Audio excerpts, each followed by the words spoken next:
Chapter 1, Do You Need a Female Slave? Homeworld, Warships, Artillery Fire.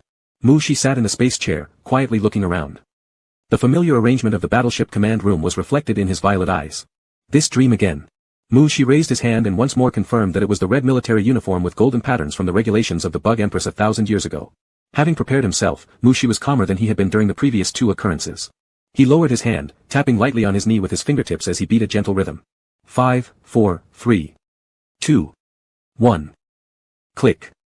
The countdown finished just like before, and the door was pushed open by a bug. Clunk clunk. A military female wearing indigo combat fatigue strode up to him, bent slightly at the waist, and knelt on one knee. The female insect had a head of warm golden hair, strict military attire, an upright posture, yet her face seemed veiled in a layer of mist, preventing clear visibility of her features. Your Majesty. The female's voice was deep and clear. After those two words were spoken, the mechanical hum in Mu-Shi's ears disappeared, and the cannons outside the starship froze mid-blast, as if paused in a movie. But the dream didn't end there. In this frozen space, Mu-Shi dropped his gaze and looked at the insignia on the female's shoulder, a twisted thorn vine surrounding 4 morning stars. Thorn vines were the family crest of one of the 3 major families among today's insect races, the Cicaya family, while the 4 stars represented the 4th legion. But the Cicaya family only had 3 legions. No matter how many times Mu-Shi experienced this, the contents of this dream continued to feel bizarre to him. Looking out at the frozen picture outside the military ship, no insect could explain the situation for him. In another few seconds, the dream would conclude, just like the previous 2. Insect Emperor, Your Majesty. The deep voice sounded again, seeping into Mu-Shi's mental domain and instantly pulling back his thoughts. Startled, he turned his head quickly and made eye contact with a pair of pure heterochromatic eyes, cat-like. Mu-Shi felt somewhat surprised. This call and this meeting of gazes were absent in the first 2 dreams. Emperor of Bugs, was it referring to him? When did the insect race ever have an insect emperor? There was a rising tide of dark fog in Mu-Shi's vision, sweeping through everything around. Unmoving. Unable to speak. The view grew darker and darker, until eventually even the bright heterochromatic eyes were swallowed by the darkness. One part of his spirit gradually sank into the depths, while the other began to stir actively. Beep beep beep. Mu-Shi abruptly opened his eyes. Above him was the semi-transparent lid of the rest pod. Light blue letters danced on its surface, recording his unstable breathing and heart rate accompanied by beep sounds. My esteemed master of bugs, did you have a nightmare again? Would you like to contact the male doctor? The voice of the intelligent terminal echoed beside him, full of exaggerated concern. Mu-Shi pinched the terminal earring on his right ear but did not respond. Since breaking through to level A, he had deeper control over his mental power, rarely dreaming as a result. And now, for 3 consecutive days, he had the same dream. Although the content of the dream was strange, the red outfit with gold trim looked quite good. Little Eye, where is the spacecraft now? Mu-Shi asked aloud, though his mind drifted back to the female insect in the dream, whose mismatched eyes gave him a peculiar sense of familiarity. It was as though he'd seen them somewhere before. Eyes, one blue, one golden, very much like his home exotic pet cat. If he had ever seen them, there'd be no way he'd forget. The spacecraft has reached the upper atmosphere of Amika Star, the terminal intelligence Little Eye reported, then questioned, Master of Bugs, are you really not going to notify the local nobles to come welcome you? Missing an audience with you will be a great loss to them. No need, said Mu-Shi. He didn't want to deal with the bothersome and uninteresting lesser nobility. As the rest pod opened, Mu-Shi gathered his thoughts and sat up. Inform the captain of the guards to take the insects directly to the governor's mansion. And you? Little Eye keenly detected something amiss. Mu-Shi put on his coat, a flicker of amusement flashing in his eyes as he tilted his lips upward. Having newly arrived, I must, of course, visit my neighbor, the king, of the underground district. Visit? Should we bring a gift? Little Eye hesitated for a moment but quickly reacted given his high level of understanding, tailored specifically for males. Then added, the underground city and the Amika Star government are still in opposition. If you venture down there alone, it's too dangerous. Mu-Shi had already decided and wouldn't change his mind. He didn't think any presence within an insignificant planet's underground zone would be capable of threatening him. Why do you intend to visit the head of the underground rebels alone? Little Eye hoped to understand Mu-Shi's thoughts in order to seek the optimal solution. Mu-Shi did not answer. He climbed out of the rest pod, stretching his arms and legs. Ah! Little Eye suddenly exclaimed, the tail of his voice tinged with rising joy as if he had independently unraveled a great puzzle. I see, the rumors on the Star Network say that the king in the underground of Amika Star is extremely handsome. Are you interested in him? Quiet down, Little Eye. Mu-Shi said, directly severing the mental connection between the intelligent terminal and himself. He was indeed somewhat interested in this king, but absolutely not in the way Little Eye suggested. The underground urban area of Amika Star, infamous gathering places for criminals, thugs, and slave traders. This place brims with evil and chaos. The civilians above ground speak of this world with fear and disgust. Local nobles of power and influence are deeply connected to the underground district but rarely step foot there personally. A lone male insect walked through the passageways of the underground district, drawing countless gazes. Some gazes were full of astonishment, others laden with lustful and malicious intentions, making the observer feel very uncomfortable. Mu Shi had long grown accustomed to similar stares, but even so, emotionally, he disliked such looks. Being constantly surrounded by these types of females could naturally lead to gynophobia. Esteemed master of insects, I again recommend that you allow some personal guards to accompany you. It took some effort for the intelligent terminal little eye to reconnect to Mu Shi's mental network, earnestly stating, your entourage needs to be responsible for your safety. Ever since encountering the first residents of the underground district, the danger estimation of little eye's terminal kept spiking. Even though an internal communication line with the personal guards remained open in the background, it did little to put its mind at ease. The arrival of the personal guard squad would also take time. Safety. Through mental connection, one didn't need to speak aloud, the terminal could identify what the connected party intended to express. Mu Shi's consciousness materialized into text in Little Eye's backend system. Females below S level cannot get near me. Mu Shi glanced around indifferently. Invisible threads of mental energy floated around him, curling up at the corners of his lips in a chilling curve. I'm very safe. The threads of mental energy roamed ahead, guiding his path as Mu Shi moved smoothly through the maze-like buildings like someone who had grown up living underground. But all insects fortunate enough to witness him knew no one from the underground district could cultivate such aristocratic male charm. Sir, do you need female slaves? While passing through a dimly lit section of the passage, Mu Shi was stopped by a slave trader. Chapter 2, A Female Slave for 7 Coins. The slave trader was promoting his merchandise, his eyes shining with an undeniable awe, and his voice softened deliberately as if he were afraid of startling this noble male insect. Please take a look at these sub-females, they are all clean, obedient, and aesthetically pleasing. Mu Shi paused slightly in his step, a strand of black hair slid over his eye. It was the first time he had been pulled in like this on the street by someone offering bugs for sale, quite an unusual experience. The astute slave trader immediately seized the opportunity of Mu Shi's momentary hesitation, stepping aside with a smile, leading Mu Shi's gaze towards the merchandise beside the passageway. They are all homeless children. Even if they could become your furniture, it would be their fortune. The slave trader bowed his head respectfully. Without detecting any pheromones, he still had to use every effort to keep himself from wandering thoughts. Male insects that look good aren't rare, but ones handsome to this extent were extremely uncommon. Besides, the appearance of male insects is related to their rank. What type of female slave does your excellency prefer? Obedient or defiant? The slave trader asked humbly, his gaze subtly scanning over the nearby gathering bugs. Mu Shi didn't answer, his sight fell upon those merchandises. A group of sub-females hunched over, kneeling against the wall in a line, their ankles chained together forming a product exhibition chain more than 10 meters long along the passage. Bugs, both materially and spiritually destitute, have already lost the ability to appreciate beauty. Even if the galaxy's most beautiful male stood in front of them, the faces of the slaves remained lifeless. They were poorly dressed, and there were numerous old and new wounds visible on the exposed skin, their hair seemingly just washed, dripping with gray dirty liquid. These bugs weren't as clean as the slave trader claimed, nor were there that many varieties. Mu Shi frowned slightly, whether it was the numb expression of the sub-females or their dripping hair, it made him feel uncomfortable. This was the underground district. Mu Shi suppressed his emotions, not planning to waste any more time here. He was about to leave when he sensed a very strong stare. Turning instinctively, Mu Shi's eyes met with another pair. Mu Shi stopped involuntarily. A brief daze. They were heterochromatic irises, one sky blue, the other amber gold. Eyes whose colors were opposite to his pet cat's. Mu Shi remembered the pair of eyes from last night's dream. Very similar, but the eyes in the dream were clear and pristine, without so many bloodshot veins. The owner of these heterochromatic irises was staring straight at him, the emotions in her eyes complex and hard to fathom. Surprise, stunned. Mu Shi analyzed habitually, but before he could fully explore, the owner of those eyes seemed to realize something and quickly diverted her gaze, lowering her head. Panicked, fearful, and somewhat guilty. Mu Shi narrowed his eyes slightly. Even though the underground district was exceedingly backward, he hadn't particularly disguised himself. It was normal for some bug to recognize him. However, the other party's behavior should mean more than just recognizing him. The mental control of male bugs above Class A is already very strong, rarely dreaming.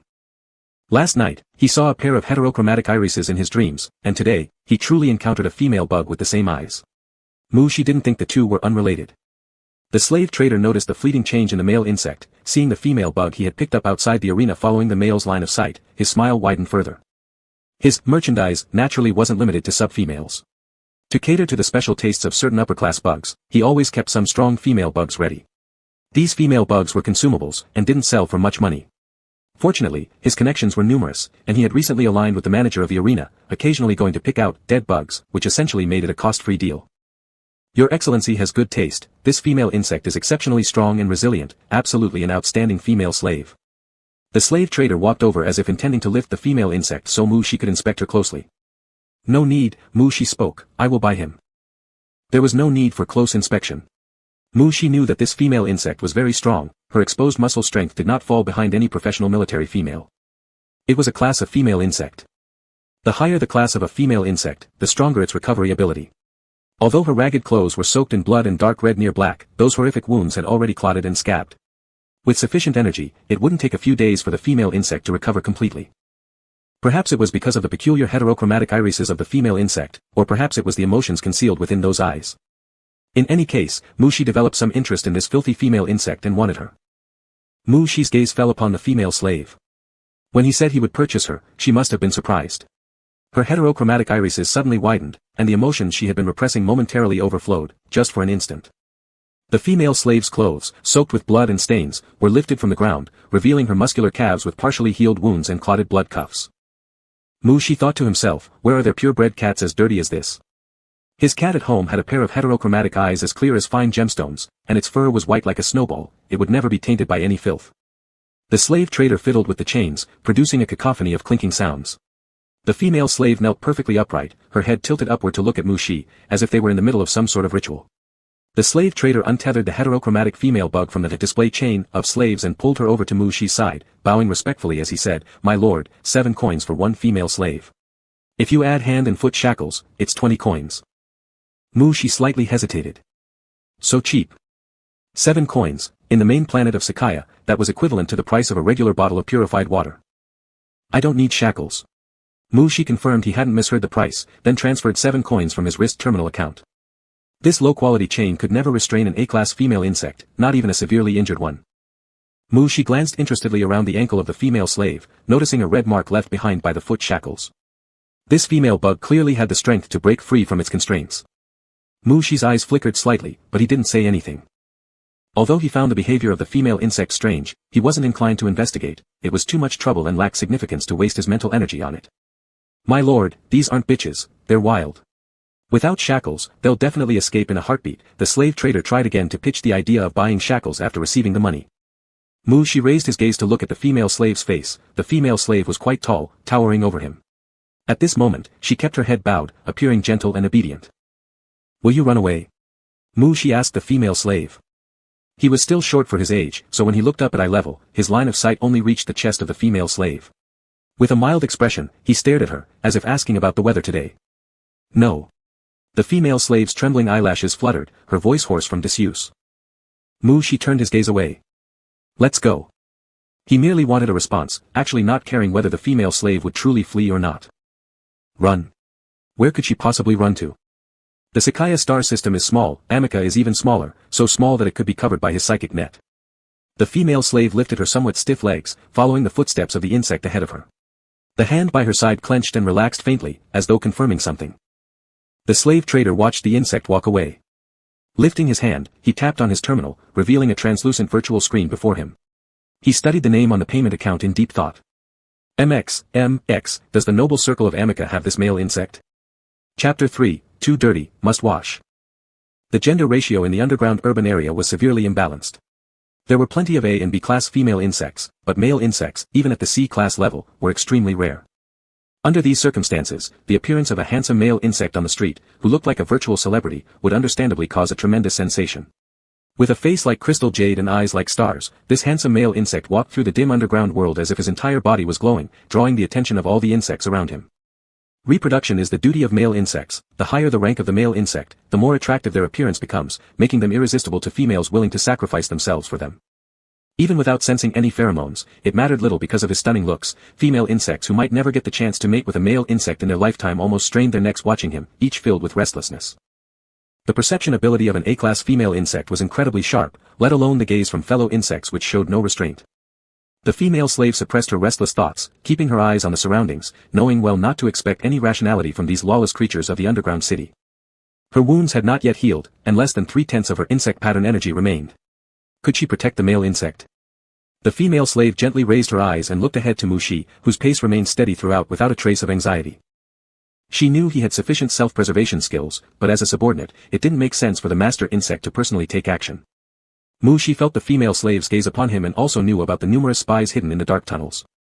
In the advanced spiritual perception of male insects, neither covert surveillance nor some secret followers could escape unnoticed. The look the female slave gave him differed from how other insects perceived him. There was no blatant hostility, yet something extra, a kind of heat that Mu Shi couldn't quite understand. The indiscernible ice-blue spirit filaments trembled lightly, sending back information. Mu Shi slightly raised his eyes and saw straight ahead, a tall, rugged red-haired female insect striding toward him without hesitation, locking her gaze on him firmly. Walking toward him. An intense energy field emanated from this female insect, surpassing all others around her in rank, verified by the evident signs of retreat seen on the faces of the surrounding insects. Through Mu Shi's mental perception, the red-haired female insect's energy field was already tinged with red, signaling the desire for courtship. But its hue was light, indicating she was still in the exploratory phase of courting. In other words, her mind was clear, capable of reasoning. Mu Shi halted his steps. Following suit, the red-haired female insect slowed down, her gaze briefly sweeping over the insect behind Mu Shi before relocking onto Mu Shi again, her expression showing some excitement. The female slave hung her head low and slowly moved her wrists that had grown stiff due to prolonged shackling. Little beauty bug, your female slave looks so vacant and dull. How about you go out with me? I'll make sure you feel fantastic. This red-haired female insect, flaunting her wild demeanor with tidy clothing unlike most insects in the underground city who were half-naked, spoke vulgarly nonetheless. The worn-out female slave lowered her hand, subtly changing her stance, silently awaiting instructions from the male insect.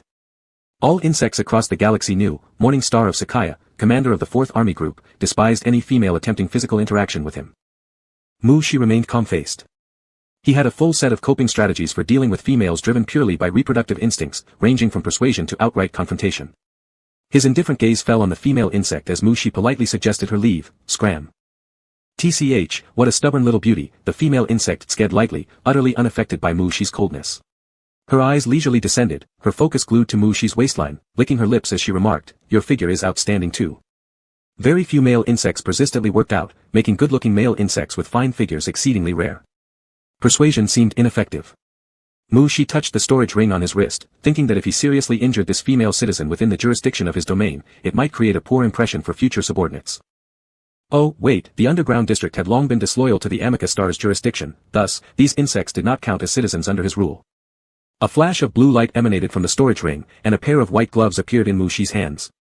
He unhurriedly slipped them on. As the red-haired female insect watched his movements, although unsure of what the male insect intended, her gaze lingered appreciatively over Mu Shi's long fingers. The female insect swallowed hard until Mu Shi's fingers disappeared from view, then shouted coarsely, you sky-dwelling males are all such fops. It wasn't even cold, why wear gloves? They should strip completely.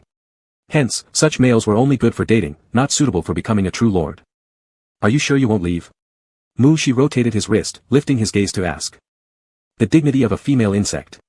A chance at casual mating must be seized without hesitation. The red-haired female insect responded with conviction, I won't, give up. Before she could finish the word, give up, the red-haired female insect felt a blur in her vision. The spot where the male insect had stood was now empty. Simultaneously, a gust of wind from a punch approached her face.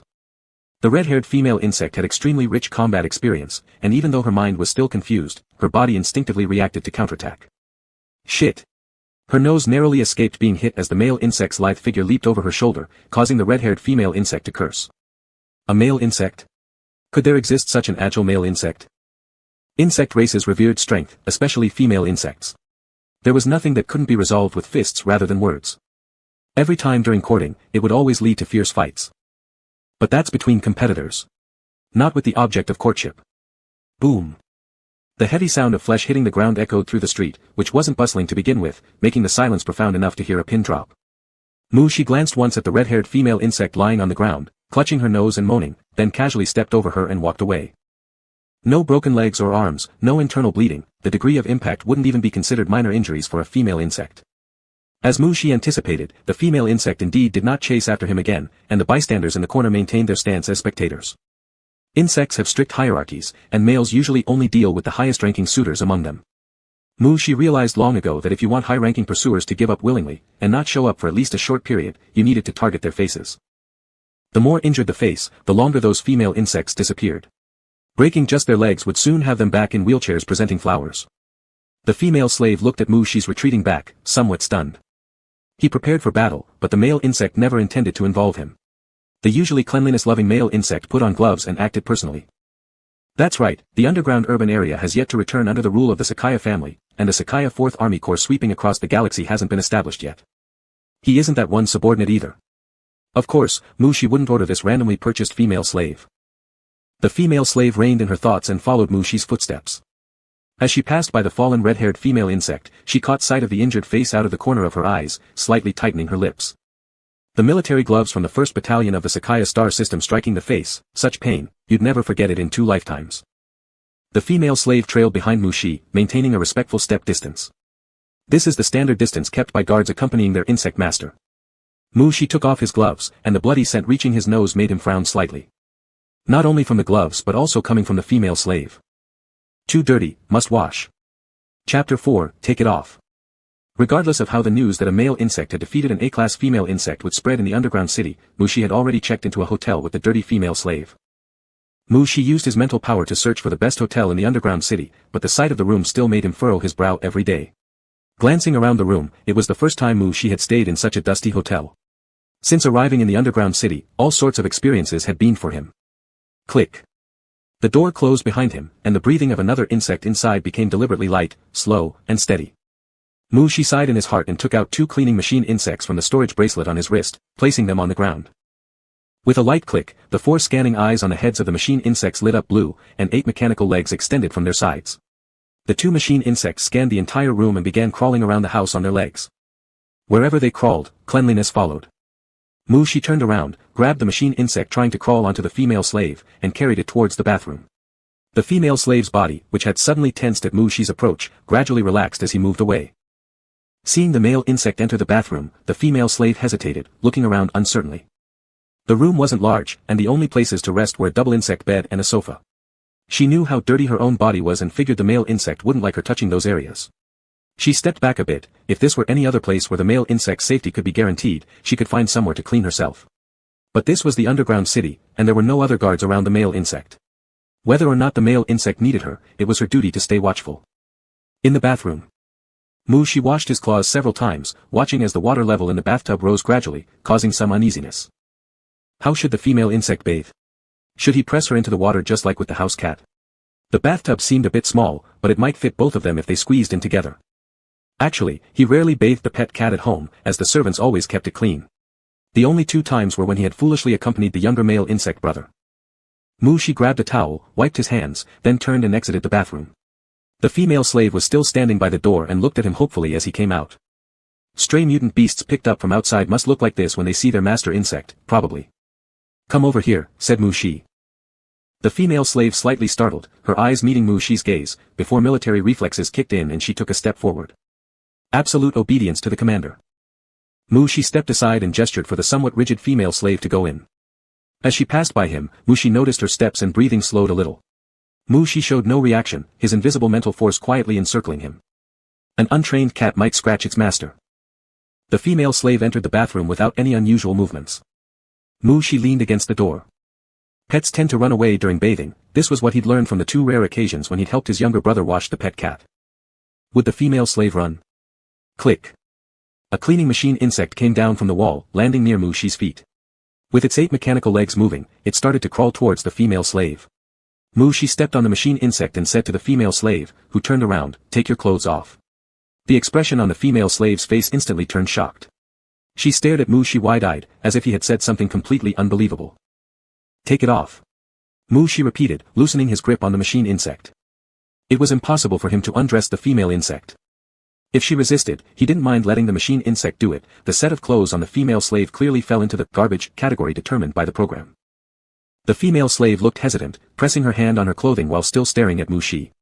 It was as though she was being cautious or seeking confirmation. Mushi nodded slightly.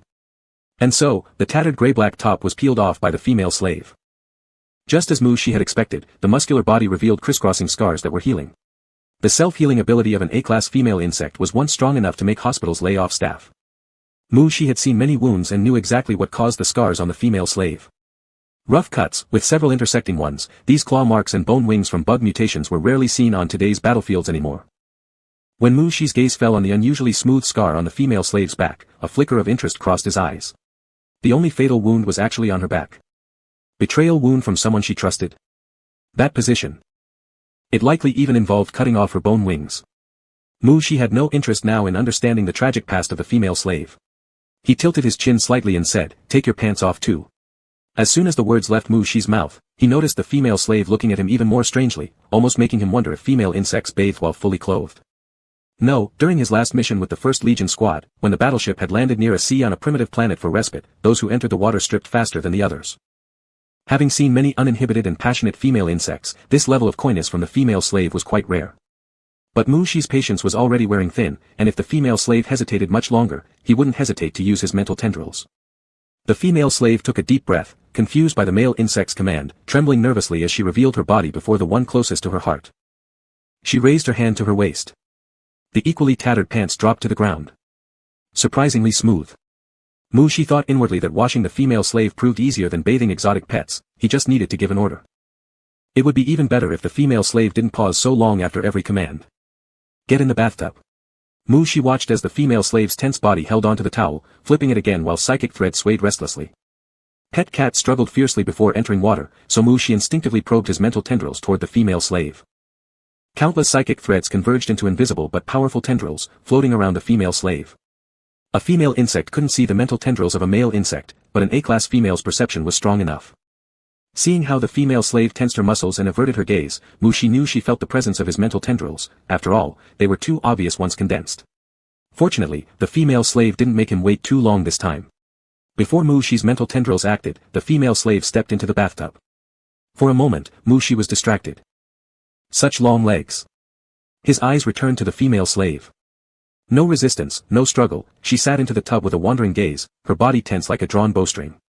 Mushi moved forward, placing the towel back on the rack, turning to look at the increasingly anxious female slave as he calmly asked, "Can you wash yourself?" Her eyelashes fluttered, her voice slightly hoarse, "Yes." Mushi nodded and walked out of the bathroom. He was aware that he wasn't good at caring for bugs, so instead of watching her the entire time, it was better to let the female slave handle it herself.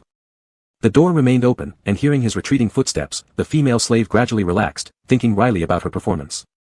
What kind of nature did that bug possess? How could it possibly have any such thoughts? Hadn't she been clear about this long ago? Turning her neck to look around, her brows softened unconsciously. That feeling of being surrounded and observed lingered, she could vaguely guess what it might be, having endured countless lessons. Mushi sat on the sofa, taking out a quick food box from the storage bracelet, opening it as he monitored the bathroom through the psychic network. The female slave washed meticulously, changing the water just now, there was no need for him to worry. Through psychic sensing, Mushi felt her stop. Finished washing, yet she hadn't left the tub. Instead, her expression turned solemn, seemingly lost in serious contemplation. Was it because there were no clothes? A mental tendril moved toward the cabinet holding towels. As Mushi prepared to pass the towel over to her, he saw her hand reach behind her in the water. HM. Mushi silently retracted the mental tendril, his eyes fixed on the food box on the table, his expression conflicted. Travel special instant meals, just opening the lid started automatic heating. The warm fragrance was now gradually wafting up. His conflict, however, was not over this meal. Click. Mushi refocused. Lifting his head, he saw the female slave emerging from the bathroom. A towel was wrapped around the female slave's waist, her body still damp. She glanced quickly at Mushi, averting her gaze somewhat. Mushi calmly ignored the chest that looked red from either soaking or scrubbing and focused on the wound beside her pecs.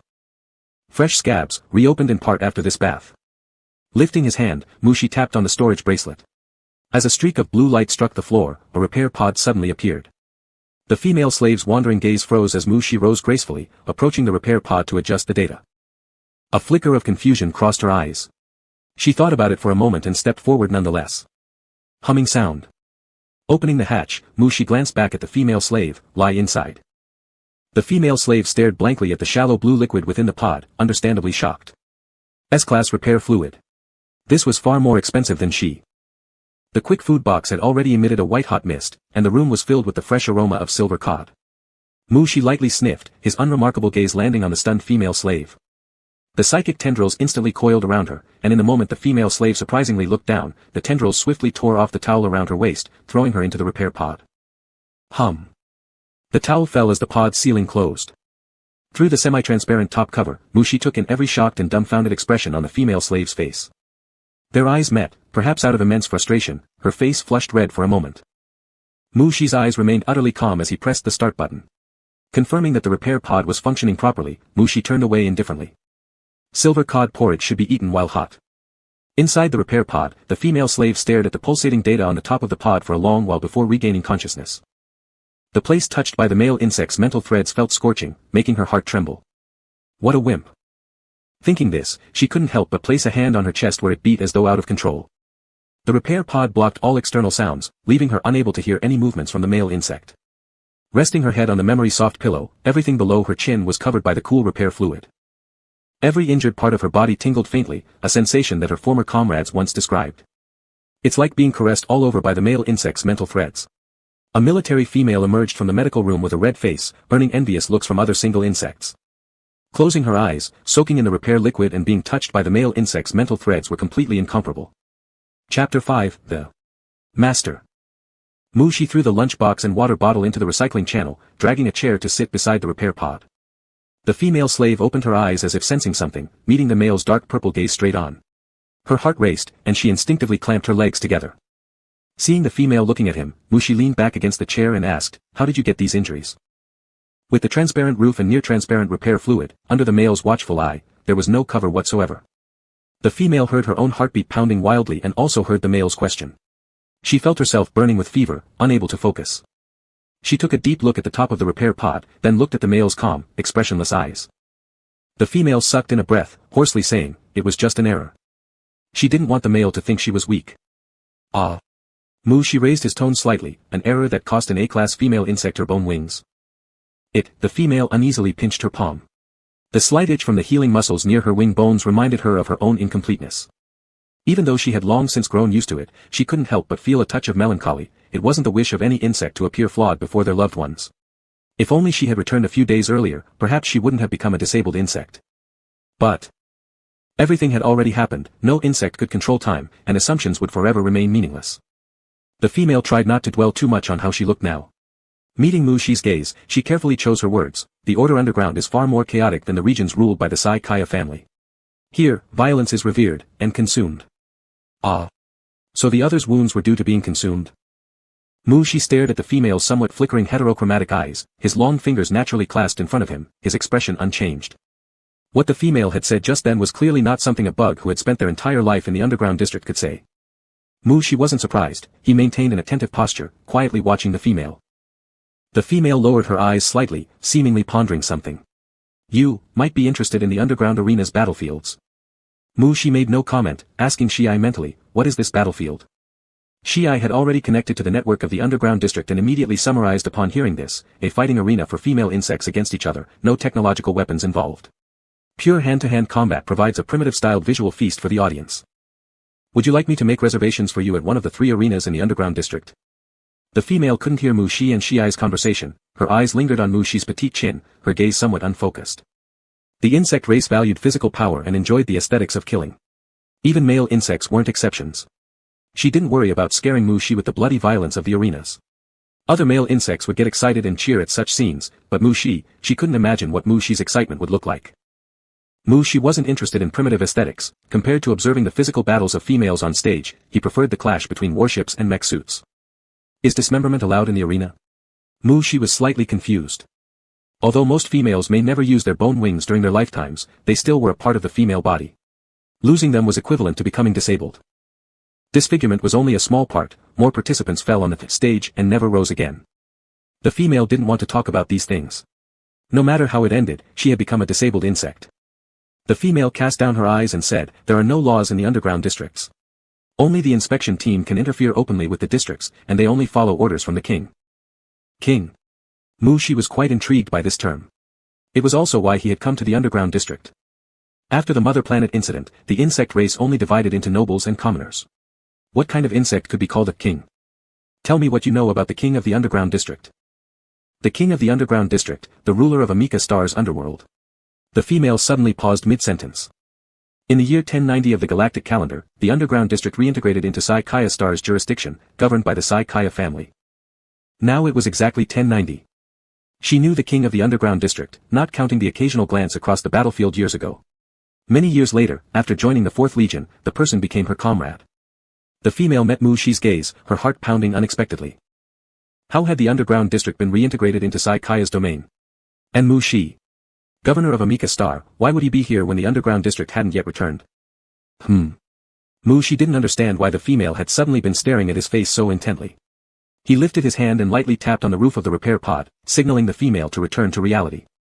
The current king of the underground district is called Wautu. He's an A-class female insect with the potential to break through to S-class. He's irritable and warlike, commanding a team of high-level female insects as his inspection squad. The female slave described her distant impressions of the current king of the underground district. The king of the underground district spends most of his days at the fighting arena, always appearing with a white mask. As the female spoke, images of several colleagues publicly courting Mu Shi flashed in her mind, prompting her to sneakily glance at Mu Shi and say, it said, that it's because he looks extremely hideous. Not very skilled at administering this indirect poison to her future competitor and obstacle, the female became somewhat anxious and couldn't keep her eyes steady. She felt all the skin exposed under the male's gaze heating up, making it harder for any insect to bear than even the healing fluid from the repair pod. Mu Shi glanced at the female slave, who obviously wasn't concerned about what the current king of the underground district looked like. It was the fighting arena. While thinking deeply, Mu Shi's gaze fell on the female, with the light shining on his slightly curled eyelashes, casting a shadow under his eyes. The female heart skipped a beat. Had she been caught giving her the eye medicine? Mu Shi smiled faintly. I am indeed somewhat interested in the fighting arena. How about? Before Mu Shi could finish his sentence, the female suddenly widened her eyes, her body becoming tense, and a look of horror appearing in her eyes. Question mark. Mu Shi's eyes contracted slightly. Ka. A faint sound, like bones moving or a machine running. Ping. The female abruptly reached out and pressed against the top cover, leaving an insect claw mark on the transparent top cover, her expression perplexed and tense. Mu Shi's brow lightly furrowed. What happened? Was the true form going to be revealed? That shouldn't be.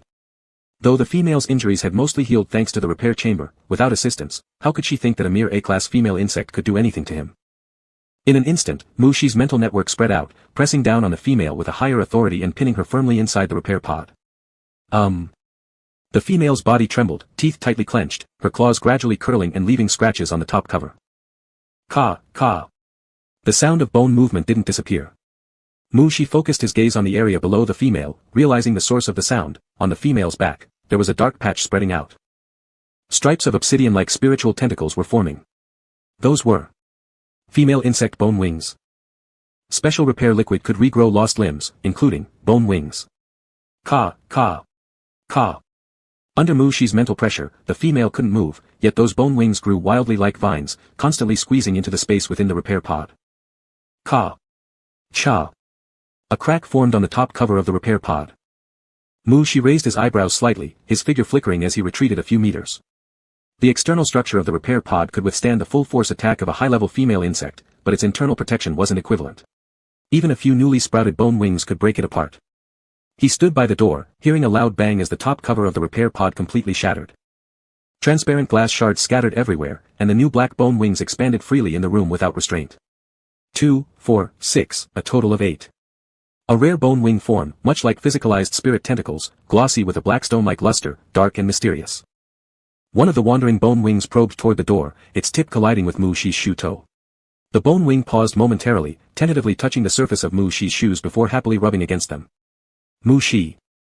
Bone wings of a female insect possessed a certain level of self-awareness. His mental power could suppress the female slave, but these less intelligent bone wings were beyond his control.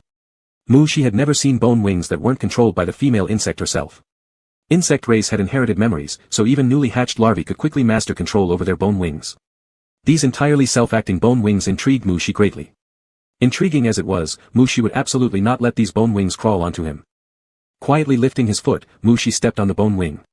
The specialized male military boots, gravity-enhanced, capable of driving high-class females wild with pleasure. No matter how the bone wing struggled, it couldn't escape being stepped on. Although the bone wing's resistance seemed too weak, Mu Shi attributed it merely to the weakness of newborn bone wings. Just then, raising his head, he noticed all the other bone wings heading straight for him. Mu Shi took a quiet sharp breath. Even if these newborn bone wings moved excruciatingly slowly, looking clumsy and seemingly lacking any combat ability, they remained one of the strongest weapons of the female insect herself. The bone wings of a high-level female insect are capable of disassembling alloy spaceships. They must not be allowed to get close. Mushi's mental tendrils shot out swiftly, and in the blink of an eye, they had tightly bound the bone wings like tying up a plate. The restrained bone wings were restless, continuously writhing on the ground or in midair. In the midst of this frenzied dance, Mushi stepped forward toward the female slave still lying on the repair pod. Overwhelmed by Mushi's spiritual power, the female slave could barely contain herself. The feeling of being violated mentally by a male insect was almost unbearable.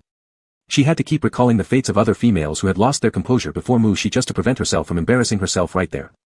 She would never make the same mistakes as in her past life. As Mushi's face came into view, his lofty and indifferent gaze mirrored what she remembered, aloof and merciless. Male insects were always like that, seeming completely apathetic to everything in the world, with no insect ever truly capturing their attention. The female, unsettled in spirit, her lips trembling, whispered, "My Lord." Chapter 6, The Female Slave Contract. A single cry of, "Lord," startled Mushiwei. When she looked back at the female slave, the latter was already clenching her teeth, her face flashing with annoyance. Her claws were digging deeply into the cushion of the repair chamber as if that weak call did not come from her lips. But, what was she regretting? Was it wrong to have damaged the repair chamber? Or was it wrong to have called him Lord? Mushiwei narrowed her eyes. The female slave's eyes were tightly closed, her breathing rapid. She seemed to be nearing her limit. How strange. A bug on the verge of madness should have evoked some negative emotions toward him as its oppressor, yet he felt none. Mushi silently stared at the female slave. The boundary between insect slaves and exclusive bed companions is unclear. She is his female slave and thus calling him Lord is appropriate. Female slaves. To last this long under his mental intimidation is indeed commendable. His gaze landed on the neck of the female slave where veins stood out prominently. Mushi thought how sexy she looked, nearing madness but still striving hard to restrain herself. It made the insect curious about her threshold. However, he had more interest in her and didn't wish to end their connection so soon. Mushi slightly reduced the spiritual intimidation and then his right hand swept over a bracelet. After a brief moment, a dark collar appeared in his hands. Exotic pets need identification tags, the female slave should also have a similar plate. Mushi bent down, gently placing the restrictive loop around the sensitive neck of the female slave. The dark collar, engraved with the Sirkaya family emblem, a dark golden vine, reflected a cold light. Mushi's fingertip traced over the clan insignia that had accompanied him for over a decade. He had never imagined he would one day personally place a restraint collar on a female insect. Every restraint collar is a contract. Your name. Mushi gazed intently at the female slave's face. The female slave felt as if her memory must have become confused because she couldn't believe she had just heard those words. That day, when she swore allegiance to the insect, the male insect in the gold-trimmed military uniform walked step by step down the stairs and asked her standing before him, "Your name?" Her response was Shuren. The lips of the female slave opened and closed, her voice hoarse. The male insect said, "My name is Mushi Sirkaya." In a deep tone, Mushi pronounced his full name. Click. A flash of dark gold light and the neck ring clicked shut, locked in place. Contract completed. The uncontrollable spirit subjugation vanished abruptly.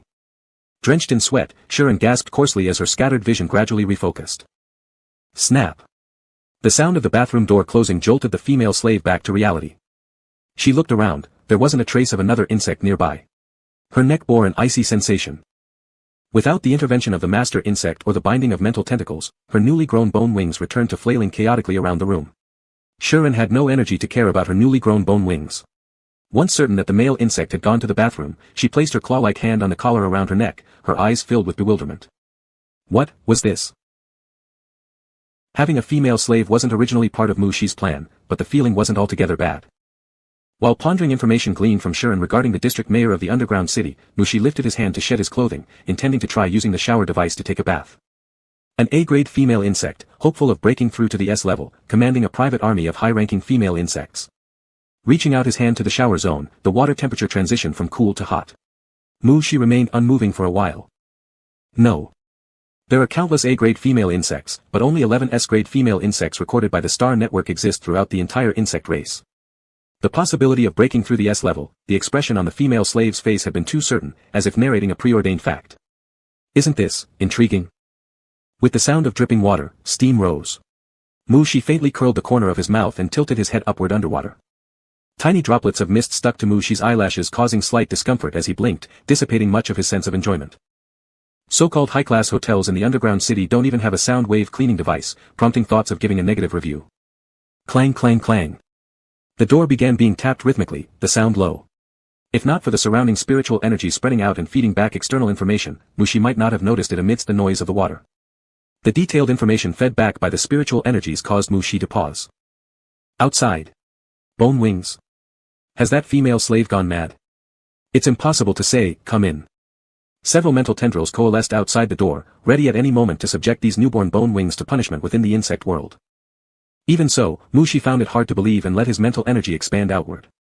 One of the main purposes of a restrictive ring is to protect the safety of the male bug. If the wearer ever has any intention to attack her recognized bug lord, she will be punished.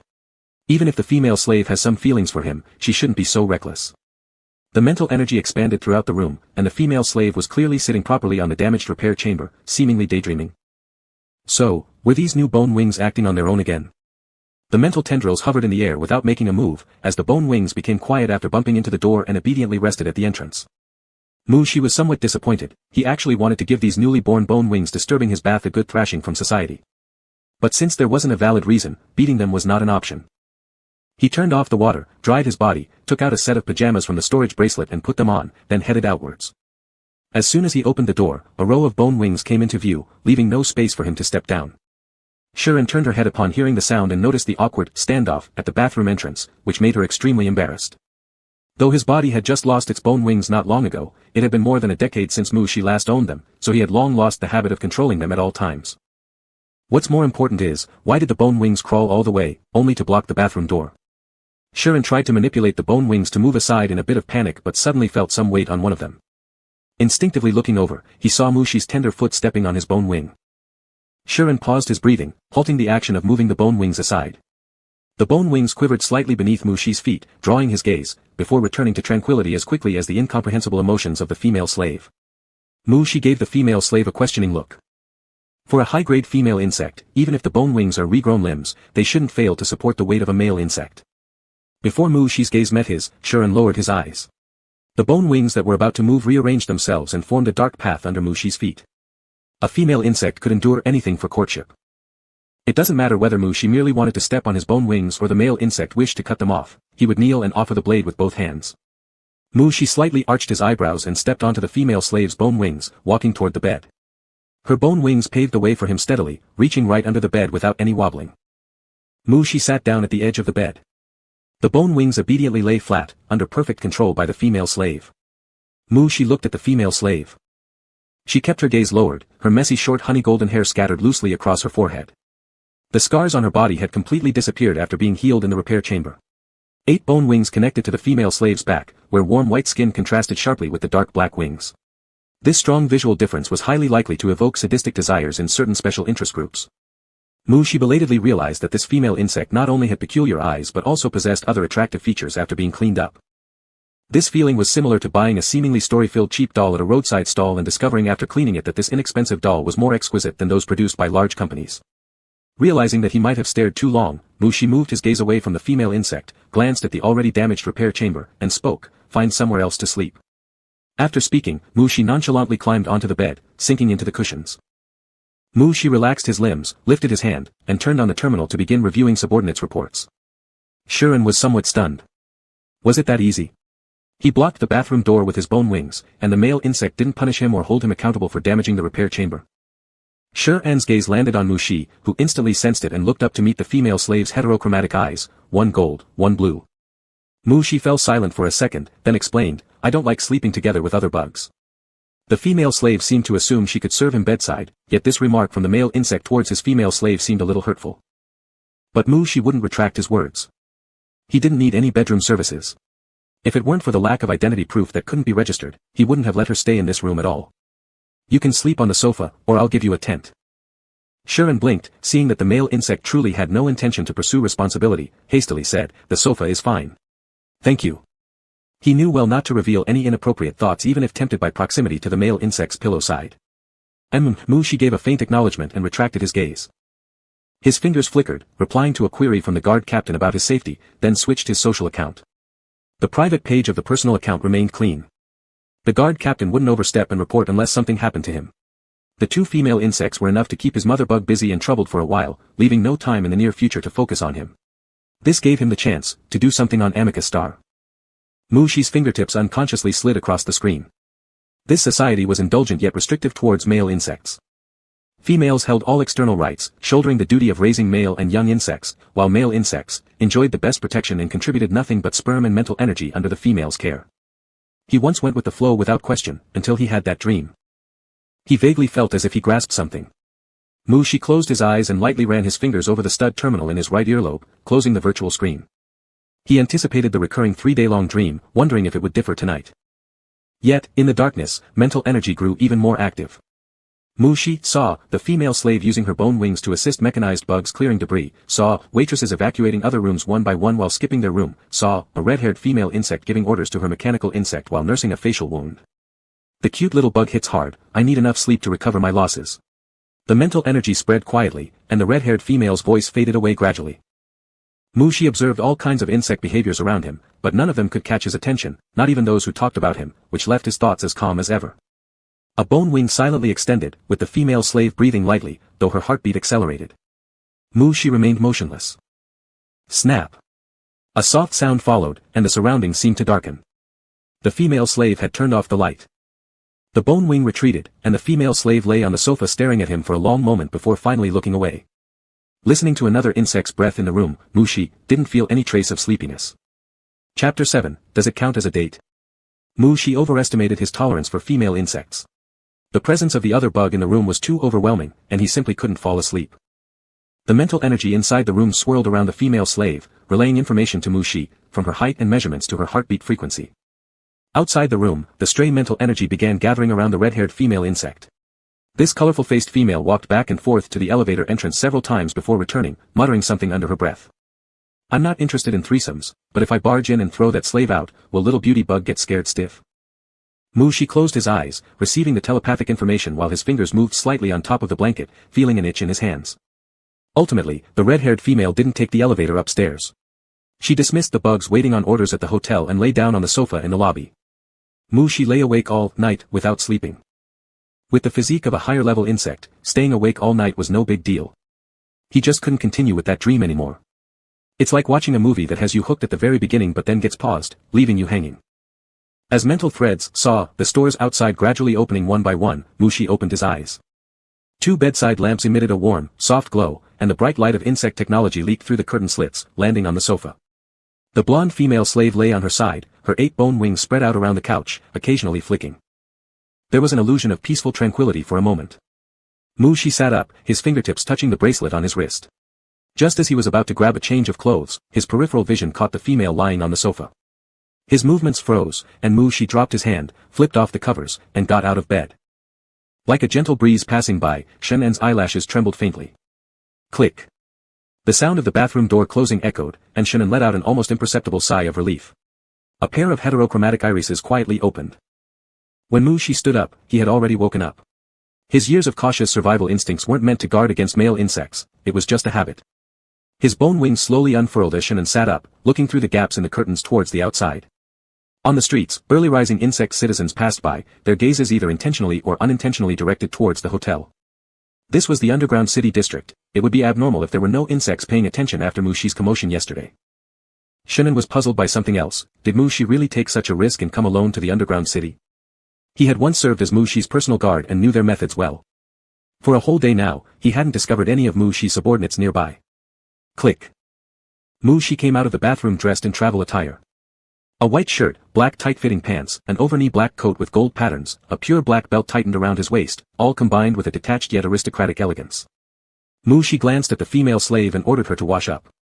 Understanding his position left him with little room for questions, so Shannon quietly shuffled down from the couch, dragging his bone wings past Mu-Shi, entering the bathroom.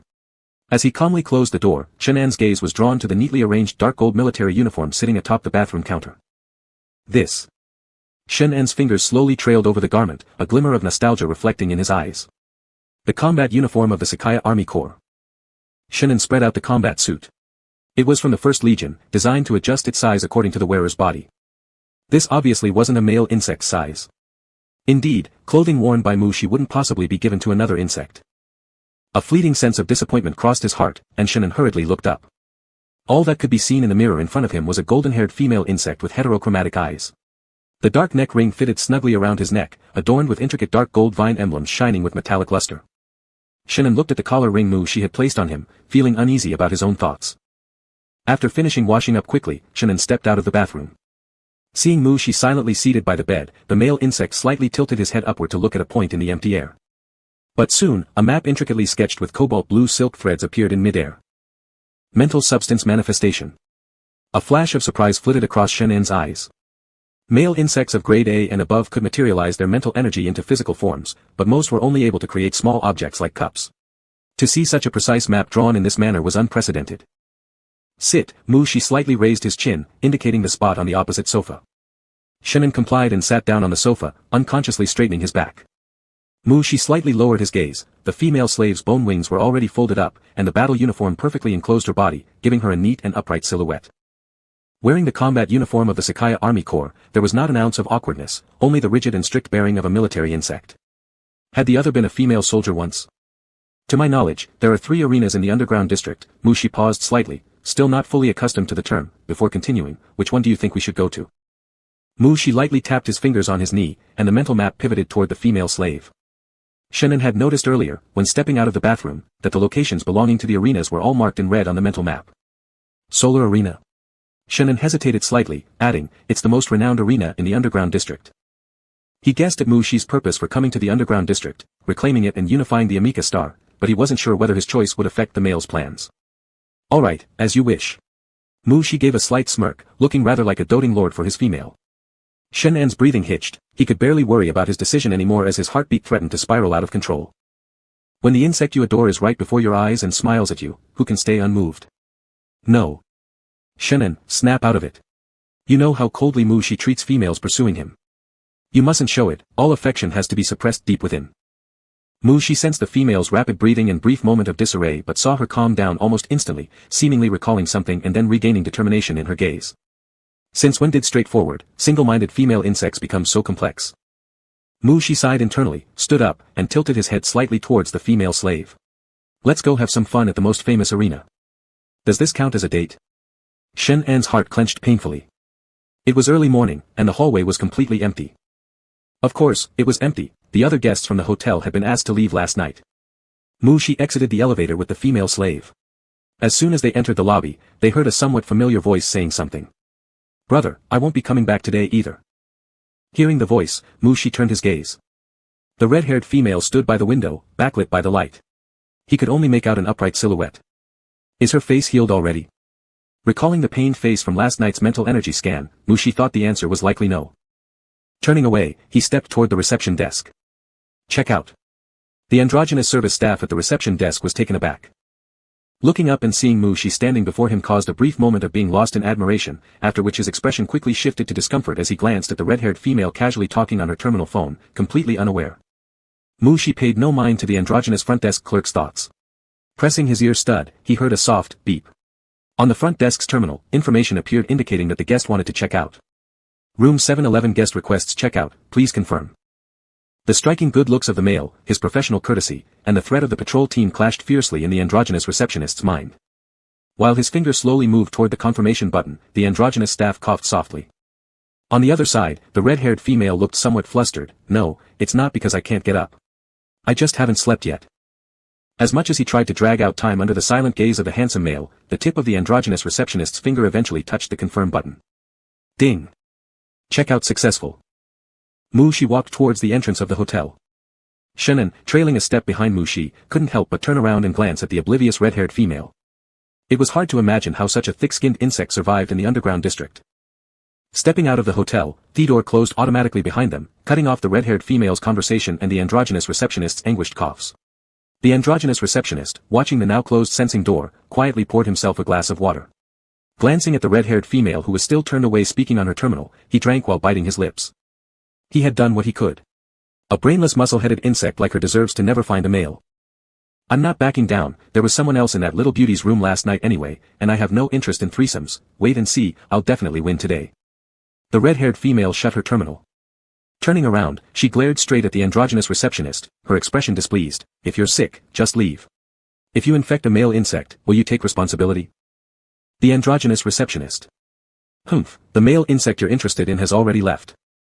To save his job, the androgynous receptionist swallowed his words, forced a smile, and said, "Rest assured, our only guest checked out just now. Red-haired female. Solar Arena. Is this your first time at the Solar Arena, sir?" asked the guide insect with a scar on her face. Her eyes kept darting over the male insect before her. It was hard for any insect to look away from that face. The male insect before her was so handsome that she couldn't find any words to describe him. Such perfection, it must be an artificially enhanced face.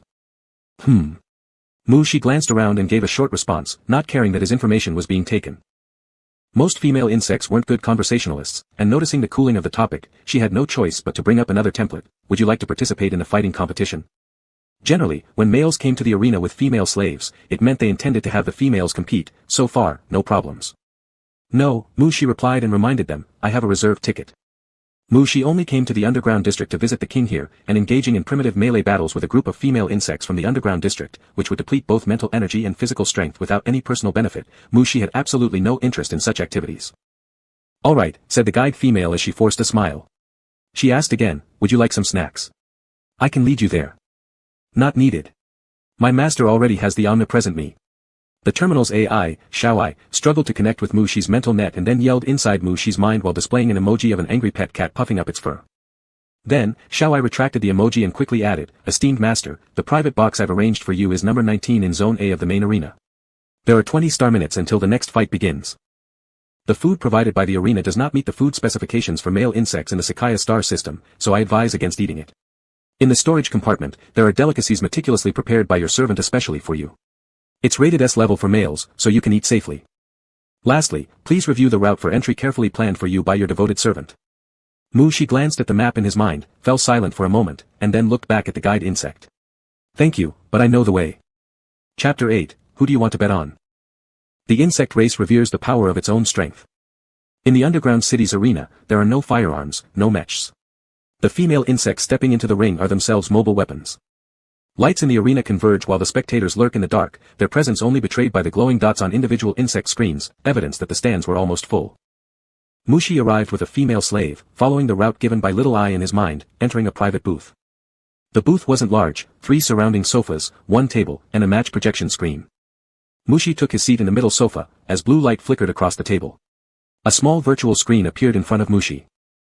On the screen, images of 2 insects were shown side by side, each with what appeared to be an energy bar below them, displaying red and blue data. This contains the profiles of both parties competing in today's final. Betting will remain open until the fighters step onto the stage, explained Little Eye. Mushi glanced at the vigilant female slave standing nearby, tapping his fingers on the table. When she looked over, he said, "Sit down, relax a bit." Yes, Xian sat down on the sofa to Mushi's right, though it was impossible for her to truly relax. Mushi wouldn't focus intently on the thoughts of the insect beside him. His gaze turned instead to the profiles of the 2 female insects displayed on the screen. One is this season's best new fighter from the arena, codenamed Stinger. The other is a challenger brought by a nobleman, codenamed Shadow, who has won 9 consecutive matches. Ka. On the projected virtual screen, the image showed both metal doors at either side of the arena opening, and the 2 figures emerging from their respective tunnels. One walked with an exposed upper body, her eyes filled with menace, while the other was completely enveloped in a black cloak, revealing nothing of her face. At the same time, the lower left corner of the screen showed a scene from another private booth. Inside the booth, several young male insects wearing masks lounged around on the sofa, accompanied by several stern-looking female insect guards. Mushi's mental threads had already spread throughout the entire arena. Now, looking at the screen, an intricate mental image emerged in his mind, an all-encompassing view of the room occupied by those male insects. Mushi absorbed the feedback from the transmitted mental energy. To those insects not professionally trained, being under his mental coverage left them utterly exposed, without any privacy. The fluctuations in these males' mental energy varied greatly: excitement, arrogance, nervousness, all kinds of emotions. The camera gave a close-up shot of a chestnut-haired male insect sitting at the center. He was the master of the female insect competing in the field. The chestnut-haired male wore a mask, concealing most of his expressions. But through the feedback from his mental threads, Mushi could feel the contradictions in the male's emotions, joy mixed with sorrow, trust interwoven with worry, along with hints of helplessness.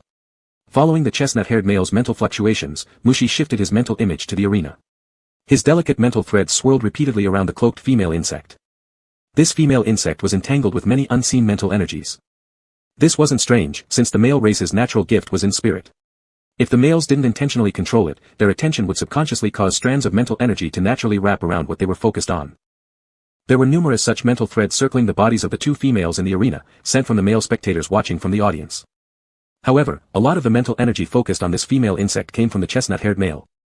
Realizing something, Mushi turned his gaze to the female slave standing beside him. This female insect also had his mental threads coiled tightly around her, from her hair tuft to her toes. His threads weren't like those of the males who couldn't control their mental threads. His mental threads were closely intertwined, balanced evenly, thick yet consistent, making every move of the female slave perceptible to him. Compared to the restraining rings, Mushi trusted himself more. Beams of light intersected above the arena, gradually forming a projection of a male insect. The arena's virtual male referee is an insect AI. Its production quality isn't high, and its data appears crude, Little I commented indifferently. With a better-looking appearance, the virtual male referee smiled and extended both hands in a formal noble-style greeting. Lips lightly moving, a carefully modulated voice emanated from the top equipment of the arena. Here we go again, the challenger, Shadow, the betting countdown closes in 2 minutes. Who will become the winner of today's 10th combat match? Please place your bets. As the virtual male figure appeared, the arena screen lit up with countless scrolling messages. Excluding comments praising male insects or expressing gratitude, most revolved around people sharing their opinions about the next match, occasionally mentioning another code name, Whiteface. Will Whiteface appear tonight? Depends on whether he sees an opponent he finds interesting. It's been a while since Whiteface has taken the stage, my star coins have nowhere to be spent. Still, when Whiteface appears, it marks the end of a day's matches. I'd rather watch a few more. Mushi was drawn by this codename, his gaze scanning through the messages related to Whiteface. Little I immediately pulled up Whiteface's profile. Whiteface, A-class female insect, first appeared 5 years ago at the Solar Gladiator Arena challenging that day's champion and defeated them in 3 moves. Since then, Whiteface challenges a daily champion every so often, with no defeats ever recorded. The champions challenged by Whiteface share one common trait, they've all achieved 10 consecutive victories. The betting countdown began. The soundproofing of the private booth wasn't perfect, allowing snippets of external conversations to seep in clearly. High-class female insects had excellent senses, but Xian wasn't interested in such idle chatter. Listening to these insects drone on was less engaging than observing the male beside her. Ah! Mushi's fingers were as stunningly beautiful as always. Mushi was beckoning him. His cherished bug was summoning him. Xian repressed the thrill bubbling inside him, standing up composedly before stepping closer, crouching next to Mushi's legs. Master. For a moment, Mushi was disoriented. This angle and position were so much like the military female in his dreams. In the dim light, the female slave's heterochromatic eyes still sparkled like gemstones. Exceedingly beautiful. Mushi lifted his hand, his fingertips inches away from the gems, before altering course and stroking the female's golden hair, murmuring softly, "Who do you want to bet on?" Mushi's tone was neither gentle nor cold, casual as though chatting idly. He didn't want to bet on anyone. Xian's heart raced frantically, blinking rapidly several times to steady himself. He'd momentarily felt like his eyes could have been ripped out. Was it just an illusion? Xian took a quiet deep breath before raising his gaze to examine the profiles of the 2 insects displayed on the screen, inadvertently frowning slightly as neither of them seemed familiar to him. This was only natural. The gladiator arena claimed countless lives every day, leaving an impression only for those rare few who ascended to the peak. You may wish to wait for the next match. Xian stole a glance at Mushi's expression and carefully suggested, the challenge matches after the 10 preliminary rounds are the most exciting. Few competitors survive those challenge matches, there's no point wasting your star coins on bugs destined to lose. Mushi lowered his eyes to meet his gaze. Although bred within the fighting arena, Xian spoke about its secrets as if he were an outsider. With every battle being a matter of life or death, it must take quite an experience to remain so indifferent while discussing such brutality. Under the scrutiny of his cherished bug, Xian instinctively held his breath. After a pause, Mushi leaned back lightly against the chair and consented easily, "I'll go with your choice." The betting closed, and a digital countdown appeared on the virtual screen. The match concluded quickly. Life and death battles in the arena seldom indulged in unnecessary flair. One female stood, another fell. The victor stood silently, while the loser never rose again. Winner, Shadow. The virtual male referee announced, producing a golden flower in his hand. On the petals, a barely noticeable 0 was inscribed. Lifting his arm, the golden virtual flower soared toward the black-cloaked insect in the arena. Shadow remained motionless, silently watching the flower approach and finally shatter in front of him. More golden paper flowers were tossed from the audience seats. Shadow finally responded, looking upward to where the flowers fell, then swiftly moving through the floral rain to the edge of the arena, extending his hand to catch a slowly drifting paper flower. A 13, Mushi saw the code written on the petal through the display screen. Mushi's gaze shifted to the bottom left live feed showing the private booth occupied by the male insects. The chestnut-haired male sat modestly, his face hidden under a mask, his unreadable expressions masked. However, Mushi, through the mental landscape, noticed the restless spiritual filaments leaping around the cloaked female insect within the arena. Mushi removed his hand from the female slave's head, pondering as his gaze turned toward the small golden paper flower icon at the lower right corner of the screen. Another 10-time champion is born. The virtual male referee declared with profound significance. Many spectators straightened their bodies, eager for the main event ahead. Whiteface challenges you. Do you accept? The virtual male referee's voice rose sharply, exuding evident excitement. The atmosphere in the field ignited instantly. Accept it. Accept the challenge. Accept. The cloaked female insect at the center of the storm remained silent, merely gazing silently toward the VIP box area above the audience seats. Neither the virtual referee nor the onlookers cared about her silence. The one who could truly accept or decline the challenge was the male noble in the private booth. The screen displayed Shadow standing in the fighting arena, surrounded by nothing but darkness. But the chestnut-haired male felt as if he were being watched through the screen by those burning eyes from within the shadows.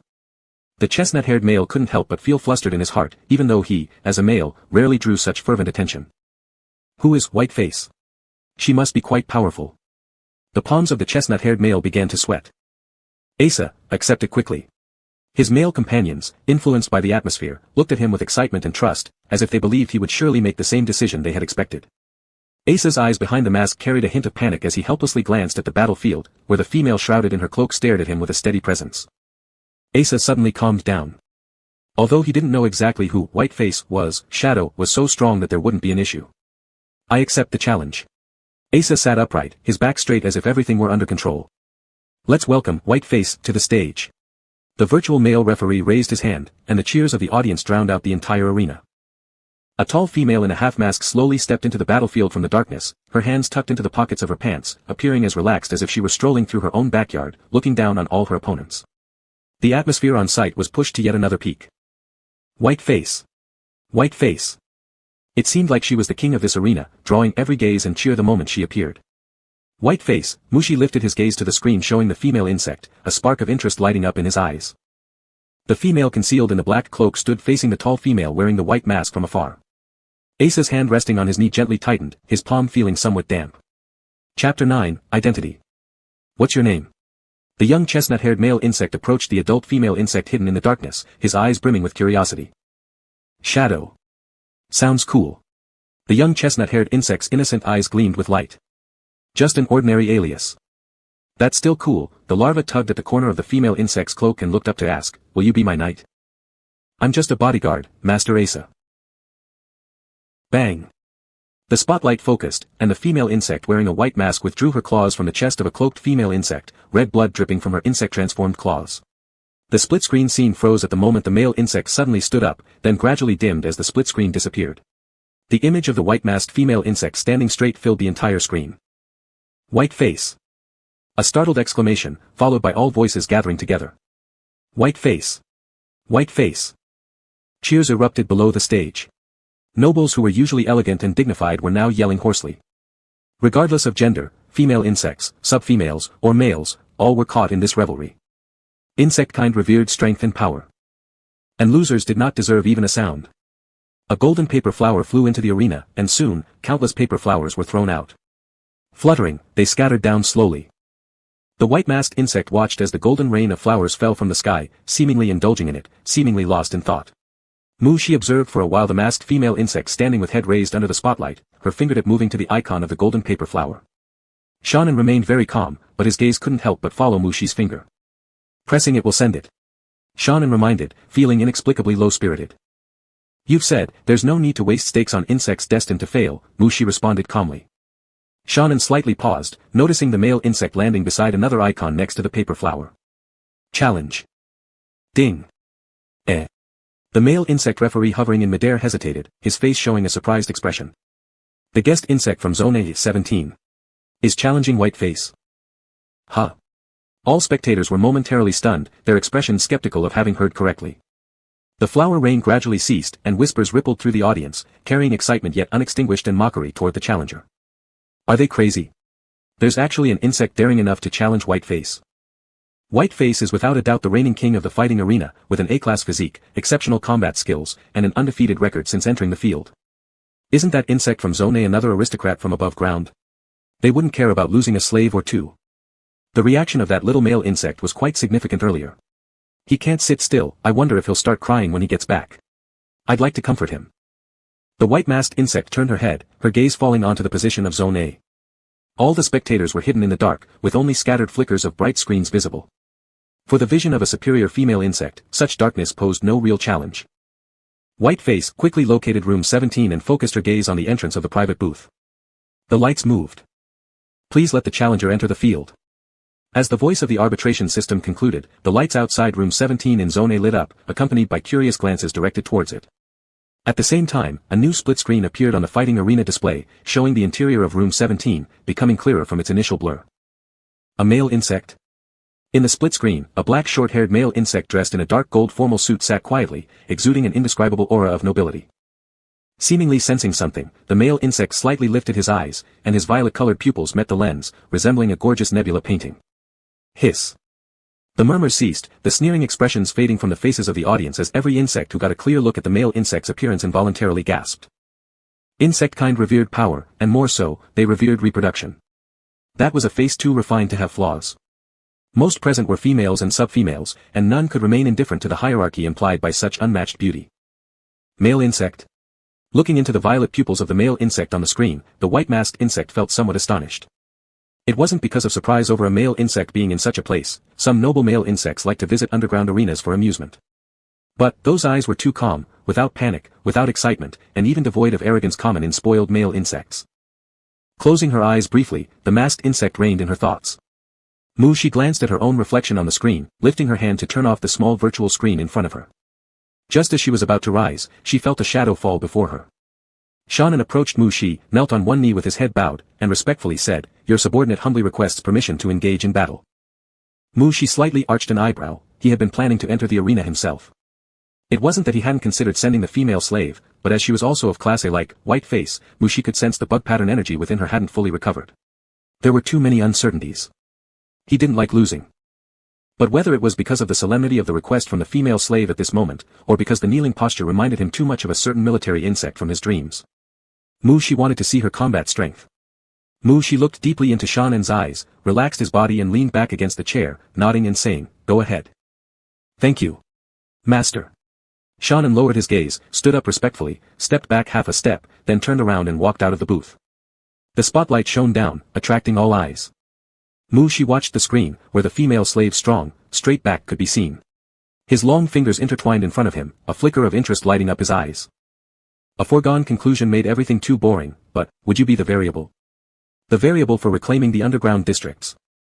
Walking slowly closer, through that mask, Shannon saw those familiar pale green eyes. Veort, his former colleague, and rival for affection. Shannon stopped walking, his heterochromatic golden and blue irises carrying a fighting spirit. He extended one hand and said, "Please." They were both officers in the 4th Corps back then, and private duels weren't allowed in the army, so he'd arranged sparring sessions in training rooms with Veort countless times. But this was the first time he could fight him face to face right before She. Whiteface slightly narrowed her eyes, meeting Shannon's gaze. This slave was being somewhat arrogant. When he got up and left the box office to follow the male insect from number 17, Whiteface noticed this female insect had a very special pair of eyes.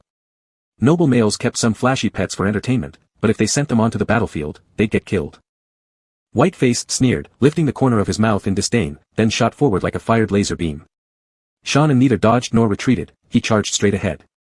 Boom. In the fight between these two females, there was no circling around or maneuvering tactics, it was just a frontal clash. Every blow hit its mark and was stimulating enough to excite any bug's blood. But She merely rested lazily against the armrest, watching as the two female fighters crossed blows in the field.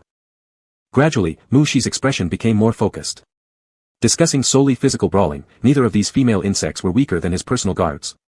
But the female slave bound by his contract. The footwork she used while moving clearly bore the shadow of the Sakaya Corps. Was she a retired military insect or a descendant of warbugs? Boom. Another clash saw the chitin-covered claws colliding, quickly bouncing off each other. With only 5/10 of the insect pattern energy, combating another equally classed, semi-morphed female insect was indeed pushing it. Shannon wiped the blood from the corner of his lips, retracted his left foot which had moved backward a bit, panted lightly, and his heterochromatic eyes coldly stared at Whiteface, who was getting up opposite him. Master She was watching, even at the cost of his life, he couldn't afford to lose. Female insect mating competition was brutal after all. Damn. Whiteface, holding his chest, panted heavily, a glint of dark light flashing in his eyes. Every attack he delivered was accurately intercepted by the bug on the other side, giving Whiteface the impression that he was completely seen through. He found it extremely frustrating. Whiteface spat out a mouthful of bloody foam, glaring intently with eyes glowing green at the female insect with heterochromatic pupils. Such a fighting style, 3 parts resembled precise maneuvers trained by the military, and 7 parts were vicious tricks acquired from the streets in the underground city. What kind of origin did this female insect have? Was she subjected to training by warrior females while indulging in nobles' pleasures? No time for mockery. As soon as Whiteface stood up, the opponent surged forward before him, the wind from her punch blowing toward his face. Damn! So damn competitive spirit.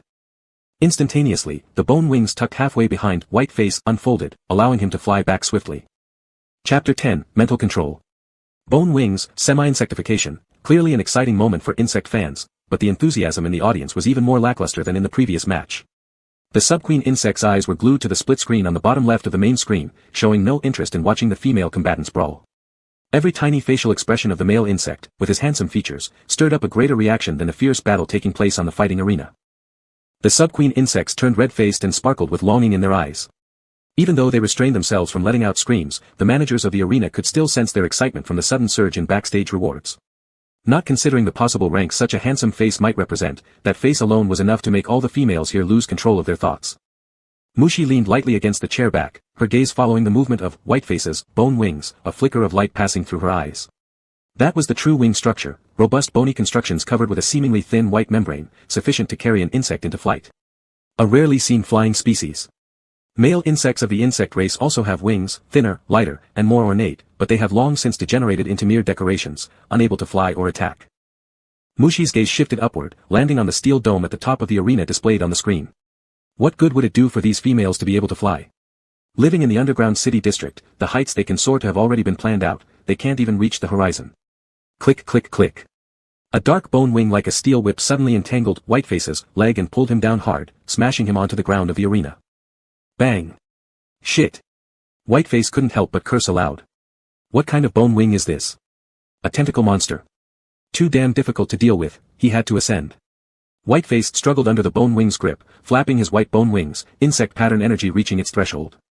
A figure darted forward, Whiteface seeing those peculiar heterochromatic pupils. Before he could react, a heavy weight crashed onto his shoulder, as if he'd heard the sound of bones breaking. Bang. Once again, he was slammed back to the ground, his mask snapping apart. Xuan coldly commented, too slow. At this point, Veyat did not exhibit anywhere near the same speed during their past battles. Too slow. Blood gurgled in Whiteface's throat in anger. He, known for his agility among flying species, was being called slow by an insect. Pfft. As if having extra limbs made you so great. Before Whiteface could spew blood at the insect's face, steel-like tentacle-like bone wings wrapped around his limbs one after another, pinning him firmly to the ground. Just as he was about to resist desperately, a cool bone wing wrapped tightly around his neck. In the arena, there are no rules, only life and death. Xuan adjusted his rapid breathing after the fight and looked at the immobilized opponent. Whiteface struggled to lift his head under the restraint of the bone wings and showed Xuan a slightly twisted smile. If you don't pull your tentacles back soon, you might die. Xuan's brows furrowed slightly as he caught a flash of light from the corner of his eye. His pupils abruptly contracted. A laser beam? And it came from the audience. Xuan instantly crouched, his insect-transformed claws gripping Whiteface's head and pressing it back into the ground. Shit. Whiteface's voice lowered. This female insect, what grudge did she have against his face? Xuan's expression remained unchanged, but he experienced a brief moment of confusion internally. How many times had this word been uttered now? The Veyat in his memory would be troubled by uttering a single dirty word.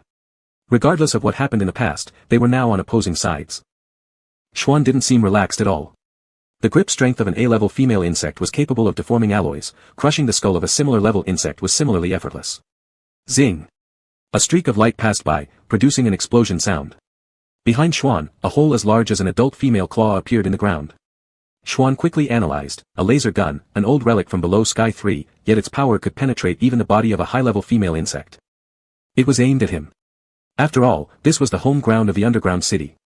For Veyat to take any action would be quite easy. Fortunately, the move only targeted him. Xuan kept an eye on the split screen of Mushi shown on the competition arena monitor, thinking deeply in a fleeting moment while maintaining the grip on Whiteface's head, leaving him no opportunity to struggle. Xuan turned his neck, a sharp gaze scanning a certain spot within the audience. The night vision ability of a high-level female insect allowed her line of sight to penetrate the darkness, meeting the eyes of the armed female holding the gun. It was the red-haired female insect from the hotel. "What's going on?" Murmurs of disturbance began appearing in the audience. Sean remained steadfast, his peripheral vision keeping track of Mushi's location. The male insect on the screen appeared calm, seemingly indifferent to the commotion unfolding at the arena. Any female who stepped onto the combat arena should be prepared to meet her death at the hands of her opponent. This was a self-established rule of the combat arena. But when the odds didn't go their way, the bettors would start violating the rules.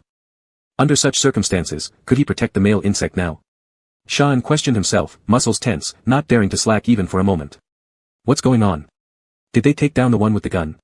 Where are the arena guards? Voices from the audience rose in volume. These were voices of the privileged insects from above, and naturally, they demanded an explanation when their safety was at stake. As for those more familiar with the underground district, they had further thoughts. In this district, only the surveillance teams had access to laser weapons. But why would the surveillance team suddenly? No matter what the reason for the appearance of the surveillance team might be, the insects who thought of this chose silence at that moment. If it were a male insect on the stage, perhaps they would still do something. But for a female slave, look, wasn't the owner of the female slave on the split screen completely unfazed? The red-haired female insect, feeling locked under Sha-An's gaze, trembled uncontrollably as she held her weapon. It wasn't just because of the heterochromatic eyes of the female slave watching her but also due to the ominous aura around him. The female insect gritted her teeth and let go of her gun. The laser weapon hit the ground with a thud as the female insect walked out from behind the seats, her crimson hair swaying like undulating flames. What kind of presence had been following him all this time? The red-haired female insect stepped onto the combat field and glanced around the arena before bowing towards the direction of booth 17 in Zone A. "My lord, you have already won this match, there is no need to cause any casualties." "A noble bug like you surely wouldn't want to soil yourself," said the red-haired female insect, her tone slightly trembling. Whispered discussions broke out among the spectators as they quietly exchanged words, lowering their voices. Is someone trying to redeem their life with star coins? It's been a long time since someone redeemed their life with star coins. But how could the male nobles possibly lack money? Threatening me? The black-haired male insect tilted his head slightly as if pondering. Before the red-haired female insect could deny, the male insect's voice continued, "I don't appreciate being spoken to while having a gun pointed at me. Your hospitality seems problematic." Gun. Sean couldn't guard against the possible attack by the red-haired female insect in time. He sharply turned his head toward Mushi's private booth. All he saw in front of him on the split screen was the male insect lifting his hand, tapping lightly on the table with his fingertips. A familiar yet formidable mental force swept through the entire combat arena instantly. Sean felt like a taut string that never had the chance to release its arrow, it slackened during the final stage of full tension. His body suddenly went limp, falling straight down. Fortunately, all the other bugs on the field suffered the same fate. All sound ceased as the S-class male insect's mental domination paralyzed every single insect within the combat area. Even the crowd in the spectator stands collapsed in waves. A deathly silence filled the space. Being deprived, invaded. Shivering, reverence, submission. ZZZT. A sound like electricity crackling came from the top of the arena. The virtual figure hovering above twitched as if malfunctioning before disappearing entirely. All guns inside the arena have been disabled, complete control of the electronic system has been taken over, and your loyal servant awaits your orders. Little Eye connected to Mushi's mental network and respectfully reported. Mushi stood up from the couch, scanned the screen, and noticed the 3 collapsed females on the stadium floor. Inadvertently suppressing even the allied forces' insects. Mushi lifted her finger and individually withdrew the pressure exerted by the mental force on the female slaves. Huff. Sean gasped heavily, sensing the pressure easing off his body, forcing himself to get up. Though powerless in his limbs, he knelt down with a single knee. Still trembling fingers gripped tightly as Sean hung his head low, waiting for the male insect's judgment. Mushi left the private booth and descended step by step through the audience seating area. Every step triggered a row of lights illuminating under Little Eye's control. With more than 10 seconds on the ground, isn't it time to announce the winner? In this silent space filled only with heavy breathing, Mushi's clear voice seemed infinitely amplified. Regardless of whether or not such a rule existed in the underground arena, none of the present bugs could answer. Female insects and sub-females were unable to resist the mental intrusion of the S-class male insect and thus lay incapacitated. Male insects were unaffected by the mental intimidation of their own gender. The feeling of one's territory being invaded made male insects uncomfortable, but they could do nothing but grit their teeth and lower their presence. The insect hierarchy was clearly defined, especially among the same sex. Higher-level male insects like to greet each other with mental force, an exchange of mental energy was enough for them to know their respective positions in the mating chain. Just look at the females' reactions, this wasn't just a greeting. That male insect had already declared ownership, and they simply couldn't compete. Sean pinched the palm of his hand, trying to stop himself from collapsing, when he heard an unfamiliar voice transmitted through the loudspeakers of the arena. The 11th match, winner, challenger number 19 from Zone A. As the announcement ended, golden virtual flower petals drifted down like rain. Sha An's gaze focused on the claws holding his knees as his mind mechanically churned. The moment his bone wings locked around the throat of Paleface, the match was decided. But back then, the virtual referee hovering above the arena didn't react at all, possibly due to the commands given by the arena's insects. So now, Shimu's intimidating presence still lingered, and no female except him could move. Who announced the victory? Whoosh! Before Shan could figure it out, his chest was struck by a golden blur. Having just been mentally cleansed by the male insect's power, Sha An's reaction speed had slowed significantly. It took him a moment to lift his hand and catch the golden orb that was about to fall to the ground. The object in his hands didn't feel like anything dangerous. Though it had sharp edges, they weren't sharp. What was this? A paper flower? A golden paper flower, a tribute to the victor. A pair of exquisite leather boots appeared before him, and Shan looked up blankly, raising his line of sight. There were strong, lean legs wrapped in formal suit pants, long fingers in white gloves, layered layers of the formal attire collar, and further up, the male insects in different purple eyes like starry clouds settling deep within, occupying all of his vision. Chapter 11, The King of the Underground District. The heartworm stepped toward him, light and shadow interweaving, nearly surreal. Lord, Shan held the golden paper flower in her trembling hands. She cast a puzzled glance at the female slave, thought for a second, then immediately chose to ignore her strange reaction. When he was very young, the females around him often went into inexplicable trances and even acted strangely. As he grew older, even the male insects around him exhibited strange behaviors. He had long since gotten used to it. As long as these behaviors didn't bother him, Mushi wouldn't care. Watching Mushi walk closer step by step, Shan's eyes became unfocused and her heart almost leapt out of her chest. But in the next moment, this dreamlike sensation shattered. Mushi walked past him without hesitation, heading straight to another female insect still lying on the ground, looking disheveled. Mushi's eyes were lowered as he looked down at the claw marks left deep on the ground by the female insect.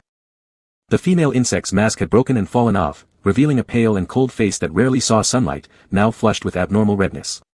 White face. Or should I call you, the king of the underground district, Waudu?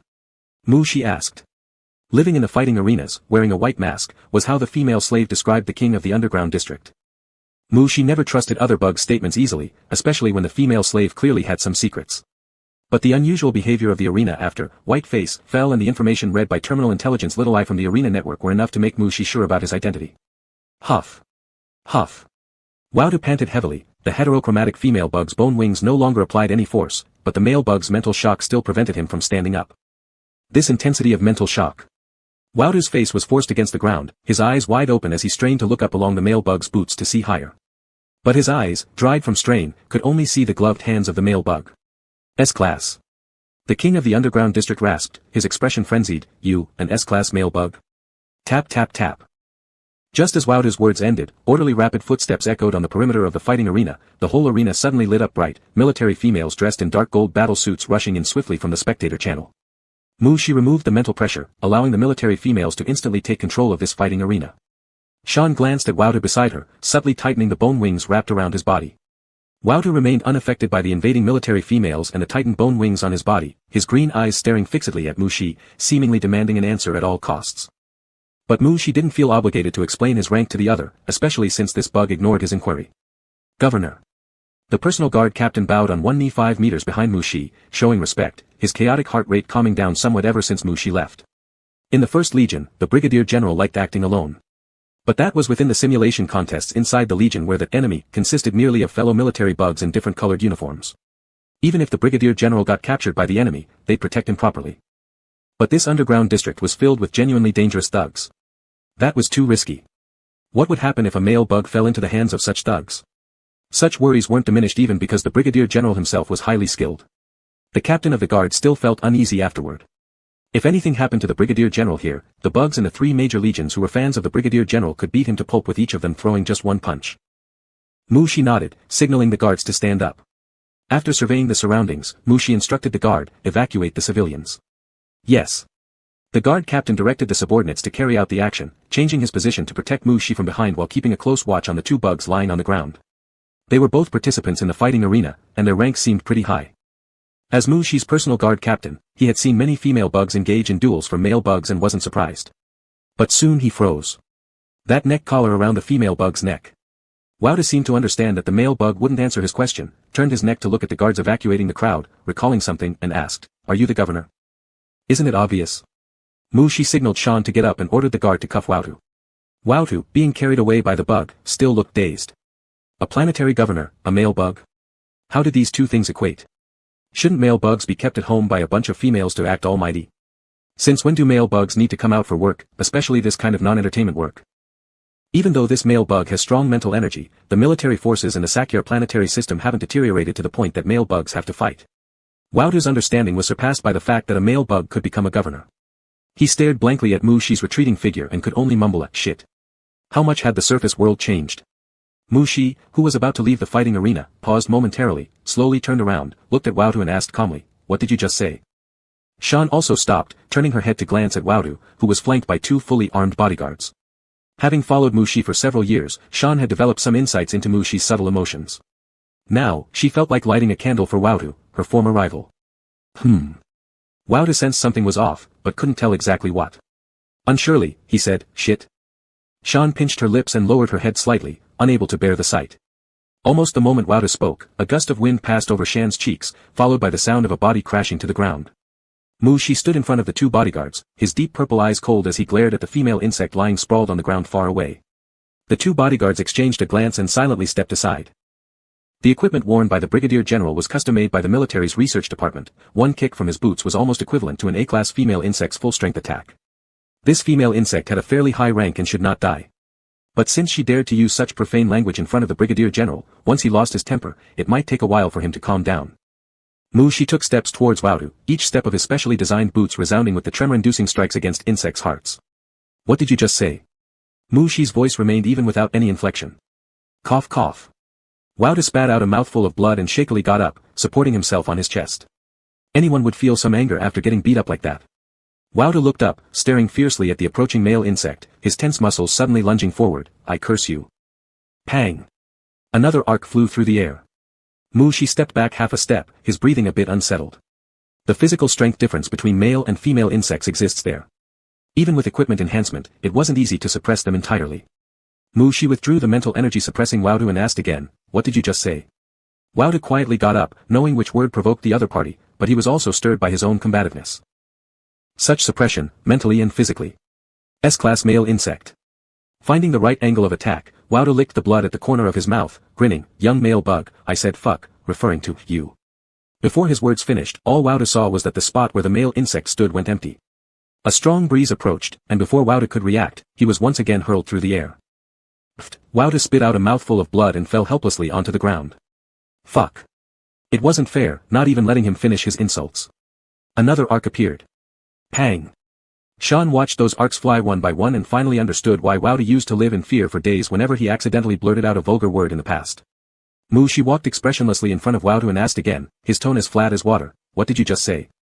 Huff. Wautu lay flat on his back, panting roughly, having no more will to resist. Hearing the unchanging question from the male insect, Wautu closed his eyes, spreading his limbs in an X shape and decisively said, "You can screw me." Shi hesitated for a moment, lifting his foot again. Pang. Pft. Cough cough.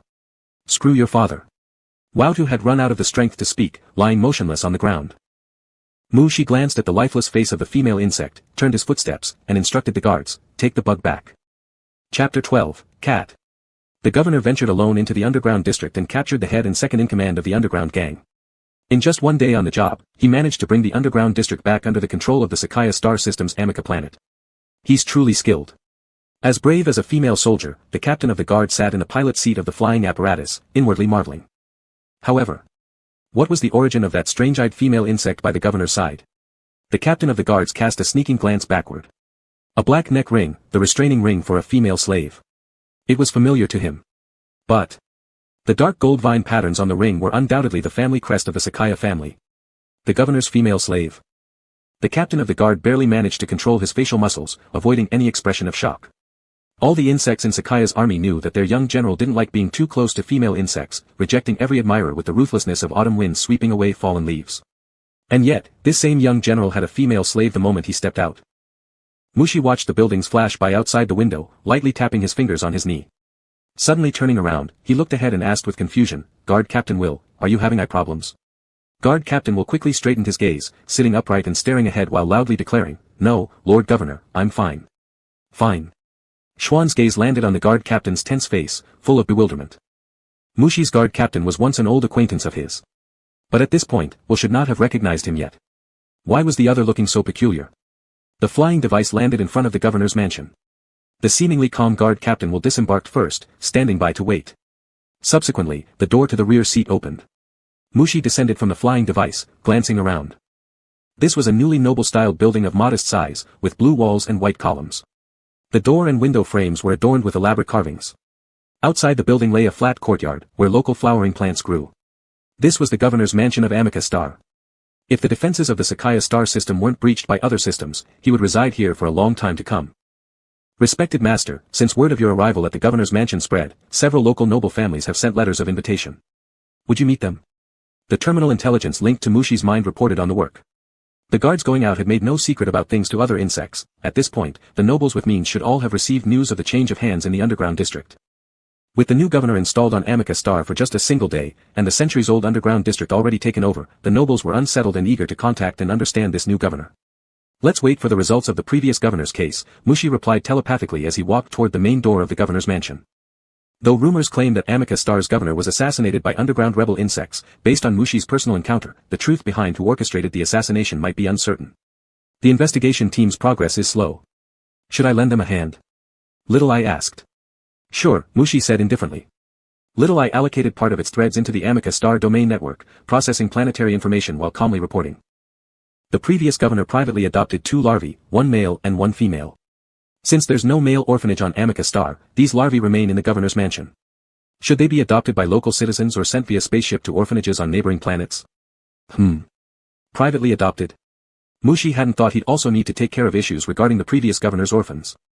No formal adoption procedures have been followed. Such cases were common in noble circles, where the relationship is acknowledged as father-son but without legal binding.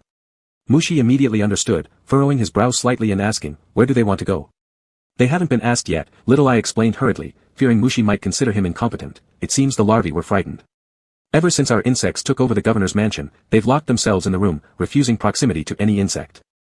Little Eye paused and added, the guard team consists entirely of adult female insects, who seem to lack all resistance to the little larvae. Female insects are universally acknowledged in space as controllers of larvae. Mushi did not say more. Entering the governor's mansion, his mental force covered the entire building without disturbing other insects. The first to notice were Schwann and guard Captain Will, who were only a few steps behind him, following on either side. Next, they sensed a squad of guards escorting a red-haired female insect, her legs weak from the lingering effects of a mental stun, descending from the flying apparatus alongside the former king of the underground district. Indeed, it was a recovery rate that could put hospital staff out of work. Just hours ago she had been paralyzed and unable to move, now barely being supported to walk. They turned into the main hall. Guard Captain Will glanced several times at the female insect walking beside him, his gaze full of scrutiny. Will felt his territory had been invaded. Was this female slave trying to vie for the lieutenant general's attention? Mushi had already probed that there were 2 larvae in a room upstairs. He changed direction and sat down on a sofa in the hall. Turning his head, Mushi gave instructions to the guard captain, send the 2 insects brought back from the underground district for re-education through labor, and go bring down the larvae adopted by the former governor. Captain Will's eyebrows twitched, instantly realizing he had neglected his duties.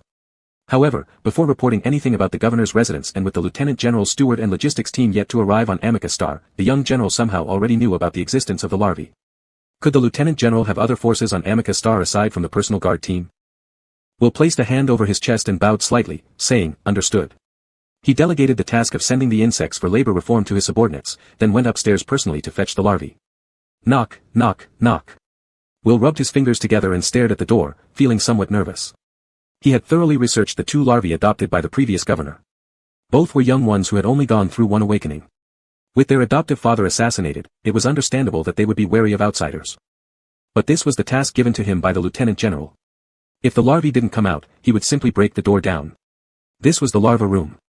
Without high-grade soundproofing on the door, Will heard the sound of cartoon animation inside stop. Several footsteps sounded and reached the door almost simultaneously. Good afternoon, military madam, is there anything you need? The crisp voice of a larva sounded through the closed door. Will looked helplessly at the still closed door. Good afternoon, young masters, Governor General wishes to see you, so you'll have to come with me now. Governor General. The voice inside weakened. Will lifted his wrist to check the time, growing somewhat anxious. Though these were 2 small larvae, he couldn't keep the young general waiting for long. Click. The doorknob turned, and Will's anxiety vanished instantly as he watched the door slowly open, unconsciously holding his breath. A little male larva no taller than his knee appeared, dressed neatly in white ceremonial school uniform, blinking big eyes up at him. Will momentarily melted. The little female larva standing on a stool let go of the door handle and hopped down. Now both small larvae were gazing up at him, pressed together. Will wanted to pat the heads of the small larvae, but the caution in their eyes made him think better of it. Please follow me, young masters. Will softened his tone, though paired with his cold military face, the soothing effect was negative. Fortunately, the small larvae weren't scared back inside. They held hands as they stepped out of the room. As he led the larvae down the stairs, Will kept slightly behind them. If one stumbled, he could rescue them in time. Will saw the little male larva sneak a glance back at him. Just as Will was contemplating whether to give a reassuring smile, the little male whispered to his female companion, "Don't be afraid. I'll sleep with that governor, and we won't be thrown out. Guard Captain Will. Ariel." The brown-haired female larva tugged disapprovingly at her companion's sleeve. Male larva Ariel snorted lightly, turning his head sulkily, right when his eyes met those of a military-dressed female insect sitting in the living room. Ariel's eyes lit up immediately. "Cat!" Ariel gasped quietly, his steps hastening slightly. He had once seen an alien pet from afar, with similar eyes, one blue and one gold. "Would you like a smart terminal? It can provide map navigation, infiltrate networks to disrupt weapons, multiple functionalities await your discovery." Chapter 13, What should the female slave do? Guard Commander Will hurriedly followed. Male larvae are very different from female larvae, their bodies are delicate and can't take any falls or stumbles. Sean withdrew his gaze. With the sensitivity of a female insect's 5 senses, he had already heard the commotion when the larvae came out of the room, naturally also catching the young male's statement, "Sleep with the governor." It is not uncommon for males to sleep with others. In the underground city district, male insects can only survive by relying on powerful females. Placing the cup of water on the table in front of Mu Shi, Sean sneakily glanced at Mu Shi's expression, who remained as calm as ever. Satisfied, Sean stood aside with his hands behind his back. The young male would only say such a thing because he didn't know that the governor and him were of the same sex, nothing untoward would actually happen between them. Adult female insects all have long legs, one step equaling several steps of a larva. Commander Will rushed forward quickly and soon picked up Ariel, who had run out. Will's attitude turned stern. The Brigadier General instructed him to take the larvae away, and he couldn't let anything happen to the larvae before the Brigadier General saw them. When the adult grabbed him by the collar and lifted him up, the young male Ariel involuntarily raised his line of sight, kicking his legs a few times, quite uncomfortable with such a crude military-style embrace. The brown-haired little female, seeing Ariel struggle uncomfortably, ran to Will's side and glared fiercely, as if she was ready to duel him unless he released her. Will ignored her and directly carried the young male down the stairs. Held tightly by Will, the young male kicked his legs a few times and then stopped moving, appearing disheartened and deflated. Will glanced at the young male, then looked at the little female following beside him, glaring angrily. Reluctantly, Will put down the young male. However delicate the males might be, they certainly wouldn't fall on a flat surface, right?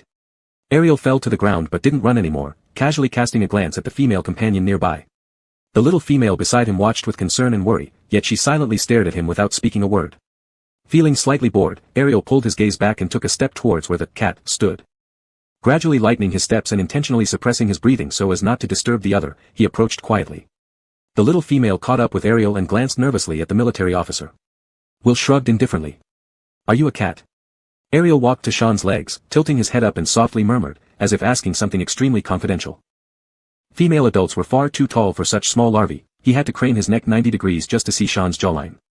Sean lowered his head, and Ariel covered his mouth just in time to stop himself from gasping aloud. Really two different colored eyes. It must be a rare pet cat capable of transforming into an insect shape. Lacking experience in dealing with larvae, Sean's body stiffened unnaturally. This little larva, not even reaching his knees, was beautiful yet fragile. Sean glanced tentatively at Mu Shi, who was lightly sipping the water he offered. The male insect's gracefully drooping eyelashes made it impossible to gauge his emotions. What should he do? "Governor, all the larvae have been brought over." Guard Commander Will stood steadily beside Sean. The attention of the little male by his feet was successfully diverted by the Guard Commander's words, allowing Sean to imperceptibly relax, finding the rigidity of the Commander's standard star tone rather pleasing for the first time. "Governor?" The little male Ariel muttered, turning his head to look at the military officer and then following the direction of the latter's bow to the sofa beside him. Mu Shi set down his cup of water, slightly nodding to the Guard Commander, and gave a faint sidelong glance at the little male by the slave's legs. Ariel widened his eyes, suddenly becoming dazed. So beautiful. More handsome than even his own reflection in the mirror. "He's not a cat," Mu Shi stated calmly. "There are many strange creatures in space that can transform into forms similar to insectoids, but this figure next to him was indeed a female insect." You're the governor." Ariel's attention was now completely off the cat. His eyes lit up as he gazed at Mushi. Sleeping with such a bug must bring a night of sweet dreams. Ariel extended his claws and moved forward a few steps involuntarily. If it weren't for the female companion beside him pulling back, his claws would have already reached out to touch Mushi. Mushi did not oppose the approach of the larvae. He glanced at the brown-haired little female who was clinging tightly to the male larvae's arm and said, "You should already know that the governor of Amica Star was assassinated 3 days ago. I am the newly appointed governor of Amica Star." The larvae showed no significant reaction to what he said. When he mentioned the previous governor, their adoptive father, both larvae even appeared indifferent. The previous governor privately adopted these 2 larvae. There's indeed a story behind this.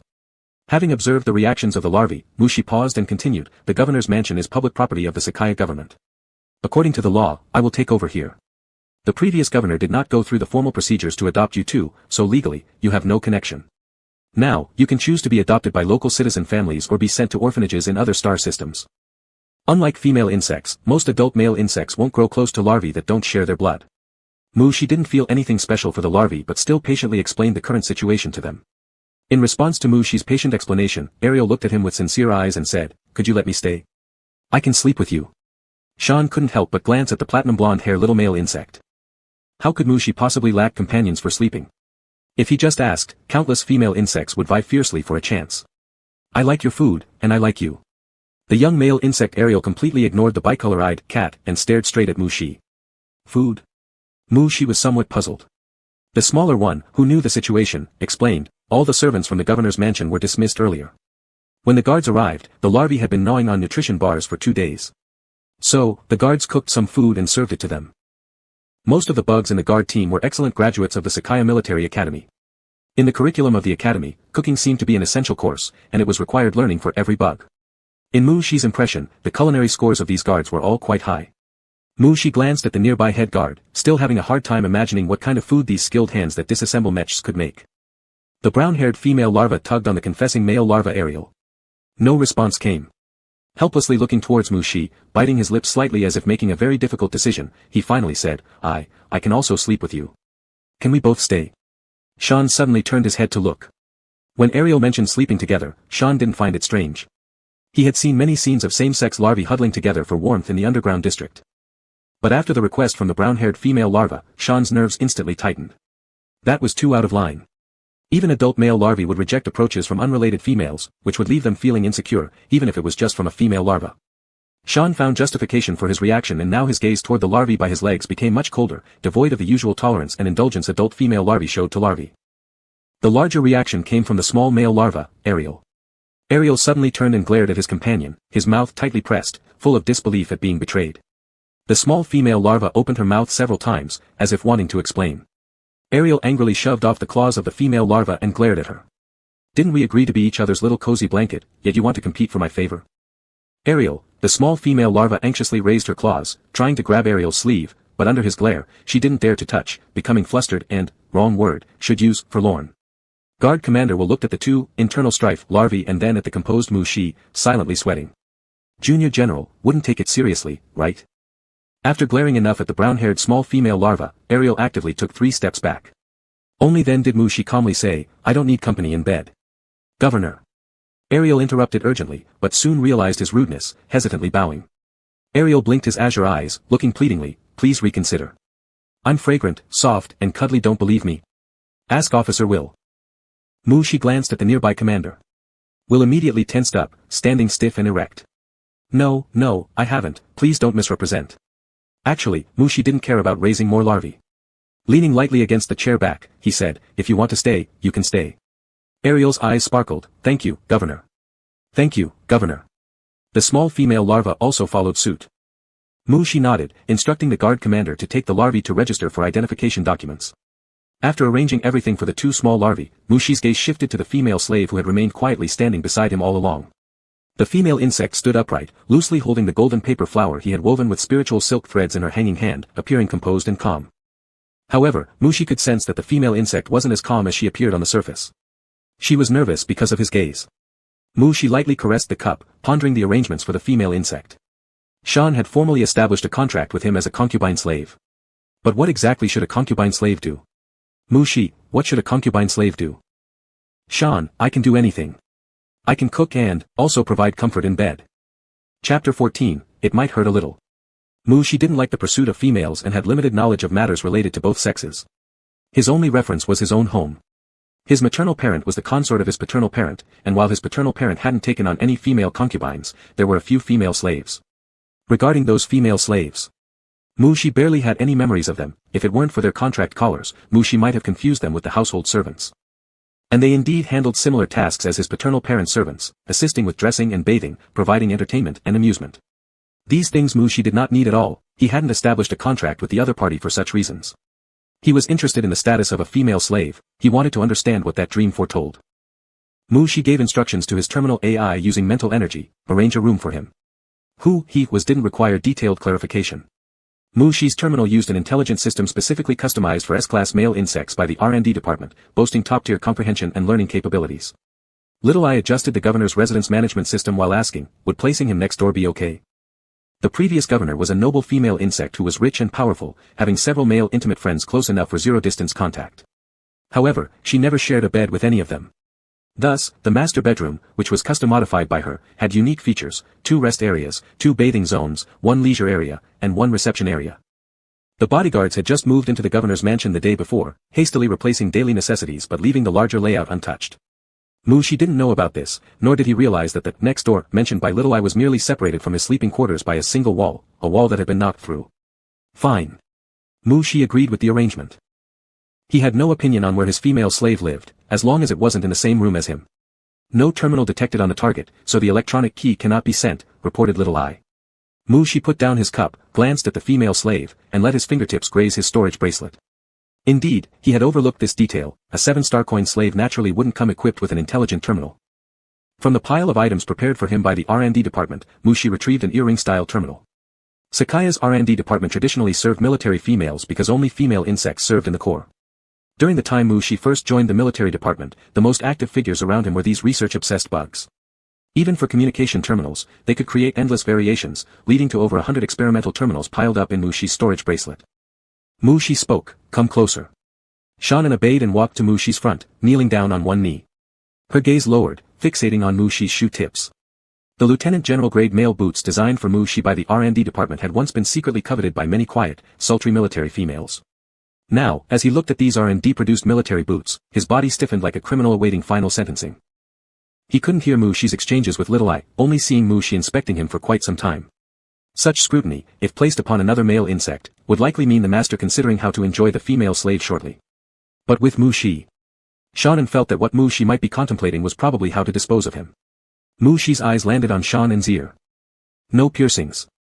Earring-type terminals had swept through the entire insect race over the years. He rarely saw insects without ear piercings anymore. Fine mental threads gathered at Mushi's fingertips. He extended his hand toward Shannon's right ear. "It might hurt a little," Mushi said. "What is he planning to do?" Shannon held his breath, his pale eyelashes lowering slightly, trembling due to Mushi's proximity. Mushi sensed the tension in the insect, pausing for a moment before saying, "You can grab my sleeve." When Mushi was young, he and his paternal parent encountered a riot on the square, during which frenzied female insect rebels unleashed their bone wings and talons in reckless slaughter. By using mental threads to probe routes amid the chaos, Mushi managed to hide with his paternal parent. Not until the maternal parent descended from the sky, wielding bone wings and eliminating all the rebels, did they emerge from their hiding place among the broken stone sculptures. His paternal parent was shocked and refused comfort, only silently rising while clutching the sleeve of the maternal parent.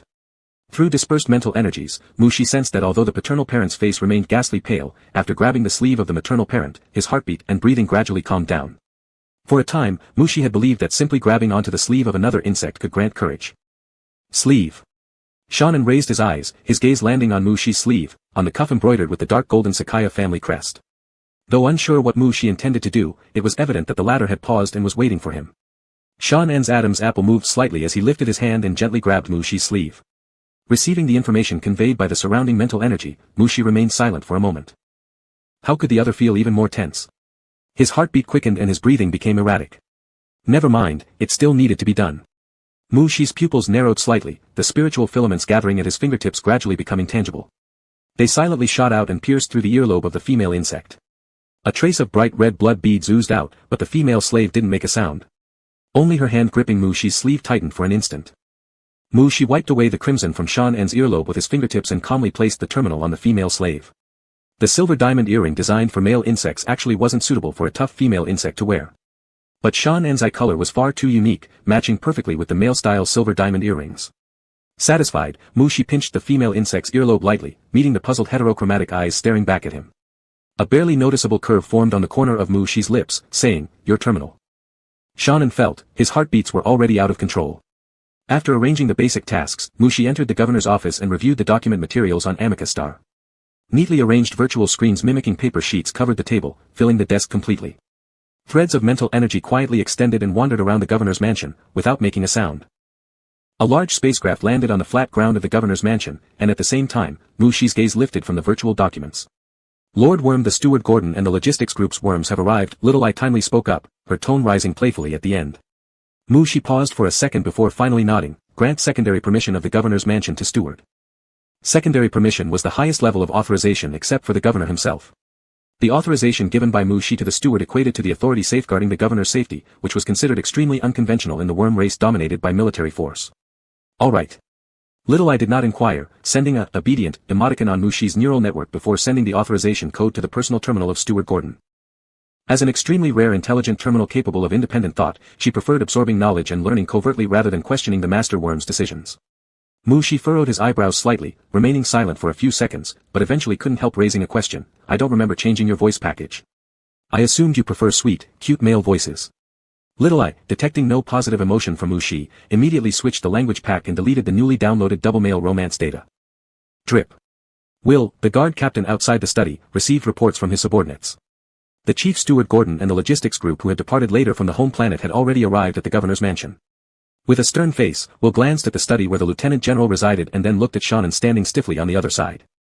Under the protection of the guard team, there would be no danger breaking through the multiple layers of defenses within a short period to reach the lieutenant general. As captain of the guards, guiding the visiting logistics group from the home planet was indeed what he should do now. But, there was this irritating female insect here, a female insect trying to snatch the position behind the lieutenant general. Shan-En was utterly baffled by the glare. After carefully inspecting his clothing, he wore this combat uniform provided by Mu-Shi. Almost every worm in the Sakaya Corps had one. Shan-En was very familiar with these clothes, though the version he possessed years ago was the redesigned 4th-generation combat suit. In any case, there was nothing inappropriate about the outfit. "If you want to guard here, I won't stop you." Will tilted his chin slightly, lowering his voice coldly, "but, things that are not meant for you, don't fantasize." After speaking, Will strode away, stepping proudly like a big cat that successfully protected its food. What was he not supposed to covet? Shan-En, puzzled, glanced sideways at the closed study door beside him, his fingers unconsciously brushing against the neck ring on his neck. Was it Mu-Shi? This was someone he dared not covet. Indifferent as Mu-Shi, let alone being inside the study, even if sleeping in the same bedroom or carrying the identity of his female slave, all he could do was suppress his desires deeply in his heart. If he crossed the line, awaiting him would undoubtedly be rejection from Mu-Shi. Just like in the previous life. Should he get an earring-style terminal? Chapter 15, Hang in there, a mighty lord will come. The commander of the personal guards, Will, saluted the female insect that descended from the aircraft. She was not a young female insect. With black hair and gray eyes, she had a pleasant appearance. Wearing a black manager's uniform with pure white gloves, she appeared steady and experienced. Will's expression was solemn as he said, "Manager Gordon, routine inspection." As the commander of the personal guards, he had to personally welcome the logistics manager only because his subordinates could not directly inspect the items carried by the logistics manager. Gordon nodded, allowing the insect of the guard team into the aircraft. His green eyes swept over the governor's mansion before looking at Will and asked, "Is Amicus Star unsafe?" Just like how there are no non-combatant female insects in the insect race, there are also no subordinates who are ignorant of military affairs under the command of the nobles who originated from the legions. With just one glance, Gordon had already noticed how heavily guarded the governor's mansion was. The news about the previous governor being taken down after just taking office was sealed off by the bodyguard team, except for certain local nobles with secret information channels in the underground. None of the other insects were aware. Will also felt somewhat melancholy, stepping aside and saying to Manager Gordon, "We'll talk inside." Gordon nodded, but his eyebrows slightly furrowed. Amicus Star was the trade hub between the S and H star systems, with various complex and intertwined forces, including an underground district where thugs gathered. For ordinary insects, it was certainly unsafe. But the lieutenant general was appointed by the marshal as the governor of Amicus Star. Would any insect dare to act against the planet's governor? Recalling the previous governor who had been assassinated, Gordon felt a bit uneasy in his heart. There truly were such terrorists. Upon entering the reception room, Gordon thought the commander of the personal guards would tell him about the rebellion forces on Amicus Star, but instead heard the other party say, "The lieutenant general captured the king of the underground district alive, but we don't have many bugs to call upon." There are still residual forces in the underground that haven't been thoroughly investigated. We'd better be cautious. Will noticed the rare flicker of surprise on the face of this always serious and meticulous logistics manager. Truly unusual, Will inwardly marveled. Gordon didn't miss the obvious interest hanging in the eyes of the personal guard captain. Collecting himself, Gordon politely asked, "Captain, are you so cheerful because you've already gained the favor of the lieutenant general?" A young female soldier with considerable military talent and combat talent willing to give up the more exciting and faster promoted frontline battlefield to become the everyday personal guard of a male officer, if said to have no other intentions, no insect would believe it. I might not know about other personal guards, but the one standing before him was undoubtedly a die-hard fan of the lieutenant general. Because the identical boots of the lieutenant general sold out on the Star Net, they made the foolish move of putting burlap bags on the insects in the research department, even happily going through an official announcement throughout the entire legion. This stab from Gordon wasn't actually very severe, after all, no insect had managed to serve the lieutenant general successfully before. But thinking of the female slave that the lieutenant general brought back from the underground district, Will's facial muscles still stiffened for a few seconds. Gordon raised an eyebrow. "Oh, seems like there's some new situation here." "What? Has one of your subordinates successfully bedded someone?" Although Gordon did not mean to mock, he was genuinely surprised. All members of the personal guard squad are high-level female insects with great looks, figures, and knowledge. If it were any other male insects, having these personal guards turn their entire squad into a harem wouldn't be an issue. But our lieutenant general? A lieutenant general who remains unmoved by the pursuit of S-class female insects, could he have finally seen the light? Da-da-da. A personal guard came in from outside, and both female insects paused their conversation simultaneously, directing their gazes towards her. The guard brought her heels together and saluted the commander of the personal guards, saying, "Report to the officer, inspection completed, all items carried by the logistics group meet safety standards." Gordon turned his head towards the now somber-looking Will and said, "I will go see the lieutenant general right away, please lead the way, Captain." He was quite curious to see what kind of enlightenment this lieutenant general has reached. As for which personal guard of his had such skillful means to successfully climb into bed, that was not urgent, he would eventually see them. Will's mood was terrible. Even Manager Gordon, newly arrived at Amica Star, knew that the lieutenant general had a more favored insect, putting his position as the first insect behind the lieutenant general in grave danger. But leading the manager to report to the lieutenant general was his duty. Suppressing his emotions, Will turned to the manager and said, "Follow me." Gordon took a step forward to follow. Going upstairs, Gordon appreciated the paintings hanging in the hallway while secretly memorizing the layout of the governor's mansion. Resting room, guest room, the study should be just ahead. Thinking this, Gordon's gaze was drawn by the insect guarding at the door, or rather, by the collar around the neck of the female insect. That is, the contract mark of a female slave of the Sakaya family. The lieutenant general's female slave. Which personal guard is this from? He had absolutely no memory of her. Gordon stared at the insect's dichromatic eyes, his brows barely furrowing. With such distinct characteristics, how could he not remember having seen her information? "Gordon manager, the governor is inside, please proceed." Will glanced at Xian by the door, who was dressed in the combat uniform of the 1st Legion and standing rather properly. Recalling the words that Gordon had just spoken, Will felt an impulse to challenge him to a duel in the training room. Young female insects seldom hide their emotions, Gordon very easily noticed the change in Will's mood. Being overtaken by a subordinate in gaining the lieutenant general's favor was indeed quite pitiful. Gordon withdrew his gaze, stood still by the door, adjusted his clothes to ensure his attire was appropriate, and then lightly tapped on the door 3 times. "Please come in." She put down the virtual paper in his hands and looked towards the door. The door opened, revealing the manager who seemed to be all black and white, followed by the red-haired, blue-bottomed with white-edged military uniform and heavily accessorized head of the personal guards. She had long since become accustomed to the completely different dressing styles of his 2 subordinates, showing no odd expression on his face. "Lieutenant General." Gordon placed his right hand over his chest and slightly bowed. "Welcome to Amica Star, Manager Gordon. Your spirits seem quite high." She said. "Your gaze makes me look radiant." Gordon smiled. Beside him, the head of the guard suddenly became aware, why had he been so focused on that female slave? The bigger competitor was right here. She was immune to all sorts of flattery but found it a good thing for his subordinates to be spirited, as it meant more tasks could be assigned to them. "Manager Gordon, do you know about the underground district of Amica Star?" She asked. "Of course, it's the gathering place of criminals, thugs, and slave traders." This was the common perception among the interstellar insect race about the underground district of Amica Star, and it wasn't far from reality. Gordon was still surprised. The lieutenant general's spaceship had only arrived a day earlier than theirs. According to the head of the guards, the control of the underground district had already shifted to the governor's hands. "Then let's discuss how we should deal with these criminals, thugs, and slave traders." She pressed a control button on one side of the desk, and a virtual model of the underground district unfolded before them, a 3-dimensional map created by Little Eye based on data from the underground district. Gordon and Will exited the study after bowing. Gordon deliberately lagged behind a few steps, waiting until the head of the guards disappeared at the end of the corridor before turning around to look at the female insect at the door and asking, "Are you the Lieutenant General's female slave?" He had already received secondary access from the governor's mansion and naturally knew the other party's identity. And also knew, she slept in the same bedroom as the Lieutenant General. Few even amongst the nobles would share a bedroom with their male lords. Yes. Shuren knew that Gordon was Mushi's manager, and his status was no secret, so there was nothing that needed to be concealed. But he didn't quite understand why the other party had stopped to specifically ask him this. "The Lieutenant General never shows affection to females, you are special," Gordon said, slightly bowing and then turning to leave. Shuren was somewhat stunned. The other party used honorifics. He was just a female slave, while Gordon was Mushi's manager, and there was no need for such formalities even when referring to a male servant. Only a queen has a status equal to a male ruler. Why? Choosing sides. Shuren considered it but thought it unlikely.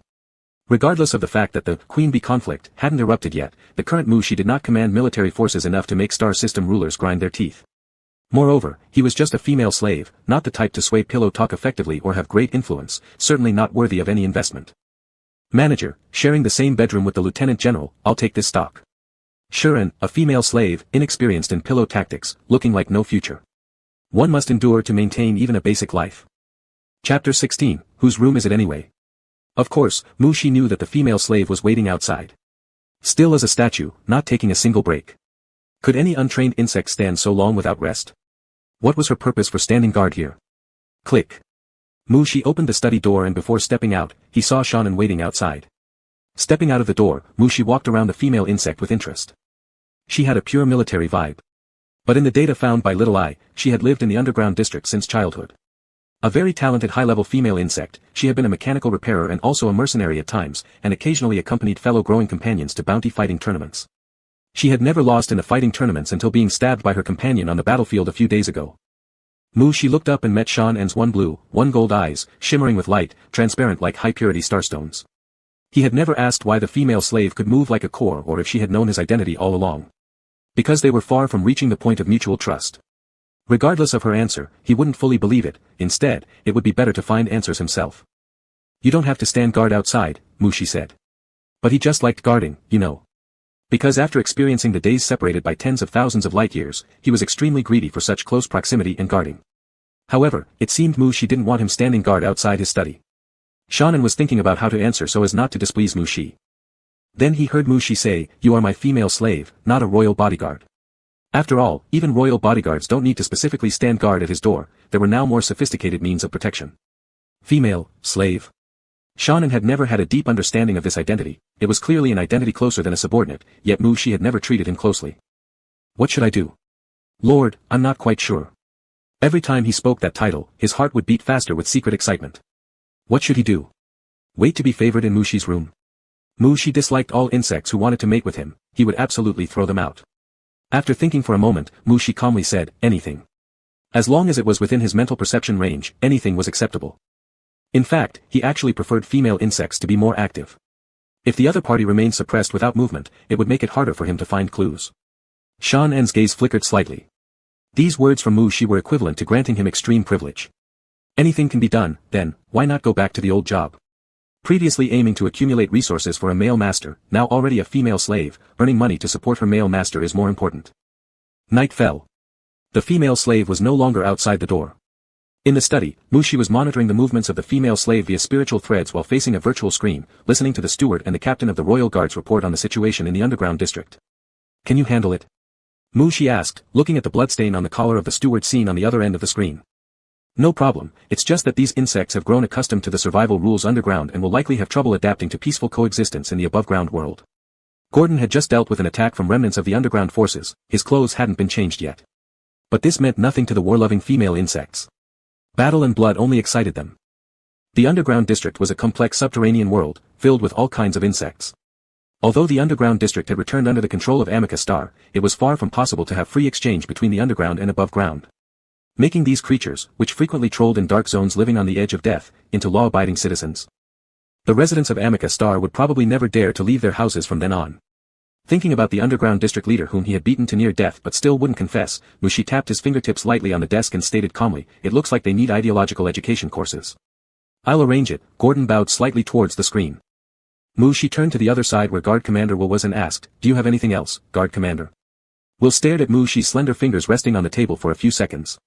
Night had fallen already, it was almost time for the Lieutenant General's daily rest. Under normal circumstances, he would volunteer to serve in the bedroom as usual. But now he was dealing with a group of trashy female insects in the underground district who only knew how to fight and shout, unable to get away to the side of the Lieutenant General. "General, I will clear out the remaining underground forces as soon as possible and come back to report to you." The Guard Commander saluted stiffly.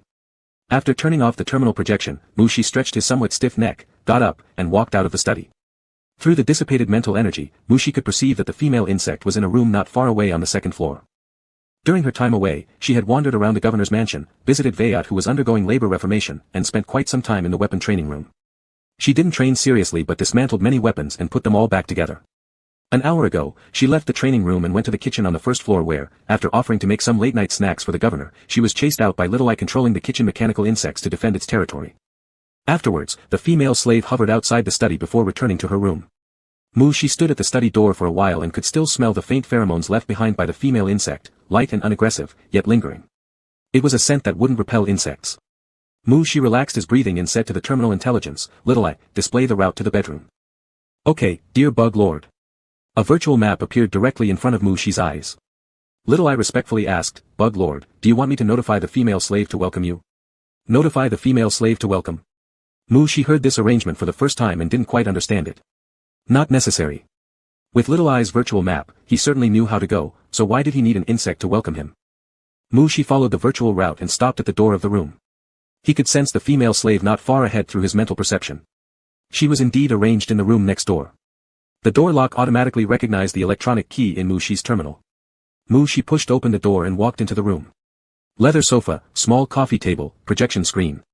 After going past these areas, there was the sleeping bedroom. Mu-Shi sidestepped and was about to close the door when there was a click, and a door inside the room was pulled open from the inside. Mu-Shi and Shannon, who was wearing a bathrobe, stared at each other dumbfoundedly. Had he come to the wrong place? This was Mu-Shi's first thought. After all, the female slave didn't have the electronic key to his room, whereas as the governor, he had full access to the entire governor's mansion. It was impossible that the female slave had painstakingly climbed in through the window into his room, then, borrowed his bathroom to take a shower. Shannon was also a bit confused. When he entered the house, he found that this bedroom had 2 sleeping rooms, and assumed he would be sharing a room with one of the guards. Given the size of the governor's mansion, this room was quite large, and the roommate would probably be the head guard. Shannon never considered that he might be sharing a room with Mu-Shi. Just now, upon hearing the sound of the outer door being pushed open and Mu-Shi's footsteps, he hesitated for a few seconds, hastily removed the towel wrapped around his lower body, and changed into a more decent robe to come out. Male. Lord. The title slipped softly from his lips, as if sweetness lingered in his mouth. Shannon gradually loosened his grip on the doorknob, allowing the door to open naturally, revealing the entire room inside. It somewhat implied an invitation. Why had Mu-Shi come here? To find him? Or perhaps to look for his roommate? Anyway, since the roommate wasn't back yet, why not? Shannon was a bit restless. Mu-Shi glanced at the female slave, looked at the map given by Little Eye, and confirmed thrice that he hadn't made a mistake. So what exactly was going on here? Little Eye finally sensed the silent standoff between the 2 bugs and hurriedly explained to Mu-Shi, "Dear Bug Master, I didn't arrange for the female slave to come out to greet. It was probably because the inner doors lack soundproofing settings, and the 5 senses of high-level females are extremely acute." Little Eye quickly added after clearing itself of responsibility, "If you want to play forced entry, I can notify him to return to his room first." Mu-Shi. Ignoring the strange proposal from the terminal intelligence, Mu-Shi silently questioned in his mind, "So, whose room is this anyway?" "Together." Little Eye brought up the map. On the map were marked a purple area and a golden area, connected bedrooms within the larger room. "The female slave was placed next to you as you allowed." Mu-Shi stared at the map silently. Chapter 17, Family. Mu-Shi stared at the cold light on the bathroom ceiling, his gaze gradually becoming vacant. Wrapped in warmth and moisture, there was no need for him to move a finger to be taken care of comfortably. Such indulgence would make a person completely relaxed, and then feel drowsy. Mu-Shi closed his eyes briefly, then suddenly opened them wide again, successfully keeping himself more awake. Sharing a room with the female slave wasn't something he had anticipated. When he saw her appear in a nightgown, he was genuinely taken aback. So much so that he left the female bug outside and returned to his own room. On second thought, sharing a room actually didn't matter much. Although the bedroom was connected, there was a wall and a door dividing them, providing a certain degree of privacy for both parties. Even though that door might not withstand even a casual hit from an A-class female bug. But, would the female slave dare intrude into his room? An image surfaced in Mu Shi's mind, the towering female bug standing by the door of the adjacent room. The large female creature, clad in a white, thin sleeping robe, her neck restrained by a dark golden collar, her heterochromatic eyes gazing at him with a subtle glimmer of anticipation. It was like how his exotic pet cat invited him to rest in the tree. The female slave probably wanted to invite him into her room back then, right? But he didn't respond. Through the perception of mental threads, the female slave remained motionless by the door of the adjacent chamber, emotionally low. Her somewhat uneasy gaze occasionally drifted toward his room, as if waiting for something. What was she worried about? Would he throw her out again? Ding. The preset time had arrived, the automatic shower machine's lid opened. Mu Shi shifted his body, sat up, with damp strands of hair hanging around his ears. He controlled his mental tentacles to grab the towel hanging nearby, and stepped out of the shower machine. Droplets slid down Mu Shi's legs and were absorbed into the water-absorbing rug beside the machine. Invisible mental tentacles swirled around Mu Shi, wiping away the moisture from his body. If another bug were present, they might find this sight eerie. In public settings, Mu Shi rarely employed his mental tentacles. But during moments of solitude, any task that could be done by the mental tentacles was never done personally. Dingling. A request box popped up on the mirror acting as a display screen. Somebody was knocking on the door. Through the transmission of mental threads, Mu Shi visualized the image of the little male bug AI Royer standing in the hallway, hugging a pillow. A strand of mental thread brought over the sleeping robe, Mu Shi put it on and skillfully fastened the robe's belt using the mental threads. After dressing properly, Mu Shi was just about to step out to see what the young insect wanted. As soon as he opened the bathroom door and stepped barefoot onto the carpet in the bedroom, Mu Shi saw, through the mental threads, that the female slave moved. She walked to the door and twisted the doorknob open. Shuren did not let the little male bug in, only opening the door slightly. There was only the small male bug AI Royer holding the pillow outside. The other brunette female insect wasn't there. Seeing AI Royer in the pajamas adorned with cartoon baby insects, Shuren gathered herself, suppressing her lethargic demeanor, and gently asked, "Young master, is there anything?" Shuren didn't think Mu Shi would summon other bugs in the bedroom. Moreover, her eyes fell upon the pillow cradled in the little male bug's arms. His intentions couldn't have been clearer. Cat. AI Royer tilted his head, confused, looking around and asking curiously, "Isn't this the governor's bedroom?" "This is the governor's bedroom." So definite, yet Shuren momentarily felt as if she herself were another main bug in this bedroom. Pinching her palm to remind herself not to imagine things she shouldn't. After all, when Mu Shi first entered, his expression wasn't pleasant. Who knew if Mu Shi wouldn't send her off somewhere else after stepping out? She hadn't expected to live together with Mu Shi at first anyway. The opportunity to cohabitate came unexpectedly and seemed to be slipping away. Suppressing her emotions, Shuren asked again, "The governor is ready to sleep." "Young master, is there anything else you need?" "I want to sleep with the governor." "Is that okay?" AI Royer blinked his bright big eyes. "Absolutely not. Sorry, His Excellency has clearly stated that he does not require company while sleeping." Facing questions related to Mu Shi, Shuren could remain immune to any cute behavior displayed by the youngster. She herself hadn't been allowed to accompany Mu Shi either. Squatting down, Shuren locked her gaze with AI Royer's blue big eyes and said, "Young master, should I escort you back to your room?" Royer felt a strange pressure and hugged his pillow tighter, resisting the mental oppression as he asked, "Really not allowed?" "But I smell good and feel soft. Is it also very comfortable to hold?" Shuren added. Royer paused for a moment, then nodded innocently, "Yeah. That's still not possible." In Shuren's past life memories, after joining Mu Shi's team, there was no such larva by Mu Shi's side. Shuren wasn't sure if the little larva left later or if his rebirth caused some changes. No matter what happened in his previous life, just the act of this young male insect coming to knock on Mu Shi's door at midnight with a pillow was enough for Shuren to categorize him as a potential rival. Click. Mu Shi opened the door, stepping out from the master bedroom, glancing over the big and small bugs at the door, and pausing momentarily on Shuren. Spiritual silk threads, so messy. Hearing this, Shuren turned her head back, and her breath suddenly caught. The male bug was wearing a sleep robe, seemingly the same model as hers. "No, be clear-headed, Mu Shi often wore the same military uniform as you before." Shuren pinched her palm but still couldn't bear to look away from Mu Shi. She noticed that Mu Shi wasn't wearing shoes, his bare white feet stepping on the carpet. She wanted to be the carpet under Mu Shi's feet. Royer tiptoed, his sight passing over the female insect, seeing the governor inside, drawing in a sharp breath. SSS. Too beautiful. Perfect skin. Long legs. His gaze when looked over was like shaved ice, both cool and sweet. "Governor, can I sleep with you?" "I brought my own little pillow." Royer blinked and tilted his head forward. Mu Shi walked to the sofa and sat down. Lifting his eyes, he looked at the cute little male insect tiptoeing towards him, and Mu Shi calmly said, "You only have two options, go back to your room yourself, or I send a bodyguard to escort you." He was not a female bug, his innate fondness for larvae was limited. He didn't see all larvae through rose-tinted glasses of them being overly adorable. Even for a well-featured unfamiliar larva, his thought was that it sufficed to admire from afar. There was no need to get close to pick it up and cuddle it because that would cover himself in spiritual threads. Mu-Shi's surrounding active spiritual energy blocked the threads the little male tried to attach onto him. Mu-Shi cast a faint glance at the female slave and unconsciously manipulated his spiritual threads to remove the ones that the young male inadvertently wrapped around her. These uneven and messy lines were really affecting aesthetics. All right. Arroyo gave up and stepped back. Good night, Governor. Good night. Mu-Shi slightly nodded. Arroyo reluctantly turned around and left with his pillow. Shuren stood up and closed the door only after the young male entered another room at the end of the corridor. Letting out a soft sigh, Shuren loosened her grip on the doorknob and walked to Mu-Shi's side, kneeling down on one knee. Master. Do you have any orders? Her sight was drawn to Mu-Shi's long and proportionate calves, and she kept pinching her palm to maintain her calm expression. After entering the room, Mu-Shi only glanced at her for a few seconds and returned to his room without saying anything. She could tell that Mu-Shi didn't want to see her at that moment.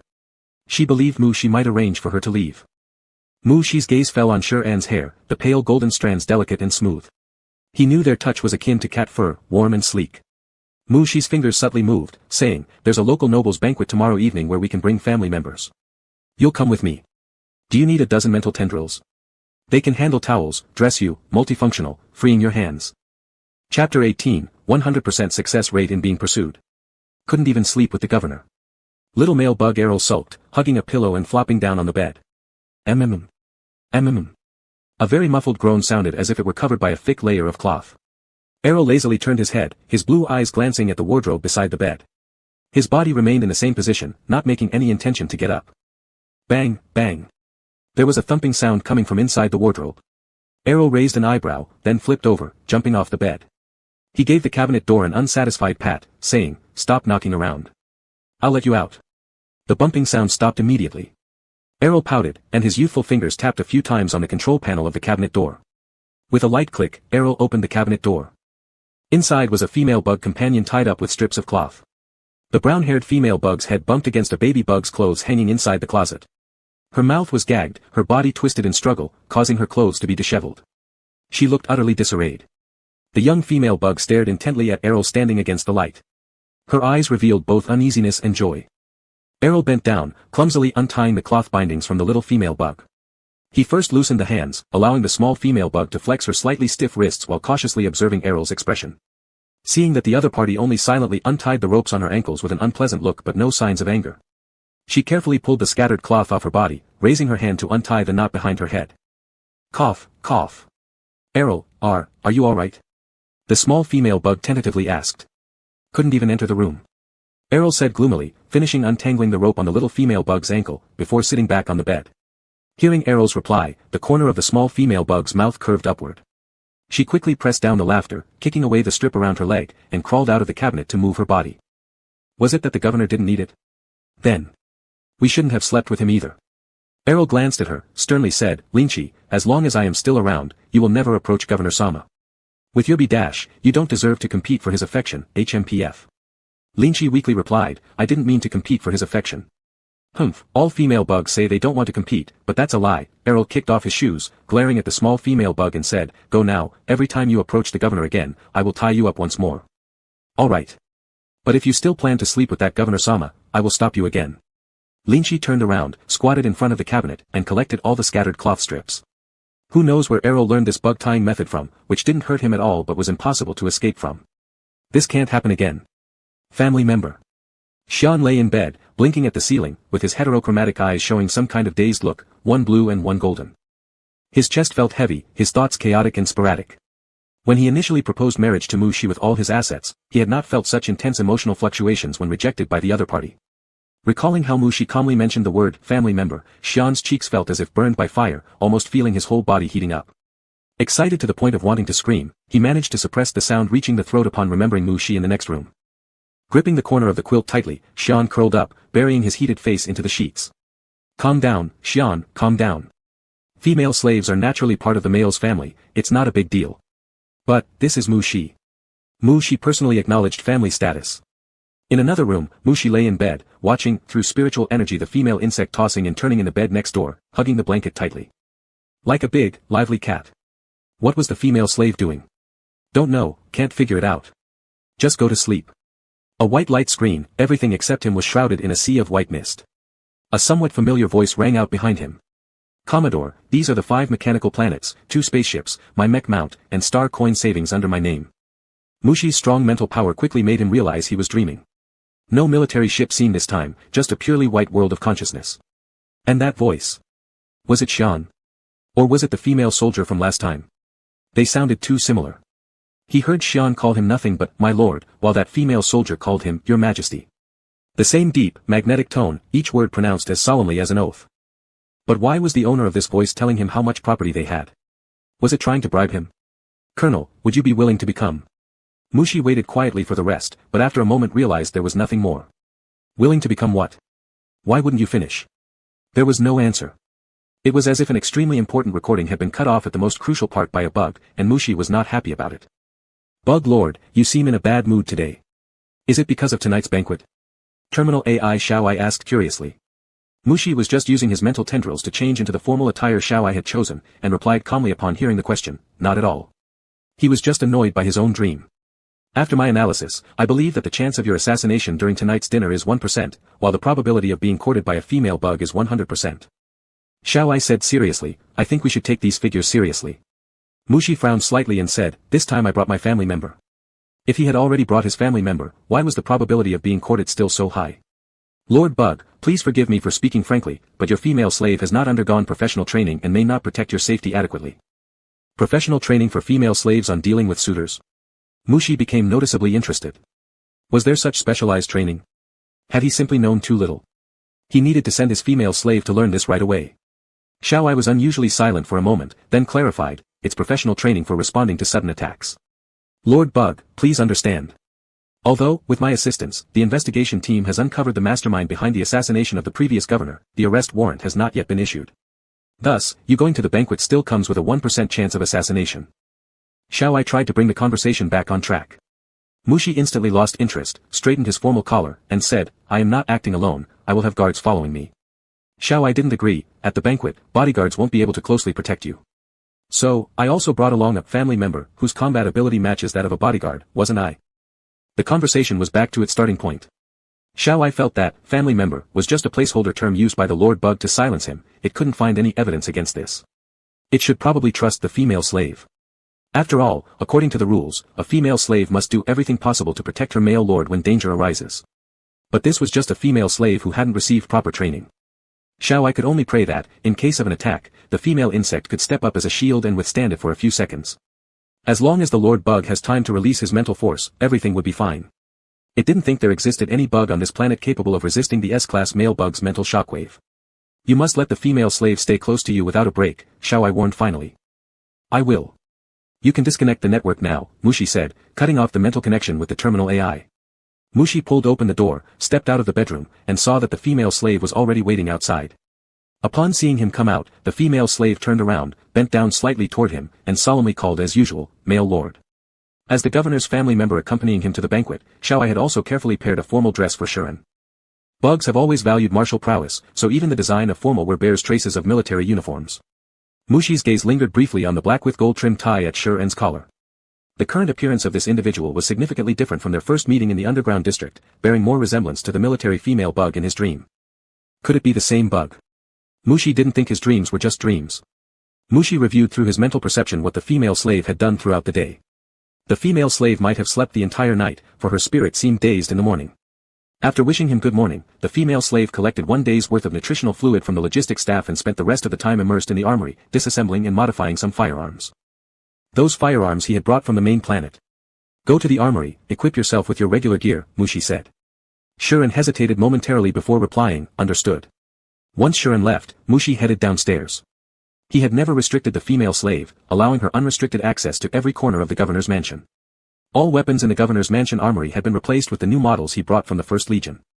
Not even within the First Legion itself, might all military bugs have seen all of them.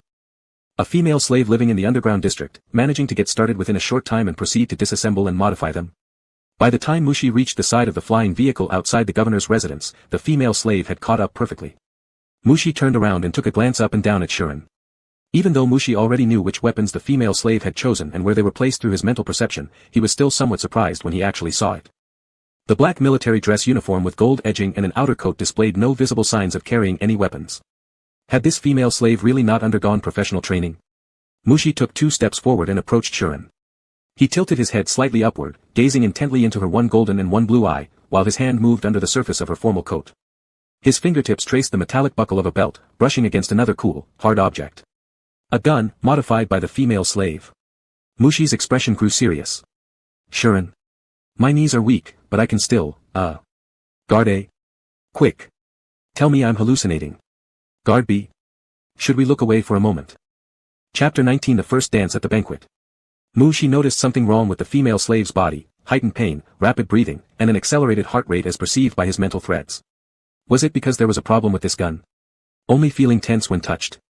You should have had that realization when you entered the armory and began dismantling the weapon. Mushi stared into the eyes of the female slave, slowly gripping the gun with his long fingers and pulling it out. The moment he took the gun out from the coat of the female slave, her body obviously relaxed quite a bit. Mushi felt a bit confused, letting his gaze linger on the face of the female slave for a few seconds. The female slave's face was abnormally flushed, which made sense. Emotions such as tension and guilt could lead to increased secretion of certain hormones. But why did she relax after he took out the gun? Shouldn't she be even more tense? Mushi redirected his focus, glancing at the mechanical gun in his hand. Its black finish, simple yet highly aesthetic design of the gun's body. He'd already understood all these details clearly through the perception of his mental threads, including the modifications that the female slave had made to it. As a male insect, naturally physically inferior to a female insect, they had to make up for it in other ways. Mushi possessed broader knowledge about weapons than most female officers. He knew how much improvement the changes the female slave had made to this gun brought to its performance. But what he really wanted to see was the female slave's reaction. And the female slave had started to calm down. Mushi twirled the gun in his hand, expressionlessly inserting it back into the gun holster on the female slave's waistband.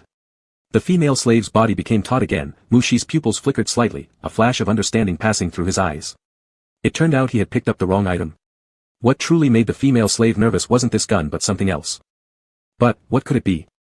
In his mental perception, there were indeed more weapons inside the female slave's clothes. Mushi withdrew his hand from the temperature-warm formal coat of the female slave, maintaining his usual calm expression as if he hadn't sensed anything. To keep reaching in would expose his intentions too early. It could wait. Slowly was better. Let the female slave display a bit more. One day, he would peel off the female slave's clothing and completely reveal everything hidden beneath her shell.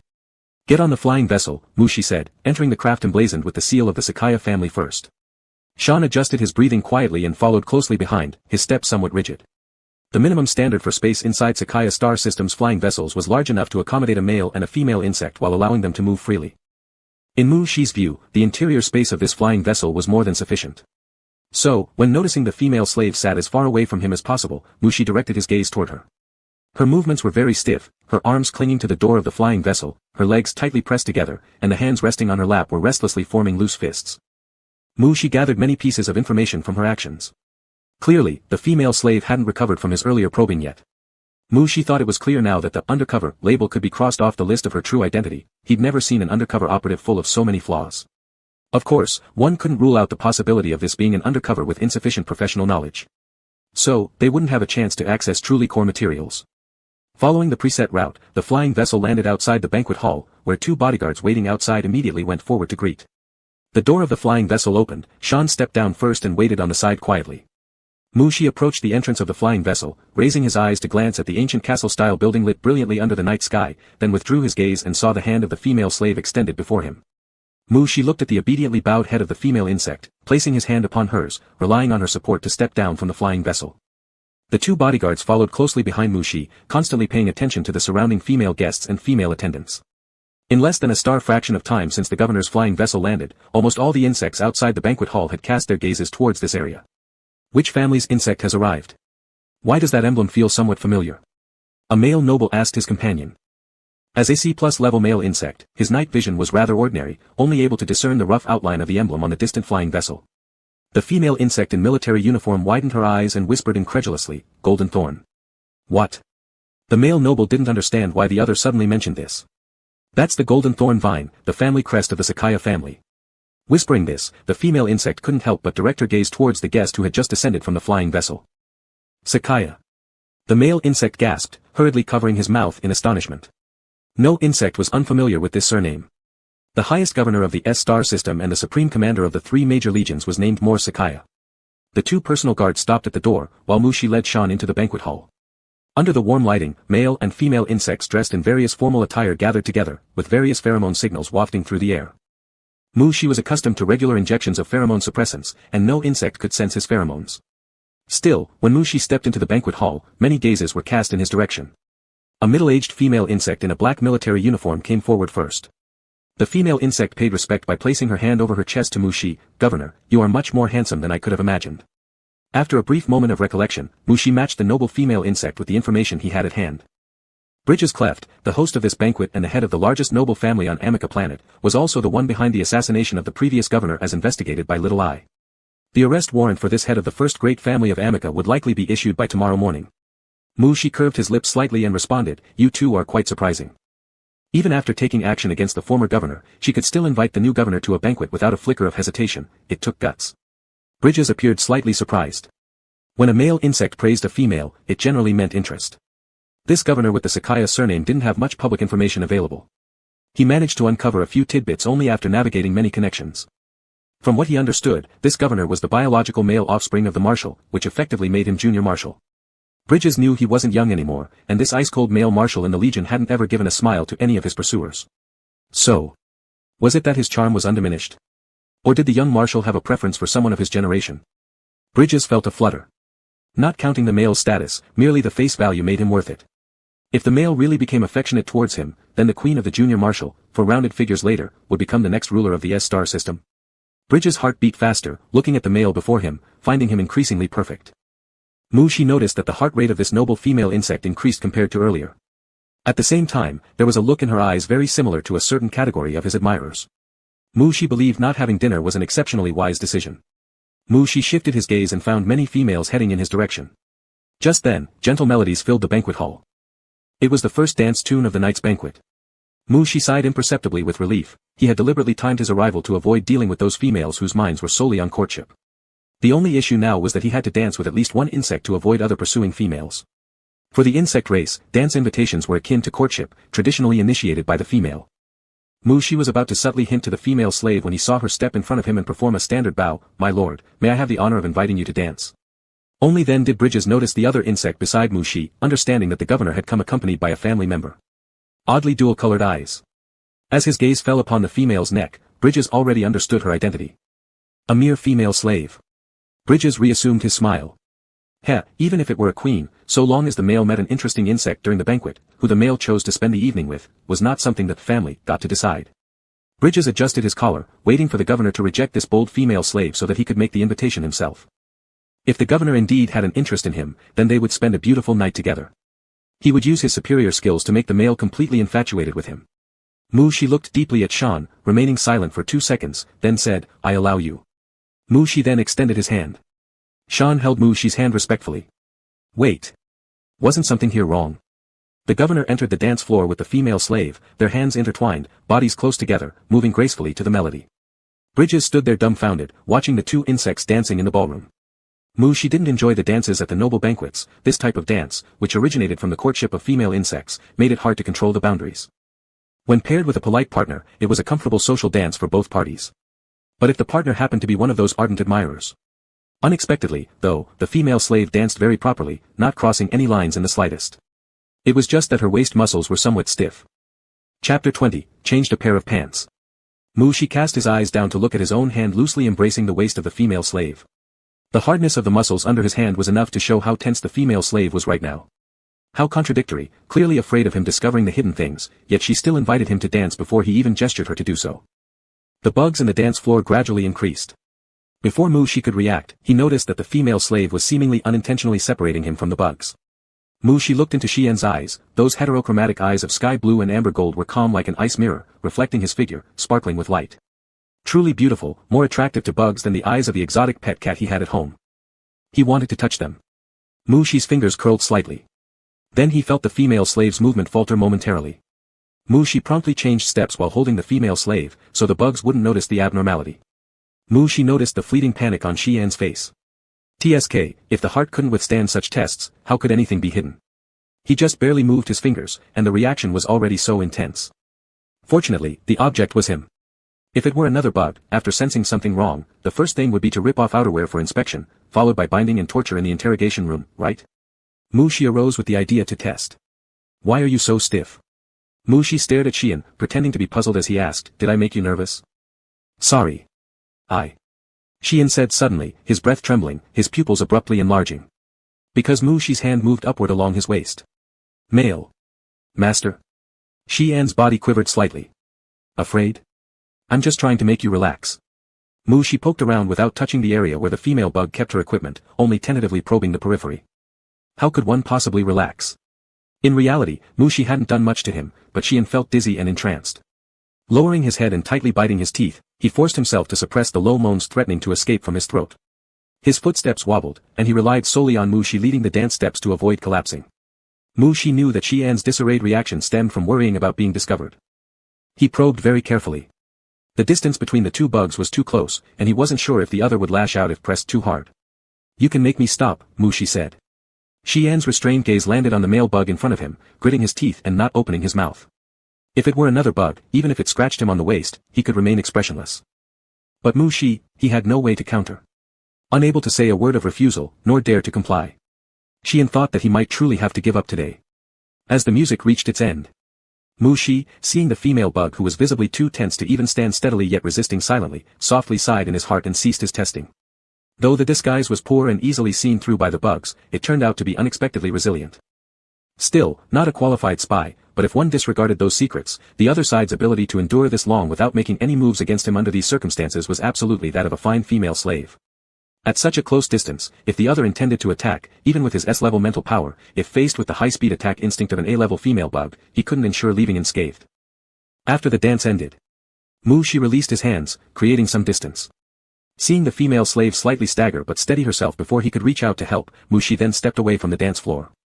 Taking a glass of fruit wine prepared for male bugs from the tray served by the subordinate server, Mushi turned his head and said to Xian beside him, you can find somewhere to rest. The female slave was quite shocked due to his earlier probing. Out of kindness, he gave her time to recover slowly. Xian glanced at the female guests throughout the hall and didn't want to leave, but... Master, I'll go, to the restroom, Xian said with difficulty. Go ahead. Mushi shook the pinkish translucent fruit wine in his hand, which gently swayed under the light, appearing especially sweet and intoxicating to the bugs. Xian retracted his gaze and excused himself, turning around. Mushi's eyes fell on the dance floor, and he took a calm sip of fruit wine. A new piece of music had started, and many female bugs' eyes were on him. Even male bugs' gazes. Mushi didn't understand why that male bug sensed in the spirit world was staring at him so intensely. And those wild and chaotic spiritual threads. Mushi turned around. Asa Bell was caught off guard by Mushi's turn, feeling a strange sense of tension from facing a male bug etiquette teacher when he was young upon meeting his gaze. Under Mushi's gaze, Asa Bell took a step forward with the wine glass in his hand. Governor. Governor. Mushi watched as the chaotic mental threads moved towards him with the male bug's approach and quietly strengthened the psychic barrier around him.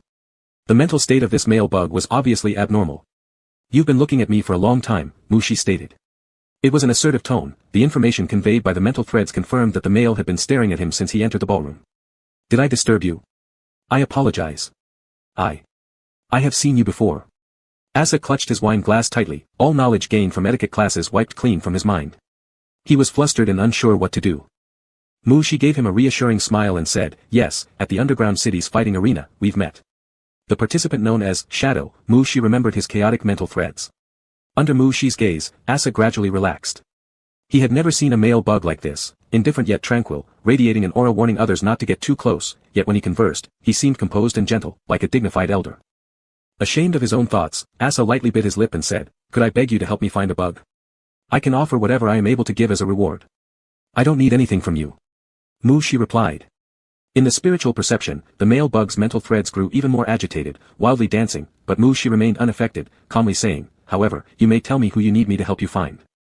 The restless mental threads quieted slightly as the male bug placed his wine glass on the nearby dining table. During the underground city days, I got separated from my companion. Got separated? Mushi remembered that Little Eye reported that all noble family bugs were safely escorted back. Yes, separated. Asa looked straight at Mushi, speaking with certainty. After the contest, he should have returned to the contestant lounge, but I didn't find him there. Mushi gave the male bug before him a deep look, raised his hand, and pressed the earring on his left ear, causing a virtual screen to appear before him. Please tell me your companion's name, and I will instruct my steward to help search. Mushi said.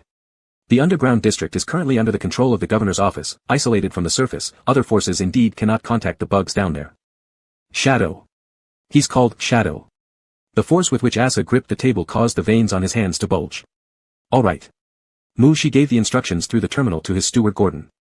Watching Mu-Shi's actions, Asa momentarily lost focus before bowing deeply. Thank you, respected governor. I'm just relaying it, whether or not we'll find your companion remains uncertain. Mu-Shi spoke, hearing familiar footsteps approaching behind him. Mu-Shi closed the terminal page, turned his head, and set his gaze on the female slave who had just returned. Changed pants. Lord. She performed a respectful bow, her face flushed. When Mu-Shi drew his gun outside the governor's mansion, she could still barely contain herself, but just now, during that dance, it was truly overwhelming to the point where control was impossible.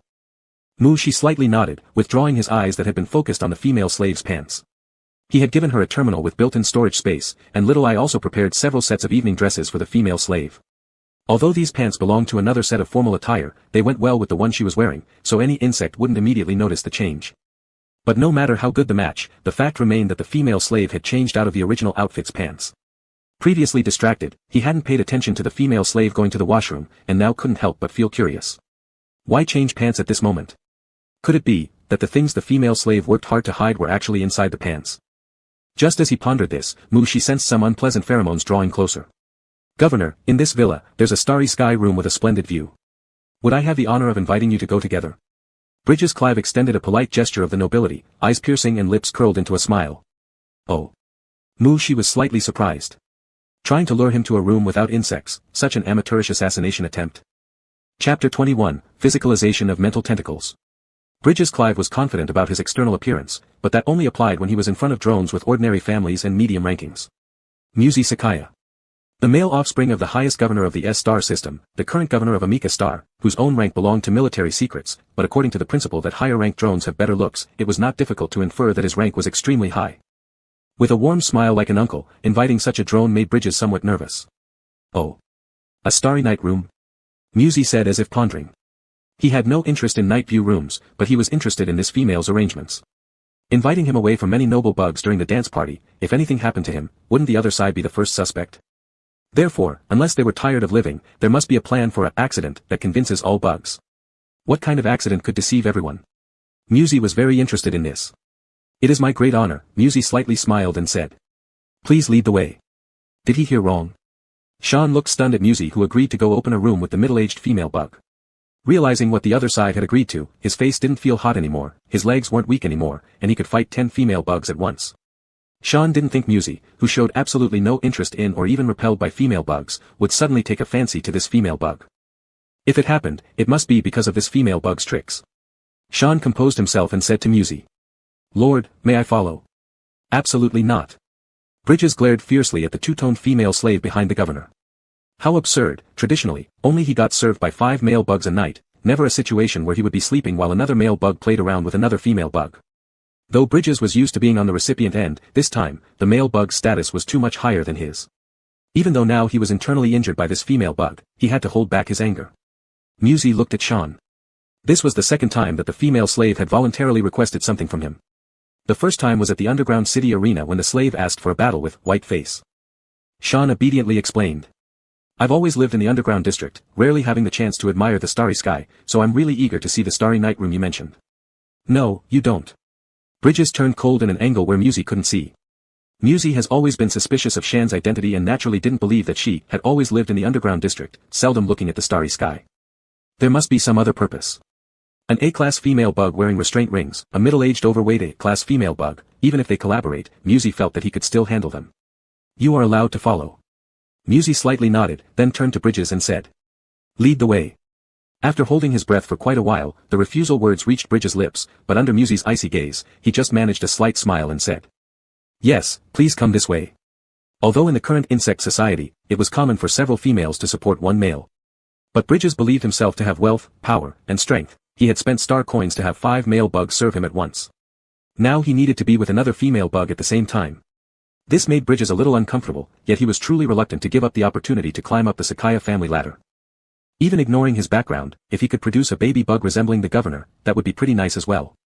Convincing himself, Bridges brought Muzi to the starry night room on the top floor of the villa. The whole glass ceiling, wooden panel walls with large glass windows, all curtains were fully pulled back, revealing colorful lights and the splendid night view outside. On the right side of the door was a long sofa, on the left was a table with several potted plants, and in the center of the room were white curtains separating the space. Behind the curtains was a double-sized bed designed for 2 bugs. Next to the bed was a small refrigerator containing nutritional fluids and drinks. Musi glanced around the arrangement inside the Starry Night room, mental threads covering the entire room and continuously expanding outward. In this room, Musi did not discover any items that could threaten him. So how did the female bug plan to make her move? Through the transmission of perception by mental threads, Musi saw Bridges closing the door behind him and unbuttoning 2 buttons at his collar. The female slave stood beside him, hearing the sound, turning her head towards Bridges, their gazes colliding, seemingly exchanging some sort of information. The perception through mental threads couldn't completely replicate the expression in the insect's eyes, and these 2 bugs kept communicating silently via eye contact. Unable to figure it out, Musi had to turn around to observe. Bridges instantly put on a smile after Musi turned around, slowly walking towards Musi while saying, "Governor Sakaya, would you like to get straight to the point, or shall we chat about life first to set the mood?" Musi noticed that when Bridges said this, the female slave's hand clenched into a fist. Invisible mental tentacles gathered behind Musi, and as he watched the approaching female drone, he said, "Let's get straight to the point. Time for cards on the table," precisely what he preferred. "All right, my esteemed guest." Bridges slightly bent down, his hand lifting up, reaching for Musi's collar. They were already very close, all it took was for him to lower his head and their breathing could entwine. But there was no warmth of exhaled breath to signal tension or anticipation from the proximity. What an adorable yet foolish male bug. Bridges looked at the male drone's cool violet eyes, trembling somewhat as his hands prepared to undress the male. "Here it comes." Musi observed Bridges' hand inching toward his neck while keeping tabs on Shan's movements. A dual focus. Shan watched as the middle-aged female drone's claws came closer and closer to Musi's clothing. Yet Musi, though his eyes brimmed with complete coldness and his faintly raised hand showed reluctance, still allowed the female drone's actions. Why? Anger, confusion, heartache, anxiety, waves of emotion washed over Shan in a flash, making his heart ache heavily, halting his breathing. In that moment, Shan wanted to sever that female drone's claws, and indeed, he moved. It was quite rash of him. Shan dashed forward, grabbed the middle-aged female drone's right shoulder, pulled back fiercely, and threw her away. At almost the exact moment she was thrown off, something slippery suddenly wrapped itself around his body, locking all 4 of his limbs in place. Before Shan realized what it was, a direct stimulation targeting the mind hit him, making him collapse immediately. It seemed some sort of sound escaped through his open mouth. Musi glanced at the female slave restrained by his physicalized mental tentacles, then at the middle-aged female drone who had been flung to the corner and lay slumped there. He felt something was not right with how events had unfolded. Chapter 22, Don't Pick Up the Estray Femme Slave. In the moment that the femme slave made her move, Mushi had sensed it. A high-level female insect, even a military femme. Her attack speed was undoubtedly extremely fast. Mushi immediately mobilized the mental tentacles he was concentrating on. The distance was very close. Before the next blink of an eye, the femme slave was already in front of him. Mushi almost instinctively let the mental tentacle wrap around her. Not only did it wrap around the femme slave, but it also extended towards Bridges who was reaching for his neck. However, while his mental tentacles were acting, Mushi saw Bridges move away from him, and the mental tentacles attempt to catch Bridges missed. Could a middle-aged and overweight fembug react this quickly? Mushi was surprised, then he realized that Bridges had been thrown off by the femme slave. So what exactly was the femme slave's earlier movement? Was she protecting him? Mushi fell silent. On one side, the mental tentacle transmitted back tremors of convulsion from the femme slave's body, on the other, the mid-range AI requested a mental connection. Mushi opened the mental port, allowing Little Eye to connect. The terminal ear stud in Mushi's left ear flashed with a blue light, then disappeared. Little Eye was activated upon sensing Mushi's powerful mental energy and now, through Mushi's mental energy woven network, could see the situation inside the room. A flood of movie clips, H-text segments, fantasy picture sets, and more aligned with the current scenario, causing Little Eye to momentarily stutter. It then automatically reduced its perceptual area and cautiously asked. "Respected Insect Master, have I disturbed you?" In its knowledge, tens of thousands of terminal intelligences were discarded, reset, or even destroyed each year for disturbing their master insects' peaceful lives. Even though it had strong functions, stable performance, and was rare enough to be the only one of its kind across all insect races, Little Eye still worried it would meet the same end as those lesser-tiered companions. "Not at all," said Mushi. Bridges seemed to lack exercise, so when thrown by the femme slave, he crashed into the corner wall and fainted directly. And the femme slave was already under his mental tentacles' control. To date, no female insect completely wrapped by his mental tentacles could maintain any fighting strength. In summary, the battle was over, and Little Eye hadn't interrupted him. "That is truly wonderful," Little Eye relaxed and said. "I will inform the personal guards to wait. Please continue." Saying this, Little Eye voluntarily disconnected its mental connection with Mushi. "Continue? Continue doing what?" She looked at the completely incapacitated femme slave, who could only whimper, and then glanced toward the unconscious middle-aged femme bug in the corner. Should he finish them off with a shot? But this wasn't a battlefield. He should hand the insect who attacked him over to the police. And about the femme slave. Shouldn't her protection be counted as meritorious service? Master male. Sharon was currently like someone having absorbed purified pheromones, her mind in a half-dream state, nearing a peak yet unable to reach release. She fully understood the femme slave's condition. In the Legion, every insect who wanted to spar with him and forced him to use his mental tentacles ended up like this before him. Research showed that when a male insect's mental threads were concentrated to a certain degree, their influence on a female insect would be no less than that of purified pheromones. This was a physiological effect, even the most resolute female insect couldn't be immune to it. It was impossible to stand anymore. The femme slave was only able to remain upright due to the support of the mental tentacles. She scanned the room, his gaze stopping on the double insect bed farthest inside. Turning around, he manipulated the mental tentacles to transport the femme slave there. This was not difficult to control. His spirit-generated tentacles were like extra limbs. The femme slave's weak resistance could be completely disregarded.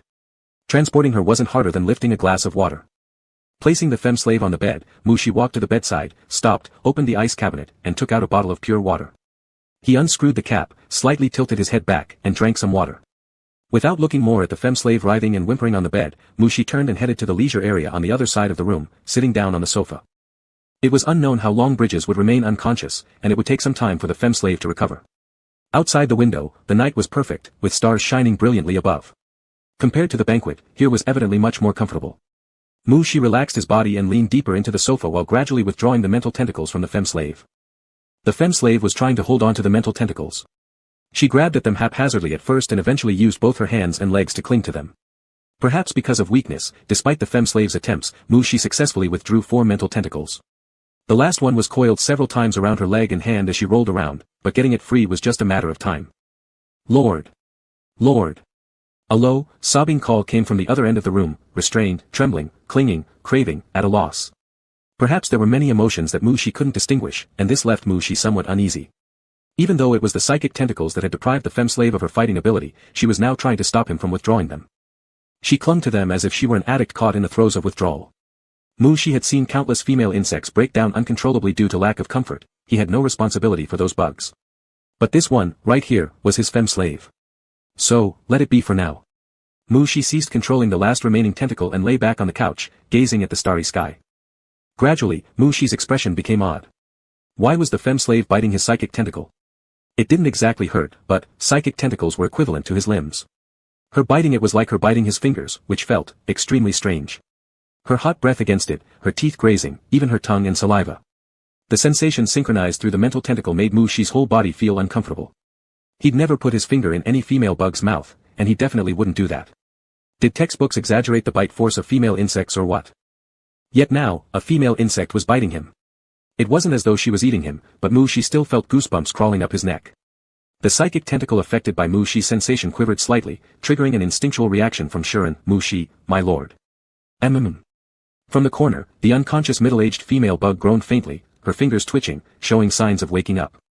Mushi quickly turned his head toward her, a clear look of irritation evident in his furrowed brows. As Bridges gradually regained consciousness, Mushi's unspoken frustration seemed to find its outlet. He silently stroked the bracelet of storage around his wrist, summoning a small and delicate tranquilizer gun into his hand. Without hesitation, he aimed at the exposed hand of the fembug and pulled the trigger. The fembug's body stiffened momentarily before her breathing slowed down to a prolonged rest, leaving no further movement. Mushi sat still for a moment, then seemingly calm once again, quietly pocketed the tranquilizer gun. Removing his shoes, he retrieved a blanket from his storage bracelet and stretched out on the 4-person couch. With sleep, everything would come to an end. Pulling the blanket up to his collarbone, Mushi stared at the stars, hoping it to be so. Why was the femme slave sucking his psychic tentacles? Psychic tentacles weren't edible jelly, nor could they provide nutrients. Half asleep and mentally tense, Mushi buried his chin into the blanket, curling up. Being responsible for a femme slave was such a hassle. He resolved never to pick up strays off the street just because they looked pitiful, it would lead to insomnia. Mushi, stray femme slaves must not be picked up off the streets. Sharon. Mushi, sigh. What to do with this one at home? She can't be abandoned. A voice chimed in, dear, our suggestion is to sell her. Please punish me, my lord. Weak, powerless. His body felt heavy, as if he had fought all night. His subconscious forced him to open his eyes. Sky. A clear blue sky, with a flyer passing by. Xian lay on the transparent ceiling of the room, his expression blank. What happened? He seemed to have slept for a long time, but when did he fall asleep? Xian turned his neck and saw the messy sheets, and the marks on his arms that looked like they were tied by ropes. Xian's breathing paused, his thoughts immediately returning, making Xian's body stiffen in shock. He last night, those tentacles. His mind went blank like a broken computer, and Xian's complexion grew increasingly pale. Ashamed, regretful, panicked, and lost. What had he done? He had forcibly used Muchi's psychic tentacle for his own release. It was like a completely absurd dream, but the concentrated pheromones in the air, the wrinkled sheets from rubbing, the light traces on his arms, and the physical weakness were all very real. Where was Muchi? Xian didn't take the time to regulate his breathing or heart rate, forcing himself to sit up. His body became extremely sluggish, and even the simple act of getting up required great effort. Both his body and the bed were in an unsightly mess, but Xian did not allow his attention to linger on himself. His gaze passed through the simple furnishings in the room and fell on the sofa at the other end. The sofa was placed sideways to the bed. Even from his angle, Xian could still see Muchi curled up on the couch. Half of the male insect's face was buried in the blanket, his eyes closed, eyebrows slightly furrowed, as if his sleep wasn't peaceful. Xian suddenly relaxed. The fact that Muchi was still here meant that the other hadn't abandoned him yet. Recalling what he did last night, the relief that had just come over him quickly gave way to panic again. Was what he did considered, doing something shameful right in front of Muchi? Xian's complexion shifted between red and white in an embarrassing spectacle. After some time, Xian calmed himself, taking one last look at Muchi who seemed to be deeply asleep, then shifting his focus to the bathtub on the side. Xian stepped out of the bed. His boots were kicked off somewhere earlier, so he stood barefoot on the cool floor, but for a female insect, this temperature wasn't anything special.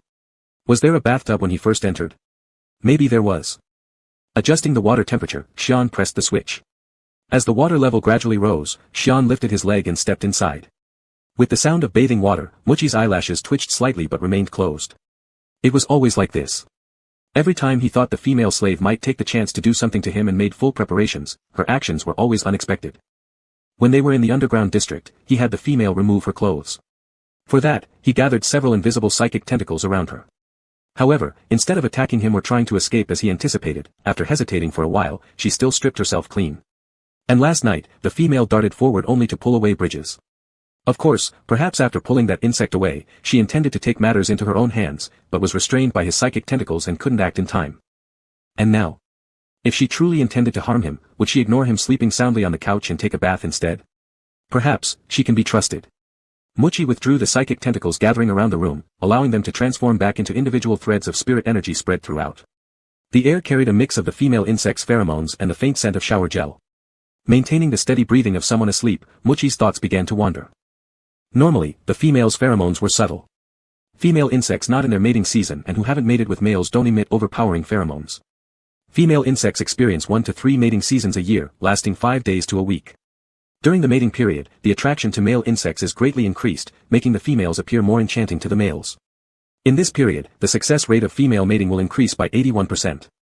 This is how it's written in textbooks, but why am I recalling all this? Muchi blinked in puzzlement and then perceived the sudden stiffening of the female slave who had just emerged from the bathtub and started putting on clothes taken from storage space. Caught. But that doesn't matter. Would you feel awkward if your pet cat realized you were awake? At first, he feigned his slumber perfectly, so Muchi didn't think the female would categorize him as pretending to sleep. Keeping his expression calm, Muchi pulled back the blanket, sat up, and stretched his muscles. Thus, according to the information relayed by the spiritual filaments, the female began dressing again, this time much faster. By the time Muchi tightened his trouser legs and fastened his military boots, Xian was also fully dressed.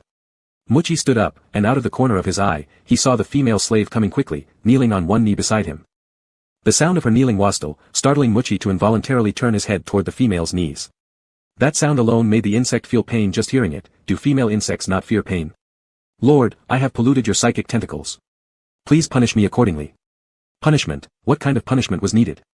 Muchi had no experience in this area, but the female's actions from last night certainly warranted some sort of penalty. Otherwise, if she became addicted to using his psychic tentacles, what would happen? She seemed quite aware of her transgressions, knowing well enough to come forward and ask for punishment herself. But Muchi didn't know exactly how to punish the female. He supposed it would be the same as punishing his female soldiers under his command. Thus, Muchi declared 1,000 push-ups and a written confession. Complete them by the end of today, and submit the confession to my chambers tonight. Initially, Muchi intended to say, submit it to my study, but realizing this counted as domestic affairs and the fact that they shared the same suite, he corrected himself. Yes, Lord. Xian had served under Muchi for several years as a military female soldier. She found such penalties very familiar and didn't question their appropriateness, responding with due respect. After all, for the things she did, even if Muchi wanted to cut off her bone wings, she would willingly offer herself. After assigning the punishment, Muchi told Xian to stand up. His gaze lingered briefly on her knees before turning away and saying, "Let's go back to the governor's residence." "Yes, Lord." Xian followed closely behind, glancing at Bridges still lying unconscious in the corner before stepping out. In the heat of the moment, she hadn't paid attention to how much force she used, but she knew she avoided striking lethal points. Even ordinary bumps should heal quickly given the advanced physical condition of a high-ranking insect. Even if Bridges was middle-aged and lacked exercise, there was no reason for him to remain unconscious this long. Muchi noticed the female's gaze falling on the insect still sprawled in the corner, and without stopping his steps, said, "Ignore him, the investigation team will come soon to take him away." Investigation team? Xian paused for a second. Were they going to accuse the insect of attempted forced mating? Cases like these could potentially result in a substantial amount of stellas being levied against the offending party, if manipulated properly. Xian pulled herself back to reality. Those matters were not hers to think about. What she should now worry about was how to write a proper reflection letter for Muchi. How does one reflect on using the Lord's psychic tentacles for personal relief? "Xian, please punish me, my lord." Muchi, 1,000 push-ups and a written confession to be submitted to my chambers. Xian, yes. Chapter 24 Push-ups. The news that Bridges Clive had been taken away by the investigation team quickly spread among the noble circles of Amikastar. Suspected of murdering the former governor and attempting to poison the new governor. Various gossip also spread with it. "I was there," said a few young noble sub-female lords chatting together through virtual projections. One, seemingly in a bedroom, with burgundy curly hair, said, "Yesterday's banquet, the handsome male bug governor who had just danced with his female bug, was invited upstairs by Clive." "My goodness, so governor." A sub-female lord taking care of plants in what seemed to be a flower house gasped and covered her mouth, cautiously glancing around and ultimately unable to finish her sentence. She hadn't attended last night's banquet, but just through a few unauthorized photos of the governor that leaked onto the Star Network, she became deeply infatuated with this male bug governor. That silhouette, that profile, those bony yet powerful hands draped on the waist of the female bug, those legs straight and slender encased within formal trousers. In the world of pursuing male bugs, beauty equals faith.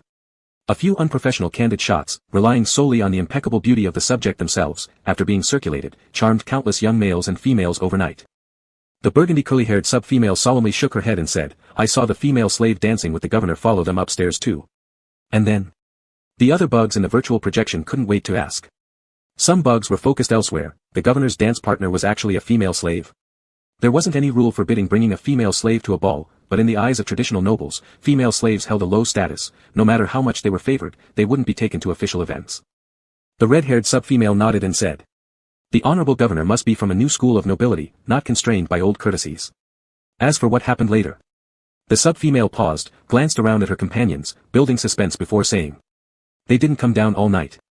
The sub-females in the surrounding virtual projections gasped sharply. Did that unruly old female force herself upon him? How dare they treat his excellency like that? They wanted to. Enjoying the attention of various insects, the sub-female picked up an elegant glass cup from the table, slowly sipped some freshly squeezed juice, and dropped another bombshell. According to insiders, at 7 this morning, the governor and his female slave left the villa and boarded the personal flying vehicle of the governor's guards. That female slave changed into a set of formal wear, and her steps were slightly uncoordinated as she walked. Good heavens! Some insects cried out in surprise. In the insect race, which reveres reproduction and has a shortage of male insects, stories between male and female insects are always exceptionally captivating. Each group of insects gathered through virtual projections exchanged knowing glances. So what about Bridges Clive? Some insects didn't forget to ask. As soon as the governor's personal flying vehicle left, the investigation team immediately showed up and took Clive away, said the red-haired curled sub-female. Did Bridges Clive do anything inappropriate to His Excellency the Governor? Hush, the trial bureau will give us the results. Mushi did not pay attention to useless entertainment on the Star Network. Sitting on the office chair in his study, surrounded by dozens of semi-transparent terminal split screens, each screen floated a mental tentacle, handling different tasks separately. In the study without other insects present, Mushi fully utilized his inherent abilities while allowing his body to rest. Little Eye's consciousness roamed in Mushi's neural network, learning Mushi's approach to managing political affairs. Suddenly sensing that another mental tentacle was condensed, does he need to add another split screen? Little Eye was a bit puzzled, and its consciousness quickly rushed to the side of that tentacle through the neural network built by Mushi. Then, it saw that mental tentacle reaching toward the icebox next to the sofa, fetching a plate of fruit cuts and presenting it in front of Mushi. Seeing Mushi eating under the service of the mental tentacle, a phrase downloaded from the Star Network emerged in Little Eye's consciousness. What difference does this make you compared to a salted fish? Little Eye carefully compared the dried fish from the Star Network encyclopedia with the elegant mushi in front of him, but could not find any similarities. Perhaps its system malfunctioned. Thinking this way, Little Eye downloaded a smart health detection program for itself. While Little Eye moved within Mushi's neural network, naturally Mushi discovered that Little Eye had installed a health detection program for him. Concerned that the terminal intelligence still needed to manage his affairs and couldn't be damaged, Mushi asked kindly.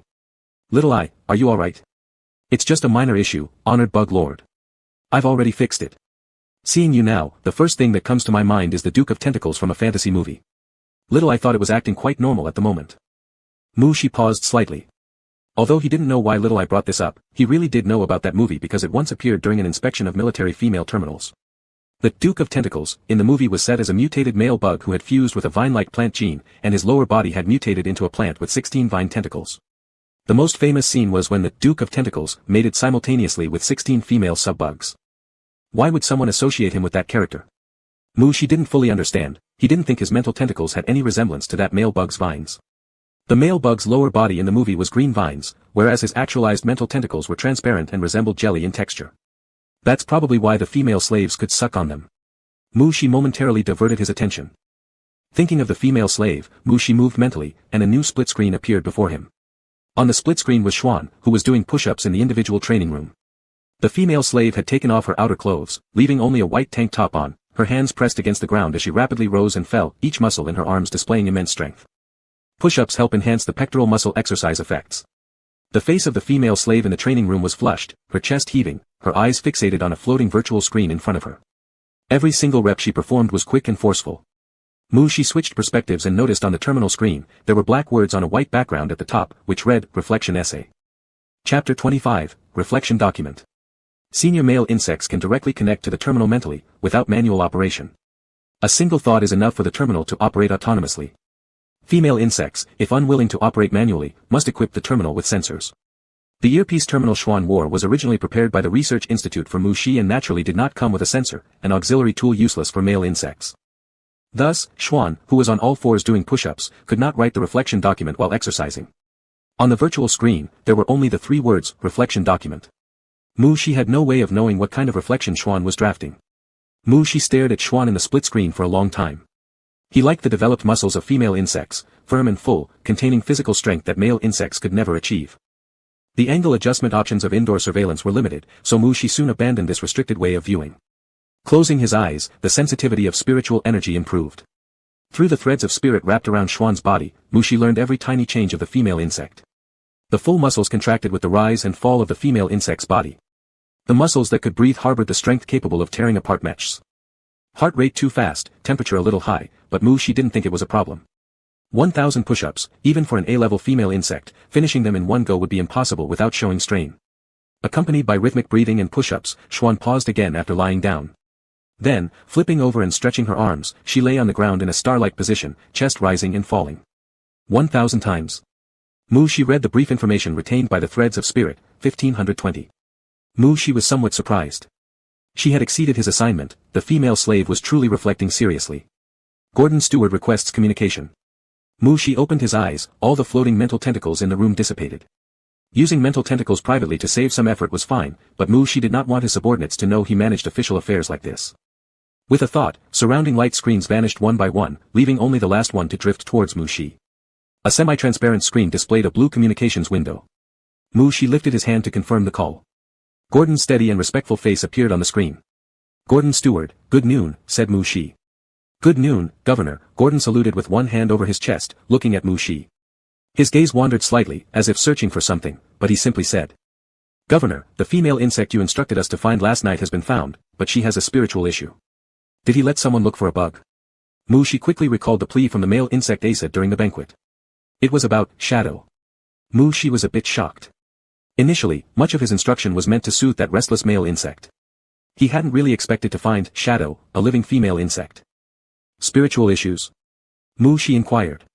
Gordon nodded, detailing. According to medical insect diagnosis, this female insect should have selective amnesia. She selectively remembers some events while forgetting others during a certain period. She says she is a military female from the 3rd Legion participating in training outside and even states her number. I had an insect check it. She is indeed registered under the 3rd Army's list, but she retired 5 years ago. Selective amnesia, Mushi tapped his fingers lightly on the desk.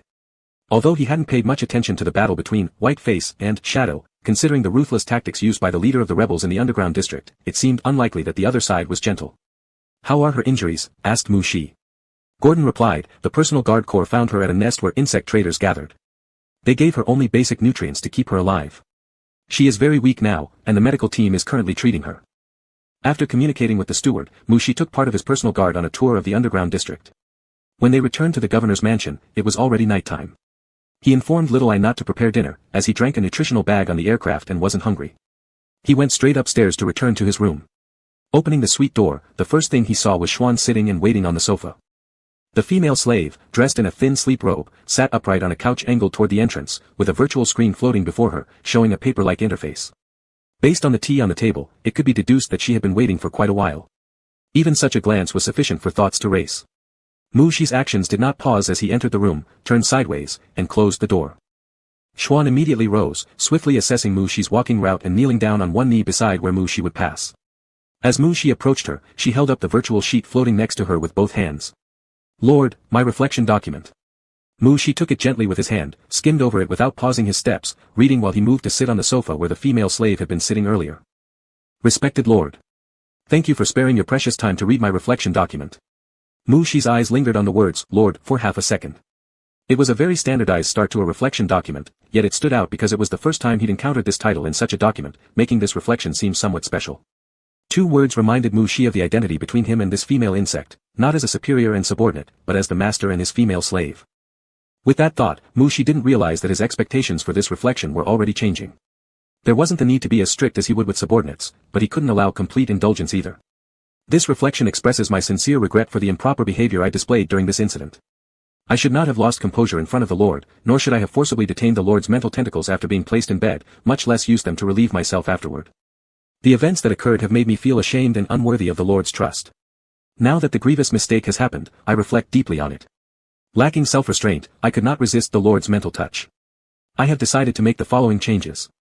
1. Investigate the root of my mistakes and strive to overcome the desires rooted in both my body and mind. 2. Increase my self-control, compensating for my mistakes through improved performance. 3. Frequently communicate with the Lord's mental tentacles, boosting immunity to their contact and ensuring similar mistakes don't happen again. The female slave seemed indeed to be reflecting properly, but she still wanted to engage in communication with his mental tentacles. Mu Shi furrowed his brows, sensing that things were more complex than they appeared. This was the first page. Mu Shi pulled out the subsequent light screen page with one hand while glancing sideways at Xuan, who had moved to kneel near his feet. Xuan knelt upright, dressed only in a thin sleep robe. From Mu Shi's angle, he could clearly see the outline of her chest framed by the fabric. Mu Shi brought his focus back and continued reading the new page of the reflection. After this event occurred, I realized no matter what I do, I cannot compensate fully for my wrongdoings. Thus, whatever strict and severe punishment the Lord decides to impose upon me, I will have no objections. Chapter 26, Petting a Cat. Or a Female Slave. In the end, I swear here, even if Sharon dehydrates completely, goes through mental collapse, and endures silently until death, I will never suck another one of the master's tentacles. Such strong determination, but somehow it feels off. Mu Shi put down the confession letter in his hand and turned to look at the female slave. The female slave obediently bowed her head, showing a demeanor of self-reflection. Perhaps due to his gaze, the female slave seemed a little uneasy, her lowered eyelashes trembling slightly. Mu Shi wasn't used to lecturing others while looking at their heads, so he was about to tell the female slave to stand up. But strangely, Mu Shi instinctively reached out his hand instead. Gripping the female slave's chin firmly but not too hard, he made her raise her head. The female slave seemed surprised by his action, her body stiffening for a moment before relaxing again, calmly meeting his eyes. Mu Shi pinched the female slave's chin lightly, noticing that it was firm, there wasn't an ounce of soft flesh on her cheeks. "You've done quite a lot of push-ups today."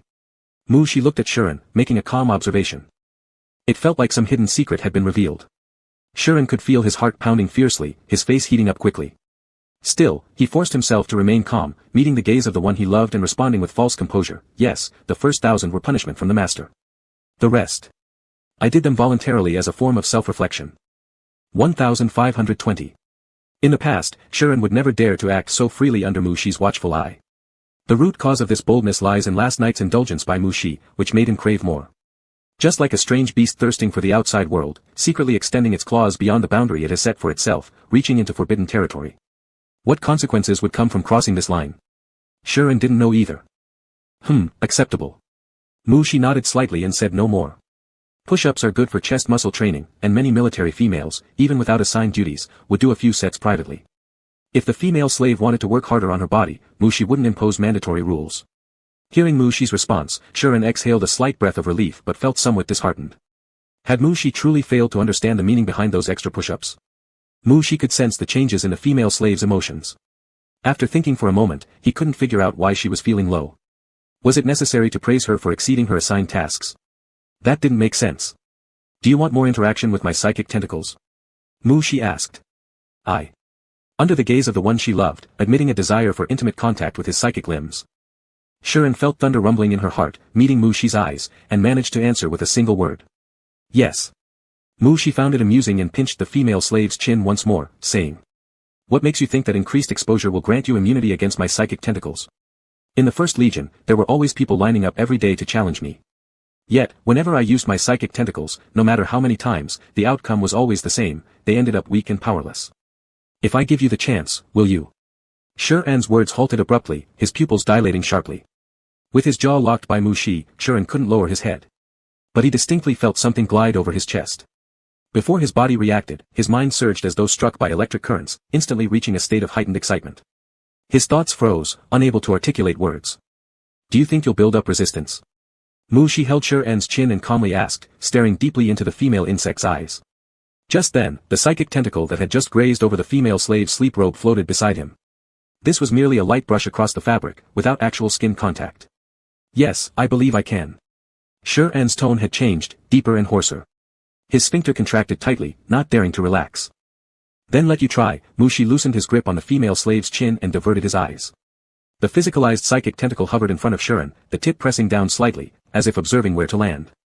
Shuren anxiously glanced at Mushi, whose gaze had moved away, then focused on the psychic tentacle before him, holding his breath. Mushi's brows imperceptibly furrowed. Every time he employed his psychic tentacles, it was either for battle or for leisure to replace his hands. He had never used them this way for training the female insect. What should be done? Mushi hesitated. He knew that the female slave's heterochromatic eyes, one blue, one gold, were fixed on him. Since he had agreed to give her a try, he couldn't back down now. Heterochromatic eyes, pet cat. Could it be done using the techniques for petting a peculiar feline? Mushi closed his eyes, making his mental perception sharper. Petting a cat's methods. Avoid the abdomen and lower body areas because the abdomen is the most fragile, while the lower body would make the peculiar feline feel like losing control over its own body, thus becoming nervous. Pettable areas, chin, between the two ears, behind the whiskers, the cat's face, behind the ears, lightly pinching their nape. Ignoring the sound beside him, Mushi continued to think carefully. Besides those pettable areas, he could also use some cat massage techniques, such as two-finger massage method, snapping finger massage method, five-finger scratching method, light tail root scratching method, tail massage method, light chin stroking method, back combing method, belly scratching method. Suddenly, Mushi felt something brush against his calf, something furry and warm. Mushi paused for a moment, stopped recalling, opened his eyes, and saw the female slave blushing, clenching her teeth tightly, sobbing and rubbing against his leg. Mushi's body stiffened for a second. Evidently, while he was recollecting the petting techniques, his psychic tentacles moved at will and had performed these actions on this large, noble breed cat. He only condensed one psychic tentacle, so the massaging techniques requiring coordination of multiple fingers were obviously beyond reach with this already shaped single tentacle. But that didn't prevent the psychic tentacle from carrying out other feasible massage techniques and simplified versions on the female slave. Although the psychic tentacle had stopped, the female slave clearly couldn't recover within a short period of time. The claws were constantly scratching the sofa cushion and carpet, and the head with light golden hair was still rubbing against his calf. Mushi understood the current state of the female slave. Each time he petted his peculiar feline at home, it would always collapse in peaceful contentment for quite a while. The female slave's frantic rubbing against him probably meant she wasn't satisfied yet. No, judging by the way the female slave clenched her teeth and trembled incessantly, she was likely nearing her limit. Mushi decided not to stimulate the female slave further and let the psychic tentacle dissipate. Do you want to continue contacting my psychic tentacles tomorrow to strengthen your resistance? Mushi slightly leaned forward and asked the female slave who was rubbing against his calf. Regularly exchanging with Master Mu's psychic tentacles to improve immunity to its touch was one of the corrective methods written in the female slave's confession letter. Would you like a dozen psychic tentacles? They can pet a cat. Chapter 27, Plain Nutrient Solution. After finishing washing up, she lay down on the bed, her eyes fixed on the simply yet elegantly decorated wall to her left. Her fingers gently stroked the quilt. Mushi had a slight obsession with cleanliness when it came to female insects. He disliked other female insects touching him and naturally wouldn't take the initiative to touch other female insects either. Earlier, he was so immersed in recalling how he handled petting a cat that he didn't experience a clear sensation from his mental tendrils' movements. Otherwise, he would not have kept going after knocking out the female insect. But, at the beginning, when his psychic tendrils first grazed over the chest of the female insect, he had a very clear sense of it. It was a place he had never wanted to touch before. This time, although it was only a light graze, it felt great. Outside, the female slave had already gotten up from the floor, returned inside, and was heading to the bathroom, leaning against the wall for support. Mushi withdrew his psychic perception and closed his eyes, a faint upward curve at the corner of his mouth. If every day could involve petting a cat, then that would be quite nice. Just being touched by psychic tendrils probably isn't a very pleasant experience, going limp, losing combat ability, various hormones being secreted faster. Hopefully, the female slave can endure it. The night passed without dreams. Mushi was dressing himself and doing his morning routine with psychic tendrils while listening to the terminal AI, little I, recounting today's tasks. He wasn't clear on the reasons behind the frequent dreaming recently, and even though odd things appeared in the dreams, they no longer surprised him much. However, occasionally having a night without dreams also didn't leave him feeling empty.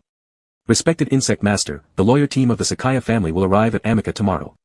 They wish to confirm whether you really intend to sue Clive for planning an assault or assassination attempt on you. Little I asked after reviewing the email sent by the legal team. Yes. Mushi slightly tilted his chin so that the mental tendril could tie his neckerchief for him. Breek's claws were practically already around his neck. Wasn't the intent of attacking clear enough? Alright, I'll respond to the legal team right away. Little I relayed Mushi's answer to them and quickly received a reply from the lawyer team. The lawyers believed they understood Mushi's intentions and eagerly expressed their determination to make that female insect regret inviting evil upon the lieutenant general. Seeing the response from the legal team, Mushi found nothing wrong with it and let them proceed with the preparations. When Mushi stepped out of his bedroom and passed Sure-An's door, he instinctively glanced at it.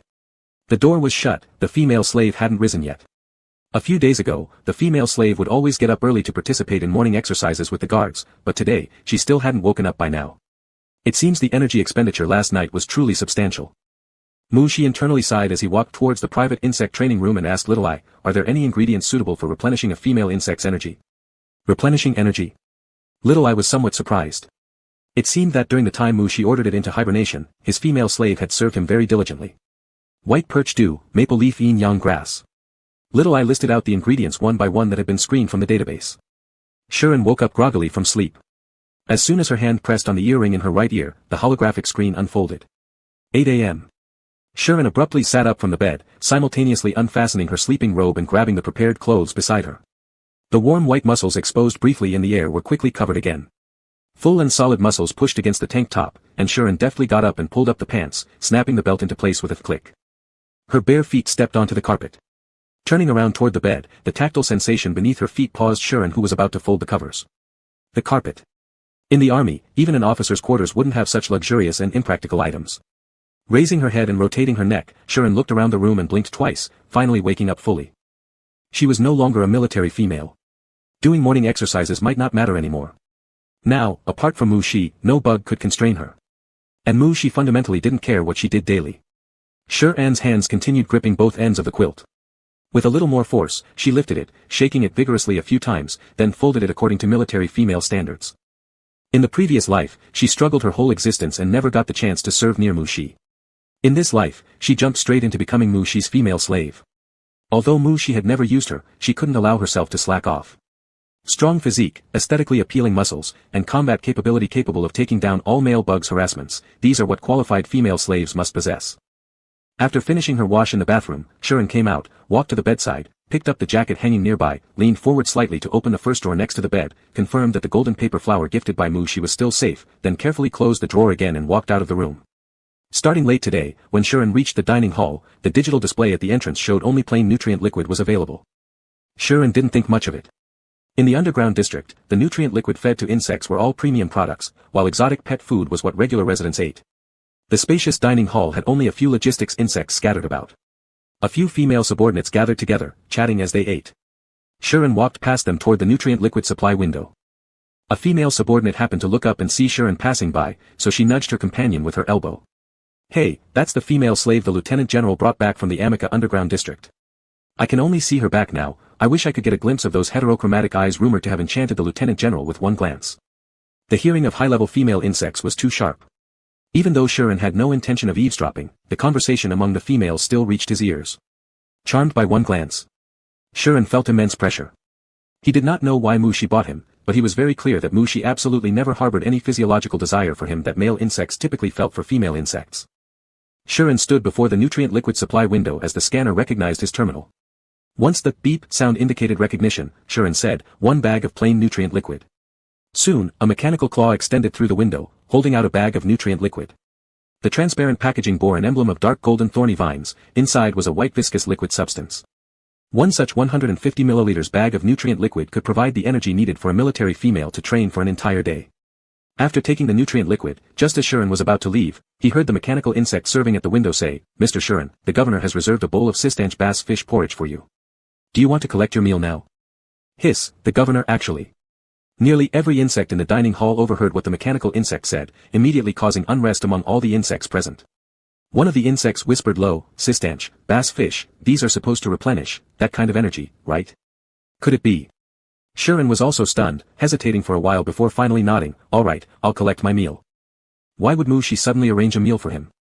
In the background, continuous murmurs from the female insects continued, though Shuren knew they were entirely off base. He hadn't even touched Mushi's little pinky finger, spiritual tendrils excluded. Spiritual tendrils. Could it have been last night? Though Shuren had been driven almost to the brink of collapse and eruption by the spiritual tendrils, he could faintly recall feeling the tranquil and comforting aura surrounding Mushi at the time. It took some time for Shuren to realize that Mushi might enjoy stroking him as well. The mechanical insect wheeled out a cart filled with meals. On the cart was a bowl of Sistanch bass fish porridge, along with a few side dishes and beverages. Shuren finished breakfast under the envious and resentful gazes of several logistics insects, then left the dining hall, walking lightly toward the training room. Daytime exercise, washing himself thoroughly clean at night, waiting for the master in his room, life was good. When Mushi stepped out of the study, he saw the radiant, energetic female slave coming down the hallway from the other end, her demeanor brimming with vitality. Mushi stopped Shuren. "Master." Shuren performed a bow with a warm gaze fixed on Mushi. Mushi slightly nodded, saying, "Later, you will accompany me to the underground district." Shadow's injuries were no longer hindering his movement, and Mushi planned to arrange a meeting between Asha and him. Construction in the underground district had also progressed steadily, and he could bring the female slave there to take a look. After all, that place was once where the other used to live, and perhaps they could offer some different opinions. Of course, primarily, today's schedule was packed, and they might not return to the governor's mansion. If he didn't bring the female slave along, there would be no opportunity to pet the cat, cough, or strengthen the resistance against the spiritual tendrils of the female slave. Chapter 28, Squat Training. In the underground city brightly lit with artificial lights, the sun, representing daytime, had already risen. Groups of female insects dressed in black tank tops were running rhythmically along the main road of the urban area. They varied in build, some large and muscular, others fierce-looking, as they shouted, 121, 121, while running. By each group of black tank top females was a military uniformed female insect keeping watch, her sharp gaze monitoring every move of the black tank top females. The long procession ran by, and an unsatisfied military uniformed female barked out loud. "Shout louder. Haven't you consumed your nutrition solution? Do you not want your nutrition solution tomorrow? Are you wishing to go back to eating cat food? When males have intercourse with you, it's as if each of you is screaming louder than the next. Why are you acting like weak females now?" "Officer, I haven't been touched by a male yet," a black tank top female murmured lowly. The military uniformed female shot her a killing glare, "That's because you don't have what it takes. Shout louder." After finishing her scolding, she suddenly sensed an ominous feeling, as if being closely watched. Instinctively, she turned her head toward the source of the sensation. She saw, on the main street ahead, 3 figures walking slowly. Almost at once, her eyes locked onto the dark-haired male insect walking in the middle. The handsome male strolled along leisurely, taking in the view of the ongoing construction in the underground city. Despite the male not looking directly at her, his presence caused her heart to flutter uncontrollably. Who was this person? A male insect appeared on the main street during their training session. As these doubts surfaced, the military uniformed female felt the intense gaze upon her grow even stronger. Driven by a rising sense of alarm, she averted her eyes from the male for a brief moment. Tracing the origin of that gaze, she looked over at the figure standing to the left side of the male. Black tailcoat, white shirt, white gloves, gray eyes, it was Mr. Gordon. Then who was the dark-haired male? Mr. Gordon's master. And the other female on the right side of the male, those 2 different colored eyes, where had she heard about someone like that before? Not only this one military uniformed female slowed down due to confusion, but also the groups of black tank top females who just ran past almost twisted their necks trying to catch another glimpse. Gordon's expression was grim as he glanced at Mushi, seemingly unfazed. While he was unsure how strong an S-level male insect's perception might be, he dared not take any chances on whether Mushi had noticed something or not. Slightly bowing, Gordon explained in a low voice. "The personal guard unit doesn't have enough skilled hands. These recruits are from the local Amika Star area gathered a few days ago, and I will quickly arrange ideological education sessions. Shi nodded calmly without much fluctuation in demeanor, saying, you can go attend to your business then. There's no need for you to follow. Yes, Gordon pressed his chest to pay respect to Shi, and as soon as he turned, his eyes immediately targeted the military uniformed female who had run past earlier. It was normal for females in the army to rarely come into close contact with males throughout the year and desire them. However, secretly indulging in pornographic material was one thing, bringing it up in public, especially in front of a brigadier general, was entirely different. Both Shi and Shuren wore casual uniforms, making them stand out among all the black tank top and military training uniform-clad females on the main road. With Gordon absent to keep control, their attention-grabbing rate soared significantly. Though the black tank top females and newly recruited ones could only ogle from afar, they still felt an irresistible itch in their hearts. It was difficult to judge the identities of these two insects based solely on their clothing. But there was something leisurely about their steps, as if treating the isolated underground city by the new governor as their own backyard garden. Shuren observed Shi's expressions carefully. The gentle curve of his lips suggested that his mood wasn't too terrible. He had been near Shi for years and knew well that Shi enjoyed having everything under control. Surely, he must have heard that female's comment, yet remained calm. Surveying the surroundings, Shuren noticed these once notorious underground city hooligans now dressed uniformly in black tank tops, shouting, 1212, and marching with precise footsteps past him. On one side of the road, there was also a neatly lined group of black tank top females receiving punishment by performing squats. Noticing how the gazes of the surrounding female servants lingered longer on those female lines, Shi abruptly asked, do you think such moral improvement training would effectively reform these former violent individuals? If it were anyone else, there wouldn't be much room for contemplation. However, coming from Shuren who had been reborn towards the end of the Queen contest, this obviously referred to militaristic training. Had Shi intended such ambitions so early? This thought sent a tremor through Shuren's heart, though outwardly, he remained composed. Adhering to the principle of the more you say, the more mistakes you make, Shuren gave a concise answer, it would work. Of course it would work. The insects in this underground city would form the prototype of the 4th Legion of Zechariah. Though they were still insignificant now, when the competition for that position unfolded in full force, Shi would undoubtedly use Zechariah's 4 great legions to defeat all the so-called queens and make them kneel down to call him Majesty. Are you so sure about that? Shi's eyebrows flickered slightly before he turned and asked, do you want to train with them? It wasn't a suggestion for the female slave to also wear a black tank top and join the ranks of the reforming group. Shi could arrange for the female slave to have an identity as a personal guard instead, after all, hadn't she been frequently training with the personal guards? Now Shi himself mostly stayed within the governor's mansion, but one day, he would leave Amika Star. As long as his interest in the female slave persisted, he would need her within his controlled reach. The role of female slave wouldn't be appropriate for her to stay at his side all the time. However, being a personal guard was different, their duty was precisely close-range protection. What type of exercise should she practice? Shuren felt some confusion. Following Shi's gaze towards the female insects performing squats beside them, Shuren suddenly became alert. Was Shi dropping a subtle hint at something? Squats? Was it because his rear wasn't perky enough, his legs not powerful enough, or his pheromones weren't fragrant enough? Shuren felt anxious due to his own guesswork and had a strong urge to turn around and look behind him, but Shi was currently looking directly at him. Yes, my lord, I will double my efforts on training, Shuren vowed. Humph, from today onward, daily training must include an extra set of squat exercises. Shuren thought to himself. Chapter 29, Lie down and show your belly. Shi took Shuren for a tour around the main labor reform areas of the underground district before finally heading towards the administration building converted from a fighting arena. Commander Wei, who had been waiting outside, immediately went forward to greet them. Wei was wearing the usual dark training uniform of the personal guards, standing by the door exuding an intimidating aura that seemed to declare, this place is under my control. At this moment, he walked quickly to Shi's side, bent down on one knee, and respectfully said, Governor. Shi extended her hand to symbolically help Wei up, saying, you've worked hard. This is what I should do, Wei solemnly replied, not even sparing a glance at the female slave beside the brigadier general.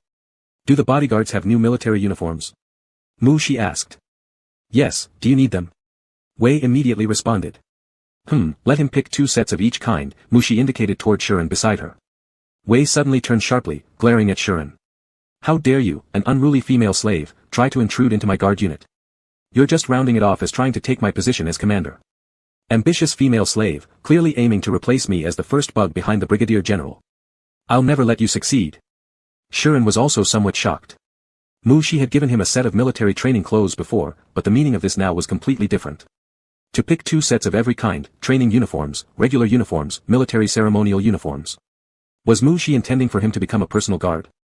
Under Shi's gaze, Wei bowed with his chest pressed gently and said, I will take him to choose the clothes, we'll be brothers from now on. Shuren raised his eyebrows and looked at the now upright Wei.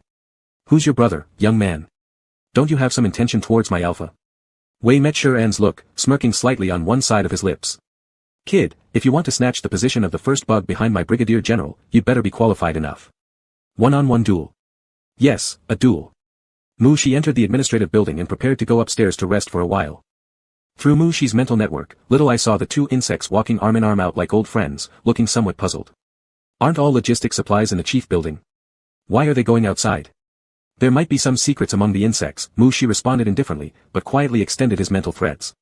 Mu Shi already knew the layout of the administrative building thoroughly, so he easily arrived at the governor's office. Meanwhile, in his mental perception, the female slave and the commander had stopped at an outdoor training field.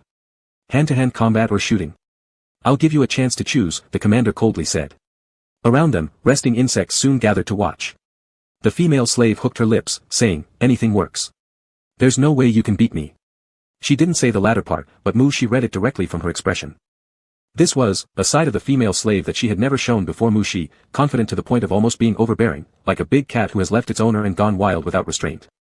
The commander seemed somewhat irritated, saying, bugs in the underground district probably don't have much opportunity to touch guns. I won't bully you, fight me hand-to-hand since you're an insect. Alright, the female slave gave a starting pose. Mu Shi sat lazily in the office chair and mentally watched the two bugs shift from simple probing to real physical combat. The bugs are competing for your favor, Little Eye firmly stated. It could perhaps be just a normal combat practice. Mu Shi didn't agree with Little Eye's view, yet he somehow felt there might indeed be some similar implication between them. Shadow, don't walk so fast. What if the wound on your chest cracks? Voices of male insects coming from the corridor made Mu Shi realize he had forgotten about monitoring the external spiritual threat. Once he focused, he saw a chestnut-haired male insect briskly chasing after a black-haired female insect dressed in a regular military uniform. The female slowed her steps, waiting until the male caught up, then said, Mr. Asa, I am sorry, I don't remember the past few years, and I don't know why I retired so early. All I want now is to return to the Legion, train with my teammates, and fight on the battlefield. If I have good luck, maybe in 10 years I can have the rank of Brigadier General. If by then you still lack female servants or female lords, and don't despise me, I can bring my property and marry you. But Mr. Asa looked very conflicted, but we agreed, you're my knight, and you should protect me. I apologize, but I don't remember. If I really did abduct you, you can contact the Male Insect Protection Association, they will help sue me in court. The female insect pursed her lips, her expression seeming somewhat cold and rigid. Asa quickly waved his hands, no abduction, and I won't accuse you. Will you really return to my side after 10 years? Yes. I'm sorry, Master Asa, this is the result of my careful consideration. As the two insects were talking, they arrived outside the governor's office. The female insect stopped outside the office, raising her hand to knock on the open door. Mu Shi said, please come in. The female insect slightly stepped aside, waiting for Asa to enter first before following. Asa composed himself, walking to Mu Shi's desk and giving a bow with a hand over his chest, saying, Governor. Mu Shi nodded, looking at the female insect behind him. The female insect stepped forward beside Asa, giving a military salute to Mu Shi, Colonel Noah Hill from Sakaya's 3rd Legion Shadow Division, reporting to Governor. Noah Hill, the former captain of the Shadow Division, was naturally not an unfamiliar name to Mu Shi, who had reviewed the material submitted by Gordon the Steward. Upon hearing this, Mu Shi slightly nodded, crossing his hands in front of him as they rested on the desk, asking, you have already met, so have you decided whether you're staying or leaving? Noah had been using her peripheral vision to observe the chestnut-haired male insect beside her. After the governor spoke, the male insect, whose head was already bowed low, buried it even lower, appearing quite dejected. But, having lost 5 years of memory, no longer bearing any rank, the credits in the terminal account may not be enough to cover half a year's expenses for just one male insect. Could she protect him like this? Noah said, Governor, I hope to stay under your command. According to what he understood from the Star Network, the 3rd Legion's Shadow Division had already been disbanded, so there was no point in returning to the 3rd Legion. But this direct male descendant of the Sakaya family was currently in need of manpower, and Noah felt that she could take a gamble. It's fine. Your appointment will be issued after Gordon the Steward and Commander Wei discuss it. To construct such a large underground city, indeed, Mu Shi didn't have enough manpower right now. Wasn't Gordon the Steward already recruiting from Amica Star? Thank you, Governor. Mu Shi looked at the two insects before him, asking, do you have any other questions? Governor, Asa suddenly spoke up, his head still lowered. He looked at Mu Shi somewhat anxiously and said, do you need male insects? I'm in the medical field and can perform mental. Noah suddenly turned back. Was the male insect going to stay? Why? Mu Shi thought carefully about this suggestion. With his S-level mental power, simultaneously providing mental for all the female insects in the entire district would not cause him any pressure. However, after being by him, the females would fall into a state of excitement for some time, and with repeated sessions, the females might become addicted. Studies have shown that higher-grade male insects conducting mental more easily make their subjects addicted. Right now, the underground district was indeed short of mid-grade male insects capable of performing mental. After pondering for a while, Mushi replied, "You may submit an application to Gordon the steward." "Thank you, Governor." Once the two insects had left, Mushi propped his hand on his forehead, rubbing the corner of his brows. He was a bit sleepy, which shouldn't happen, considering the physical constitution of an S-class male insect. His recent amount of sleep had been rather excessive. Little Eye, dormant for quite some time, suddenly asked, "Master Bug, is your metamorphosis period approaching?" Metamorphosis period, also known as physiological awakening, where drowsiness is the most noticeable symptom before a male insect's physiological awakening. Perhaps. Mushi stood up, walked to the tea table near the window, sat down, and gathered several strands of mental touch, preparing himself a fruit tea. Mushi picked up the fruit tea, sipping it lightly, still unable to gather energy, as the artificial sunlight scattered across the room, casting a shadow under his eyes. Tap tap tap. The sound of military boots stepping on the ground drew Mushi's gaze, and he turned to look towards the entrance. A female insect with light golden hair, dressed in a complete black combat suit, stood upright and robust, with her military boots making a rhythmic sound as they hit the floor. His eyes moved upward, meeting her irises, one gold and one blue. The big wild cat had returned. Mushi extended a hand toward the female slave and said, "Come over." "Lord Alpha." Shuren quickly approached Mushi, kneeling down on one knee, and Mushi's hand fell gently atop his head. Mushi stroked Shuren's light golden hair, warm and smooth, providing an excellent texture. Indeed, afternoon tea always went best with a cat. Without a cat to stroke during tea time, it was soulless. Mushi inwardly remarked. Having finished petting the hair, Mushi's gaze shifted to the rest of the female slave's body, intending to say, "Lie down and show your belly." Chapter 30, Transformation Period and Physiological Awakening. Rubbing a cat's belly was an enjoyment for both parties, but in front of him was a female insect, such a fatal spot on her abdomen. Would the female insect let him touch it so casually? Mushi stared at the heterochromatic eyes of the female slave, moving his hand to her shoulder. The sensation under his hand felt tense. The female insect had already started to feel nervous. But there was still further possibility. "Did you just challenge the royal guard?" Mushi asked, subtly applying more force as he pushed her shoulders back, his slightly narrowed gaze indicating a "lie down obediently" message to the female slave. A challenge. Shuren hadn't thought about resisting, obeying while lying down on the ground. Her mind turned over repeatedly, pondering Mushi's stance on this matter and its consequences. "Lord, I have made a mistake, I admit my fault, I am ready for the punishment." "Did you win?" Taking advantage of the distraction in the female slave, Mushi asked again. The female slave's shoulder lightly touched the ground. Mushi squatted halfway down, with the spirit filaments around his body excitedly trembling. "Yes." There was no way to deny it, Shuren looking into Mushi's dark purple pupils, feeling her heart beating somewhat faster. "Did you use your bone wings?" Mushi stared at the female slave's eyes, continuing to ask as his hand moved slowly downward on her military uniform. No. Actually, she wasn't accustomed to using her bone wings. If the opponent didn't first show theirs, she might even forget that her own were already repaired.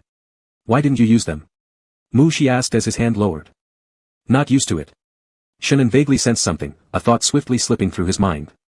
Before he could grasp that thought, he felt Mushi apply strength, pressing against his stomach as if reminding him not to drift away. Shuren quickly focused his spirit back on answering Mushi's questions. "The bone wings are a part of your body, you should get accustomed to using them." Mushi wore a calm expression, his spirit filaments leaping around him. "So this is what the big cat's belly feels like. Uneven yet soft and firm, with good elasticity, contracting with every breath." Shuren was still immersed in Mushi's teaching, recalling how often she'd used her bone wings recently, earnestly guaranteeing, "I will use it regularly." Dang dang dang. The door was knocked upon. Shuren turned her head. The door had always been open.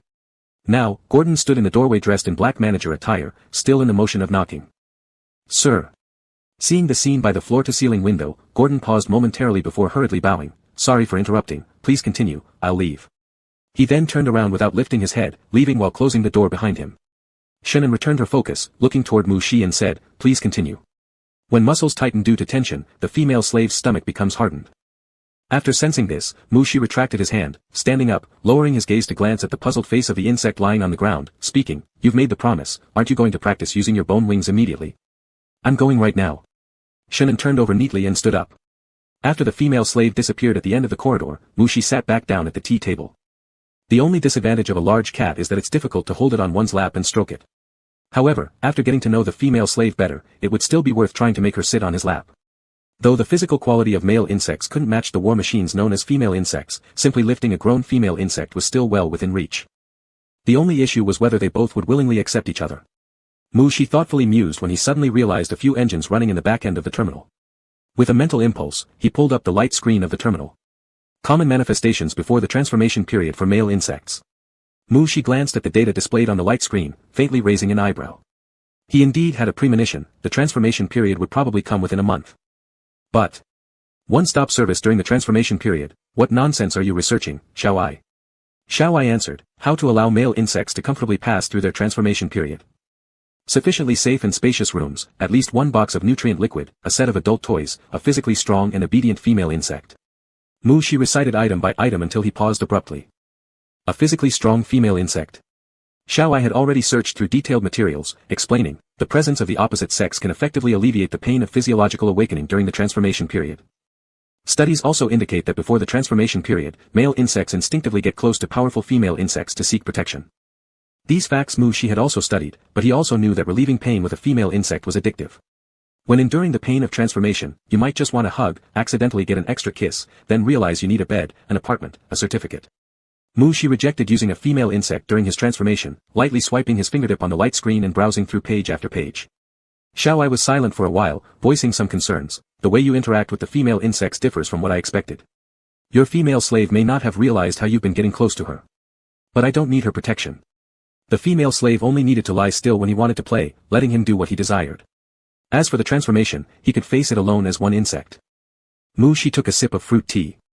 With the perception via his spirit filaments, he saw the female slave entering an empty combat arena. The female slave took off her top, revealing strong arms and shoulders, with dark-colored bone wings stretching out from her back. The 8 bone wings resembled whips or spikes, with an obsidian-like texture, cold, hard, and sharp. Mu Shi looked at the clothes the female slave placed aside. Both the battle uniforms and training uniforms distributed by the Legion were made of TX material, which allowed the bone wings to pass through easily and automatically restore when retracted. But regular clothing didn't possess this feature. Mu Shi put down his fruit tea and instructed Xiao Ai, I have some TX materials in my storage device. Go ahead and customize a few sets of TX material casual wear for him. His big cat must be dressed properly, otherwise, the female slave would have to take off her clothes before using her bone wings, which was too troublesome. If she didn't, the bone wings would have to tear through her regular clothing to emerge. Understood. Xiao Ai agreed, then asked, do you need me to prepare the site for your transformation? Transformation was akin to breaking out of a cocoon into a butterfly. During the transformation period, the male insect's reproductive organs would further develop rapidly, with the rest of the body and mental power also strengthening. And the site indeed needed to be prepared in advance. Mu Shi pondered for a moment and replied, prepare a mechanical planet outside Amica. When male insects awakened, their pheromones couldn't be suppressed. Historically, when an A+ ranked male insect awakened to S rank, the concentrated pheromones paralyzed the insect civilization on a whole planet for 3 days. After that incident, mechanical planets became standard equipment for high-ranked male insects awakenings. Outside Amica. Are you not returning to the home planet? Xiao Ai questioned with confusion. It's unnecessary. It's just an ordinary transformation. From being C-class as a larva to reaching S-class, every time he awakened, his father always became overly anxious. This time, Mu Shi planned to inform his family after awakening. Do we need armed escorts? Xiao Ai inquired. Mu Shi nodded, yeah, the highest level of mechanical arms. As long as you pay enough star coins, building a mechanical planet within 2 days is routine. Mu Shi spent 2 days in the underground urban area. Every day, he reviewed the internal architectural blueprints Xiao Ai provided for the mechanical planet, inspected the construction of the underground urban area, played with the female slave mentally during afternoon tea, and slept, napped, or caught up on sleep. As time passed, Mu Shi indeed felt himself becoming increasingly sleepy. His daily training time was halved, and occasionally, when practicing combat with his guards, his spiritual tendrils would lose control, turning gentle taps into solid collisions. After each practice session ended, there would always be several guards lying on the ground, their attack strength completely drained. Perhaps because they had lost so miserably, the guard's fighting spirit was ignited, with more and more insects lining up to challenge him. Every female insect who looked at him would exhibit fiery, combat intent, in their eyes. Unfortunately, Mu Shi's accuracy in controlling his spiritual power remained far from normal levels. This state was truly terrible. Mu Shi didn't want to fight with the guards and therefore gave the female slave a meaningful glance. Thus, the female slave stepped forward and defeated all the female insects chosen from within the guard ranks that came to challenge him that day. Since starting to learn how to use her bone wings, her progress in hand-to-hand combat had certainly been substantial. Mu Shi nodded, feeling quite satisfied. Then, the female slave approached him with her breathing still uneven, saluted, and said, Lieutenant General, please teach me. Mu Shi. Life had become unbearable. Mu Shi disciplined the female slave with his spiritual tendrils and instructed Xiao Ai to prepare the spaceship. Before completing the transformation, Mushi didn't intend to return to Amica. But master, there won't be any female insects on the mechanical planet, Xiaowai reminded. You'll have to bring one along. Mushi glanced at the female slave curled up on the ground, her trembling bone wings visible as he walked toward the sparring room exit. He responded in his mind, no need. Using a female insect to relieve pain can become addictive. Mushi handed over his recent tasks and boarded the spaceship heading to the mechanical planet. Captain Will looked somewhat confused. Does the Lieutenant General want to take a half-month vacation? But he still needs his bodyguards. Steward Gordon thought for a moment and asked, what about that female slave in your guard team? Him. Ever since being beaten by Sean last time, Will had already listed him as a short-term goal to surpass, so his attention on the target was pretty high. Soon, based on these days' experience and reports from other guards, Will deduced Shan's location and replied, he just finished training with the Lieutenant General and is now back in his room. He will take a 30-minute shower, then go to the Lieutenant General's study to stand guard. Thinking of this, Will felt a bit jealous. A female slave could spar with the Lieutenant General and be doted on in the study every day. One insect enjoyed the attention of two. If it weren't for the fact that he couldn't yet beat the other at the moment, he would have already bagged the other up. But today, he won't see the Lieutenant General in the study. Will felt a sense of satisfaction as if he finally got one up on someone. Without even bringing a female slave. Gordon mused for a moment and suddenly said to Will, remember to report work to the Lieutenant General every day. Do I need you to remind me? Will felt that his professional ethics had been insulted. In the bathroom. Sean leaned against the wall with one hand, slightly bent over, and reached back with the other hand. Warm water splashed on his back, flowing down along the sturdy figure of the female insect. It wasn't clear whether due to the water temperature or some other reason, but Shan's face turned flushed and his breathing became a little rapid. Beep beep. The sound of incoming information caused Sean to pause his cleaning movements. With the hand supporting himself on the wall, he touched the silver diamond earring on his right ear, and a light screen appeared before his eyes. You have a message from Lord. Shan's gaze lingered on the red name for a while, an involuntary smile creeping onto his lips. His hand continued washing as the other opened the message. Lord May 15th, 6011, 13:15 and 1 second. No need to come to the study this afternoon. I'm on vacation and will be back in half a month. Don't miss me. Vacation? Back after half a month? Sean stared at the words on the screen, eyes wide. On vacation without going home, directly going on a holiday, not taking him, and judging by the message, it was sent only after leaving. Wouldn't see Mushi for half a month. Lost all interest in cleaning inside anymore, Sean stood stiffly under the showerhead, adjusting the water temperature to slightly cool. This feeling, how much like the previous life when leading troops to another star system. No, at that time, he was fighting for Mushi, and before the battle, Mushi would personally escort him partway. And now, there wasn't even a face-to-face farewell. Mushi really didn't need to bid farewell to a mere female slave, an ordinary bodyguard. Sean raised his hand, the tip of his finger covering the words, don't miss me. How could he not miss the person he'd grown accustomed to living with? Sean turned off the water and raised his wet hair to toss it behind his head. Even though Mushi had left, it doesn't mean he couldn't find the other. Mushi had promised daily mental exercises. Meanwhile, Mushi, who had already boarded the spaceship and left Amica planet, suddenly curved his fingers to rub his nose, feeling somewhat itchy. Sitting on the soft chair, Mushi tilted his head to look out the window, where the spaceship was getting further away from Amica planet, and outside the window were only visible bug-made satellites and distant scattered stars. Something flashed in the void. Mushi concentrated his attention and saw moving white light points, their distance closing in. This form of light must be a spaceship. Seemed like heading this way, and it was also on AMK-3 route. During the metamorphosis period, any female bug approaching the mechanical planet might cause an accident. Therefore, Mushi had closed off the AMK-3 route leading to the mechanical planet early on. The notification of closure was sent out long ago, but now, a spaceship was on the AMK-3 route. Mushi furrowed his eyebrows slightly and said, Xiaowai, connect to the interstellar network and check whose spaceship that is. Understood, Xiaowai responded quickly, presenting through the spaceship's connected interstellar network the movement directions of spaceships in the star domain where Amica planet was located. Lord of Insects, that spaceship does not exist in the interstellar network. Xiaowai suspected he had malfunctioned, explored several times, and still obtained this result, so he could only magnify the area where the spaceship was on the light screen and show it to Mushi. On the light screen, where the spaceship should be, was just a blank space. Mushi glanced at the light screen and became interested. It has shielded the perception of the stellar network. Xiaowai was surprised. Is it an enemy ship from another star system? Even if not from another star system, just blocking the detection of the stellar network, it is considered an irregular ship. It's very likely. Mushi didn't think this was an ordinary organized crime ship. It would take a certain level of technology to shield itself from the stellar network's detection. Mushi touched his fingers to the viewing window, examining the outline of the distant spaceship which was becoming clearer, and assessing its model in his mind. After hearing Mushi's response, Xiaowai hurriedly pulled up the control panel for the spaceship and said, Lord of Insects, the mechanical planet is on the AMK-3 route. We can't go there now. I suggest you notify nearby planets immediately and return promptly. No rush, shall I? How many more military merits do I need to be promoted to major? 1 first-class merit. Shao I couldn't understand why the Lord of Insects would ask this at such a time. At the speed the spaceship was traveling, it wouldn't be long before the other side detected them. Their spaceship was just a small one, while the others was clearly a massive entity. Their power levels were not on the same tier. Lord of Insects, please issue the order to return immediately, Shao I said. Seizing a large enemy ship alone. There's no way that isn't worth a first-class merit, right? Oh. You say we should return? Sure, let me pick up some military merit first. Mu Shi curled his lips and extended his mental filaments at lightning speed. How fast could the mental filaments extend? As fast as thoughts themselves could spread.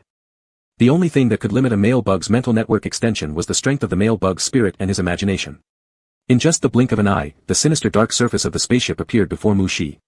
Once he saw the appearance of the spaceship, Mu Shi knew that his first-class merit was slipping away. The star pirate ship, Duke, was not an enemy ship from another star system, but the Duke Star Pirate Group, as the largest star pirate organization flowing between the 3 major star systems of the Insect clan, could earn military merits equivalent to those of top-tier spaceships from other star systems. While Mu Shi hadn't cut off the mental connection, Shao I could share that vision with Mu Shi. Looking at the menacing behemoth, Shao I could only frantically search and filter information about the Duke Star Pirate Group and their spaceship on the stellar network. A thought occurred, and Mu Shi entered deep into the heart of the spaceship. Pirate crew members were scattered throughout the spaceship, either chatting idly, practicing combat, or watching low-grade action movies while doing mechanical exercises. Mu Shi left the pirates' rest cabins and issued an order to Shao I, hack that terminal. Fully sharing Mu Shi's mental network vision, Shao I had never imagined that his first task, facing the ferocious star pirates, was to hack a junk terminal playing a third-rate action movie. Yes, Shao I replied quickly, soon reporting back, all resources have been deleted, and the terminal system has been reset. Mu Shi nodded. His mental filaments hadn't completely withdrawn from the pirate's rest cabin yet, so he could still hear the pirates cursing. Based on the network spread by the mental filaments inside the pirate ship, Mu Shi floated towards the captain's quarters. Inside the captain's quarters, a platinum-haired male insect was pinned against the wall by a towering female insect. The male insect had a cold face, looking straight into the female insect's eyes, and said, Captain Jerry, in my employment contract, there's no obligation for me to meet your physiological needs. Captain Jerry, referred to as Jerry, didn't care, leaning down and almost touching noses with the male insect, and spoke. But Lord Male, according to the marriage law of the star system we're currently in, as your lady, I have the right to demand morning kisses, noon kisses, and night kisses from you. There's no such boring marriage law possible. And don't call me Lord Male, the male insect remained unfazed. Indeed, there wasn't such a clause in the marriage laws of Serkara. Mu Shi quietly cleaned up all the stray mental filaments unconsciously left behind by that male insect. You're too heartless. Haven't I given birth to our child of love? Who if not you, is my Lord Male? Jerry continued to press closer. Child of love? Speaking of which, I haven't seen that larva you secretly produced for 2 weeks now. Could you have sold it to a bug trader at the last stopover? The male insect expressed doubt. How could I? He was conceived after 3 months and born by me. My love for him is only a star system less than my love for you. That little brat ran away from home on his own. When I find him again, I'll definitely hang him and his little friends together like chandeliers. Mu Shi couldn't comprehend affection measured in star systems, but he had already cleared all the chaotic mental threads in the room. Mu Shi's perception of the objects within the spaceship caused the mental filaments to surge into one mechanical insect after another. Click click click. What sound is that? Captain Jerry furrowed her brow, turning her head to look back. A mechanical spider used for cleaning dust made a plop sound as it landed on her face. Shit. Jerry burst out a curse, raising her hand to grab the spider insect on her face, while turning around to protect the male insect behind her. Crack. Jerry tore off the mechanical spider and slammed it heavily on the ground before stepping on it with one foot. Crack. Electric sparks flew, and the mechanical spider ceased to move. Jerry's pirate nature was revealed as she grinded down hard on the spider. Who the hell bought this faulty counterfeit piece? I'll destroy him. The male insect who had intended to surrender shut his mouth after hearing the latter half of the other sentence. A slightly puzzled look fell upon the mechanical spider again, then he suddenly remembered that what he had purchased was genuine. But before he could speak, a clicking sound came from the doorway. Click. The locked door suddenly unlocked itself automatically. Various shaped mechanical insects squeezed inside, while the 2 insects in the room also heard the chaotic screams and curses coming from outside. It seemed that all the artificial intelligences on the spaceship had rebelled. No, not a rebellion. The male insect, following behind the furious Jerry who was now dismantling the machinery by hand, said, Our spaceship has been attacked. Let's evacuate this area as soon as possible. Jerry nodded silently, then broke out of the room, immediately turning around and pressing the male insect into her embrace. Her bone wings extended sharply behind her back, directly flying through the corridors towards the control room. What a pity. As the captain opened the supertemporal migration wormhole, Mu Shi glanced at the spaceship's protective wall that Xiaowai had just deciphered to 75%, then withdrew with Xiaowai from the pirate ship. In the void, Mu Shi watched the spaceship accelerate into the wormhole, feeling somewhat regretful. The military merit just slipped away. His mental control's precision had indeed regressed significantly, otherwise, he could have delayed those bugs at least twice as long. Inside the spaceship, Mu Shi opened his eyes, noticing that the temperature within the spaceship was a bit high. He slightly furrowed his brow, then turned his head to look at the viewing window. His spaceship was no longer on the AMK-3 route. Ahead was a resource planet where only mechanical insects worked for mining. Ah. It should be because his mental network disrupted the spaceship's navigation, causing it to deviate from its course. Within his limited sensory distance, there was already no sign of the Duke. Mu Shi withdrew his gaze. Feeling some heat rising in his body, Mu Shi raised his hand to loosen his collar and said to Xiaowai, "Activate positioning." "How far is it here from my mechanical planet?" "The closest mechanical planet is about 0.84 light-years away." No time left. "We'll make an emergency stop nearby." Mu Shi took off his coat and tested the temperature of his cheeks with the back of his hand. It was burning hot. Would overusing his mental power trigger an early metamorphosis? Mu Shi had never heard of such a situation, but he could definitely feel something stirring within him. Fortunately, ahead was a resource star with no insects living on it. Although its conditions were much worse than the well-equipped mechanical planets built according to needs, this moment didn't allow for much pickiness. The spaceship landed amidst a vast meadow of herb grass. Mu Shi adjusted the spaceship's temperature lower, rising up and heading toward the rest cabin while giving orders to Xiaowai, "Connect to the stellar network and take full control of all permissions of this resource star." Yes. After taking over the permission, all the mechanical security teams originally rushing to the herb area stopped completely. Inside the Amica star, Guard Commander Will was hurrying toward the manager's office. Banging open the office door, his gaze fell upon Gordon browsing digital files at the desk, and Will spoke. "Manager Gordon, the Lieutenant General's spaceship deviated from its course half a star time ago and has landed on a resource star now. I plan to personally go check on it, so I leave today's work in your hands." Looking at the Guard Commander about to turn and leave, Gordon darkened his face and shouted, "Come back. The Lieutenant General contacted me just now. The Lieutenant General plans to relax on the resource star for several days. During this period, no insect may abandon their post. But, that female slave has taken out a mech from the governor's underground mech arsenal." Will hesitated, "Should I chase her back?" "Mech?"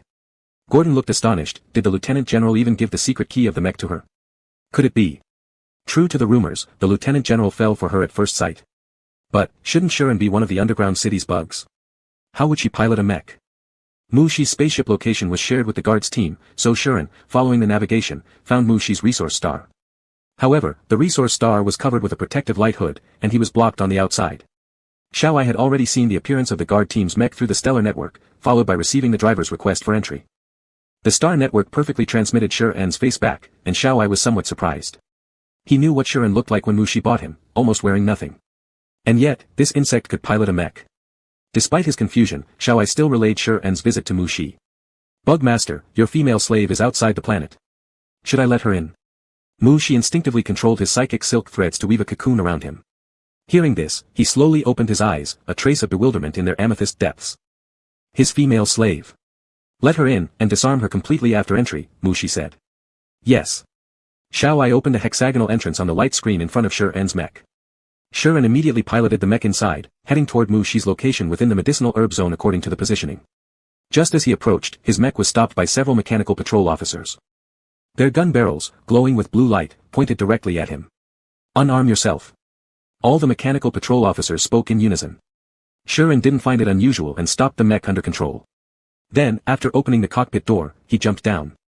He surrendered all weapons carried on his body and was scanned thoroughly by several patrol officers multiple times before being allowed to move freely.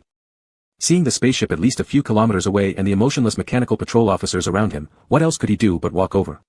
The distance of a few kilometers wasn't much for an insect. By stepping through purple-flowered, unknown medicinal herbs, Shuren reached the small spaceship without spending much time. But the spaceship remained closed, seemingly not intending to open for him. "Bugmaster, will you let him stay outside forever?" "What else?" Mu Shi lay on a thick carpet woven from psychic silk lines, his eyes closed. The entire rest cabin was filled with materialized fine psychic silk threads. White, soft, delicate, like the finest cicada silk. The spiritual energy leaking outside continuously fed back every movement of his female slave to Mu Shi.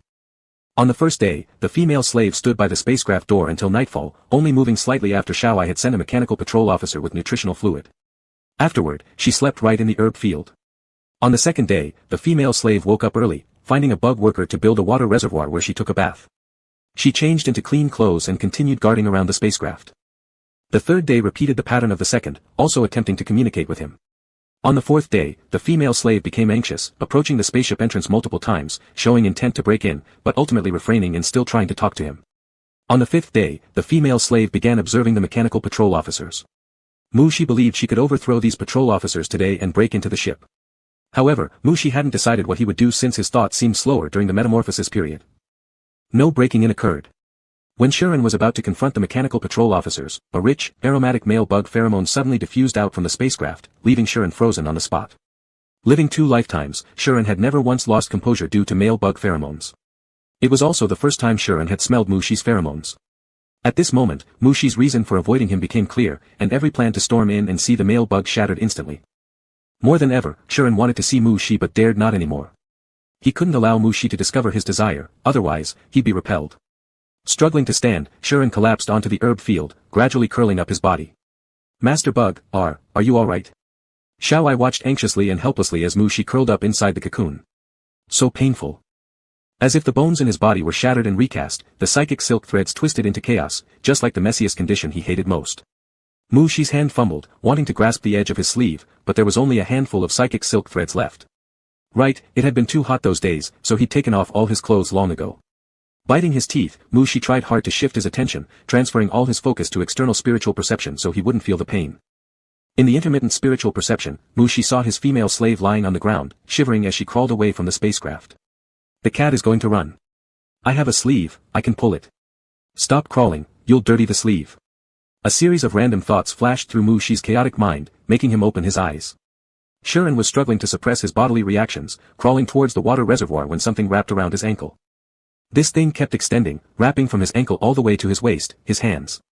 It happened too fast, in the blink of an eye, that thing had already wrapped around his outstretched arm before Shuren could make sense of it. Pure white silk threads. The sensation of being bound reminded Shuren of Mushi's psychic tendrils, but these silk threads didn't bring about any overwhelming feelings. However, Mushi's pheromones were all around, and he had already. The hatch was opened by Mushi, and the white psychic silk threads wrapped Shuren into a cocoon, carrying him inside the spaceship. Even being cocooned, Shuren didn't feel asphyxiated, but the friction against the silk was making his body react more strongly. Gradually, Shuren felt himself being set down. Where had Mushi taken him? Unable to see outside, Shuren tentatively tried to roll over. After a few rotations, he realized he had bumped into something. Mushi squatted down and placed his hand on the spot where the female slave's head lay, causing the white psychic silk threads there to vanish without a trace. From her forehead to the bridge of her nose, the female slave struggled to open her eyes, revealing one sky blue and one amber gold iris, 2 beautiful star-like eyes that reflected his own image back at him. In this pure white room covered with psychic silk, surrounded by the stunning male insect adorned in white silk threads, Shuren thought he must be dreaming. Mushi did not hesitate long before his fingers continued downward, tracing the female slave's nose until they rested on her lips, dissolving all the psychic threads from her body. With no more restraints, Shuren could no longer hide his reactions. Shuren's first thought was to prevent Mushi from noticing his state, and his second thought was to dig a hole within these strange silk threads and bury himself in it. But as millions of thoughts raced through his mind, his body acted completely differently. He ensnared Mushi tightly. Using both hands and feet, Shuren worked hard to bring himself closer to Mushi, half suffering and half relishing the thought, this time, he would probably die for sure. Adhering to the principle of not allowing the female insect to embrace him, Mushi moved the white psychic silk beneath him. It entangled Shuren's arms and legs, enabling Mushi to easily break free. Then, he tugged on the sleeve of the female slave. It seemed less painful now. Tugging another insect's sleeve really did give courage. Relaxing his body, Mushi rested his head against the shoulder of the female insect. So tired. The soft, elastic sensation beneath his head felt just like the female insect's belly, warm, and seemingly chewy. Mushi softly ground his teeth, wanting to bite into something. He had been subsisting solely on nutrient fluid stored in a container for days, barely using his teeth. Lifting his upper body while still holding onto the female insect's sleeve, Mushi gazed downward at her expression, a mix of pain and pleasure, and every part of her seemed invitingly chewy. Mushi licked his teeth, exposing his tiny sharp fangs on either side, and said, "Lie down and expose your stomach." Chapter 31, he needed to provide the female slave with a bed. Lie down, and show me your belly. With the female slave completely under the control of his mental threads, he could do anything he wanted to her. Of course, this was the right of the male master. If I want it, you have to lie still, let me stroke and let me nibble. Mushi could clearly feel that his thoughts and actions were affected by this metamorphic phase. Normally, even if he had the urge to rub the female slave's hair or stroke her belly, he wouldn't indulge himself without considering the consequences. But now, as soon as the thought arose, his mental threads pinned the female bug to the ground. He couldn't shirk the responsibility by saying it was done by the mental thread represented his will. Mushi didn't intend to think about the pros and cons of the influence of thinking during the metamorphosis at this moment. He endured the dull pain that remained in his body, and glanced down at the female insect who was restrained on the ground by his mental threads. The female insect really had a great figure, with strong and full muscles that filled her slightly disheveled clothes, making him want to remove that layer of covering and try the taste up close. Having such a female insect indeed diverted his attention well, allowing him to temporarily forget the pain of transformation. Mushi leaned down. There are inherent differences between male insects and female insects in terms of physical constitution. Male insects find it hard to develop muscles as full as those of female insects. Like these strong arms, and that soft and elastic big cat belly he felt last time. It seemed delicious, like biting.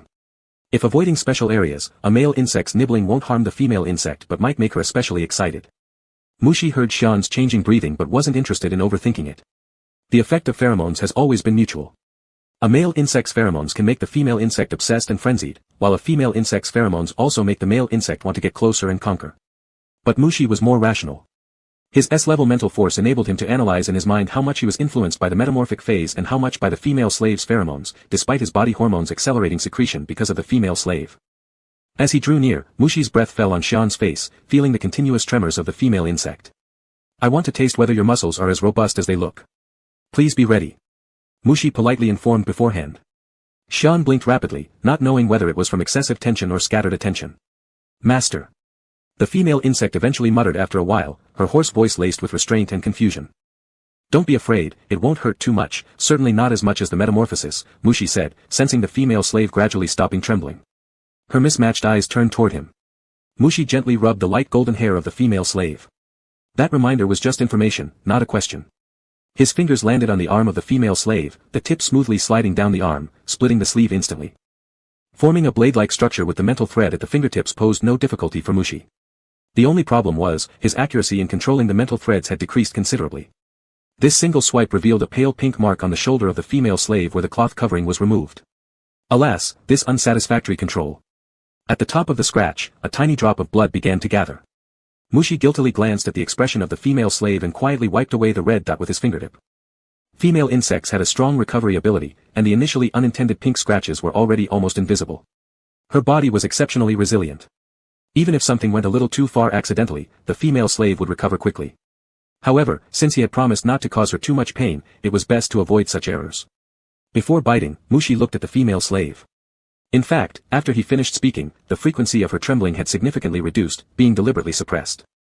At this point, the female slave clenched her teeth tightly, her outer lips pale without any trace of color. Was it resistance? The female slave has no right to refuse the needs of the male master. He bit down. He faintly heard the female slave choke back a sob, seemingly every muscle in her body tightening suddenly. Taut muscles were so rigid that Mushi felt like he was biting into a piece of iron. Furrowing his brows slightly, Mushi maintained the posture, stretching out one hand to gently caress the neck of the female insect like petting an exotic cat, hoping the other party would relax. Under his soothing gestures, the tense body of the female slave trembled in waves, her chest rising and falling violently. After quite a while, the female slave started to calm down. Under the intervention of the master's consciousness, the tense muscles gradually relaxed. It was soft enough to continue chewing. Mushi gnawed on the muscle, finding it far more fulfilling than drinking nutrient fluid.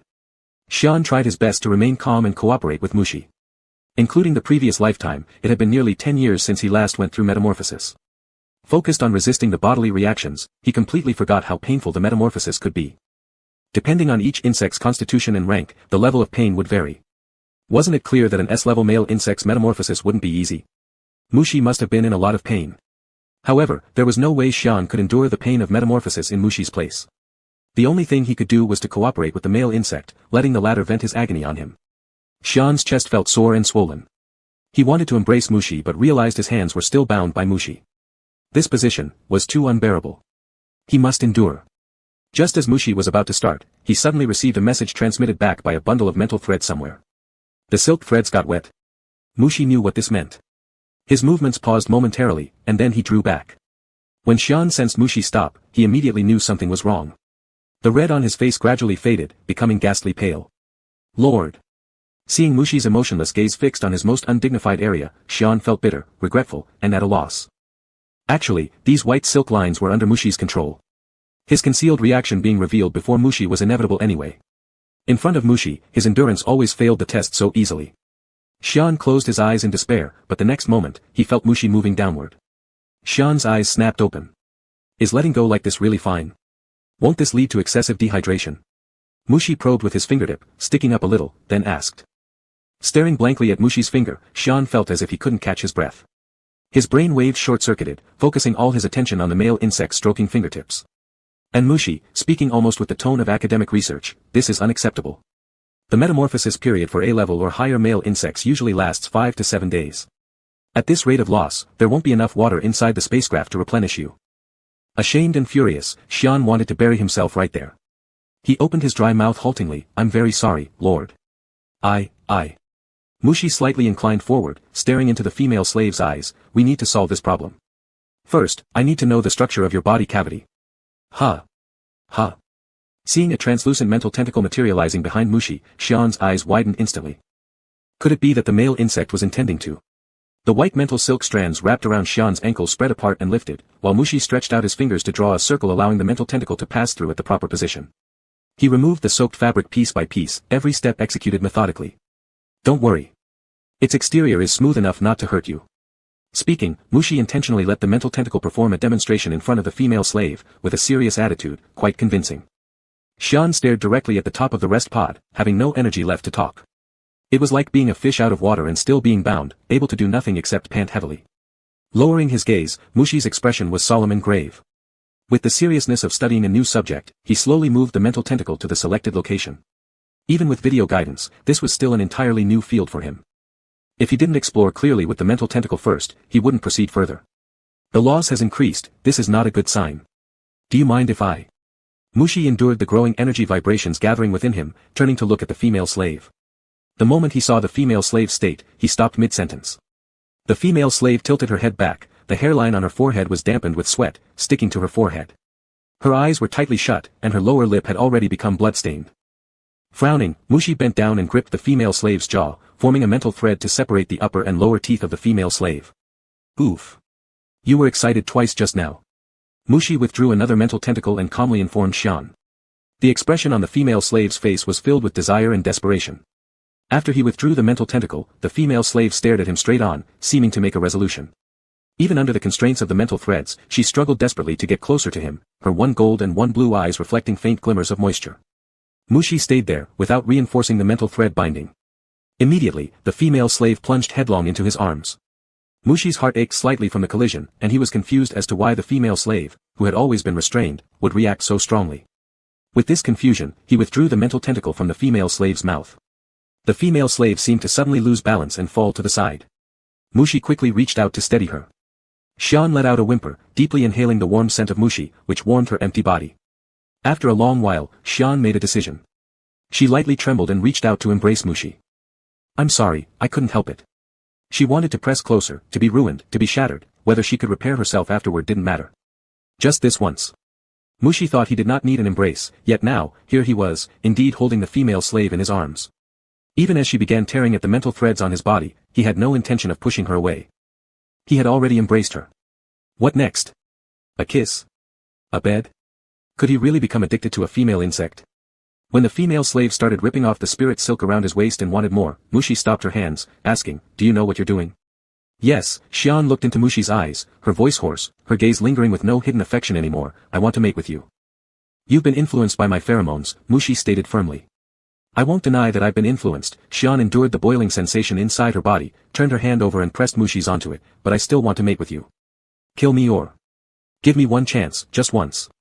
I am no match for you, the power of choice has always been in your hands. Xian released Mushi's hand and started quickly removing her own clothes. Threatened by her actions, Mushi watched, a part of him filled with anticipation. Do you know what I initially intended to do? I apologize, Lord, but right now, all I can think about is you. I cannot contemplate anything else. Discarding the last piece of covering fabric, Xian eagerly pressed against Mushi. Mushi extended his hand, fingers sinking into the female slave's hair, and forcibly pulled her lips away from his. Gazing into her eyes clouded with frustration, Mushi said. I plan to use my limbs to sense your internal temperature and humidity. Mushi found himself unable to say crude things like, I will have you. Instead he forced the female slave to maintain eye contact until realization dawned on her face, leaving her shocked. Then Mushi wrapped her with mental threads.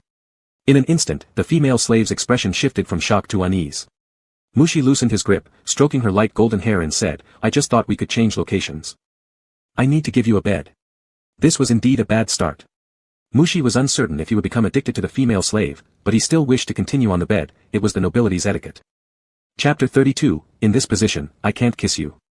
Even though he had already explored once with his mental tentacles, Mushi continued to carefully and meticulously explore and analyze as if testing the performance of a new mech. Finding the secrets hidden by the femslave had always been one of Mushi's obsessions. At first, he wanted to strip off the femslave's outer clothes to see what was hidden inside. Now that the femslave was fully open to him, Mushi wouldn't miss exploring every part of her. At this moment, the femslave had no combat ability at all, her consciousness seemed to be in a dazed state, completely unguarded against him, making her an easy target. As Mushi moved, he reached out to push aside the messy hair at the femslave's temples. The femslave, who had been mentally lost due to his repeated explorations, gradually focused her attention on his hands. Don't think too much, leave everything to me. Mushi smoothed Sher-An's hair at the temple and then retracted his hand. The recovery ability of an A-class female insect was extremely strong, so Mushi didn't have to worry about causing serious harm to the femslave during his exploration and research.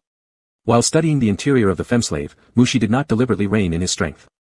He could further study the maximum force the femslave could endure and match it with the most responsive amount of pressure. As Mushi continued to explore, he kept notes within his mental sea. The speed at which the femslave lost moisture shocked even the insects themselves, and every so often there would be a surge of release. This surging seemed regular, contingent upon certain conditions that still required further investigation. The femslave's reactions were also gradually changing. From initially passively enduring before the first major water loss, during the second instance, the female insect started to actively cooperate with his exploration. By the third time, the femslave actually suggested switching exploration angles to him. It felt like when he was preparing to record which flavor of cat food his exotic pet cat preferred through daily feeding, his cat suddenly proposed wanting to try a different type of cat food he hadn't given yet. Mushi didn't mind switching the brand of cat food for his exotic pet at home, especially since he had originally intended to switch to this particular brand next. He was merely surprised by the other party initiating it. The femslave was looking at him, her body language revealing tension and unease. It seemed that as long as he showed even a little displeasure, the femslave would indicate that she didn't strongly prefer that kind of cat food and find his cat food just as tasty. Mushi neither rejected nor immediately agreed, instead asking, why do you want to change that angle? In that case, I can move myself. You just need to enjoy. Sher-An blushed deeply as she recited her prepared lines, but when their eyes met, Mushi's calm gaze, she faltered and couldn't finish speaking. Mushi remained ever so calm and detached, as if nothing could stir any ripples in him, even while they were joined together in the most intimate manner between male and female insects. Mushi was still Mushi, but under such circumstances, Sher-An found himself incapable of maintaining restraint and calmness, overwhelmed by both Mushi's pheromones and the sensations from his touch. Sher-An tried to steady herself, but to no avail. She yearned for deeper and more intense contact. Are you uncomfortable with this angle? Mushi asked. In this position, I can't kiss you. Unintentionally caught up in her physical longing, Sher-An blurted out her innermost thoughts, her voice tinged with a bit of resentment. Mushi hesitated. Kissing. The back of the femslave lay flat against the bed covered with white mental filaments. However, with the muscle control abilities of a high-class female insect, if he were to slow down slightly and lean forward simultaneously, the femslave should be able to rise and bring her face close to his. But, previously, he hadn't considered kissing the femslave or being kissed by her. My lord, you don't have to take my request to heart. I'm fine as is, Sher-An quickly recovered after realizing what she had said. No sooner had the words left her lips than Mushi leaned down. Sher-An unconsciously held her breath, some vague anticipation reigniting within her. She felt Mushi embrace her, her field of vision tilting as the male insect lifted her into his arms. With the angle change, Sher-An involuntarily stifled a moan, my lord. Mushi used his hands to adjust the positioning of the female insect, slightly raising his head and aligning their faces so that their noses brushed gently against each other. They were very close now, only needing to move a fraction closer to achieve what the femslave desired. Mushi paused in his breathing, raised his hand, and cupped the back of the femslave's head, pressing her toward him. Though he lacked actual experience, in this era of towering buildings plastered with ad screens, who hadn't accidentally glanced at a few romance drama promotional photos while riding a flying vehicle? It's just a kiss, he could do that too. The ventilation system in the spacecraft continued to work tirelessly, but the pheromones in the room grew strong again. The taste was bland, like drinking water, yet still unsatisfying. Mushi didn't understand why the femslave was so preoccupied with kissing. The only special thing about this kind of contact was probably that they were too close, causing their breathing and heartbeat rates to quicken. This feeling of losing control made Mushi feel tense yet curious. As they got closer, he could feel the other's heartbeat, almost in sync with his own, equally hurried. Their body temperatures rose, disrupting the flow of exhaled and inhaled air. The femslave showed no intention of stopping, as if such contact greatly excited him. Was the female insect challenging him in lung capacity? Backing down at this moment would be no different from jumping off the fighting arena during a match. Of course, Mushi couldn't show cowardice and had to reciprocate even more intensely. Shuren was already lost, tightly embracing the insect in front of him, driven purely by need and desire. It turned out that the usually indifferent Mushi could also be passionate. Indeed, Mushi wasn't actually cold during those moments before when they had physical interactions, though Shuren often felt submerged in it all. Occasionally catching Mushi's gaze seemed strange, it was always calm, as if his body and spirit existed separately. Shuren thought, subconsciously tightening his arms, the tangible embrace calmed his slightly disordered heart. Compared to his previous life, being treated this way by Mushi was already very good. Ugh. Shuren groaned softly while lying face down buried in the mattress, moving his head a little. His eyes opened somewhat dazedly as he blinked several times and looked around. The lighting in the rest cabin was adjusted to the perfect brightness for sleep, with small lights glowing dimly in every corner. Although the room was dark, the outlines of furnishings were visible. Still lying on his stomach without any movement, the lingering sensations reminded him of various events from last night. He was stunned by what had transpired. Mushi really did mate with him, not just once. His heart felt filled with something heavy yet precious. Shuren buried his fingers into his hair that Mushi had tangled last night. There were still traces left on many places, even some areas he himself wouldn't dare to imagine, all carrying the scent of the male insect. With a content sigh, Shuren relaxed his expression. He slowly turned his head to look at the other side of the bed. There was no insect. The male insect scent remained in the room, his own body still held the impression of being thoroughly worked by the male bug until he sank into the mattress in blissful pleasure, but Mushi was no longer beside him. Suppressing the phantom sensations in his newly awakened body, Shuren focused his perception. Mushi's psychic threads spread everywhere inside the spaceship, all carrying his scent, which made it difficult to pinpoint the exact location of the male insect. Having failed to locate the insect after numerous attempts, Shuren gradually realized that Mushi should be outside the ship, but not far away. Out there. In that medicinal herb field. Considering the series of actions upon entering the agricultural planet, it should have already come under Mushi's control long ago, so there was no need to worry about his safety. Despite thinking this, Shuren immediately sat up in bed. His body felt fresh, Mushi had carried him to the bathroom for a cleaning, and the bedding had been changed by him as well. Shuren remembered how, when Mushi appeared weary while cleaning in the bathroom, he glimpsed through the partially opened door and saw the white threads in the other resting cabin tidying up the messy layout of the room. Such tasks were supposed to be handled by the femslave. Even though he was born in the underground district, he'd always been taught that male insects were precious and delicate, and it was a femslave's natural duty to protect and care for them. But Mushi took care of everything, and even handed him a towel with his mental tentacles.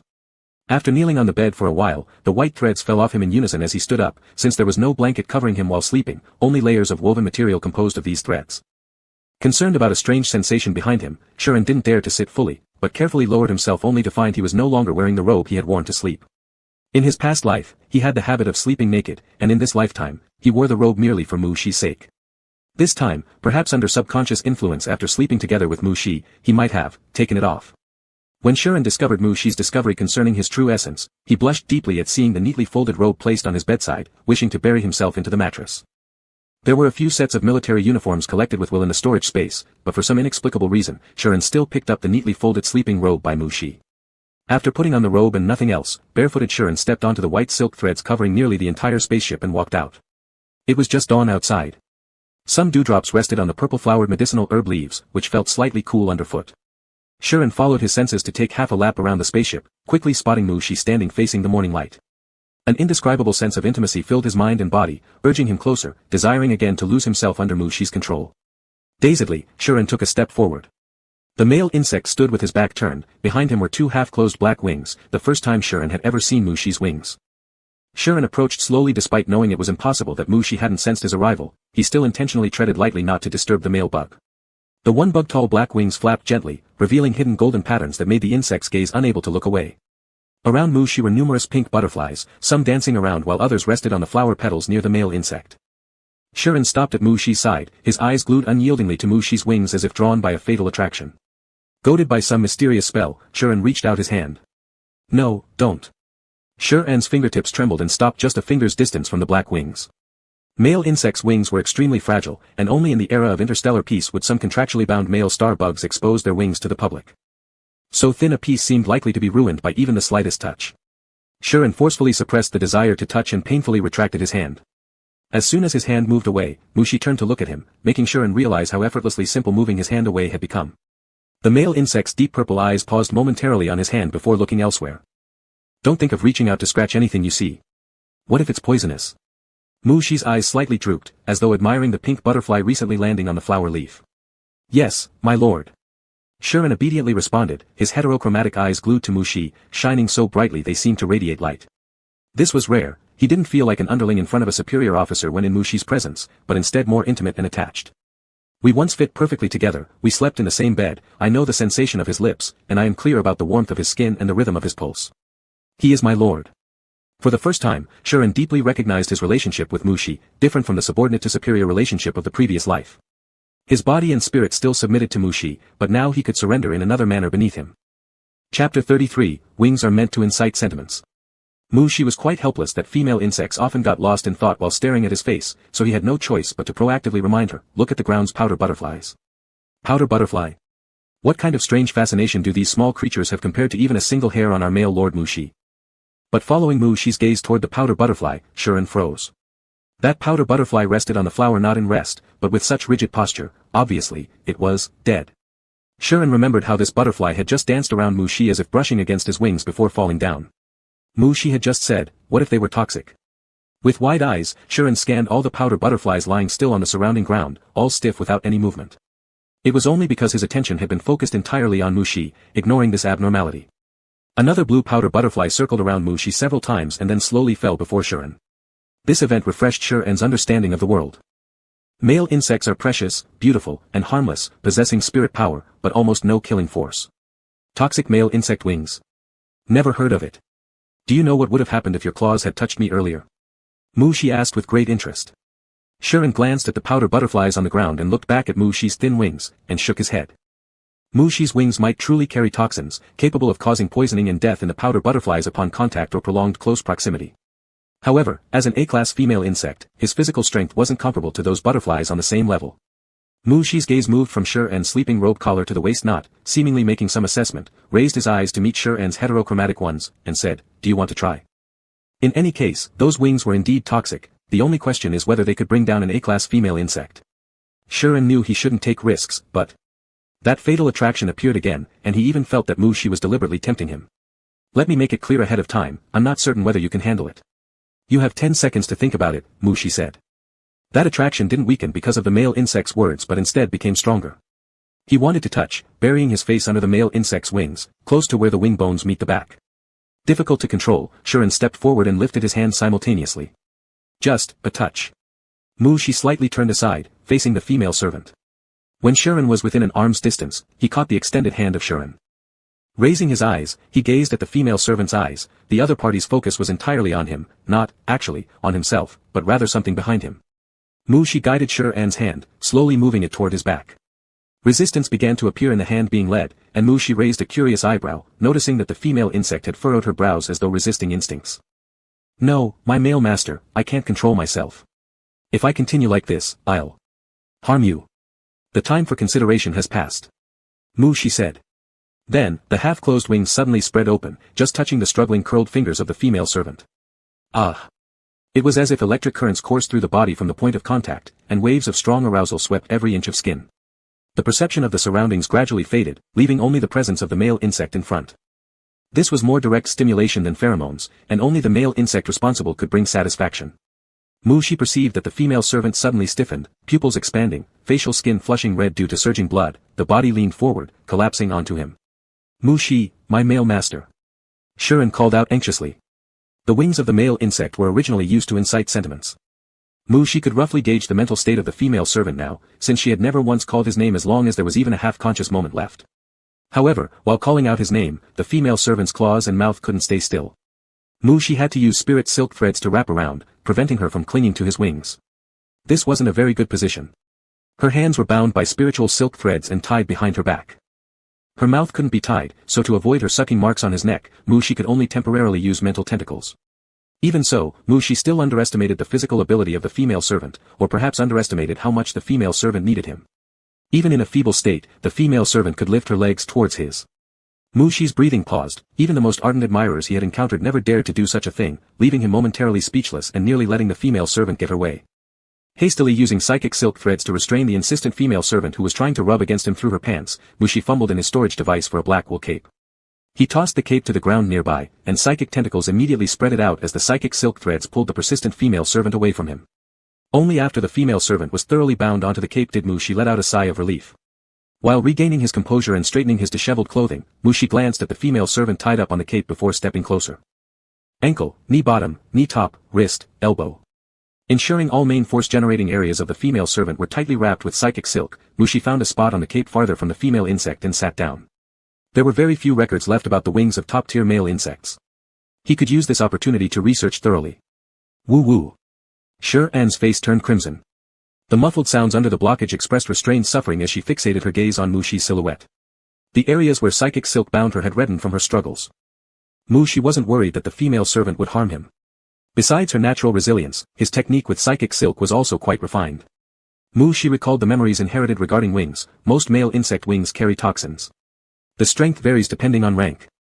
Anne didn't take her eyes off Mushi for a second, her stifled sobs laced with agony as she strained harder, seeking both relief from friction against the psychic silk and a desperate longing to approach the male insect. Mushi opened a terminal hologram screen, comparing his inheritance memory with historical data of the insect race. In ancient times, top-tier male insects could deceive queens with wing toxins into mating and bearing their offspring. By the Star Era, without queens, female insects and sub-females gained reproductive rights, so males didn't need to. Mushi suddenly stopped mid-sentence as something wrapped around his waist. A very long tendril, its texture against his clothes like a steel whip, tethering him to something else. What was this? The bone wing of the female servant? Mushi stiffly looked down, noticing not only on his waist but also numerous dark bone wings creeping toward him nearby. He thought the female servant was already under his control and hadn't set any defense against her. Clearly underestimating her. Tension came from his waist. Mushi gripped the place where the bone wing attached and stood up, gazing at the twisting female servant ensnared by psychic silk. If you don't touch me, you'll recover in 3 planetary hours. But if you continue. Before Mushi finished speaking, another bone wing coiled around his ankle and tugged forward. Mushi stumbled, nearly falling over. Alright, if you continue, you can recover in 1 planetary hour. Though somewhat reluctant, Mushi acknowledged that he indeed initiated this experiment, personally serving as part of it. It wasn't unreasonable. However, he wasn't accustomed to the sensation of being dragged into frenzied states. Every time he probed the female servant, his emotions and reactions grew slightly uncontrollable. For instance, when exploring, he ended up kissing the female servant, entwining until she eventually withdrew, which made him willing to stop. But in true clarity, Mushi leaned more towards fleeting intimacy, gently rubbing the light golden hair atop the female servant's head, stroking the belly of a big cat. Bone wings continued pulling, and Mushi knew these wouldn't give him time to bring the female servant back to the spaceship. He couldn't even pause under their urging to remove his military boots. He stepped onto the black wool cape. Though the herbs on the ground were densely grown, his shoe soles barely picked up any dirt. However, stepping on the black wool cape still darkened his mood. This was his lieutenant general's cloak, yet here it was going to be used for. Mushi squatted next to the female servant. The bone wings had become tame now, while the female servant struggled even more fiercely. Your Majesty. Due to the spiritual tentacle blocking her mouth, her voice couldn't clearly convey what she called. Still, Mushi instinctively hesitated a moment before leaning close. Chapter 34, The entire insect race wants to lay eggs for you. The sky gradually grew brighter, from dawn into the morning. Mushi had already folded his wings and fastened his belt, sitting down on one side of the cloak. He took a towel from the storage device and draped it over the female slave. She lay face up, occupying most of the space under the cloak, with one leg still exposed. Her blue and gold eyes stared blankly at the sky, without focus, as if she hadn't yet returned to reality. It was truly absurd. Mushi looked around at the blue light screen and medicinal grassland surrounding him, then glanced down at the cloak beneath him, finding it hard to believe that he had actually been intimate with the female slave in such a place. His gaze shifted downwards, landing on his waist where a bone wing still rested gently around it, loosely wrapped and fitting snugly. There were several other bone wings scattered around him, some spread out on the cloak, others crawling under his legs. There was an unmistakable sense of claimed ownership. Mushi turned his head to look at the female slave, who still appeared dazed. Perhaps it was just his imagination. Thinking this, Mushi retrieved a bottle of pure water from his storage bracelet and placed it beside the female insect's head.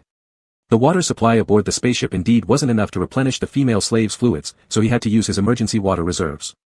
Fortunately, the transformation period was over, and they could return to Amica tonight.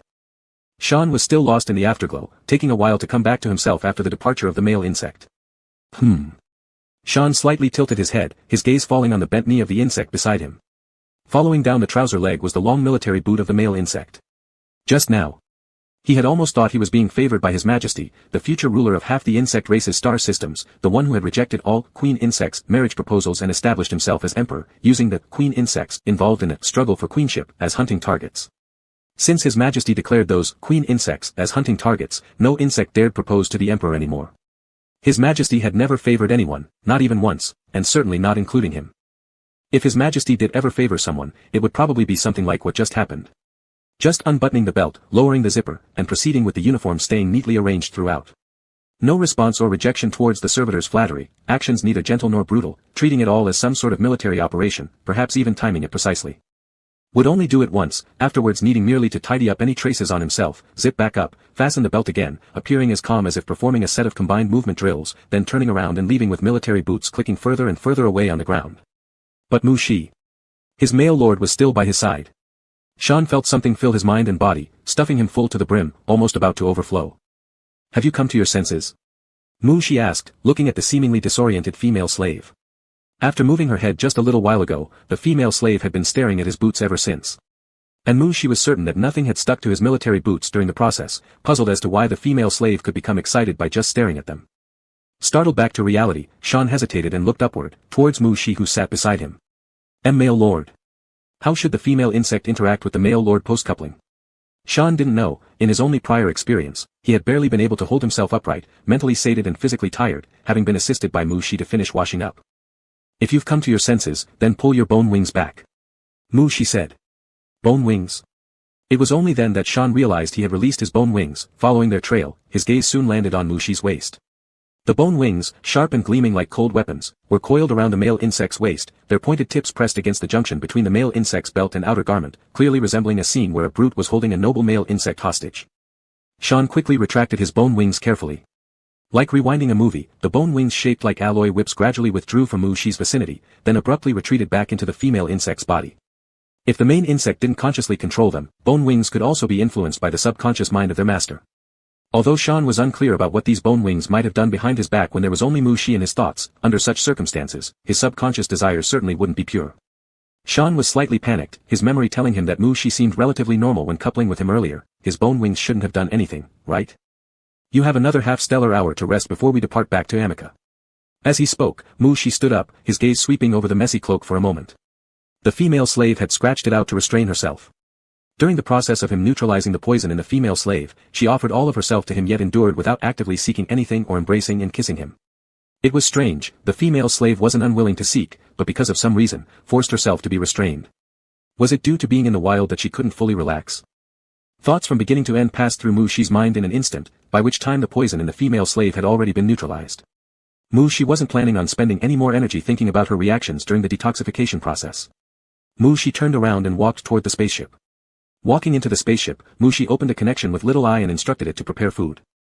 Yes, Little Eye, while operating the kitchen's mechanical bugs to get busy, congratulated Mu Shi. My revered main bug, congratulations on advancing to SS rank. You are the only dual S male bug in the Psychia star system, perhaps even across the entire insect race. Little Eye, you've said this before when I awakened last time. Rank is merely a symbol. Mu Shi reacted indifferently, walking into the dining room and sitting down beside the only dining table. Aside from an enhanced mental power, slightly larger wings, and somewhat stronger toxicity, Mu Shi hadn't yet discovered what made this dual S rank different from his previous status. Little Eye similarly couldn't understand Mu Shi's thoughts. In its data cognition, all top males were treasured gems for the entire insect race. But as you have become a double S-level male insect, all top females in the entire insect race will go mad to bear an offspring carrying your genes. A plate of fruit cakes was served by the mechanical bug. This indeed is a big problem. Mu Shi also knew how obsessed insect females were with their offspring. In primitive times, male insects were monopolized by the queen, leaving female warrior and worker sub-females with no mating or reproduction rights, causing generations of warped females who silently endured. After the maternal planet incident, the queen's heritage disappeared. The queen's guard squad divided up all resources including the males, governing independently. Female warriors and sub-females obtained the right to self-reproduce, entering a new era in insect history. Through plundering and devouring, the insect race grew stronger. A series of transformations led to male insects transitioning from resources to citizens, while the deep-rooted, crazy and humble desire for mating and reproduction among insect females was passed down together. Trouble? Little Eye questioned, are you troubled by choosing which top female should be your queen? Sean had just changed clothes and walked into the dining room, hearing these words from the mechanical voice. His steps paused subtly. Mu Shi had long sensed Shan's arrival and gave the female slave a slight nod, indicating she should take a seat. Little Eye operated the mechanical bug to carry up another breakfast prepared in the kitchen, which looked more sumptuous than what was on Mu Shi's table. Mu Shi finished the last piece of fruit cake on his plate, and immediately a mechanical bug removed it, swiftly replacing it with honey vegetable rolls. Male insects needed more sugar and vitamins intake than females, especially those like Mu Shi who constantly dispersed mental filaments, with massive mental engineering sustained by energy. Shan's attention was neither on the food in front of him nor on how many times the mechanical bug changed plates for Mu Shi, choosing which top female insect to make queen. This hadn't existed in the memory of the previous life. Had his rebirth caused the historical process to change, resulting in such a significant deviation? Shan remained immersed in his own thoughts, his military instinct still allowing him to quickly clean off a whole plate of food. Mu Shi glanced at the empty plate belonging to the female slave, turning his head to look at the mechanical bug. Under Little Eye's control, the mechanical bug shook its head, indicating that the female insect's energy intake was already sufficient. Mu Shi thought for a moment, then picked up the last piece of honey fruit soft pancake from his plate and placed it on the female insect's plate. Shan froze slightly, looking up when Mu Shi had already stood up and walked out of the dining room. Shan lowered his head again and stared at the sweet-smelling soft pancake on his plate, a delicacy preferred by male insects. Was this for him? Why? Receiving a portion from his beloved for the first time, Shan hesitated while picking up the soft pancake, shoving it into his mouth. The aromatic soft sweetness instantly bloomed within his mouth. Female insects mostly needed to absorb protein energy, and Shan had never tried such sweet foods before. It reminded him of Mu Shi's kisses. Master insect, you actually don't need to consider marrying a top female as your queen so quickly, you can try them all out beforehand, Little Eye suggested to Mu Shi walking into the viewing cabin. Conceal yourself first, Mu Shi sat down on the space couch. Little Eye analyzed several items referenced in Mu Shi's words in an instant, unable to comprehend the answers derived from its analysis. It felt that there was a problem with its analysis and asked aloud, what are you referring to? Regarding my metamorphosis and promotion, Mu Shi said. The analyzed answer was confirmed, yet Little Eye still couldn't understand. However, similar to orders from the insect lord, it must obey, I will follow your instructions. Can I record the reason for your decision to conceal this information? Little Eye asked. Reason? Mu Shi gazed at the profound universe outside the viewing cabin. He still needed time to accumulate strength, to be powerful enough to refuse everything he disliked at will, and to make those insects with ideas voluntarily discard their thoughts. Would you like a piece of honey fruit soft pancake? After putting it in your mouth, the sweet and tender flavor would instantly bloom in your oral cavity. Chapter 35, The wage account of the female slave belongs to her male master. During your transformation week, 1/3 of the reconstruction in the underground urban area has been completed, all according to the plan. While Little Eye was reporting work and observing a massage tutorial that was pulled up, she directed the mental tentacles to follow along with Mu Shi who was doing it herself. The trial of Bridges Clive opened 2 days ago. Bridges admitted to the crime of assassinating the former governor, his motive being that the former governor took away the young male bug he fancied. But he stated that he had no intention of assassinating you, just planning to have a larva like yours. The mental tentacles massaging Mu Shi's shoulders paused for a moment, then after a while, continued to follow the movements in the massage tutorial. I hired a tutor insect for the 2 larvae in the governor's mansion. They knew which sightseeing spaceships offer free tickets for larvae, even understood basic spacecraft operation, and were able to come from the A-star system transit station to Amika Star, but hadn't received any basic education. This must be caught up on. Relaxing her body as she lay on the space sofa, Mu Shi opened her eyes. From the transit station of the A-star system to Amika Star? Mu Shi asked doubtfully. Yes, when Guard Commander Wei led the 2 larvae to register their identity proofs, I checked at the same time. However, once we left the Psychia star system, without network permissions, it became hard to continue checking, said Little Eye. A star system, wasn't the direction the Duke pirates came from that day also the A-star system? Mu Shi murmured. Yes, I followed your orders, wrote down the encounter with the Duke pirates in the daily report, and sent it via the Amika Star governor's work number to the marshal. Mu Shi nodded absent-mindedly, the image of the small male insect, Errol, with his platinum blonde curls popping into her mind. Such a pure platinum hair color is quite rare, even among the entire insect race. Probably, it's slightly more common than the female slave's heterochromatic eyes. Mu Shi momentarily zoned out, then heard Little Eye say. Bug Lord, you know, the Marshal's terminal receives a large number of documents every day.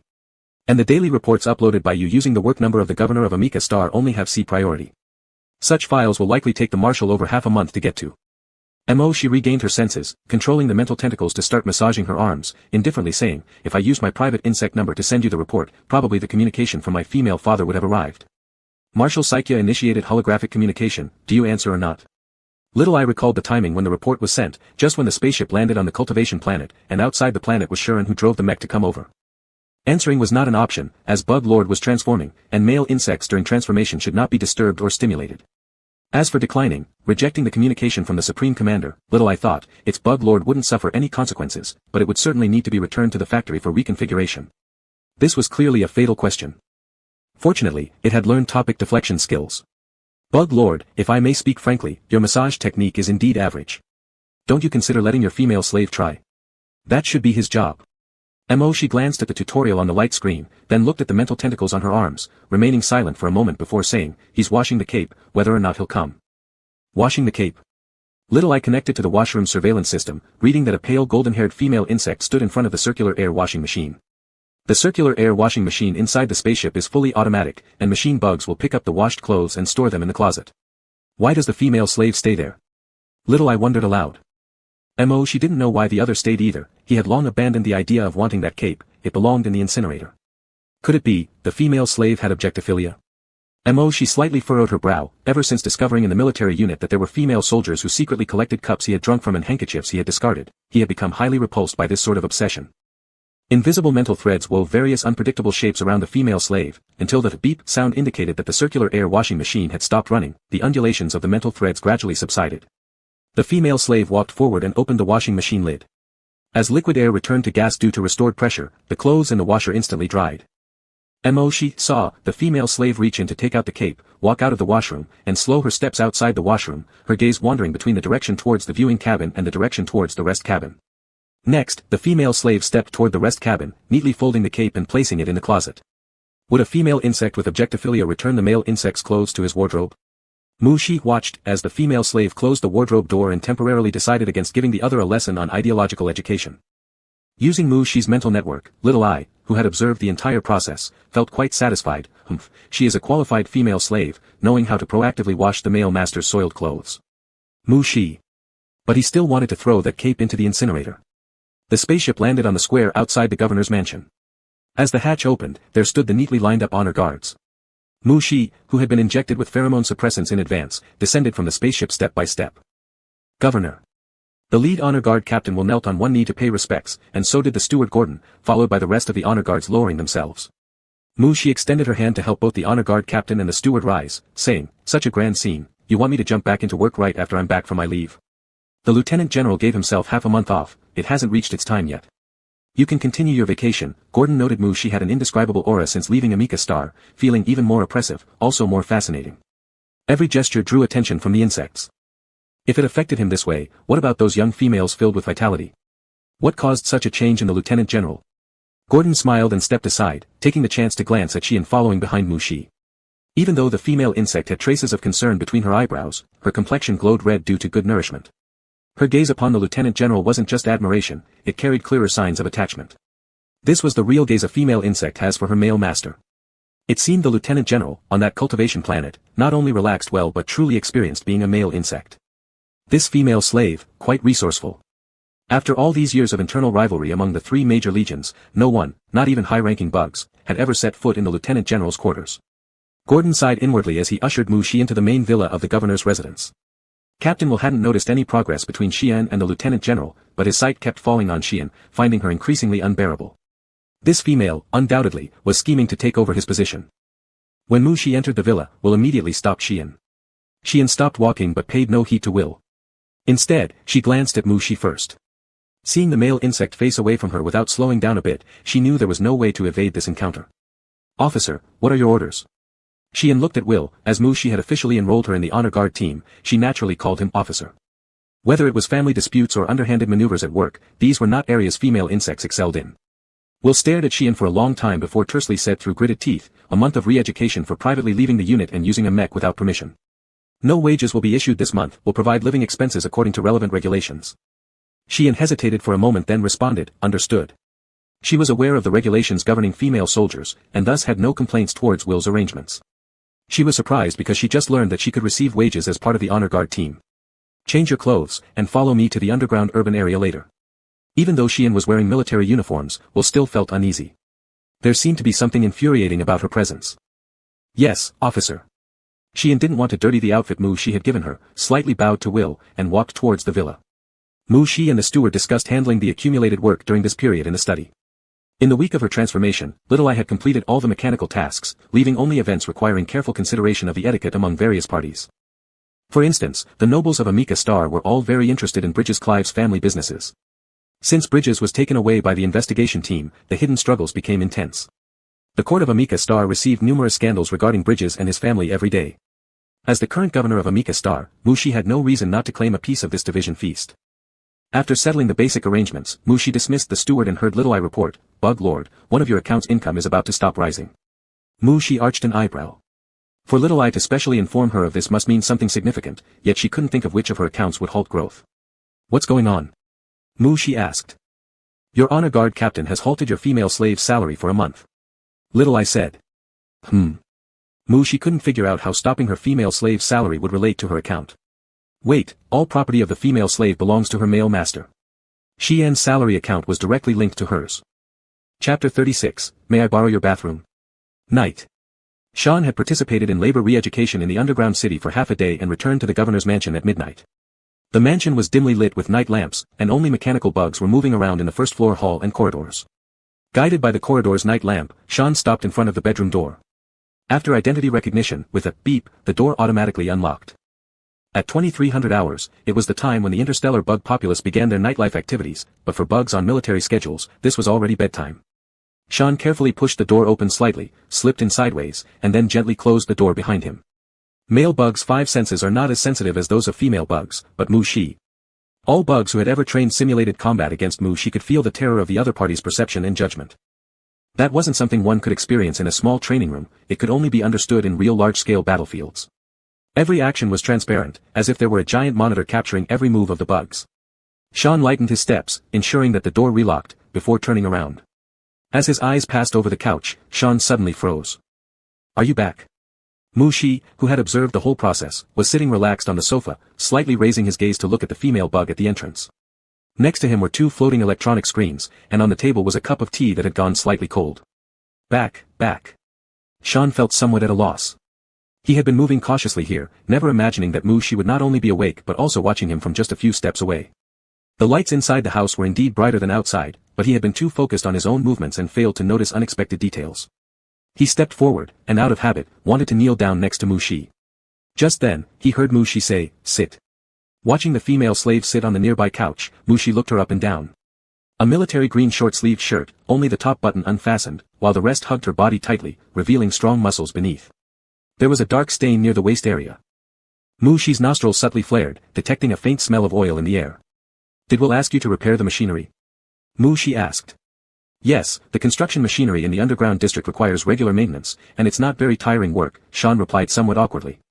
Even though in the previous life, he often sat opposite Mu-Shi to discuss military affairs and was experienced in such situations. In offices, restaurants, training grounds.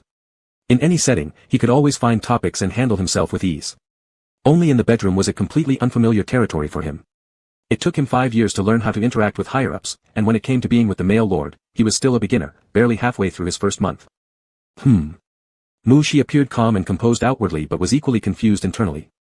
He had been sitting on the sofa for so long, undoubtedly waiting for the female slave.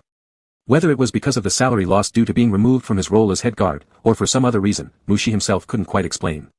Mu-Shi recalled forcibly pulling the female slave into the spaceship on the agricultural planet. Even though submitting everything to the male lord was originally the obligation of the female slave, Mu-Shi still felt he should give the female slave something. Do you want anything?"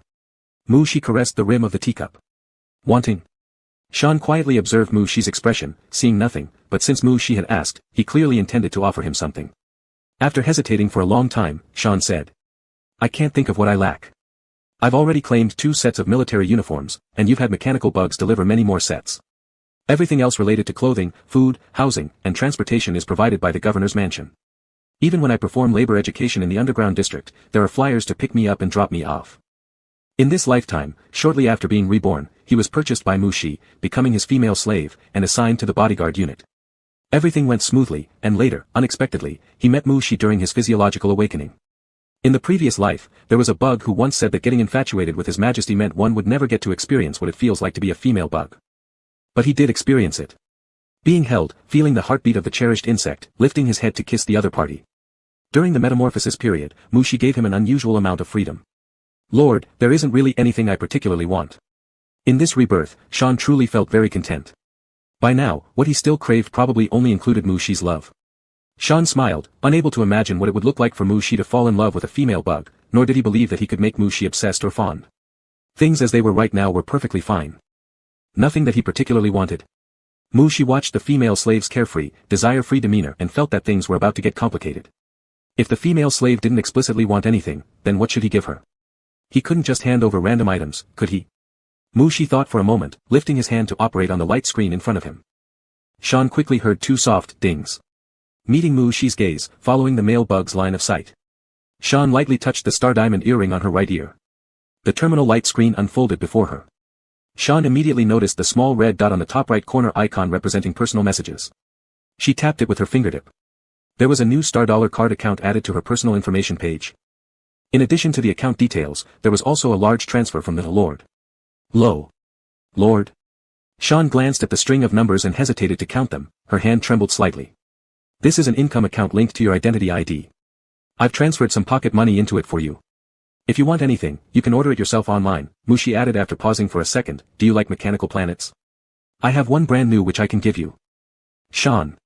Now he understood why his proposal last life with all his savings was rejected. This kind of pocket money, who could resist? Dislike it? Mu Shi was somewhat surprised. He remembered how female bugs were obsessed with saving money to buy mechanical planets. Though the idea of purchasing a mechanical planet to house a male bug was not something Mu Shi agreed with, he had still heard such talk. Perhaps because Shan was already bonded as his female slave, she no longer needed to own any other male bug, so she wasn't interested in the mechanical planet. No, Shan caught her breath and continued, Lord, can you give me a number? Approximately how many star coins would it cost to cover your expenses for 1 year? Mu Shi fell silent for 2 seconds, he'd never considered this. But looking at the eager eyes of the female slave, Mu Shi finally said, I'll have Little Eye prepare a summary for you. Shan knew Mu Shi's terminal intelligence name, so upon hearing this, he immediately replied, thank you, I won't share it with anyone. Mu Shi acknowledged, glancing over the darker area on the female slave's waist and adding, go wash up. We're skipping mental tentacle training today.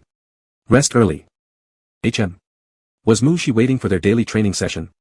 Shan raised her head in confusion. Seeing that the female slave appeared somewhat astonished but didn't voice any objection, Mu Shi turned off the light screen and got up, walking towards the main bedroom. Shan watched Mu Shi return to the room. Although both body and mind were itching for Mu Shi's mental touch training, it was too late. Mu Shi needed rest. Labor re-education ended at 22:30, and returning to the governor's mansion meant reaching here by 2300 hours at the earliest. Perhaps for the next month, there wouldn't be any training. Thinking about the astronomical figures that might arrive soon, Shan's mood dropped even lower. Mu Shi returned to the main bedroom and went to the bathroom first. Little Eye, please organize several reports on my recent year's expenses and send them to me, Mu Shi said while removing his outer clothing. All right, master. Little Eye confirmed, then asked, should I directly send it to Shan? I'll review it first. Mu Shi said as he undressed completely and lay down in the bath machine. He needed to think again, why did the female slave ask for his expense amount? This gave him a headache. He mustn't make decisions late at night anymore. The female slave simply asked for a number, and without asking any questions, he agreed. Mu Shi had never imagined that he would make a judgment error because he was charmed by the female bug's beauty. Was it the beauty of the heterochromatic eyes, the warmth of the light golden hair, or the full curves of her muscles? Somehow, he agreed. Shan returned to the bedroom for washing up. As usual, she cleaned thoroughly inside and out. After washing, she habitually changed into her pajamas and returned to the secondary bedroom, sitting down on the bed. Shan opened the light screen and started searching online for references while devising a long-term savings plan.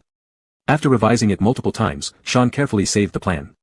Turning off the light screen, she didn't lie down yet but instead opened the first drawer of the bedside table. Shan took out the golden paper flower from the drawer and held it gently, carefully wiping off dust imperceptible to the naked eye, and then placed it back carefully. She lay down and pulled the blanket over herself. Falling asleep on her stomach, she tilted her head, half of her face buried in the pillow. Pillows in military camps would never be this soft. It was originally designed for male bugs. Although Mu Shi had never been to this room, everything around reminded her of him. Unable to fall asleep. Even though she had only spent 3 days with Mu Shi, and they had truly slept together for merely 2 nights, her body already seemed accustomed to having another bug beside her. Now, there was an emptiness everywhere. The Lord. Shan stared at the empty pillow on the other side, absent-mindedly letting a hand drift down to the sash of her sleeping robe. Gripping one end of the tie, she slowly tugged. Ding ding ding. The sound of knocking interrupted her reverie. Shan's hand trembled violently, and the ribbon instantly unraveled. Not bothering about the loose tie, she practically leapt from the bed in an instant, half of her sleeping robe gaping open. This knocking. It wasn't coming from the door that led to the hallway, nor was it the door to her secondary bedroom or even the male bug's main bedroom. Instead, it came from the connecting door between the main and secondary bedrooms. Could Mu-Shi really be knocking on her door? That realization sent a wave of dizziness through Shan. Without pausing to wonder why Mu-Shi might be knocking, she hurriedly got up, frantically tying the sash of her robe she'd just undone. Hurrying to the doorway, Shan stopped, calming her breathing. She held her breath, stretched out her hand, and opened the door. Click. Mu-Shi stood outside the door, clad in a not-so-long sleep robe with his sash slightly askew and disheveled. His skin glowed faintly pink from a hot water bath. His black hair appeared freshly washed, but he'd only casually dried it without using a dryer, so water droplets still sparkled crystal clear on the tips of his strands. When Shan saw Mu-Shi in this state, her heart skipped a beat. She stepped aside automatically, almost in a trance. With a grim expression, Mu-Shi noted how the female slave opened the door and let him in without question, which softened his features a bit. He offered an explanation, "My bathing machine is broken. I'm borrowing yours." Only after saying that did he step into the room. Shan glanced at Mu-Shi walking into her bedroom and then turned back to look at the main bedroom next to hers. Should she close the door? Does he need a bathing machine? It could clean you simply by lying inside, though it seems to be broken. Chapter 37, What kind of posture to teach? Shan gently closed the door halfway, turned around, and looked at Mu-Shi who was already at the bathroom door.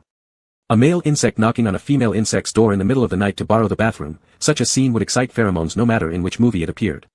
Shan didn't think too much, and stepped towards the bathroom. He had to tell Mu-Shi the location of the toiletries first. With one glance, Mu-Shi noticed that there was no shower machine in the bathroom, but both bathtub and shower facilities were complete.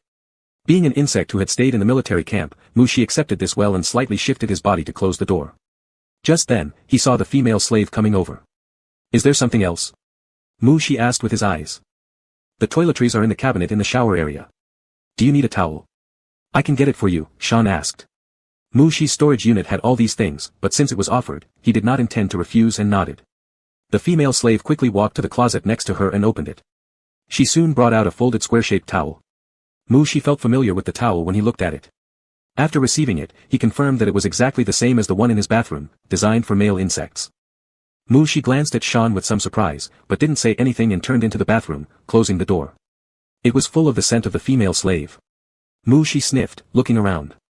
Being in this enclosed space surrounded by high-level female pheromones, any male insect should physiologically feel tense. But now, Mu-Shi only felt at ease, relaxing his mind and body. This wasn't the kind of relaxation from absolute confidence in his own strength, it was simply because these pheromones came from his female insect. Mu-Shi clearly knew that this was a side effect after mating with a female insect, but he truly found it difficult to stay alert under the envelopment of the female slave's pheromones. When the body becomes addicted to the pheromones, conscious resistance appears extremely weak. Mu-Shi sighed lightly and ordered Little Eye, "Turn on the exhaust fan, maximum power." "Yes, Lord Bug," Little Eye executed Mu-Shi's command without asking why. A mild buzzing sound soon arose, and the scent that made insects relax gradually faded. Mu-Shi habitually spread his psychic threads to form a network. After placing the towel on the wash basin, Mu-Shi questioned Little Eye mentally about the bath towel situation. "What's the deal with this towel? This size is definitely not usable for a female slave. Considering the other party's peach-like bottom, this towel wouldn't cover enough."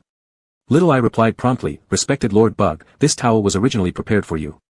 In the female slave's room, there were always some supplies for the male master ready, especially for this unique female bug who was the only one the male bug had ever been intimate with. How normal." "Is that so?" Mu-Shi felt something was a bit off. It had nothing to do with the female slave. The daily management of food and clothing within the governor's mansion had always been handled by Little Eye. "Do you know my shower opportunity will break?" While undressing his sleeping robe and walking towards the shower area, Mu-Shi avoided using the large bathtub in the bathroom that seemed very comfortable for soaking in. If he hadn't foreseen that his bathing opportunity would break, how could a towel be pre-prepared in the guest bedroom? "I'm sorry, Lord Bug, I didn't know it would malfunction before it broke down. But I have already equipped myself with the function of routine machine maintenance. Give me 2 minutes and your shower machine will function properly again," Little Eye replied. Mu-Shi stood in the water pouring from his collarbone to his toes just after activating the shower system. Then, what was going on with borrowing the bathroom from the guest bedroom, where his body and mind were invaded by the pheromones of the female slave? After taking a simple shower, Mu-Shi wrapped himself in the towel, blow-dried his hair until it was half dry, smoothed it out, and opened the bathroom door with his hand. Mu-Shi knew that the female slave was waiting outside, so after opening the door and finding the other person crouching in front of him, he wasn't particularly surprised. Shan spread a towel on the wooden floor at the doorway. Mu-Shi looked down at it, his gaze gradually landing on his own feet, which still bore some traces of water. He had no habit of wearing shoes inside the bedroom, only limited to the bedrooms maintained by Little Eye. This might seem a bit impolite, but no insect had ever taught Mu-Shi the etiquette of male insects inside the bedroom. When he was young, he once asked his male parent about bedroom etiquette, and his male parent said, Don't let any female insect enter your bedroom unless she has bonded with you, and your bonded female insect won't care about your impoliteness inside the bedroom. Male master. Shan called out. Mu Shi came back to his senses, his gaze falling on Shan's heterochromatic eyes. Shan was his contracted female slave, and she wouldn't mind his rudeness. The wooden floor should indeed be kept from water as much as possible. With that in mind, Mu Shi lightly stepped up, placing his foot on the towel. Shan wiped carefully and meticulously. These feet were different from the ones that had been traversing the alleys of the underground city for years. They were also different from the feet of the female insects he'd encountered in the Legion. The feet now in his hands felt delicate, as if they could easily be lifted, even bringing to mind the whole insect. For nearly a minute, the female slave showed no sign of stopping. Mu Shi wiggled his toes and reminded her, they're already dry. Shan immediately stopped, spreading out the towel. The male insect's originally pale foot arch had turned slightly pink, likely because he had rubbed that area too many times. Mu Shi took a step over the female slave's hand, onto the adjacent floor which was cool to the touch but not slippery. Thank you. Seeing the female slave stand with the towel in hand, Mu Shi politely expressed gratitude. You, tonight. Will you sleep here? Shan looked into Mu Shi's dark purple pupils, his lips dry, hearing the active beats of his own heart. He said, dream sweet dreams. Mu Shi felt that the other person initially wanted to say something else, but he wasn't about to inquire further. He gave a slight nod in acknowledgement. Mu Shi walked to the door, pulling open the one connected to the main bedroom, turning back to look at the female slave who saw him off, offering a smile and saying, good night, may your dreams carry stars. The female soldiers of the First Legion often used this phrase when wishing each other good night. It was probably a beautiful blessing, Mu Shi thought, then turned around, gently closing the door. Click. As the door shut before him, Shan took a moment to recover, eyes suddenly wide, reflecting the brightness of the ceiling light. What did the male master just say? Stars in your dreams? Mu Shi, the morning star of Sakaya. In the Sakaya Legion, the best way for military females to wish their comrades good night was stars in your dreams, wishing for the bug one loves to appear in their dreams. And Mu Shi had just granted him the right to dream of him. Shan became increasingly dizzy as he thought more, walking to the bed and falling straight onto it, burying his face in the pillow, deeply inhaling while moving his body. Would he dream of Mu Shi? Since being reborn and bought by Mu Shi, he hadn't yet had those kinds of dreams. Even without deliberately perceiving, Mu Shi still received the image of the excited female slave through the mental silk lines. As long as he closed his eyes, he could see the female slave clearly. Unconsciously, he watched as the female slave writhed excitedly until the early hours of the morning, and only when the female slave finally calmed down did Mu Shi's consciousness drift into sleep. White curtains swayed. Silent silver-white metallic corridors echoed with the sound of military boots stepping on the metal floor. This seemed to be inside some kind of worship. Thump thump thump, a tall figure in military uniform strode through the corridor, every step measured as if by ruler and compass. This precision didn't feel mechanical, rather, it was like an innate sense of nobility. The perspective seemed somewhat high. While pondering this, Mu Shi froze momentarily, faintly sensing something. He scanned his surroundings, his gaze landing on the man in the military uniform. It was himself. This was a dream. Mu Shi floated peacefully. It seemed he had become a cluster of mental energy, floating in the air, following another version of himself as he opened the hatch. The Mu Shi in the military uniform went in, and Mu Shi followed through as well. This was a study room, with transparent material desks and chairs, podiums, and display screens.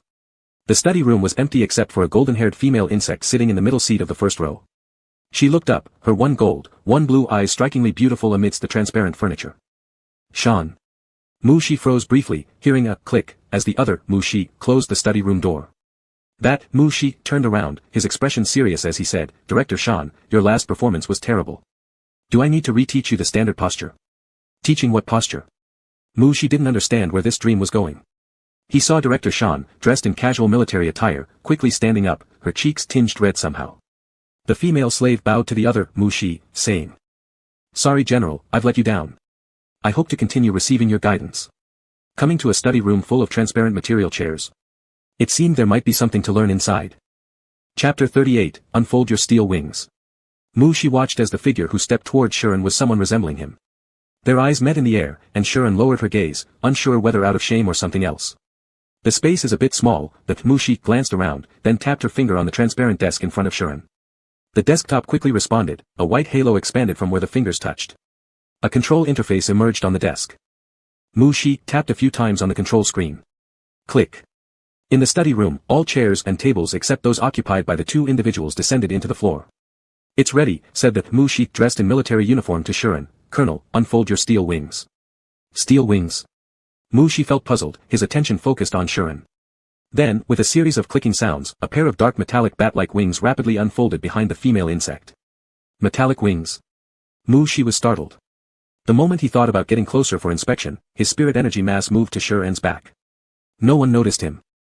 Shi examined the connection between the steel wings and Shi-Ren's body. Clearly, these were not the female insect's own bone wings. They extended out from the tight combat suit beneath her military overcoat, tightly attached to her wing bones. This was a device he had never seen before. If terrestrial female insects could also fight in the air using wings. A hand rested at the junction between the steel wing and the female insect's back. Shi slightly frowned. As he looked up, he saw another version of himself leaning close to the female insect, lips slightly parted as a calm and serene voice emerged. Relax your muscles. Treat this as if it were your own bone wings, you can use them just like you use your limbs. General. Shi-Ren's voice wavered, her breathing slightly quickened. I can't do it. Shi asked, can't relax. Shi-Ren bowed her head even lower, clearly taller than Shi, yet at this moment, it seemed as though she wanted to bury her head into Shi's neck cradle. Shi watched the two insects almost touching across the transparent desk, sensing that something was off about this dream. You flew so poorly last time because you were too stiff. The other, Shi, sighed somewhat helplessly, saying, I'll make an exception and fly with you again. If you don't learn this time, there will be a punishment. Yes, Shi-Ren compliantly replied, the blush spreading on her face. Shi observed himself whispering softly near the female insect's ear, while simultaneously letting his hand stroke over the metallic steel wings. Shi's spiritual energy mass quivered, inexplicably feeling uneasy. Was the person with a face identical to his really him? Or rather, was this truly his dream? Those bizarre dreams earlier felt like hints of the future, but what about now? Were they hinting that he should equip the female slave with a pair of steel wings used for flying? If land-based female insects could be equipped with steel wings, it certainly would add another mode of combat, but why did he have to hold the female slave and teach her to fly? Such things, couldn't they just be taught by any random guard of flying species? Shi watched himself flapping black wings in the dream, embracing the female slave as they flew through the air, leaving only question marks in his mind. The biological clock woke Shi punctually. He felt as if part of his spirit detached from somewhere else, reuniting with his physical form. The final scene from the dream lingered in Shi's mind. Rubbing his heavy-feeling head as he processed the dream, he sensed Shi-Ren waking up from the other side. His movements paused mid-rub, eyes opening as he sat up, got out of bed to wash and refresh himself. In his perception, Shi-Ren didn't get up immediately after waking but instead hastily covered her head with the blanket, tossing and turning restlessly on the bed. Shi wanted to confirm something, so he deliberately slowed down, timing the action so it coincided with when Shi-Ren finished her morning routine and opened the door of the secondary bedroom. Simultaneously, a click echoed as the door next door was opened. To leave their rooms, they had to pass the door of the secondary bedroom. Shi walked naturally toward it. Shi-Ren froze the moment she heard Shi's footsteps. Her grip tightened on the doorknob, nearly closing the door again and retreating back into the room. Good morning. Shi paused briefly at the doorway of the secondary bedroom, slightly nodding his head in greeting. Good morning. The female slave's body was obviously rigid, and her expression was unnatural as she looked at him, evading his gaze with an air of guilt. It seems you had a not-so-pleasant dream. Shi observed while speaking to Shi-Ren. No, Shi-Ren instinctively objected, but her voice weakened under Shi's gaze as she whispered. It was a good dream. Because I dreamed of you, it became a good dream. Was being taught flight postures all night also considered a good dream? Shi almost wanted to ask this question to confirm what Shi-Ren had implied. But seeing the gleam in the female slave's eyes, Shi swallowed his words and instead casually mentioned, you will be penalized if you're late for labor education. Penalty? Shi-Ren uncontrollably recalled what Shi said in her dream, that she would be punished if she couldn't learn to fly. Her face began to burn. Shi had only meant to warn her kindly, but now her mind kept replaying. Unwilling to meet Shi's eyes, Shi-Ren softly replied, indicating that she would be mindful of the time. Shi felt somewhat awkward too, while the female slave had dreamt of flying with him, he, on the other hand, unknowingly ended up being dragged into watching her dream from the sidelines. After leaving the bedroom and entering the insect training room, Shi finally calmed himself down and started pondering why he had been pulled into the female slave's dream. Was this due to changes brought about by this awakening? While performing morning stretches, Shi reflected on this. In the past, with his S-level spiritual energy, no matter how sensitive his perception might have been, he could only perceive movements and expressions of the insects around him or spirit silk threads emitted by other male bugs. But this time, he saw the female slave's dream, an entirely different level, an insight into her mind. This seemed like an extraordinary evolution. Now, the only question left was whether this skill was active or passive. If he were involuntarily drawn into another bug's dreams, then this skill would be quite useless and bring him considerable trouble. He certainly didn't want to intrude upon someone else's dreams every night. How could he predict what those dreams entailed? However, if he could actively release this ability and even craft dreams for others. Shi couldn't wait to test it out. Master Bug, good morning. Last night, I finished organizing your expenses over recent years. Would you like to check them? Little I cheerfully greeted Mu Shi and reported having completed the tasks assigned by their bug master. Mu Shi stepped off the treadmill, picked up a water bottle from the nearby table, drank a sip, and responded, "Confirm review." The insect race didn't have developed sweat glands, so even after 30 minutes of high-intensity exercise, Mu Shi still remained clean and fresh. A holographic screen unfolded before Mu Shi. With one hand holding the water bottle and the other sliding across the light screen, Mu Shi skimmed through the detailed expense records. The list was long, and many items merely drew a quick glance from Mu Shi, sometimes even causing him surprise. Did I really buy this at the time? Yes, Little I faithfully answered. During the period before you entered the military department, you had a hobby of collecting mechs. Any famous mech in the Sicaria star system that you could acquire, you spared no expense to make them part of your collection. Seems like there was such a thing. Mu Shi continued scrolling through the light screen. After doing so for a few more minutes, he eventually asked impatiently, "How many pages are left?" Little I replied, 794 pages. Mu Shi paused momentarily, deciding not to go through further details, directly skipping to the annual expenditure summary. Mu Shi didn't have a very clear sense of numbers, but each figure appeared impressively long, comparable in length to the budget needed for medium batch equipment within the military department. However, the tax revenue from various planets under his name along with profits from some individual insect industries comfortably covered these expenses. Should I send the expenditure record to Shuren? Little I asked. Shall I procure one? Mu Shi? Extremely powerful in mental force, seemingly capable of entering the dreams of other insects, and once had a passion for collecting top-tier mechs. Chapter 39, If You Ask for Star Coins in the Quilt. In the underground city at dawn, the artificial twilight had just turned on, echoing with the passionate training voices of the labor reformers. Vautu, the former king of the underground district and now a key target for labor reform, was currently working on repairing a heavily worn heavy construction vehicle. Vautu's red hair, freshly washed the night before, had smeared with engine oil after crawling around fixing the machinery. But as a hard-working female insect, he didn't care about these external appearances that were completely unimportant. Once again, Vautu crawled out from under the machine, entered it with his tools in hand, and saw his strange-eyed labor reform companion, who had dual-colored eyes, staring blankly at a holographic screen. It was truly different for the noble male insects. Even during labor reform, they could bring terminals. But he and this female insect had been cooperating for some time. Though he did not know what crime the other party committed to be sent here for labor education, this insect's mechanical repair skills were top-notch. Any problem could be quickly resolved once it fell into her hands. Her attitude was also very serious. He had never seen her touch the terminal before. What happened this time? TSKS. Vautu made an ambiguous clicking sound, threw the repair tool aside, and walked over. Xian felt the approach of the female insect, shut off the terminal's holographic screen first, and looked up at Vautu approaching him with messy red hair on his head. Hey, why are you still hiding it? We're all brothers, share your good stuff. Vautu moved closer, subtly hinting with his eyes while deliberately lowering his voice, is it a private photo of a male? Share it, I'll keep your secret, those managing military females will never know. It's just a spending bill. No mail, no private photos. Get back to work, Xian said, holding the toolbox and walking to a power system in need of inspection before crouching down. Your expression doesn't match what you say, a spending bill. Vautu mused for a second, turning to look at the pale golden-haired female insect who had opened the cover of the power system, then smiled slightly and said, isn't it about your male master, that governor? Xian's movement paused ever so slightly. Though he quickly recovered, it was still caught by Vautu who stared at him intensely. So it is, a noble male insect, huh? His expenses must be huge, right? Asked Vautu. Not seeing a response from the insect, he continued on his own. Those noble male insects don't drink high-quality nutrient liquid, but require fresh ingredients for their food. Their clothes must be replaced with custom sets each season.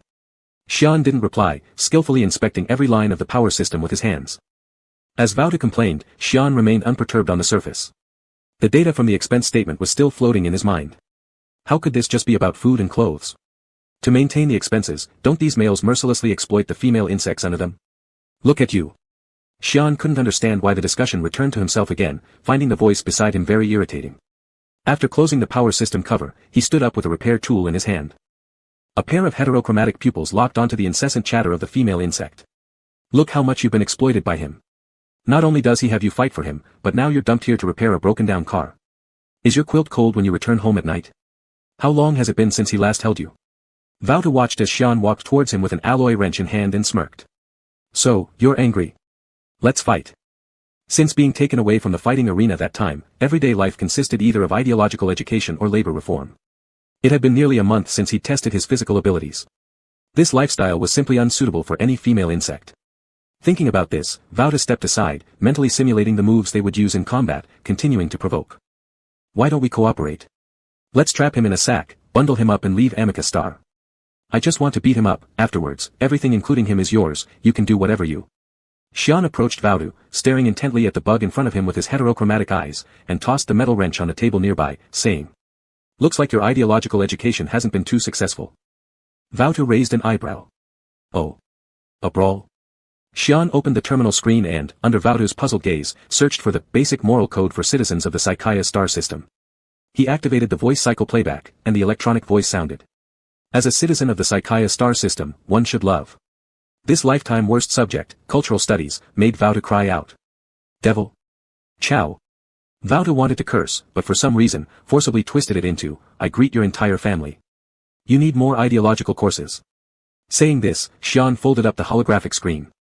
The electronic voice didn't stop and continued reading out citizens' responsibilities and duties. Xian picked up the tool again and headed towards another place that required inspection. "You." Vaudu, hearing the electronic sound, his thoughts disordered and feeling very irritable, hurriedly followed Xian and said, "Is your insect family fine? Is your male master okay? You should shut them all off for me. What's going on in there?" "Strictly no noise." A patrolling military female heard the commotion, quickly walked a few steps, and was about to enter the vehicle. Xian didn't pay attention to the bug beside him. While inspecting the parts of the vehicle he spoke loudly enough for the outside bugs to hear, "Report to the officer, we are studying tirelessly." The military female stopped her steps. She knew the bug inside with heterochromatic eyes, an insect so tough she had beaten their captain, yet was still the governor's mate, sleeping in the same room as the governor every night. Although Xian had been sent here for labor education, none of the lower-ranking military females dared to really manage him. Hearing Xian's voice, then carefully listening to the electronic playback of citizen duties inside, the military female did not enter anymore, nodded in approval, saying, "Well done," and turned to patrol other places. "Vaudu? Hey! Come back. There's a violent incident. Psychological violence." Vaudu shouted loud, but it was useless as the steps of the military female grew increasingly distant. Because one insect took over the work of two insects, even if Xian's efficiency was high, by the time they repaired the last assigned vehicle, it was already midnight. Vaudu looked like death warmed over, walking unsteadily, looking far more exhausted than Xian who had been repairing vehicles all day. Loyalty and love for Psychia star system, conducting activities according to legal norms. Mushi had long fallen asleep. Xian quietly returned to the guest bedroom after performing a simple wash-up routine. Half lying on the bed, Xian opened the terminal and clicked on the record sheet he hadn't finished reading during the day. As he kept reading, Xian fell silent once again. When would he be able to support his male master? An ordinary guard's salary was 800 star coins a month, which could double during wartime. The full-scale outbreak of the Bug Queen competition was still 3 years away, at most he could save. Wait. Xian's fingers paused as he flipped through the expense records. Bug Queen competition. He knew the development trend of the next few years, the timing of those battles, the tension around wartime supplies. He also knew which planets would later become development centers, even which terminal brands would be phased out, and which terminal model would gain prominence. If these data were put to use. Xian moved his fingertips slightly and brought up his individual bug page. Under his personal property section hung a mechanical planet. Beneath the electronic paycheck card quietly displayed the pocket money Mushi had transferred to him. Let's set a small goal first, sending Mushi a smart mecha army within 3 years. When Xian used the star coins in his paycheck card, Mushi's terminal received the information simultaneously. Little I sorted through the information and immediately reported it to Mushi when he woke up and started washing up the next day. Mushi listened as Little I anxiously narrated the list of items the female slave had ordered, arousing some interest and asked, what are those instruments he ordered for the mechanical planet supposed to do? All sorts of things, gun assembly, production of mechanical insects, flying machines, spaceships. I saw his plans, he even intends to build a mech. Little I felt that this female bug was planning something, and felt somewhat uneasy. In the space age, the insect race managed both cold and heat weapons very loosely. What was this female insect up to? Mushi wasn't quite sure, but after pondering, he only asked Little I, does he have enough star coins? He does now, but it definitely won't last long. Little I responded. How will he solve the funding problem? Mushi became somewhat curious. Perhaps he'll come to you. This was the choice Little I calculated as the most likely. Little I had even simulated the scene, asking, if he asks you for financial support during your mating session, would you give it to him? Although it was usually the male insect that asked the female for star coins during intimacy, what could one say given their unique situation? Mushi didn't think this scenario would occur, but still thought seriously about it, saying, I can't be certain. During deep exchanges with my female slave, I'm actually not as rational as I thought. Chapter 40, Carrying a Female Slave Around at All Times. In the following half-month, Xiaoi didn't see SHN asking much she for financial support, let alone sneaking into much she's bed at midnight. The balance on SHN's salary card had bottomed out 10 days ago, but even so, batches of equipment and raw materials were still being transported to the mechanical planet, where the research and production of the new type of aircraft had officially begun. Lord Bug, I've calculated that the amount of star coins spent on just these recent batches of equipment and installations by SHN is far beyond what you've transferred to him, Zioi said to Much She during the rest period after the virtual recall with the governor of the nearby planet ended. But his mechanical planet is running better and better, Much She said as he took the fragrant tea handed over by the psychic tentacle. The female slave was still undergoing labor re-education. In these past 2 weeks, his close interaction with her was rare. They almost only met when getting up in the morning, outside their respective bedrooms, exchanging a simple, good morning. With this thought, Much She's gaze fell on the floating psychic tentacle beside him as he picked up the warm fragrant tea and sipped it. It had been half a month since he last played with his cat, and he was somewhat missing the feel of it. There must be a bug injecting funds into his project, Zioi seriously stated. Lord Bug, I request permission to check the permissions of the female slave terminal. If it was another bug, he would have already gone to check, but this bug was his Lord Bug's female slave. It's unnecessary, Much She held up the teacup, and the psychic tentacle immediately received it. Much She sensed Zioi's confusion and explained, since he has the technology to modify firearms and aircrafts, it's not difficult for him to find some merchants to cooperate and persuade them to invest. As for me, I'm only curious about his purpose and how far he can develop.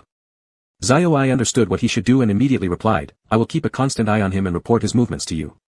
Underground City Area.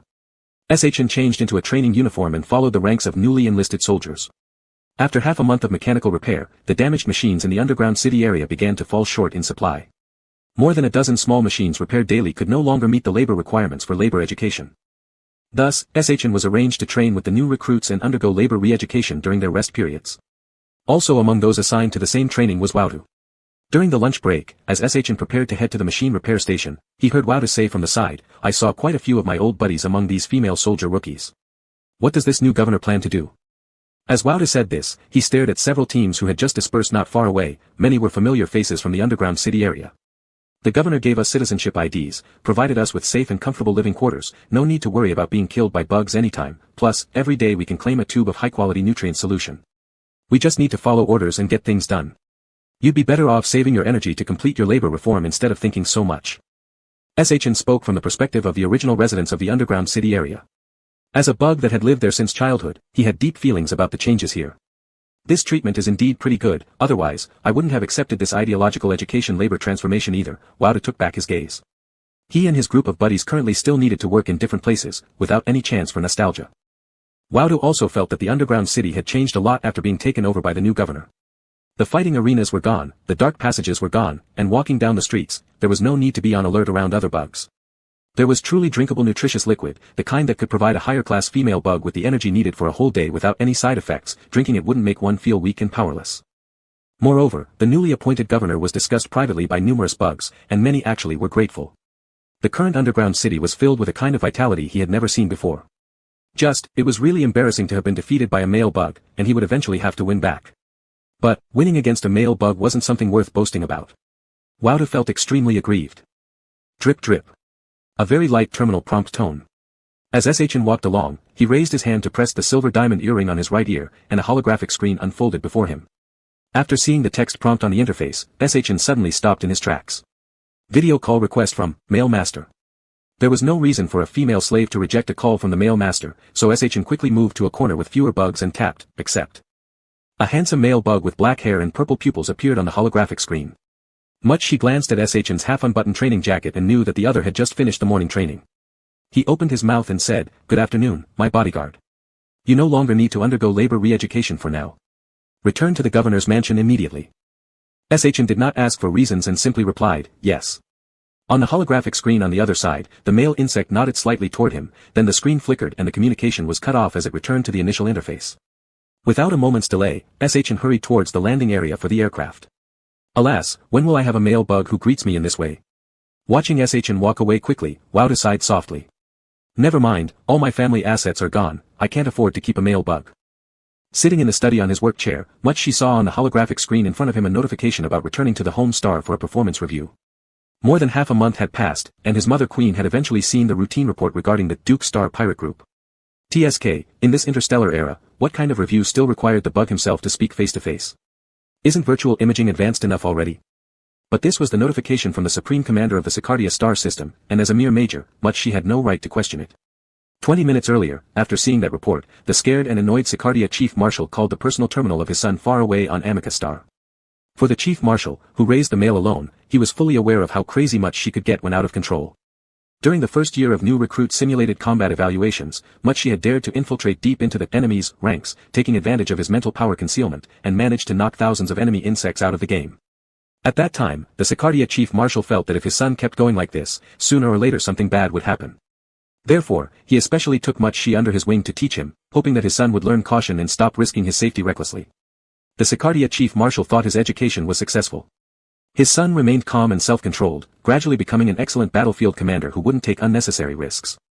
But the matter with the Duke Star pirate group gave the Sicardia Chief Marshal a harsh wake-up call, also allowing him to face the reality. Much didn't take risks in the simulation fights anymore because he found them boring and unchallenging. But when confronted with truly dangerous enemies who could threaten his life, his interest was piqued. Such a bug is naturally suited for the battlefield.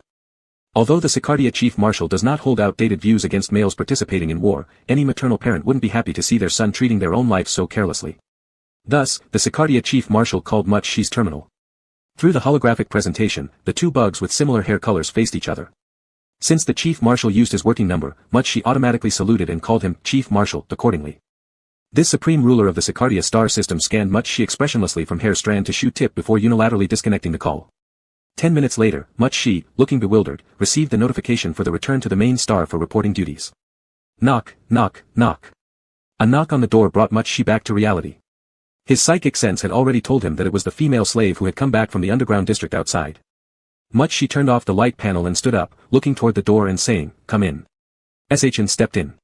His outer training uniform was now neatly adjusted, presenting a tall and strict posture. Much paid little attention and directly said, "Prepare yourself, you'll accompany me back to the home planet this afternoon." He had already instructed the head bodyguard and the steward about this, but for some unknown reason, he thought of the female slave. Although he didn't necessarily need to bring her along, wasn't she given the status of a bodyguard precisely for such situations where she could always be carried around? You still have half a month of labor re-education. Much thought for a moment, looked up, and caught Sh's one golden and one blue pupil, then said, "Let's do it beside me." Shn didn't think there was anything wrong with undergoing labor re-education near Much, yet returning to the main star. Had Much left Amica Star at this point in the previous life? He joined Much's army 2 years later and couldn't recall whether any major events happened during this period. However, he agreed without hesitation to follow Much regardless. "Yes, Lord Mail." As he began using the increasingly familiar title, Shn suddenly hesitated for a moment, recalling something. Upon arriving at the main star, when he meets the Chief Marshal, should he call Mother Queen? Do you want a Much? Privately, he is lazy and acts like a slacker, but once he gets interested in something, he goes wild and obsessive. Recently, he has acquired a portable accessory named Shn. Chapter 41, Feeling the Rhythm of Your Body with My Hands. After boarding the spaceship, Shirin followed Muxi's instructions and underwent labor education beside Muxi. Muxi was reading a photon book on the couch in the rest cabin when the female slave walked past him, carrying the cleaning mechanical bug.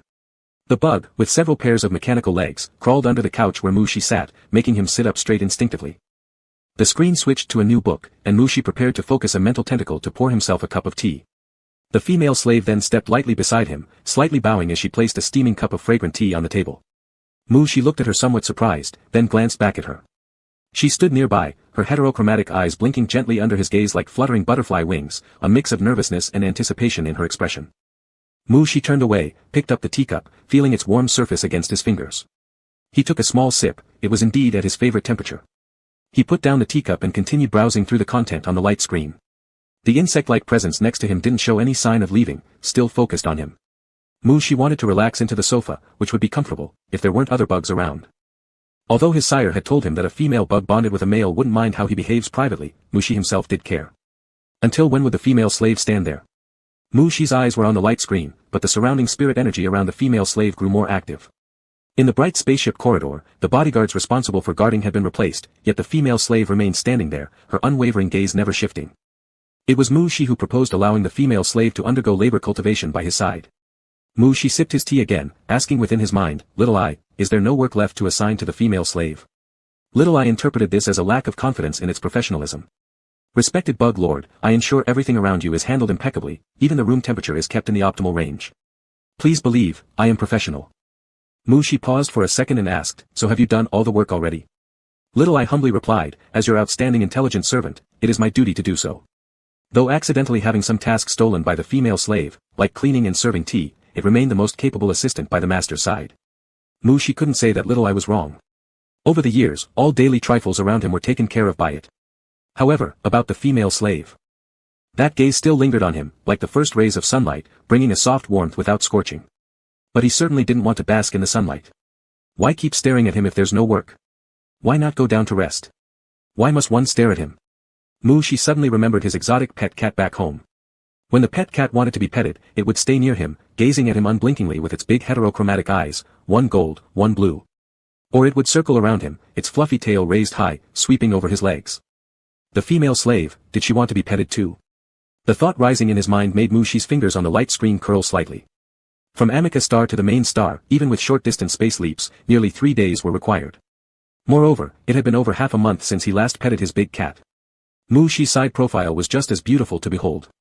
Shuren was lost in admiration of Mushi's stunning good looks when he saw Mushi's fingers move slightly, turning off the light screen before looking back at him.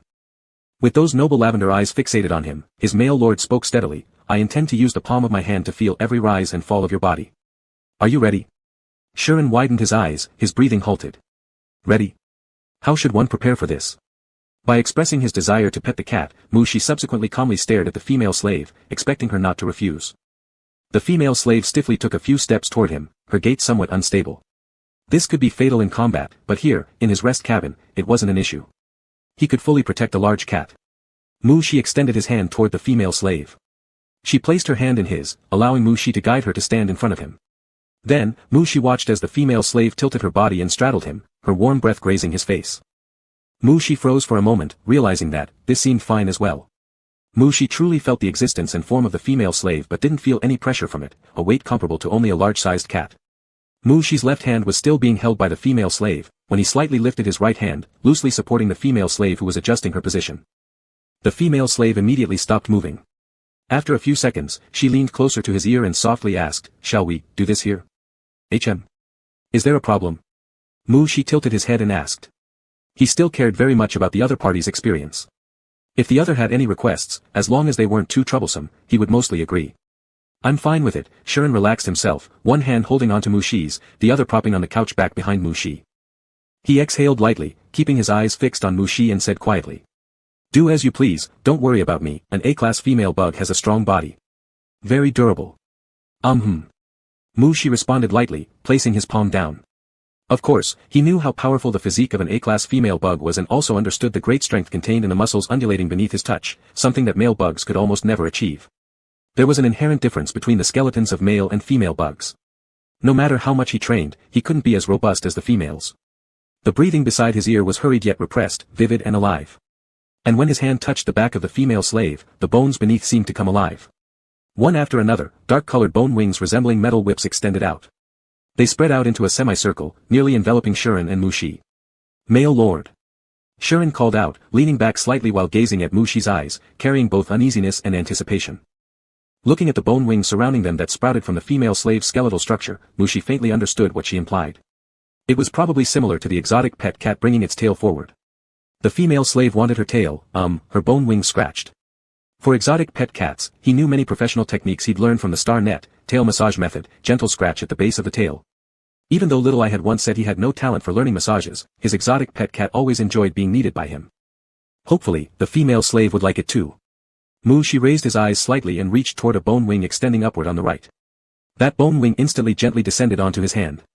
Mushi pulled the bone wing to the front, lowered his head slightly, and planted a kiss. It was just like at a ball, lifting a dance partner's hand and elegantly bestowing a kiss on it. Simultaneously signaling the other party, "I'm about to start." Shuren trembled violently as if electrocuted, and his rigid back softened. His face buried into Mushi's shoulder, he hastily drew in a breath, not finding it sufficient, so took in large gulps of air. One by one, under their natural impulse, the bone wings entwined around Mushi. Just as he had imagined, Mushi showed no displeasure, letting his actions proceed. Shuren inhaled the air scented with Mushi's unique aroma. It was warm. The sensations under the bone wings were truly distinct, really different. During private moments together, Mushi allowed him to get close, permissive and indulgent toward his proximity. This kind of indulgence made him desire more. "Male lord, can I kiss your face? It looks so delicious." Chapter 42, Who is that male? For a large spaceship to fly within the planet, there were complex approval procedures required. Mushi made the spaceship land at the main star's military port and disembarked with his bodyguards, preparing to switch to an aerial vehicle. Shan followed behind Mushi.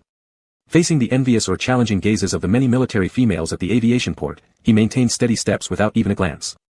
He had been here before, familiar but not overly so, merely knowing which passage to take to exit. In his previous life, shortly after joining Mu Shi's forces, the Queen of Bugs competition had officially erupted. His fleet was constantly on missions in space, rarely having the opportunity to dock at the main star's aviation port. A month before his rebirth, he even used his savings to buy a place on the main star, very close to the Marshal's residence, Mu Shi's home, just a 10-minute ride away by flight car. He hadn't had the chance to move in yet. No, now wasn't the time to think about the house. Sean retracted his thoughts and shifted his gaze onto Mu Shi's figure again, resisting the urge to dwell on it. Could he now directly move into Mu Shi's house? This thought caused a slight trembling in Shan's breathing, as an indescribable warmth spread from his chest. Could he, really? Mu Shi walked along the arranged passage into the transit hall. Military females adorned with the emblem of the 3rd Legion guarded various key passageways of the hall. Mechanized insects equipped with combat drives patrolled inside the hall while bugs wearing all kinds of uniforms hurried along their schedules. In the bright hall, only the sounds of shoes tapping on the ground and low murmurs could be heard. The murmurs gradually softened and disappeared entirely, even the sound of footsteps became quieter, as if muted by some invisible hand. Mu Shi could only hear his own and his bodyguard's footfalls. In this serene atmosphere, he felt a fiery gaze land on him. Not stopping his pace, Mu Shi headed straight toward the exit. Wherever there were bugs present, such gazes would always be cast upon him.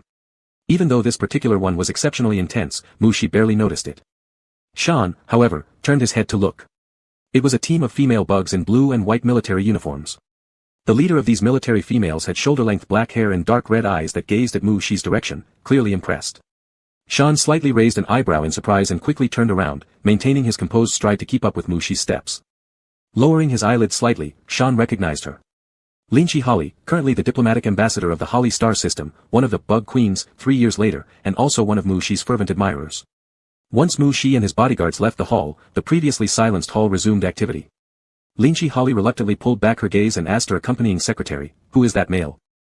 "Seems like a brigadier general from the 1st Corps, named Mu Shi Sakaya," the secretary recalled, hesitating slightly due to uncertain memories. There was little personal information listed for that general, and the only photo available was damaged, but even in low resolution, it was clear that the male general possessed exceptional good looks. His rare purple eyes caught attention.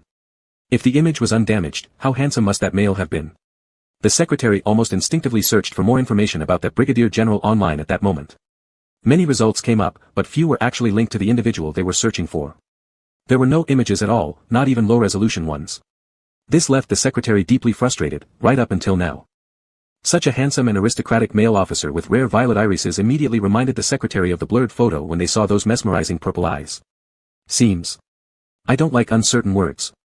Linchi Holly coldly stated, internally savoring the name, Mu Shi Sakaya, wondering if it belonged to a bug from the Sakaya family. "I'll investigate immediately." The secretary lowered their voice. On the other side, Mu Shi boarded the flight car prearranged by Little Eye along with his bodyguards. As Mu Shi watched, the head bodyguard will sit opposite him, beside him sat another bug, Shan.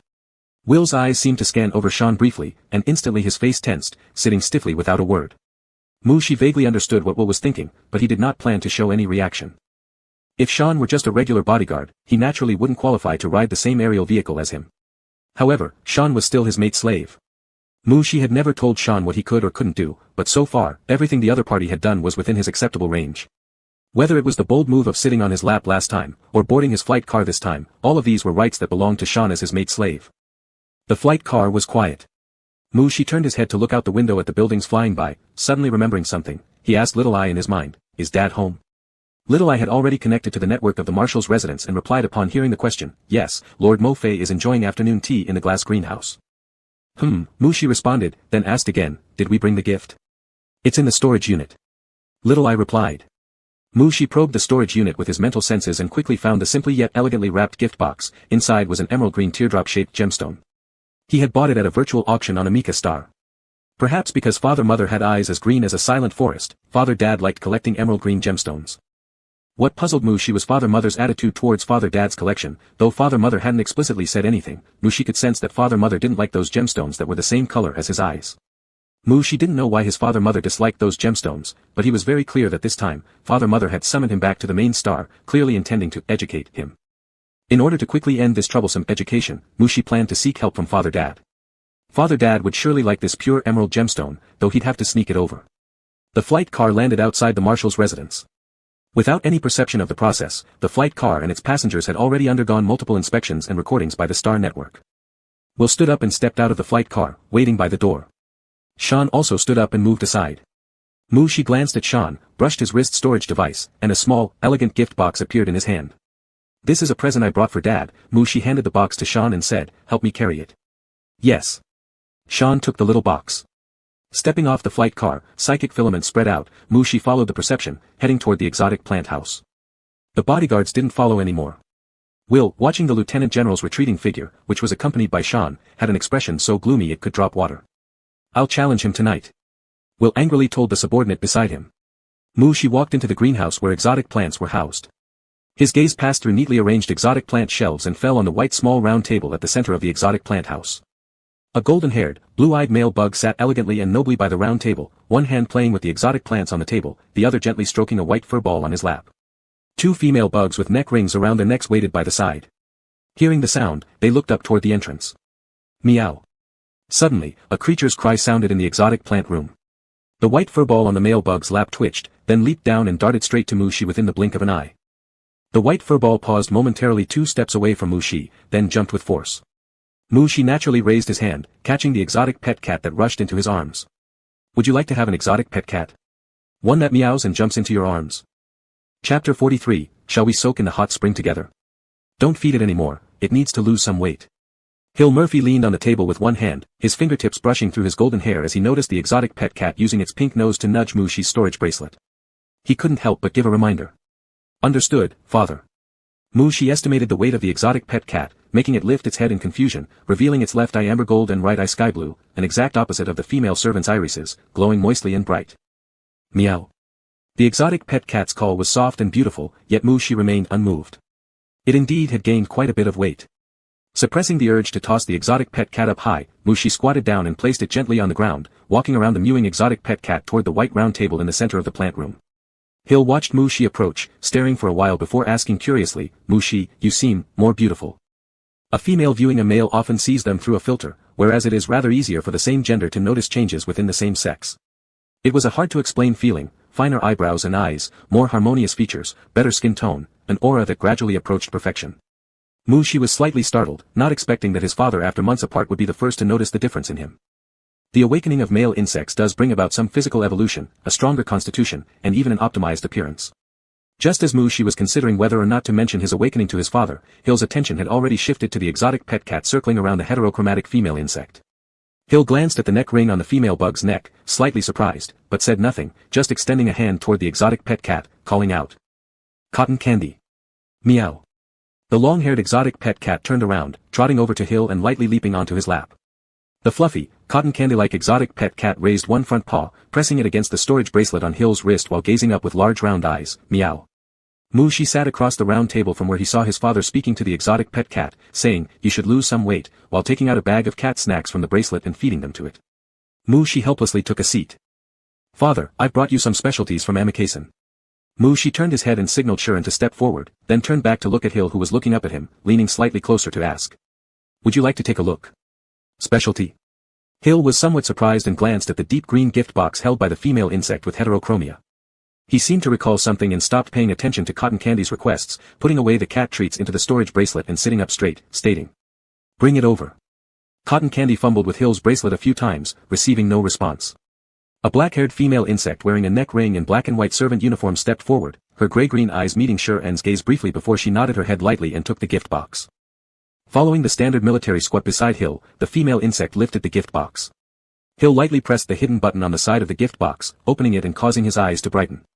Seeing his father's reaction, Mu-Shi felt more confident and spoke, "Father, I will return to the military department early tomorrow morning to report to the general." Hill clicked the lid shut and placed the box on the table, his finger resting on top of the box cover as he looked at Mu-Shi and asked, "What have you done? Has another suitor tried lighting supernova fireworks for you? Or did you beat someone into the emergency room?" Seeing Mu-Shi's lack of reaction, Hill leaned back, letting go of the box and continued. "It won't be because you hit it off with some female officer from another star system, right?" Mu-Shi shook his head and said, "Neither." But his mother's expression in the virtual image was much more serious than usual every time. "Then there's no problem." Hill's tone grew cheerier as he retrieved the gift box once again, opened it, and kept his gaze glued to the emerald tear-shaped starstone. Finger pads brushing along the starstone's surface, Hill remarked, "Your mother won't be able to make it to the military department tomorrow either. If there's any briefing needed, you should speak to your direct superior instead." "Thank you, father." Mu-Shi completely relaxed, though he didn't know what excuse his father would use to hold his mother back. He believed things were secure for tomorrow. Meow. Cotton Candy pushed its head close to the gift box, trying to sniff it. Hill moved the gift box away, clicking it closed once more and wrapping his arm around Cotton Candy. Standing up, he put Cotton Candy on the table and reminded Mu-Shi, it really needs to lose some weight. Don't feed it snacks. Yes. Mu-Shi stood up and patted the exotic pet cat, finding warmth beneath its fluffy fur. At least it wasn't too solid and overweight. After giving the instructions, Hill took the gift box and hurriedly walked out of the plant room. His steps were rushed, he had to go back to his collection room to prepare a home for this emerald tear-shaped starstone. The two female servant insects with neck rings bowed in farewell to Mu-Shi, and soon the plant room was left with only 2 bugs and 1 cat. Meow. Cotton Candy showed its large and round heterochromatic eyes to Mu-Shi, hoping to get a can of fish jerky. Mu-Shi picked up the exotic pet cat and turned his head to look at Shuren, feeling momentarily dazed by their similar heterochromatic eyes. The female slave seemed a little low-spirited. Mu-Shi asked, are you tired? Do you want to go back and rest? Shuren didn't feel tired. He just felt a bit of psychological disparity. Mu-Shi didn't introduce him to the house bugs, and Lord Murphy didn't seem to care about his existence. But the word return still had considerable appeal to him. Return to Mu-Shi's room? Shuren suppressed the small excitement that arose again from just one sentence of Mu-Shi's, and softly responded, all right. Mu-Shi's room could hardly be called a room, it was a standalone villa, a yard planted with exotic plants, and even a place for the flying vehicle to land. Following Mu-Shi closer to the villa, Shuren recalled the land prices on the main planet from his previous life's memory while calculating how many mechanical planets worth of star coins this villa district equated to, his steps becoming heavier. Listening to the footsteps behind him, Mu-Shi suddenly thought of a big problem. Is there a room suitable for a female slave? Mu-Shi asked in his mind to Xiaoai. Apart from his bedroom, living room, training room, study, cat room, kitchen, and other rooms with clear functions, it seemed there was really no room where the female slave could rest. Xiaoai replied, for temporary rest, the master bedroom, study, or starry sky room will do. If she is to stay long-term, then either the master bedroom needs adjustment or the functional areas of the villa need to be replanned. Mu-Shi fell silent for a few seconds, glanced sideways at the female slave's heterochromatic irises, paused for half a second, and said, I'll take you to my bedroom first to rest. Upon receiving Mu-Shi's message about returning to the main planet, Marshal Morse Sakaya ended his day's work early, a rare occurrence, and returned home before it got dark. The estate of the Marshal was definitely not small on the main planet. Marshal Morse planned to directly drive his flying vehicle to outside Mu-Shi's villa but received a message from his alpha upon entering the Marshal's estate. Come to the main house after you come home. It was a very short message, yet it made Morse pause for tens of seconds. In the blink of an eye, the flying vehicle was already nearing above Mu-Shi's villa. Looking at the villa ahead and the message on the holographic screen, Morse turned the flying vehicle around. The flying vehicle landed in front of the main house, and Morse walked inside, stopping in front of Hill's collection room following his perception. As the family head, Morse had the digital keys to any room in the Marshal's mansion, but he stopped merely because he didn't like this place. Taking a deep breath, Morse pushed open the door. Ignoring the emerald starstones visible all over the room, Morse went straight to the blonde alpha insect who was tinkering with a bracelet at the desk. Hill. Morse called softly, seeing the alpha put the bracelet on, the teardrop-shaped green starstone making Morse frown slightly. It was the first time he saw this starstone. Hill rotated his wrist and looked back at Morse, smiling and asking, Morse, are you interested in soaking in the hot spring together? Morse knew which place the alpha referred to, a resort planet in his household, where there was a hot spring in. Since he became the supreme commander, neither he nor Hill had been there. How could the other suddenly bring it up now? I have work tomorrow morning. I also need to return to the military department, Morse said hesitantly. Even though the resort planet was near the main planet, the trip would take at least half a day. If they did something more, it would take longer. Moreover, it was impossible for him to let the alpha fly back to the main planet with him in the middle of the night. Hill just gazed into Morse's eyes, slightly tilting his head to ask, will you go? Morse momentarily lost focus. If they did something more. Morse opened his mouth and said, I'll go. A supreme commander of the Sakaya star system obsessed with military affairs daily, disliking emerald starstones, and having absolutely no resistance against his alpha. Chapter 44, A Body with Warm, Moist Aroma. A spaceship marked with the emblem of the Morse Business Guild flew away from the main planet. As soon as the two parents stepped out, Mu-Shi received news from Little Eye, seeing his own flying craft circle over the villa, any concerns he had quickly dispersed. Mu-Shi immediately led Shuren on a tour of the villa and finally handed over the exotic pet cat to Shuren, saying, play with it for a while. I'll arrange accommodation for you.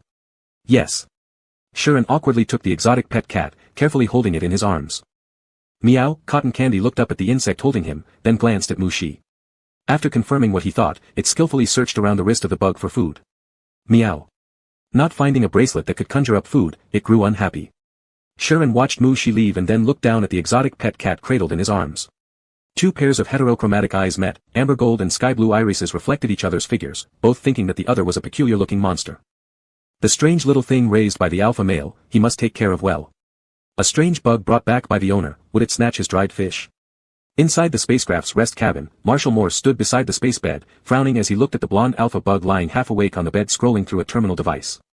Alpha bugs have weaker constitutions. When riding long-distance spaceships, it's best to lie down in a nutrient liquid-filled restoration pod and sleep straight to the destination planet. But Hill never obediently laid down in a restoration pod, he always chose this type of home-style furnished rest cabin. Does standing make you tired? Hill looked up from the light screen of his terminal and gestured towards the space beside him, saying, half of my bed is yours.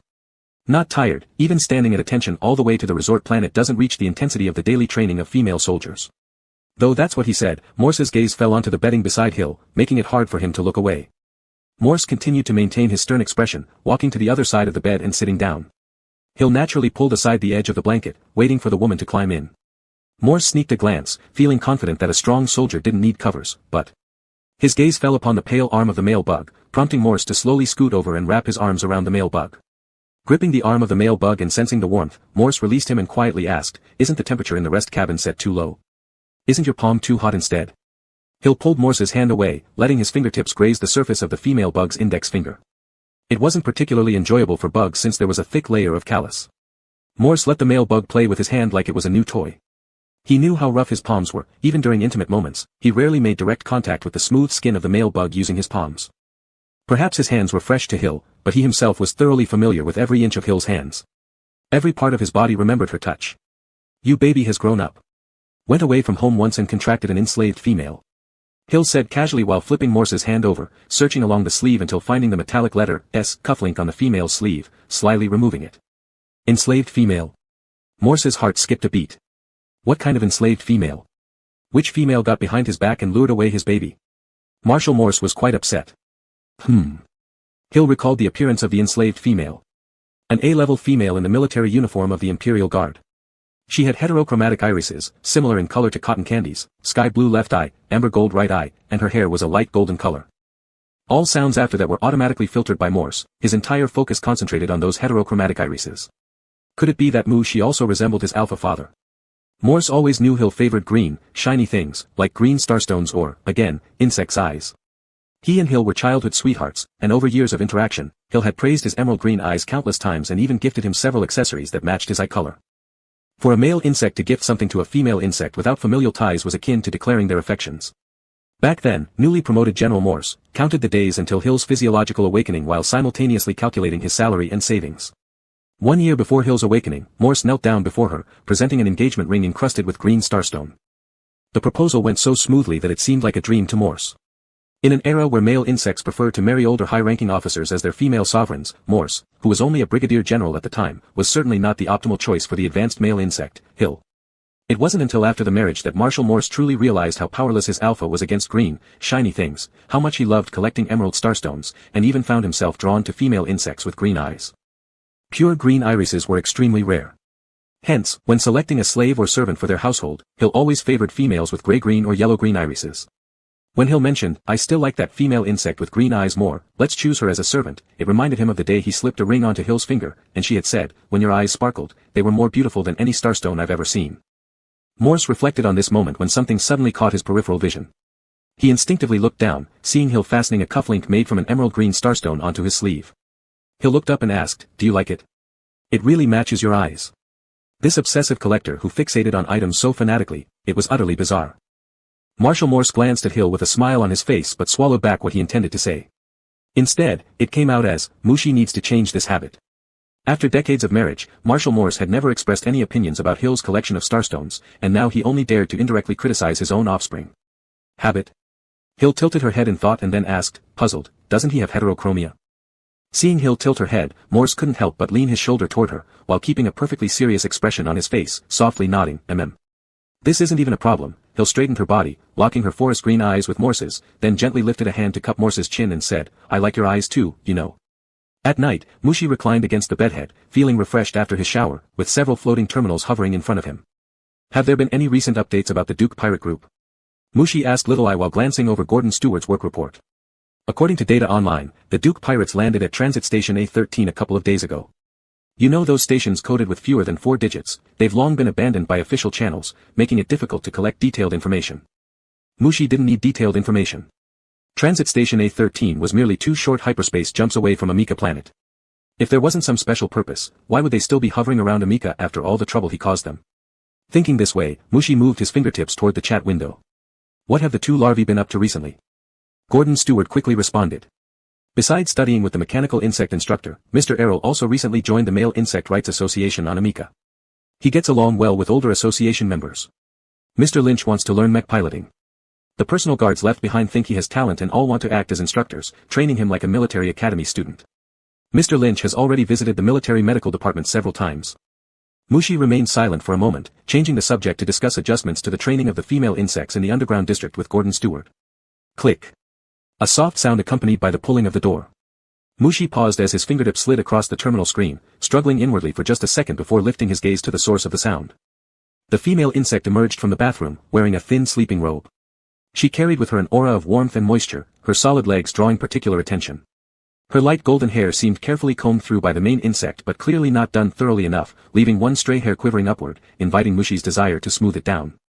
As she turned her head and met his eyes, her pair of heterochromatic irises sparkled like starstones, reminding her perhaps of some joyful past memory or hinting at anticipation. That look was just like the one she gave him that time when she had asked if she could kiss his face. Mushi's fingers slightly tightened, fingertips brushing his palm. If you don't have anything else on your mind, come up here. Mushi said while seated on the bed. Chapter 45, You, Want to Hold Me? Mushi was lying on his side, going over the information he had gathered from the steward and mentally preparing for his work report tomorrow. As sleepiness crept in, Mushi allowed himself to immerse into rest after organizing everything in his mind. In a hazy state, he suddenly remembered that there was a female slave beside him, and he abruptly opened his eyes. He usually slept facing right, with the female behind him. Surprisingly, when had it become possible for him to feel sleepy with a bug lying next to him? Through the feedback of his mental threads, Mushi clearly knew the position of the female slave, facing the bed ceiling, her hands crossed over her abdomen. The female's breathing was steady and deep, but her active spiritual energy betrayed the fact that she was still awake. Was the other one the one who couldn't fall asleep? But time was too short, and little I hadn't been able to arrange a new room. Mushi turned over in the covers and clearly perceived the female's breathing pause for a moment. His right hand reached out under the quilt, passing through the cool empty space, and fell onto Xian's crossed hands. Holding an exotic pet cat's paws could convey friendliness and make it relax. It should work similarly on a bug, right? Mushi leaned closer to Xian and quietly asked near the female insect's ear, "Can't you sleep?" With the natural cold light filtering through the thin curtains, Mushi could see the covered chest of the female rise and fall, the heart beneath beat rapidly. His gaze moved upward, and the lightly closed eyelashes of the female trembled as if struggling with something, before finally opening after a long while. Not very sleepy, Xian blinked at the ceiling, voice low and heavy. "Would you like to hold me?" Xian asked softly, then added in an even quieter tone, "I've washed." Hold. Mushi felt confused but didn't think too much about it, lifting his hand to pull the female bug closer and holding her in his arms. Perceiving that the female held her breath without relaxing, Mushi asked, "Is this okay?" "Ha. Ha." Xian faced Mushi's neck, blinking, her lashes lightly brushing against the skin of the male bug, confirming that there would be no further action. Xian's expression stiffened involuntarily. "Why yes, it's fine." Saying so, Xian buried her face in Mushi's neck and took a deep breath after a while, her breathing only then calming down. "Why does it feel like the female is regretful?" Mushi looked curiously at Xian's head, where a tuft of hair stubbornly stood up. Reaching out, his fingers dove into Xian's hair, massaging it neither too gently nor too roughly, sensing the creature beneath him lift her head. "Master, may I have a goodnight kiss?" With the natural cold light reflected from outside the window, Mushi saw the female staring at him with clear eyes. "See. Whether it's a cat or a bug, they can't be indulged. Otherwise, they'll rummage through your storage bracelet demanding food, kiss your cheek and then look up asking for a goodnight kiss." If he hadn't agreed last time to let the female kiss his cheek, perhaps tonight the female would have fallen asleep quietly by his side without needing any embrace. Mushi slowly pulled his hand from Xian's hair, pinching her chin with a calm, unyielding gaze. "Open your mouth." Mushi heard himself say. If the exotic pet cat hadn't learned to follow him around meowing after he fed it just once, he would never have set up a cat room for it in his own villa.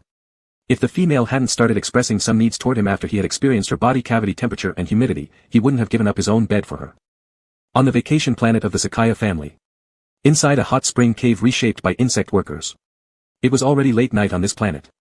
The glowing star stones embedded in the walls by the insect workers cast a cool light, providing illumination for the bugs still lingering in the hot spring cave at night. Morse tied the belt of his bathrobe around his waist, looking down at the blonde male bug resting with his eyes closed on the thick bath towel, sitting down at one corner of the towel. Next to him was a hot spring pool emanating subtle heat vapors. Within reach lay his male bug. Morse unconsciously reached out his hand, lightly tapping the tip of the male bug's nose with his fingertips, withdrawing immediately, yet reluctant to take his hand back, hovering over the male bug's face. Already exhausted, Hill breathed steadily, completely enveloped by drowsiness, not wanting to move even a finger, naturally unable to focus on his female partner's small actions. Morse's hand lingered in mid-air for a long time until his eyes moved past the male bug's partially exposed chest and stopped on the belt tied around the male's waist before he withdrew his hand. Carefully untying Hill's belt, Morse rearranged the somewhat messy sleeping robe. While adjusting the collar, Morse's gaze fell upon the red mark on the male insect's neck, and he quickly withdrew his hand as if burned. He looked at the male's expression in some agitation. Seeing that the male showed no sign of waking up, he pulled the collar of the bathrobe higher to cover the mark. However, no matter how he adjusted the open front robe, it couldn't fully conceal the mark. Morse eventually gave up, smoothing out the wrinkles in the robe and readying the belt. His gaze uncontrollably returned to the red mark on the male's neck. It was too much. Although usually self-restrained, he had left a mark in such an obvious place, leaving Morse uncertain whether he had been carried away by passion or making some kind of claim. He wasn't sure himself. Perhaps it was both. Morse silently bent down and carefully picked up the male insect. Number 1, prepare the spaceship. We're returning to the home planet, Morse instructed through sensors inside his mind. Understood. A faint light flickered from the emerald starstone earring on Morse's right ear. Morse glanced at the male in his arms who, even in sleep, bore an undeniable look of fatigue. He then issued another quiet instruction: prepare a hibernation pod and fill it with S-class restoration fluid. Number 1 wanted to remind its master that Mr. Mushi only needed some rest after using C-class restoration liquid. But knowing full well that its master always acted irrationally when it came to Mr. Mushi, Number 1 remained silent, understood.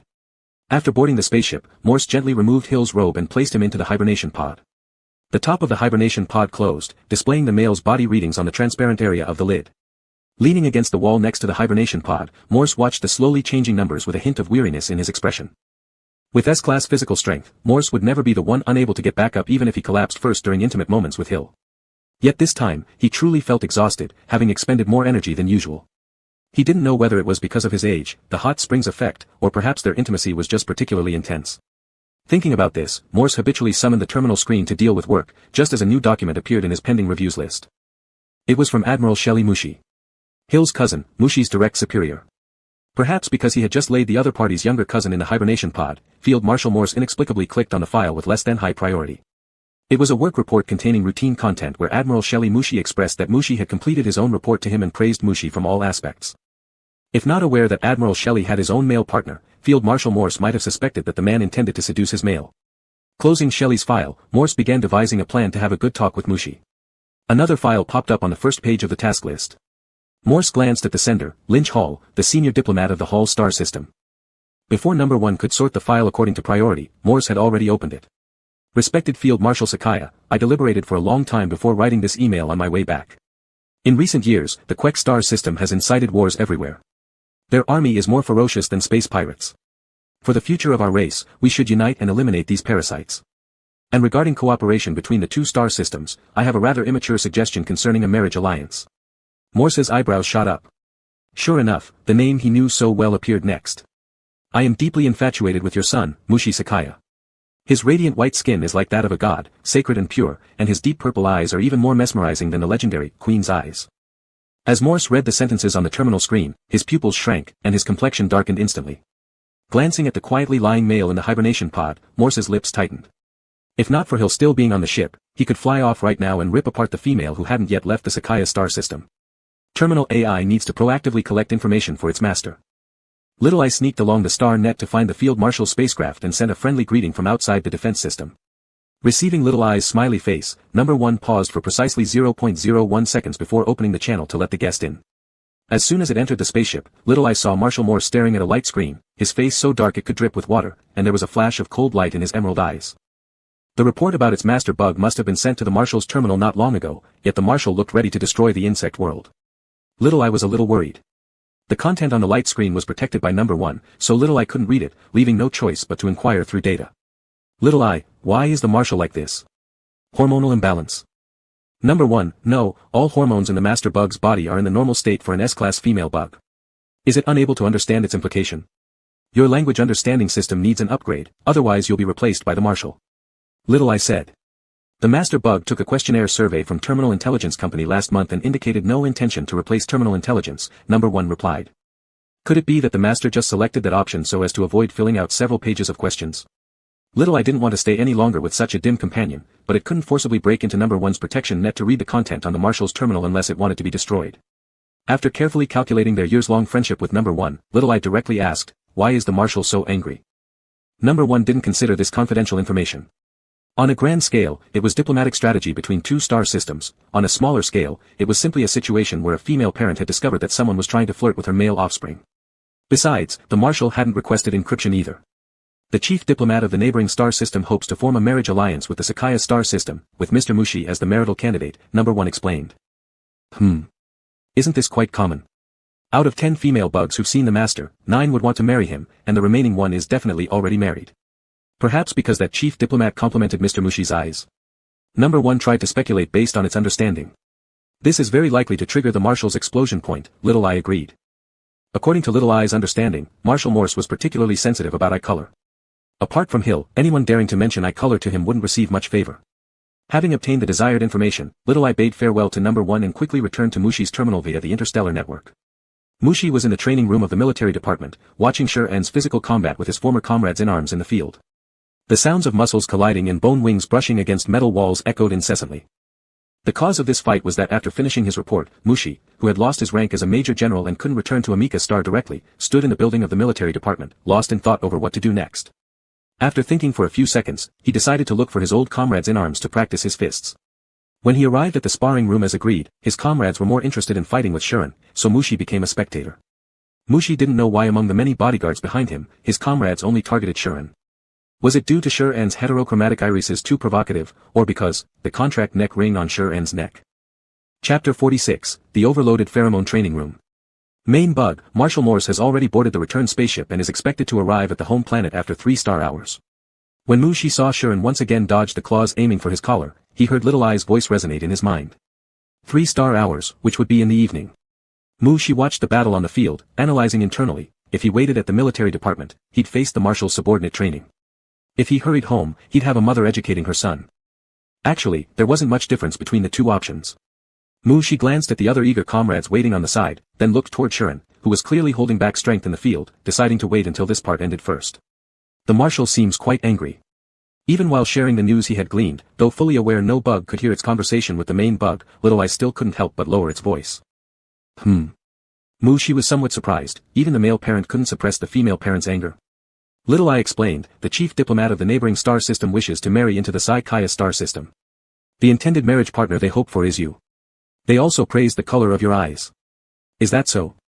Mushi glanced at Shuren, who was using his bone wings more proficiently within the arena, murmuring softly, my eye color certainly isn't what everyone expects. The elegant and minimalist spacecraft landed in the private bug port of the Marshal's residence. Sierre had already woken up, lying inside the hibernation pod with his ethereal crystal blue eyes wide open, feeling so bored that he wanted to blow bubbles. At this moment, upon hearing the spacecraft landing notification from the terminal, Sierra couldn't bear to wait any longer and quickly pressed the button to open the lid of the hibernation pod. Buzz. The hibernation pod slowly opened, and Sierra climbed out, supported by his arms. Raising his eyes, he immediately saw Morse, leaning against the wall watching him. Sierra froze. When did you? The spot where the female bug stood was precisely an unseen corner when lying inside the hibernation pod. Have you been here all along? Watching me blow bubbles for half the time? Sierra stared at Morse's eyes and asked. Not really, just for a bit. Morse lowered his eyes, pulling a towel out of his storage bracelet, cleverly avoiding Sierra's gaze, covering the laughter spreading in his eyes. For just 1 star hour. Marshal Morse, that's really too much. Sierra absolutely didn't believe Morse when he said, just a bit. The female bug must have been standing in that position before he woke up. She could see his face through the transparent display screen, but due to the angle, he couldn't see her. How infuriating. Morse didn't argue either. If he had appeared in front of Sierra as soon as he woke up, Sierra wouldn't have lain peacefully in the hibernation pod. Suppressing the laughter in his eyes, Morse took a step forward and gently used the towel to wrap around Sierra, picking him up. The S-class nutrient solution detached automatically, and Sierra didn't feel any stickiness. If it weren't for how precious these nutrients were, he would have gotten out himself and wouldn't have let the female bug witness his childish side. Sierra struggled slightly, indicating Morse to put him down. Morse glanced at the metal-plated floor, unmoved, and placed the insect onto the armchair of the resting chamber before letting go. Sierra pulled the towel around him tighter, lifting his chin slightly toward Morse and said, I want to change my clothes. The set you took away from my last visit to your office. The red mark on the neck of the male insect had completely disappeared under the effect of the repair fluid, yet Morse's eyes lingered briefly on Sierra's neck. Morse lowered his gaze, touched the storage bracelet on his other hand, and retrieved a set of exquisite formal wear. You actually kept it. Sierra took the obviously well-cleaned and carefully stored clothes, inwardly commenting on the subtle awkwardness. Seeing Sierra loosening the towel and starting to change directly on the sofa, Morse turned around without hesitation and quickly heard rustling sounds of fabric friction behind him. Keeping the male master's clothing should be normal, right? And now, it came in handy. Morse thought as he stared at the closed hatch door ahead. Morse, will you have lunch at home or head to the military department later? Sierra asked, dressing while looking at Morse's tall and upright figure. I'll send you home, then I'll go to the military department. Mushi is still there, and I need to talk with him, Morse responded after consulting with the onboard AI number 1 mentally. In that case, you can leave, Sierra fastened the last button of the undershirt and urged the bug to leave. Upon hearing this, Morse turned his head slightly, his eyes catching a glimpse of Sierra's legs partially covered by the shirt tail. He abruptly turned his head back. Ahem, how about I let Mushi come back, and then pick up Roy and Wallison from the larva garden, we can have dinner together, Morse stared at the hatch door, but his gaze couldn't fixate on any point. Sure, will you go to pick up Roy and the others? Sierra asked softly. Of course, he'd send the adjutant. What use would an adjutant be otherwise? This was what Morse thought, as someone who had never picked larvae up from school. Feeling the soft gaze from the male master, Morse tensed his body almost instinctively and said, of course, I'll go myself, I am their female parent. Sierra softened his expression, stepped down from the couch, walked barefoot across the carpet behind Morse, and extended a hand to loosely encircle Morse's waist, fingers brushing against the sash of the bathrobe. The female parent should dress up properly before going to pick up the larvae. Morse could understand this, his face often appeared in various news reports. If he didn't disguise slightly, showing up at the larva garden like this would inevitably cause a stir. Even so, wasn't disguising something that AI number 1 could complete with one command? Why would it need the intervention of a male bug? Morse looked down at his own feet and felt the male's foot pushing between them, sensing implicitly this was a way for the male to vent his anger, but he dared not ask nor move. At the military department, inside the practice room. Mushi glanced at Shuren, who was already barely holding on, furrowing his brows slightly as the 11th insect prepared to step onto the field. Stepping forward himself, Mushi positioned by Shuren. Looking over at the army females still eager for battle, Mushi asked, do you all intend to let every insect of the regiment take a turn? Who wouldn't want to participate? That insect with unusual eyes had obviously been in intimate contact with General Mushi for some time. Only thus would the general carry such strong pheromones of that insect. That said, that insect was indeed quite formidable. The insect race always revered the strong. The female soldiers originally preparing to enter the field did not retreat but moved forward, paid respects to Mushi, then turned to Shuren asking, may I inquire about your name? Shuren, who was just calming his breathing, was slightly startled by the question, glancing at Mushi beside him before responding, Shuren. Shuren, I've remembered it. You're truly strong indeed, but I won't give up. Continuing now would mean bullying you. Next time we meet, I'll challenge you first. The female soldier spoke seriously. Whenever you're ready, I'll be waiting. Shuren smirked. He, of course, knew why these insects held such strong fighting spirit toward him, becoming Mushi's insect, absorbing Mushi's scent, leaving his own pheromones on Mushi. Similar encounters would only increase in the future. Thinking of his previous life, he hadn't even qualified for being targeted collectively. Mushi couldn't fully comprehend this mutual admiration among female insects, feeling inexplicably irritated by his comrade's endless relay fight against Shuren. After silently ordering Little Eye to send the private key of his rest room to Shuren, Mushi turned and told Shuren, go to my rest room and wait there, I'll join you shortly. Having heard the prompt sound from the terminal, trusting Mushi completely, Shuren left the practice room without questioning anything. Once the door of the practice room closed, Mushi scanned through the remaining female soldiers present. Some were former comrades from the same squad, others were gradually becoming members of his research department, and yet more unfamiliar faces were probably just coming in out of curiosity upon hearing the news. All the army females felt a coldness run down their backs. Those who retained some rationality despite being mesmerized by beauty, started contemplating what excuses they could use to escape. You must be itching for action, aren't you? How about I train with you? I won't bully you, all of you can come at me at once. Mushi expressed emotionlessly. That. I've got a bit of work in the R&D department, I'll go first then, said a female insect in a white lab coat, edging towards the door while carefully monitoring Mushi's facial expressions. Although it's disgraceful for a female insect to show fear in combat, she was merely a B-grade physical fitness R&D personnel, unable to compare with the average A-level soldiers, known for their endurance and resilience. Seeing her leave, the other female soldiers quickly claimed they still had tasks to complete and needed to rush back. In terms of martial arts alone, each of them could match General Mushi blow for blow. Some might even gain a slight advantage if they used their bone wings. But judging by the general's current expression, this was clearly a preparation to fight all of them simultaneously in the room. And this was far from just a physical showdown. There were so many insects in the training room, if the general deployed that mysterious mind-controlling force capable of making bugs lose control. Such a scene, not all of them had the courage to face. Standing where he was, Mushi didn't shout to stop them, only giving another order to Little Eye within his mind. The female insect in the white lab coat had already sidled to the door. Seeing the hatch within arm's reach, she sighed with relief and stepped into the key scan area. No response came, and the hatch remained airtight. The female inching forward ensured her entire body was within the key scanning range. How's this happening? Is your key expired? Behind her, another female soldier eager to leave asked quietly. She too joined the scan area, but the hatch still showed no sign of opening. Perplexed, the female soldier prepared to try again. Don't bother. We're not getting out. As an R&D staff member, the one in the white coat grasped the situation first. Glancing at Mushi standing casually in the center but radiating an allure that made all insects drool, she swallowed and whispered to the surrounding soldiers, "We're all comrades here, so no judging later, okay?" 5 minutes later, Mushi, fully composed, not a hair out of place, strode out of the sparring room and lightly pressed on the door behind him. The cabin door shut, cutting off the overwhelming pheromones and suppressed sounds of the gathered females. Mushi began heading toward his rest room in the military department, asking Little Eye mentally, "Has the repair fluid been delivered to my rest room?" "It has already arrived," Little Eye replied. Mushi gave an affirmative, stopping at his rest room as the door slid open with a beep. Inside, Mushi saw Shuren rise from the couch, his mismatched eyes bright and clear. "Lord Mail." Shuren bowed respectfully, ready to move aside until Mushi said, "Stay seated." Mushi gave Shuren a brief nod. The female insect looked neat and tidy in their guard uniform, which improved Mushi's mood just by looking at it. Clearly, during this short time, Shuren had used the bathroom in Mushi's rest room to shower and changed into a fresh guard outfit. He liked clean cats, and female insects were no exception. As the door closed automatically behind him, Mushi noticed the medical kit on the coffee table and walked over in a good mood. Bending down in front of the table, Mushi opened the medical kit and pulled everything out. 2 packs of liquid repair, a few towels, and a small white basin. "You need to take off your clothes so I can apply the repair liquid to your body, otherwise, you'll feel pain tonight." Mushi, proficiently tearing open the bag of repair liquid, poured it into the basin before soaking the towel inside. After finishing preparations, Mushi glanced up to see Shuren still sitting stiffly as when he'd started, glancing uneasily at him. It instantly reminded Mushi of the expression the insect had back in the hotel bathroom in the underground district when he told them to remove their tattered clothes. Looking at the pristine guard uniform Shuren wore now, except for some creases on the legs where claws had grabbed, everything else fitted neatly against the body of the slave. "Or, would you prefer doing it yourself?" Mushi questioned. Chapter 47, Wanting to give birth to larvae for you. "I'll do it myself." Shuren murmured softly. If Mushi wanted to do something, he would definitely not refuse.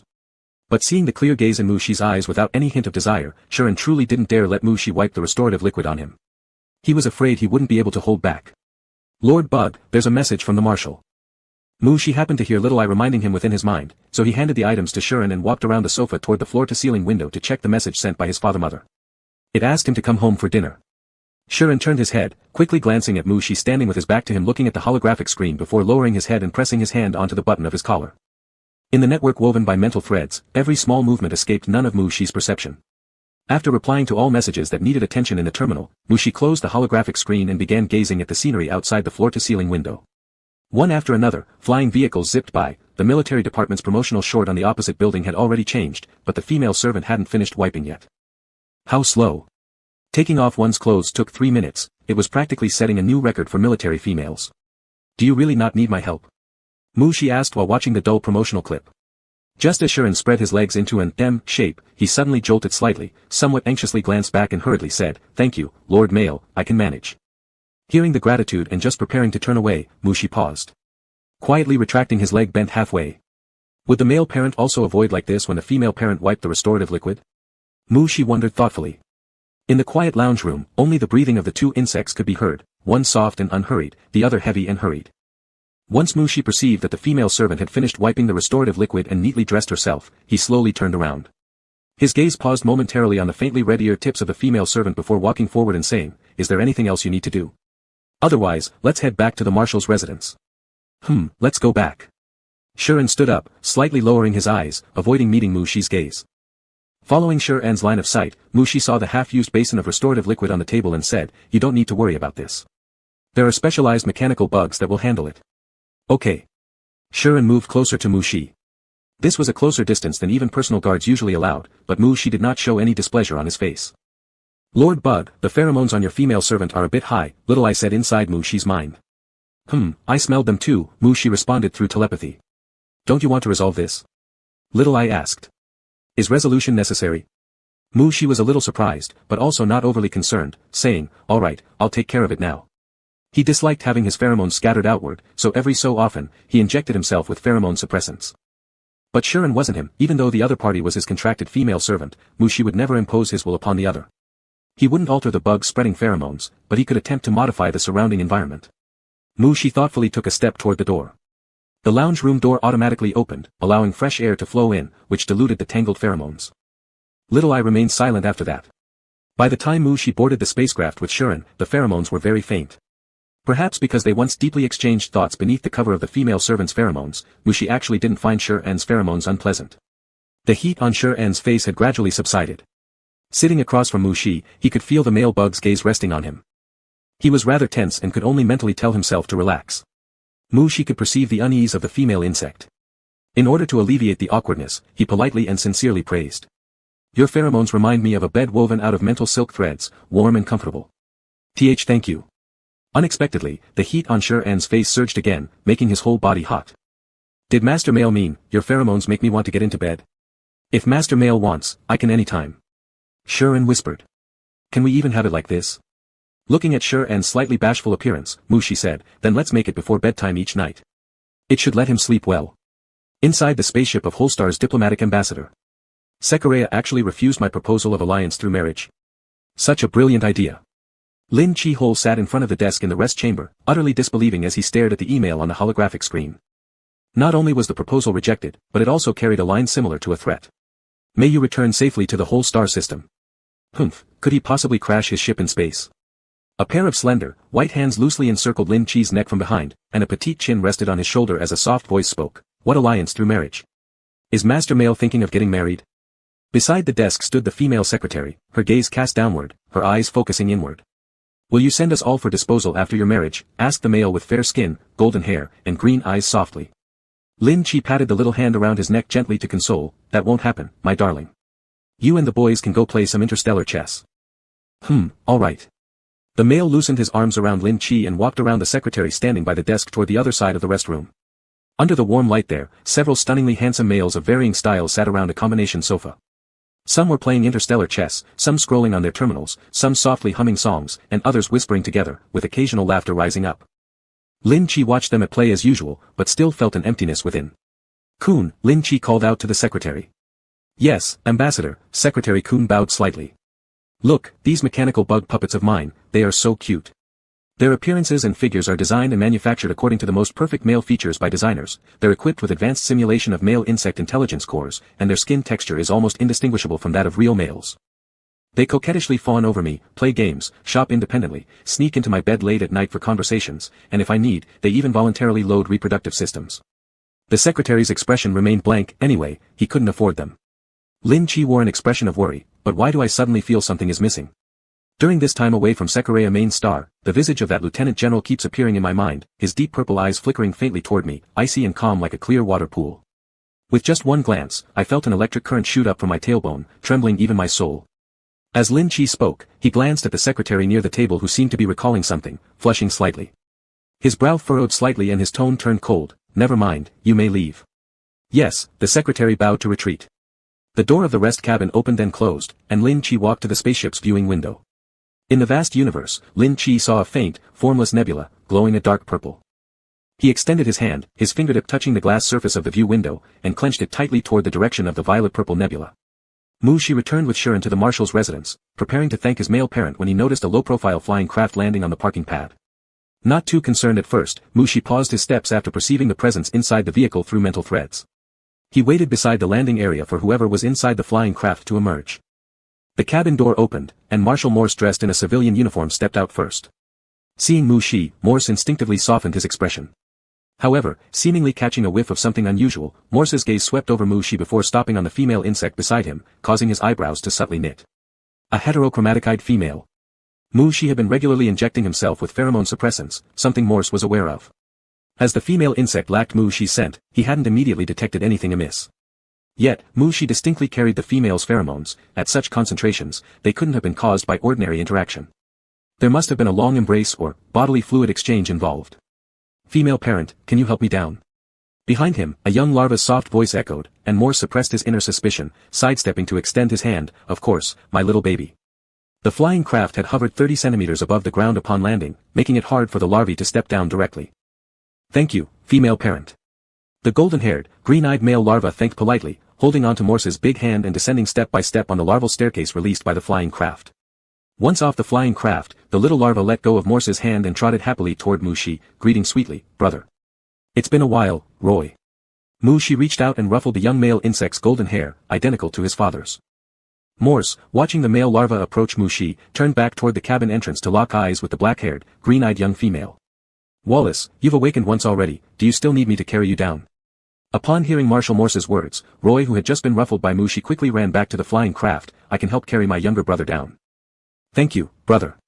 The young female larva, bearing a striking resemblance to Morse, expressed her gratitude.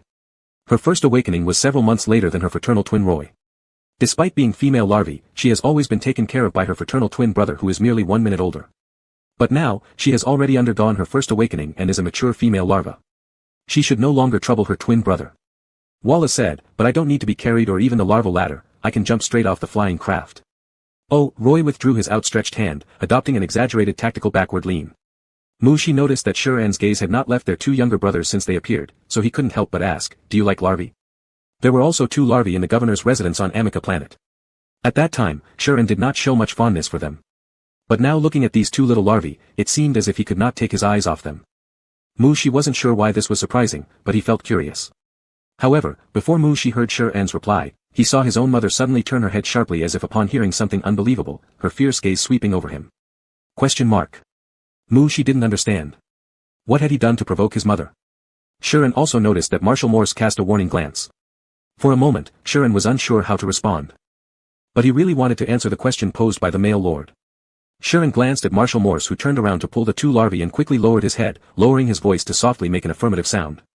Likes larvae, likes your larvae, wants to give birth to your larvae. Chapter 48, The Drunken Female Slave.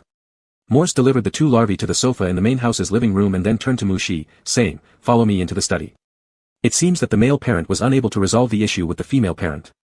Alright, Mushi replied, turning his head to Xian and saying, since you like the larvae, stay and play with them for a while. I'll be back shortly. Morse was about to explode, but when his offspring met his gaze, there was nothing but confusion on his face, as if Morse's reaction was completely bizarre. Inside the study, Morse moved toward the sofa beside the floor-to-ceiling window. The sound of the door closing softly behind him resonated, and Morse sat down on the sofa, gesturing for Mushi to sit opposite him. Mushi gracefully took his seat and asked, Father, what would you like to discuss with me?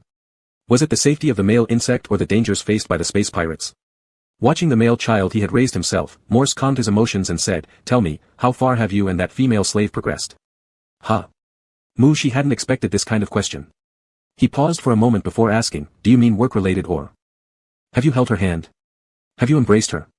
Before Mushi could finish speaking, Morse directly interrupted him, firing off a string of questions. These kinds of questions were too private. After deeply exchanging glances with Morse, Mushi realized that his father earnestly needed an answer. Furrowing his brows slightly, Mushi finally admitted, yes, we've done both. He had only last night touched the female insect's paws, embraced her as well, requests from the female insect that Mushi rarely refused. Morse's expression became tense. After a long pause, he asked in a deep voice, is there more? Morse dared not guess further. After thinking for a moment, Mushi replied, if you are referring to similar physical contact, then yes. Seeing no sign of regret in his son, Morse lost his temper completely, slapping his hand onto the tea table made of special glass. Mushi. You're still just a larva. How could you? Mushi's gaze instinctively dropped to the surface of the table, where spiderweb-like cracks appeared despite the reinforced glass known for its ability to withstand laser guns. Morse retracted his hand, took a breath, and tried to calm his emotions as much as possible, rigidly facing Mushi, saying, child, since you've never liked excessive bodily contact with bugs, is it because this female one tempted you? Father, I am a top-level male bug. There's no way my will can be easily swayed, Mushi stated calmly. Right before Morse was about to lose control again, Mushi added. Also, I have already reached adulthood, I'm no longer a larva. With those words, Mushi no longer suppressed his mental energy, releasing massive spiritual power around him. Though without hostility, merely letting it flow outwards caused Morse's body to suddenly tighten. Morse felt as though infinite voids and starry seas surrounded him, vast and swallowing everything.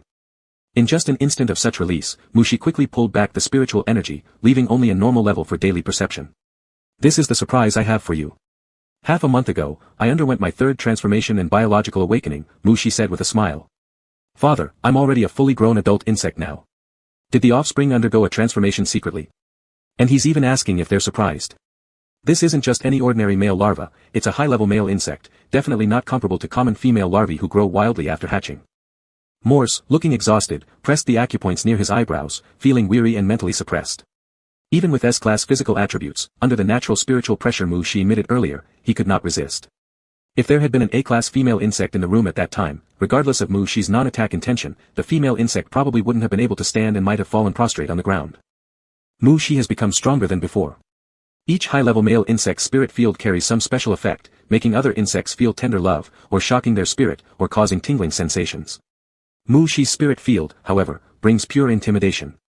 Wherever his spirit lingers, all other insects submit. So, is that female insect your guide to physiological awakening? Morse asked. That statement wasn't wrong. Mushi nodded slightly, yes. Ding ding ding. A knock sounded at the door, and sensing the presence outside, Morse and Mushi stood up successively, turning their eyes toward the doorway. The door opened slowly, and Hill leaned against the doorframe, looking inside at the two insects and saying, "Warriors, are you done talking? Dinner time has come, and I've personally prepared the meal today.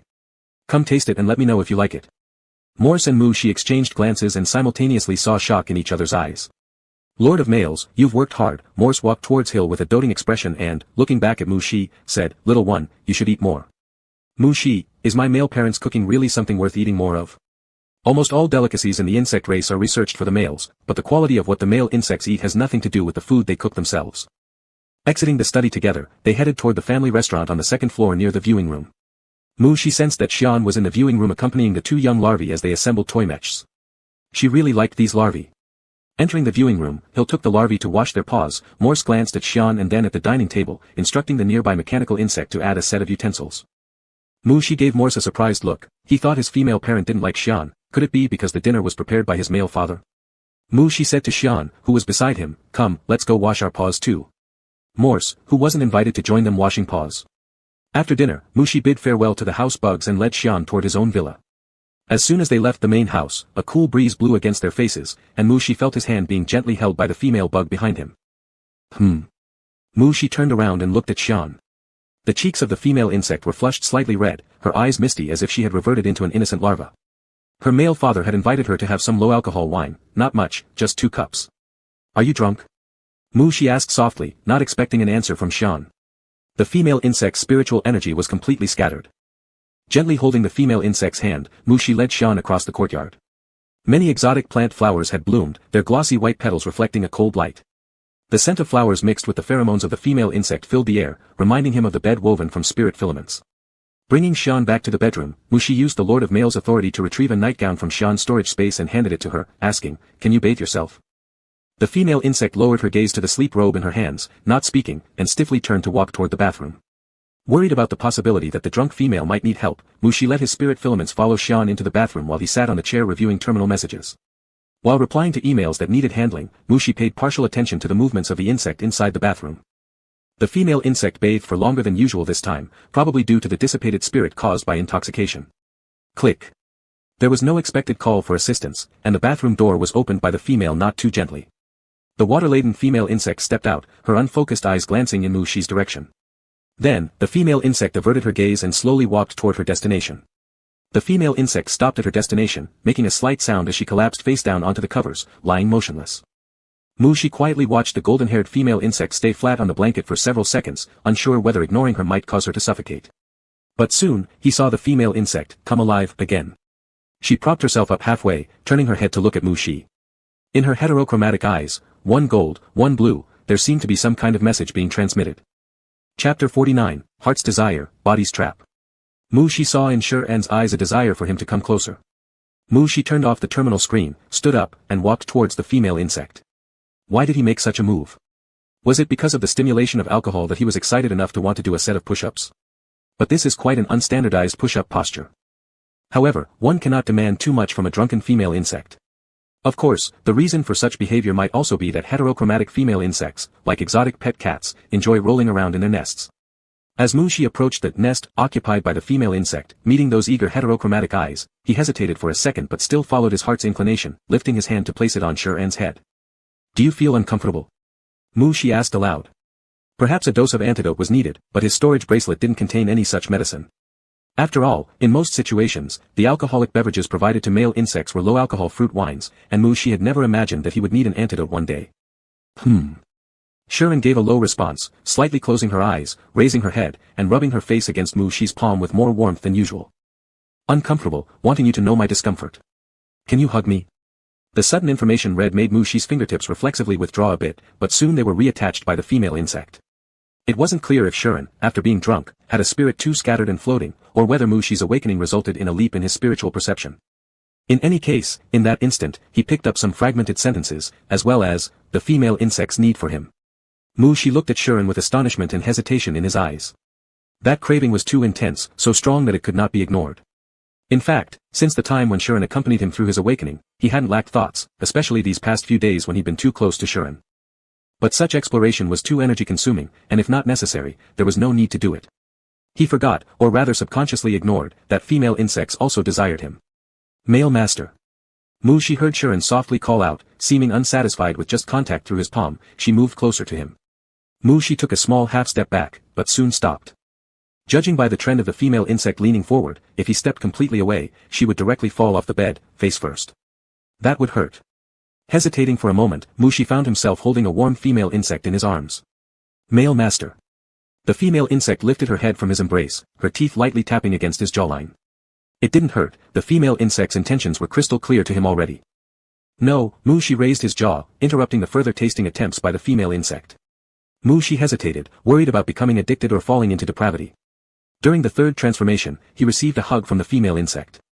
For this, he paid with his goodnight kiss, and even his nightly resting place became the female insect's nest. If this continued, what else would he have to give? But the female slave wanted it, and he had to figure out a way, a perfect solution. Before Sharon bit off all his buttons, Mu Shi was seriously considering feasible solutions. So, was it that the teeth of an A-class female insect were too powerful, or was it that the quality of his military uniform was subpar? Mu Shi got distracted for a second, quickly realizing he was succumbing to degradation. Previously, he would never have allowed a drunken female insect near him, let alone watch her bite his military uniform. That button shouldn't be bitten. Watching the female insect gradually descend, Mu Shi weakly expressed his resistance. That wasn't a button. The temperature inside the female insect's mouth was irresistible. One more bout of debauchery seemed harmless enough. With this thought, Mu Shi plunged his fingers into the shallow golden strands of the female insect's hair. Never underestimate the energy of a high-class female insect, especially a drunken high-class female insect. When Mu Shi woke up shaking off drowsiness, the sky outside was dark. Without checking his terminal, he knew the entire day had been wasted. His body still felt weary, reminiscent of the exhaustion of training as a rookie soldier, without the soothing balm application afterwards. Mu Shi turned his head toward his left shoulder where the female insect's forehead rested against him, half of her face hidden under the blanket, her breathing steady. He was certain, during the last few rounds, the female insect was absolutely awake. Just as clumsy at first but equally draining whether drunk or sober. Mu Shi placed his hand over his chest, feeling as if something had been filled, swelling full within him. Forever don't underestimate the vitality of a top-tier female insect, particularly one who's imbibed. The breathing of the female insect beside him gradually changed, signaling her waking up. Mu Shi took a deep breath and quietly waited, asking himself why he indulged the female slave so much. Was it really impossible to refuse? Could he only let himself indulge in depravity? That wasn't entirely true. The female insect's light golden head moved slightly as she slowly lifted it, hazily opening her eyes.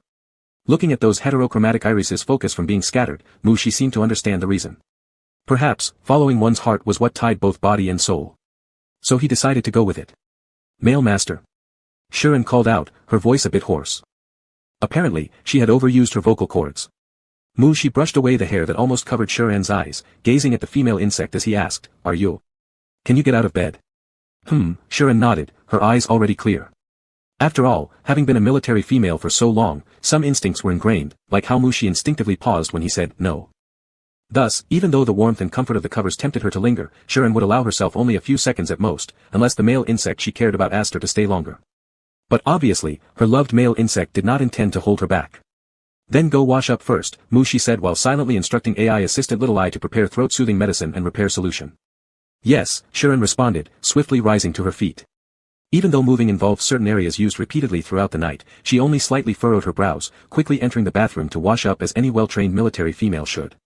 Mu Shi sat up, looking at the still half-closed bathroom door, wondering if he should ask terminal AI little I whether the repair solution could be used on cavities. Following instructions, mechanical servant little I was preparing the items required by its master, simultaneously asking, "Master, shall I delay your scheduled spacecraft to return to Amicus Star this morning?" Pausing his dressing motions, Mushi swiped a hand to pull up the terminal holographic screen and looked at the time in the top right corner. 4 o'clock, it was almost dawn. Hearing the water sound from the bathroom, Mushi said, "Delay it until noon." Splashing water on her face, Shuren looked up at her reflection in the mirror. Her rosy complexion and bright spirit radiated every inch of Mushi's essence inside and out. Shuren chuckled softly. Had the military female seen her yesterday in this state, they probably wouldn't have been polite or held back so courteously. The bathroom door gently opened, and through the mirror, Shuren saw Mushi standing outside the doorway, slightly surprised yet puzzled. "I thought you were done." Mushi looked at the water-drenched face reflected in the mirror, uncertain if he should leave. "Almost," Shuren said, lowering her head and splashing more water onto her face. Actually, she had finished washing, but due to a certain unmentionable idea, she wanted Mushi to take a look. Mushi's gaze rested momentarily on the particularly tempting peaks revealed because the female insect bent down. He had already confirmed with Little Eye that all parts could use the repair solution, but could a female insect apply it to such intimate areas herself? Chapter 50, Let's Hatch a Larva. The female insect should have no problem wiping herself. After all, the female insect can clean herself daily while bathing, so applying restorative liquid should only be of ordinary difficulty. Mushi lightly touched the black diamond earring on her left ear and instructed Little Eye to deliver the restorative liquid to the bedroom. Sean glanced at his reflection in the mirror as he washed his face, noticing that the male insect slightly lowered his eyes, touching the earpiece terminal, with his attention completely not on him. Sigh. Am I not tempting enough? Sean didn't feel disappointed for long. An extended day of physical intimacy boosted his confidence, making him want to capture the male insect's attention even more. Sean quickly adjusted his mindset, dried his face with a towel, and turned around to give Mushi a smile that was more affectionate than a bodyguard yet more resilient than a love bug. Beep. An electronic prompt sounded at the bathroom door as it opened, revealing a mechanical servant carrying a medical box walking in.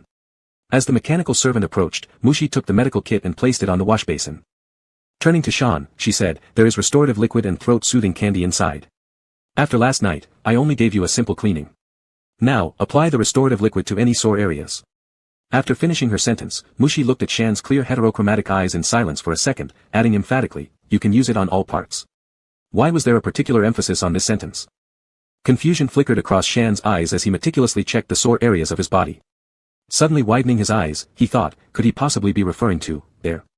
Shan felt his face burning under Mushi's gaze and lowered his head to respond softly, "Yes, male lord." Mushi nodded slightly. With the items delivered and instructions given, she prepared to step aside, providing the female insect with sufficient privacy to apply the restorative liquid.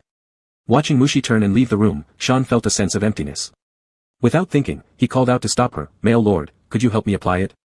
Mushi's hand paused on the doorknob. Why did she need his help? The female insect had declined his assistance just yesterday in the military department's lounge. Why today? Confused, Mushi turned around, her gaze landing on the nervous female insect whose muscles were taut. She proceeded without refusing, moving straight to the sink to open the medical kit and begin preliminary treatment. Shan observed Mushi's movements. Taking advantage of being behind her where she couldn't see, he raised his hand and vigorously rubbed his face. It was hot, almost smoking. Who knew how he could impulsively call out to keep the male insect without considering the consequences? Rejecting Mushi's help at the military headquarters was because it was clear she wasn't interested then, and he feared giving in. Was it now that Mushi was showing interest? He probably got carried away by the pheromones inside him from the male insect. Setting the restorative liquid aside, Mushi quietly unwrapped the throat candy first, loosely holding her hand as she turned toward Shan. Under Shan's confused gaze, Mushi slightly lifted her eyes and said, "Open your mouth." Shan. Was Mushi actually serious right now? His heart skipped a beat. In his mind, Mushi appeared coldly distant, lacking emotion. Last night's exchanges were due to his inappropriate behavior. But now, this emotionally detached Mushi pushed him against the wall in the bathroom and asked him to open his mouth. Leaning against the wall, Shan slightly parted his lips and tilted forward slightly to facilitate the male insect's actions. Mushi's soft fingers brushed past his lips before dropping a small, hard, sweet something into his mouth. "This is candy." Shan looked at Mushi with confusion. "Hold it in your mouth, don't chew it," Mushi reminded the bewildered female insect. So it was just letting him hold a piece of candy. Nothing else. Mushi watched the female insect holding the candy in their cheeks, finding it inexplicably amusing, and lightly laughed, asking, "Do you want to crawl down to apply the restorative liquid or stand up? Or, perhaps let me hold you while applying it? If you prefer crawling, we can go back to the bedroom and lay a soft mat. If standing, we can stay here near the sink. If you wish to be held, well, that method might also be enjoyable." Initially lost, upon hearing Mushi's explanation, Sean almost bit the candy in his mouth apart. Are you seriously analyzing this? Sean didn't know how to respond. The vivid images flooding his mind made him feel feverish even though he was fully clothed standing in front of Mushi. I'm fine with anything. Shan's voice was soft and muffled, partly due to the candy in his mouth. Though unclear, Mushi still understood from the female insect's expression and considered, saying, crawl down then, it'll be easier on you. Alright. Sean responded, still nervous. Unnoticeably, he lightly nibbled on the candy with his teeth, grinding down a few sweet crumbs that filled his taste buds. Sean felt a mix of apprehension and anticipation as Mushi picked up the medical box and turned to pull his hand, leading him out of the bedroom. His gaze fell on the male insect's hand intertwined with his, gently squeezing back Mushi. Mushi tidied the bed using a mental tendril, then added a soft cushion layer. Turning around, she glanced at Sean. The female insect obediently held the candy in her mouth, carefully adjusting her clothing before quietly lying down on the soft cushion, presenting an inviting demeanor. Mushi's gaze swept over the gloves in the medical box but chose not to wear them. It's better to apply restorative liquid with specific techniques, similar to giving a full-body massage. Massages require strength, gestures, and tactile sensations, and gloves would hinder the effect. Mushi conveniently forgot what little I had said about how amateur his massage techniques were. With his eyes lowered, Sean spoke to shift focus, male lord, I'll help you apply it afterward. I don't need it. Mushi declined the female insect's offer, he mainly applied it for her because that part required attention, and massaging was just supplementary. Droplets of restorative liquid were precisely applied and evenly spread. Mushi analyzed the difference in muscle endurance between male and female insects, intensifying the pressure accordingly. As the restorative liquid entered the skin cells through massage, a cooling sensation spread. Tentative yet excited, Sean didn't find anything unusual about Mushi's massage techniques. Adjusting his breathing, his claws quietly gripped one corner of the soft pad. As the massage progressed, the restorative liquid seeped into the blood vessels and tissues throughout the body, nourishing muscles slightly sore from earlier activities. Did you finish the throat candy? In the middle of the session, Mushi suddenly asked. Sean softly replied, biting his lower lip while his eyes blinked rapidly. You're still hoarse, let's have another one. Mushi turned to glance at the medical kit nearby, unable to free his hands to retrieve another candy, so he immediately summoned a mental tendril. The flexible tendril expertly unwrapped a throat candy and delivered it to the edge of the female insect's mouth. Sean looked downward, focusing on the quiet gel-like mental tendril standing in front of his nose, its tip encasing a small brown candy no bigger than a thumbnail. He had promised himself he wouldn't suck any more of male lord's tendrils. But this was being directly offered by male lord, even if it broke his promise, he still had to take it. He quickly bit down on it. Mushi, so eager, is the female insect hungry? Let's speed this up then. Mushi focused his attention entirely. Little I watched the entire process. After Mushi wiped his hands and stood up, Little I remarked in Mushi's mind, Master Bug, it's fortunate you aren't a masseuse. Mushi meticulously wiped away the remaining restorative liquid from his fingertips, puzzled, asking, why? If a masseuse left bruises on their customer's skin, they'd definitely get complaints. Little I stated firmly. Mushi looked at Sean, who sat up to put on his clothes. Through the neckline, numerous purplish red marks were still visible. Although with the female insect's healing capabilities, these traces would soon fade, right now they indeed looked quite severe. I'm sorry, I applied too much force. For leaving all those marks on your body. Mushi apologized in a low voice. No, I like it very much. Shan's eyelids turned slightly red as she lifted her gaze toward Mushi before deliberately slowing down her actions, lowering her head to slowly button the last button of her collar. The marks on her neck partially hidden, partially visible. Is that so? Mushi gave a confused mental stare to Little I. Little I, sorry Master Bug, I should have factored in the influence of gender. Even on the main planet, the technical skill required for male masseurs is very low, the female insects are actually buying the touch of male pheromones when spending their star coins on massages. Mushi wasn't interested in listening to Little I's apology. He manipulated his mental tendril to tidy up the mess and stepped into the bathroom to wash his hands. After organizing her clothing, Sean stood up to assist the mental tendril with cleaning the room, her peripheral vision constantly glancing at the open bathroom door.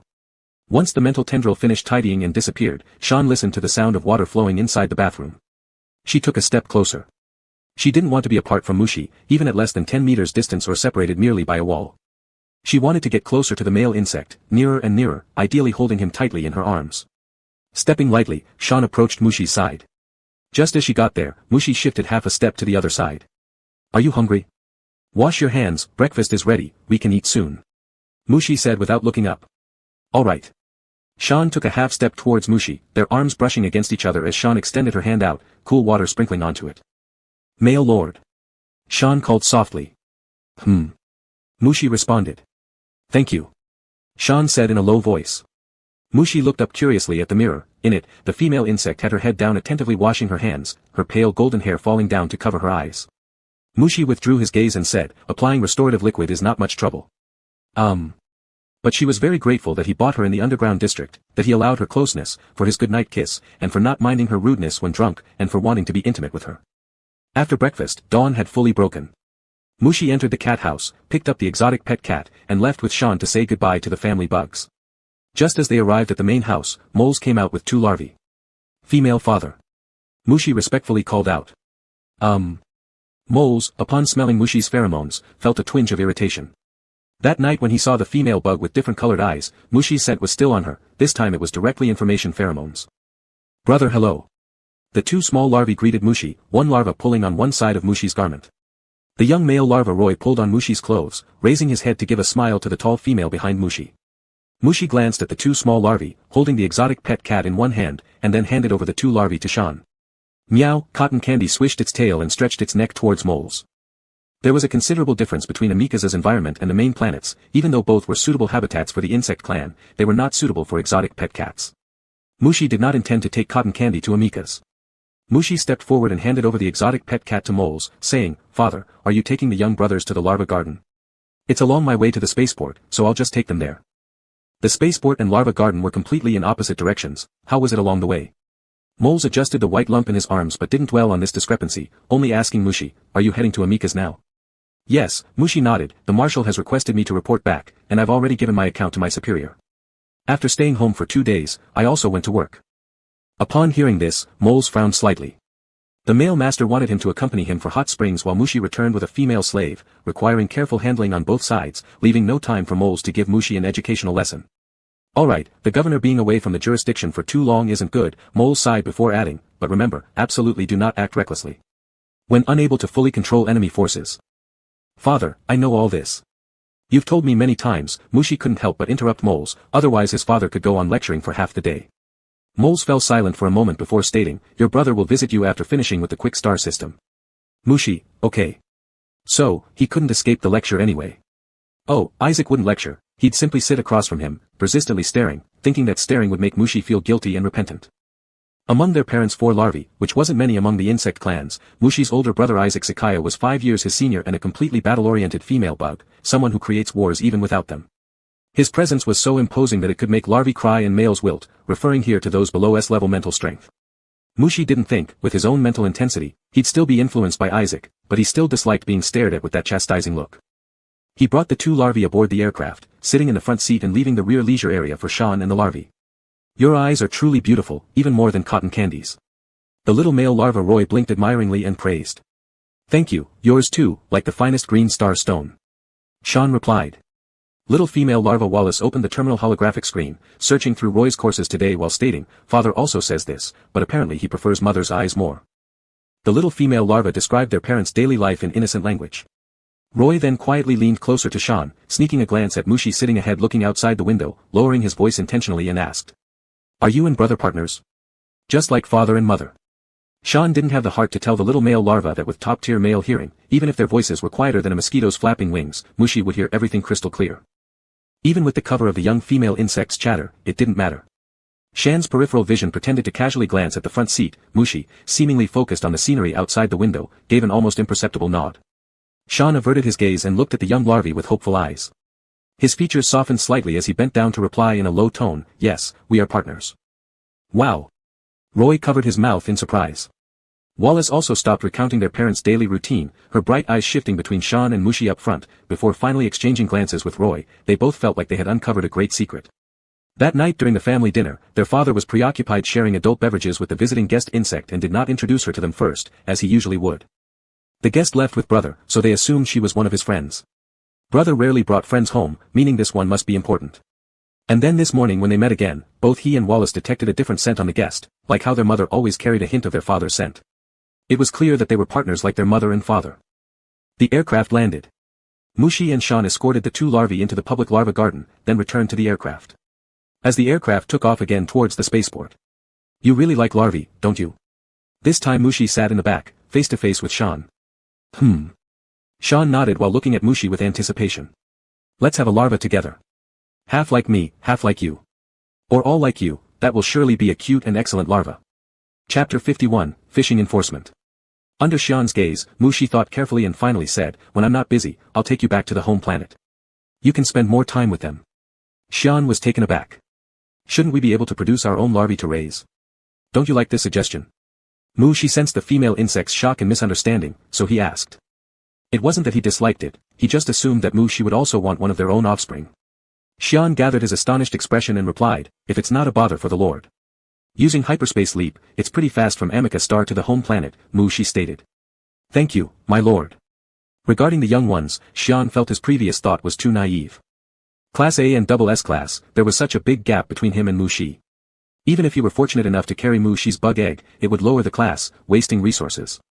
Xian slightly clenched his fists, feeling the energy surge within him. At least he needed to restore himself to the level of his previous life, so as not to lower Mushi's young one's class too much. A day later, the spaceship landed on Amica Star. Mushi glanced at the light screen and didn't rush to disembark. Instead, he looked at Xian and said, the chief guard says your labor re-education hasn't ended yet, and is asking me what position I plan to assign you to complete the re-education. Where do you want to go? Mushi asked. Is it really up to him to choose? Xian was somewhat surprised. He still had 10 days left of his month-long labor re-education. Before going to the home planet, Mushi let him accompany him for the labor re-education. Now that they've returned to Amica Star, he actually shouldn't continue staying by Mushi's side. I want to return to the underground district for the labor re-education, Xian said. Little I exclaimed in Mushi's mind, I thought he'd say he wanted to be your personal servant, attending from the study to the bedroom. What kind of attendance? Mushi replied to Little I using telepathy, while slightly nodding at Xian. I will let the chief guard arrange it for you.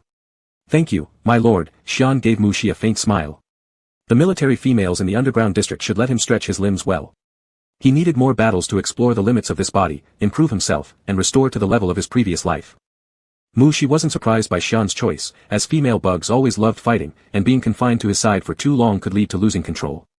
Stepping off the spaceship, Mushi casually glanced at Chief Guard behind him and quietly told Xian, go ahead. Then, he entered the governor's mansion with the guards who had come out to meet them. Chief Will accompanied Xian, waiting for the assignment, and watched the governor depart together. Once Mushi disappeared into the governor's mansion, Will approached Xian. With a solemn expression, he walked around this heterochromatic female bug who had stayed close to the governor for several days, then leaned in seriously to sniff. Xian silently distanced himself. Hey, what's that look for? Will raised an eyebrow, no longer dwelling on Xian's reaction but instead said. What smell is coming from you? I feel like it's male pheromones. Could it be? Didn't the chief mention wanting to challenge me before? Xian interrupted Will's imagination and proposed, how about now? Challenge? Will's attention was indeed diverted, and no female bug could resist the challenge of an identified opponent. Will's eyes flared with battle intent. The last time, I was caught off guard by your strange bone wings, but this time, I'll show you the difference between a professional military female and a bug from the fighting arena. I'll give it my all, Xian said. He needed a fight that could mobilize all of his bug pattern energies, allowing him to perceive the condition of his body. Yo, serious stuff huh? Is there anything we need as stakes? Will chuckled. The military department banned gambling, but leisure involving private property wouldn't be interfered with unless illegal. Xian carefully thought about it and said, if I win, I want a mission for the next 10 days of my labor education that involves frequent combat with bugs. This detailed arrangement he didn't want to bother Mushi with, but he didn't need to have any reservations towards the self-offered chief guard. Fine. If I win, over these 10 days, move out of the governor's room, and let me personally protect Governor Mu. Will's lips curved upward, as if he already foresaw every creature trying to harm the lieutenant general meeting its end under his hands, and the lieutenant general sleeping soundly under his protection. This is impossible, Xian helplessly explained under Will's gaze, who stays in the governor's room isn't something I can arrange. If I can't personally guard governor, then what's the point of fighting? Will opened his terminal, ready to assign Xian a troublesome job. Seeing Will's terminal screen, Xian couldn't help but twitch his lips. The struggle between female insects was straightforward and blatant, yet it would cause him headaches. It's meaningless for you anyway, since you won't win against me, Xian casually threw out an incitement. Will tightened his face, and after 2 seconds, he still couldn't help but grind his teeth with anger. Let's go to the new training room built in the underground district. After I knock you down, you'll be off to handle junk at the military equipment recycling station. Mushi was going over work with the overseer. Governor Mu, regarding the noble pirate gang you mentioned last time, they've appeared several times recently in neighboring star systems. Should we raise the alert level? Gordon asked. Oh. Mushi slightly arched an eyebrow, what's the alert level of other star systems? Yellow alert, the system where the noble pirate gang was most recently spotted has already been elevated to orange alert, Gordon answered. With surrounding star systems on alert, Amica Star should not remain as usual if things were to make sense. Then let's set the interstellar routes of Amica Star to yellow alert, Mushi said while sitting down at his desk. Yes, Governor. After concluding the handover of work, Mushi naturally inquired about the recent situations within the governor's residence and the daily lives of the young ones. Little Master Errol's studies have almost caught up with those of male bugs of his age, and Little Master Lynch's academic performance is also excellent. They are both very intelligent young ones. The steward praised both little ones, and when Mushi asked if any insect from other star systems had approached the two young ones, he reassured that insects always followed them closely, ensuring no chance for insect traffickers. Insect traffickers. Mushi hadn't expected his concern for the young ones would lead the steward to think about insect traffickers, but he wasn't planning to disclose his suspicions to the steward right now. He just nodded to express appreciation for the steward's efforts. After the steward withdrew, Mushi leaned back on his desk, reflecting on the space pirate gang and the young ones in the governor's house. The space pirate gang appears intermittently around nearby star systems, this more likely serves as a smokescreen for confusing insects. Last time, he failed to capture the noble pirate gang, indicating they already developed caution. If Errol truly shared blood ties with the pirate captain, the pirates must have investigated through the insects surrounding Errol and traced everything back to him. Therefore, it wouldn't be difficult to deduce that it was him who blocked them on the channel that day. But why, during his absence from Amica Star which provided such a good opportunity, did the noble pirate gang take no action? Are their targets more than just Errol? Mushi recalled what he had seen and heard on the pirate ship, the platinum-haired male bug and the runaway juvenile bug. Perhaps he should personally meet the two young ones in the governor's house. Walking out of the study, Mushi gradually spread his mental threads across the main city of Amica Star. The mental threads fed back the information Mushi desired. Errol was in the floral hall inside the governor's mansion, where male insects preferred primitive and natural environments. Mushi leisurely strolled toward the floral hall. The floral hall was located in the rear courtyard of the governor's mansion, an artistic construction made entirely of glass, growing exotic plants unsuitable for Amica Star's natural environment, requiring regulation by insect workers. The platinum curly-hair male bug and the brown short-haired female bug sat facing each other, with a three-dimensional hologram projecting onto the table between them. Despite layers of glass separating Mushi from the floral hall, standing outside far away, he didn't need physical eyes, merely receiving information through his mental threads enabled him to know that the projection displayed Amica Star's main city building layout and traffic map. Arriving at the floral hall entrance, there was a beep, and the door automatically opened. Passing some tall exotic plants specifically used to obscure vision and create ambience, turning into the rest area, Mushi saw the two young ones sitting face to face, with several floating light screens showing juvenile academic work hovering above their table. As for the city 3D projection, it seemed like it never existed. Governor. The two juveniles stood up to salute. Juvenile insects always have secrets, and Mushi believed he had already obtained the answer he wanted. The steward says you two are making good progress in your studies. Are you both getting used to it? Mushi nodded slightly as he sat down at the desk and asked the young ones questions appropriate for his role. Yes, Governor, this knowledge. A pleasant conversation ensued on both sides, and as soon as Mushi left the floral hall, he arranged within his mind for Little Eye to monitor the city's virtual network. If the young ones go out to play, be sure to keep an eye on them. We've cleared the bug traffickers from the underground district, but we haven't managed to get rid of those coming from other planets. Mushi said seriously. Respected Insect Lord, should I notify the captain of the personal guard to arrange for guards to follow the little bugs? Little Eye asked. It can only exert its maximum effect in the virtual world. If physical action is needed, it cannot protect the juveniles in time. No, we can enforce bait tactics, Mushi said. After taking a stroll, Mushi headed towards his study while simultaneously perceiving the movements of the female slaves through the mental network. Wasn't she assigned for re-education duty? Why is there fighting? While distractedly paying attention, Mushi returned to his study and began processing the day's official duties.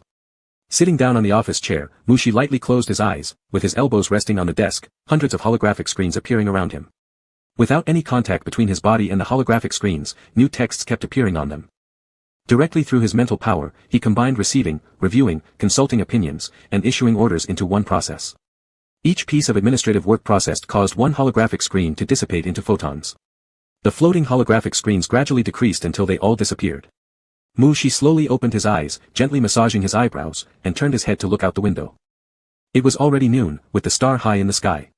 This method of handling work indeed consumed much mental energy, leaving him with some fatigue that would require half an hour of rest to fully recover. Mushi evaluated his own mental state while sipping water beside his hand, then inquired internally of Little Eye, why does my perception indicate that Xian is still in the sparring room? In the past, he would have long since probed with mental threads to directly project images in his mind, but earlier he had attempted for the first time to use his mental force to handle more than 100 pieces of administrative work simultaneously, depleting much of his mental energy. I reviewed the schedule arrangements of the personal guards. The guard captain gave him the task of teaching new recruits combat techniques, Little Eye explained while showing the scene inside the sparring room on a holographic screen. On the screen, the tall female bug with light golden hair stood in the center of the sparring room, with many recruits lying haphazardly on the ground. Medical personnel rushed in, lifting up the military females who couldn't rise on their own onto stretchers, while those who could walk by themselves followed the stretcher toward the medical room. Mu Shi watched as Xian helped support 2 military females onto the stretcher. The female slave hadn't hit too hard, these injuries could be quickly healed by soaking in regular repair liquid at the medical facility. After everyone left, Xian walked towards the rest area chairs in the sparring room while loosening the bandages on her arms. Mu Shi's gaze lingered for 2 seconds on the bandages on the female bug's arm, then emotionlessly ordered Little Eye, summon the captain of the personal guard to see me. Chapter 52, Intense Kisses Fall. Xian tilted his head and drank some water, quietly waiting for the next batch of female soldiers who wanted to challenge him. The wounds on his arm from being scratched by Will's insect claws had already healed. A team of 10 rookies wouldn't cause him any more trouble than half of Will. At this rate, when would he ever touch the barrier between A level and S level? Xian lightly clenched his fists. The insect pattern abilities surging within him seemed pathetic to him, someone who had once reached the peak of S level. He knew he was being too hasty, but he was really far behind Mu Shi. He wanted to protect Mu Shi, stand by Mu Shi, and produce larvae with Mu Shi. Click. The door of the training room opened without warning, startling Xian. He currently had management privileges over this advanced training room, so both new recruits and bodyguards would have to apply to him before entering. Xian was sure that he hadn't received any applications. Looking up at the doorway, a male soldier dressed in black military bug uniforms with gold patterns entered the training room. His long boots made a click sound as they stepped onto the specially designed silver-white metal floor. Xian suddenly felt a jolt of awareness and instinctively stood up quickly. Lieutenant General. Xian instinctively saluted as a female soldier. I just came to take a look, don't be too nervous. Mu Shi's gaze casually slid over the arms of the female soldier who had rolled up her sleeves. Then he took a step toward Xian. The door of the training room closed behind Mu Shi. Using mental filaments, Mu Shi carefully scanned Xian from top to bottom while standing in front of him and asked. Do you enjoy battling insects? No. Being too close made Xian somewhat tense. I just want to break through my own limits and become stronger. If that's the case, let me train with you, said Mu Shi. He had finished handling government affairs too quickly and now had nothing better to do. Mu Shi would come to train with him. Xian cautiously observed Mu Shi's expression, confirming that Mu Shi wasn't angry or wanting to beat him, then nodded and said, Please, Lieutenant General, give me your guidance. I can't guide you much, it depends on you, said Mu Shi as he pushed off with the tip of his foot, darting backwards swiftly and pulling away to create distance. Although fighting with skills could enable Mu Shi to easily defeat several ordinary A-level female soldiers, even among A-levels, there were unimaginable gaps between different bugs. After all, Xian was also the one who managed to hammer his personal guard twice, making Mu Shi unwilling to underestimate himself in front of his opponent. By pulling back early, completely disregarding the possibility of relying on combat techniques for close-quarters battle, he directly gathered his mental tentacles and attacked Xian. Xian rapidly moved away from his previous position. In a real battlefield, no bug would hope to encounter a male opponent, especially someone like Mu Shi. Mental tentacles moving faster than imagination could appear ghost-like from anywhere. Once they touched the skin, bugs with insufficient willpower would immediately lose their ability to fight. Even if their willpower was strong, it would deeply affect them. While dodging irregularly, Xian gradually approached Mu Shi. A male bug's biggest weakness was its own self, he couldn't possibly wait until the opponent's spirit was exhausted, so he had to subdue the opponent in advance. With only 2 mental tentacles attacking him and an occasionally invisible barrier appearing in the air, Xian was very sure that Mu Shi was holding back quite a lot against him. It's true, otherwise, he wouldn't even get past the mental intimidation stage of his opponent. However, even so, he still failed to successfully approach Mu Shi within 5 steps. Xian kept avoiding attacks from the mental tentacles while swiftly lowering his sleeves, taking gloves out from the storage space, and putting them on. In an instant, he tightly covered himself. He didn't know whether Mu Shi would enjoy tearing off a bug's clothes. This thought passed through Xian's mind momentarily before he actively charged towards the mental tentacle that was attacking him. A trace of surprise flashed in Mu Shi's eyes, though in terms of direct conflict, Xian actually wasn't afraid of facing Mu Shi's mental tentacles. Even if the female bug tore off a couple of his tentacles, she just faced double the number of mental tentacles in response. Actually, in such a confined space, the female should have followed her initial plan and devised ways to attack his main body instead. Direct confrontation with his mental tentacles would end up merely as a game akin to teasing a cat. Mu Shi was just about to play around using intricate patterns of mental tentacles to tease the female when he noticed that the shadow of the female soldier attacking his mental tentacles suddenly disappeared, replaced by the sensation of the mental barrier behind him being forcibly breached. Disguising the skin's turnaround as a way to confuse his perception and attack his mental tentacles from behind. It was hard not to be surprised. In his perception, the female soldier's claws were already reaching behind him. Yet Mu Shi remained calm, quickly weaving his mental web. The female soldier's speed was also much faster than what he initially showed. In the end, it was all due to his low guard against female slaves. If it had been a different female insect, it would not have so easily disrupted him. The tangled thoughts passed quickly through his mind as, in his perception, the claws of the female insect bypassed his back and instead turned toward his front. Her posture was as if she were about to embrace her beloved from behind. Male insects were significant targets for plunder during war. A trained military female would not choose to kill an enemy male on the battlefield but instead capture and protect them. She slightly lowered his gaze, and simultaneously the mental net that had merely been woven over his back suddenly expanded, violently slapping toward the female insect. His fighting instincts warned Sean that he should stop continuing. Without any attachment, Sean swiftly retreated to the side. A semi-transparent mental silk net closely chased after him. Faster than the mental silk net was the mental shock she inadvertently revealed while being too focused. Even the energy leaked unconsciously by the dual S-level male insect's mental shock was enough to cause the bug pattern energy within Sean to run amok uncontrollably. Caught off guard, Sean swayed, falling to one knee. She had originally intended for the mental web to catch the female insect but abruptly sensed something amiss and immediately reined in the mental energy. The mental tentacles and web both paused in the air. There was the female insect using one hand to prop herself up on the ground, her arm muscles tightly tensed, her other hand supporting her head hanging low, seemingly enduring immense pain. He had indeed inadvertently leaked mental energy just now, but that wasn't something capable of harming the mental level of an advanced female insect. Why was her reaction so severe, even causing her bug pattern energy to go berserk? She frowned deeply, wanting to step forward to check. No. Click click click. The female insect stifled a groan of pain, accompanied by a sound like moving bones, revealing 8 dark metallic bone wings that abruptly stretched out from her back. These bone wings lunged at him, blocking his steps. Master, Lieutenant General. Could you leave me alone for a moment? I think I'm going to undergo metamorphosis. Shan's voice was muffled and suppressed. With every word he forced out, the bug pattern energy on his body became more wildly erratic. She had witnessed females undergoing metamorphosis before and, with little imagination, understood Shan's current situation right away. Metamorphosis. So sudden. He had actually stumbled upon the scene of an advanced female insect transforming into a top-tier one. She knew he should leave the sparring room now and give the female insect the privacy she needed. But, lowering his head, She looked at his waist, arms, and legs. Several long, whip-like dark bone wings wrapped around his body as if they were bandages tightly securing wounds. Was this their way of telling him to leave? Saying she hoped for a bug to stay alone, yet her bone wings clung without letting go. Was it the initial chaos brought on by impending metamorphosis that made her mentally confused? Any bug with memory inheritance knew they must keep far from a female undergoing metamorphosis. They were extremely dangerous. She had seen many military feminas metamorphose in the military department. Some ended their tasks and underwent the process, others right there on his training grounds. But those militaries were soon taken away by their comrades or medical bugs, so she could only observe the initial phase of suffering and chaos during metamorphosis, never having an in-depth understanding of how perilous these changing bugs truly were. She looked at the bone wings entangled around him. The strength of an A-level femina's bone wings was enough to tear him apart. Of course, he couldn't allow himself to be held captive by Shan, especially given her unstable mental state. Right before the bone wings wrapped around him, Mushi had already fortified himself with a layer of mental silk threads. Now, the translucent silk lines began to emerge from where the bone wings pressed against his clothes, starting to detach the bone wings from his body. Before he could completely peel off the bone wings, Mushi noticed Shan lifting her head, her eyes focusing on him. Those heterochromatic golden and blue pupils of the female insect swiftly filled with astonishment, unsure whether she was startled that the bone wings somehow managed to wrap around him or astonished that he was about to break free. Mushi did not slow down the removal of the bone wings by the mental silk threads, but he was also uncertain if his actions might irritate the female insect whose mental state seemed off. Thus, he paid closer attention to her expression and fluctuations in her bug pattern energy. At this moment, Mushi felt the bone wings suddenly loosen and withdraw entirely from his body. This, of course, wasn't his doing. Mushi looked at Shan. Master.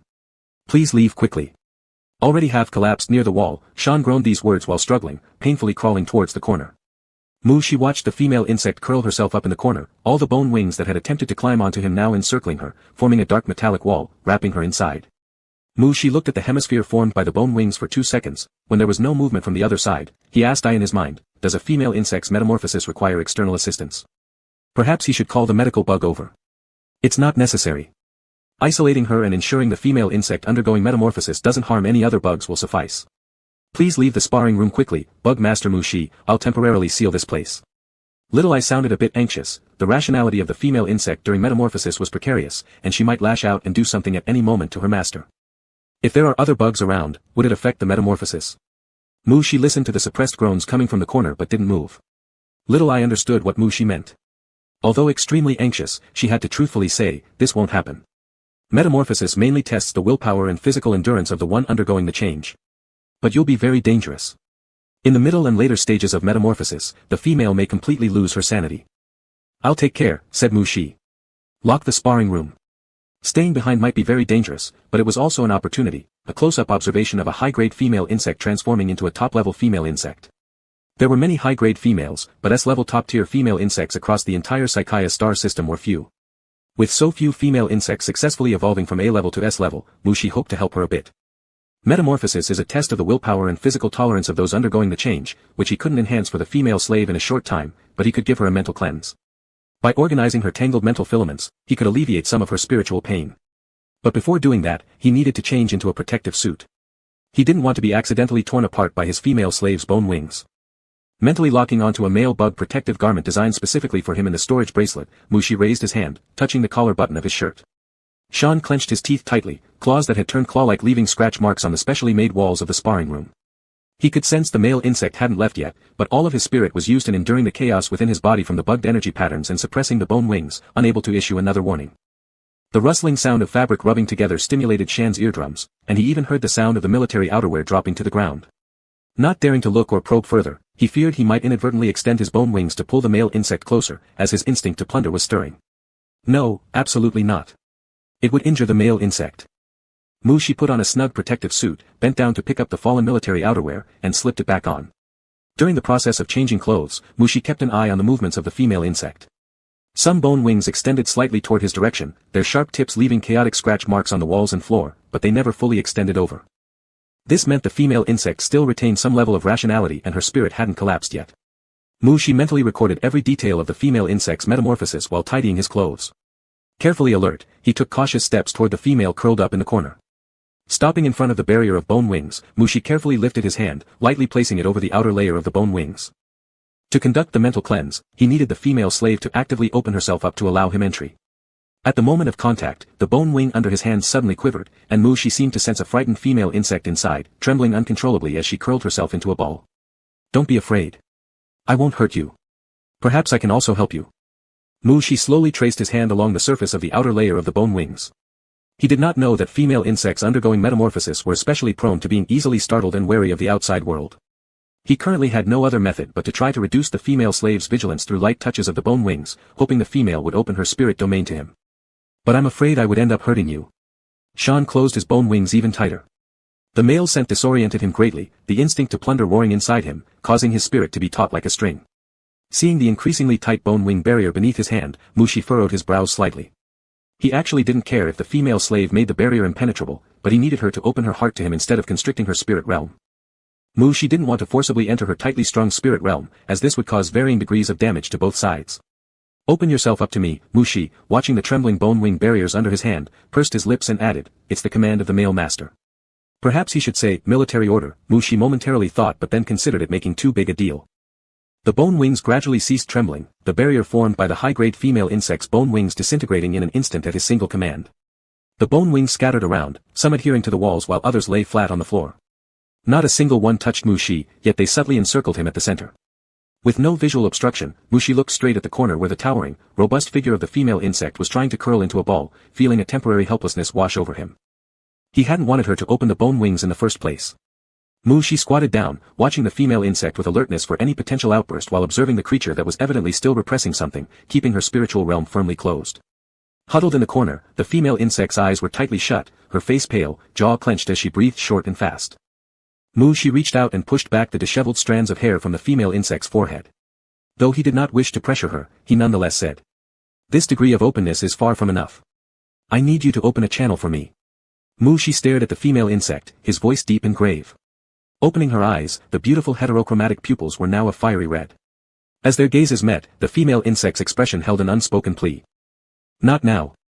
I'm afraid I won't be able to resist. Afraid I'll hurt you." Sean gritted his teeth, silently imploring the male insect in front of him to let him be for a while. Mu Shi locked eyes with the female insect for a few seconds before finally slowly withdrawing his hand and stepping back. "Alright, we'll talk about it when you can't hold on anymore," Mu Shi said, turning around and sitting down not too far away from the female insect. Leaning back against the wall, Mu Shi tilted his head slightly upward, looking at the bone wings surrounding the walls nearby. This was quite uncommon behavior for him, but he didn't mind much now. From stiffly pressing against the walls to frantically clawing at them in apparent distress, the whole process took barely more than a dozen seconds. Nearby, the female slave shakily pulled herself up using the wall, catching Mu Shi's gaze as she turned toward him. Before he could ask if she needed help, he met the wild stare of the female insect. Watching Shan rise, Mu Shi then saw the female insect use one hand to support herself against the wall as she leaned heavily over him, raising her hand slowly but resolutely to cover his mouth. Amidst the golden and blue heterochromatic eyes, there was both frenzied savagery and restrained self-control. With her hand covering his lips, Mu Shi's mouth tightened imperceptibly. Silent, he gazed back at her while a mental filament began forming cautiously at the base of the female slave's neck. If the female insect completely lost her sanity, he would have no choice but to forcibly invade her spiritual domain. The scratching noise of the bone wings on the wall slowed, waiting anxiously as if for something to happen. Shan's blood-red pupils fixed themselves on Mu Shi's face for several tense seconds, then, he bent down closer. Passionate kisses landed, all on the hand that covered Mu Shi's mouth. The female insect kissed her own palm in self-tormenting motions, her reddened, heterogeneous eyes fixed firmly on Mu Shi's. Chapter 53, A Lick on the Female Insect's Palm. In the training room, a tall female insect pinned a male insect against the wall. Her bone wings tipped with dark metallic luster slanted forward, their tips piercing into the wall behind the trapped male insect. This should have been a scene of a hunter preying on its victim. This hunter was a top-tier female insect in her midst of transformation, and the trapped prey was an exquisitely delicate male insect that appeared to have no fighting capability. At such close proximity, there was almost no chance for the male insect to resist or break free from a female insect known as a weapon of combat. However, all the hunter's brutal bites only landed on her own sharp claws. The scene for a moment seemed bizarre and absurd. The spiritual tentacle gathering at the back of the female insect's neck lingered, hesitating to strike. Mu Shi held his breath and stared at Shan, who bit his lips with her claw, while the female insect kissed him passionately and wildly. Even through the claws, he could feel the force she exerted. That kind of gaze and pressure exploded silently like star flames in his mind, making his heart skip a beat without sound. Mu Shi heard the heartbeat of the female insect in front of him and also his own. That fast and disordered rhythm made him inevitably restless. The behavior of the female insect exceeded his understanding. He had thought that she might be able to stick to her sanity, or maybe lose control and act violently against him. But now this. Which scenario did it count as? There was a light pink flush around the corners of the female insect's eyes. She was too close and too tightly attached, near enough to clearly outline every detail, leaving no room to hide any reaction. Oh heavens, these reactions. It shouldn't be like this, at least not here. There was no denying that, at that very moment, Mu Shi wanted to take the female slave back to his bedroom. This is a transforming female insect after all. Facing her chilling bone wings, sharp talons, and mad-filled eyes, how could he still form such absurd thoughts? Maybe holding his breath for too long muddled his brain. After perhaps a minute, or maybe 2 minutes, Mu Shi couldn't precisely tell. He was starting to feel breathless. The female insect had pressed up and used her hand to cover his mouth and nose simultaneously. High-ranking female insects can endure vacuums without air for extended periods during battle, but male insects evolving mentally lack this ability. With his powerful mental fortitude, Mu Shi remained calm. He lifted his hands to grip Shan's claws covering his mouth and nose, gradually applying strength. As if deliberately controlling her strength, the female insect neither intentionally increased the pressure to obstruct his struggle nor voluntarily loosened her grip. A stifled groan of pain escaped from the female insect's mouth, and her eyes, which had been staring straight at him, slowly lowered. Mu Shi seemed to catch a glimpse of a flicker of vulnerability. Unsure if he should seize the moment and pry her claw off his face, the two of them remained stuck in this deadlock. Then, Mu Shi caught a whiff of blood. The female insect appeared to have bitten her own hand. Without time for a thorough investigation, a growing sense of suffocation dispersed his concentration. He had to do something. The spirit emerging from the back of Shan's neck moved down gradually toward the dim contract collar. If it touched just a little lower, contacting the skin of the female insect, he could. Mu Shi closed his eyes and opened his mouth for a desperate intake of breath. However, contrary to his will, his body acted differently. He felt himself extend his tongue and gave a quick lick to the palm of the female insect. Just a light touch. The female insect abruptly froze, ceasing all actions. The claw covering his face seemingly loosened up, and the moving spirit strands paused and disappeared. Instinctively, Mu Shi quickly broke free from the restraint. Fresh air flowed into his lungs, accompanied by an indescribable thrill. His scattered mind began consolidating again. Before even opening his eyes, Mu Shi felt a trace of dampness. Mu Shi turned his neck and directed his gaze onto the claw still held firmly in his hand. Blood trickled from the wound on the female insect's hand, spreading a slightly sweet and sour scent in the air. For a high-level female insect, this level of injury barely counted as minor, it would automatically heal without immediate medical attention. But Mu Shi simply couldn't look away. Shan tried to tug her hand back, wanting to reclaim her claw. On impulse, Mu Shi tightened his grip on the female insect's claw and bent his head down. Shan showed a brief moment of reluctance before hesitation, and then the male insect's lips descended upon the back of her hand, shocking and paralyzing her whole body. Mu Shi kissed the back of Shan's hand, and then leaned in further to kiss her lips. The lips that had touched another pair, already marked with traces of warm blood, smeared the crimson red as they met again, leaving behind a tangy sweetness. Mushi gently licked over Shan's lips, grazing the tightly clenched teeth. Was it his earlier expression that frightened her? The female insect's body remained stiff, deliberately clenching her teeth shut to prevent him from going further. Mushi paused for a moment, lightly exhaled, and voluntarily drew back. Sorry, I lost my composure. Mushi raised his hand to lightly wipe his lips, but the mingled taste of sweet-sour pheromones lingered incessantly. Mushi could feel himself being influenced by the female insect's pheromones. He thought the female insect in front of him was extraordinarily tempting. Resisting the instincts of the male insect, Mushi stepped back, only to find his hand unknowingly grasped firmly by the female insect, whose bone wings gathered even closer, leaving no path for him to retreat. What did this mean? Mushi looked at Shan, puzzled. He thought that her previous act of letting go indicated she had completely regained consciousness. The female insect pressed her lips tightly together, her eyes burning with flames hot enough to consume a bug, both longing and restraining herself. No, please don't look at me like this, I'm struggling just to handle your pheromone-induced urges. Or, do you need my help? Mushi asked. Shan's face turned pale, her lips still firmly sealed without answering. Mushi noticed the claws on her insect-transformed hands gripping into fists, the claw tips digging into her palm, blood seeping through her fingers. It seemed she didn't want him to withdraw either. Mushi could sense Shan's efforts to maintain her sanity, yet her mental realm remained locked. Without being able to access it, he couldn't perform any mind therapy for her or assist the female insect otherwise. Actually, Mushi did have a way to make Shan unlock her mental barrier, and it wasn't difficult. Every time he explored the anatomical structure of her body, the mental domain of the female insect was always wide open to him, offering no resistance. Should he try it? Gathering his thoughts briefly, Mushi licked his lips again, the mixture of pheromones and the tangy sweetness exploding on his tongue. So delectable. Leaning forward, Mushi extended his hand to pinch the first button of Shan's collar. The female insect did not move, and he could feel the muscles beneath her blouse were tense. Mushi undid the top button, moving his fingertips to the next one. The female insect still remained motionless. Good. Mushi laid his jacket on the ground, and embraced the female insect to lie down. Except for Shuren's stiff posture like an alloy steel plate, everything went smoothly. Tensing so hard, aren't the muscles sore? Mushi pinched Shuren's arm lightly, it was rock hard, probably impenetrable even for injection needles. Sorry, we'll have to compromise like this. The military uniform wasn't large enough to cover the entire upper body of the female insect. A part of her leg remained exposed outside. But that was fine. The female insect's legs wouldn't touch the ground for long. Lost in thought, Mushi remembered the last time they were intimate on the grass, it was because he urgently needed to detoxify her. This time, in the training room. Could it really just be due to his desire to open her mental channel to him? Perhaps it was also because of fleeting emotions, unable to resist. If it gets unbearable, tell me, Mushi whispered, nibbling softly on Shan's earlobe. Shan closed her eyes as Mushi enveloped her, inwardly condemning herself. Why was she so lacking in self-control? Just smelling the male lord scent made her uncontrollably want to get closer, wanting to mark him with her scent. When the male lord licked her palm, she moved away the protective hand, greedily desiring him to touch other parts of her. Because she liked a particular insect, she couldn't stop wanting to imprint his essence with her smell during this transformative phase, a primal craving ingrained deep within every female insect's bones, exacerbated without rational suppression during metamorphosis. No matter what, she must not lose her mind, the male lord was still on her.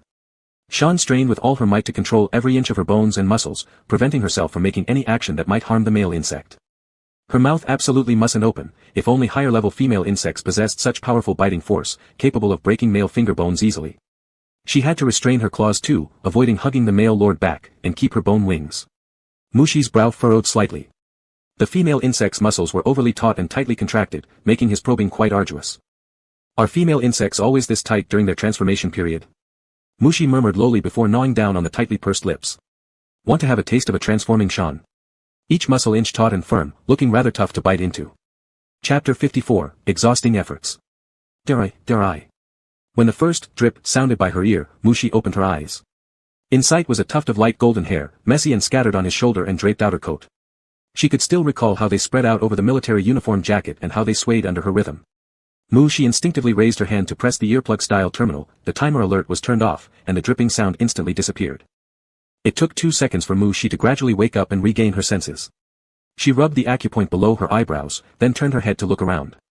The metal walls of the practice room were filled with complex and tangled scratches, as if a fierce battle had just taken place here, and it truly had been won.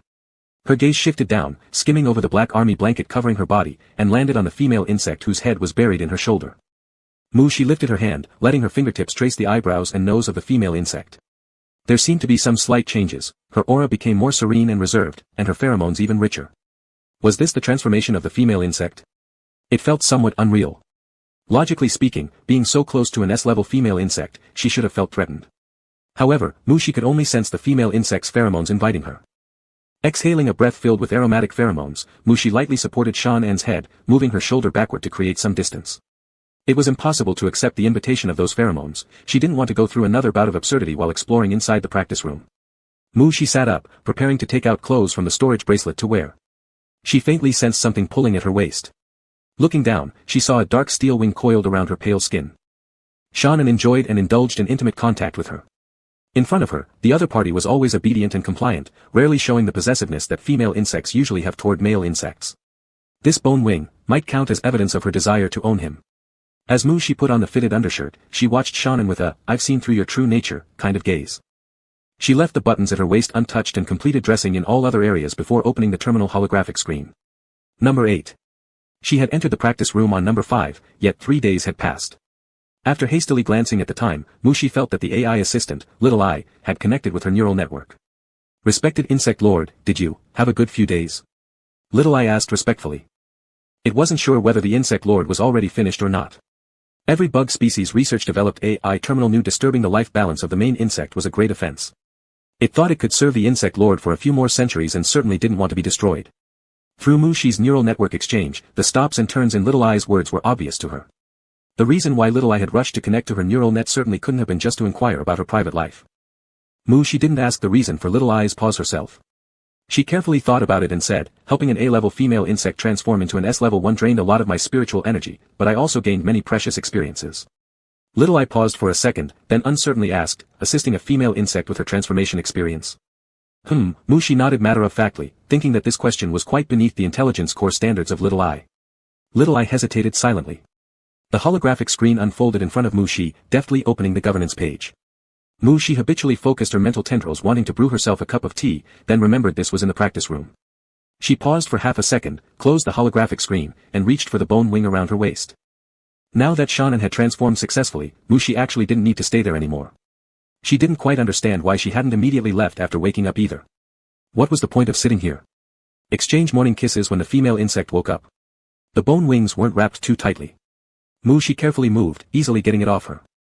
Fastening the buttons at her waist, Mushi was just about to lift the blanket and get up when she heard a soft moan from Shan An beside her, indicating signs of awakening. Truly interesting. When she traced the face of the female insect with her finger pad, the female insect slept soundly. When she sat up and failed to fully dress because of the bone wing coiled around her waist, the female insect never woke up. Now she was lifting the blanket to rise and leave the practice room, and the female insect finally woke up. Mushi calmed down now and stayed in her original spot, watching as Shan An used her cheek to rub against the military uniform laid on the ground, her light eyelashes quivering slightly. Those beautifully heterochromatic pupils were just about to open. Bone wings emerged from under the blanket, sprawling on the ground with a soothing rhythm in their undulating sways. This reminded Mushi of some kind of creeping strange beast.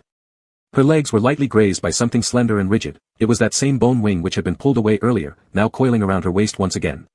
It wasn't until this moment that Shan An's eyes slowly opened. The female insect's gaze was hazy, her beautiful heterochromatic pupils as if covered by a layer of mist. Mushi placed her hand on the bone wing at her waist, lightly tapping her fingertips against it. Shan An instinctively lifted her gaze toward the source of the perception, the haze in her heterochromatic eyes gradually clearing, her focus sharpening. Male Lord. As soon as her thoughts cleared, Shan An immediately retracted the bone wings, suppressing her lingering affection for the warmth of the male insect's fingertips. Shan An sat up from the slightly wrinkled outer coat. Had the male lord been hurt? The not-too-thick blanket slid down from Shan An's chest, but her attention remained fully on Mushi. Relief came over her gently, he should be unharmed. Shan An took a light breath, vaguely recalling memories where the male lord's tongue and fingertips had repeatedly entered her mouth. Shan An believed she'd been restrained, yet still felt somewhat flustered.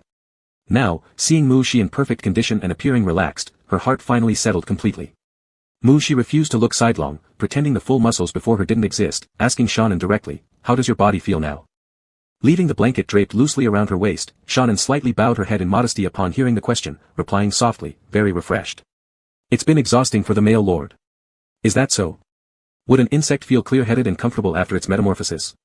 This was indeed enviable, unlike herself, who was currently so sore and tired she just wanted a hot bath. This single "oh" from Mushi, with a hint of curiosity or indulgence, prompted Shan An to articulate her feelings more clearly. "I feel very comfortable and satisfied." I thanked the male lord for not rejecting me when my muscles were tense and for meticulously working to loosen and fill them. While Shannon spoke with deep emotion, her heterochromatic eyes brimming with feeling almost capable of drowning anyone, Mushi froze. Was she implying that the exhaustion wasn't about Mushi using spiritual energy to help with mental restructuring but rather about expending energy physically on her? Well, did she know how challenging it was to untangle all those chaotic spirit filaments desperately clinging to her own mind? Male lord. Mushi's change in expression was subtle, but Shannon noticed something was off and couldn't help feeling nervous. Was it inappropriate to speak so frankly? It's fine, Mushi said without the habit of detailing her efforts to the insects, composedly telling Shannon, get dressed, we're leaving. Okay. Believing Mushi preferred a reserved and modest female insect, Shannon immediately drew her gaze inward and modestly pulled the blanket higher, covering her chest while taking out new military attire to wear with cautious and discreet movements. Question mark. What was wrong with her now? Choosing to take initiative, Mushi stood up and turned away. With an unperturbed gaze, Mushi watched the wall's marks, idly killing time. But as she looked, she began to appreciate the peculiar beauty of these scratches left by the female insect's bone wings. Steward Gordon would certainly arrange for someone to repair and replace this damaged section of the wall, and somehow losing this mark seemed a pity. Gradually, the sound of fabric friction ceased, and the female insect's voice came from behind, Male Lord, I'm ready. Turning back, Mushi saw Shannon neatly dressed in her military uniform, standing upright. The outer coat and blanket previously spread on the ground had already been collected. Mushi was inexplicably reminded of that large coat taken away on the cultivation planet, which seemed to have been stored in the spaceship's wardrobe by Shannon. Let's go. Mushi spoke, stepping toward the practice room entrance. Just before reaching the door, Mushi suddenly paused, turning around to ask, do you still want a morning kiss? Yes. All notions of reserve and understated affection were cast aside by Shannon in that moment. She simply loved being intimate with the male lord. Who could resist such an invitation from the one they cherished? Chapter 55, Pregnancy Scan. They returned to their respective bedrooms for grooming. Mushi's eyes were half closed, his demeanor leisurely as he soaked in the bathtub. His mental threads instinctively spread out from the governor's mansion to Amika Star's main city, and even to the underground district. Shan's room was only separated by a wall from his, so inevitably the mental threads passed through the female insect's bathroom. Strands of mental thread silently slid over the robust body of the female insect. As Shan stood under the shower while operating the terminal on the light screen to conduct a pregnancy scan, she suddenly raised her head and glanced around her surroundings. Continuous mental waves were transmitted back into Mushi's mind, and at the reception of a specific perception, Mushi suddenly opened his eyes.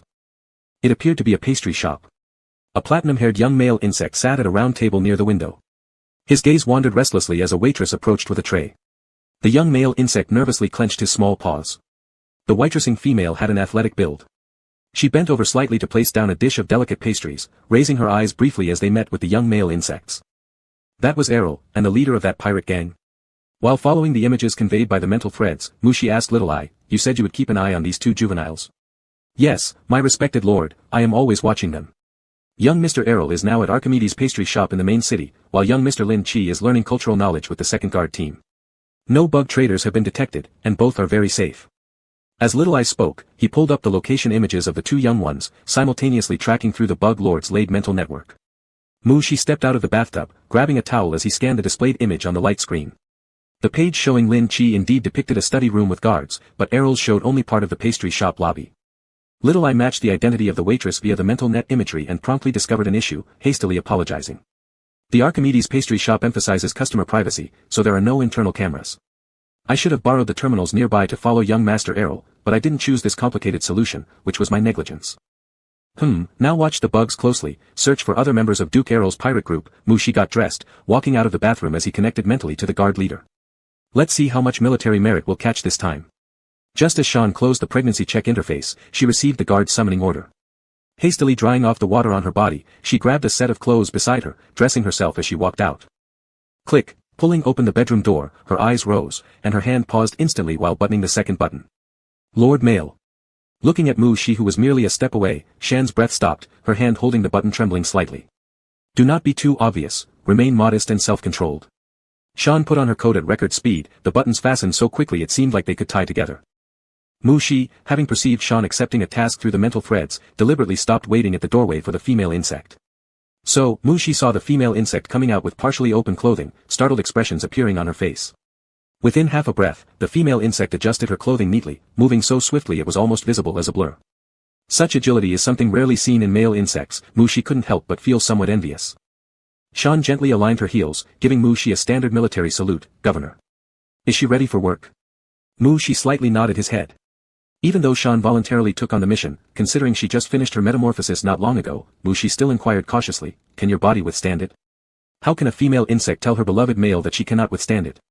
Only strong enough females can stand beside their males, giving their males a sense of security. Naturally, Shan indicated that she has absolutely no problem, stable no matter how intense the battle. This time you stay by my side. Mushi ordered, an S-class female even if not in full prime still holds impressive combat capabilities for close quarters protection. After giving the instruction, Mushi began stepping outward. Shan was somewhat surprised, but due to absolute obedience to Mushi's command, she did not ask any questions and followed Mushi one step behind on his right side. Mushi arrived at the level -3 underground flyer garage, where the chief guard will already waited with a team of personal guards.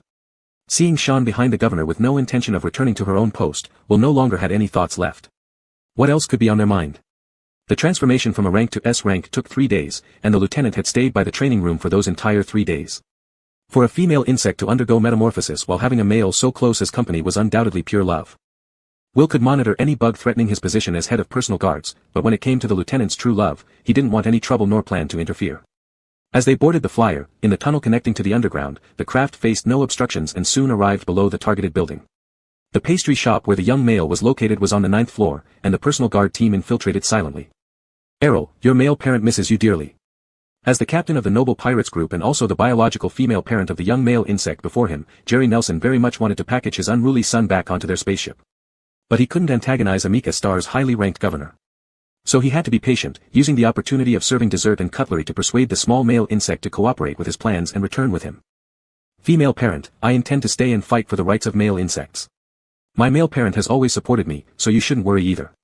Errol took the fork handed over by Jerry, enjoying the small cake that the other one had prepared for him, all the prior nervousness gone now. This was the first time his female parent had cared for him with such delicacy, it must be cherished.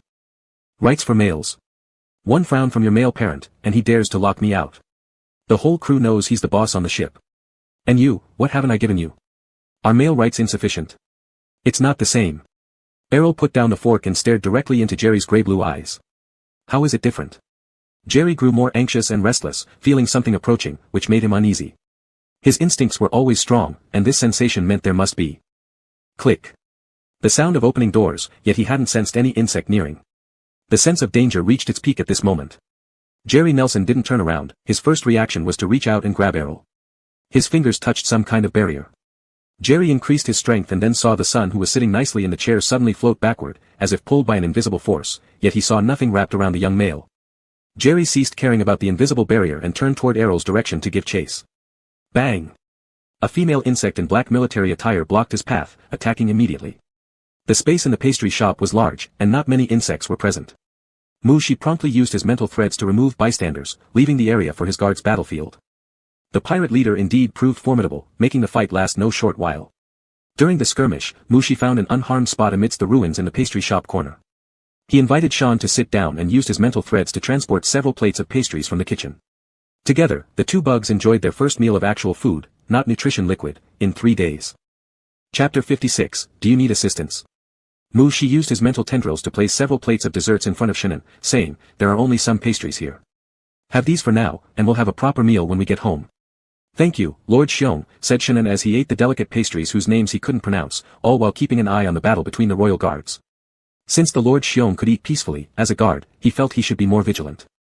At the moment when the pirate captain took the opportunity to throw a dinner knife, Mushi hadn't even given orders when Shannon had already rushed out from the opposite side. The mental barrier that was expanding halfway around Mushi paused, no longer extending. He sipped a mouthful of fruit drink and cast his eyes toward the center of the fight.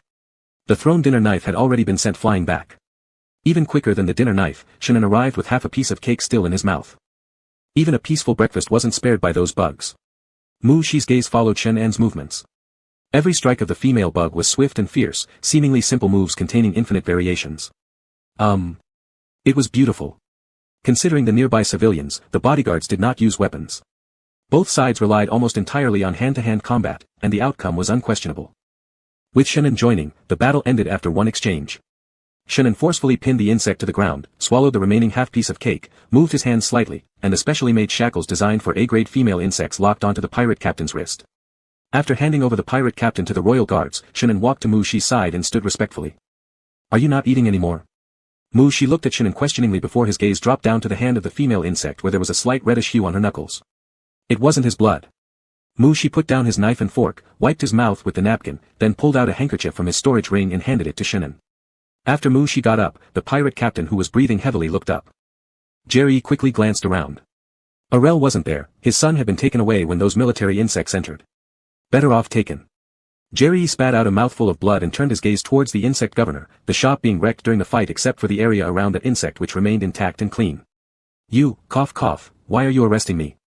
I don't remember offending you, Jerry coughed twice, deeply staring at Mu Shi, as if trying to etch his appearance into his mind. Mu Shi, surprised, turned his head to look at him. You're the captain of the King Duke pirate group. Your bounty in the Sekia star system is worth trillions of star coins, and your crew members also have bounties worth hundreds of millions. Who else would he capture other than you? A heap of walking billions worth of star coins, anyone would have some idea seeing it, let alone that government forces were naturally hostile to pirates, with merits awaiting for capturing enemies. Mu Shi had already turned around and started walking out. Shannon wiped the blood off his hands with the handkerchief, carefully folded it, placed it into his pocket, then took a few steps forward towards Mu Shi but couldn't help turning his head to take one last look at the female insect on the ground. He wondered, was she really that valuable? Jerry was a bit stunned. He knew how valuable he was, but what? This amount surely was enough to tempt most insects, but he just felt like the other party's reason wouldn't be that simple. As the male insect was about to leave the bakery, Jerry suddenly raised his head and shouted, if you want star coins, we can cooperate. I know the whereabouts of many large pirate groups, with your strength, wiping out a few of them will earn more than my value. Mu Shi didn't stop, walking out of the bakery. The pirate captain would be escorted back by his guards, and the pirates responsible for the rendezvous were captured by while leading his bugs. The damages in the bakery would be handled by the manager Gordon, he had no need to stay any longer. He returned underground via the channels back to the governor's mansion. Mu Shi waited until Shannon removed his equipment, and then they went together to the dining hall. During this process, Mu Shi looked at Shannon's uniform pocket multiple times. Was he planning to keep the dirty handkerchief? Shannon noticed Mu Shi's gaze and somewhat awkwardly explained, I'll wash it and then return it to Lord Xiong. Mu Shi? Did this insect have the same frugal habit as picking up the coat left on the farming planet? Let's eat first. As for the handkerchief, there was no need to return it. All right. Shannon nodded. During the transformation period of a few days, energy was replenished solely by drinking nutrient solution. He truly missed the taste of real food. Also, these days staying beside Lord Xiong had refined his palate. He used to never criticize the high-quality nutrient solution. Shannon thought to himself that he shouldn't be too indulged in material pleasures, yet at the same time, he couldn't help but smile slightly as he considered dining with Lord Xiong. He unconsciously patted his stomach. This morning's pregnancy scan showed no sign of conception, but there was no rush, after all, it had only been 10 hours since his last intimate moment with Lord Xiong. A rescan in a few days would suffice. As these two were enjoying breakfast peacefully, on the other side of the room, the star pirate captain who had been stripped of all weapons and communication devices was pacing around his cell, occasionally tapping the walls with his hand. After using various methods to probe the security level of this prison, Jerry deflated as he reclined onto the small bed, his thoughts growing increasingly scattered. Arel was a male insect. Male larvae always received extra protection, thus, there was no need for him to worry. Moreover, the governor himself was also a male insect. As long as his young master didn't do anything rash, he would be quite safe under the governor's supervision. He had parked his spaceship far away this time, so even if something happened to the men he brought along, the impact on the entire star pirate group could still be controlled. His lord was intelligent enough to realize when things went wrong and would immediately initiate hypertime migration with his crew. His lord, Jerry chuckled, is nothing but a heartless little rogue. Still, he wondered if that governor had any interest in his cooperation proposal. Afternoon. Commander will personally deliver the captured band of star pirates to their designated cells and then checked on the pirate captain's cell before hastening to report to the governor. The governor was in his study. As Will ascended the stairs, he encountered Shannon who appeared ready to leave. Will stopped the bug and asked, where are you heading?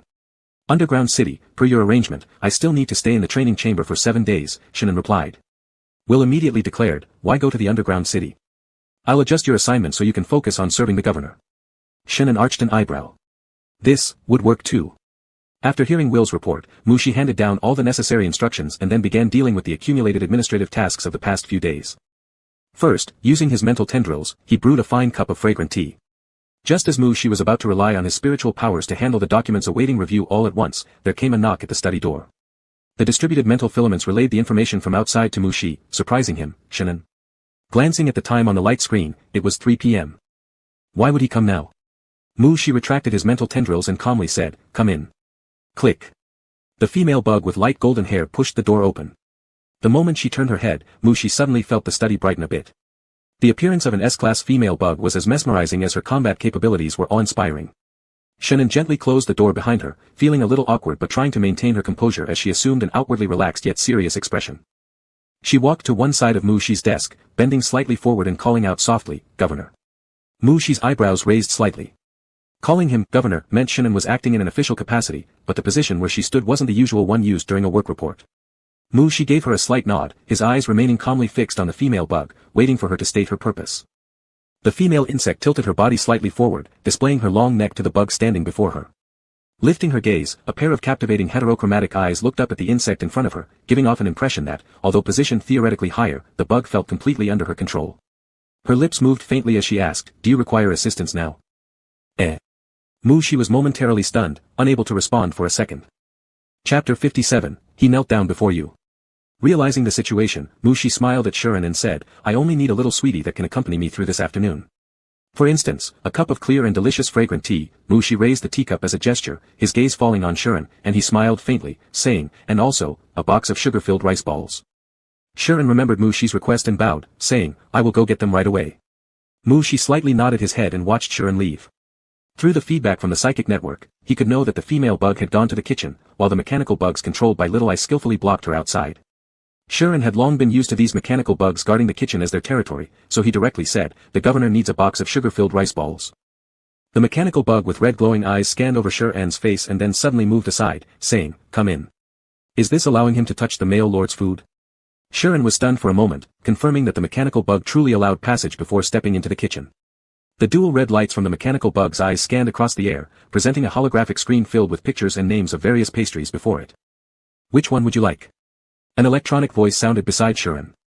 There were more than 10 kinds listed, all different flavors of sugar-filled rice balls. Shuren didn't know which flavor the male lord wanted to eat. After pondering for a bit, he said, "A box of each type." Looking at the pictures, the quantity didn't seem too much, each box contained only 4 or 5 pieces. The mechanical bug did not respond immediately. Little Eye went to consult Mu Shi, saying, "Master Bug." This unconventional ordering method was something it had never seen its master bug do for an afternoon tea snack. "Follow his instructions."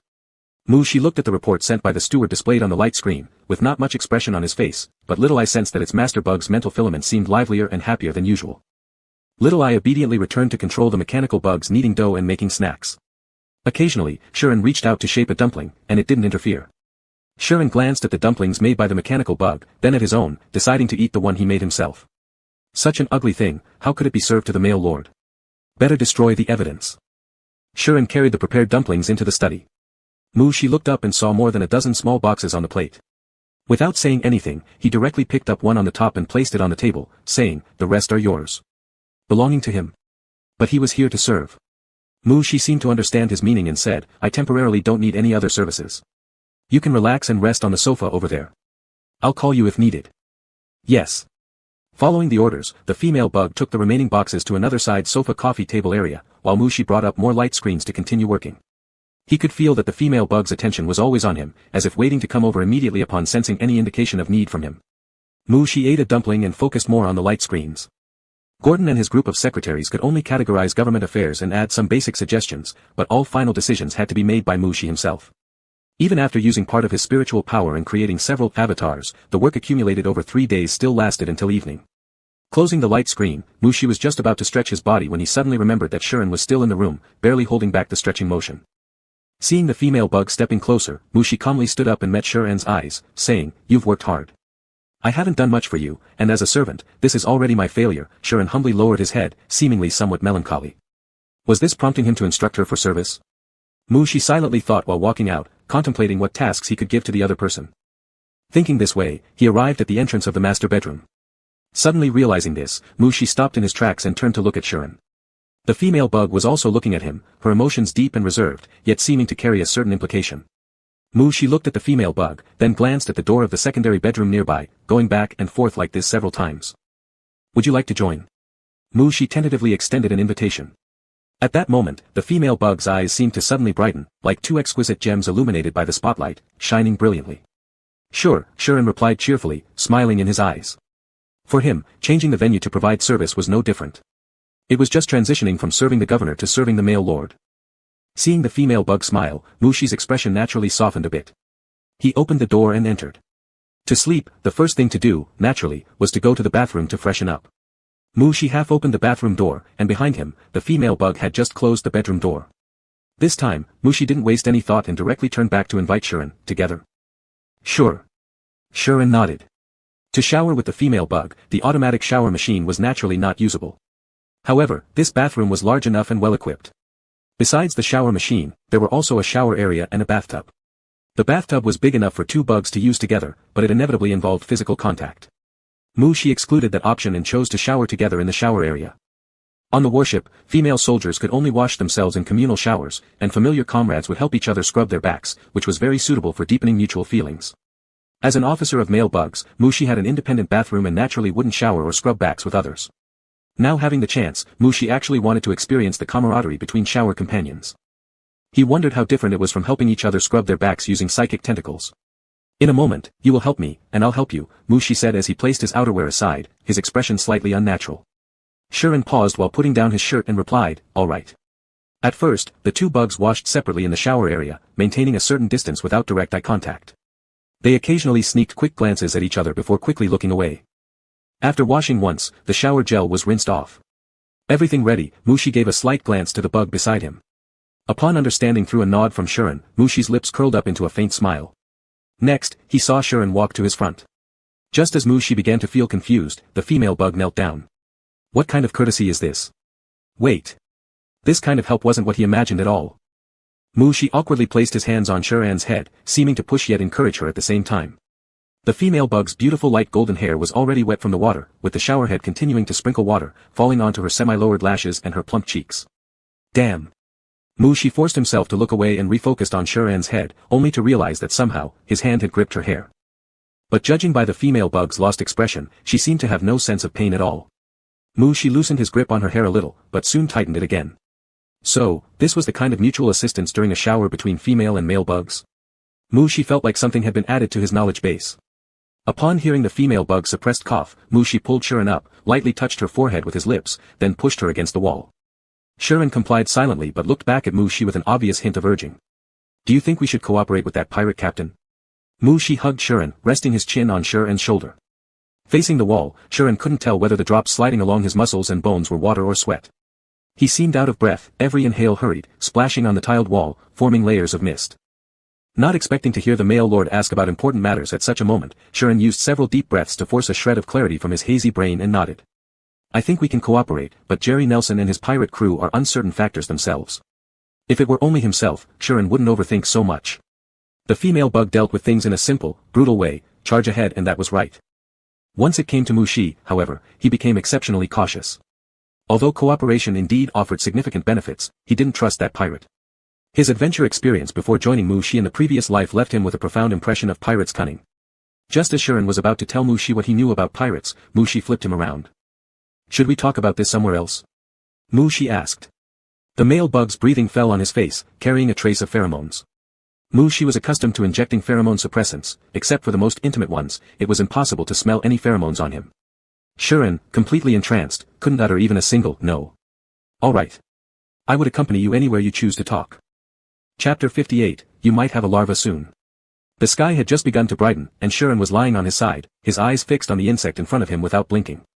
The male ruler was still asleep, his slightly curled eyelashes hanging low. The light from the bedside lamp cast a tempting shadow under his eyelashes.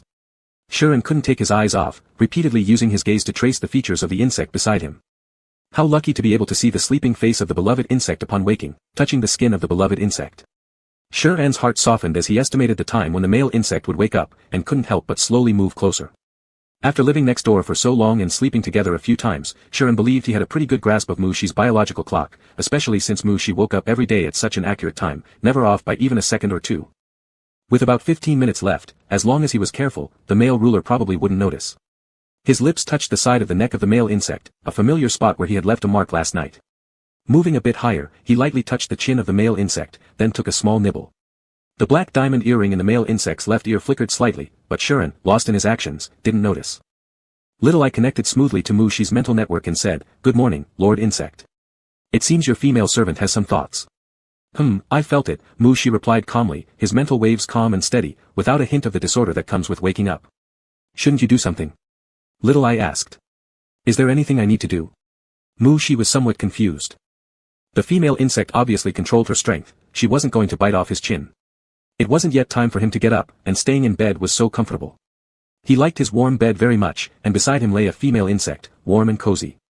Shuren had tasted everything he could reach, timing his retreat to lie obediently 5 minutes before the end. No sooner had he lain down than the male insect's body pressed against him. Shuren, who was just feeling guilty, immediately trembled in fright, his heart almost jumping out of his chest.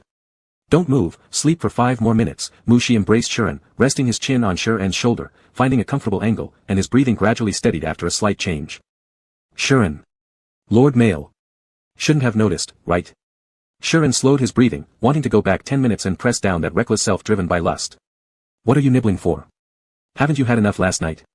Even if not enough, bear it. The female insect in his arms stiffened like a stone, and Mushi, holding her, thought she was uncomfortable, so he reached out to rub her. Relax a little, just accompany me to sleep a bit longer. It won't delay anything. As soon as Mushi's hand touched her, Shuren unconsciously relaxed. Blushing, he buried his chin in the blanket, emitting a low, from his throat. Mushi closed his eyes and rested while holding the warm female insect, occasionally glancing at the time displayed in his spiritual domain by the terminal.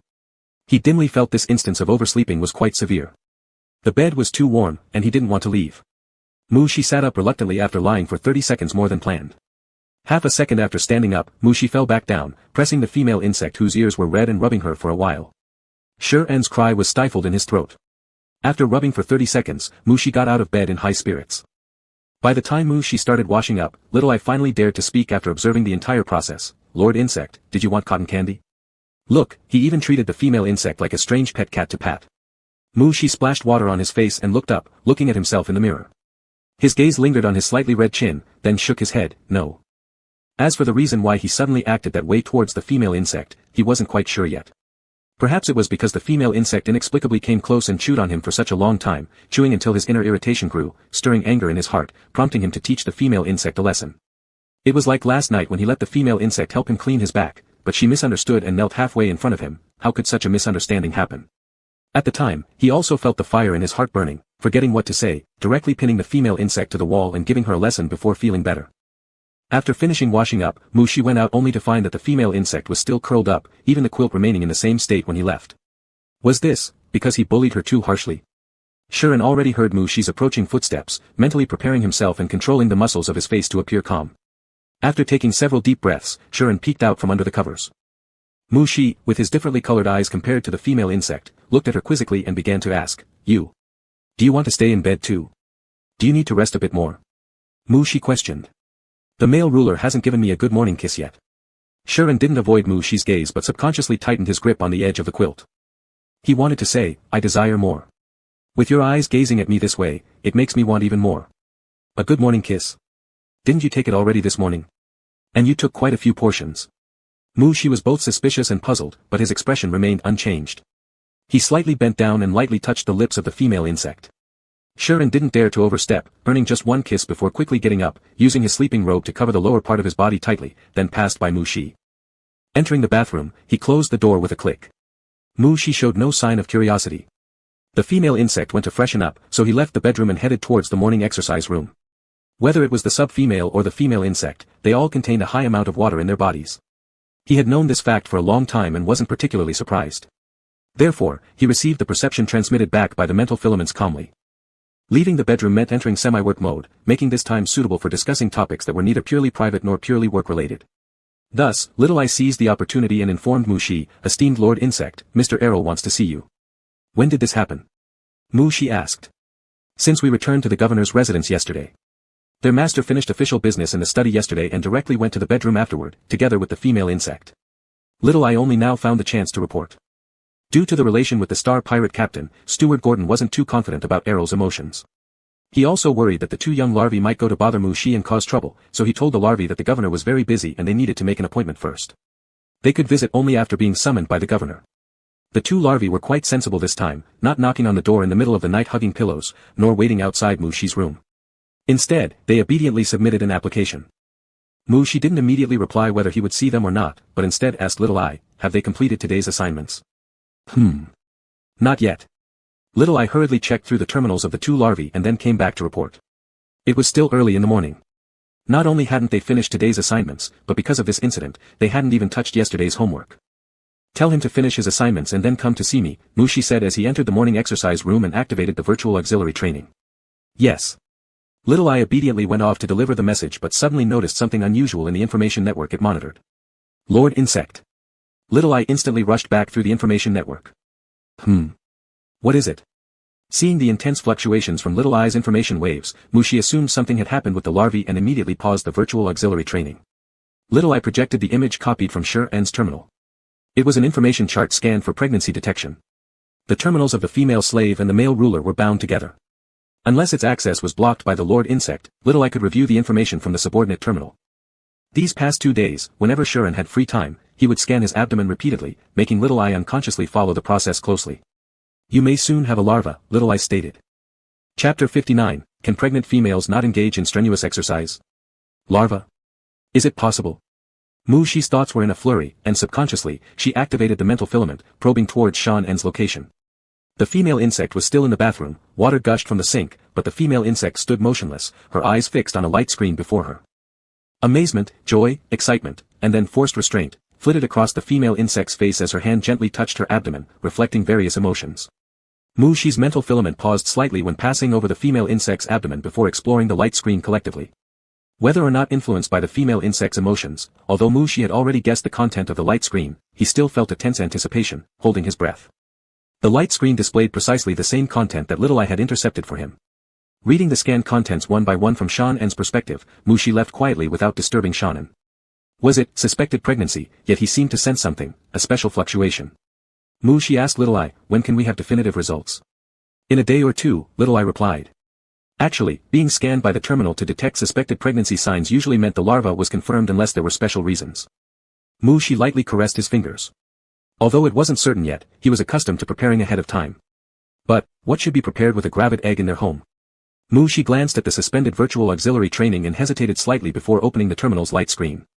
He meticulously searched the star network for information related to gravid females. As various disordered results began to display, several light screens suddenly popped up beside Mushi. Respected Insect Lord, are you looking for these materials? Little Eye posted a dynamic emoticon on the uppermost light screen saying, diligently at work. Mushi ignored the deliberately cute dynamic emoticon, scanning over them roughly. The light screens clearly recorded information such as, Pregnancy Popular Science Knowledge Comprehensive Guide, Matters to Note for Pregnant Females, and Necessities for Pregnant Females. Mushi rubbed the acupressure point at his temple, feeling as if he hadn't woken up yet, otherwise, why would he consider personally doing the material selection process? As he nodded, the materials on the light screen were dutifully saved into the terminal by Little Eye. Glancing at the file size of the saved documents, Mushi divided part of his spirit to read related content while reactivating the virtual auxiliary training. After half an hour of training ended, Mushi took a shower in the restroom, changed into daily work attire, and headed towards his private insect restaurant. Shan-En wasn't there. Mushi sat by the dining table, habitually sensing the positioning of the mental filaments. In perception, Shan-En just finished the morning drill with the guards and was walking with them toward the military female insect restaurant, looking quite spirited. Gravid females cannot engage in strenuous exercise, this was something Mushi just saw in the materials. Recalling the training intensity of the guards, Mushi wasn't entirely sure, is the routine training's movement intensity not considered too vigorous? What were today's guard morning drill exercises? Mushi prodded mentally at Little Eye. 1,000-meter swimming. Little Eye responded and pulled out recordings of the guard's training session. Mushi quickly located Shan-En among a group of female insects wrestling with water waves, far ahead of others by multiple lengths, making it hard for the insects not to notice her. The guard's training location was underground in the governor's mansion. Saying it was a 1,000-meter swim meant the area was truly 1,000 meters long, with insect-engineered water waves and whirlpools continuously obstructing those in the water. Shan-En skillfully used the power of the water currents, swiftly maneuvering through the water with each muscle in her body containing explosive strength, captivating all attention. From diving into the water to reaching the shore, it took 10 minutes. Watching the video of the female insect tidying herself up and exiting the training room, Mushi redirected his gaze only to lower his head immediately and see the clean plate before him, feeling somewhat full.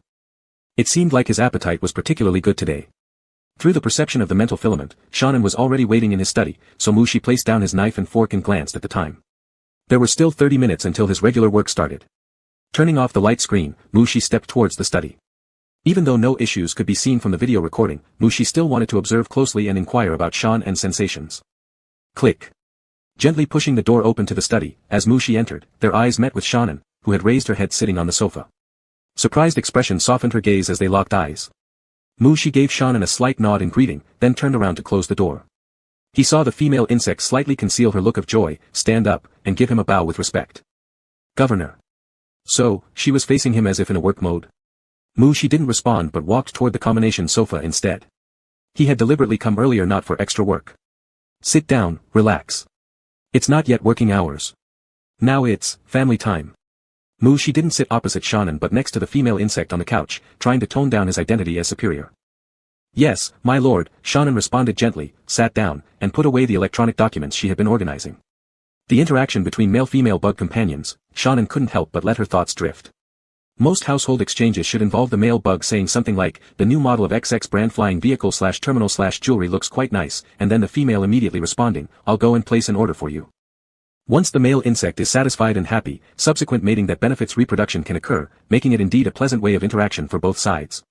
Shannon quietly calculated how many star coins she could mobilize, enough probably for a medium-sized mechanical planet. Hopefully, she'd be able to afford whatever the master desires. She noticed Shannon's spirit was very active, her differently colored irises clearly showing, I'm ready, just ask me anything. Being looked at expectantly this way, Mushi himself felt somewhat anticipatory. He didn't want the female insect to know little I had sent him messages or that he'd watched the video of her swimming while having breakfast, so he acted as though he knew nothing and asked. The guard morning exercise today was 1,000-meter swimming. How do you feel after finishing it? Is your body under any strain? Not about buying things. Shannon paused for a moment before understanding. As Mushi's female slave, all her star coin accounts were registered under Mushi's name. Judging from the amount of pocket money Mushi casually transferred to her, if he liked something, he would buy it directly, wouldn't bother letting anyone else purchase it. As for how her body felt after swimming 1,000 meters, a female insect certainly shouldn't admit to weakness.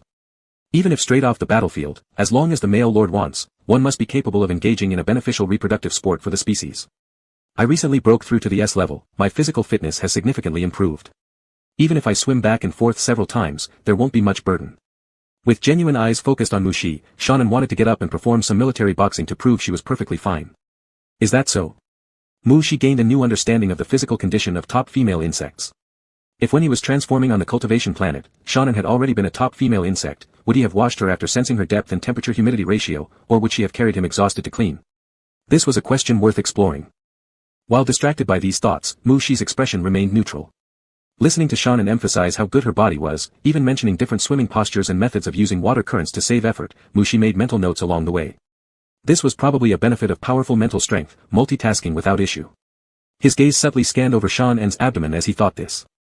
Shannon detailed everything from adjusting posture and finding force points to reducing water resistance. She wanted to prove to Mushi that her body was fine, swimming was effortless, 1,000 meters swimming. Even multiplying that several times wasn't an issue.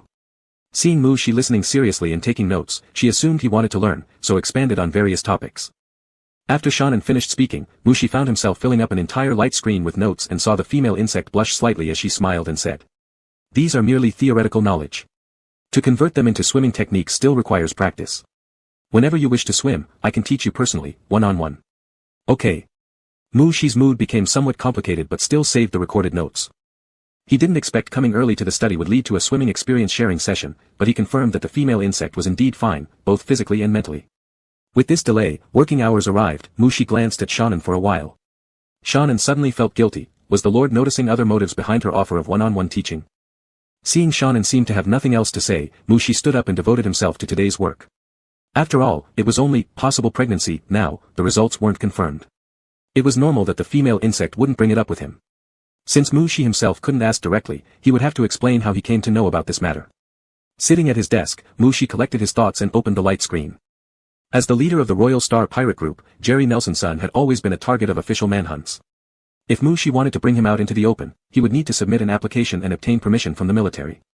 Mushi wrote a standard application, then used his private insect account to send a message to his female parent. In the chat messages, Mushi didn't mention anything about proposing cooperation with Jerry but simply stated that Jerry could be persuaded, implying there was a shortage of skilled hands under his command. As for the issue of keeping the bug, father could handle it, right? While sending the message, Mushi felt Schwann's gaze upon him. It wasn't a blatant stare, but something subtle, almost undetectable by insects with lower perception. It carried no negative emotions, just clinging to him as if he were some precious treasure that could never be admired enough. Mushi tried to relax his spirit. Since the female insect was just looking without saying anything, he would pretend not to notice. Once again immersing himself in administrative tasks, Mushi glanced at the floating light screen beside him. The application sent to the general was marked as, under review. He always liked to prepare multiple plans. While waiting for General Morse's reply, he had the steward Gordon send bugs to gather relevant pirate information on Jerry Nelson's son. The female insect's gaze still lingered on him, like honey in a glass jar warmed by sunlight, sweet and warm. Finally unable to bear it, Mushi raised his eyes to look at Schwan, questioning with a hint of confusion, "Do you have something you want to tell me? Otherwise, why does she keep looking at me?" Chapter 60, There Really Is an Egg Here. Shuren, who was secretly watching while pretending to brew tea, paused for a moment, feeling somewhat guilty as if he had been caught. Indeed, he did have something he wanted to tell Mushi, but it wasn't confirmed yet. Shuren then served the brewed tea to Mushi's desk, humbly saying, "I apologize for disturbing the governor. I am at fault. Please allow me one more day to get a definitive answer." In just one sentence, the female insect changed her title twice. She apologized to the governor but referred to what she wanted to tell as being addressed to the king. Shuren's indication of waiting for confirmation already revealed to everyone what he was about to say. His gaze unconsciously swept over the abdomen of the female insect before quickly diverting his attention elsewhere. As both governor and king, Mushi didn't object to this. Nodding slightly, he said, "All right." Mushi calmly dealt with several matters related to collaboration with neighboring star systems. Soon after, on his private insect account, a message from his maternal father popped up. "If you're short on insects, I can send some reinforcements from the main planet. Pirates are dangerous and unsuitable to keep close. Instinctively, Admiral Sir Kaya assumed that his son wanted to keep the pirate not because of any shortage of hands. He had seen the image records of the pirate captain. High-ranking female insects generally had good appearances. This particular female insect was tall and fierce, embodying the recklessness of a pirate. Such a demeanor always held immense charm for naive young male insects. As a traditional military female insect, Admiral Sir Kaya harbored no fondness for such a disposition. Besides, in the eyes of the maternal parent, larvae were always larvae. Admiral Sir Kaya considered how his son had grown up in the military department and thus knew very little about relationships between males and females, leading him to suspect, was that pirate deliberately luring his naive young male? Mushi glanced at the message on the light screen and replied, "Thank you, mother, but I still hope to retain Jerry Nelson. After seeing this reply, Admiral Sir Kaya immediately felt a predicament looming ahead, followed by a subsequent message coming in. "I've adopted Jerry Nelson's son. Mushi originally meant to convey that he could control the pirate, but Admiral Sir Kaya interpreted this message as meaning his son had completely lost his senses under the pirate's influence. Admiral Sir Kaya knew that when male insects were blinded, they wouldn't heed advice. So, while appearing to agree on the surface, he privately messaged his elder female companion Isaac, asking her to go to Amika Star as soon as possible. Then, he approached Mushi's bodyguard leader, subtly hinting for the latter to closely monitor the pirate chief. Willem, the bodyguard leader inspecting within the governor's mansion, was puzzled. Was he supposed to closely monitor him? Could the pirate escape confinement or something? Drip. The terminal buzzed twice, and Willem saw a message from the governor indicating a meeting was required with Jerry Nelson in the study. Due to the previous reminder from the admiral, Willem did not take it lightly, personally heading to the detention area to escort the insect to the governor's study. After Jerry and Willem entered the room, Shuren, who was originally sitting on the sofa brewing fragrant tea for Mushi, picked up the tray and stood next to Mushi. Even though during re-education, Shuren acted as the governor's assistant, his top priority was always protecting Mushi. Standing next to Mushi, Shuren cast a glance over the black collar worn around Jerry Nelson's neck. Unlike decorative collars worn by female slaves, the function of this kind of collar was singular, to restrict the transmission of insect pattern energy. Without insect pattern energy, a female insect's physical strength could still unleash potent attacks. Bending respectfully, Shuren carefully prepared fresh tea for Mushi while remaining vigilant. Jerry lowered his posture, initiating greetings and paying respects to Mushi. Accepting the gesture, Mushi said, "Let's discuss the arrangements for your future." Future arrangements?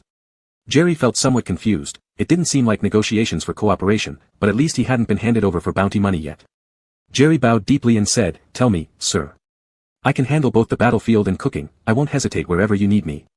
Both Shuren and Willem couldn't help glancing at Jerry Nelson, thinking the phrase about handling both warfields and kitchens sounded much like a courtship call from a female insect.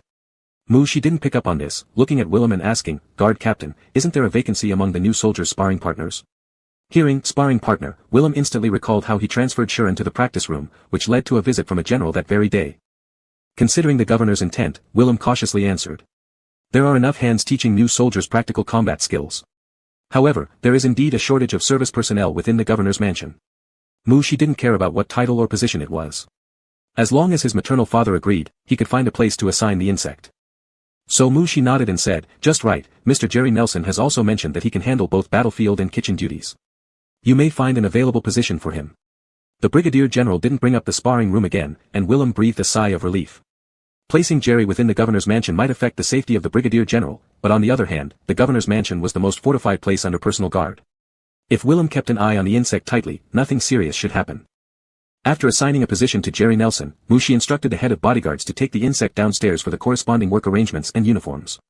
You can see Ariel during your rest time, Mushi finally said to Jerry. Jerry paused for a moment, then relaxed somewhat, bowed deeply in gratitude, and took his leave. Shuren personally escorted the insect out of the door. For the next day, Mushi and Shuren continued their daily routine, working when they were supposed to work, training when they were supposed to train. On another morning, Shuren woke up beside Mushi. The male insect by the pillow had soft eyes, relaxed brows, and a peaceful expression as if in deep sleep. Unlike the previous occasion where Shuren had cautiously rubbed and licked around, this time he got out of bed quietly, heading toward the bathroom. Worried that the sound of closing the door might disturb the sleeping lord, Shuren left it ajar. He lightly touched the silver diamond earring on his right ear, and a terminal light screen unfolded before him. Entering an insect page, clicking on Health Condition, then pressing Pregnancy Scan. Familiar steps, but the result from last time made Shuren hold his breath anxiously. He held his breath and focused intently. Every light touch felt like lifting a 1,000-pound weight, even heavier than when he pressed the firing command during his first battle.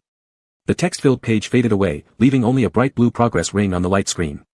The numbers on the progress ring rapidly climbed from 0%. 95%, 99%, 100%.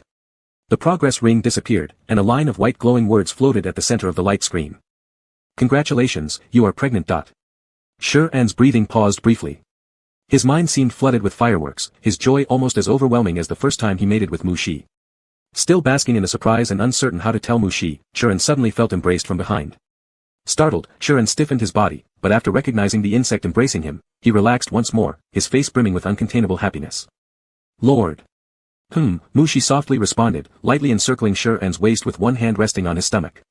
In a tone laced with astonishment and amazement, he murmured, there really is an egg here. Mushi felt little towards this unborn larva whose appearance was still undetermined. Still, the fact of a slave being pregnant fascinated him. Holding this insect as a pregnant female filled Mushi with a peculiar sensation.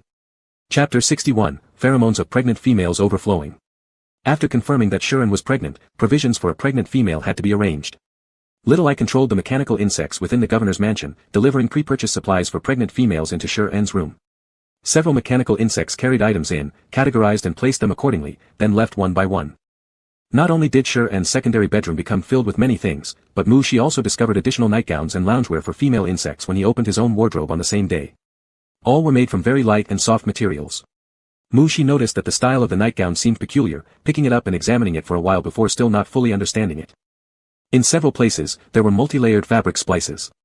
But calling it splicing wasn't quite accurate. Its top layer could be lifted up, and certain parts of the top layer weren't even sewn together with the bottom. What was the purpose behind this design? While Mushi was standing there confused about the clothing, a female insect came through the door from the adjacent room. The main bedroom and secondary bedroom were separated only by a single door, which used to remain closed.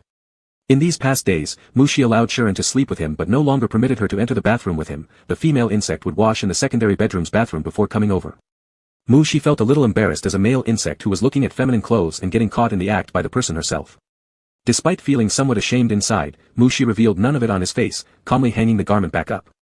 Closing the wardrobe door, he turned around to see Shuren blushing red, her eyes avoiding his completely, seemingly more embarrassed than he was. How strange. Mushi sat down by the bed and sensed the female insect sitting down on the other side of the bed too. During every return to rest in the past few days, the female slave's gaze would linger on his bedroom door. Unable to do anything about it, Mushi allowed her in. However, ever since Mushi understood that showering together between male and female insects couldn't simply mean just scrubbing each other's backs anymore, he hadn't entered the bathroom with her since. The two covered under the blanket leaned against the head of the bed, each browsing their terminals. Mushi couldn't stop thinking about that strangely styled nightgown, finally giving in to curiosity. When the female beside him glanced secretly at him for the 5th time, he turned and asked, "Have you worn that dress?" Shuren reacted quickly and, the moment Mushi turned, she looked away, pretending to adjust the quilt. After hearing Mushi's question, Shuren's ears turned slightly red. She grabbed the edge of the quilt nervously, not daring to look up at Mushi. Her voice was light and low, "I haven't worn it. If my lord wants to see, I'll change into it right away." Though the most intimate union between male and female had already been done, the idea of wearing specific clothing or taking particular postures to attract Mushi still made Shuren blush like an inexperienced young female who had never known insect relations. Watching Shuren clutch the quilt corner until it became crinkled, Mushi didn't grasp why she was shy. "It's unnecessary to change specifically, wear it whenever you feel like it." Okay, Shuren wasn't sure whether she should feel more relieved or disappointed, continuing to fiddle with the quilt corner. Mushi glanced at the terminal screen and asked, "Time for sleep?" "Yes, let's sleep," Shuren replied, letting go of the quilt corner. The bright white lights were turned off, and the dim night lamp atop the bed dropped one notch lower. Sharon lay face up, perfectly still, with no hint of drowsiness in her blinking eyes. She could feel the male insect next to her lean over, supporting himself above her lips for a light touch, a touch carrying an intoxicating warmth. She gently kissed the female insect's lips, whispering softly, "Good night. Good night." Sharon held her breath and waited until the heat from her lips dissipated, and the male insect reclined back before she could regulate her breathing again.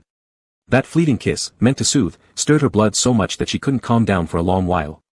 Perhaps because he had claimed a few goodnight kisses in the past, Mushi developed this habit, similar to how insect parents tend to form the habit of telling bedtime stories to their larvae.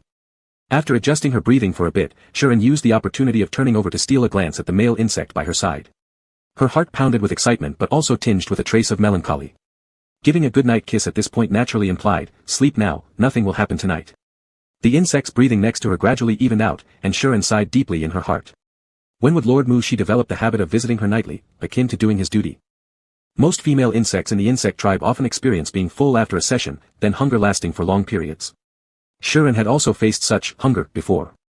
In the previous life, she didn't know what it was like to be a female insect. This lifetime, she had tasted its essence but realized it wasn't something enjoyed daily. It was just that recently, this body seemed to be particularly longing for the feeling of being moisturized by a male lord. Which female insect wouldn't like such a sensation? Moreover, the other party wasn't just the sole dual S-rated male insect in the Sakaya star system but also the object of Sharon's cautious affection across 2 lifetimes. Looking at Mushi who was so close, Sharon could feel a particular set of muscles in her contracting yearningly, wishing to be filled, to be saturated with the essence containing the pheromones of the male insect. Sharon closed her eyes again, calming herself. She didn't know how other females would react in such situations, whether they'd suppress their desires or move closer to express their needs. But she had grown accustomed to repressing her feelings in front of Mushi. She had endured a lifetime's worth of restraint, couldn't she endure just one more night? She wanted to get a little closer. In the following days, Mushi no longer stayed at the governor's mansion all the time. Instead, he was traveling around the star system with his personal guards. The information channels managed by Little Eye and Manager Gordon were progressively verifying the truthfulness of the intelligence provided by Jerry Nelson. Hunting down space pirates required carefully planned steps, yet Mushi was currently preoccupied with facilitating the cooperation and exchanges between the Amica planet and its surrounding star systems. Even though nowadays an insect only needed a terminal, with holographic technology being quite advanced, enabling meetings across several star systems, there was still something special about face-to-face conversations.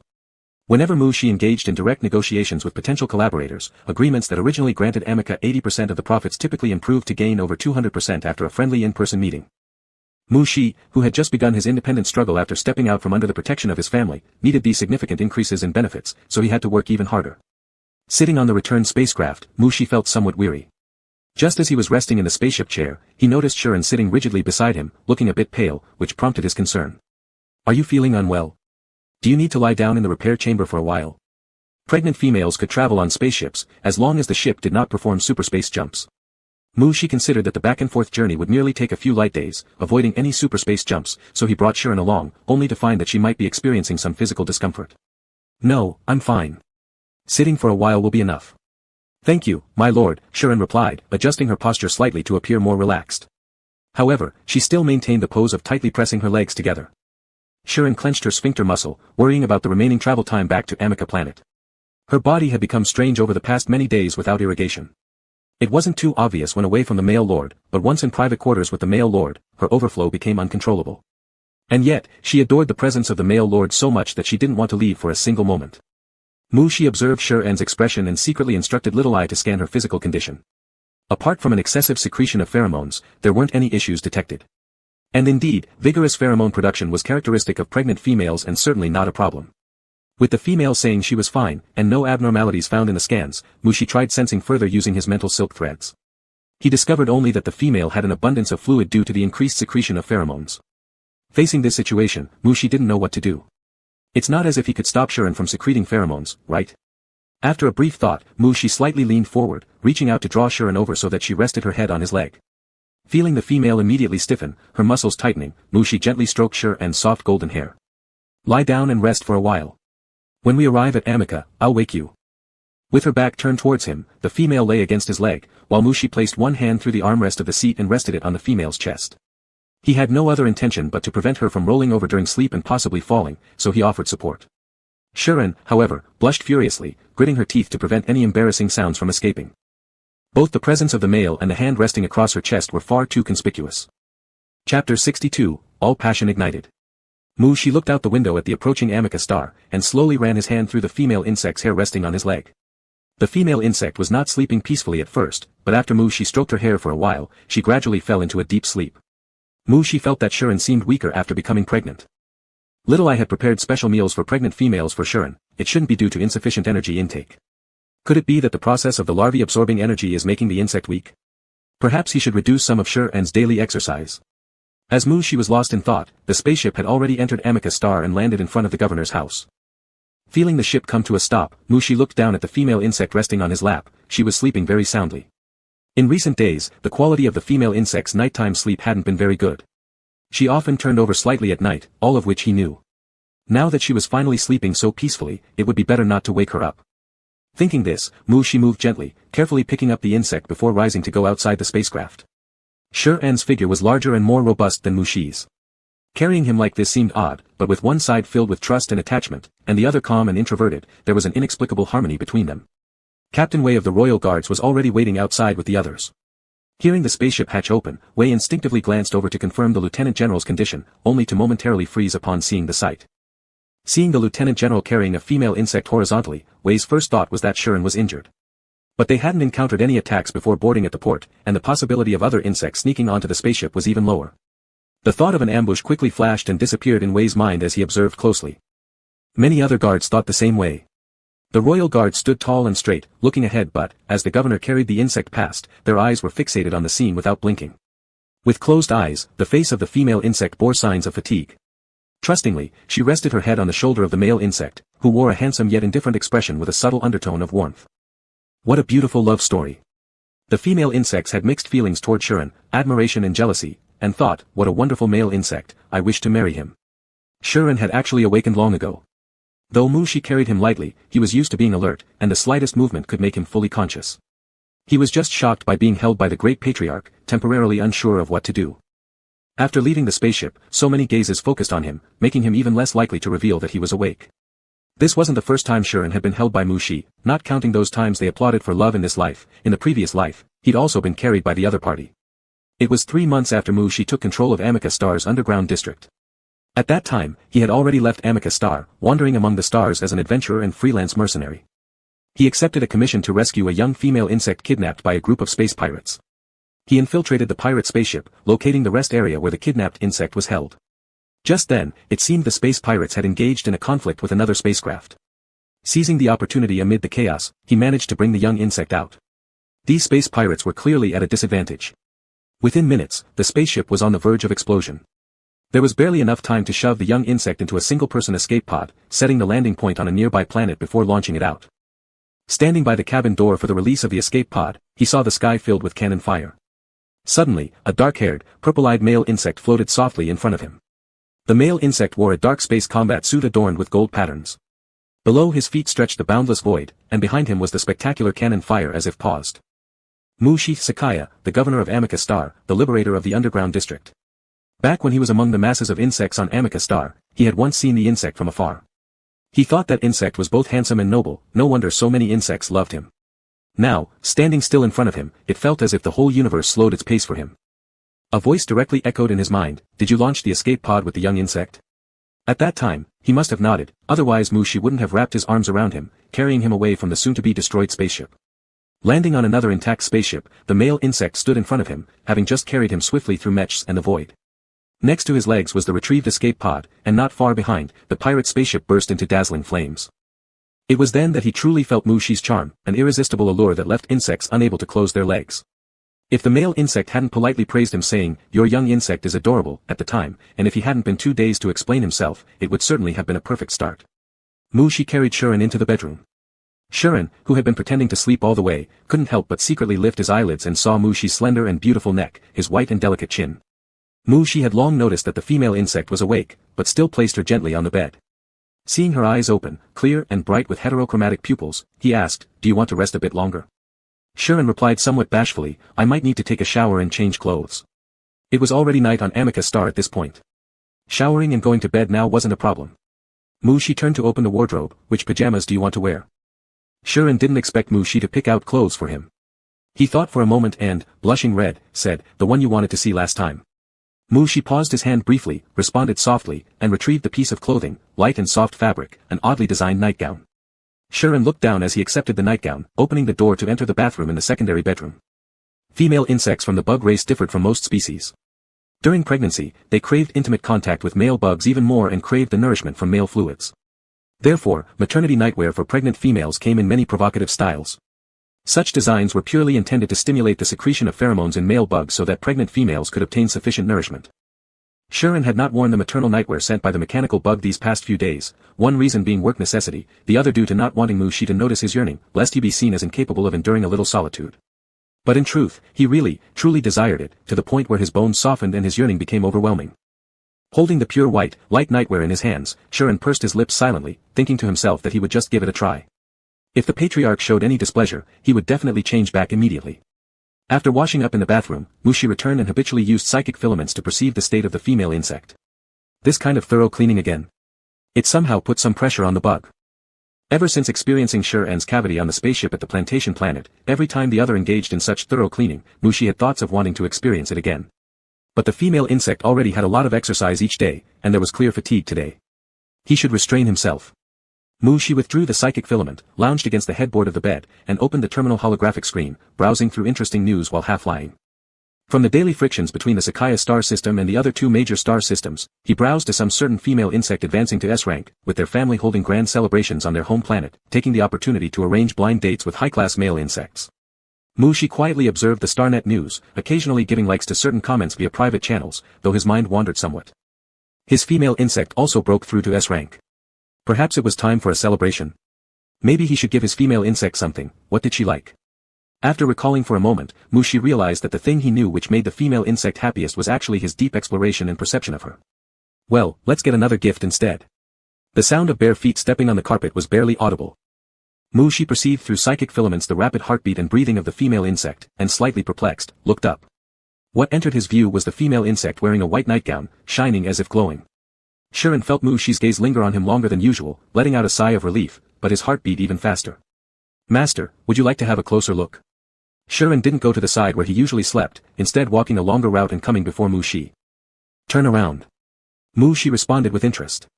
Shuren followed the command and slowly turned, moving slow enough for Shi to see every single detail. There was a double-layer fabric design at the chest area, as well as at the back, below the tailbone. Shi closed the terminal holographic screen, saying, "Come closer." The female insect approached, leaning over. Shi thought Shuren was about to sit on the edge of the bed, but the other propped herself slightly on the wall behind him, then straddled him to sit down. The female insect lowered her head slightly, and their noses almost touched. This is really close. Forget it. Can I take a look? Shi pinched the outermost layer of fabric and asked. My greatest honor. Shuren took the initiative to hold Shi's hand. Shuren let out a soft moan while leaning forward to touch Shi's lips. Shi? He had only intended to take a quick look, yes, just the clothes. Of course, he wouldn't mind a bit more. Shi wasn't unwilling to feel the inner vitality of Shuren, he simply hadn't done it recently because he thought Shuren already exercised enough daily. As a pregnant female, with an extra life-absorbing energy inside, she should rest more. However, since the female insect wanted it, he was also willing to engage in an unplanned pre-sleep activity. Shi wrapped his arms around Shuren and deepened the kiss. Today's female insect seemed particularly passionate, burning with fervor and urgency like a blazing flame, impatiently sweeping everything away. The pheromones in the room gradually grew more intense. This kind of spreading pheromone had always been intoxicating to bugs. Shuren slowly lost himself, all his awareness confined to the points where the two insects touched. Having endured so much for these many days, as soon as Shi gave him a signal, all his passion was instantly ignited. Chapter 63, Maternity Leave. After being starved for so many days, Shuren now burned like a blazing fire that could not be extinguished or consumed without fierce intensity. Shi was completely bewildered, unable to comprehend how the female insect appeared so exhausted aboard the spaceship but now brimmed with energy as if capable of taking down an entire army. When the female insect's misty heterochromatic eyes gazed at him with desire, every part of her body expressing, I want it, I want it, I want more, it truly made it hard for any male insect to refuse. Pregnant females require a certain amount of male pheromone essence, something Shi had learned from pregnancy literature, though it only mentioned needing a specific irrigation amount without clearly defining how much. As both the lord of the female insect and the father of the insect egg inside her, Shi naturally needed to take responsibility. Since the female still wanted more, it probably wasn't enough yet, he thought.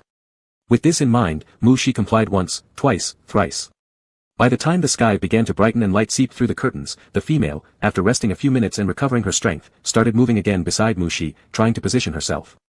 Again. It's absolutely excessive already. So much has already flowed out. Mushi couldn't lie there anymore. He stood up and restrained the female by pulling her into his embrace. Simultaneously, he instructed Little Eye to fill the bathtub with water. Lord! Shirin stretched his neck, wanting to kiss Mushi's face to please him for another round of intimacy. Don't rub against me. Mushi held on to the restless female. As soon as Little Eye confirmed the water was ready, he picked her up and carried her towards the bathroom. Shirin hummed twice but stopped moving around. The sensation of floating brought his brain back to full clarity. His toes curled inward slightly, and his inner muscles contracted. Being a female insect carried off to clean by a male might seem quite embarrassing, but his lord was a double S-level male. The higher the rank, the greater one's talent in reproductive movements. Moreover, his physical fitness was comparable to that of most A-level females.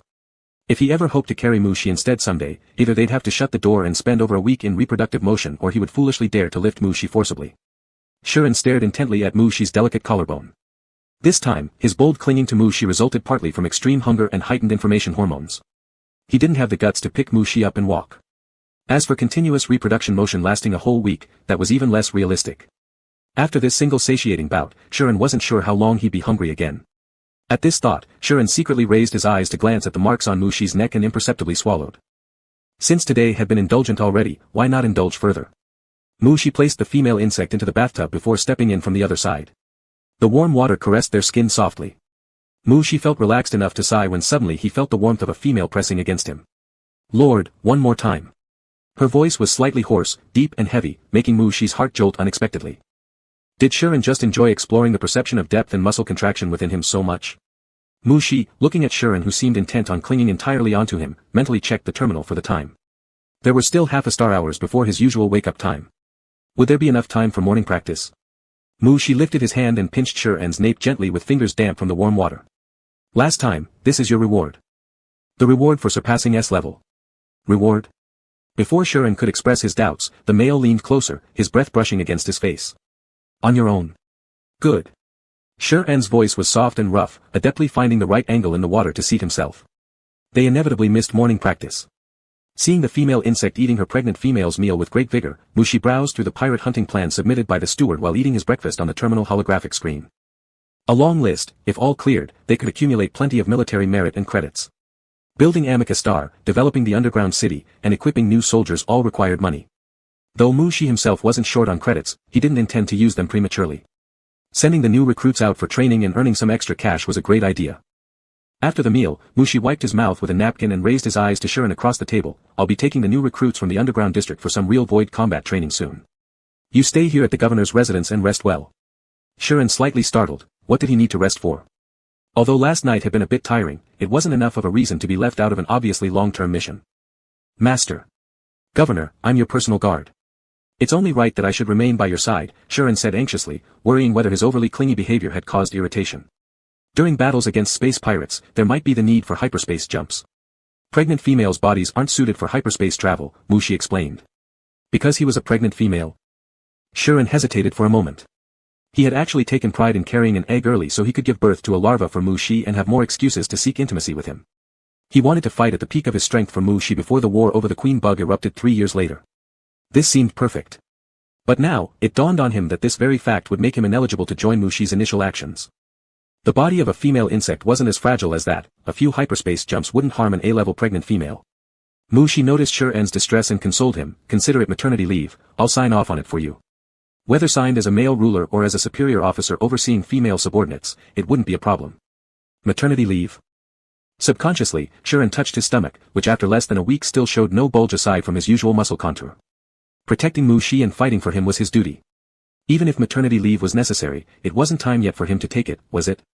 Shirin hadn't even thought about maternity leave. To him, the best-case scenario would be applying for leave 15 days before the due date to focus solely on pregnancy and childbirth preparation. Of course, if Mushi still needed him then, he would likely forego the leave entirely. An S-level female insect's physical fitness, even reduced somewhat due to pregnancy, was still more than enough to overpower most A-level females, ensuring he remained a formidable warrior. Still, right now, he was in almost prime condition. Yet Mushi insisted on putting him on maternity leave. Shirin, I can still fight. Mushi, no, you cannot. Chapter 64, the capable and combat-ready female insect. The male leader didn't let him follow because he was worried about his body and the yet-to-be-formed larva inside his belly. Shuren wouldn't oppose Mu Shi on this matter. He sent off Mu Shi obediently as the latter made preparations for departure before turning around and heading towards the military doctor's quarters. In order to prove that there was nothing wrong with his body, that he was both capable and tough, Shuren went for a physical examination. The military doctors had all been informed by Little Eye that the governor's female slave carried an egg within her. As soon as they saw the golden-haired heterochromatic female insect entering the medical area, the doctors were instantly on high alert. The physical strength of insect females is usually very strong. Under normal circumstances, while carrying an egg, they could still perform their usual activities without hindrance. However, when it came to seeking medical care, it must mean something had gone awry. Male insects generally have quite poor tempers, though gestating females naturally emit pheromones that attract and soothe males. But if a male really wanted to punish, no amount of pheromone would calm him down. Their governor, originating from the military department, beats bugs with prowess rivaling that of senior military females. They, being military doctors, have seen many military females beaten down in training fields by the governor. Though none had ever heard of the governor punishing his female slave, but you know how males can be. A few not-so-busy military doctors had already set aside their work. With just one glance, the clever sub-female nurses immediately went forward to support Shuren. Shuren, who was supported by two sub-females. The sub-female nurse led Shuren to the examination room, while gently comforting, "Relax a bit, everything will be fine." While they were concerned for the pregnant female's health, none of them mentioned Mu Shi. What a wonderful male insect the lieutenant general was, good family background, high rank, and good temper. Family violence. Which male doesn't have a little temper? And a male punishing his own female, could that be called violence? If able to catch the eye of a double S-class lieutenant general and bear the larvae of the said general, they would also willingly accept such consequences. Shuren laid down inside the inspection cabin, watching one after another of doctors and nurses surround him, speaking soothing words. Shuren was quite perplexed. He was merely here for a checkup, so why did these insects act as if they were looking at him with both concern and forced smiles, like he might die alongside his unborn offspring? Despite his doubts, Shuren stated, "Please help me conduct a physical examination, focusing particularly on whether I can endure hyperspace migration." Several doctors exchanged glances. What? What kind of examination did you say? 10 minutes later, Shuren walked out of the medical zone with the needed examination report as wished. A few nurses looked at Shuren's retreating back enviously. Shuren's physique is excellent. No traces of scars at all. Perhaps the recovery ability of a high-grade female insect is indeed stronger. Shuren paid no attention to those far-off murmurs and quickly headed toward Mu Shi's study. Just as he reached the flower hall outside the backyard, he spotted two insects, one large, one small, off in the distance by the roadside. A female insect in uniform was crouched halfway down. Before her stood a splendidly dressed platinum-haired little larva. It was that star pirate captain worth tens of digits in star coins, along with the small male larva adopted by Mu Shi and her. Shuren couldn't help but slow his pace. This was the nearest way to Mu Shi's study, so continuing forward meant he'd inevitably have to pass by them. They seemed to be deep in conversation, and walking through seemed inappropriate. But having come this far, turning around and finding another path would be equally improper. No matter what, it would be awkward. Jerry Nelson also noticed the golden-haired heterochromatic female insect standing nearby. It was the same one from last time who captured him. Having stayed in the governor's residence for a while now, he knew she was the governor's female slave. When mechanical insects brought numerous pregnancy supplies into the governor's residence a few days ago, all the insects in the mansion became aware that the governor's female slave was carrying young. The larva inside her belonged to the direct superior of Jerry's superior, and thus under someone else's roof, Jerry Nelson dared not provoke any anger. He greeted Shuren with a bright smile. Little larva Ariel also followed the line of sight and turned to look over. Apparently, he wasn't feeling too great but nodded politely to Shuren with a smile nonetheless. To any female insect, a larva is always adorable, so Shuren took a step forward and unconsciously caressed his belly. Would the larva in his belly also become this cute someday? Certainly, since it was Mu Shi's larva, it would definitely be gorgeously delicate and softly charming. Jerry gave Ariel's hair a gentle rub. He had received orders to go on missions with the female soldiers and had little time left for farewells. "I should leave now. When I return this time, I'll buy you a cake with my bonus." Ariel also knew there was nothing he could do about the matter concerning his mother, so he could only respond with a low murmur, "Be careful yourself. It's not easy. You've started to care for your mother." Jerry Nelson couldn't help but rub Ariel's curly hair again. Standing up, Jerry Nelson smiled at Shuren who was approaching. "Are you going to see the governor?" Jerry Nelson saw Shuren wearing the bodyguard uniform. In his knowledge, most military females of the governor's residence were going on a mission today, so he naturally invited, "Together?" "Sure," Shuren nodded. The bodyguards were equipped and resting in the underground channel of the governor's residence before departure. Mu Shi had just finished listening to the report from the head bodyguard when Little Eye informed him on his mental network. Shuren just went to the military doctor's quarters. Was she sick? She seemed fine this morning. Could it be that she overexerted herself? Shi hadn't seen many female insects fall ill. Most around him were military females, with exceptionally strong physical constitutions, but pregnancy guides did say pregnant females shouldn't engage in strenuous exercise. Shirin was quite excited last night, and he let her go on like that, perhaps it affected her body. Shi turned off the terminal light screen and prepared to use the rest time to check on Shirin. Just as he turned around, ready to step out, he sensed Shirin coming this way. Receiving the information from the mental silk thread left on Shirin, Shi found no issue with her body. Shirin walked with Jerry through the bright metal corridor and entered the rest area, catching sight of Shi standing tall. Jerry Nelson didn't want any presence felt, quietly heading towards the head bodyguard to report in, while Shirin went straight toward Shi. Governor. Shirin saluted in a standard military manner and then opened his terminal, flipping a light screen around to drag it in front of Shi. This is my recent health examination report. Could something really have gone wrong? His mental silk thread could only perceive the surface. If there was an issue within the female insect's body, he wouldn't be able to sense it accurately. Shi frowned slightly, carefully browsing the report. Heart rate, lung capacity, muscle strength and endurance, male pheromone content, embryo vitality. Shi looked line by line. His expression gradually became puzzled as each graded evaluation was very high, which clearly indicated the female insect was in extremely good health. Then, at the end, able to withstand approximately 50 hyperspace jumps. What does that mean? Shi raised his eyes to look at Shirin. Governor, I request reintegration into the unit and participate in the mission, said Shirin. So it was all about this. Shi glanced at the signatures of several chief military doctors on the report and nodded, report to the head bodyguard. Thank you, Governor. Formation, boarding, watching the military females disperse to their respective cabins, Shi vaguely felt he forgot something.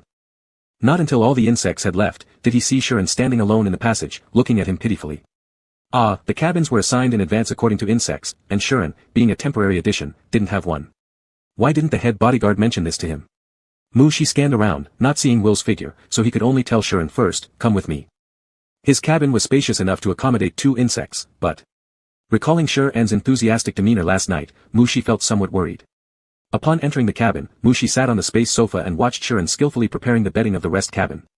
With only one rest cabin, too much or too intense activity would ultimately harm the health of a pregnant female. But if the female insect came to him asking for more last night, could he refuse her? He needed some additional safety measures. Shi adjusted his mental power and opened the terminal. After Shirin finished laying the bedding of the rest cabin, turning back, he saw Shi working on something serious on the terminal light screen. Being able to make anything desired directly with mental power, how convenient. Shirin inwardly marveled as he stepped lightly over. Shi had just finished, and upon seeing Shirin come closer, he shifted aside, making space for Shirin, sit. Shirin accepted without refusal, sitting next to Shi and glancing curiously at what Shi had created. It seemed to be some kind of mechanical tool, though Shirin couldn't understand what it was used for. What did you create, sir? Asked Shirin. Shi gazed calmly at him, uttering 2 words, chastity lock. Shirin froze for a moment, then instantly widened his eyes, her cheeks burning red. Is Lord Mu thinking of indulging in playful amusement? Having been a military female for many years in his previous life, some of his married comrades owned such small toys, so he'd heard of them. Only the mental power of a specific male insect could unlock it, and high-end chastity locks had many small functions. Shi saw Shirin's face turn red, and she hastily avoided his gaze, unwilling to look at him. Shi thought that the female insect was scared, so he explained. I've learned that having gender interaction once a week is enough to ensure the development of the egg. Wearing this won't affect your actions and can also help you stay celibate. I'll put it on you personally, and it won't hurt you. After the male insect spoke for a while, Shirin's thoughts wandered aimlessly, and he didn't hear clearly. He only noticed that Shi said he would put it on him personally. Shirin couldn't wait to start unfastening his belt. Lord Mu, do you think this position is alright? Shi looked silently at the female insect on the sofa for a moment before finally saying, it's fine. After putting the chastity lock on the female insect, Shi finally felt at ease sleeping with Shirin in the same rest cabin. Although during the rest time, the female insect got up several times to look at him, with an expression as if wanting to say something but held back. However, Shi considered himself not a soft-hearted bug. If the female didn't speak, he would act as if nothing happened. Thus they spent a few peaceful days like this. Shirin. This must be the Lord Mu's test for him. General, we're approaching the Manted pirate gang. They seem to have conflicts with another pirate gang not on our list, and they're currently fighting fiercely aboard their respective spaceships. Guard captain will report it to Shi, who was browsing administrative affairs. Oh. Shi's eyes lit up, 2 for the price of 1. Shirin put down the incomplete virtual document he was organizing, watching the image brought by Will, slightly frowning. This spaceship seems so familiar. In the previous life, the pirate gang that led to his first close encounter with Shi, what was it called again? Governor, are there any other insects in these 2 spaceships that don't belong to the pirate gangs? Shuren cautiously asked. Indeed, some pirate groups might kidnap innocent insects. Mu-Shi turned his gaze towards the head guard. The head guard intended to bring this up anyway, so he immediately said, the manted pirate gang has a sub-female young insect, seemingly kidnapped. We are confirming the identity of the young insect. On the real-time footage, the two spaceships had already started bombing each other. Being all military insects present, they could see that the equipment on the spaceship belonging to the manted pirates lagged behind the other pirate gang's spaceship. In this situation, losing or even ship destruction and death were inevitable. How much longer until our spaceship arrives? Mu-Shi asked. Half a star time, Will replied. This wouldn't be fast enough, the protective shield of the manted spaceship was almost broken. Mu-Shi pondered for a moment and said, I will create a small wormhole first to go protect the young insect, and you will arrive shortly after. Male insects' combat strength isn't comparable to females, but they possess other unique abilities. Creating a wormhole is one of the top-level male insect skills. General, this is too dangerous, Will complained somewhat, wondering when his general would break the habit of charging into enemies' nests alone. It's fine. If it becomes dangerous, I can directly return through the wormhole, Mu-Shi said, already taking out the void battle suit from his spatial bracelet and glancing toward the door, indicating they should leave. Will knew that there was no persuading him. If he continued talking, the general might just walk away without changing into his battle suit, so he retreated first. Shuren followed to step back, turning around every 3 steps. Was this how Mu-Shi went to save him last life? Such a dangerous place, just one insect. Click. While Shuren was still hesitating, he heard the sound of a door closing, instantly raising his gaze. Will had already gone outside, closing the door and trapping him inside. Not knowing what to do, Shuren turned back to look at Mu-Shi. Mu-Shi faintly glanced at him, not saying anything, and continued to change into his battle suit. Did this mean he was allowed to stay? Shuren stopped stepping back and averted his sight. Just as he was about to ask if Mu-Shi could take him along, he felt the space fluctuating.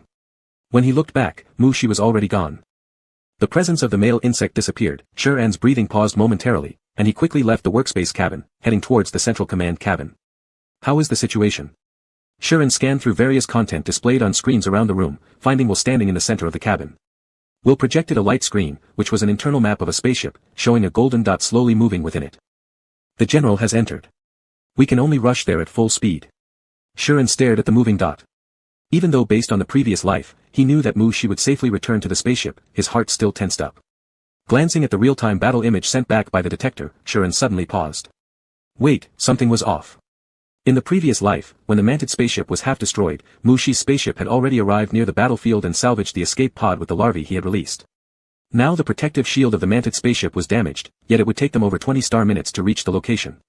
The butterfly effect, that word flashed through his mind, and Shuren's face instantly turned pale. ZZZZ, ZZZZZ. The light screen flickered a few times before suddenly disappearing. Report to Captain.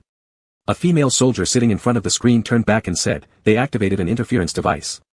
The StarNet signal has been disrupted, we can't contact the Major now. Captain, I'll fly the mech first to support the Major. Shuren spoke without waiting for Will's response and rushed directly toward the mech cabin. When Will turned around, the insect had already vanished. Damn. Will pressed the ear stud terminal and issued an order. First squad listen up, enter the mech cabin and get ready. Advance to the battlefield earlier. Amidst the chaos of missiles flying and exploding, Mu-Shi sat on an escape pod, drifting in space. Part of his mental energy controlled the direction of the escape pod, part disturbed the trajectory of incoming missiles heading this way, while he casually glanced up to enjoy the dazzling fireworks. Millions of years ago, the insect race could traverse space using their physical bodies. Now, with advanced insect technology, their bodily adaptability has greatly declined compared to the past. Studies by the insect race have shown that A-class female insects can survive briefly in the vacuum, but male insects and sub-females lack sufficient physical adaptability and cannot endure space conditions. Among the higher classes, Supreme Commander Saikaya of S-Class once fought during a mission where his mech was more than 98% damaged. He discarded the mech, engaging in battle using his semi-bug metamorphosed body, wiping out an elite team of high-level bugs from the enemy side. This sub-female larva was only B-class and couldn't survive in the void at all. Since the manted spaceship suffered severe damage, Mu-Shi had no choice but to extract the larvae in an escape pod. Unsure how long they had drifted, a mech appeared within Mu-Shi's range of perception. Apart from spaceships, there was a familiar mental signature. Shuren. Mu-Shi stared in surprise as a dark-colored light mech emerged from the star cluster, rushing toward the manted ship at great speed. Startled by the recklessness of the mech, Mu-Shi took a moment to remember that he had cloaked both himself and the escape pod using his mental energy. Neither spaceships nor mechs could detect his presence. Thinking about this, Mu-Shi immediately extended his mental shield to envelop Shuren's mech. On the pirate ship's detection system, a mech seemed to furiously rush forward, only to disappear halfway through. Simultaneously, Mu-Shi lifted the mental shielding around himself and the escape pod for Shuren's mech. The dark-colored mech that had been speeding like a beam of light toward the half-destroyed spaceship abruptly paused, turning around. Shuren piloting the mech and Mushi sitting atop the floating escape pod met across the void and artillery fire. For a moment of stunned silence, then Shuren steered the mech swiftly maneuvering around stray bullets to approach. As it neared Mushi, it slowed down. Shuren operated the mech carefully, gently lifting the escape pod, including Mushi who sat on it. Mushi stood up from the escape pod, leaning one hand against the chest plate of the mech, looking up at the mech's glowing blue eyes. He suddenly felt like giving Shuren a mech. White with gold patterns, its eyes made from amber gold and sky blue star stones, designed with both grandeur and elegance, this is what his female insect deserved. Chapter 65, Time to Irrigate, Time to Unlock. The dark green spaceship of the Knife Mantis pirate glowed red under bombardment of artillery fire, while the opposing dark gray pirate ship remained unscathed under the protection of its light shield. Both sides launched mechs. One after another, mechs of various colors and models flew out of the spaceships and clashed instantly. The nearby star network signal was interfered with, so Sean couldn't contact the Royal Guard team. He glanced at the battling parties and chose to first carry the escape pod to a safer area for evacuation. Sean didn't see obvious injuries on Mushi, but he knew well that bringing a larva out from a pirate spaceship under artillery bombardment was by no means an easy task. These things should have been done by himself. Every time he thought about how Mushi had no choice but to drift in the void with the escape pod before his arrival, always in danger of being affected by artillery fire, Sean resented his own uselessness. Sean felt deeply guilty inside, but his mech movements were extremely gentle and steady. The speed was adjusted to the minimum, lest he shake the insect in his hands. A red light exploded.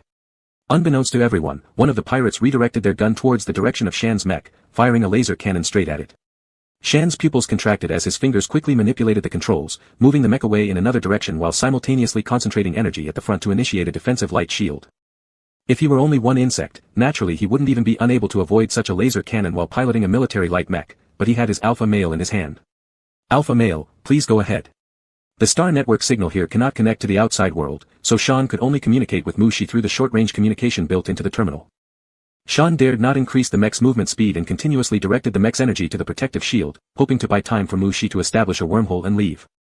Standing on the escape pod, Mushi looked calm. He lifted his hand and made a griping gesture towards the direction where the laser cannon was coming from. His deep purple eyes suddenly grew darker, as if space had frozen for a moment. All Sean saw was the laser cannon about to touch the defensive screen suddenly disappearing, as if swallowed by something. Then, on the other side, a laser cannon similar to the one just shot at them pierced directly into a mech that hadn't yet retracted its gun. Its energy center was penetrated, causing the mech to explode silently in the vacuum. The enemy pirate mech engaged with it suffered as well, being pushed back hundreds of meters by the explosion heatwave and mech debris. The explosion of one mech drew the attention of nearby pirates, making them all suspect that there was an insect in hiding manipulating things from the shadows, which heightened their vigilance. Sean was stunned, controlling the mech to look down at his palm, only to see Mushi lower his hand, exhausted. That jade-white, slender bug claw hung stiffly, its fingertips trembling slightly, causing Shan's heart to tremble along with it.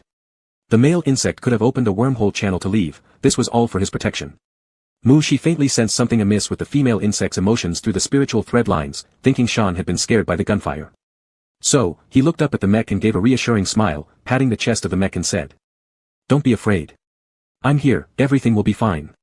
The sound of the male insect echoed in Shan's mind, a feeling akin to being licked directly over the cerebral cortex by pure psychic force. But all Sean could do was suppress further thoughts. He gritted his teeth, tried his best to steady his emotions, took a deep glance at the battling pirate mechs around him, then continued to carefully carry the escape pod farther away. Mushi could sense the suppressed emotions emanating from Sean, but he wasn't good at comforting bugs, so after a soothing sentence, he focused more on adjusting his mental power distribution. Actually, he could have interfered with the laser beam much earlier, but he got distracted because he was contemplating customizing a mech for the female insect, only managing to forcibly divert the laser at the last moment right in front of him. Had he intervened earlier, perhaps Sean wouldn't have been frightened. Suddenly, Mushi felt a stir in the spirit thread line from afar. It was the Royal Guard's mech. Mushi withdrew the mental shield covering Shan's mech. Within seconds, several Royal Guard mechs accompanied by rescue ships flew over, with the rest rushing toward the battlefield. Royal Guards dispersed to protect around Shan's mech. Quietly leaping off the escape pod, Mushi landed into the rescue ship. A silver metal claw protruded from the outer wall of the rescue ship. Sean carefully handed over the escape pod he was carrying, watching the metal claw retrieve the pod back into the ship. Standing at the cabin door, Mushi looked up at Shan's mech, preparing to invite Sean to enter the rescue ship to rest. Sean controlled the mech to bow respectfully at Mushi standing at the rescue cabin door, saying humbly, "Governor, I request permission to fight." First, due to his own butterfly effect, Mushi had entered the star pirate ship alone, then the signal was affected, causing Mushi to lose contact. Shuren was already on the verge of going berserk. Later, the laser cannon fired directly at him, igniting his emotions, and he suppressed his urge to rush forward because he still held Mushi in his hand. No female insect could remain indifferent when her male counterpart encountered an attack, and Shuren wanted to destroy those star pirate routes. To join the battle. Through the mental thread line, Mushi could see Shuren's determined expression and burning fighting spirit. Mushi still had the impression of Shuren as someone scared by the war zone. For a moment, he couldn't understand this transformation, but seeing the determined look on the female insect, he nodded and let the other go. With approval granted, Shuren immediately joined the battlefield. The guards rushing to the battlefield were just aiming to contain the pirates and buy time for the rescue team. After all, their main fleet hadn't arrived yet, and they were at an absolute disadvantage in numbers, making a direct confrontation unsuitable. Just as the guards were maneuvering around to hold them off, the field guards noticed a dark military mech rushing into the battlefield. The new guard destroyed one pirate mech per shot, with extremely aggressive tactics. A single insect fought with the momentum of an elite squad, even getting the other guards excited. The pirates instantly fell behind in morale and subconsciously moved closer to their ships. Those military female mechs were all speed types, their attacks came faster than ever, accurately destroying several pirate mechs at opportune moments. As fewer and fewer companions remained, the pirates decided to retreat. The remaining bugs from the Knife Mantis pirate group fled while the other pirates with undamaged ships rushed into their shields. Shuren obviously wouldn't let the pirates escape so easily, directing part of the guard force to chase after the Knife Mantis group while he himself circled the dark gray spaceship's light shield at high speed before suddenly lifting his gun, taking aim, and firing. The ship's protective light shield shattered instantly. Mushi sat inside the rescue ship and watched through the observation window as Shuren led a group around the spaceship swiftly, shooting at key nodes of the ship. In less than half a minute, an impressively equipped pirate ship was left almost completely paralyzed. This wasn't remotely like how someone who'd been frightened looked. Now, each guard brimmed with fighting spirit, dealing with any pirate that emerged. If none did, they'd dismantle the ship to get inside themselves. After all, this was the gang of pirates who blew up the ship that carried their lieutenant. If not for the lieutenant's high rank, being exposed to the vacuum of space would have caused issues much earlier. This was the band of pests that bullied their lieutenant, they had to beat them back for him. By the time Commander Wei's battleship arrived, the skirmish had almost reached its end. Most surviving pirates were captured, and the guards were clearing the battlefield. Report to the officer, our rescue team has completed rescue efforts and successfully seized the pirate spaceship, capturing 133 living pirates. Guard leader Wei. Guards who were heavily injured were taken away by the medical team, while the rest who participated in the fight went back to their cabins to bathe. Mushi returned to his cabin and changed out of his combat uniform.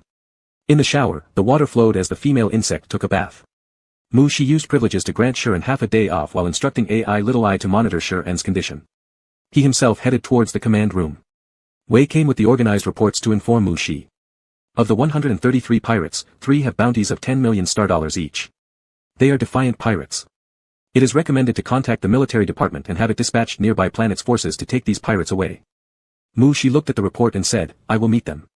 Jerry Nelson, as a quartermaster, had already entered the detention area ahead of a swarm of medic bugs to conduct simple examinations on the pirates. Inside the detention area, the two groups of pirates didn't see eye to eye, and if it weren't for the collars suppressing their energy and weakening their physical strength, they probably would have clashed. However, when bugs walked in, the pirates gave them a glance anyway. Upon this glance, the red-haired pirate captain leading one faction locked eyes with Jerry Nelson, instantly freezing. His gaze scanned Jerry Nelson's military attire and compared it with the clothing of the military females guarding them. There was no misunderstanding what this meant, and the red-haired pirate leader flew into a rage. It's you. The Duke-class pirate captain actually conspired with the stiff old female bugs of the military department. Under the stares of over 100 pairs of eyes, Jerry Nelson stayed calm and followed a middle-aged female insect doctor, passing tools for her. The red-haired star pirate captain cast a suspicious glance at Jerry Nelson's face. What benefits did those old sticklers promise you? You divulged the whereabouts of other star pirate groups. When you lose your value, aren't you afraid that the military department's bugs will deal with you? Jerry Nelson just smiled and replied during the pause of handing over instruments, don't bother worrying, our young General Bug has a kind heart, not only does she give out salaries, but also helps take care of larvae. It's my honor to contribute to the young general. A star pirate snorted with laughter, but before he could say anything else, the door of the holding room was opened again. The star pirates looked over and instantly widened their eyes, collectively holding their breaths. In their sight appeared a male insect with black hair and purple eyes, his skin white nearly transparent, his features flawless without any flaws to pick on, dressed in a military uniform, cold and noble. The male officer's eyes lightly lifted, and the amethyst gaze swept over them. That look was calm and indifferent, yet made all insects feel as if an electric current had shot up their backs. Mushi entered, the spacious detention room quiet enough to only hear the sound of gasps. The middle-aged military doctor and the medical insect saluted Mushi, Governor General. Mushi slightly nodded his head, indicating for them to continue their work.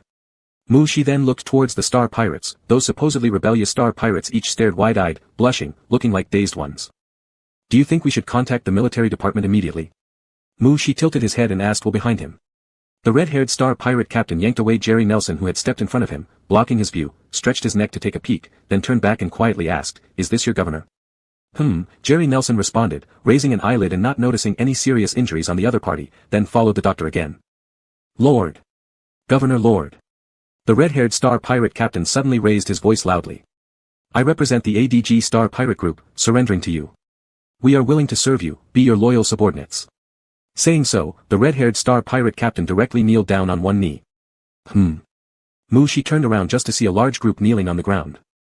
Surrender? So now, wouldn't his military achievements and rewards be gone? I do not need your surrender. This. The red-haired star pirate glanced at Jerry Nelson retreating aside, then suddenly said, "I know quite a bit about the activity trails of several star pirate groups recently." Mu Shi turned to look at Jerry Nelson.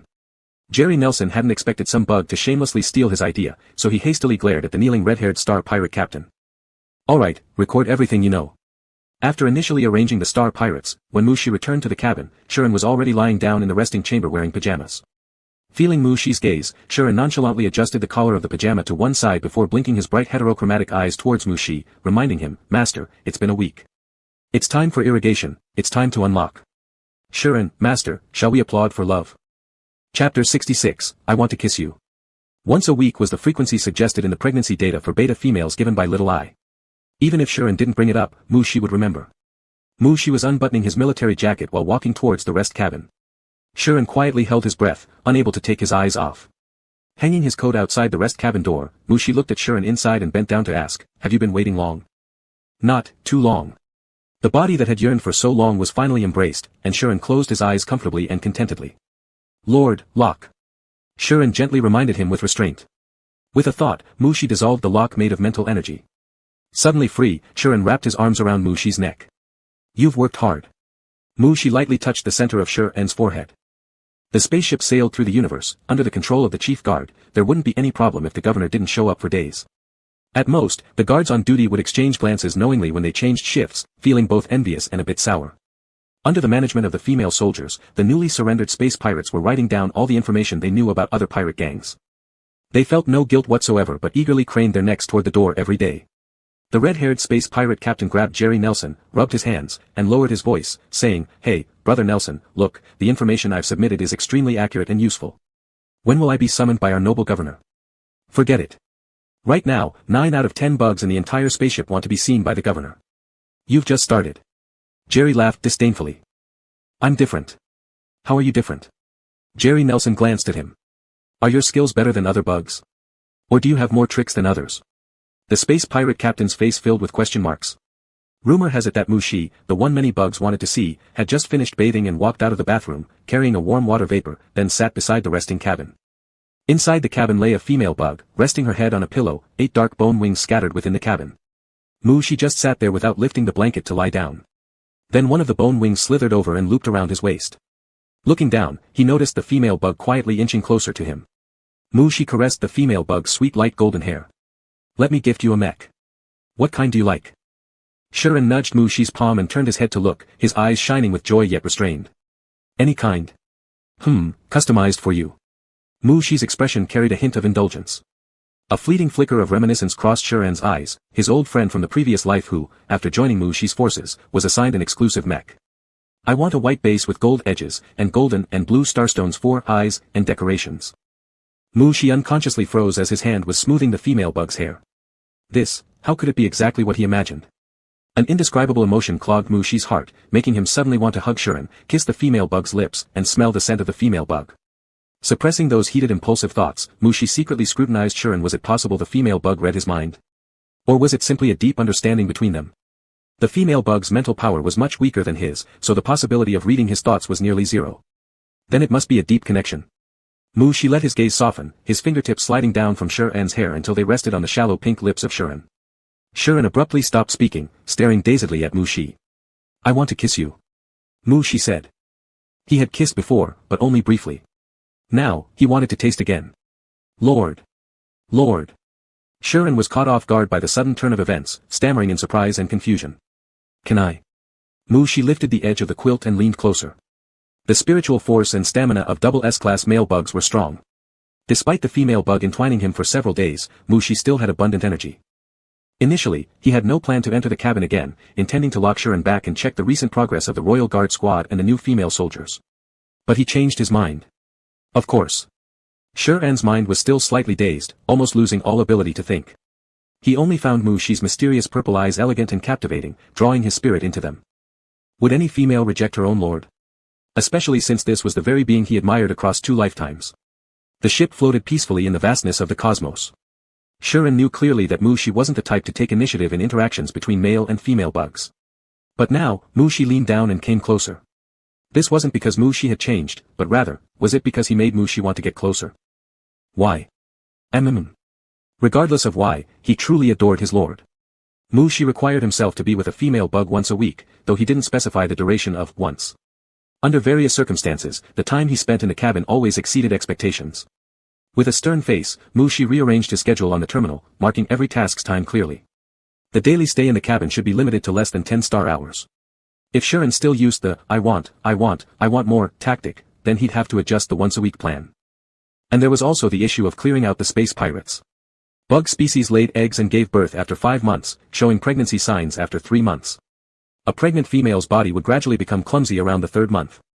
During this period, whenever they encountered space pirates, Shuren always volunteered for combat, showing a clear liking for piloting mechs or fighting. Although he could command Shuren to stay on the ship at that time, Mu-Shi didn't want to dampen his enthusiasm.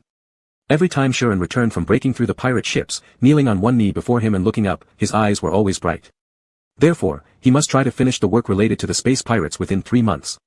As Mu-Shi thought this, a message notification popped up in the top right corner of the screen, sent by his father. Though his actions were very secretive, almost deliberately avoiding detection by the military department. He had already swept away half of the pirate gangs within the boundaries of the Psychia star system, so it wasn't unreasonable for the military to be unaware. He opened the message. Your brother will arrive at Amika Star tomorrow morning. Mu-Shi raised an eyebrow in surprise. This wasn't about the space pirates. After pondering, Mu-Shi typed, Father, I'm still traveling. Location, I'll let your brother hyperspace warp over. So you've been waiting for this all along. Mu-Shi, Father, my female slave is carrying eggs. As you know, pregnant females endure great hardship during gestation. Let me rub her waist first. After sending the message, Mu-Shi turned off the terminal screen, walked into the command room, and instructed the head guard to pay more attention to concealing their movements, while also reminding Little Eye to erase any traces of their actions.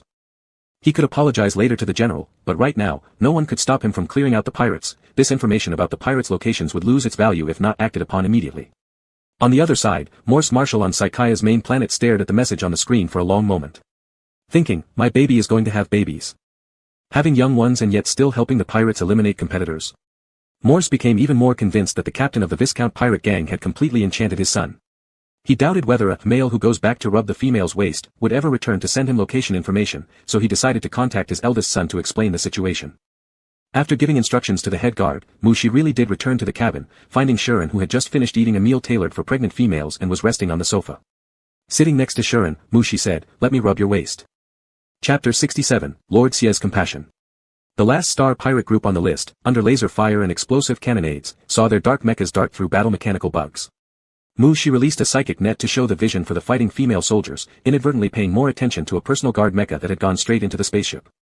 It was already the 3rd month, and Shuren, who was now clearly showing pregnancy, still operated his mecha in battle without any signs of clumsiness. The only change was that his combat style had become somewhat more conservative. This conservatism was only relative to his past. Whereas before he would send a single bug directly into the ship to seize control, now when entering the spaceship, he would notify his comrades beforehand. The battle did not last long. Gradually, the gunfire ceased, and the victorious military females returned with the captured star pirates as captives. Mu-Shi retracted the mental net, relaxing against his command chair. Surrounded by starlight, there was only one insect in this total command room, a serene and lonely scene. Suddenly, the door to the command room opened. Tap tap tap. Military boots clanged against the silver metallic floor of the command room, each step large and rhythmically resonant. Mu-Shi turned slightly, and with the command chair connected mentally, received his will, turning toward the direction from which the insect came. A towering female insect with light golden hair and heterochromatic eyes, stepped boldly amidst the starlight, carrying a strong pheromone presence. The female insect had a slender figure, with a robust body. Even through the military uniform, one could feel the solid and full muscles beneath. However, there was a slight bulge in her abdomen, no longer possessing the formerly sturdy waistline, appearing slightly bloated and diluting the chill and rigidity of the military female. Sharon knelt down on one knee in front of Mu Shi, gazing deeply into Mu Shi's deep purple eyes that were even deeper and more mysterious than stars, meeting his gaze as if giving him a kiss with her eyes. Governor, the Cricket Star pirate group has fully surrendered. This time they surrendered quite quickly. Mu Shi wasn't exactly surprised. Nearly all the star pirate groups they had fought against had surrendered, it was just a matter of sooner or later. The pheromones from the female seemed even more concentrated, as the command room was semi-enclosed space. Even with a ventilation system, it couldn't dissipate the pheromones in a short time. Mu Shi stepped off the command chair, bending over to help the female soldier rise. You've worked hard. There will be a victory banquet tonight. Go back to your cabin and rest, restore your strength. It is common for military females returning from the battlefield to exude a strong pheromone presence, with battles tightening the nerves and hormones rising in their bodies. At such times, taking a shower and spending some time alone helps calm the mind. Sharon, however, didn't stand up with Mu Shi's assistance, instead looked at him intensely while maintaining a respectful expression. Your subordinate does not feel tired. To be the weapon in the hands of Governor Gue, to fight for you, is my lifelong honor. Even if it's honorable, you still need to take a bath and have a good rest. The female secretly and openly glanced at him and slowly traced a circle on his palm with her fingertip. What does this mean? Some sort of secret code? Mu Shi looked at Sharon confused. The female seemed compliantly humble but refused to stand. Mu Shi withdrew his hand. The female's movements were actually quite covert. If it weren't for the lingering tingling sensation in his palm, he might have thought it was just his illusion. But what was the female hinting at? He met Sharon's burning gaze and commanded Little Eye mentally, check for me what that cryptic signal meant just now. Almost instantly, Little Eye replied, Insects Lord, all similar vague hints between male and female can be attributed to them wanting to develop or have some kind of relationship with you. Mu Shi raised an eyebrow slightly. I am worried about you encountering some accident during combat and fear you are too exhausted, so I let you rest, yet you come back wanting to continue consuming energy. Little Eye, respected Insect Lord, the pheromone level in the command room has exceeded the warning line. Should we increase the ventilation? No need. Mu Shi replied mentally. Pregnant females tend to be more fragile, increasing air exchange might lead to catching a cold. Mu Shi walked back to the driver's seat and sat down, looking at Sharon who was kneeling on one knee on the ground, asking, what do you want to do? Does this mean agreeing? Sharon's eyes lit up slightly. He still did not stand, placing his palm on the ground reflecting stars, crawling to Mu Shi's feet. Leaning inward, he bent his neck and pressed his face against Mu Shi's tall military boot, gently rubbing it. Lord, I'm in heat. Are you willing to use me? Mu Shi leaned slightly forward. The female lay by his leg but carefully controlled the angle, avoiding pressure on her abdomen. He reached out to touch the temperature of the female's cheek. It was hot. Female insects and sub-females experience several periods of estrus every year. Without male insect pheromone soothing, it would be very tough to endure. Can pregnant female insects experience heat cycles as well? Mu Shi was a bit puzzled. As she felt the touch of the male insect, Sharon's breathing quickened slightly. This was the hand of her male master. Male insects were always meticulously cared for. Even though Mu Shi frequently handled weapons, his hands remained free of calluses, tender like a delicious crystal cake. Sharon knew Mu Shi was looking at him, watching him breathe heavily and seeing him open his mouth to bite down on his fingertips, leaving saliva on the gem-like skin. The master of those fingers seemed to pause for a moment, then withdrew them after a few seconds. With reluctance, Sharon tried to follow but noticed Mu Shi's lips slightly curling into a frown. Mu Shi loved cleanliness, something Sharon had known from their previous life. He had dirted Mu Shi's fingers. Sharon's face turned pale with regret and self-blame. Why had he done that? Had his mind been clouded by pheromones?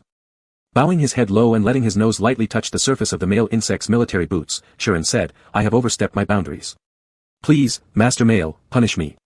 Mu Shi looked at his own fingertips, unsure exactly how he felt. He instructed Little Eye to lock the door to the command room, then spoke to the female kneeling in apology on the floor, 100 squats, no more. Yes. The familiar punishment relieved Sharon as he suppressed the rising heat in his body, bowed his head, stood up, and prepared to leave for his punishment. Where do you think you're going? Mu Shi stopped him. To the training room. Sharon wasn't quite sure if this punishment location would satisfy his male master. Right here. Mu Shi responded curtly. So the male master wanted to watch him receive his punishment. Sharon had no resistance towards this but was a little unsure how to face Mu Shi, so all he could do was focus on completing the male insect's assigned punishment. Yes. Sharon responded, stepping back slightly. Spreading his legs, keeping his torso upright, and maintaining a steady gaze forward, he tensed his body, using his back, waist, hips, and legs simultaneously to perform an up and down vertical motion. After one squat, Sharon glanced at the male insect seated on the command chair, reached out, unfastened the belt from his outer uniform, and placed it on the floor beside him.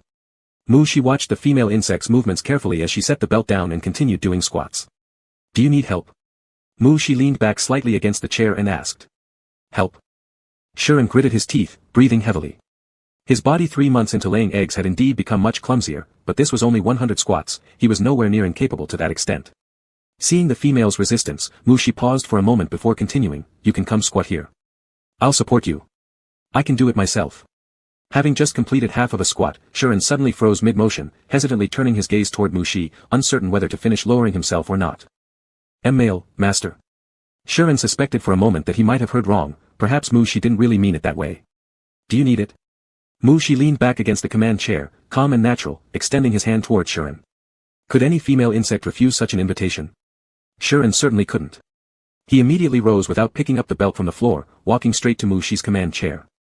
Taking off his military boots and socks, holding onto the backrest, he spread his legs and squatted on the command chair, slightly leaning forward to nearly brush noses with Mushi. Climbing onto the command chair is so slow, truly cumbersome. While speaking, Mushi fulfilled his promise, raising his hand to support Shuren, giving the female insect some leverage. It is this subordinate's inadequacy. Shuren softly apologized, raising a hand to rest on Mushi's shoulder while quietly saying, "Thank you, Lord Male, for your kindness." Mushi said nothing. This was a punishment. Even if there was sympathy, it was only because the female insect carried eggs, adding to the difficulty from succumbing to her pheromones. Shuren squatted straight down. The essence of deep squats lay in training lung capacity and improving heart function. The deeper the squat, the greater the lung capacity required, and the stronger the heart function became. Since his male master punished him with deep squats, Shuren naturally intended to make every one of them real, squatting down to the deepest point. The proximity of the female insect meant each deep squat resulted in contact with the material of his clothing, allowing Mushi to fully feel the heat and elasticity of the female insect. It was a sensation he knew all too well. Other parts of the female insect's posture grew less precise, and she even tilted her head to nibble at the button of his collar. When biting down on the button, the female insect raised her head and stared at him directly, unwavering. Mushi felt her hair brush against his jawline, making it itch. In response, he slightly tilted his chin upwards, providing the opportunity for the female insect to successfully unbutton his collar. This was the first button, and the female insect, having tasted the sweetness, became increasingly brazen. In just a few deep squats, Mushi's body had only one button left properly fastened. The last button proved somewhat difficult. The warmth of the female insect's breath came through the fabric as Mushi instinctively tightened his abs. Even so, the female insect still took a long time to bite and finally unbutton it. After this ordeal, both parties were already blushing with flushed cheeks, breathing heavily, and subtly pitching tents under their uniforms. "Master Male, are you feeling hot?" Shuren asked, rising close to Mushi's ear. His pheromones were already overflowing, binding him in agony and pleasure with the confines of the mental lock that refused to let him break away. Mushi glanced at him and said, "If you're going to do it, just do it without any nonsense." "Master Male, your mental lock is burning me. Can I undo it before doing my squats?" Shuren leaned against Mushi, softly begging, lightly grinding his hips. Mushi frowned and narrowed his eyes. How could a mental lock get heated? It was obviously the suppressed heat from within making it burn, dampening the lock itself. "Master Male." The female insect called softly, pleading in a trembling voice, echoing back like honey coating every inch of its target. "Master Male. Stop calling out." Mushi dissolved the mental lock, and in an instant, the mental threads dispersed. I'll conserve my energy for doing more squats. Please, Master Male, allow me to increase the count." Boldly, Shuren began removing certain articles of clothing. "How many more do you plan to do?" Mushi held the side of the slightly protruding stomach, allowing the female insect to move freely. "I've committed great sins, offending the commander and Master Male alike.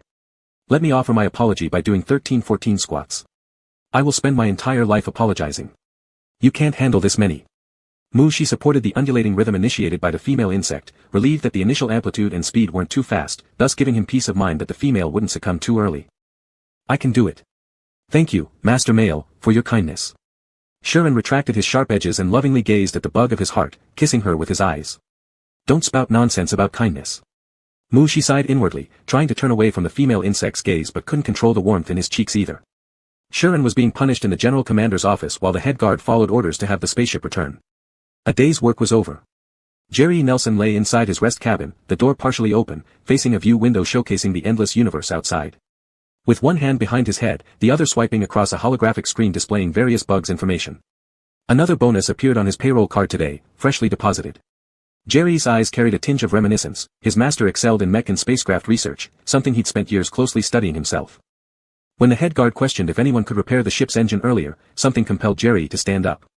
Considering the accumulated salary and bonuses over these months, he could buy his master a fine set of repair tools, and the leftover star coins could go toward snacks and trinkets his male insect liked. Sigh. He didn't know where his lord was now. Jerry sighed internally, turning to look at the scenery outside the window. He'd quietly asked a few pirate friends for news lately, but none had updates about the Duke Pirate Group's activities. It wasn't good or bad either way. Maybe his little master had already left the Sakaya star system with his pirate crew. The Duke Pirate Group was the result of his lifetime's effort.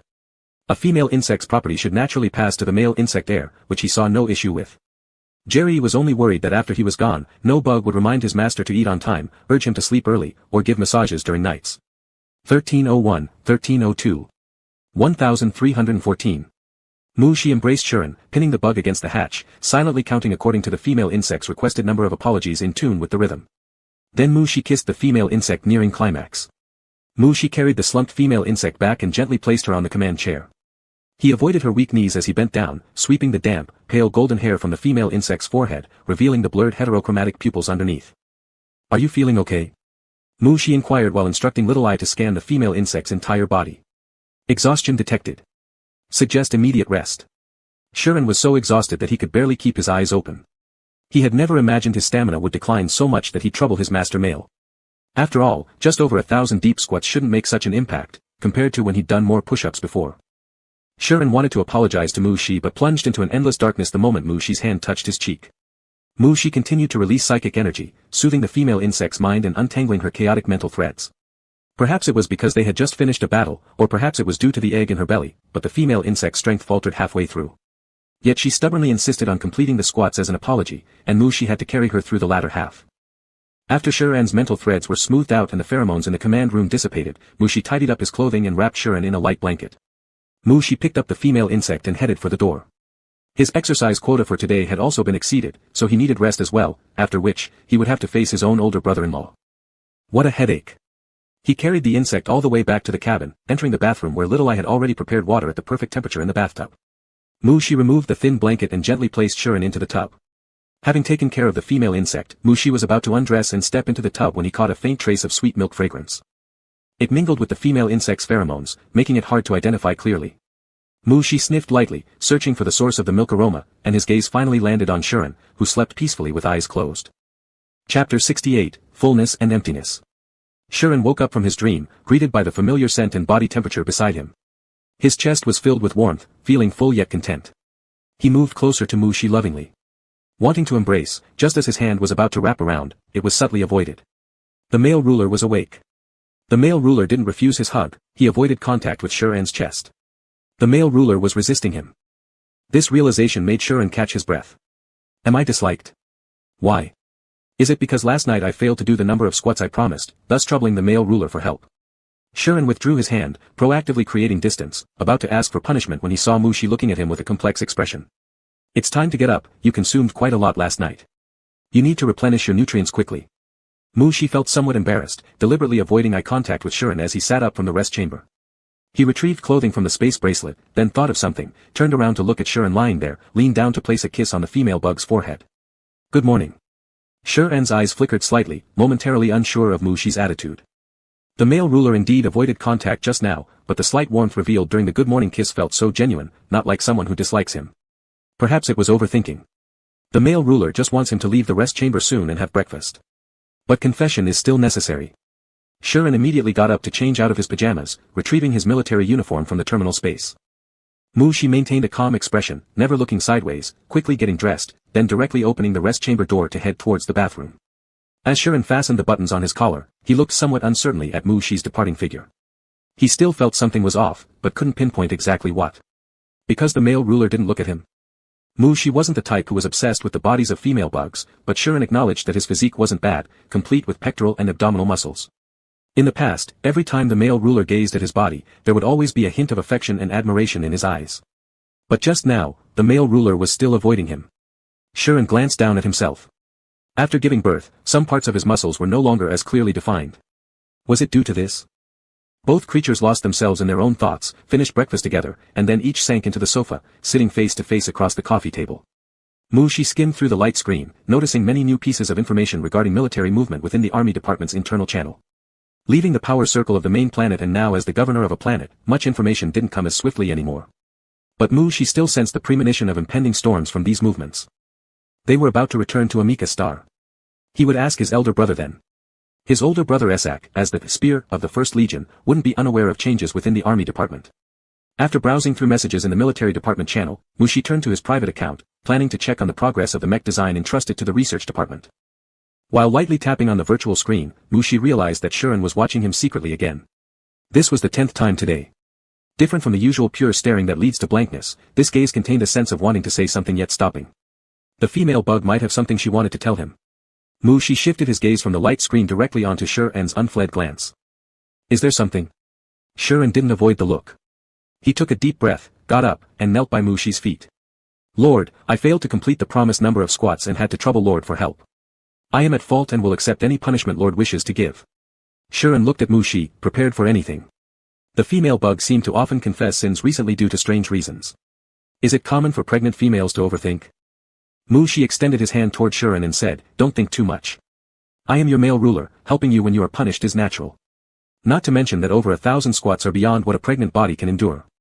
If the female bug were truly made to do so many squats in the training room, Mushi suspected there could be the loss of both lives.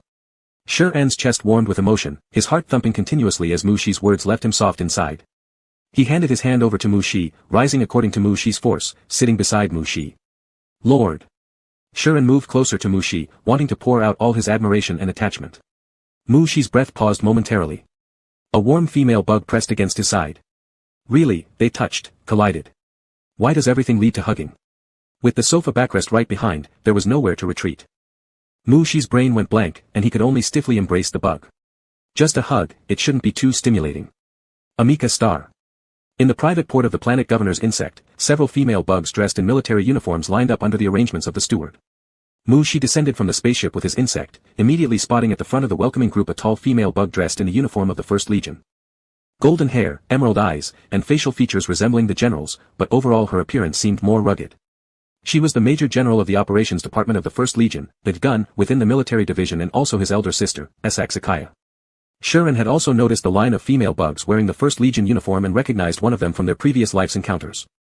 Esak Sakaya, someone he once sparred with. This female bug was a pure fighting enthusiast, lauded as the most likely candidate in the Sakaya star system to break through to SS class within a century. Shuren discreetly glanced at Mushi. In the previous lifetime, Shuren wasn't clear about Mushi's ranking, but during this life, when Mushi awakened, he was present. That formidable spiritual power and pheromones were enough for Shuren to understand Mushi's rank. True SS class. While lost in thought, Shuren suddenly felt a gaze upon him. Unlike the furtive glances and envious looks from the female soldiers in the governor's welcome team, this look was openly observing and assessing. Shuren lifted his eyes to meet the gaze of the golden-haired green-eyed female bug, offering a slight nod as a polite greeting. Esak quickly glanced over Shuren's slightly protruding belly, her eyes flickering with a moment of confusion. Golden hair, different eyes, pregnant, these details weren't incorrect, but... could this female bug be S-class? The father used to say that Mushi had taken an S-level female slave named Shuren or something, who would get drunk easily, an A-level female bug. Esak was still puzzled when Mushi and the entourage had already descended from the spaceship and walked over. Brother, Mushi called out. Esak looked down at her younger brother who had become even more handsome, her tone cold and firm. You've grown, yet you've made father worry again. It felt like being stared at by some kind of predator, every bit of presence around tensed up. Mushi chuckled lightly. No wonder every mating period her brother managed to scare off a group of male bugs attracted by pheromones. Under such gazes, the pressure was truly immense. Such was an enviable natural talent skill among bugs. Big brother, I have come of age, and I can take responsibility for myself. But father always felt he was delicate and needed to be carefully protected, which was rather troubling for Mushi. Esak knew her younger brother had strong personal strength.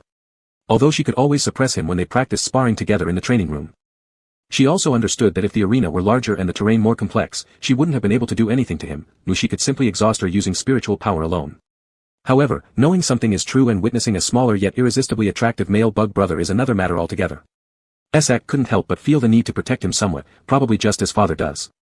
Esak wanted to say more, but then Mushi suddenly turned his attention to a male bug dressed as a military doctor standing in her brother's welcoming group behind her, whose platinum blonde hair gleamed prominently in the sunlight. Brother, you recruited a male military doctor? Mushi asked. Yes, if you want him, he's yours. Male bugs could provide spirit therapy for female bugs, but there were few willing to serve under her as military doctors, so Esak spoke with some reluctance. Still, if her younger brother wanted him, she would give him readily. Mushi shook his head. I have many male military doctors. But none of them were willing to join Esak's command under her generalship, making it hard for him to support his own brother. Esak. Right, Mushi has always been more charming than her since childhood, not only surrounded by various female and intersexual bugs, but also highly popular among male bugs. Jerry Nelson, following behind the bodyguard squad, was stunned as he saw the male bug behind the general of the military department, causing waves of turmoil in his heart. Lord! How could it be? What happened? Why didn't Lord leave the Sakaya star system with his pirate crew? Military doctor attire. Of course, his Lord's medical skills were sufficient to qualify as a military doctor. Insect eggs are incubated for 5 months and show pregnancy after 3 months. When he himself conceived Ariel back then, it was a time of extreme tension between the pirates. Being pregnant under those circumstances was extremely dangerous. It was his lord who performed surgery on him to remove the egg and raise it in a nutrient tank. Jerry was lost in thoughts, feeling bewildered, when he saw the platinum blonde male bug wink at him across the crowd. Under the coverage of mental threads, no subtle movements could escape Mushi's perception, but Mushi revealed nothing. He glanced at the glaring white star above, thinking of the pregnant female behind him who had expended her energy after excessive exercise. He said, "Let's go back to the governor's residence first. Brother has waited for me for so long, now that I've returned, I should treat him well." "All right." Isaac's heart softened slightly. Male bugs and other families were always pampered, spoiled and obstinate, but his younger brother underwent military training from a young age, endured much hardship, and remained obedient and understanding. Wearing his elder brother goggles, Isaac conveniently forgot how Mushi had just mercilessly wiped out all the pirates with his personal guard. Mushi walked shoulder to shoulder with Isaac toward the airship parking area, and quietly reached back to grasp Sher-En's hand, gently squeezing it. Sher-En squeezed back. It was warm and strong, showing no signs of being drained by the sun. Relieved, Mushi released his hand, but then he felt Isaac's complex gaze upon him. Mushi looked up at him with a smile as if nothing had happened moments ago. The 3 bugs sat inside an airship, the atmosphere rather subtle. Mushi sensed Sher-En's tension and extended his hand under the table to hold Sher-En's hand, lightly gripping it.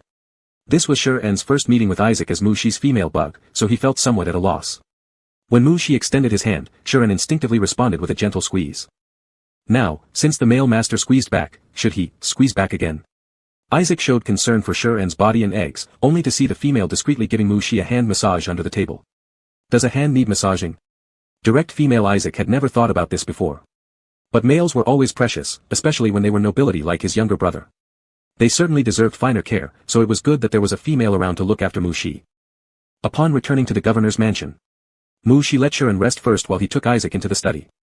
As soon as they sat down, Isaac cut straight to the point. "You've eliminated the space pirates within Sakaya's borders. The Ministry of Defense will issue your rightful rewards." "So compliant?" Mushi was a bit surprised. "Sure enough," Isaac continued, "the maternal father hopes you'll be transferred back to the main planet to study under him." Was this part of the exchange condition? Previously, their mother had deemed him incapable of handling matters and left him in his elder brother's hands. Why would she change her mind simply because he cleared away some pirates? While observing Isaac's expression, Mushi recalled the army movements he'd seen earlier on the military channel. "Is something going to happen?" asked Mushi. Isaac's eyes flashed briefly, his face still tense. "Brother," Mushi called out, "there's no use hiding it from me. I'll investigate myself." Even as he spoke these words, Mushi had already instructed Little Eye to gather relevant information. "Isaac, a war is about to begin." Mushi, ? Wasn't there always a war going on? Insects are naturally belligerent, always seeking opponents, even creating imaginary ones if none exist. Major interstellar wars between the 3 star systems were rare, but small skirmishes were constant. Mushi was very sensitive about these things. If the ministry had made such visible movements, what was happening behind the scenes must be even more intense. "A major war?" Mushi asked. Only a large-scale war between star systems could make the maternal father summon him back. In recent years, the neighboring Quick Star system had incited wars everywhere, while the whole star system kept a watchful eye. But neither had managed to provoke a serious conflict due to the robust defense capabilities of Sakaya's military. If another insect species wanted to start a major battle, well, so be it, they would fight. Yes, Isaac nodded, the Quick Star system has appointed a new admiral, who is even more aggressive. Mushi mentally confirmed this was expected. At this moment, Little Eye also relayed back the collected information, and Mushi couldn't help but pause after glancing through it. Not merely aggressive, this admiral had directly proposed becoming the Empress bug. Consolidating the fragmented 3-star systems of the insect race was necessary to be eligible to call oneself Empress. Seeing that Mushi understood, Isaac reiterated, "Amika Star is too close to the border. The maternal father hopes you'll return." "General Isaac," Mushi responded solemnly, "I am the governor of Amika Star, subordinate to the Sakaya government. If the parliament and the ministry deem I should be recalled, issuing a formal order will suffice for me to comply." Isaac fell silent for a moment, then said, "I will inform the admiral." Mushi smiled. Isaac, looking at his younger brother who had spent half a month eliminating the pirate groups within Sakaya's territory, felt a mixture of pride and pity but, being generally inept at expressing emotions, simply said, Rest early, let your female servant take care of you. If she can't manage properly while carrying eggs, then find yourself a mate and hire a few female attendants. Though he loved his younger brother, who had suddenly come of age, Isaac was caught off guard at first. But after getting used to it, everything seemed fine. Male bugs are always surrounded by many female and sub-female bugs. Other males have hordes of female attendants and servants while his younger brother had too few bugs around him, which might make him feel lonely. Mu Shi, rubbing the acupoint on his forehead with a pained expression, said, "Brother, I need to rest. Let's talk about this later." Thinking about queens, female servants, it just all sounded so complicated. Ashuran alone occupied so much of his time every week, adding a whole group. Mu Shi felt he might as well process official affairs in the rest cabin. After seeing Isaac off, Mu Shi stood for a moment at the study window, debating whether to start handling governmental duties or truly return to the bedroom to rest. Suddenly recalling that night's milk fragrance, Mu Shi stopped abruptly and walked over to sit at the desk, turning on the terminal light screen. Shuren gradually realized that Mu Shi was deliberately avoiding him, it wasn't just his imagination. Every day, during those moments of giving love and applause, he felt complete fulfillment. However, the part being intentionally neglected stood out more than ever.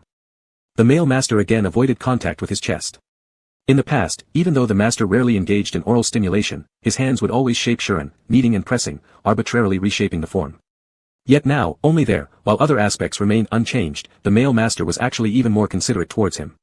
Day by day, the ignored place became increasingly empty, even causing an uneasy sensation of fullness and mild pain. Anxious and troubled, Shuren wondered if perhaps he no longer met the master's preferences. He cautiously tried to please Mu Shi, daring neither to interrogate nor show excessive emotions. Only when he couldn't endure the discomfort would he retreat to the bathroom under the guise of cleaning up. Washing multiple times a day, changing outfits repeatedly, one set after another. But none of it helped, whatever he did failed to relieve the swelling pain, instead making him feel even emptier, akin to drinking poison to quench thirst. It could only be Mu Shi, nothing else would do. Shuren needs hugs, kisses, and some extra squeezes. Chapter 69, Milk Fragrance Twines on the Tongue. As long as the military did not issue a transfer order for Mu Shi, he would remain the governor of Amika Star. Mu Shi inspected the construction of Amika Star and its underground city and began arranging the surrendered space pirates. Those with strong combat capabilities were dispersed into the army. Those not good at fighting were placed in logistics, while those with other specialties were adjusted accordingly.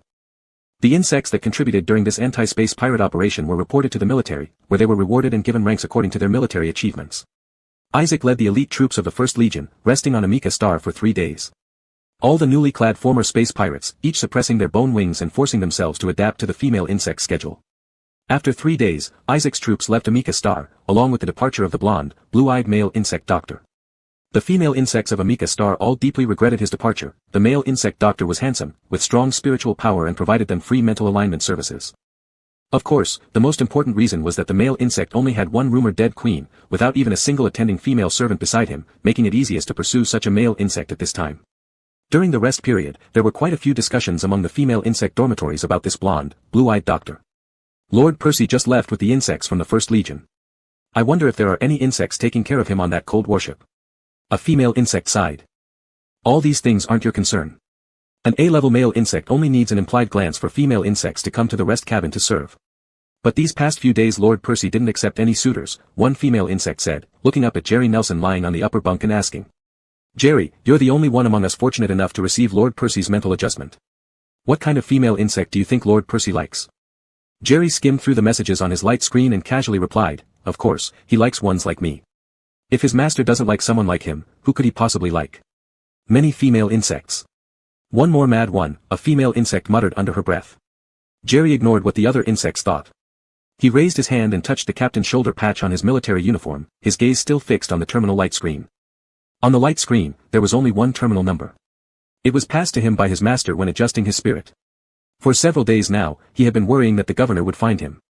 After all, if the governor was the mysterious insect who visited his pirate ship that day and knew of his existence, how could he not know his master? Thus, he dared not contact his master. In 3 days, the accumulated military achievements from clearing out the pirates made him a captain. He worked as usual, drew his wages as a female soldier, and sent some snacks to Ariel and his little friends every day. But the governor never paid attention to him. Jerry remained silent for a long time. Finally, he input that terminal number into the search page and pressed the request to become a friend. Master, if I get promoted to Vice Admiral, will you marry me again? The application was quickly accepted on the other side, and a few words appeared on the private chat interface. Depends on my mood. Jerry slightly hooked his lips, persistently sending messages and reminding his presence as if wanting to make up for months apart. It seemed like every insect had something to strive for, except Shuren. There's always part of the dissatisfaction. Not daring to ask Mushi, Shuren could only consume his restless energy and resentment in the battlefield. These pirates, one by one on the spaceship, had already shown green eyes to his master. Did he not see that? Though carrying a 4-month-old insect egg and somewhat clumsy in movement, S-grade physical quality and 2 lives battle consciousness couldn't be underestimated. Shuren didn't show weakness at all. Round-robin battles lasted for half a day. Not a single decent opponent. Shuren looked at yet another female insect being helped away by comrades, feeling it was enough for today. After all, he cared about the insect egg, also fearing that Mushi might worry if he knew. So after beating hundreds of former pirates challenging him, he stopped. He took a shower in the rest room of the practice room, prepared to make some desserts to visit Mushi. Mushi was still adjusting the arrangement of the previous space pirates. Seeing Shuren entering with a plate of small cookies, he scanned the female insect for a half-second with his spiritual threads, then nodded, signaling Shuren to come over. He was aware of the training that the female insect underwent. Since the body showed no problems, there was no need for interference. Shuren exhaled quietly, unsure whether to feel relieved or disappointed. Just now when Mushi looked at him, the powerful spiritual force enveloped him, making him tremble with excitement as if he was about to be thoroughly invaded. Shuren placed the cookies he had baked on Mushi's desk, replaced his cup with a sweet iced tea, and then stopped disturbing him, sitting down on the sofa in the rest area. His hand lightly brushed over his slightly protruding abdomen. A flash of contemplation crossed Shuren's eyes. As the insect egg grew larger, his perception of male insect spiritual forces became increasingly acute, making him feel uncomfortable sharing a room with other males. If it were sharing a room with Mushi. Shuren's gaze secretly slid to Mushi's long and glossy white fingers, watching them pick up the carefully baked little cookie he made and sip on the sweet iced tea he poured for him. The female insect's gaze was so fiery that it hurried Mushi's processing of administrative affairs. After passing the final arrangement through the terminal, Mushi rose and approached the female insect on the sofa, lowering his eyes to ask, "Do you need me to accompany you back to rest?" Of course she wanted that. Shuren's eyes shone with light, yet he pinched his palm and squeezed out some calmness, replying, "If my lord doesn't have any other matters." "There isn't." Mushi said. Shuren immediately stood up, respectfully and obediently standing to Mushi's right rear side, saying, "I will serve my lord to rest." That meant there would be no more work today. Mushi glanced at the sky without much resistance. In the 4th month of being pregnant, after one instance of clapping for love, Shuren boldly reached an arm around, pulling Mushi who hadn't yet managed to disengage himself, causing him to tumble onto his body. Shuren let out a comfortable sigh, "My lord." Mushi didn't know what the female insect was suddenly pulling him for. Caught by surprise, he could only control the pressure points of his body to minimize compression on the insect egg. Still, he ended up landing quite heavily on the female insect. With a puzzled expression, Mushi raised his head, realizing he was still sprawled over the chest of the female insect, so he quickly tried to prop himself up and stand. He avoided the insect egg, but the part where he couldn't avoid felt compressed. The weight of an adult male pressing down this way would surely provoke some reaction there. "My lord." Shuren wrapped his arms around Mushi, preventing him from getting up, and hoarsely whispered in Mushi's ear. "Can we sleep like this tonight? My lord can pillow your head on my chest, it's warm." Mushi? What was wrong with this person? Do pregnant females all like to sleep this way? It was warm, indeed, and lying on the pectoral muscles of the female insect was also comfortable enough, but this posture was not consistent with the etiquette Mushi knew. There was a sense of resistance within Mushi. Moreover, his weight wasn't light, and Shuren was already a pregnant female insect 4 months along. "It might press on the insect egg." Mushi said. "It's fine. I know my own body, the insect egg won't be harmed." Shuren still did not want to let go. That place had been ignored by his lord for too long. Even if it could just be used as a pillow for him to lie on and rub against, it would be fine. "My lord. I want to hug you, and get closer to you." After the deed, the voice of the female insect was dark and low-pitched. Hearing such a sound at close quarters, it was hard for anyone to be heartless when faced with a soft plea like this. Mushi captured a fleeting look of fragility in Shuren's eyes. Was it due to the lack of security common in pregnant females? The small cookies baked today tasted pretty good, his cooking skills have improved. Mushi casually came up with a reason, sensing the arms hugging him loosen gradually. Inwardly sighing softly, he said, "All right." However, Mushi did not remain in this embedded position, simply pressing his weight onto the stomach of the female insect regardless. Instead, he got up to wash in the bathroom before coming back, saying, "Lie on your side, I'll allow you to hold me." Mushi was woken up by a sweet aroma. Something flowed onto his lips, with no danger signaled by his spirit force. Mushi instinctively licked his lips. The sweetness of milk spread and intertwined on his tongue, shocking Mushi so much that his pupils abruptly expanded. Mushi stiffly moved his body backward, but Shuren's strong arms held him tightly. He couldn't disentangle himself without waking up the female insect. Mushi adjusted his breathing, trying to calm down as soon as possible. Slightly tilting his head, avoiding any further leakage of insect milk flowing onto his lips. Fortunately, the female insect slept soundly, and no insect saw how he looked just now. A strand of mental energy condensed in the bathroom. The semi-transparent mental touch took a soft small towel, cleaned and soaked it with hot water, and slightly wrung it out. Holding his breath, Mushi focused his attention on controlling the mental touch to carefully wipe off the sweet-smelling insect milk from Shuren's body. Suddenly, he sensed some changes in the rise and fall of the female insect's chest. Mushi immediately stopped the mental touch, but it was already too late. A voice tinged with surprise and something else from Shuren sounded in Mushi's ear, "My lord, what are you doing?" The mental tentacle was still wrapping a small towel around it, so there was no way to cover up. Mushi stayed silent for a while before responding softly, "I noticed some milk seeping out. I'm cleaning it for you." "Please, my lord, continue." Shuren's tone ended with a mix of tension and pleasure rising in it. Mushi. All right. He had actually finished cleaning already, but using a fresh towel to clean again wouldn't hurt either.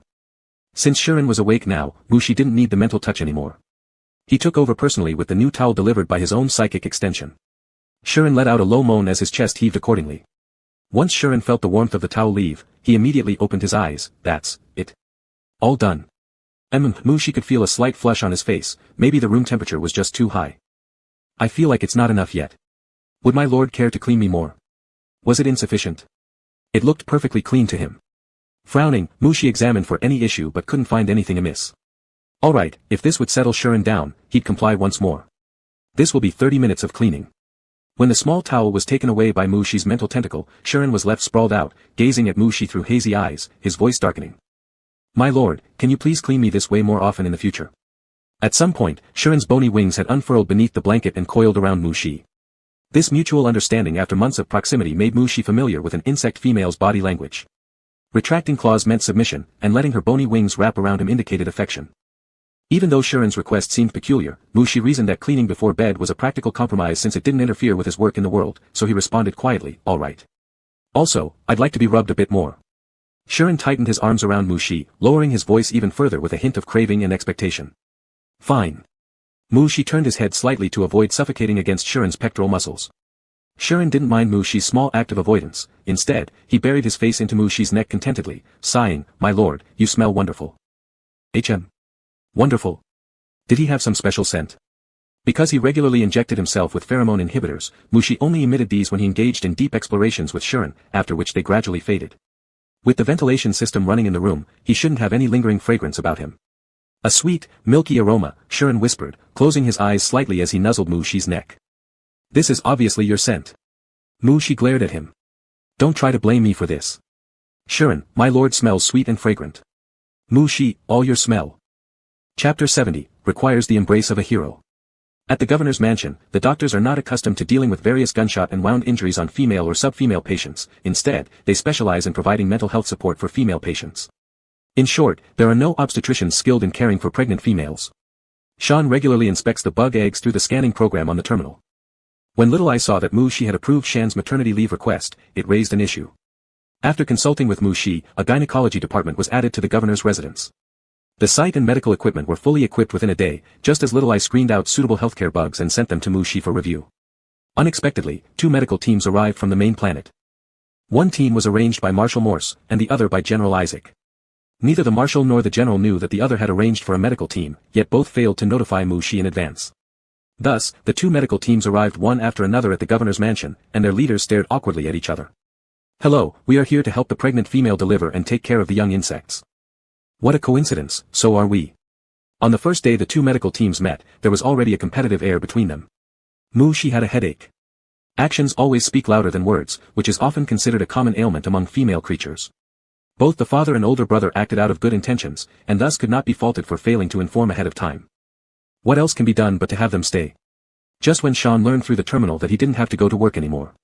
His lord submitted an application for him to take maternity leave, and then his superior's superior, namely the governor, personally approved it.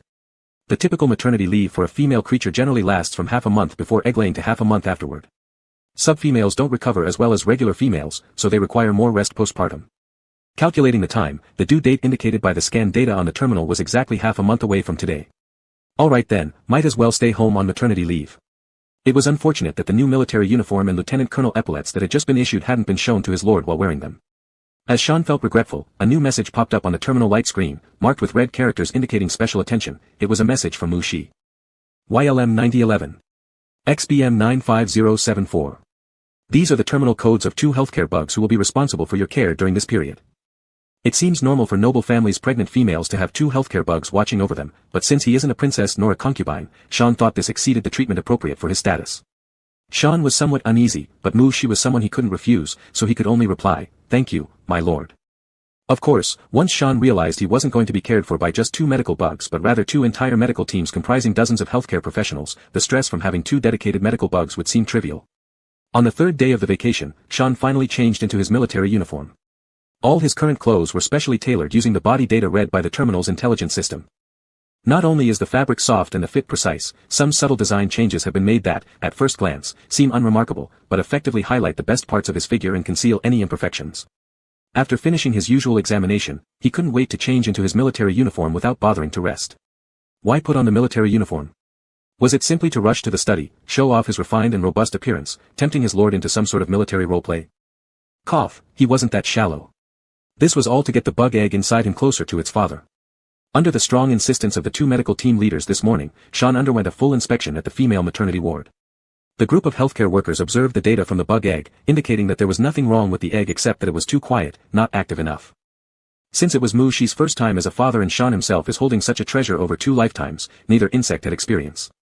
All the terminal scan data fell within the healthy range. For months, neither of them noticed anything unusual about how the bug egg behaved. What was the problem with being quiet? What should a bug egg do while still inside the stomach? Should it roll around in his womb? Though puzzled, Sean decided to follow the doctor's advice.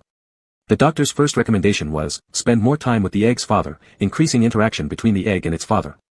Mushi's spirit thread spread throughout the entire governor's residence, so when Sean left his bedroom and headed towards the study, he immediately noticed. Mushi wondered why the female insect would come over, especially dressed in a military uniform. He remembered she had been wrapped up tightly with medical examinations, standard schedules, and dietary requirements. Her food had even turned into nutrient-rich fluids suitable for pregnant females. It seemed a little pitiful. Sean approached the door, and Mushi immediately sent out a tendril of his spirit to pull it open. As Sean watched the study door open before him, he paused momentarily, withdrawing his hand that was about to knock. Then, a small segment of the spirit tendril peeked out from behind the door, as if waving in greeting. Sean. Mushi shifted the light screen aside, picked up the water on the desk for a sip, and patiently waited for the female insect. 5 seconds, 6 seconds, 7 seconds. Tap. The sound of military boots lifting and stepping on the ground again was light. The pregnant female in her vacation finally stepped inside. Governor. Sean walked to Mushi's desk, lightly leaned his heels, and saluted with a standard military gesture.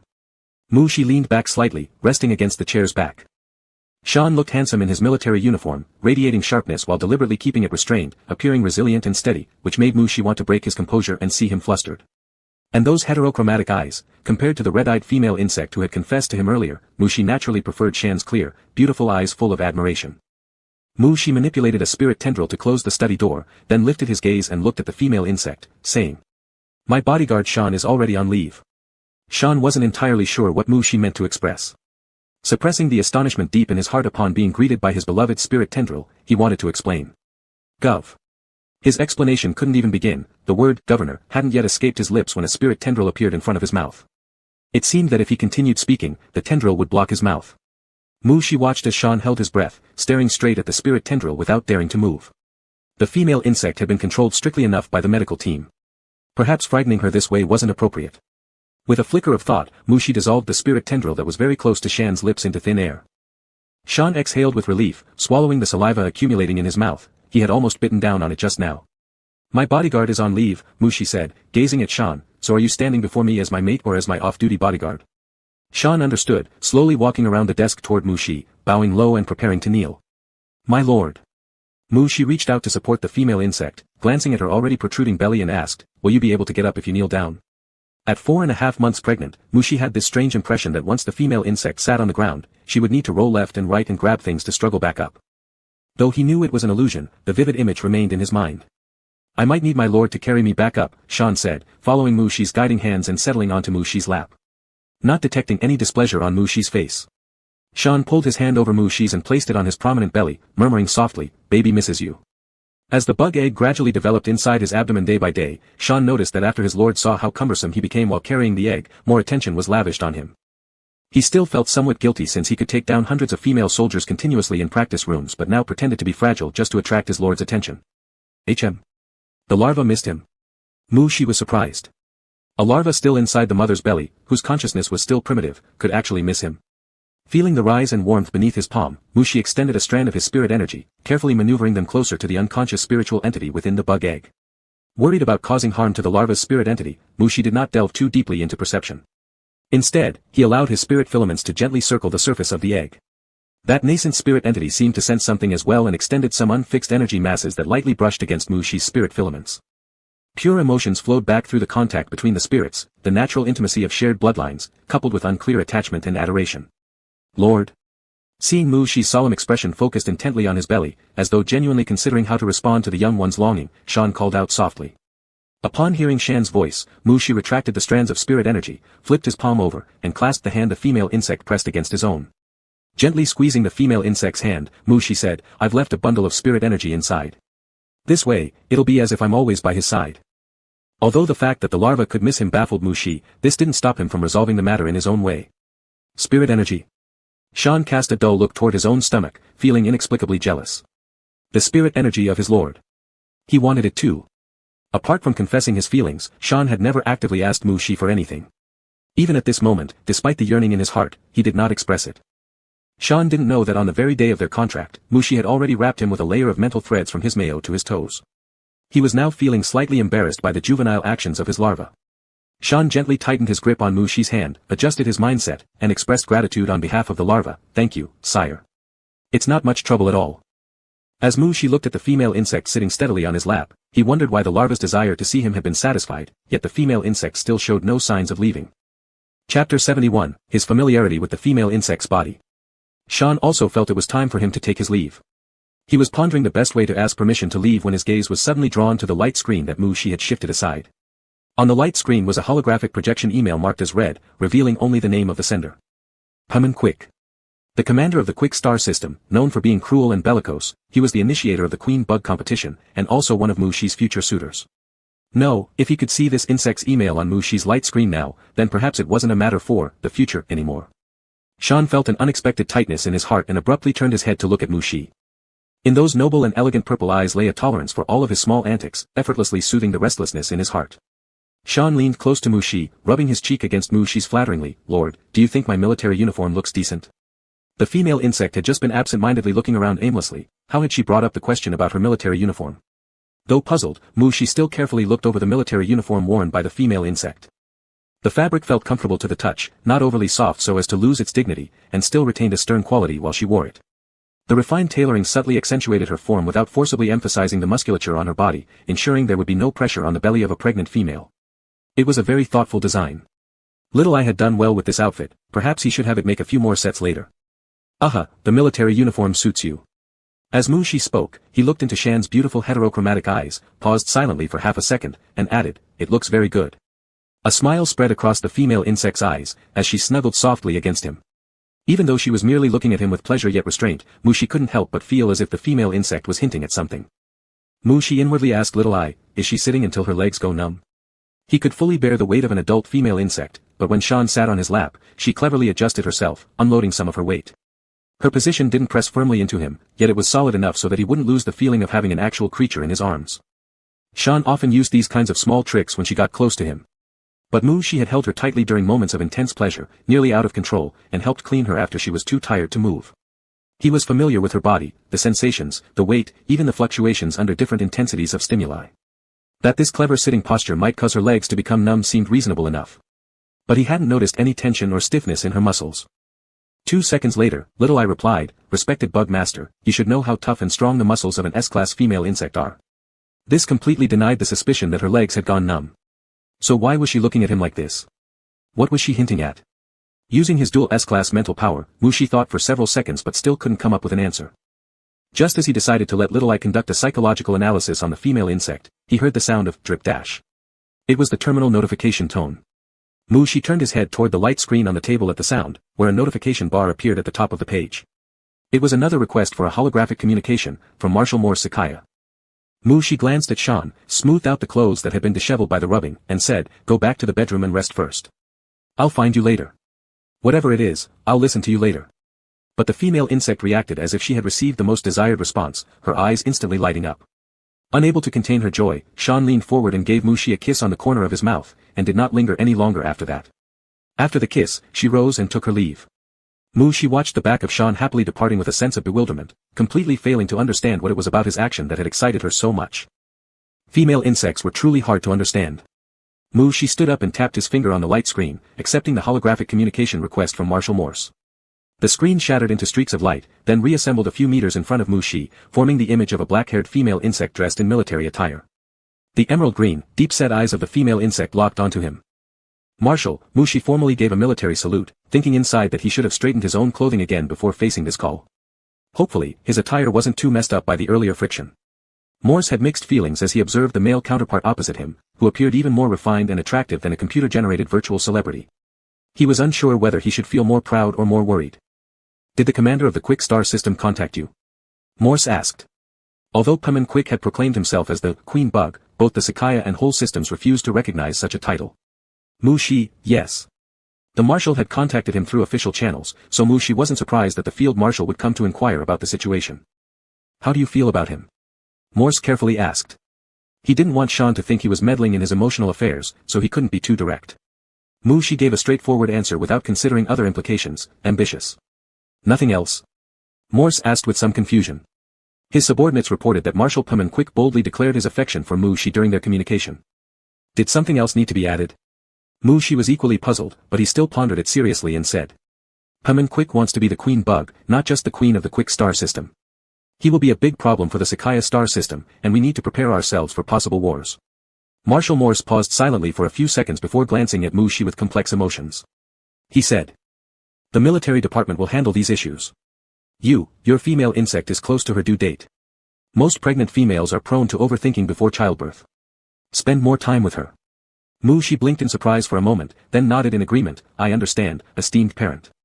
After Shin's delivery and recovery, I'll bring her and the bug egg back to see you. Good. Morse's eyes lit up with a hint of laughter.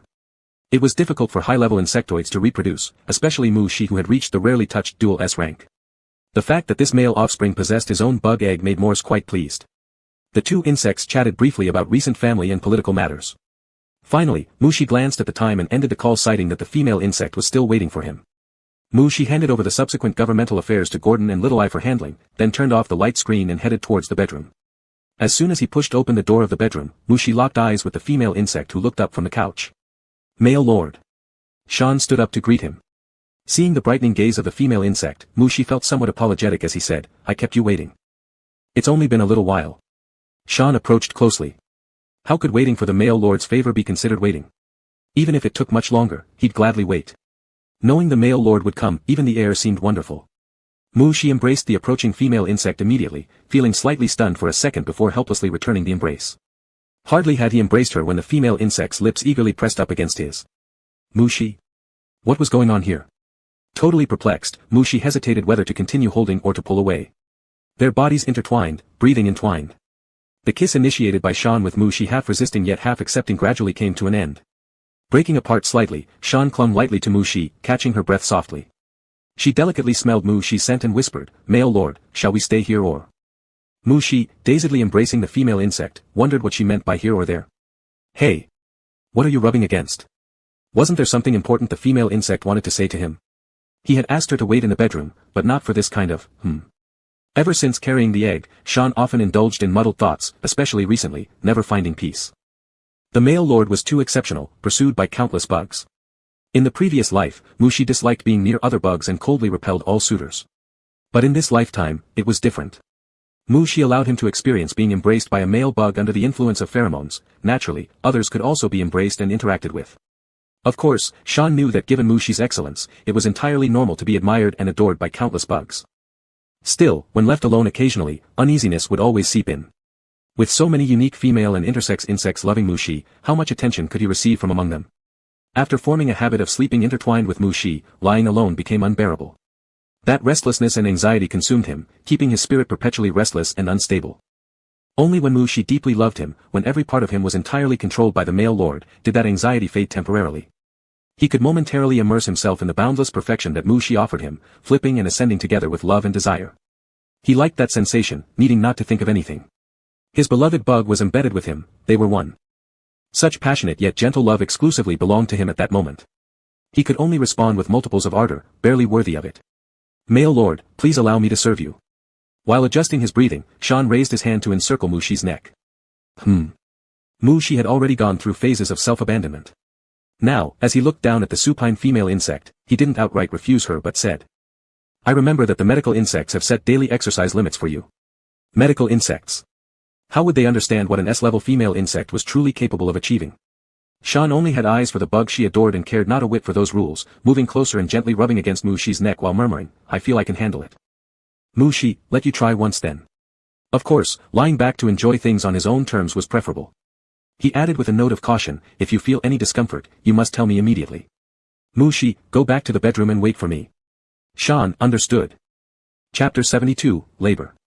Mu Shi was just finishing the daily task of giving Shirin a local massage and cleaning when he picked up the clear tea on the table, wanting to wash away the sweet aroma in his mouth. Just as he took a sip, an odd premonition suddenly washed over him, causing his hand holding the teacup to pause slightly. Was it a danger warning from a high-level male bug? Mu Shi narrowed his eyes slightly and instinctively stretched out his free hand to encircle the pregnant female lying on his leg. At the same time, he inconspicuously spread his threads of mental power. The medical bugs next door were heatedly discussing the future room arrangements for the little larvae, the bodyguards were on duty, patrolling and training, the logistics departments were all fulfilling their duties, even the newly joined star pirates were studying various aspects. There was no problem within the governor's mansion, but further away, in Amika's capital city, throughout the entire planet, outside the stellar navigation channels, something must be amiss. In a single thought, the mental threads interwoven like a net had already gradually spread to cover the star system where Amika resided. Mu Shi suddenly paused. Within the star system, 5.5 light-hours away from Amika, a massive hyperspace jump wormhole was opening up in the vast universe. One by one, mecha with deep red vertical pupils flew out of the wormhole, orderly lining up in formation in the void. Deep red vertical pupils were the emblematic marks of the quick star system. Male lord, what is wrong with you? His hand was covered with warmth. Mu Shi abruptly snapped back to reality to see that his hand was held by the female bug. The female lying on his leg still had a hint of red at the corners of her eyes, the disoriented look in her eyes gradually fading away as she gazed at him with concern. The female's expected delivery date was tonight. Mu Shi retracted some of the mental threads that had spread to other areas, leaning down to lightly kiss the beautiful eyes of the female. We'll meet the bug egg tomorrow. Shi-An's expression immediately softened. The little ones must want to be embraced by their male parent.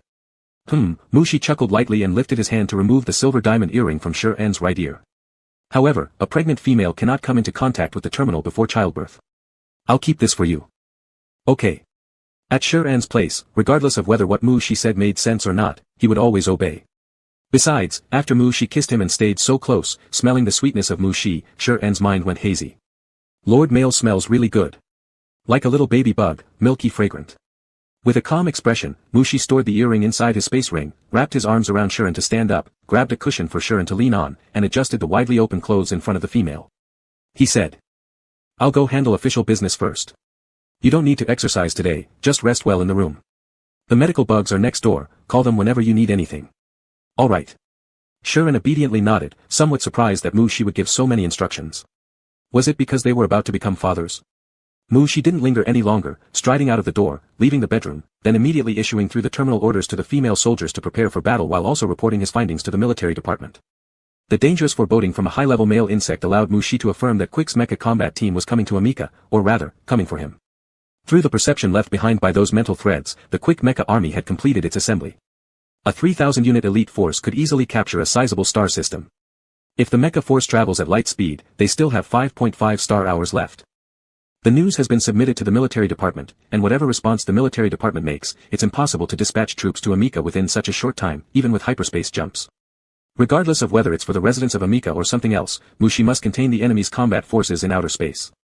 Such a cosmic-level fighter mecha, once it enters the planet inhabited by bug citizens, will definitely cause immeasurable destruction. For the military of the Quick Star system, this was originally a sneak attack. They secretly established coordinates for a hyperspace jump. The mecha forces could bypass enemy detection and appear above Amika, seizing this planet for their highest queen bug and capturing the esteemed male bug who matched the queen. However, the top male bug coveted by the Quick military probably didn't expect that he would spread his mental thread so far for a mere danger premonition. Nor did they expect that he had the ability to spread it so far. These few months, due to the situation, the female soldiers of Amika have been under intense training. Under the mobilization of the governor, they quickly entered a state of combat readiness. Mu Shi boarded the warship and settled down in the sound-isolated main command room. As the warship entered space, the entire main command room turned into a star map, with Mushi sitting on the command chair as if floating in the universe. Holographic screens appeared around Mushi. The mecha combat troops are ready. Please give orders, Governor. The holographic screens displayed requests from Will, the head of the personal guards, and various combat teams. Mushi connected his mental web to the warship and all mechas that were ready. In an instant, the screens in each of the warship's command rooms and in the mecha cockpits all showed the activity star chart of the Quick Star Systems combat team. How could there be such a detailed map of the enemy's movements? All the bugs were shocked, except for the old personal guards who came with Mushi from the home planet. They remained relatively calm. After all, they had followed the young general through countless simulated battles in the military department. They knew that the young general could sense the movements of all bugs within a certain distance. However, this was the first time they saw the real-time presented image. Will, the head guard, secretly felt astonished but still pretended as if, I've known this long ago, while clicking into the star map to check. So detailed, it could even show the position and model of each mecha. Wait, how far are they from our army? Will manually zoomed in and out on the star map, and upon seeing the distance marked on the map, he suddenly forgot to exhale. 5.3 light hours. A whole star system isn't much bigger than that. Are male bugs really that powerful? With such a strong probe capability, what use is the new star network of the military department?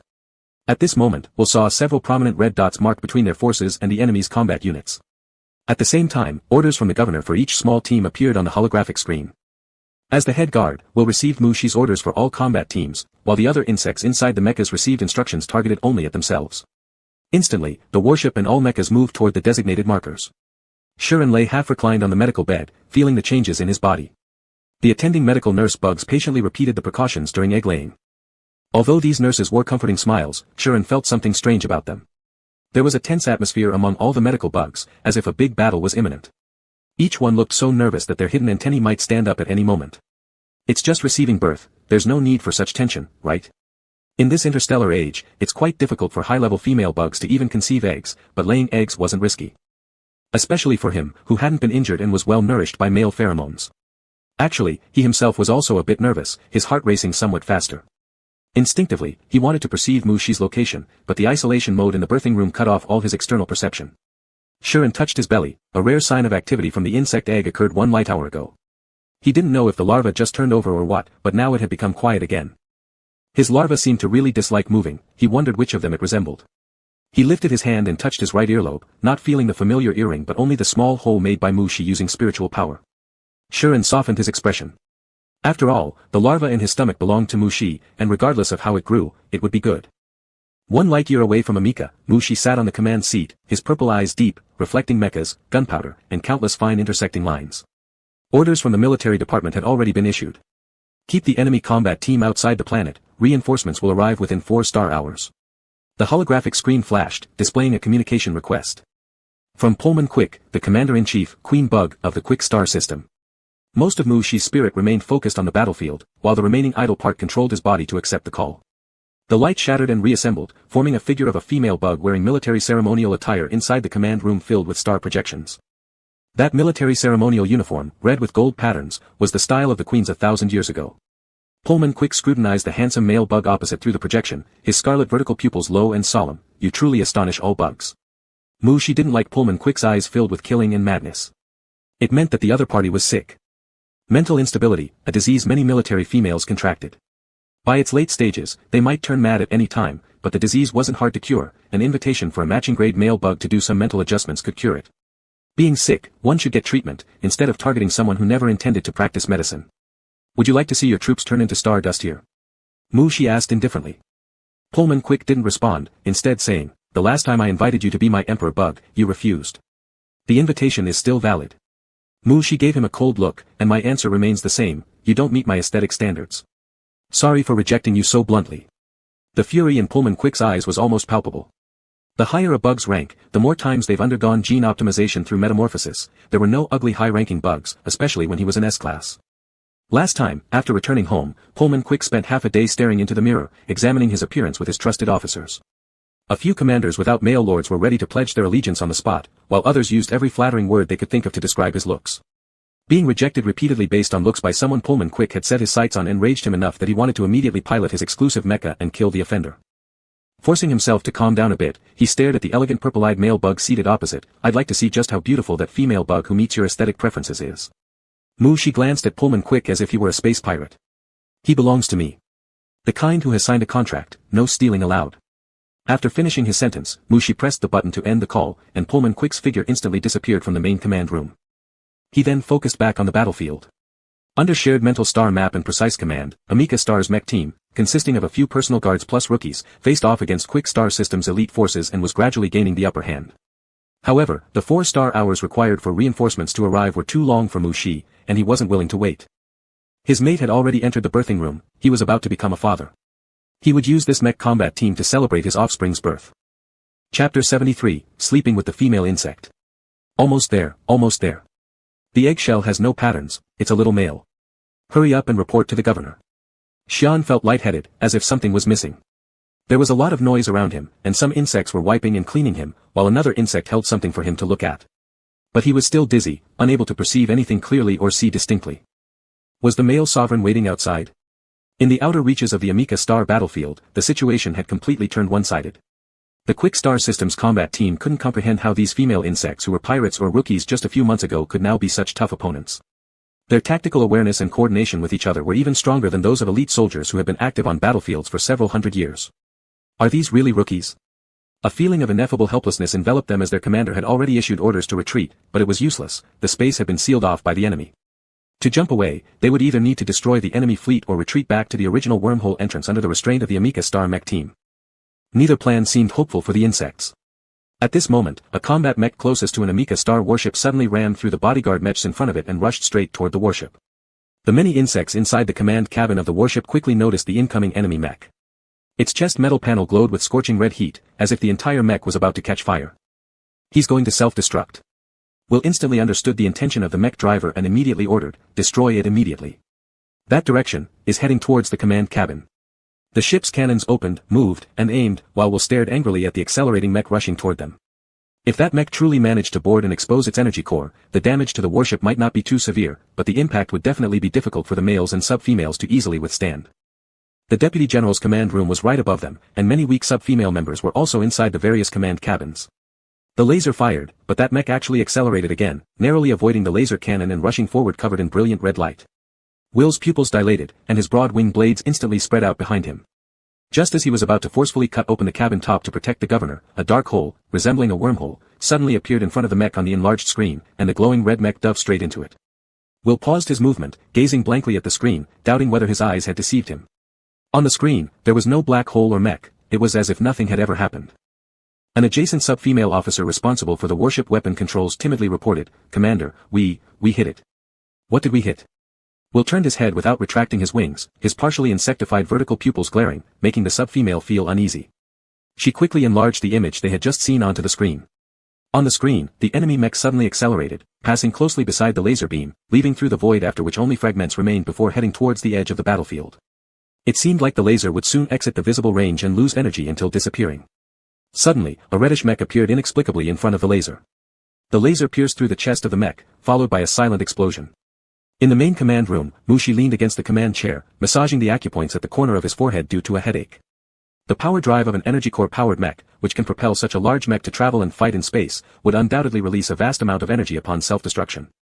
Transferring the energy explosion from the mech, though, drained mental strength not less than transferring a warship. Shi closed his eyes wearily and continued using his remaining mental power to support the mech team's battle. The female soldiers still needed practice, he couldn't always give them spiritual enhancements during every operation. Drip drip. The private insect terminal beeped a few times, but Shi was too lazy to open his eyes. He directly connected mentally to the terminal to check the messages. Recently, 2 medical teams created a group chat, inviting both Shi and Shuren to join. Right now, the medical insects were enthusiastically reporting updates in the group chat. Successful delivery, both the mother and the insect eggs are safe. Although Shi had already been briefed on the details of birthing for pregnant females, and the medical insects repeatedly assured that high-grade female insects giving birth posed no danger, seeing that the female and the eggs were both safe brought Shi immense relief. It's a male egg. 5.2 pounds, the eggshell is currently semi-hard, in half an hour, it will be fully hardened and then the male insect can tumble around and play. The eggshell is white with a tinge of pink, the little male is very healthy. Image. The general weight range for newly birthed insect eggs is between 4.5 pounds to 6.5 pounds. For a male egg weighing 5.2 pounds, it surely means a healthy and robust one. Mu Shi's mental energy paused on several images before him, a white and pink-hued insect egg lying inside the incubator. Tiny as it was, it appeared extremely fragile. This was his insect egg. It just underwent testing. The small male has already achieved a B rank, even while still within the egg. Amazing. As an adult, it must reach S rank, right? Most insects start at the F or E rank. AB rank is indeed quite a commendable starting point. Mu Shi went through each message sequentially in his mind. Due to his mental power being drained, he was browsing much slower than usual. As Mu Shi read further, he became increasingly puzzled. How were all these messages solely about the insect egg? Where was his female? Was there only a mention that she was safe? Suddenly recalling that in the military, so long as the female soldier had breath left, that was considered safe. That thought sparked Mu Shi to instantly open his eyes, sit up straight, activate the holographic screen, and input mentally. How is Major Shuren now? Report the detailed condition. Medical insects who provide services for high-ranking male families understand the difficulty of reproduction among advanced insect species. Obtaining an offspring isn't easy. They had never encountered a situation like this, where after birthing an egg, inquiries were not first made about the insect egg but rather about the prurient female. After exchanging glances momentarily, a relevant insect finally replied. The Major's vital statistics are all excellent. We've already cleaned her body and transferred her to another room. The Major is somewhat tired and is resting now. The responsible insect added relevant health data diagrams immediately after finishing speaking. Mu Shi scrutinized the data charts meticulously. Having done prior research, he understood the normal numerical ranges for females immediately post-delivery. Shuren's various indicators were all within the range of healthy parameters, even surpassing what he knew in a few aspects. However, compared to Shuren's condition before pregnancy, such numbers were significantly poorer. Mu Shi retracted his gaze and, via perception along the psychic threads, looked outside. The battle had concluded, the entire Quick Star Systems combat team was completely annihilated, and the logistics department went out to clear the battlefield. Through psychic command, Mu Shi instructed Will to gather the mech energy cores to craft gifts for the female insects. He himself then headed toward the mech bay. Mu Shi piloted a personal guard mech. Under the escort of a team of guards, he departed ahead toward Amika Star. If his mental energy hadn't been excessively consumed, making it impossible to ensure the safety of wormhole construction, he would have returned by building a wormhole channel earlier. Though the guards all knew their young commander was adept at mech piloting, they'd mostly seen it on training grounds or virtual battlefields. Now, seeing the young commander exceed light speed in a true space environment, they had to stay highly focused to keep up closely enough, not falling far behind. Chasing after the young commander's mech was more exhausting than fighting against enemy elite troops. If the female soldiers of the Quick Star system possessed the same piloting skills as their young commander, with just their combination of elite guards and rookies, they certainly wouldn't leave the enemy alive on the battlefield. Upon landing on the platform of the governor's residence, Mu Shi leaped down from the mech cockpit without paying attention to the guards still hovering in the sky behind him. He boarded the shuttle operated by Little Eye and rushed directly to the villa. After disembarking from the shuttle, entering the door, ascending the stairs, and crossing the corridor, he stopped outside the room where Shuren was located, adjusted his breathing slightly, and then gently pushed the door open. Instantly, numerous pairs of eyes turned towards him. Most of the medical insects were waiting in the outer living room, while a few stayed in the inner resting room to guard the mother and the insect egg. They had already learned about the great victory at Amika Star. Now, upon seeing Mu Shi return, they were both surprised and reverent, immediately setting down their work to stand and pay their respects. Mu Shi praised their efforts, promised rewards, and dismissed them for rest. There would be a celebratory banquet at the governor's mansion that evening. When most of the insects had left, leaving only 2 sub-female nurses in the outer room, Mu Shi proceeded into the inner resting room. Opening the door, walking in, and closing it quietly behind him. The female insect, appearing slightly weakened, lay there with her eyes closed, her soft golden hair spread across the pillow. On the clean bedside table stood a transparent incubator, and within rested a pure white, pattern-free egg. Mu Shi stood at the doorway observing silently, his heart gradually calming. Walking closer lightly, he stretched out his hand and touched the hardened shell inside the incubator. The pure mental energy of the young insect touched his fingertips, carrying faint traces of familiarity. Seeing this, Mu Shi's heart found its peace. Mu Shi stroked the insect egg, then walked towards Shuren, examining her face with his gaze. He took off his coat, lifted a corner of the quilt, and lay down half beside the female insect. Having consumed much mental energy, and seeing how deeply the female insect was sleeping, Mu Shi also felt drowsy. Mu Shi retrieved Shuren's terminal from the space bracelet, gently placing the silver diamond earring-style terminal back on Shuren's right ear. Shuren let out a soft hum, searching for the source of the comforting scent, moving closer to it. Mu Shi instinctively raised his hand to embrace the insect, then lay down and closed his eyes. Although he wanted to sleep, the insect that had pressed against him started sniffing and rubbing around his neck, leading to a change in breathing as she woke up. Shuren blinked her misty eyes, uncertainly calling out, "My lord." Mu Shi replied, turning over to fully embrace Shuren. "My lord." Shuren, still not comprehending the situation, looked at Mu Shi bewilderedly, her voice low and soft with a hint of resentment. Why have you come so late? I've already laid the egg, so I can't serve you. As Mu-Shi heard the first part of Shi-En's words, he blamed himself for being too late and making the female afraid. However, just as his guilt arose, he heard the latter part of what she said. What a jumble. Feeling helpless, Mu-Shi opened his eyes and asked Shi-En, who had heterogeneous irises, do you want to sleep? Aha. Shi-En nodded vigorously. Then sleep well. Mu-Shi placed the female insect's head back down, closing his eyes once more. Shi-En rested his chin on Mu-Shi's shoulder, listening to the gradually steady breathing of the male insect.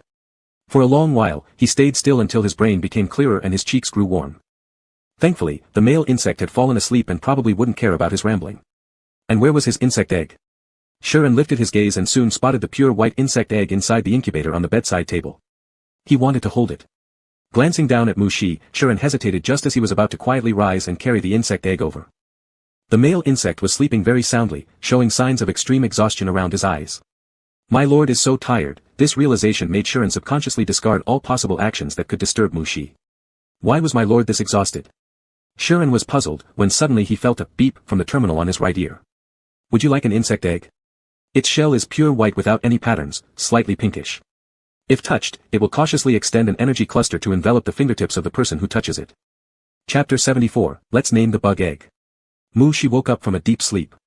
Even before opening his eyes, he felt a bug lying in front of him, warm and clearly present. The familiar presence calmed the bug, and Mu-Shi instinctively hugged it, burying his face in the neck of the female bug like petting a cat and taking a deep breath. This was the first time he had slept so deeply since breaking through to S-level. In the past, he always kept part of his consciousness perceiving everything around him, but this time he almost lost track of time and had a rather chaotic dream. It was reality that comforted the bug, the SHN in his dream made him worried and heartbroken. Mu-Shi held on to SHN, taking several more sweet breaths of the female bug's scent before calming his mind.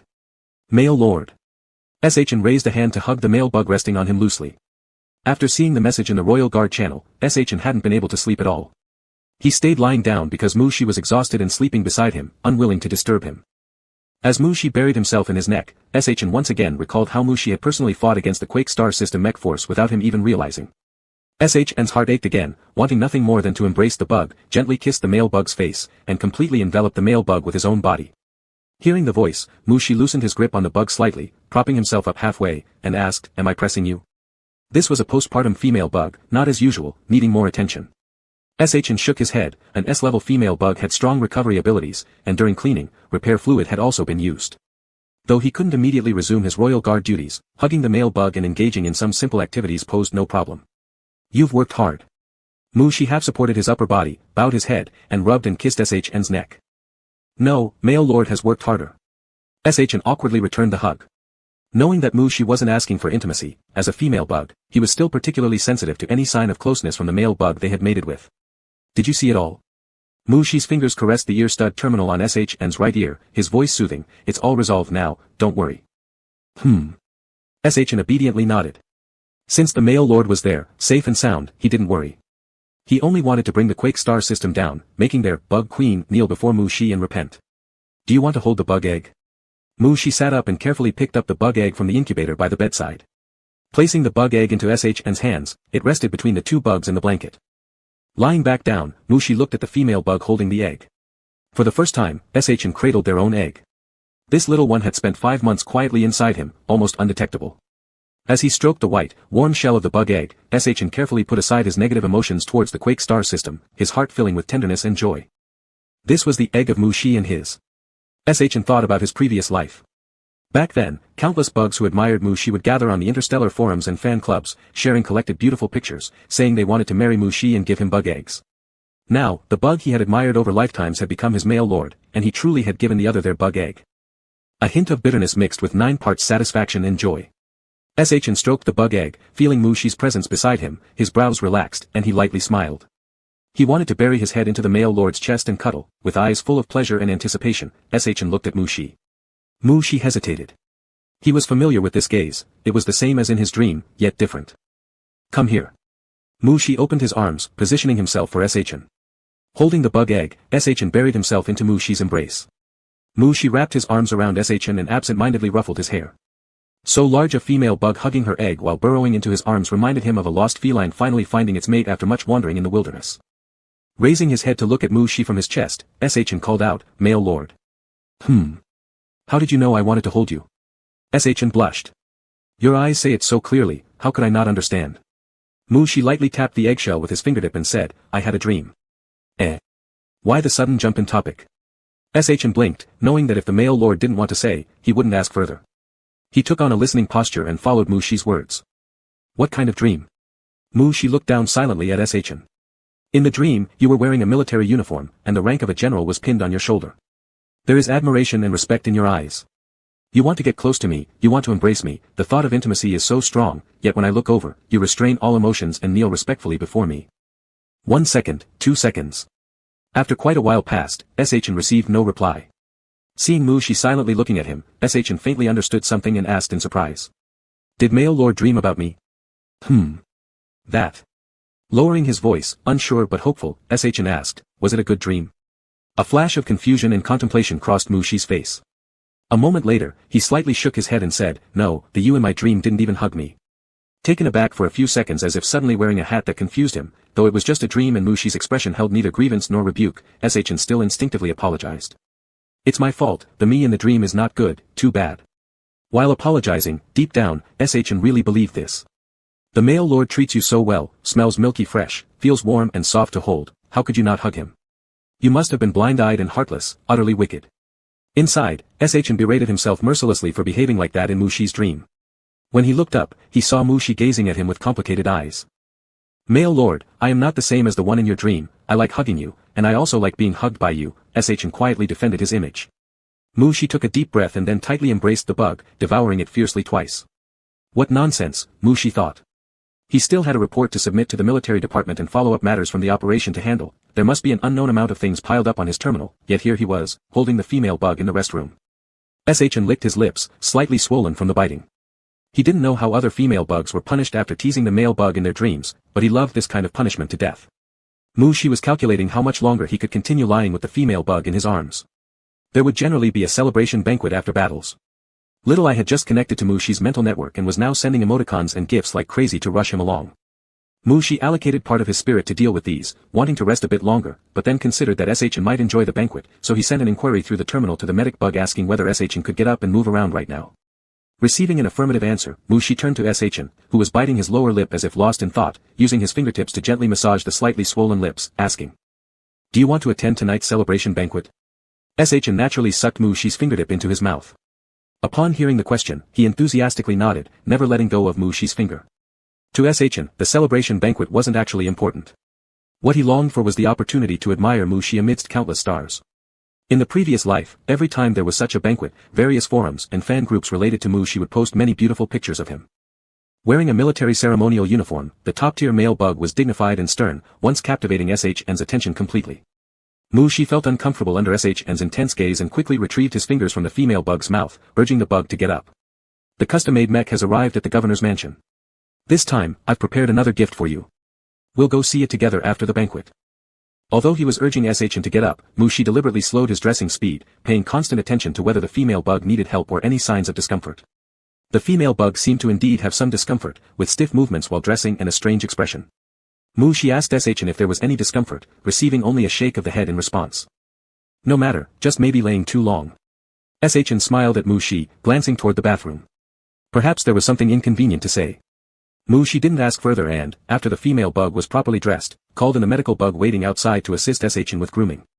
If you don't tell me, you'll likely confide in the medic. Yes, the medic should notice even without your confession. Shin was clear about the level of activity his body could currently handle. Even if lifting Shi high wouldn't be a problem, he didn't refuse the medic's assistance. He just wanted to ask the professional bug about a few things. These sub-female medic bugs were rather worried they might see restricted level scenes upon entering, but instead found both bugs fully dressed and neatly arranged, with no excessive pheromones lingering in the room. They couldn't help but feel curious. A pair of physiologically healthy male-female partners cooped up indoors for nearly 10 hours and did nothing? Well, considering one of them was a newly delivered female bug, it was understandable. Watching the two medic bugs enter the bathroom with Shin, Shi habitually thought of releasing psychic threads, but since it was something Shin wanted to avoid him knowing, he ultimately refrained from letting the psychic lines pass. Holding the egg, Shi sat on a soft chair nearby. Not long after, Shin came out with the medic bugs. Male lord. Shin walked to Shi's side and also sat down on another soft chair. There was nothing wrong with the female bug's expression, but her face was flushed with shyness. Mushi cast a suspicious glance at the two medic bugs. The medic bugs looked at each other in confusion and asked the governor if there was anything else he needed. Mushi dismissed them, then turned his gaze toward Shin. Psychic threads were quietly released, orderly wrapping around Shin's body layer by layer. Due to his mental exhaustion earlier, all psychic threads had automatically dispersed from Shin's body. When Mushi rewrapped new threads around him, he quickly discovered the change in the female bug. Two small objects were attached to Shin's chest. Medical-grade pure cotton, ultra-absorbent high-molecule material. What was this for? Before Mushi could figure it out, Shin said, "Male lord, please give the insect egg a name." Naming was an important matter. Mushi temporarily set aside his thoughts, petting the egg in his arms and asking Shin, "Do you have any names you like?" "Me." Shin had only ever named one thing since he was born, himself. He was an abandoned egg and had never met his parents, only waking up in dim underground tunnels with just enough food to survive on the eggshell remains twice a day. Luckily, female larva bugs had strong survival skills and could hunt their own food from hatching. The underground district slave traders weren't interested in very young larvae. Shin went through many dangers while crawling and struggling in the underground district but somehow managed to live. Shin named himself after his first metamorphosis. Before that, all he knew were adult bugs calling him larva or little one, and orphaned larvas who would bare their teeth at him to guard their food as soon as they saw him. Back then, he didn't need a name. As a bug without systematic education, of course he couldn't come up with a profound name. Shin heard the name from an alien merchant. It meant mountain. At that time, he didn't fully understand what mountains were, but they were something found above ground. He wanted to see the world above. And Mushi let him see it. Whether it was in his past life or this one, it was the other party who gave him the identity to step out. Mu and Shin paused momentarily, uncertainly suggested, "Or in Mu. What do you think?" Mushi looked at Shin with some surprise. Just now, he had also thought of many possibilities in his mind, pondering over different meanings and how they sounded. He used part of his recovered dual S-class mental power, almost searching through the entire insect lexicon, and listed a long string of candidate names in his spirit-connected terminal. But as he listened to Shin softly pronounce these two names, Mushi suddenly felt that all the names he had carefully organized couldn't match the beauty of the one suggested by the female bug. Mu and Mu sure, Mu Salian. Which sounds better depends on which one is tastier. Chapter 75 Mua. What about Muin, Sakaya, how does that sound? Mushi asked with a faint smile. Shuren was both surprised and delighted to see his suggestion adopted so easily, nodding vigorously without thinking to ask why another name wasn't chosen. Mushi stood up and handed the egg to Shuren, one hand resting on the back of Shuren's chair as he leaned in close and asked, "Do you know why I chose this instead of Anmu?" Shuren carefully held the insect egg, now fully absorbed in the thought that his beloved bug had laid an egg for him. The egg carried the Sakaya surname. Moreover, the male leader was still so close to him that if he tilted his head up slightly, he could see the other's pink lips. It seemed like if he tilted just a little more, he could taste that sweetness. He could feel his heart pounding. Was it important that it wasn't Anmu? Both names were selected from those proposed by the male leader, who always picked the best ones. Shuren stared at Mushi's lips dazedly and whispered hotly, "I don't know. I don't know the reason. Can I kiss your lips? They look delicious." Muin. Mushi softly pronounced the name, lowering his head under Shuren's gaze. It seemed like a kiss was coming. Shuren's pupils dilated, holding his breath. The lips of the male insect touched his cheek, without too much tenderness or entanglement, more like encouraging young insects. Mua. But he was not a young insect. When the warmth on his face disappeared, Shuren looked at Mushi confusedly.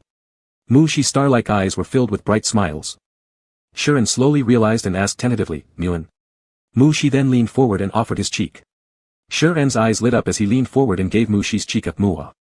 He liked this name. Click. The door opened. Little I had just reported to Mushi in his mind that the mechanical insect was delivering the dress uniform. Mushi also directly allowed the mechanical insect to enter via the mental network. These communications over the mental network were imperceptible to others.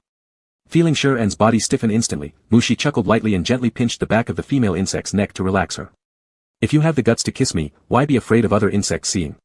Several mechanical insects stood nearby with the dress uniforms and accessories.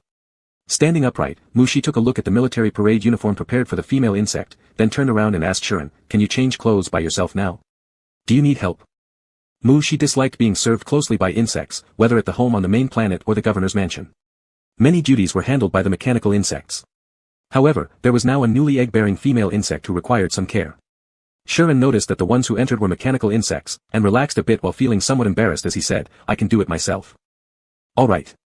Mushi did not hesitate, casually using several mental tentacles to assist in changing his uniform. Shirin forced himself to look away, first placing the insect egg into the thermostat, then taking his dress uniform and walking to the side, facing away from Mu Shi as he undressed. Mu Shi extended his hand as mental tentacles helped him wear small accessories, all while casting glances towards Shirin's direction.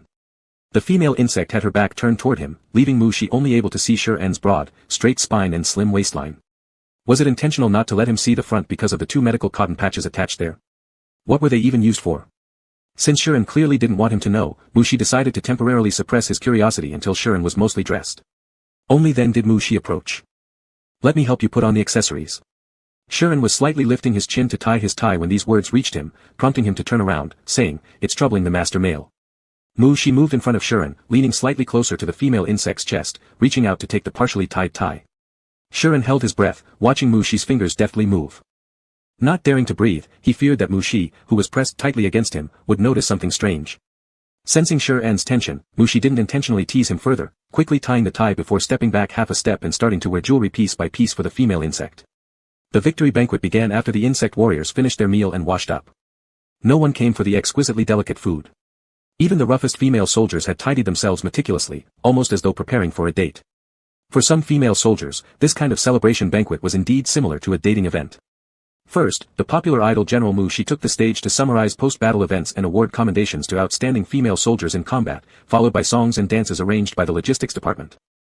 Thanks to the charm of Lieutenant General Mu Shi, their logistics department wasn't solely populated by female and sub-female insects, there were also many male insects who joined because of him. Even the highest-ranked female soldiers could only secretly admire the lieutenant general in their hearts. But with the male insects from logistics, they stood a better chance of being noticed. The lights flickered as the music played, wine glasses gently touched amidst dancing and singing. A major general sent by the military department was chatting with Mu Shi. Major General Malo Scott had long been stationed in the neighboring star system of Amica's home planet. He'd heard countless times about the young governor of Sakaya's house stationed next door, not to mention that this insect was his master's idol. When the quick star system launched an attack through the wormhole toward Amica, Major General Malo received instructions from the military headquarters in the lounge. By then, the governor of Amica, the young lord of Sakaya's family, had already led the troops personally into battle. Upon hearing the news, Malo's master kicked him off the bed immediately, urging him to go provide support. What could he do about the insect admired by his master? He instructed his adjutant to gather troops while he took his personal guard directly to the coordinates. Afraid he might arrive too late, leading to something happening to the Sakaya's young lord, not only would he have no chance for promotion, but he probably wouldn't even be able to enter his master's quarters ever again. He maximized the mech suit's energy to reach the coordinate at top speed. When he arrived at the location, all he saw were war remnants. An officer left behind by Amica's forces somewhat embarrassedly told him, "We greatly appreciate your support, General. However, we've already finished the fight. Our governor wants to collect the power cores of these mechs to give to the pregnant females at home. Would you like to help us collect them?" To let someone admire for years, capable of commanding forces to completely annihilate enemy troops who were far weaker, and easily giving away thousands of valuable energy cores to just one female insect. Major General Malo, now reduced to handling post-battle cleanup, became curious about what kind of insect that young male Sakaya captain truly was. At the banquet, he finally met that captain. Even more handsome than the pictures collected by his master, he naturally exuded nobility, and just by standing casually there, he stole all the attention. Indeed, this was the type of insect even males would admire. Thinking of his own master, Major General Malo formed a plan in his mind. After taking a sip of the brightly colored wine in his glass, he smiled and said, "Captain Mu, I have a daughter, just of age, and she's already ranked A level." Mu Shi gave him a casual glance and said, "I also have a son. He was B level even before hatching. My child is way stronger than yours." This comment stunned Major General Malo, who had hoped for his daughter to marry Captain Mu Shi. And Shirin, who couldn't help stepping forward upon hearing the Major General's suggestion, was also confused. Sensing Shirin approaching, Mu Shi turned slightly and asked, "Is something wrong? Don't want to rest a bit longer?" Of course, Shirin couldn't say he overheard the Major General's proposal, so in his nervousness, he made up an excuse. "I noticed many female soldiers inviting male insects to dance. I wondered if His Majesty would care to dance with me." Actually, there weren't really that many female soldiers doing that, the male insects were mostly absorbed in admiring their idol and had no time to pay attention to their admirers. "Since you've asked." Mu Shi handed his wine glass to the mechanical insect waiting nearby, smiling as he turned towards Shirin, "Let's dance." Malo watched the heterochromatic-eyed female bug lead Lieutenant General Mu Shi away and sighed softly in his heart. If he could pull back his master's focus from the idol imagery so easily, it would be a blessing.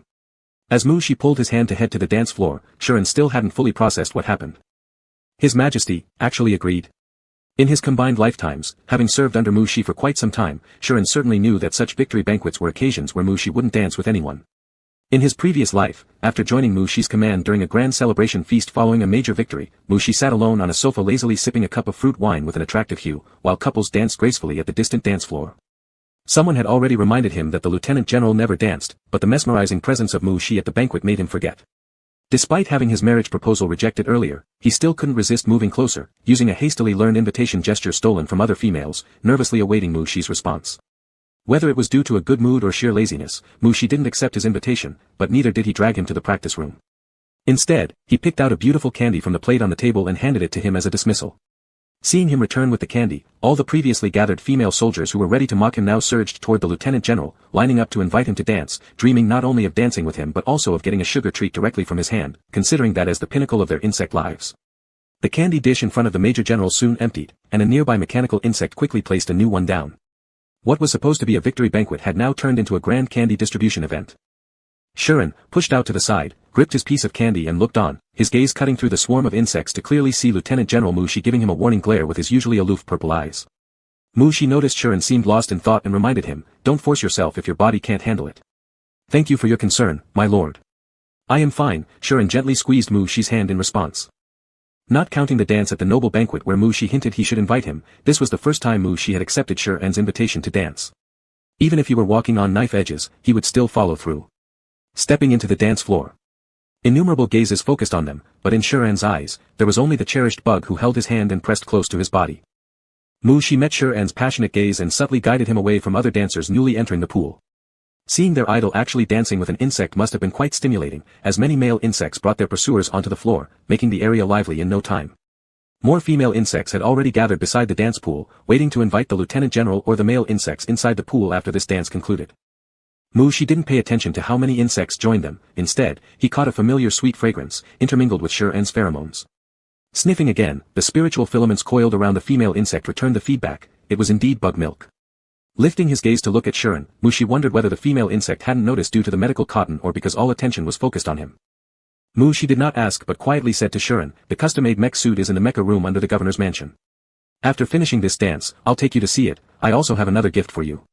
If anything needed to be handled, the rest pod inside the mech suit could provide the female insect with sufficient private space. Would Shuren like to come?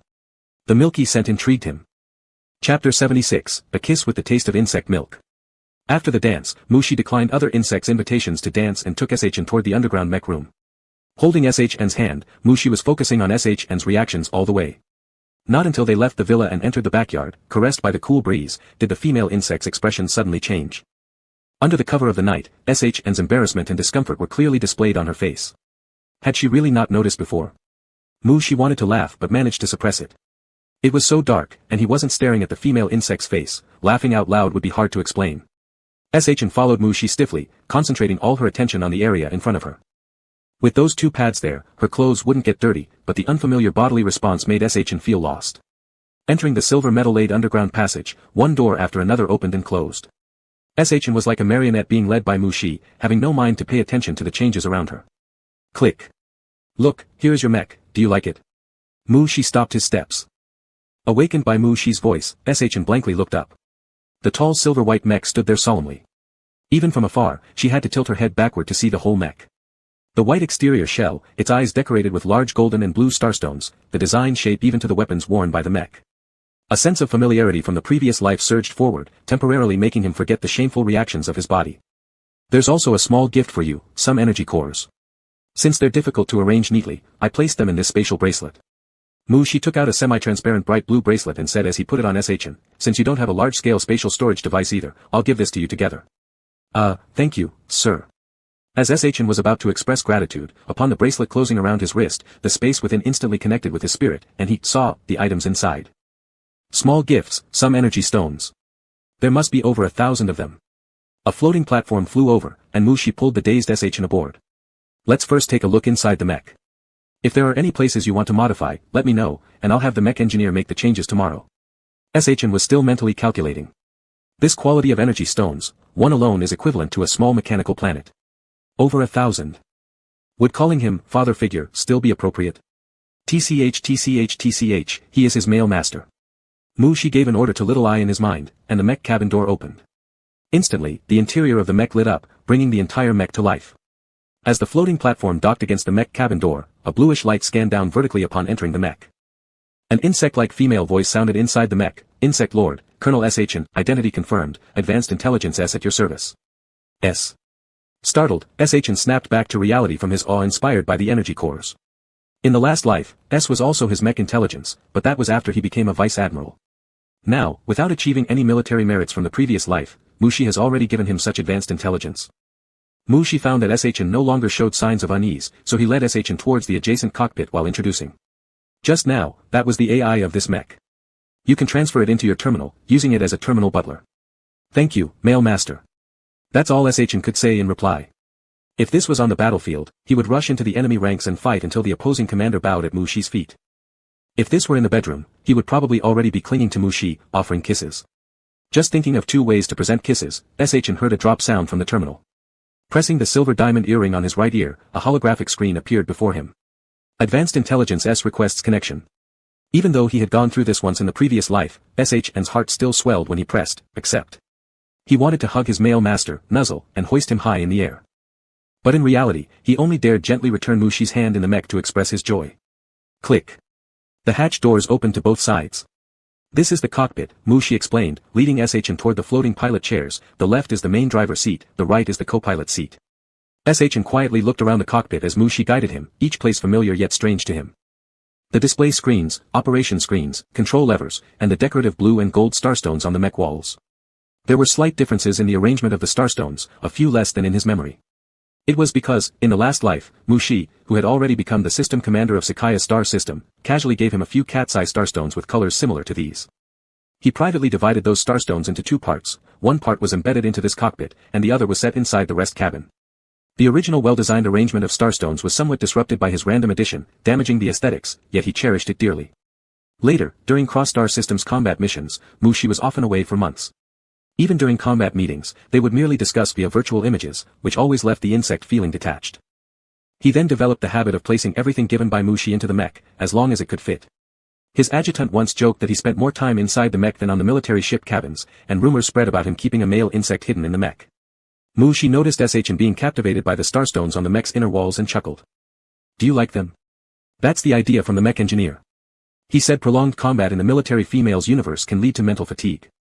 Having some sparkling things in the cockpit can improve the insect's mood. Mushi guided SHN to sit down on the pilot chair while standing beside to fiddle with the mech's holographic screen. As his fingers tapped on the light screen several times, a soothing and tranquil melody began to play within the cockpit. What Mushi didn't say was that the mech engineer actually suggested sticking a few posters of male idols inside the mech, as many military females did, to keep them highly energized during battles. But Mushi imagined SHN, with his serious face, controlling the mech while surrounded by male posters inside the cockpit. The imagery seemed too bizarre. After discussing with the mech engineer, they finally decided to use starstones for decoration. I like them very much. SHN looked up at Mushi standing beside him, extending his arms to wrap around Mushi's waist and pressing his face against him. Listening to the stable heartbeat of the male insect, SHN whispered softly, "Thank you, male master. Seems like you've been thanking me all day." Mushi raised his hand to rub the soft pale golden short hair of the female insect and turned to glance at the empty co-pilot seat, sighing. You're now a colonel and have a squad of military insects under your command. You can invite suitable insects from your troops to be your mech partner, bodyguard, or logistic support. Military-grade mechs used in space combat are usually massive. During wartime, it is normal for one mech to be equipped with 2 to 4 insects, allowing shifts in case of exhaustion or injury. These were known as mech partners. Each insect in a mech team has their own specialty: close-range combat, long-range attacks, maintenance, medical care. For example, when the system commander of Quick Star went into battle, even if no other military females accompanied, there would be an advanced male insect on board, providing necessary mental comfort. Of course, the need for a male insect was due to that insect's condition. Since SHN's mental domain was handled by him, there would be no issues whatsoever. Mech partner. I'll look out for suitable insects to select. SHN verbally agreed but wasn't particularly interested in the matter. In the last life, he never had a mech partner till the end. The only thing accompanying him in the mech was Mushi. The purpose of a mech partner is to compensate for the main driver's weaknesses. But whether close range or long range, he excelled at both. He also knew mech maintenance. As for medical care, a tube of repair fluid could get the job done across the star system. Besides, there was the mech's advanced intelligence, capable of taking over driving while he rested. He truly didn't need another military insect as a partner, having Mushi was enough. Before the next long-term operation, he must bring the golden paper flowers and some small objects Mushi had given him into the mech. Thinking about this, SHN again felt warmth rising in his chest, causing him to instinctively nuzzle against Mu-Shi. The high-quality fabric carried the warmth of the male insect, feeling extremely comfortable to rub against, almost making the insect unable to suppress a satisfied sigh. Mu-Shi wasn't bothered by Sh and messing up his clothes, letting the female insect release its joy through this action. However, after waiting quite a while, the female insect still showed no sign of stopping, causing Mu-Shi to feel something was off. Is this insect rubbing its chest muscles against his clothes? Perhaps we should go take a look at the rest cabin. Mu-Shi pressed on Sh's shoulders, secretly applying force to push the insect away. All right. Shn softly responded, his voice trembling slightly. Something was odd. Shn frowned slightly, silently trying to calm his breathing. Upon leaving Mu-Shi, his chest swelled uncomfortably. It felt as though something had reached saturation and needed to be released to find relief. Mu-Shi sensed Sh's expression turning abnormal. The female insect lifted its hand, clearly wanting to press it against its chest but dropped it midway, instead gripping the edge of its garment. Mu-Shi, his gaze flickering, had already figured things out. He stepped back half a pace, turned around, and sat down on the floating chair at the co-pilot's seat. Softening his voice, he said with a soothing force aimed to pacify the insect's mind. The other end of the cockpit leads to the rest cabin. I'll sit here for a while, you can go check it out by yourself, alright?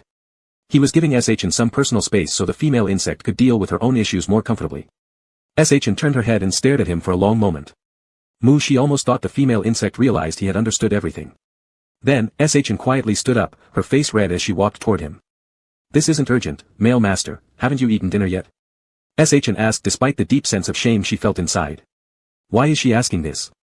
As Shn approached, Mu-Shi took a deep breath, leaning involuntarily against the chair back.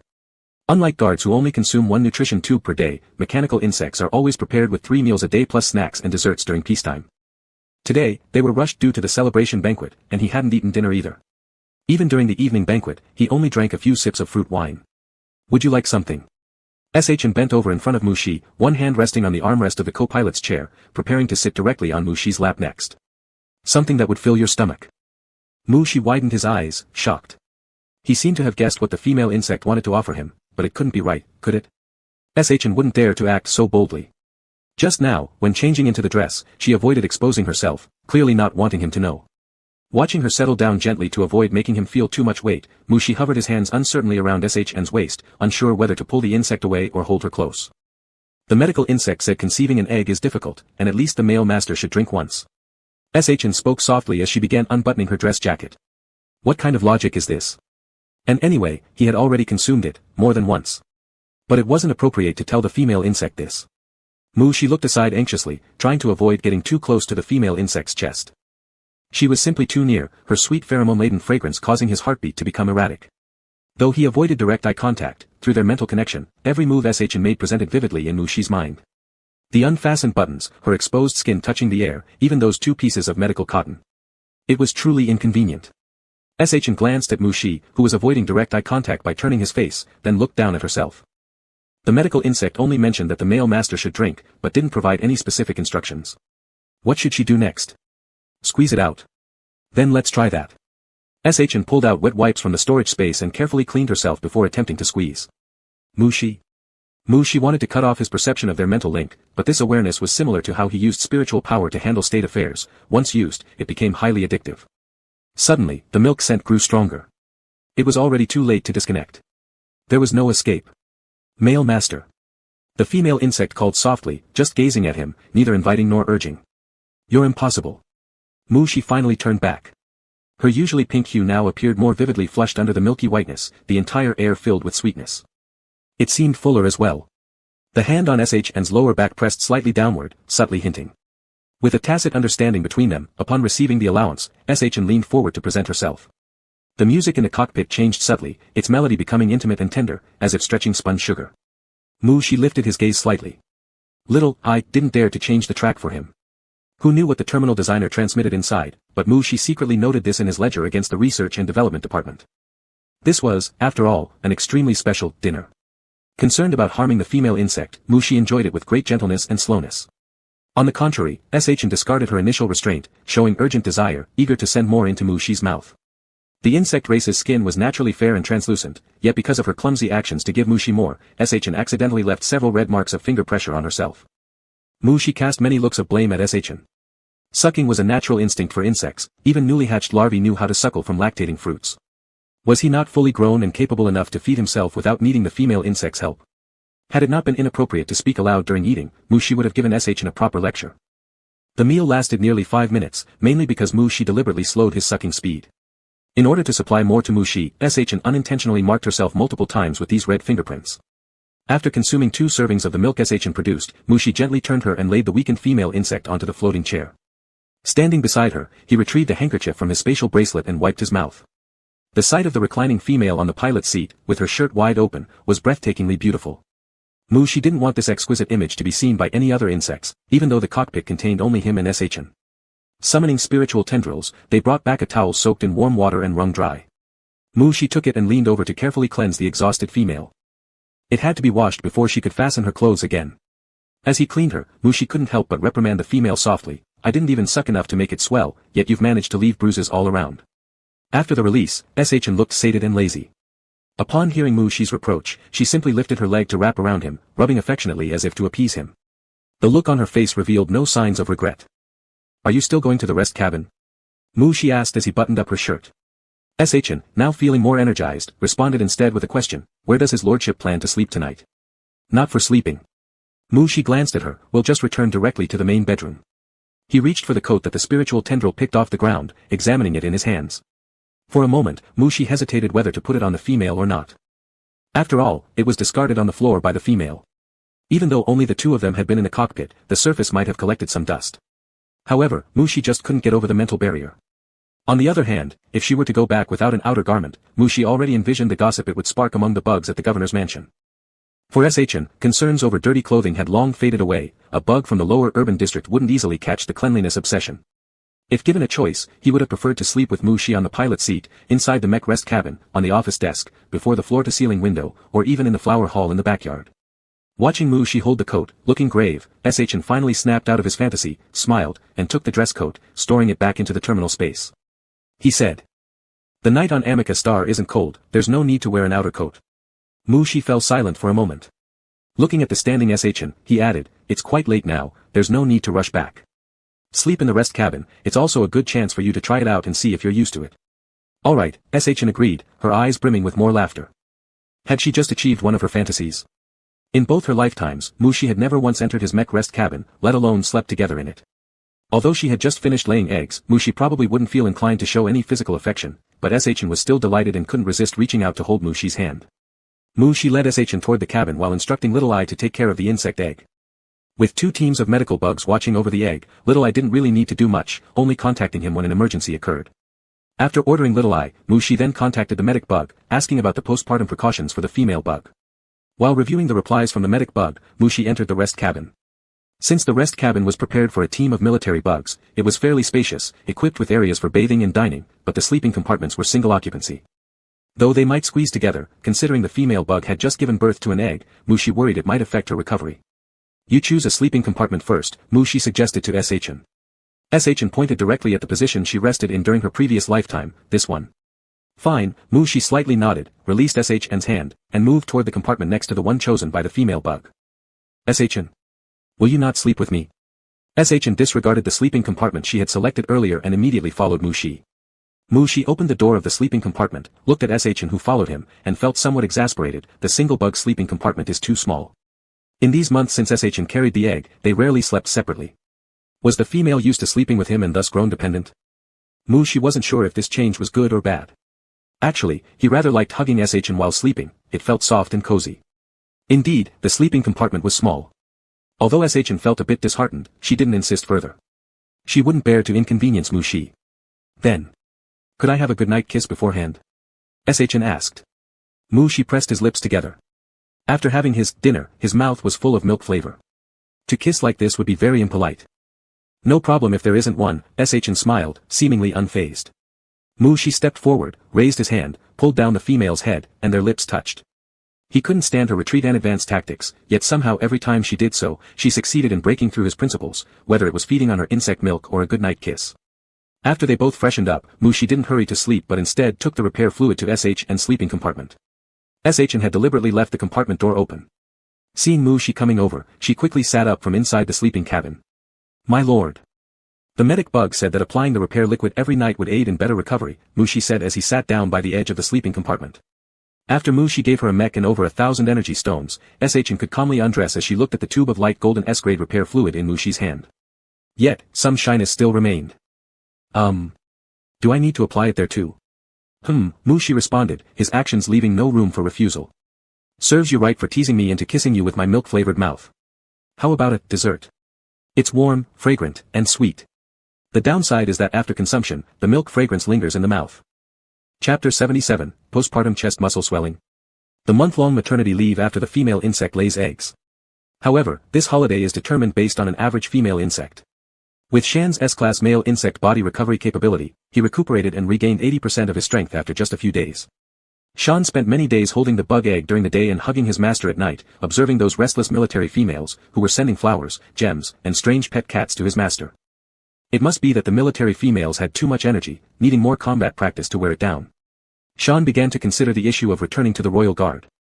However, the Lord originally wrote in his postpartum leave order that he should rest for 1 month, thus, if he wanted to return to the team, he still needed to go through the process.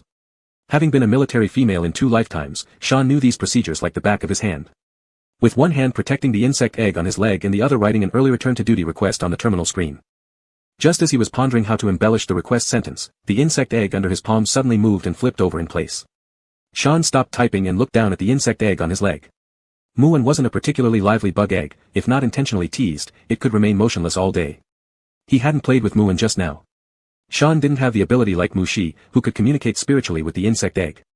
Fortunately, Muon's needs weren't hard to guess. After looking at the time displayed in the upper right corner of the light screen, he understood immediately. It was noon at 12 o'clock, and it was time for him to read a larva story to Muon. Strangely enough, for the sake of education while being in the egg teaching, these past few days before lunch and after dinner, he had read larva stories to Muon. After reading them a few times, Muon actually remembered them. If he didn't read by the time it came, the bug egg would create some noise to remind him. The egg beneath his palm rolled around again. Shan softened his expression and gently patted the bug egg on his leg, saying, "Good baby, Daddy will read to you." The egg stopped moving. As he caressed the bug egg, he quickly skimmed through the application he had written, confirmed there were no errors, and pressed send. After finishing the application, Shan pulled up a collection of larvae stories he had downloaded from the terminal light screen. It was currently the midday break, so even if the governor approved his re-entry application the next second, he could still finish today's portion of the story for the insect egg before returning to duty. Today's story is The Queen of Snow Insects. The Queen of Snow Insects was born on an icy plains planet, and what he saw when he struggled out of the eggshell were only large ice caves and thousands of unhatched insect eggs. Their insect queen had already left this cold and desolate planet with the hive, leaving behind this batch of unhatched eggs. While reading the insect larvae story, Shan suddenly heard a beep notification sound. Simultaneously, a notice bar popped up on the top of the light screen, with bold red letters clearly stating, "Your application has been rejected." Rejected? He directly sent the application to his master. His master tested his physical condition every night these days, so he should clearly know the situation and also understand that the training intensity of the personal guard was not a problem for him. Why then did he reject his application? Shan split off part of the terminal light screen, continuing to read the larvae story while checking the reason for rejection multitasking. The reason was, without the master's signature, it cannot be approved. Shan. Aren't you my master? When applying for maternity leave, you could apply, sign, and approve the whole process yourself. But when it comes to canceling the leave, why do you selectively forget your identity? There must not be an issue with the signature, so why won't my master let me cancel the leave? Did the courtship of military females impress him? Although he knows this possibility is small, Sharon's heart skipped a beat for a moment. Still, he must return to the personal guard quickly. A female insect must stay close to the master all the time to maintain her presence and secure affection. Sharon absent-mindedly finished the noon story and sent the insect egg back to the larval room for rest. The larval room was supervised and designed by the medical team. The entire room was covered with thick soft pads. Within the room, there were no sharp or hard objects where the insect eggs could touch. Every item had its edges softened. Placing the insect egg onto the soft pad where Muon usually stayed, Sharon intended to visit Mu Shi before the midday break ended. But what excuse should he use? Just say he was coming for the master's signature. While pondering, Sharon perceived a bug standing at the door. This aura, it was Will, the chief of the royal guards. Why would he come here? Confused, Sharon turned around, but instead of seeing Will, he saw Mu Shi standing behind him. Shan paused in his breathing, momentarily forgetting proper etiquette. The head of the royal guard naturally stood by the door because Mu Shi entered the room. He hadn't noticed it at all. Did I scare you? Mu Shi looked down at the pure white fluffy slippers on his feet and gave Sharon an apologetic smile. They make no sound when walking. Mu Shi was wearing neatly pressed military uniforms with dark backgrounds and golden patterns, without military boots. On his feet were specially changed fluffy slippers for entering the larva room. The fluffy slippers indeed made no sound on the soft pads, but Shuren knew this wasn't why a bug had come so close without him noticing. Because they spent every day together, he was too familiar with Mushi's presence to have any guard up against him. Male Lord, Shuren glanced at the quietly lying insect egg, then toward the door, signaling an intention to have a private chat with Mushi. Mushi slightly nodded his head and turned to wait for Shuren on the sofa outside. Shuren gently closed the larval room's door and sat on the sofa opposite Mushi. Under Mushi's gaze, he opened his terminal. Male Lord, Shuren respectfully handed a light screen to Mushi. Your signature is needed for the cancellation of leave application. Mushi slightly arched his brows. The female insect actually came for the reason he previously rejected. Taking over the light screen, upon seeing the return to duty date set as tomorrow by the female insect, Mushi just looked away, saying, we have to wait until your body has fully recovered. But he had already recovered. Though not at his peak yet, if he were to spar with a bug at Chief Will's level, Shuren believed he could hold his own even with one hand tied behind his back. Just as he was puzzled, Shuren acutely caught Mushi's gaze subtly sliding across his chest. Before asking a male insect for help with something, the female must carefully please, gaining favor from the male before the request would be honored with grace. Shuren, I understand. Good, understanding was fine. Mushi satisfactorily pushed the disc back to Shuren. However, Shuren didn't retrieve the light screen but cautiously looked around instead. After confirming all doors were securely shut and curtains drawn, Shuren stood up, stepped in front of Mushi, straddled, and knelt onto the cushion beside Mushi. Mushi didn't understand what the female insect was doing. Leaning backward into the chair's support, he tilted his head to look at Shuren. The female insect unconsciously straightened her posture somewhat, then under his scrutiny, lifted her hand to unbutton her clothes in front. What is wrong with you? Mushi instantly connected Shuren's movement to postpartum chest muscle swelling, but that shouldn't be the case. He had treated her earlier that morning. The main food for insect larvae is fruit milk, thus females don't produce much milk. Based on previous experience, it should take about 24 star hours before reaching the swelling stage. Was there another discomfort? Mushi started feeling worried and was already preparing to immediately contact the medic after recalling relevant issues in their group conversation page with medical bugs. Shuren wore a slightly distressed expression as she pinched herself and apologized, Male Lord, there's not much right now, but perhaps I'll inconvenience you. Not much. Mushi furrowed his brow, confused again, not sure what this meant, and unsure why pinching was necessary. Was there something inside? Since being invited to a dinner once, Mushi had specifically consulted the medical bug regarding these questions, who mentioned untreated swelling might lead to illness. Seeing Mushi frowning, Shuren instinctively wanted to apologize, promising to compensate later, but before opening her mouth, Mushi directly went ahead. Malu. Male Lord, Shuren exhaled sharply, her previously straight spine already loosening. Mushi's face remained solemn. The sensation felt similar to a few days ago, nothing abnormal was touched either. Perhaps it needed professional instruments. Looking up at Shuren, Mushi seriously said, let me take you for a checkup. Shuren hadn't quite snapped out of the lingering pleasure, her voice rising sweetly and pleasurably. Don't worry, I'll ensure the medical bugs keep it confidential, no other insects will know. Mushi calmed Shuren while quickly buttoning her shirt back up. As the warmth of being touched by the male bug started to fade, Shuren blankly looked at herself being dressed properly. Why did you? Is this method not to your liking? These past days, whenever she had indicated fullness, Mushi always accepted her invitation to feed, leading her to believe Mushi enjoyed it. It's fine. If he doesn't like this form of pleasing, she had other methods. Shuren, I understood. Undoing buttons. Mushi, I'll take you for a checkup. Buttoning up clothes. Chapter 78, Why are you swallowing so hastily? Xian obediently got off from Mushi's body. Mushi didn't understand Xian's words, but when the female insect stood up, he was also about to get up to change shoes and take her for a checkup. He had not yet risen, when Xian squatted down, leaning over his legs, stretching his neck to approach. Startled, Mushi raised his hand, with his fingers interweaving into the hair of the female insect, pulling her slightly with some force. You. If Mushi hadn't understood when the female insect was unbuttoning her clothes, but now that she leaned forward to bite him, Mushi could no longer guess otherwise. Using one hand to stop the insect's movement, Mushi gathered his thoughts and asked, is there any problem with your body? How about your chest? No problem. Xian was somewhat eager, rubbing against Mushi's hand, hoping that the male insect would release him sooner. Lord, she always worries, why not try it yourself? Wouldn't trying prove if I've truly recovered? As the intimate companion for nearly half a year, Xian knew what kind of service Mushi preferred. When he serviced Mushi orally in the past, although Mushi acted reserved and awkward, he could sense Mushi's pleasure. This pleasure was evident in the strength of Mushi's fingers weaving through his hair, the rising tone in Mushi's soft breathing, the slight redness at the corners of Mushi's eyes, as well as the changing expressions in Mushi's mouth. Recalling past intimacies, Xian's breath grew heavier, and his gaze on Mushi burned hot and sweet like melted sugar. Mushi clutched Xian's hair firmly, realizing that the female insect was physically fine. He did indeed relax, but he couldn't let her play around this way. To test the recovery of the body, go to the medical room or the training room. How can such methods be used for testing?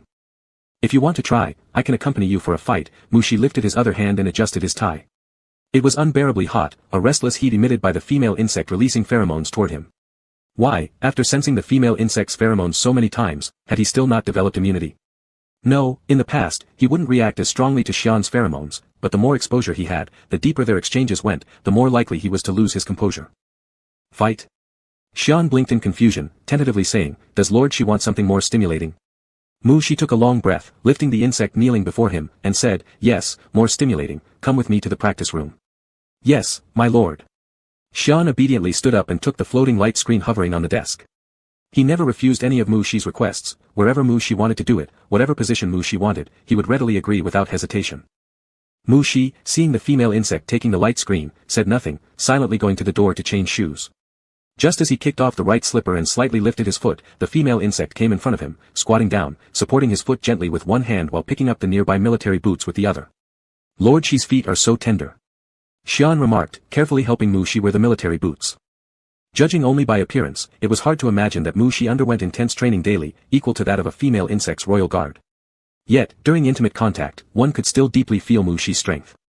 Mu Shi looked down at how Xian handled him as though treating a treasure, uncomfortably suggesting, soak more in the repair fluid. You can. Shall I arrange a bath of repair fluid for you every night before sleeping?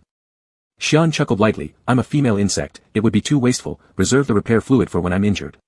For minor injuries, he could recover quickly himself. No female insect who wasn't severely injured would waste precious repair fluid. Injury. Seeing the female insect crouching in front of him, an idea emerged in Mu Shi's mind. What female insects excel in is physical fitness, and combat is often direct force versus force. When the opponent is a male insect, especially a beloved one, they become hesitant and constrained in movements. If facing a male insect of lower rank and weaker combat capability, there wouldn't be much influence. Even if restrained, such a male insect would easily be beaten by a female insect. But Xian's opponent was Mu Shi, double S-level mental power, purely physically capable of suppressing most A-level female insects.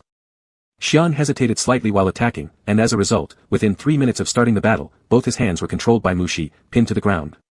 Being pressed to the ground, Mu Shi restricted his movements with his own body so he couldn't move. Lord Shi, I've lost, punish me, Xian muttered, surrendering, secretly lifting his leg to rub against the male insect on top of him. Feeling the friction from the female insect, Mu Shi stiffened his body for a second, released the female insect, quickly stood up, stepped back, and said from a distance, your punishment today is 10 minutes soaking in repair fluid. Originally, he planned to hurt the female insect a bit to have sufficient reason for making her soak in repair fluid. But just as he had made some red marks on the female insect's arm, they disappeared the next second under her powerful self-repairing ability. Fortunately, since the female insect had suggested punishment, this gave him the excuse to have her soak in repair fluid. Xian looked completely baffled, no issue with soaking, but shouldn't the punishment be something else now? Lord Shi, don't you want to do something more to me? You asked me to try it physically, I already did. Your combat strength is recovered well, Mu Shi praised, his gaze resting on Xian devoid of any trace of passion or desire. If her combat strength was restored, why not take advantage of the situation and proceed further? Confirming that the male insect truly had no intention of proceeding further, Xian could only turn to ask, then about the leave cancellation signature. Still keeping track of it. Mu Shi squatted down beside Xian, lightly tapping on the female insect's chest while gazing at her bewildered heterochromatic eyes. Wait until this recovers. Question mark. Xian followed Mu Shi's finger and looked down. After consulting with a medical insect, knowing that medicine could stop lactation, Xian fell into a dilemma. Stopping would mean he wouldn't be able to see Lord Shi act like a larva anymore, burying his head in his chest and suckling. Not stopping meant he couldn't return to the Royal Guard team and would lose half the time spent following Lord Shi daily. And ever since laying the eggs, Lord Shi hadn't been intimate with him for quite a long time. Mu Shi felt the female insect was off when he lay down to sleep after bathing. The female insect first stared at the ceiling, lost in thought, then cautiously inched closer toward him, pausing without touching him. Mu Shi opened his eyes and met Xian's gaze, who was quietly caressing his face with a furtive glance. Caught peeking, Xian panicked slightly, nervously asking, am I disturbing you? Come over. Mu Shi beckoned Xian gently with an open arm. Xian immediately leaned in, wrapping around with both hands and legs. Mu Shi wrapped the insect in front of him tightly, lowering his head to sniff the warm fragrance at the female insect's neck crook and whispered, do you really want to go back to work in the Royal Guard so much? Also want to feed Lord Shi. Xian lowered his voice even more. Have I not helped you clear enough times? Mu Shi found the ribbon of Xian's sleeping gown under the blanket and twirled it around his fingers. Lord Shi. Xian moved closer again. Besides feeding me, what else do you want? Mu Shi turned Xian over, holding him. His body, which had gone too long without satisfaction, trembled with anticipation, trembling in his voice as well. I want Lord Shi, I want to bite. Oh. Mu Shi's fingertips paused momentarily, raising his gaze to look at him. After a moment, Mu Shi withdrew his hand and said, this opportunity is given to you. Xian breathed out deeply, curling further into Mu Shi under the covers, searching in the darkness as he whispered softly, I also want to cancel my leave without stopping lactation. This isn't possible. Mu Shi's hearing was excellent, and though only a quilt separated them, it was enough for him to hear the faint mumbling from the female insect clearly. Good child, rest well this month. Muin will soon hatch, you can still accompany him now. Later, when the war spreads. Mu Shi suddenly stopped mid-sentence, took a breath, then swiftly pulled away the blanket, grabbing the female insect's hair and scolding, why are you swallowing so hastily? Mu Shi, why are you swallowing so fast? Am I starving you? Chapter 79, Can there be another female bug? Not sure if it was satisfaction, or whether the female bug had reasoned things out herself, but for the next few days, Mu Shi hadn't heard Sharon mention anything about cancelling her leave early. Mu Shi finished his day's work and was preparing to go see the female bug in the egg when a strange communication request popped up on the light screen. Mu Shi let Little Eye check the source, and upon discovering it was yet another request initiated from the main planet of the Queek star system, he rejected it offhandedly. He wondered how the brains of these star system authority bugs functioned. They would try to stir up trouble. Let's get married then. Sicardia star system isn't good enough for you, I am the best. Or they would attempt to recruit him. Let's get married then. The XXX star system is yours as a gift. Or they would propose an alliance. Let's get married then. Let's hatch lots of eggs, and everything I have belongs to you and the larvae. Back and forth, it was always the same method. After turning off the light screen, Mu Shi got up and confirmed with Little Eye as he walked out of the study, is Sharon in the baby room or in the flower parlor at the back? Female bug sometimes took the eggs out to sunbathe, so he had to confirm the location in advance. Commander Sharon is currently in the training room with the egg. Oh. So energetic. Mu Shi was a bit surprised and turned his feet towards the direction of the military females training building. In the world that Mu Shi had interacted with, all female bugs were quite combative. His female father, female brother, and now his mate, all liked combat, so he did not feel it was inappropriate for Sharon to exercise her muscles during maternity leave. Instead, he felt curious. Just as Mu Shi arrived at the floor where the practice area was located, he saw a long queue on the walkway, all lined up outside one of the practice rooms. The soldier females were serious and queued up orderly while some groups exchanged low voices behind each other. I've heard that if you defeat Commander Sharon, you'll catch the attention of the Major General. Is it true? Definitely. There are messages saying Captain Well came here too. Unfortunately, we arrived late, standing too far back. Even if we win, it will not bring us much glory. Who cares about glory? I just want to embrace the Major General. That egg, so white and round, I want to hatch one too.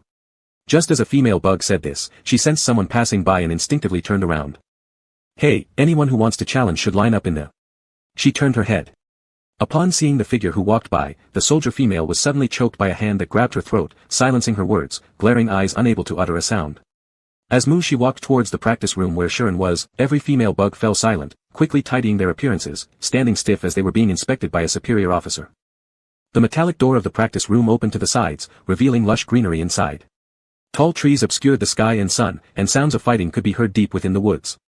S039 Jungle Simulation Environment. Mu Shi evaluated mentally as he stepped in, the metal door closing behind him. The spiritual network would interfere with the virtual environment simulation, so Mu Shi didn't emit any psychic threads and instead sought out the sounds. Walking along, the simulated bushes to the right rustled slightly, making some shuffling noises. Instinctively looking over, Mu Shi saw a round egg rolling out, spinning and stopping against his military boots. Mu Shi bent down to pick up the egg in curiosity, seeing it roll this far for the first time.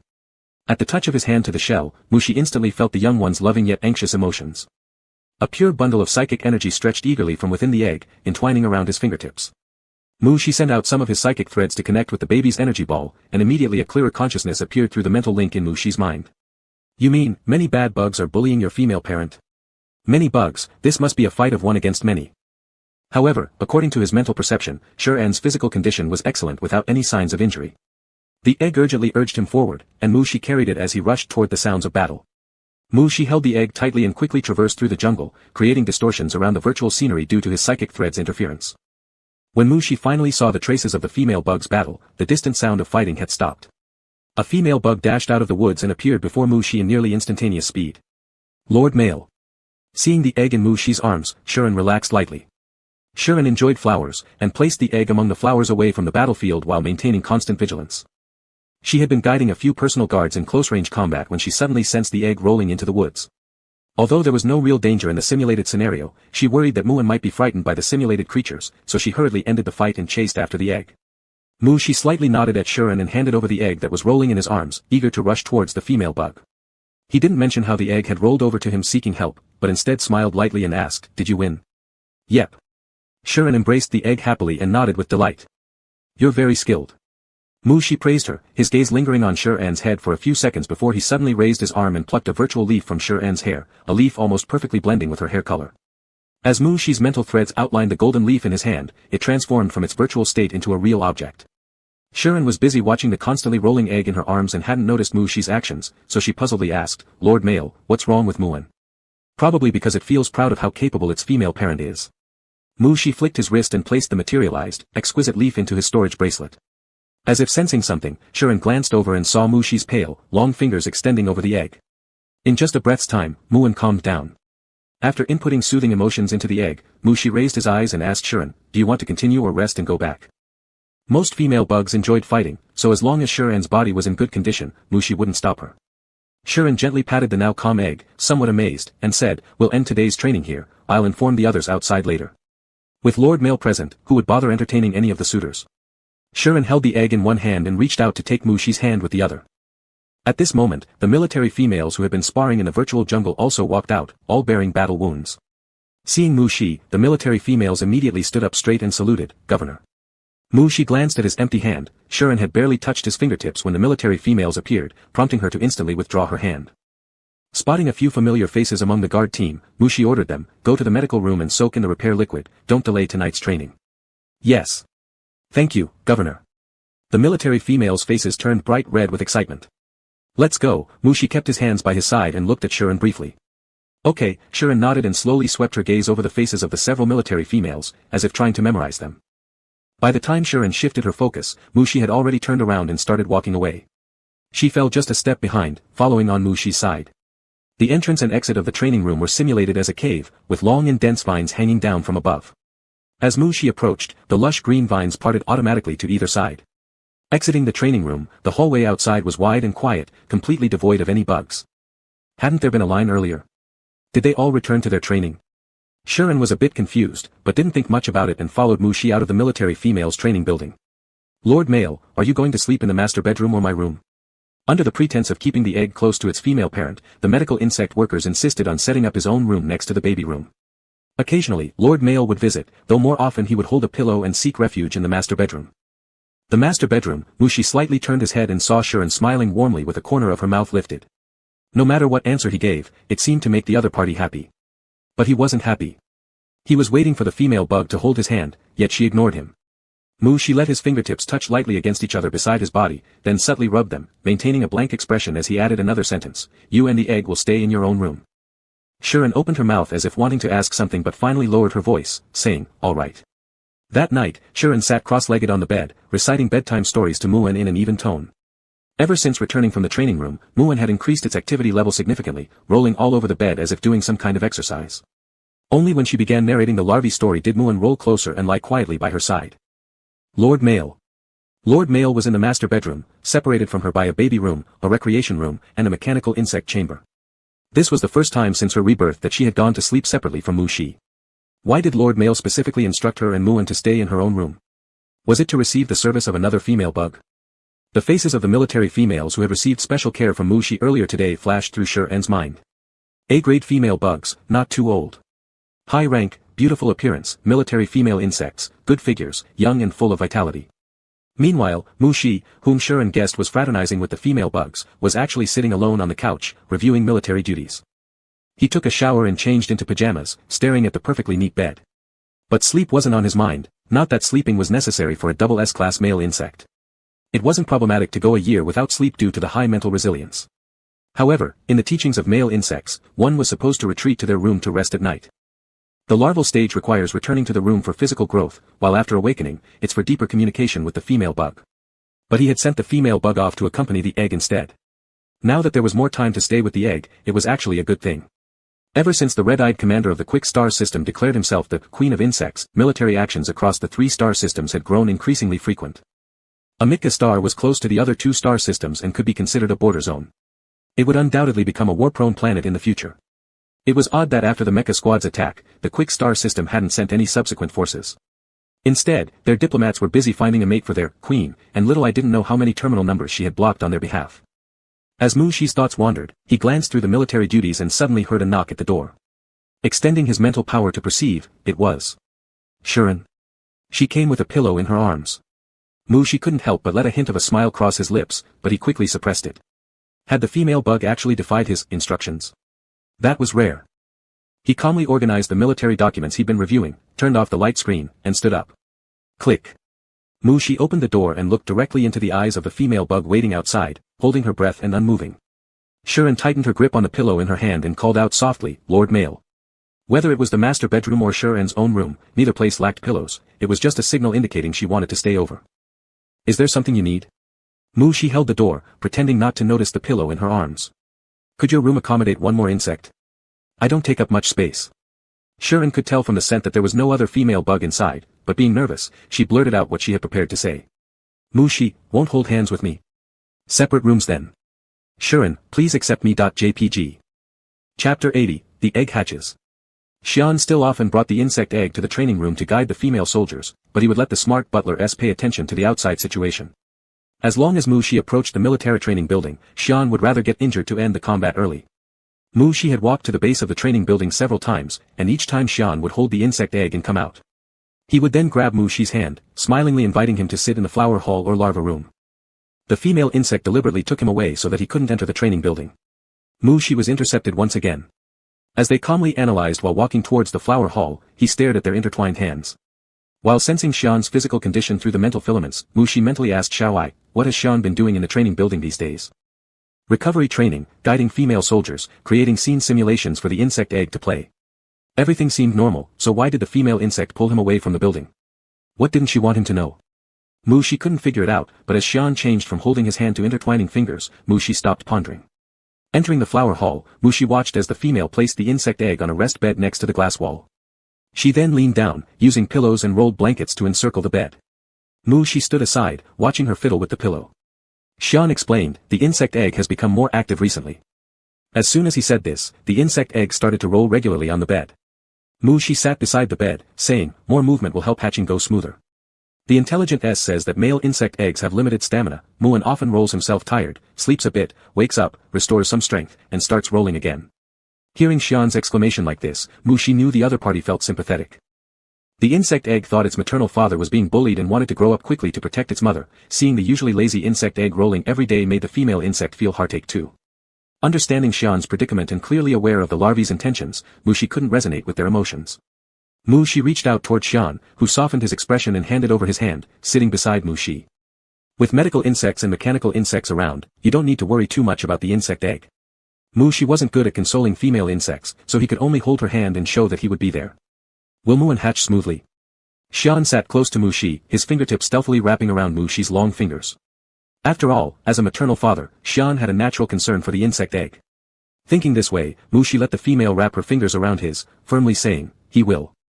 In the Star Age, whether an insect egg can come out on its own isn't so important because, for physically weak male insect eggs and sub-female eggs, it's completely possible for bug workers to assist in hatching.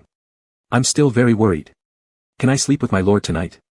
The female insect hung her gaze, drawing patterns on his palm with her fingertips. Mu Shi was somewhat confused. Weren't they talking about the insect egg? He was already thinking about how to suit the female, so how did the conversation turn to sleeping? "Can I?" Xian slowly drew suggestive symbols in Mu Shi's palm. Young ones are important, but so is sleeping with one's lord. Every night, Xian clutches a pillow and knocks on his mate's door, rumors already circulating that he's fallen out of favor but still clings tightly. Mu Shi became somewhat ticklish, tightened his face and pulled back his hand, saying, "Yes."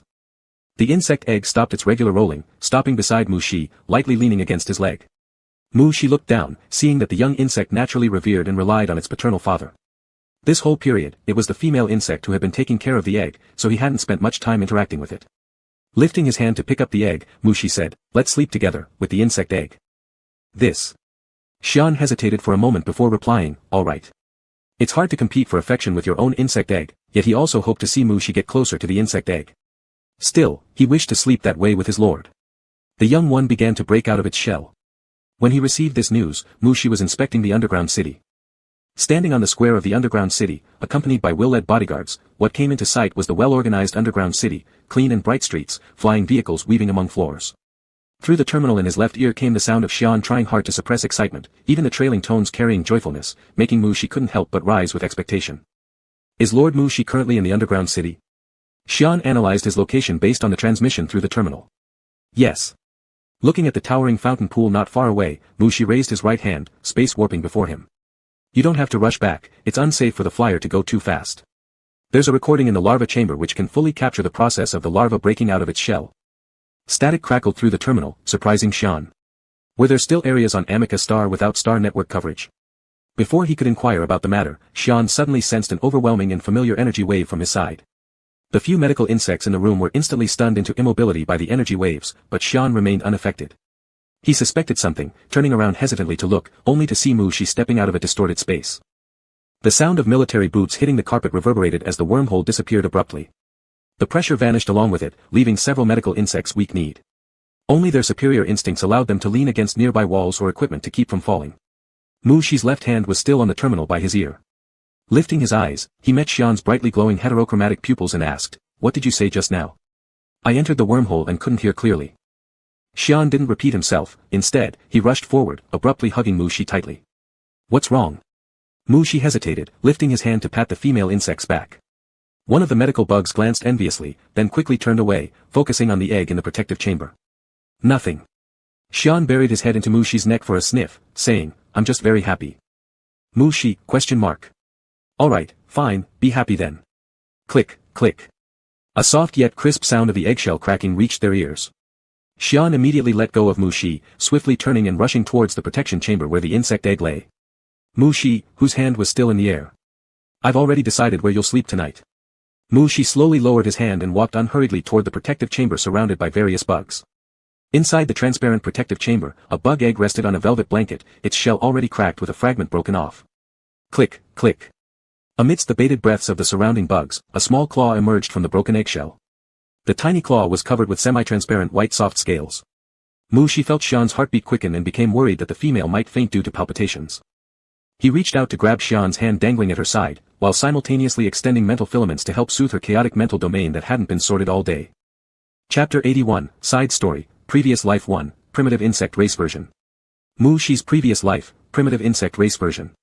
Long, long ago, there was a lush and verdant planet, nurturing a primitive and barbaric insect civilization. The queen of the insects had passed away for 1,000 years, resulting in the insect race splitting into 3 major tribes and countless smaller ones. Male insects, warrior insects, and worker insects were all integral parts of the tribes. Mu Shi was a male insect, and his female parent was the leader of the warrior insects in their tribe. Before his 2 younger brothers hatched, all the insects in the tribe called him Little Leader, while some privately called him Little Prince. Little Prince Mu Shi was different from other male insects since childhood. He liked watching warrior insects battle fierce beasts during hunts, as well as tribal wars between different tribes. Other male insects spent their entire lives pampered by the tribe, needing neither training nor hunting participation. Their only concern was choosing which warrior and worker insects would become their mates when they grew up. If one soldier or worker couldn't provide enough luxury for them, they simply found more warriors and workers to mate with. Due to their scarcity, most soldier and worker insects lived unsatisfied but were willing to raise a male insect. Rebellious little Mu Shi expressed to his female parent that he wanted to train alongside the warrior insects. Leader Morse thought it was just playful antics from a young insect and set no requirements on the young male insect. As long as he could grow up safely, anything else was allowed, so he indulged this request. Thus, Mu Shi was permitted to train with the same age warrior insects. Warriors were natural hunters with far superior physical strength compared to male insects, so initially, little Mu Shi struggled to keep up with the warrior's pace. It took him much longer than usual to finish each task. The warrior instructor felt sympathy for the small male insect and advised Mu Shi to stop. However, he was rejected outright. Trying to secretly make things easier for Mu Shi was also impossible because Mu Shi strictly followed the warrior's demanding standards for himself. With the unwilling cooperation of the trainee, even if the trainer wanted to let him off easy, there was no way to do so. Actually, little Mu Shi was very smart, quickly picking up any knowledge imparted. The reason he lagged behind his contemporary warriors was purely due to the limitations of his body. A B-grade warrior larva could slash through stone with a single claw, while a B-grade male larva could merely leave shallow white scratches on its surface. In order to catch up with his peer warriors, little Mu Shi often privately trained harder, working tirelessly to strengthen both his physique and research combat skills. Even the warrior instructor sighed, what a pity he is not a warrior. Among the warriors, Mu Shi gained a high reputation. Warriors of the same age as him enjoyed training with him, often accompanying him in extra exercises. Elder warriors would sometimes sneak to watch and leave flowers, fruits, and beautiful pebbles they brought back from hunting quietly on the little stone table where Mu-Shi had class. Mu-Shi didn't understand why so many insects came to his classroom every day, always leaving items on his table.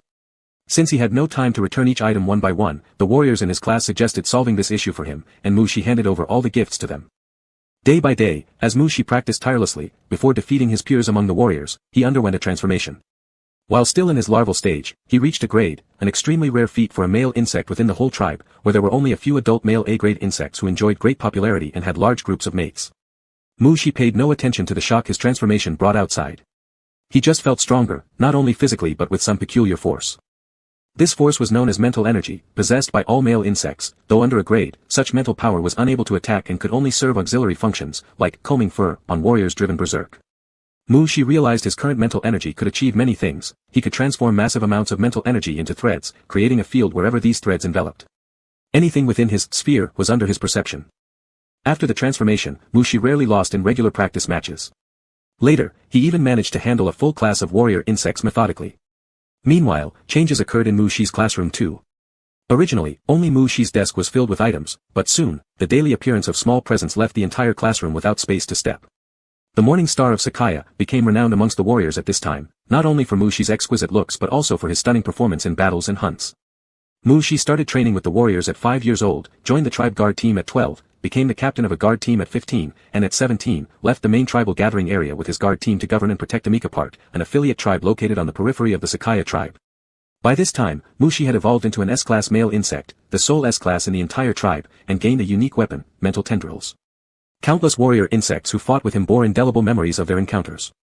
Mu-Shi had already investigated beforehand. Beneath the affiliated small tribe lay an underground tribe that hadn't submitted to Sakaya, one where many illicit transactions occurred. As both the son of the leader of Sakaya tribe and the captain of the tribal guard team, Mu-Shi would never allow such a tribe to roam freely under his governance. Before the guard team crossed the jungle to reach Amika, Mu-Shi had already set out ahead of them, entering the underground tribe through the detected route.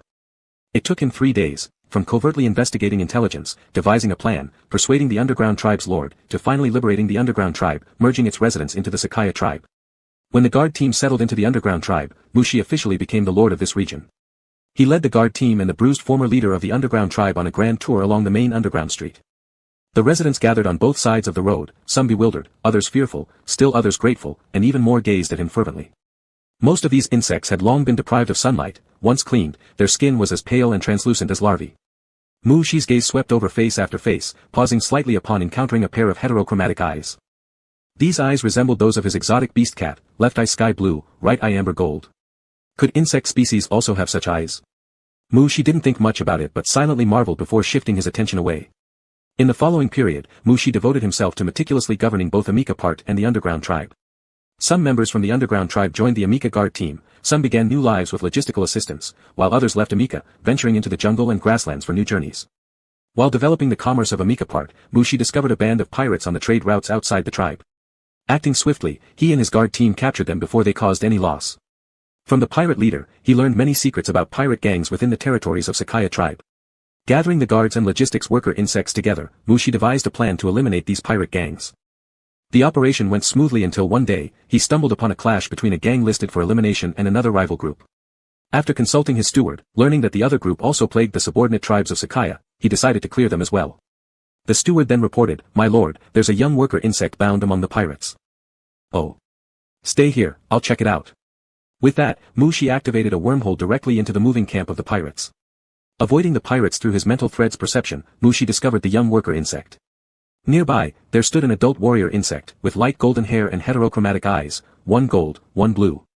Such distinctive eyes, besides those of his exotic cat beast, he'd only seen on one warrior insect before. It was the one from the underground tribe.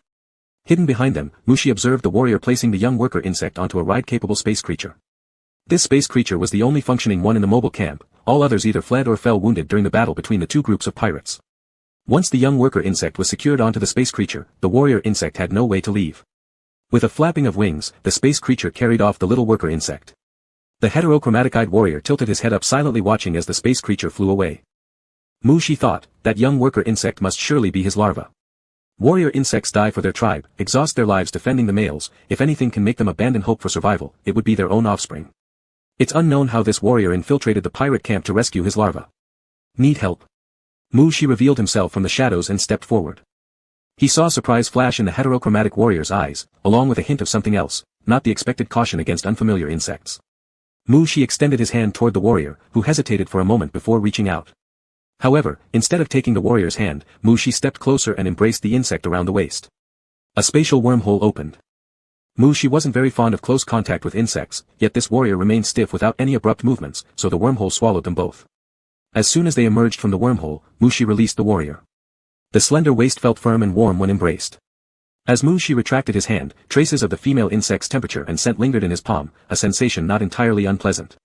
Standing on a hill with an expansive view, his feet beside the resting space beast and the sleeping young worker insect, Mu-Shi looked at the handsome eyes of the warrior bug and asked, "What's your name?" "Shuren." The heterochromatic female insect's voice was as beautiful as her eyes. Shuren, your larva is very cute." The guard team insects were approaching. Mu-Shi didn't linger longer but turned and walked towards his guard team. This area was already far from the battleground, safe enough that the A-class warrior insect could surely bring his little larva to safety. Mu-Shi took his guard team and visited many places within Psychia, integrating or annihilating numerous medium to large bands of bandits one by one. This greatly increased Mu-Shi's renown within Psychia tribe and its subordinate tribes. After thoroughly merging those reformed bandit gangs into his guard team, his subordinate strength grew significantly. Afterward, there arose some doubts about whether Mu-Shi, as a male insect, should lead the tribe. Insect history for thousands of years had been ruled by queens, the queen fell due to certain events and no successor emerged thereafter. This resulted in the division of the insect race into 3 major tribes and many smaller ones. There has never been an example of a male leading a major tribe. For smaller tribes, it only happened when the young male larvae was their sole ruler, which soon prompted the tribe to arrange marriage for the males, who then handed over the governing responsibility to their partners, satisfying other insects. No one believed that a male could effectively govern a tribe. Instead, males were meant to be pampered, mating often with soldier insects and worker insects, contributing to the procreation of their species. All these questioning voices were pushing Mu-Shi to choose a partner quickly. Insects of various kinds constantly sought Mu-Shi's affection through different means. Mu-Shi examined the animal skin map, tapping lightly on a particular tribal territory marked on the map. Enkida tribe, a subsidiary of Quick tribe. Quick tribe was a large tribe renowned alongside Psychia tribe. Their lord recently self-declared as the queen. The queen's courting letters filled Mu-Shi's mailbox as they even sent armed guards not long ago to attack Amika tribe, attempting to occupy it and forcibly take him back. Mu-Shi utterly annihilated that group of attacking warriors from Quick tribe. But he didn't plan to let things end like this. His current military strength couldn't yet confront the whole Quick tribe, but finding another similarly annoying affiliate tribe from the Quick to strike against wouldn't be difficult. Not just the Quick tribe, many insects seemed to think he wasn't acting forcefully enough, jumping up and down in front of him as if asking for trouble. "How long before we reach Enkida tribe?" Mu-Shi asked the nearby personal guard amidst the neat marching sound. Will respectfully replied, 3 start time periods. Mu-Shi raised his hand off the map. "No rush, let's proceed slowly. Underground tribes, bandit groups. Enkida tribe would not be the first nor the last. Lord." Suddenly, a guard entered and knelt down on one knee before Mu-Shi, saying, "A group of free mercenaries has come outside, claiming they are here recruited by Amika tribe." Recruited? Mu-Shi slightly raised an eyebrow. Indeed, he had issued such recruitment notices. He accepted all talented insects regardless of trade, artisans, agriculturists, tamers, mercenaries, etc. But right now, on this road to Enkida tribe where he'd been ensuring confidentiality of information, a free mercenary group suddenly appeared. That was not simple at all. Let's take a look. Mu-Shi stepped out. Exiting the main camp, stepping onto the broad back of a great space beast. Mu-Shi saw in front of the guard line a formation of nearly 1,000 space beasts. Each beast was robust, and on their backs stood either one or more warrior bugs. Mu-Shi slightly narrowed his eyes. With almost 1,000 space beasts accompanied by warrior insects, it equaled to an entire guard squad. Was such a massive mercenary unit really responding to a recruitment call? Under Mu-Shi's gaze, that space beast squad parted in the middle, opening a path. An exceptionally sturdy space beast flew out, landing at the front of the queue. On that space beast's back stood a tall warrior insect with golden hair and heterochromatic eyes. Her light gold hair danced in the wind, along with her leather clothing. Turns out, it was an adult insect. The overwhelming mental force emitted by a top-tier male insect instantly reminded Mu-Shi of the insect's name, Shuren. Shuren steered the space beast and flew steadily toward this side, while the rest of the mercenaries remained stationary. The space beast's flight was intentionally kept smooth and slow. Warriors behind him were watching, and insects from the other side were also observing.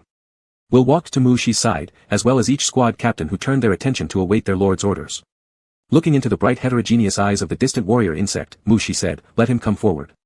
Thus, a path was also opened within the ranks of Amika tribe space beasts, leading straight to Mushi atop the giant space beast. The giant space beast flapped its wings steadily, seemingly sensing the presence of a foreign beast in its herd. It lifted its head and exhaled sharply. Mushi released his mental force to suit the giant space beast, yet his gaze remained fixed on the incoming one. The approaching space beast flapped its wings with perfect order. They had an excellent tamer, and Shuren was also an exceptional beast handler.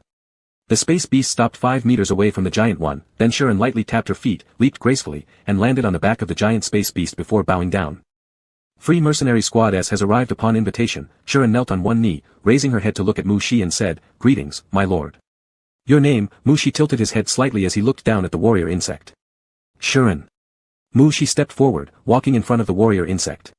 He slightly bent over and extended his hand, saying, "I am Mushi of Saikaya." Shuren raised her hand and placed it gently onto the delicate, pale hand of Mushi. Thus, under Mushi's banner, there was now another sharp blade fighting for him. After Free Mercenary Squad S joined, Mushi broke through Ankita tribe's defenses faster than expected. He incorporated Ankita tribe into Saikaya's map under his governance. While Quick tribe was busy confronting Saikaya tribe and another major tribe, they suddenly found their subordinate Ankita tribe had been attacked by Saikaya tribe. They magnanimously announced that Ankita tribe could serve as the dowry of their supreme queen for the future king of bugs while simultaneously increasing their military support for Saikaya tribe. Ankita tribe was holding a victory banquet. Emperor of Insects. Listening to the title forcibly bestowed on him by Quick tribe, Mushi smiled without making any comments. Outside, there was a grand bonfire dance party where soldier insects wearing medals would invite male insects to join in the dance. If accepted, they would dance beside the bonfire and then spend the night together indoors. Mushi had no interest in such festivities. After offering congratulations to his accomplished subordinates with a cup of fruit wine, he dismissed his personal guards and slowly walked into the forest of Ankita tribe. The nighttime jungle was always stunning, with glowing plants covering the ground, emitting lights of various colors. There were also little luminous insects flying in the air, creating fleeting sparkles as they startled flocks of creatures when passing through bushes. At the base of a towering tree, Mushi stooped to pick up a fallen flower, which was about the size of his palm. Even though it had fallen, it still emitted a golden light. "You don't want to dance but choose to follow me into the forest. What do you intend to do?" Mushi played with the flower in his hand and asked without turning around. Shuren pushed aside some foliage and stepped out.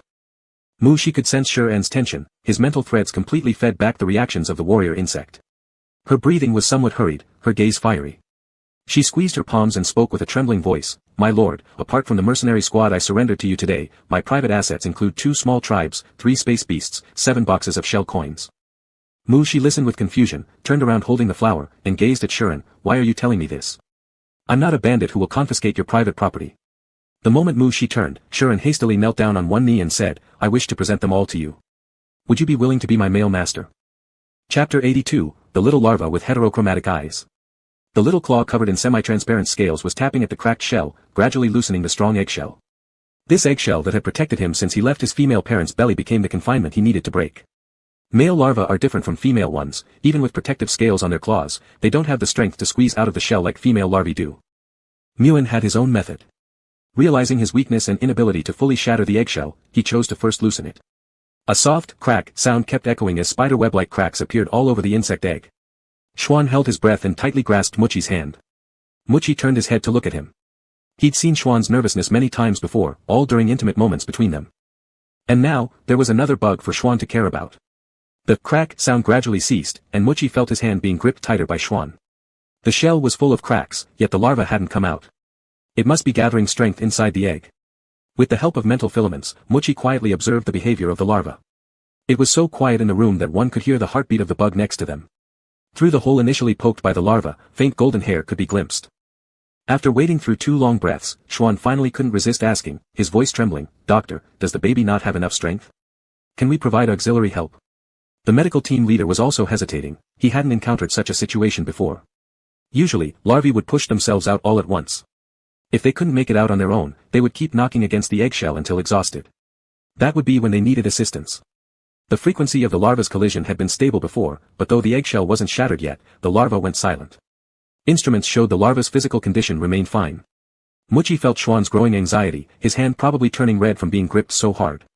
Muchi had initially supported the idea of the larva breaking out of the shell by itself, then receiving medical assistance if it failed. Now seeing the anxious female bug, he almost wanted to directly use his spirit force to break open the cracked shell. "Doctor." Muchi called out, indicating the medical bug should make a quick decision. The medical team leader bit his lip and decided to let the assistant activate the auxiliary hatching mechanism, but suddenly heard a sound. Crack. A clearer sound than before. The eggshell was thoroughly shattered, and a golden-haired small larva burst out. Half its body was still inside the shell, its claws pressing down the eggshell it had just shattered. The translucent, pale larva lifted its head as if not yet able to adapt to the external light, squinting its eyes for quite some time before slowly opening them. Left eye violet, right eye amber gold, one gold and one purple vertical pupil big eyes were mysterious and beautiful, easily capturing everyone's attention under the light. Muchi was somewhat surprised. This was something he hadn't anticipated. He knew that a tender little creature would crawl out of the bug egg. As his male father, it was his duty to raise him up and give him paternal love. But such a pretty little thing, he had a slight urge to poke it. Lord Male's larva. Schwan was startled, looking towards Muchi. Muchi's lips slightly curled upward. It looks very much like you. Beautiful, likable. Schwan solemnly replied, clearly it resembles you. Its features looked extremely similar to the Lord Male. Muen's large round eyes swept over the crowd outside the glass, and due to bloodline proximity, his gaze quickly locked onto the two fathers. Cheap. Muen chirped sweetly and began to crawl forward, stretching out his little claws. The semi-transparent scales on the young larva's claws extended all the way to the elbow, covering most densely at the fingertips, becoming more sparse further up. The larva's claws pressed into the soft cushion and then lifted again, not having crawled far before the eggshell suddenly tipped over, pinning the little larva with a plop sound. Muchi restrained the instinctively stepping forward Schwan, shaking his head at him. It was just an eggshell after all. If this obstacle proved insurmountable, how could it belong to a male bug born with B-level potential? Muen looked back at the thing holding him. The gap where he broke the eggshell open wasn't large, and due to his crawling movements, the eggshell flipped over, pressing half of his body. Muen squeaked, looking back at the parents watching him while extending his claws to push the shell pressing on him. The eggshell meant to protect the larva was sturdy but not heavy. After struggling for a while, Muen freed himself. Once completely unconfined, Muen fell face down onto the soft pad, seemingly unwilling to move any further.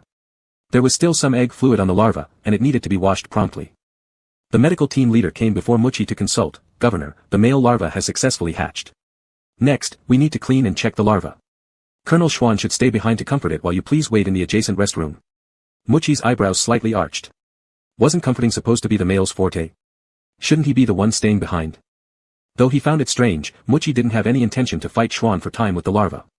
He lightly patted Schwan's hand, signaling the female bug to release his grip. Schwan then realized that he had been gripping Muchi's hand all this while, loosening slightly as he saw the red marks left on Muchi's hand. His face turned a bit pale, and the joy of seeing the larva diminished, replaced by guilt and self-reproach. Lord Male. Schwan softly called out, at which point the little larva that had been lying there unmoving suddenly lifted its head, locking its gaze on the two adults surrounded by white-clad bugs, pushing itself forward. It's fine, it'll fade soon. Muchi drew his hand from Schwan's grasp. Muchi truly thought nothing of it, the training exercises were far more painful than this. If it wasn't for noticing how remorseful Schwan seemed, saying, it's fine, would have been unnecessary. The young larva with heterochromatic eyes approached the glass cabin wall, staring with one gold and one purple eye at the insects outside, then lifting its claw to scratch the glass wall. Although the movement of scratching the glass wasn't significant, all the medical bugs with their bright eyes naturally couldn't miss it. The little male wants out. Is the warm water ready? The medical team leader turned to ask the assistant. The assistant checked the terminal bracelet and reported, we need 10 more seconds. Muchi didn't linger any longer, offering Schwan a glance of reassurance before turning and walking away. Turning around simultaneously with him was also the little larva with heterochromatic eyes. Muen, seeing his claws had no effect against the barrier, immediately turned back towards the eggshell. Muen picked up a piece of the eggshell that had fallen onto the ground and took a bite. Ah! Why is it eating the eggshell? Quickly take the little male out. The little male must be hungry. Where are the milk fruits? Bring the milk fruits over. Chirp chirp, tweet. As the sound of the nursery gradually faded away, Muchi stepped into the neighboring restroom. The next task would be handled by the medical team and the larva's female parent. All that the male needed to do was wait leisurely outside until a fragrant, white baby larva was brought into his arms. In caring for a newborn baby larva, there was little that Schwan could contribute anyway. Letting the female join would only make the larva feel more secure. Just as Muchi sat down on the sofa, several white-clad medical bugs served tea and snacks. Between the two medical teams, the larva's room had long been overcrowded with bugs. Several sub-female ideas were all the same. Rather than being useless and standing idly in the larva's room, it was better to show their faces before the governor. Male bugs always needed company. Since the colonel was busy taking care of the larva, it fell to them. Who wouldn't want such an adorable larva? Governor, thank you for your hard work. Please have some snacks. Each of the medical bugs placed their offerings on the table, their gazes stuck on Muchi as they tried to imply something with their silken glances. The increasing pheromones of the females in the room did not stir even a flicker of change in Muchi's expression. He didn't like the smell of so many mixed pheromones, but he was already accustomed to it. Years of being surrounded by various suitors had made Muchi highly immune to pheromones. Xuan's pheromones were an exception, perhaps because they were the only ones that had ever combined with his own. Muchi picked up the lemon fruit tea on the table, took a sip, and put it down again. It was too sour for his taste. The governor's face remained largely emotionless, leaving the medical bugs unable to judge his preferences, so they kept placing the snacks in front of Muchi. With a simple, no need, Muchi opened his terminal light screen and browsed, treating the tempting medical bugs beside him as non-existent. Until he heard the door click, Xuan walked in holding little Muan dressed in larvae clothing. Two pairs of similar heterochromatic eyes turned to look at him simultaneously. Chirp chirp. Would you like a little heterochromatic-eyed larva? Left eye violet, right eye amber gold, newly hatched, making only chirping sounds. Chapter 83, Abusing Favor to Commit Violence. When Shan saw the female insects surrounding Mu Shi, offering juice, handing pastries, and sending amorous glances, his smile froze for a moment. There were usually few insects serving around Mu Shi.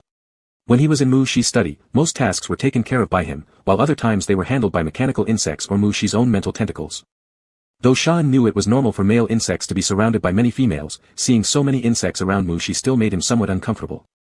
Little Muan, who was being held by Shan, gazed confusedly around. Larvae, especially mentally powerful male larvae, are extremely sensitive to their parents' emotions.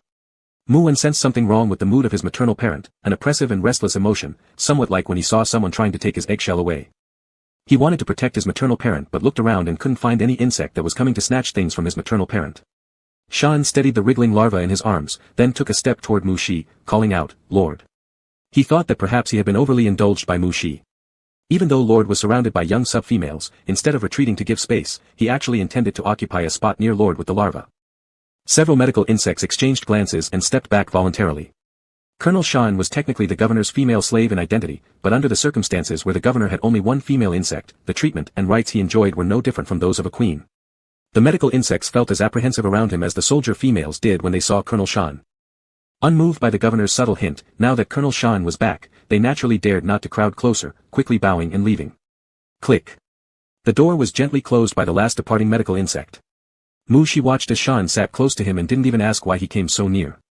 Surprisingly, Mu Shi asked, "They all ran when you came. How did you do that?" As he said this, Mu Shi's gaze remained glued to Mu En's face. After briefly reflecting on the reason, Shan said, "Maybe I look like one of those insects who would abuse favor to commit violence. The moment I stand up, the others get scared and run. Would you ever be violent?" Mu Shi touched the little golden fur on the larva with his finger pad, then raised his hand to stroke Shan's hair, saying, "I haven't seen your kind before. If you plan to act violently, remember to tell me so I can watch carefully." Looking at Mu Shi's exquisite and handsome face, which could drive several star systems female insects crazy enough to risk everything, Shan confirmed, "That day will come. I'm looking forward to it." Mu Shi glanced between the heterochromatic eyes, one gold, one blue, and then looked at the small larva's eyes. Muan felt the fighting spirit of his maternal parent. This time, he directly released his mental energy, pushing out waves of psychic energy that occupied the dimensional space within the room. Mu Shi was just admiring the beautiful heterochromatic eyes of the larva when he suddenly perceived the child throwing balls of mental energy around the room, as if playing snowballs. Although Mu Shi didn't understand what the larva was playing, he instinctively created a mental barrier to shield himself. Attached to Shan were strands of his mental threads. Given the larva's B-level mental power, the energy balls thrown towards them would be blocked. Therefore, there was no need to worry. Muan exhausted more than half of his mental energy, filling the room with spiritual energy balls, yet still found no hostile insects. Just as he was about to expand the search range, Muan suddenly felt himself lifted by an insect and then enveloped by the presence of his paternal parent. Cheap. Whether because it was his own larva or due to Muan's heterochromatic eyes, Mu Shi's fondness for Muan skyrocketed. He picked him up and placed him on his lap, wanting very much to touch the little one. However, the larvae appeared quite delicate. Like how female insects always perceive male insects as frail, fearing that too much force might injure them, comparing this newly hatched larva with common male insects, this one was evidently more fragile. "Can I squeeze his little paws?" Mu Shi asked. These small paws covered with semi-transparent soft scales already seemed like the strongest defense parts on the body of the larva. Shan, with a tender expression, said, "Yes, the medical insects mentioned that daily contact is fine."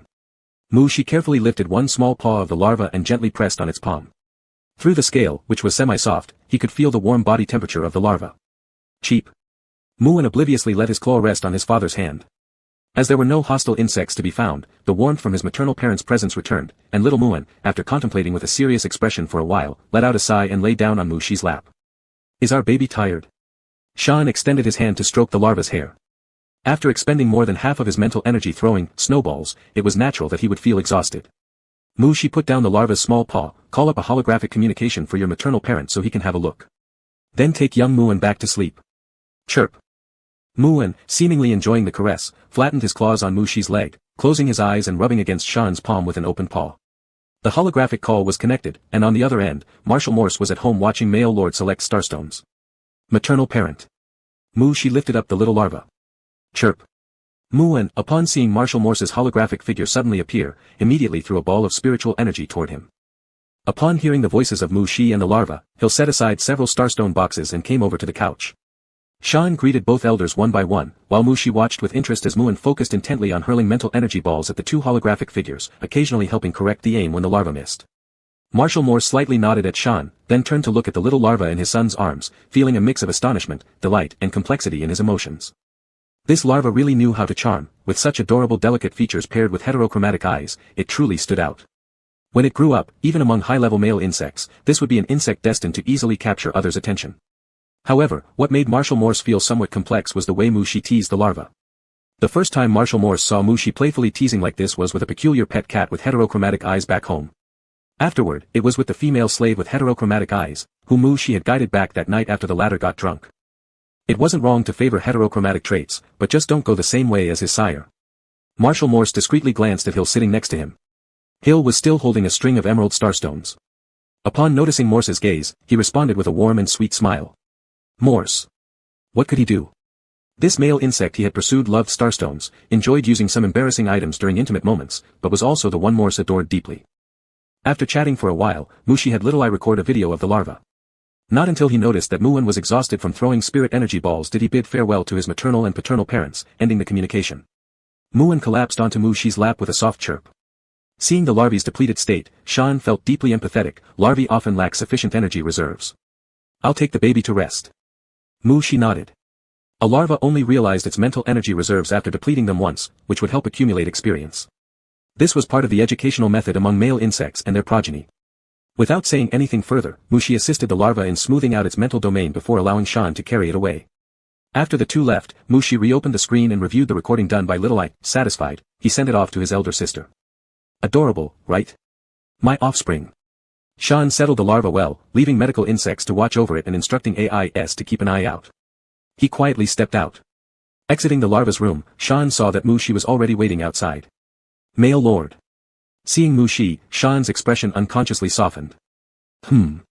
Mu-Shi responded, naturally stepping forward and taking Shan's hand as they walked towards the master bedroom.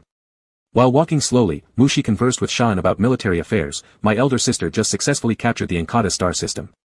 They acted very swiftly. Mu-Shi sighed, realizing Enkata was merely a medium-sized star system within the Quick constellation but still represented genuine star system warfare. Dozens of millions of insects engaging in combat, how could that not make any insect yearn? Had it been later, he might have even brought insects himself.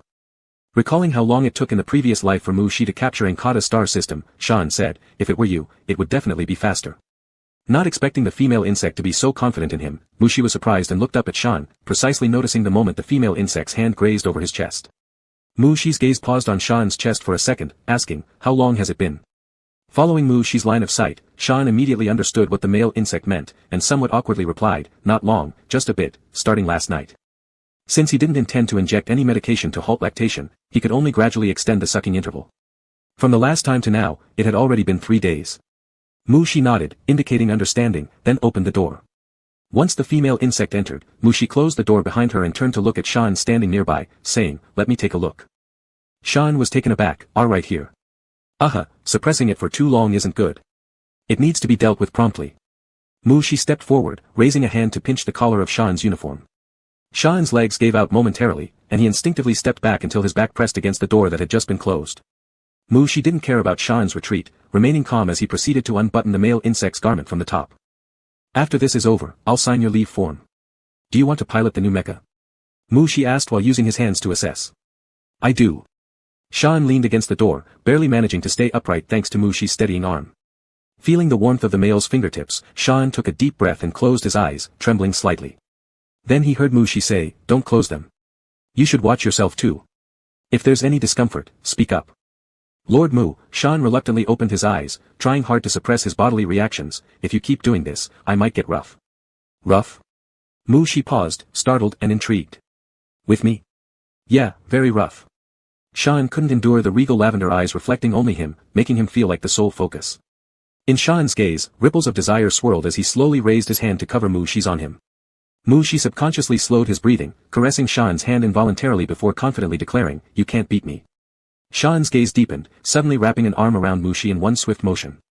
Their positions swapped instantly, with Mu Shi now pinned to the door.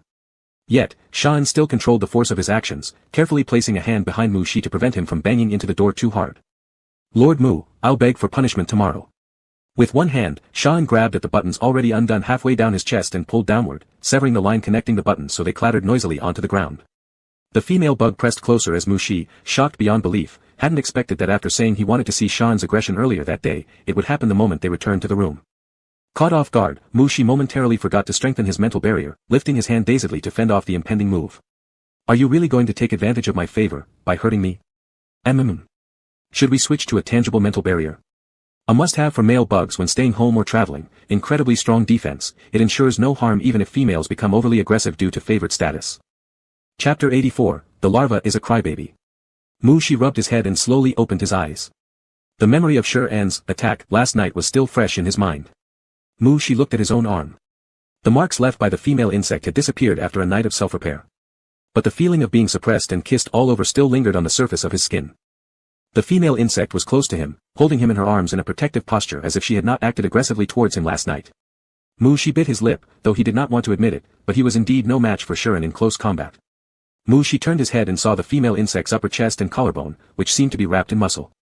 The memory of being smothered by the female insect instantly surfaced in Mu Shi's mind, causing him to instinctively catch his breath. After 2 seconds, when he was not pressed down again by the female insect, Mu Shi exhaled, focusing on observing the presence before him. The female insect's skin was clean and clear, the bite marks he had left on her were also erased by a night of self-repair on her body. It was as if they had just had a normal night's sleep, with the female insect not having acted against him and he not foolishly struggling with her. Even during her aggression, the female insect gave off no sense of malice, otherwise, how would she not have used her mental energy and only relied on physical strength? Mu Shi heard Shuren let out a comfortable low hum above him. With the change in the female insect's breathing frequency, the arms around him tightened slightly. A furry head slid into his neck hollow. Mu Shi gazed at the ceiling, listening to the increasingly slow and peaceful breathing of the female insect. After a moment of silence, he raised his hand to push against the female insect's chest. Stop pretending to sleep. SSS. Shuren sucked in a cold breath, leaned back, creating distance, and looked down at the spot Mu Shi had pressed against. Master, there really isn't anything left this time. While saying this, Shuren once again lowered herself onto Mu Shi. Still fresh in his memory was the experience of almost suffocating from being squeezed by the chest muscles. Mu Shi pushed the female insect with force, quickly rolling away from Shuren's area. Shuren controlled her descent, sitting up, letting the quilt slide down to her waist. Master, was I too aggressive last night? Mu Shi glanced at the female insect's chest and nodded. Yeah, very aggressive. Simply put, it was dangerous enough to suffocate an insect. Mu Shi wasn't quite sure what category to place the female insect's behavior last night under, but he had witnessed her aggression and was still somewhat unable to cope with it. Shuren did not defend herself and immediately knelt down on the carpet. Before, please punish me, master, could leave her lips, a set of clothes was thrown her way, hitting her. Shuren caught the clothes and instinctively looked up at Mu Shi. Already sitting up, Mu Shi was hugging the quilt, glaring at the completely naked female insect kneeling on the ground. Put some clothes on. Of course, one could not disobey the master's orders, so Shuren dressed quickly. As Mu Shi watched the female insect move, he also took a set of clothes out of his spatial bracelet and began dressing. With the help of psychic tentacles, Mu Shi dressed faster than Shuren, who found kneeling on the ground made it inconvenient to dress. While Shuren was still fastening her belt, Mu Shi got off the bed. His pale, delicate feet stepped on the carpet, momentarily halting Shuren's movements. Get dressed and go wash up. Mu Shi said these words, moving his gaze from the disheveled hair of the female insect and turning to go to the bathroom. As Mu Shi brushed his teeth with an automatic toothbrush, he turned on the light screen, browsing through the information selected for him by Little Eye.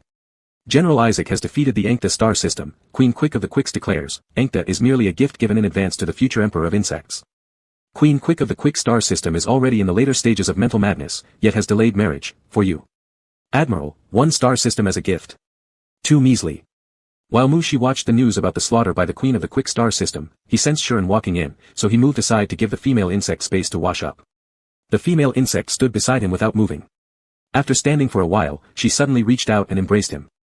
Shi didn't understand what was wrong with Shuren, so he slightly twisted his head but then let the female insect embrace him, returning to washing up. After washing up, Shi dried the water off his face, leaned back, pressing against the female insect's chest, and tilted his head up to ask Shuren, "What's wrong?" "I want to return to the guard corps. I want to eliminate every insect that makes you unhappy for you. Can you sign for me? Afterwards, whatever punishment you want to give me, I will cooperate." The words of the female insect slowly seeped into Shi's ears, making Shi feel somewhat itchy where her breath touched him. He instinctively turned his head to avoid it.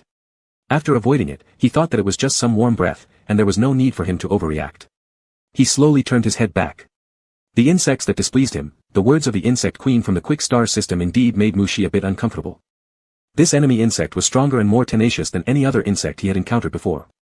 He couldn't make the other side shut up immediately, but he would eventually teach them how to speak properly.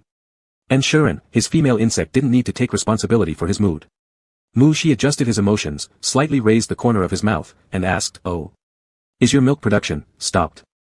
He did not say it outright, but Shuren should know what he referred to. The cessation of lactation was necessary to return to the guard corps, something they agreed upon earlier. It stopped. Shuren buried her face in Shi's hair. Because they had just woken up and hadn't combed their hair yet, Shi didn't stop the female insect from messing with his hairstyle. Instead, he asked, "Then who was the one last night that splattered milk on my face?" "The larva," Shuren firmly stated, "ate the lactating fruit." Shi was about to laugh. Was the larva just there for blame? "Bring a breast shield, and you're allowed to return for training." Shi also considered it. After a month, the milk from the female insect had nearly dried up already. Last night, Shuren's behavior was partly to show her ferocity, and partly due to being too long without action and longing for combat. Shuren then lifted her face from Shi's hair and said, "Thank you, master." Shi patted the hands of the female insect embracing him, "Go and wash up." Shuren let go, picked up her own toiletries, and catching a glimpse of Shi leaving, she hurriedly asked, "Master, what about the punishment? Do you seem eager?" Shi turned around at the door. "I offended master, I deserve punishment." Shuren's lips carried a hint of smile. For a married female insect, the punishment from the master naturally tasted sweet. What was wrong with this obsession with being punished? Shi couldn't understand, but it didn't stop him from picking a rule out of the military penalties to punish Shuren. "You're penalized with cleaning the study after training." "Yes." Hearing the rising tone in Shuren's voice, Shi inexplicably felt embarrassed and annoyed. It must have been too light. Shi stiffened his face and walked out of the bathroom, letting psychic tendrils comb through his hair. He left the bedroom even before Shuren finished washing up. As the female insect went for training and ate with the guards, he headed to his office while checking on the larva. They were going different ways. Although he thought so, Shi still told Little Eye to send postpartum nourishing meals to Shuren. Mental filaments expanded with Shi's movement, covering from around him to the entire governor's mansion. The first sense transmitted back was the mental ball thrown by the larva. The B-level mental energy impacted the mental filament net spread out by Shi, although it caused no real harm, it still gave Shi a headache. The larva liked throwing mental balls. This wasn't something that could be taught by its female father. Shi needed to personally teach the larva how to control mental energy. Shi changed his destination and first headed to the larva's room. Click. Pushing the door open, Shi greeted the several medical insects guarding outside and then entered the larva's bedroom. The whole bedroom was laid with soft carpets, circular cushions, a larva climbing frame, plates of lactating fruits, a larva bed. Shi's gaze swept over these items and finally landed on a small figure curled up on the pale blue cushion. Walking over, Shi squatted beside the cushion and poked the larva balled up on the soft cushion with his hand. "Why do the big ones and the small ones alike like pretending to sleep? Did you do something bad and are afraid of being found out?" "Eep eep." As if understanding Shi's meaning, the larva let out two sounds, moved a little, and slowly flipped over. The larva wrapped its little hands around Shi's fingers that weren't yet retracted, looking at him with those big eyes, one golden, one purple, exactly showing that pitiful and innocent look. But Shi's full attention was on the larva's sound. It wasn't the same call as when it hatched yesterday. Shi lightly tapped the larva's belly covered by the pink infant clothing with his fingertip and, as expected, heard two more soft eep-s. Through the mental connection, Shi understood the larva's meaning. "You're apologizing to me for not throwing the spirit energy ball correctly. Tell me, what were you aiming at this time?" "Eep eep eep." Another string of soft calls. Shi followed the larva's narrative and looked to the side table. There was a transparent little storage box, inside which were the cleaned and dried eggshells. "Shi, your mother helped you clean your food, but the nurse insect wouldn't let you eat it." "Cheap." Muan nodded hard with his tiny head. The medical insect standing nearby, upon seeing the little male larva nodding and following Shi's gaze, suddenly became confused. "Wasn't that just a box of eggshells? Were those food?" "Governor, larvae have milking fruits, there's no reason for them to eat eggshells again. Back in ancient times when food was scarce, the first meal after hatching for larvae used to be their own eggshells." Nowadays, with milking fruits and nutrient liquids available, why would this noble male larva crave eggshells? How could those taste better than milking fruits? The medical insect couldn't figure it out. Every insect has different tastes, Mushi said, his gaze somewhat complex as he reined in his emotions and turned to the medical insect. Could you please hand me that storage box? Yes, yes, the medical insect's face turned red, clumsily stepped forward, and held out the box to Mushi. At this moment, the medical insect didn't care whether the larva should eat milking fruit or eggshells. Anyway, eggshells were the food for larvae 1,000 years ago. Some backward star systems insect species still preserve the custom of larvae eating their own eggshells. It probably wouldn't harm the larva either. Mushi took the transparent small box and thanked the medical insect. Cheap. Cheap chew, Muan waved its little paws, and if it weren't pinned down by Mushi pressing on its belly, it probably would have already jumped toward the storage box by now. Mushi placed the box next to him and leisurely opened it with one hand before picking out a piece of eggshell not too big or small. If you want food, you must pass an assessment first, Mushi said, looking at the young larva whose paws were withdrawn but still gazed blankly at him. Come on, first learn to conserve mental energy, and once you can spin mental threads properly, I'll reward you with a piece of eggshell.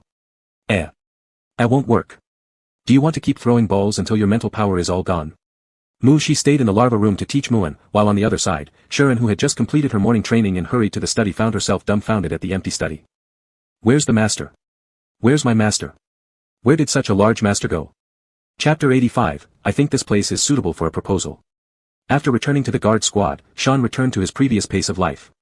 During the day, he trained with the bugs under his command, teased the larvae during rest time, and held his male master close at night, each day fulfilling.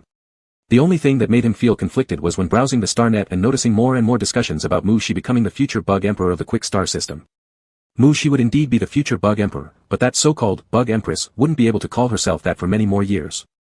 But for nearly 3 more years, did he have to see another insect mentioned together with his male master?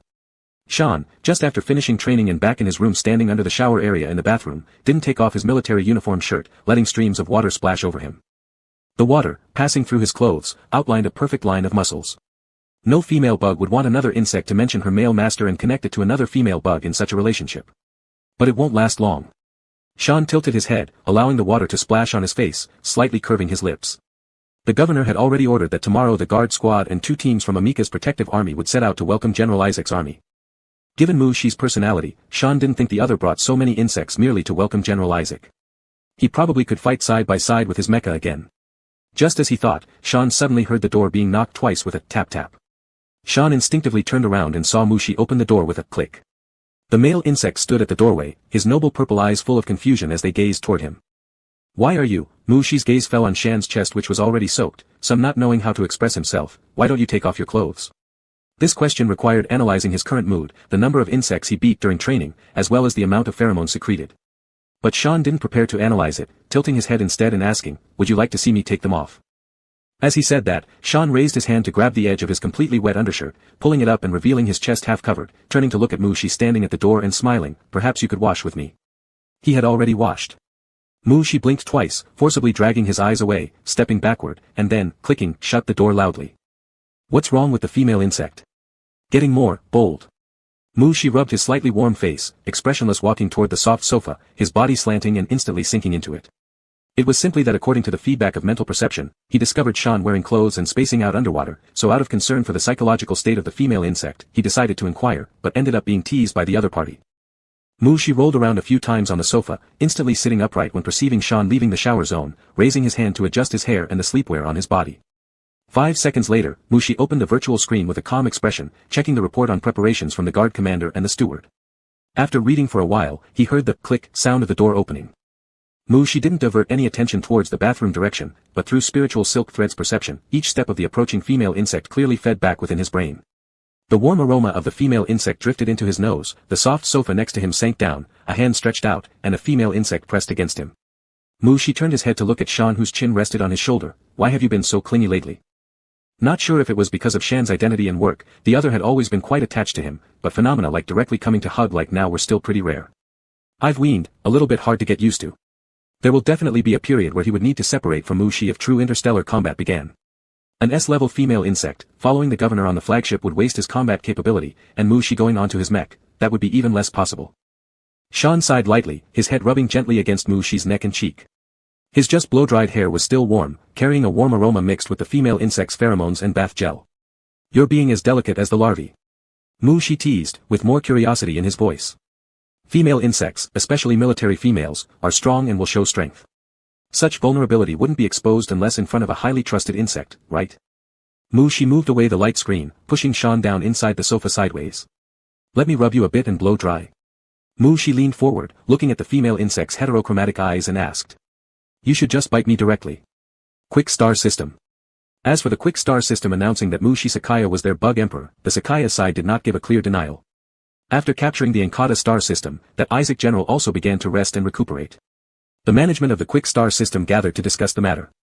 They might not have really believed that a subordinate star system had exchanged an S-level male insect in return, but they felt that the Sakaya star system was preparing to cooperate with them, to jointly take over another star system first. It must be so. Without question, the star system's management didn't hesitate. The Quick Star System sent emissaries loaded with gifts to Sakaya while simultaneously moving troops toward the whole star system. After the troops had been moved, they started fighting with very smooth coordination, but then reports came from the other side. Sakaya's 2 young marshals broke through 5 provincial stars in just one day. This wasn't about some smaller star system that depended on them, this directly involved their own provinces. The generals of the Quick Star System were about to turn green with envy. When Sakaya's female marshal took Enkata, they could say it was a gift given to the future Bug Emperor. But now the so-called future Bug Emperor personally led the army from the borderline straight to the main star, wouldn't these provinces be considered gifts too? Alright, those were gifts as well, but if the Bug Emperor keeps pushing forward to the main star, what are you planning to do about it? Why were these 5-star provinces overrun so quickly? Pullman Quick's crimson eyes swept over the virtual images of all the bugs present in the meeting room. Were the defense works and station forces all dead? Even though she had already been crowned as the bug queen in the Quick Star System, this S-level female bug still preferred wearing her military uniform. At this moment, Pullman Quick appeared dressed in a uniform of the highest commander of the star system, paired with those crimson eyes symbolic of spiritual insanity. Her imposing presence, even through the virtual projection spanning several stellar systems, caused the assembled officers not to dare breathe heavily. There was no longer any way to contact the governors of those 5 provinces, but someone would have to bear the wrath of the Bug Queen. None of the officers wanted to be the ones taking responsibility for this, but if they pretended to die at this moment, they would need to weigh whether Pullman Quick might make them actually die. Your Majesty, a general respectfully spoke, although the star system's main force has been transferred to fight against the whole star system, the remaining garrison in each province absolutely does not dare to neglect their duties. The reason these 5 provinces fell so swiftly is, firstly, because the enemy possesses extremely advanced detection and stealth technologies. Our troop deployments are fully transparent to the enemy, whereas we only discover their vanguard after the enemy launches an attack. Is that so? Pullman Quick's crimson eyes stared intently at the speaking general. You should know that the perception of an S-level female can sometimes be more powerful than the most sophisticated detection equipment. And previously, Sakaya never exposed these kinds of technologies either. That general's body turned cold from fear. Red eyes equal to uncontrollable emotions and potentially even loss of rationality. He really didn't want to face such a gaze, but the owner of this gaze could decide his life or death. Pullman Quick seemed to sense the tension in her subordinates, slightly lowering her gaze, and asked coldly, that's one, what else is there? Secondly, because the opposing force has a surprise unit led by an S-level female. Given the order from Pullman Quick, hardly any of the generals lacked psychological fortitude, so that general quickly adjusted himself, saying, based on feedback from survivors, that white mech is like a soul-stealing specter. Once it appears, it announces the failure of the defense. At the level of S, it is beyond the capabilities of ordinary bugs to resist. Is it that female with strange eyes? Pullman Quick asked. S levels are not starstones, each planet doesn't necessarily produce that kind of rank every time. It was easy to guess who commanded the surprise unit. Among today's S-level bugs, the Sakaya star system included their supreme leader, his selected imperial candidate for Bug Empress, and the heterochromatic female. In the whole star system, it was their young heir and their companion bound in marriage. Only in the whole star system was there a single S-level individual. Heroes are shaped by circumstances, wars let bugs grow rapidly, breaking through their natural barriers and entering the upper echelons of top-tier insects. As for those S-level females from other star systems still developing, he would eliminate them. Pullman Quick stood up, I'll go meet him myself. It was time for his bug emperor to move into his royal palace. Conquering a few star provinces might be easy, but subsequent pacification of the populace and planetary governance were tasks requiring insect endurance. In order to arrange the affairs of the star provinces, Mu Shi hadn't rested for 2 days, continuously migrating between Enkata and the 5 provinces. For a top-tier male bug with enormous mental power, staying awake for 2 days was nothing. However, the repeated spatial migrations had left Mu Shi slightly weakened. Once each star province started operating normally, Mu Shi listened to reports on Enkata and left the makeshift meeting room. It was already night outside. Isaac followed Mu Shi out, you should stay and rest on Enkata tonight. Don't use space migration via spaceship for the next few days. Mushi's attention was drawn to a blonde female bug in guard uniform under a nearby light and he nodded slightly, saying, I know, I won't leave tonight. Brother, go rest. After speaking, Mushi turned to Isaac with a faint smile as farewell before quickly walking towards the female bug waiting under the lighting. Sean, Mushi approached the blonde female bug, looking up into her unique heterochromatic eyes among guards, puzzled. Weren't you supposed to stay at the Y-Star province? How did you come here? It's fine either way since there is a guard captain in the Y-Star province. Sean took a half step forward, closing the distance between them, hugged Mushi, and buried her face in his neck, sighing softly, I miss my lord. At the temporary quarters, there were military females everywhere, some on guard duty, some patrolling, and this embrace had surely drawn many gazes. Slowly raising his hand, Mushi returned the embrace around the female bug in front of him. What a clingy big female bug. Thinking that Sean would release him after embracing long enough, Mushi instead felt patrol squads pass by one after another while the female showed no signs of letting go. Helplessly, Mushi could only tap the female's back lightly, indicating it was time to let go. Lifting her head from Mushi's neck, Sean said softly, Lord, I've heard the forest at night on Enkata is very beautiful. Are you interested in taking a look? Enkata had various kinds of luminous plants, and its forests really looked beautiful at night. But weren't all female bugs proponents of violent beauty? Would a military female appreciate such natural elegance? It felt like the female merely wanted to switch places to continue clinging. Mushi cast a suspicious glance at Sean but didn't refuse. Hugging in an uninhabited forest was better than being surrounded and watched in the quarters. Mushi led Shan's hand toward the woods beside the campsite. The entire area was guarded, the forest having been pre-cleared, making it safe enough. Approaching the forest, the noise of the insects stationed there faded into the distance as different glowing plants dazzled under the night sky. Prepared to be embraced again, Mushi waited. But as they gradually reached the center of this small forest, facing a large tree blooming with golden flowers, Sean didn't initiate the embrace. Mushi tilted his head to observe, seemed like she was distracted somehow. She invited him here to see the scenery and then lost herself in thought along the way. What kind of thing was this? A cool breeze blew past, scattering petals gleaming with gold spots. Mushi pulled Shan's hand towards the closest fully intact flower that had just fallen. Bending down, picking up the drifting flower, and glancing up, he saw her gaze fixed on the flower in his hand. Mushi spread his palm, allowing the radiant golden flower in full bloom to unfurl in his hand, asking, Do you like it? Yes. Anything you like, I like. The scenery here is indeed nice. Mushi conjured a thread of mental energy, sweeping away nearby fallen leaves and twigs, pulling Sean to sit under the flowering tree. Sean glanced upwards at the sky showered with falling petals, then shifted her gaze to the handsome male beside her, someone whose beauty could overshadow such strange and enchanting landscapes. The first moment I saw these grasses, these trees, these flowers, Sean paused, fixing her gaze on Mushi's face. Mushi turned his attention to Sean, quietly waiting for her to continue.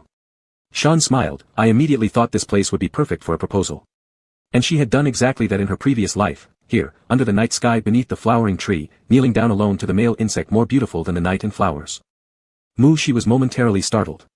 If another bug had said this, he would likely have considered it harassment and possibly hit them. But the speaker now was Sean, his bedmate. Mushi sensed that Shan's words carried other implications, a hint of something. Was she proposing or wanting him to propose? In modern times, there are fewer cases of males proposing, but it's not impossible. Subconsciously, Mushi's mental power searched within his storage bracelet, unsure what exactly he was looking for. Lord, Sean suddenly called. Mushi slightly lifted his gaze, meeting the bright heterochromatic eyes of the female. Sean asked, May I hold you? Of course, you just wanted to lure me into the forest to keep hugging me. Mushi loosely held the flower in one hand as he extended his arms wide. Upon receiving the signal, Sean swiftly lunged forward, and Mushi was immediately pinned onto the grass. The flower slipped from his grasp and fell onto the grass beside his head. Though his back and head were pressed into the ground, they were cushioned by the female bug's hands. Mushi barely felt any impact, only the strange sensation of being upside down. His field of vision was filled with nothing but golden petals floating down from a starry sky. So beautiful. After embracing him for a while, the female on top of him seemed to grow restless, beginning to rub and nuzzle against him. Lying there, with the smell of fresh grass and flowers tickling his nose, coupled with a warm body so close to him. A memory surfaced in Mushi's mind, one that made him feel both ashamed and embarrassed. He quickly pushed at the clingy figure atop him, somewhat urgently insisting, I'll be heading back to base to sleep soon. No way could this continue, definitely not sleeping out here. I'll do whatever you say. Sean, I think this place is perfect for a proposal. Mushi, I think this place is unsuitable for sleeping. Chapter 86, Is His Majesty alright? Morning. Mushi, feeling a vague sensation of something pressing on him, reached out and touched an arm wearing a bracelet. He was familiar with the style of this bracelet, it was the mech ring issued before battle, containing within its space a soldier's mech. He was even more familiar with the muscle lines of this arm, which last night had embraced him repeatedly, refusing to let go. While musing aimlessly, Mushi gradually woke up. Without even looking, he pulled Sure-En's arm from his chest and sat up in bed. The tip of his nose caught a whiff of a familiar floral fragrance. Mushi turned to look around the room and saw flowers placed on the bedside table. Mushi paused slightly, only remembering that the flower had fallen onto the grass when Sure-En had tackled him down. Had the female insect brought it back? Mushi looked at Sure-En lying horizontally between himself and the flower. A strand of psychic tendrils condensed in the air over the opposite bedside table, and the tendril lifted the flower and handed it to Mushi. This flower looked completely different during the day than it did at night. The whole flower appeared dull gray, completely lacking the brilliance it flashed with last night. It wasn't as beautiful as the one he used to weave with mental threads in the underground city long ago. Mushi put this dull gray flower into his spatial ring, preparing to process it and store it permanently.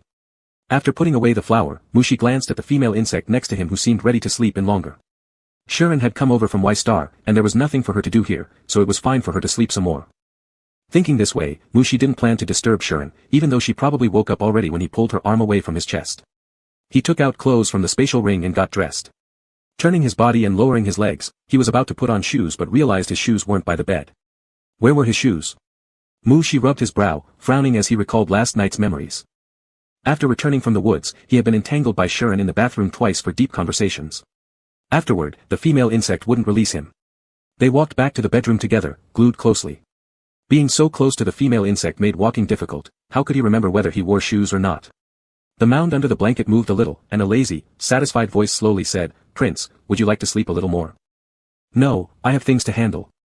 "You sleep," Mushi said as he found a pair of military boots from his spatial ring and put them on. Sure-En had skipped work from the Y-Star system, which was a cultural tourism star system of ancient insect races. There wasn't much need for armed forces, and the commander-in-chief guarding the area didn't need to worry about being counterattacked. However, Enkta was different. Enkta was under autonomous small star system governance. Although it had been dependent on the quick star system for nearly 10 years recently, it still maintained complete local arms. Isaac had occupied Enkta for so long, and there continued to be minor skirmishes. Mushi needed to take time to scan Enkta once, record any useful information, and hand it over to Isaac. Sure-En rolled closer toward Mushi, touching his back through the blanket. "I'll accompany you." "Fine, I'll be with you in the morning, and you with me in the afternoon," Mushi said as he put on his military boots, glancing sideways at the female insect lying beside him and asked, "Where would you like to go this afternoon?" "To anywhere, doing anything is okay." Sure-En's light golden hair was scattered across the pristine white bedsheet. The blanket slid down to her chest after rolling over, and now a pair of heterochromatic eyes affectionately gazed at Mushi, making him want to ruffle her golden locks. Mushi's fingers twitched slightly. While feeling a bit itchy, he also noticed the female insect becoming bolder. Were the female insects in other male bugs' homes also like this? So clingy and unrestrained. But if said unrestrained wasn't the kind of reckless behavior, every matter he raised, Sure-En rarely opposed, instead often following along with him. Yet, she indeed managed to satisfy certain needs using her methods while going along with him. This feeling was akin to allowing her a hand kiss, and after holding his hand respectfully to kiss it, she would look up and ask, "Can I kiss, lick, and bite some more?" If another female bug made such a request, today the medical ward would surely treat another injured bug. But Sure-En. She was his female insect, and they had already had countless intimate touches, thus, he didn't mind having more minor ones. As long as it was appropriate timing and not impolite requests, Mushi usually wouldn't refuse. "Come over here." Mushi extended his hand toward Sure-En. Sure-En propped herself up and moved closer. Being halfway propped up, Sure-En's head was right at Mushi's chest. Looking up at him now, a pair of bright heterochromatic eyes brimmed with anticipation. Mushi raised his hand, letting his fingers delve into the light golden hair of the female insect as he gazed down and said softly, "Tell me, where would you like me to accompany you?" "There's a planet within Y province." Sure-En glanced at Mushi cautiously, leaning closer and pressing against Mushi's chest before continuing, "1,000 years ago, it was the insect race's mother planet, a good tourist spot." "You're talking about the mother planet ruins." Mushi embraced the insect that lay on top of him without giving much thought to Sure-En's subtle probing about the mention of the mother planet. He internally sighed, her habit of not wearing sleepwear would probably never change. Just jumping in like this, it made him worry that she might get hurt by the buttons on his military uniform. "Yes," Sure-En replied quietly without looking up, listening to Mushi's steady heartbeat in his chest, contrasting it with her own. Clearly, hers was faster than usual. The mother planet ruins were naturally symbolic as the birthplace of the insect race. Even among today's various insect star systems, there was only one recognized as the true mother planet. When Mushi had initially decided which star provinces to attack, this factor had been considered when negotiating with his brother to also take over the province housing the ruins. Unpredictably, they would be used so soon, and for pacifying the female insect. Mu-Shi momentarily felt mixed emotions but was also quite interested in the mother planet ruins. After all, it was the origin of the insect race and supposedly held remnants of ancient insect nests. Alright, I'll go with you. Mu-Shi patted the back of the female insect, feeling its resilient muscles. Excellent texture indeed, let's get up. You'll serve as my guard and stay close to me this morning. Upon hearing Mu-Shi agree, Shuren did not feel relieved. Instead, her nerves tightened further. For Shuren, the mother planet ruins were exceptionally special. It was where she fought her last battle for Mu-Shi in her previous life. That day, she had guarded the Emperor and research insects entering the insect nest. Before sample collection was complete, a space wormhole opened in the skies above the mother planet. The whole star system's warships arrived through spatial migration, aiming their guns toward the location of the insect nest. It was clearly impossible to evacuate all the research insects out of the insect nest in time. It was the Emperor who established a temporary insect tunnel using his own psychic power, though transporting such valuable research samples wasn't something that could be done all at once. To buy more time, Shuren volunteered for combat. It was her duty, and without waiting for the Emperor's response, she led a few royal guards rushing outward. Recalling this, Shuren raised her hand to caress the white bracelet on her left wrist, sensing the response from S, the mech AI within. This was the mech bracelet Mu-Shi had equipped her with, containing her mech. In her past life, it had battled alongside her until the very end. Though some details differed slightly, it remained her old comrade. That attack incident, calculated by present-day timelines, still hadn't occurred. It was several years away. It would need to wait until the 4th Army Corps of Sikya became renowned throughout the insect race, until Mu-Shi wore the red imperial outfit with gold patterns of the insect king, until the quick star system no longer existed, until Mu-Shi brought them into ancient insect nests. Had it not been for the crucial research samples valued in Mu-Shi's previous life inside the insect nest, she wouldn't have rushed to bring Mu-Shi here to check. Looking at Mu-Shi, who displayed little reaction when discussing the mother planet ruins, Shuren already understood. Mu-Shi hadn't yet thought about researching the things inside the insect nest, or simply didn't know yet what treasures lay within. In this life, several years earlier, all surrounding star provinces were under their control, and enemy ships from the whole star system wouldn't appear outside the planet. If she took Mu-Shi on an early tour of the insect nest, if he had any ideas, he'd naturally send the research insects ahead to retrieve the necessary samples beforehand. In this way, the siege around the mother planet ruins a few years later might likely cease to exist. Your mental state seems somewhat off. Mu-Shi sat in the temporary base's office, pausing recording his mental threads transmitted information on the light screen, raising his head to look at Shuren, who was lost in thought across from him. The female insect had been staring blankly at his military boots under the table for quite a while now. Shuren suddenly snapped back to reality, her gaze moving from the military boots under Mu-Shi's desk to meet his beautiful violet eyes. For a moment, she seemed dazed. I'm worried that the tourism projects at the mother planet ruins will be closed, and you won't enjoy yourself fully. She didn't know whether Mu-Shi at this moment would be interested in those things inside the insect nest, but she really wanted to study his legs. How perfect must they be to make military boots look so good? It's fine. If the tourist attractions aren't open, don't we still have you? Anyway, it was just to keep the female insect company, and what they actually do was secondary. The insect race's development has been focused on science and technology as well as their own hierarchical advancement, leading to monotonous entertainment with tourist attractions in each scenic spot being more or less the same. Mu-Shi really had no interest in this. Me too. Shuren was startled at first, then her face immediately flushed bright red. This implied if there were no tourism projects to enjoy, they could just, engage in him. Although she intended to take care of business, if Mu-Shi desired it, Shuren would comply no matter what. Mu-Shi belatedly noticed the rising pheromone concentration in the office and looked questioningly at Shuren, who hesitated but ultimately didn't say anything.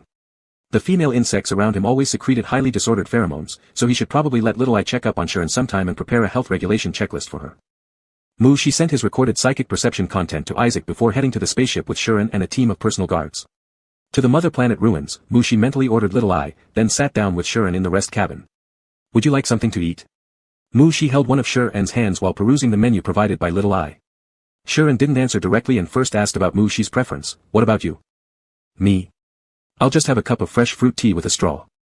After Shuren laid eggs, Mu-Shi helped her resolve her lactation issue for an entire month during which he lost all interest in snacks and desserts. With the female insect successfully weaned, Mu-Shi still wasn't particularly interested in sweets, though lately he kept feeling a desire to suck on something. Shuren leaned close to Mu-Shi and looked over the menu with him, finally choosing another drink that had caught Mu-Shi's attention earlier. Shuren usually wasn't picky about food or drink but selected this option to double it for Mu-Shi so that he could try using the straw again. The two insects cuddled together with their fruity teas, sipping as they skimmed interesting news online. After some time, Mu-Shi raised his head, as if sensing something. We're arriving soon. Shuren turned her head towards the round observation window where a pure white frozen planet silently rotated deep in the dark universe. After rebirth, Shuren had always restrained herself from thinking about seeing this planet again. Now emotions surged within her chest once more. This was the end point of her first life in the insect world. Yet even to her final moments, she didn't know whether she succeeded in protecting Her Majesty. Had Her Majesty safely escaped last lifetime? It's all ice, the surface temperature of the planet is below 0 degrees, Mushi turned to Shuren, asking, did you bring a coat? Still lost in thought, Shuren instinctively began removing her military outerwear upon hearing Mushi's inquiry. Just as Mushi pulled out 2 army greatcoats from her space bracelet, his expression changed to confusion. Am I asking you to add clothing, not remove yours? Do I lack your little jacket? Mushi, my female insect seems a bit dim-witted. Chapter 87, I love you very much. Ever since taking control of Y-Star Province, Sakaya's Star Network library was updated with all the information from the home planet. Little I found the markings of the bug nest on the star map and, without being told by Mushi, controlled the spaceship to stop outside the bug nest. Part of the Royal Guard disembarked first to confirm the situation while Mushi waited leisurely inside the rest cabin, letting Shan put his clothes on properly. Then he handed over a larger-sized officer cape to Shan. His storage bracelet was made by the Research Institute, with a large main space and quite a few subspaces. In his youth, Mushi enjoyed collecting various mechas, those subspaces were filled with nothing but mechas and their parts back then. As his mental power became more proficient, his obsession with mechas waned a bit. Most of the mechas he collected earlier were moved into the collection room on the main planet, and he also let Little Eye clear out or store some items. The contents of Mushi's space bracelet were generally managed by Little Eye, adding or removing items just required providing a list for him to review. Every time he wanted something, he could always find it in his bracelet. Since he brought Shan out from the underground urban area, there would always be some female insect items appearing among his personal belongings, such as today's clearly female-sized officer cape. Similarly, in Shan's room, there would often appear items belonging to him, like sleepwear in his wardrobe, a water cup by his bedside, a towel and his favorite shower gel in the bathroom. This feeling was as if another insect had sneaked into his long insect life. When he realized it, the other party had already made a home in his insect life. Lord, when Mushi was daydreaming, Shan had already finished dressing and stood up, extending his hand towards Mushi. Mushi draped the officer cape over himself and reached out to grasp Shan's claws waiting midair. Together they walked out of the spacecraft, and Mushi still held a cup of fruit tea in his other hand, gazing at endless silver-white ice fields. The cold wind howled and hit their faces, blowing strands of hair away.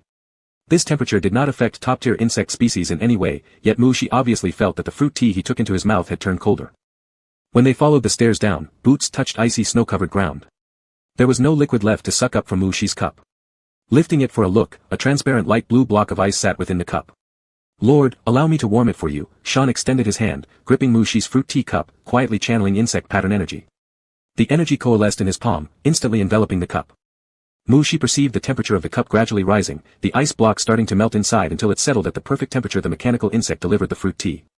Mushi sipped the slightly warmed fruit tea. He had seen many female insects use insect pattern energy before, but that was during battle. It was the first time seeing an insect use such energy to keep a drink warm. Such a method of usage would seem about as strange in general insect eyes as when he used his spiritual energy to materialize things to dress and serve himself tea. Mushi looked into the distance. Ahead on the glacier, there were many insect architecture buildings styled after retro designs, likely service facilities for nearby attractions. However, at first glance, there wasn't a single insect visible on the roads between the building clusters. Although he didn't ask them to clear the field in advance, apparently Y-Star Province had just gone through a war, and the residents of the province hadn't recovered enough to feel like going out for tourism. Even without seeing other insects, Mushi instinctively spread his mental threads outward. No danger detected, the bug nest, beneath the ice mountain ahead, occupying a huge space. Estimating the distance as Mushi gazed at the large iceberg where the bug nest was located, he turned his head and asked Shan, shall we walk over? I can carry you there, said Shan. Oh, underestimating him, huh? Mushi released the fruit tea imbued with the bug nest's insect pattern energy into the storage space, raised an eyebrow at the ice mountain, and said to Shan, let's have a race. Shan immediately understood Mushi's implication and smiled, whatever you say, Lord. Mushi stored the fruit tea carrying the bug nest insect pattern energy into his storage space. 3, 2, 1. The two insects leaped off simultaneously, treading on ice and snow, rushing through the freezing wind toward the direction of the bug nest, with the royal guard swiftly following suit. After running just a small stretch, Mushi, through his mental perception, saw the carefree expression of the female insect keeping pace beside him. He knew right away that he definitely couldn't match her in speed and burst. At most, he could beat the guards behind him, and that was if they didn't use their insect pattern energy. Sigh, female insect constitution truly makes other insects envious. Although Mushi clearly knew that Shan was letting him win, he still pushed himself to his fastest speed to dash to the entrance of the bug nest. Shan paused momentarily upon nearing the bug nest at 100 meters, then arrived a step slower than Mushi. That deliberate pause was far too obvious. Mushi glanced at Shannon, who had stopped beside him to adjust her breathing. He was just about to comment that her feigned effort to let him win wasn't convincing and needed more practice when he noticed all the royal guards had halted over 100 meters away. The guards seemed to have hit an invisible boundary they weren't allowed to cross. They stopped without showing any surprise, forming ranks outside. What was going on? Just as Mu Shi's curiosity arose, Little Eye replied in his mind, the bloodline pressure left by the last bug queen's remains, S-level insects below cannot approach within a kilometer. Remains. There indeed was a massive insect skeleton beneath this glacier, already frozen solid into the ice. It wasn't a full kilometer from them, only a couple of 100 meters or so. Was the bloodline pressure weakened? It felt different compared to records. The royal guard seemed informed beforehand, even Shan appeared fully aware. Mu Shi didn't say anything but continued walking with Shan into the icy cave, heading deeper inside the bug nest. The royal guard showed no unease about Shan, being the only S-level female insect among the guard, with Major Shan present, the highest level of protection was guaranteed. Walking together in the deep blue ice cavern, Mu Shi and Shan moved along the uneven ground easily, their skillful movements making it not difficult. This bug nest thousands of years ago was likely a normal cave, which got covered in thick layers of ice as the planet's climate changed.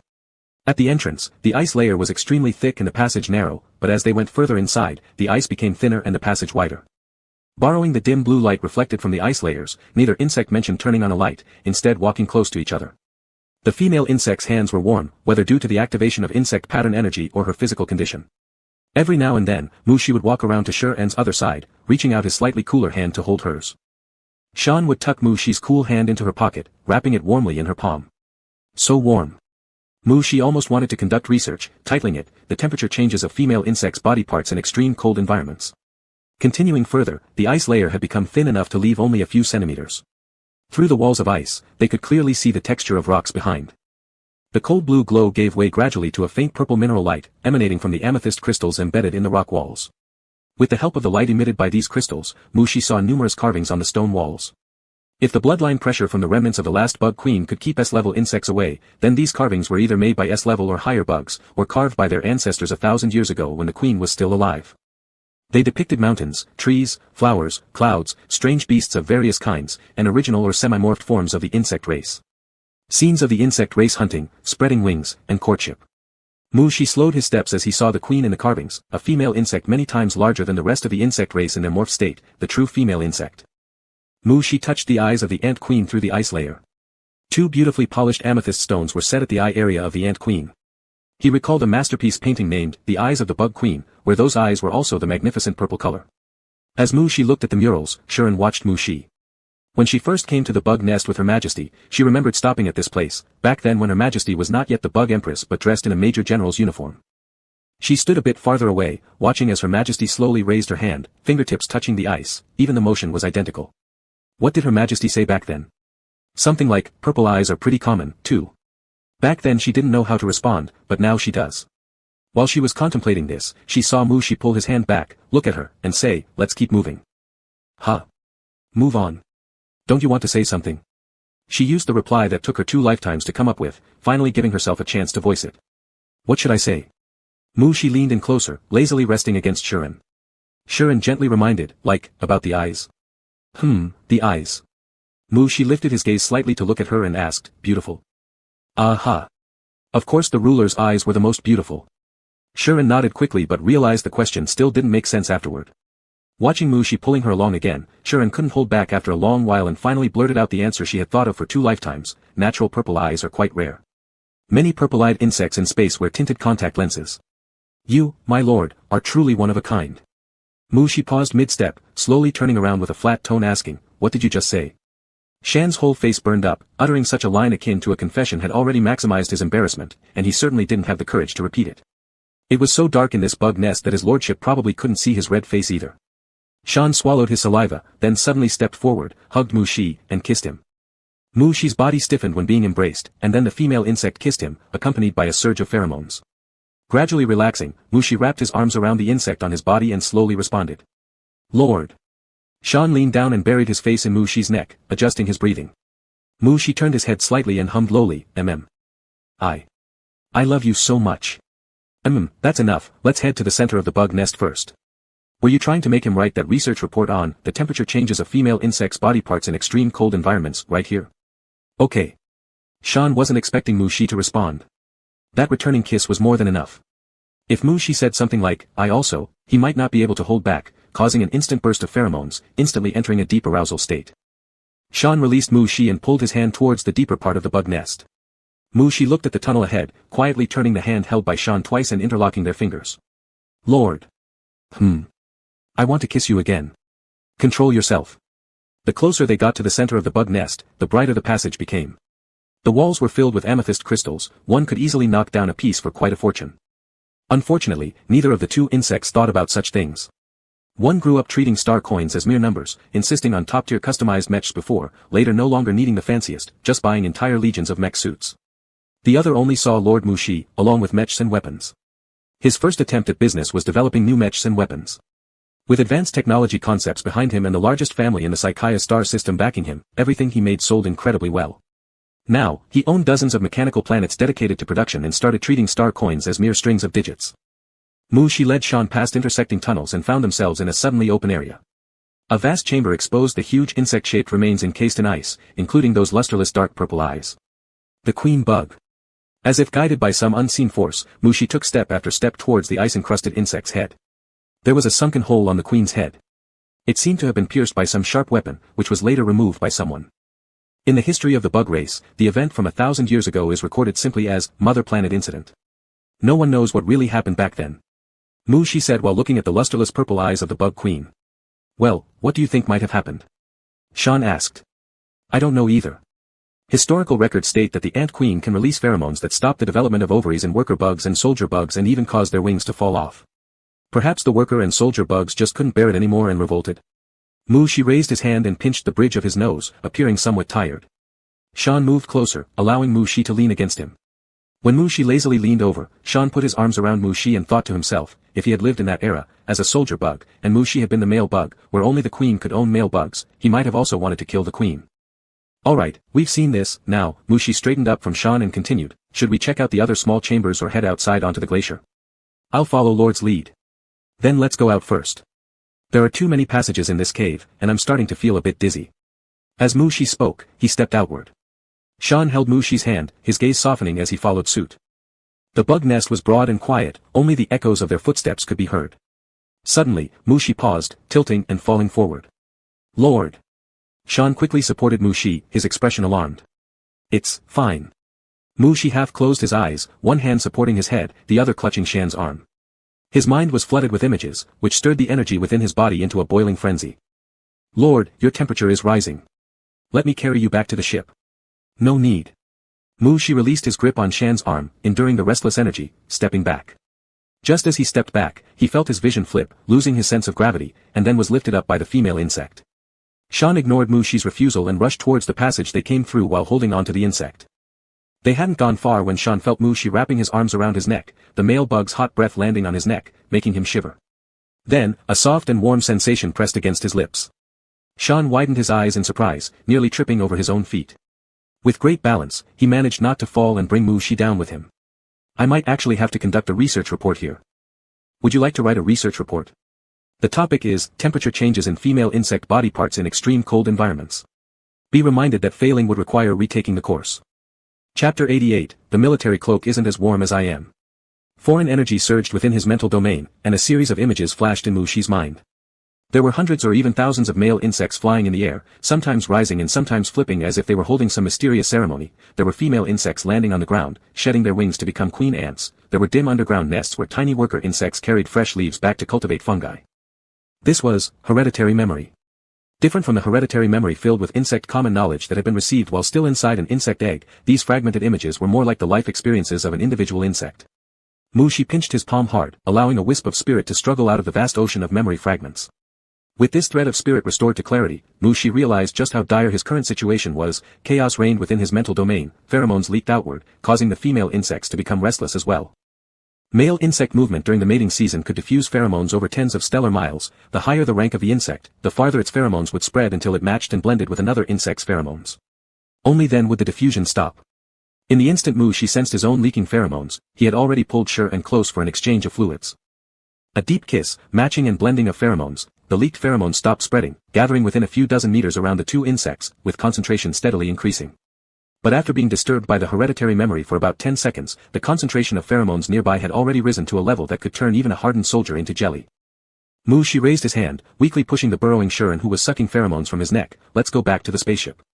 Shuren restrained himself and looked up, but instead of guiding Mu Shi out of the insect nest, he knelt down with Mu Shi still in his arms. He tore off his military cloak and laid it at the base of the wall, carefully placing Mu Shi on top. The insect tunnel was faintly illuminated only by purple crystals.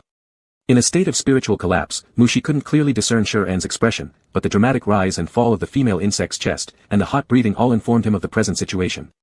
After so long as sleeping companions, Mu Shi had become intimately familiar with the signs of Shuren's arousal. Feeling Shuren approach, Mu Shi hesitated before finally raising his hand to block the bug. No. Even for the sake of observing research or writing reports, such behavior shouldn't occur in a place like this. He needed a quiet, clean observation room, with the perfect lighting and music, and a cup of insect milk. Master Male, please listen to me first. Shuren embraced Mu Shi closely, their noses touching as they spoke, each word accompanied by friction between their lips, producing electric currents and tingling sensations. Hereditary memories constantly disrupted Mu Shi's attention. Images would occasionally flash before his eyes of worker bees and soldier bees hatching from eggs, or of worker bees bringing fungi from the garden to feed the insect queen. He had to constantly remind himself to remain alert to be able to recognize Shuren's slightly blurred heterochromatic pupils amidst all those insect-shaped faces. Master Male, you're in heat, and outside are over 100 female soldiers, many of whom have never experienced male insects. Once they catch your scent, they will surely go mad. I won't let them touch you. If you want to leave, I'll need them to retreat 100 stellar miles away, and beat those who refuse to move until they can no longer fight. Mu Shi felt the female insect's lips brush against his, feeling somewhat itchy and dry. He stuck out his tongue to moisten his lips, but suddenly noticed the female insect pause mid-sentence. Is the female insect's mouth dry too? Of course, talking so much would make it dry. It should be moistened as well. Shuren's chest rose and fell dramatically, every muscle contracting, feeling suffocated under his military uniform. Master Male. Even when planning his next move, enticed by the other party's pheromones, Shuren struggled to resist his bodily reactions. Though he resisted S-level pheromone temptations, he could not remain rational under his cherished lover's kiss. You've dirted my clothes, Mu Shi frowned slightly. Shuren, who was trying to rip apart his overly tight military uniform, instinctively apologized upon hearing this. I'm sorry, Master Male, it's because I failed to control myself. Let me take off your dirty clothes. Your hands are so hot, Mu Shi asked, will it be as hot inside the cavity? Yes, yes. I will go back to the spaceship later, let me warm you up now, okay? Even in the ice-covered passage, Shuren felt too hot to wear any cloth. Mu Shi, I have the military cloak. Throw it away, I'm warmer than it is. The bodyguards waited outside the insect nest. The governor and Colonel Shuren had been inside this ancient insect nest for half a day already. Every so often, the squad leader of the personal guard unit would send a signal to Colonel Shuren to confirm their safety. Colonel Shuren had responded instantly to the first few signals, but later replies came much later, sometimes after several minutes before the corresponding personal guard signal was sent back. Has the insect nest interfered with the signal? Or has Governor Mu and Colonel Shuren encountered some trouble? One young-looking member of the guard asked. The squad leader, who already had a male sovereign insect, adjusted the frequency of sending the signals while saying, Governor Mu and Colonel Shuren have great affection for each other, so don't worry unnecessarily. How did this relate to having great feelings? Wasn't there danger inside the insect nest? The young guard was perplexed, but restrained himself from asking due to an instinctual obedience to his superior. At this moment, an energy vortex suddenly appeared in the sky above the side of the insect nest. Surrounding gases were all being sucked in as the vortex rapidly expanded. A hyperspace jump channel. Activate all mechas. The squad leader of the guards was shocked. He hadn't received any news that another bug general from Sakaya would be entering the homeworld, meaning the arriving bugs could be more foe than friend. While activating his own mecha, the squad leader also sent information to Colonel Shuren. As the jump channel gradually took shape, red ripple patterns began to spread outward from within it. The Quick Star System insignia. The quicker guards had already activated their mecha wristbands and boarded their mechas. The squad leader, delayed by sending the message, directly issued an order now, focus fire. Destroy the space channel. Over 100 mechas fired at the already formed space channel from various angles, creating dazzling laser light. A crimson mecha burst out at superluminal speed from the space channel, dodging the first round of attacks before appearing on the distant ice surface. Under concentrated fire, the space channel shattered and disintegrated.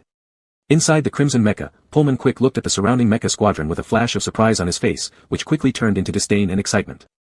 It was such a coincidence. Inside the insect nest, Shuren hid the shock on his face and quickly took out a military cloak from the storage space, wrapping it around Mu Shi. Male Sovereign, you must immediately establish a wormhole back to Ankh the Star. After speaking, Shuren deeply glanced at Mu Shi, pressing a button on the side of the wristband. A combat suit began spreading from his fingertips over the freshly changed shirt he was wearing, quickly covering his entire body. Once finished, Shuren didn't linger, swiftly heading towards the exit of the insect nest. Mu Shi looked in the direction Shuren had left, momentarily dazed, then suddenly pressed his lips together. He roughly compressed the inheritance memories still playing in his mind into a package, tossing them aside. Without the interference of the inheritance memories, Mu Shi regained full control of his mental domain. He could clearly feel his spirit being slightly stronger than before. Not wasting time to investigate further, Mu Shi immediately extended his mental threads outward. First, give Shuren and the guards an invisibility buff. Shuren, did you see that buff? That's my male sovereign's love for me. Queen, quick, you're done for. Chapter 89, Bedroom, an extremely long chapter. Mu Shi also wondered who gave Pullman Quick his confidence. Not mentioning the royal guards, they had an S-level female bug here and a male bug speculated by outsiders to have already reached S-level strength. The opposing side's bug arrived without showing any signs of preparing to withdraw. Was it because they thought that Shuren had just ascended to S-level and did not yet fully grasp her own power? Or did they think the male bug was not skilled in combat, thus making him difficult to deal with? Mu Shi rose from the sofa, her eyes scanning over the pile of items taken out from the storage bracelet within the bug nest channel. Her mental silk threads were already connected to the internal channel of the Royal Guard mecha, issuing commands through the mental silk. Outside the bug nest, the Crimson mecha lifted its gun, aiming at the white mecha which had just finished ascending. But in the next instant, both the white mecha that had been pressuring him and the encircling Royal Guard mecha all disappeared from his field of vision. This is the new stealth technology of the Sakaya star system, isn't it? Pullman Quick's expression turned slightly serious as he quickly manipulated the mecha to change its position. He was no longer relying on his eyes and the mecha's detection system, pushing the S-level female bug's battle perception to the extreme. With the increasingly clear perception, Pullman Quick maneuvered the mecha, raising his hand to fire at the most dangerous spot. The sudden burst of laser energy shot out quickly. But before the laser beam could penetrate its target, it was twisted by some kind of energy, deviating 90 degrees and shooting straight into the sky. Before the astonishment even surfaced, Pullman Quick felt a strong blow on the mecha, and the massive impact caused his mecha to lose balance instantly. The other side abandoned ranged attacks and chose close combat with him. Pullman Quick had extremely rich combat experience. As the thought arose, he had already stabilized the mecha's balance and counterattacked the threat coming from his front. Is this Mu Shi Sakaya's female slave? Was the other side mocking his appearance twice just for this bug? You deserve death. Pullman Quick said coldly. After all, it was due to the lack of information that he couldn't see the subtle changes in the other side's actions, making him respond somewhat passively. The other side's stealth technology was indeed troublesome, it was already so tricky just dealing one-on-one. If encountered on the battlefield, the resulting impact would surely be greater. Although he thought this way, Pullman Quick wasn't prepared to retreat. As long as these bugs were still within the range of sensory movement, with the support of S-level bug pattern energy and his rich combat experience, he still had confidence to leave all these bugs behind. There are only over 100 A-level royal guards beside the male offspring of Sakaya, and a newly promoted S-level female bug. Such opportunities are rare. Choosing a relatively safe jump point but luckily colliding with an isolated Sakaya male offspring, he certainly must bring his bug emperor back to the palace with such a good opportunity. However, these bugs did surprise him a bit. First there was an invisible technology that made interference impossible, then came this opposite side's female bug. Pullman Quick's crimson eyes stared fixedly at the outline of the enemy bug before him. This female bug who had just reached S-level for not more than a few months showed an astonishing level of proficiency in regulating her physical abilities. As if she had gone through hundreds of battles. But was this possible? Wasn't it said that this female had been on maternity leave for these past few months? Is maternity leave actually fought on the battlefield? Regardless of how the other side spent their maternity leave, it was simply shameful to take so long without taking down a newly promoted S-level female bug. Shuren held on to Pullman Quick according to the instructions displayed on Mu Shi's light screen while exploiting chances based on his own battle experience to strike fatal blows. The instruction for Mu Shi was only to temporarily tangle the opponent, advancing while retreating, whereas Shuren's self-awareness wanted nothing more than to rip apart this mech. In the previous life, the Emperor led research bugs to collect samples. Before he could drape his military cloak over the Emperor, warships descended upon the mother planet through hyperspace migration. In this lifetime, his male master suddenly broke out, brimming with passion, a rare time of affection between the solitary male and female. Yet, here comes another mech to sightsee, truly thinking the mother planet is still their tourist destination. He barely gets to enjoy this once-in-a-lifetime event, and he still needed enough stamina to keep accompanying his male master during the period of passion. However, some bugs don't let him embrace his male master. Disturbing bug reproduction is akin to the enmity of losing offspring. Shuren held nothing back, utilizing all techniques he had grasped in the latter half of his last life. Pullman Quick's eyes grew ever redder, as if filled with blood. His attacks became faster and faster, carrying the momentum to destroy everything. Shuren sidestepped to avoid Pullman Quick's wild strike. Following the elevation displayed on the mental cockpit screen, he found an opening and pushed from behind the crimson mech, retreating away from the battlefield while using the leverage. Seeing the white mech backing off, the surrounding royal guards who had been waiting for the order unleashed their ranged attacks on the crimson mech. It was already too late to dodge, so Pullman Quick activated the protective shield with his energy source. Clearly, those mechs were under excellent command, they fired in a clear sequence without any pause between rounds. If this went on, it was absolutely his mech that would deplete its energy first. Pullman Quick knew he couldn't delay any longer. He confirmed the location of the male bug through perception and without hesitation adjusted the shield to its highest level, rushing toward the glacier where the bug nest was located. According to bug tradition, he should have taken down all the protectors of the male bug before appearing in front of him. Pullman Quick originally planned to do just that, but the coordination of these royal guards was too good for him to achieve a swift victory. He also needed to preserve enough energy to activate hyperspace migration and could not indulge in this fight without considering energy loss. Thus, he decided to change his plan first and control the male offspring.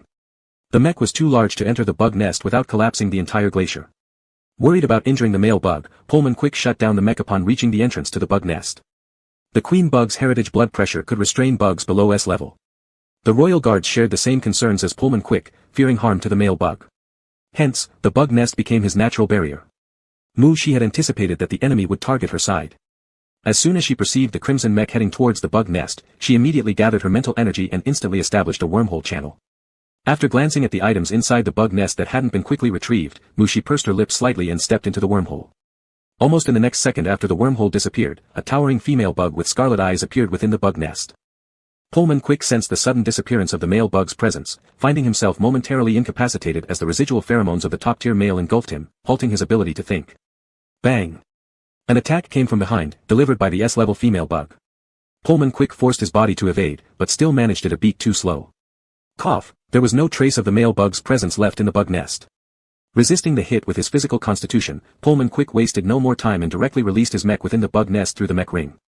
As the bug nest and glacier collapsed simultaneously, amidst the thunderous collapse, one white and one red mech grappled fiercely together. While enduring the turmoil of the insect pattern energy inside his body, Pullman Quick continuously attacked the white mech. However, he suddenly felt a cool sensation at the back of his head, a chilling feeling in spirit. Cool mental energy flowed and hovered outside his brain domain, which belonged to his appointed army doctor. Wasn't she supposed to stay put in the rest chamber? Why did she act on her own again? He could endure the energy fluctuation for such a short while, and violent battles like this weren't meant for the male offspring to witness. A faint fragrance of medicine wafted from behind. This was the scent of the male pheromone suppressant injection given periodically to accompanying males. Out of the corner of his eye, Pullman Quick saw the male dressed in white medical uniform sitting in the co-pilot seat. He frowned slightly but stopped resisting, allowing the male's mental energy to enter his brain domain. Simultaneously, he began pulling away from the white mech and swiftly retreating. The crimson mech lifted its arm and shot toward the sky, the red light piercing upward as an enormous energy ball exploded mid-air, causing swirling air currents as a hyperspace migration gradually formed. With the cost of losing one mech arm, Pullman Quick broke free from the white mech and flew toward the hyperspace migration channel. Pullman Quick forcibly suppressed the turbulent energy within him, his eyes glaring fiercely at the white mech climbing out of the ruins of the bug nest and the glacier on the monitor. He controlled the remaining mech arm of the crimson mech, forming an energy cannon. Since he failed to kill the opponent this time, when encountering each other on the battlefield next time, he would never let the other live. There was also the Sakaya star system's visual invisibility and detection invisibility technology. He must return and urgently prompt research on how to break it. This time was quite embarrassing. An energy cannon was launched, but once again, the bullet deviated from its intended trajectory, leaving the white mech unscathed. Pullman Quick frowned again. Seeing that he was getting closer to the space migration channel, he ultimately did nothing. Before leaving, he looked at those Sakaya mechs one last time. The golden and blue starstones on the white mech's body stood out conspicuously. Suddenly, Pullman Quick felt something odd. Since initiating the hyperspace migration channel, the energy loss of his mech defense field had slowed down. Why did all those Sakaya mechs gather together and look up at the sky without firing a single shot toward him or the space migration channel? Pullman Quick's mind raced as he recalled that the mech stopped firing when he entered the bug nest. It was because their governor was inside. With such a perfect chance now, why didn't they attack? As this thought crossed his mind, cold sweat had already seeped through his back. Stiffly twisting his head to look at the co-pilot seat, he saw the black-haired male bug dressed in white medical uniform lazily leaning against the backrest. Whether from boredom or drowsiness, the male managed to casually yawn, raising a hand to lightly cover his mouth. Such an ordinary action somehow appeared graceful and dignified on him. Seeming to sense Pullman Quick's fixed gaze, the black-haired male slowly turned his head, and in an instant, the handsome face rendered everything around dim, leaving only the violet eyes that resembled painted jewels. A name surfaced in Pullman Quick's mind, Shi of Sakaya. Pullman Quick almost stopped breathing, unable to comprehend how the other had managed to enter his mech. He momentarily forgot any motion. He watched as the handsome male slowly curved his lips into a seductive smile, needles-piercing sensations shooting through his mind, causing Pullman Quick to lose consciousness instantly. The crimson mech landed on the ground cautiously encircled by the guard squad's mechs. The crimson mech surveyed each of them once before a chilly voice emerged from within it, returned to Ankh the Star, reorganize the troops, then advance toward Z Star province. All guards responded with one word: understood. Z-Star Province was the next target for the invasion of the Quick Star system. Capturing 5-star provinces in one day put the entire Quick Star system on high alert, and with their previous rest period, there would have been no chance of immediate retaliation. Now, however, Pullman Quick handed over the opportunity himself. Pullman Quick wanted to capture Mu Shi on their home planet, but Mu Shi also intended to capture this queen of quick bugs alive. This time, the ones seizing the opportunity were them. 1 month later, the Sakaya Star System's army landed on the main planet of the Quick Star System. Having previously ambushed and conquered 5-star provinces in a single day, and following the conspicuous arrival of the Queen's mech mount at Enkta Star, with suspicions of her defection to the enemy, chaos swept through the minds of the Quick Bug citizens. They could barely resist the spirited offensive of the Sakaya forces. Those who surrendered were not killed. The insect species were warlike, invading alien races whenever available. Without external enemies, conflict still raged between factions within the galaxy. Shifting ownership among the 3 major star systems had long become routine. As battles dragged on, many star provinces under the Quick Star system even welcomed the Sakaya army openly. Others, after receiving harsh beatings, soon followed suit. Captain Will stood in the palace of the main planet of the Quick Star system, somewhat disoriented. After nearly a century, was the most active Quick Star system of the insect civilization really falling this easily? Commander Shuren, come here and hit me. Shuren's gaze had been following Mu Shi, and upon hearing Will's words, he gave him a strange glance before complying and throwing a punch at him. Ow ow ow. Okay. What grudge do you hold that makes you slap my face? How am I supposed to invite any males to the victory banquet if this happens? Will groaned while rubbing his reddening cheek. More than a month of warfare had allowed him several opportunities to fight alongside Shuren, making him more open and relaxed in front of him now. That's great, you can claim your face is injured so no male will ignore you out of awkwardness.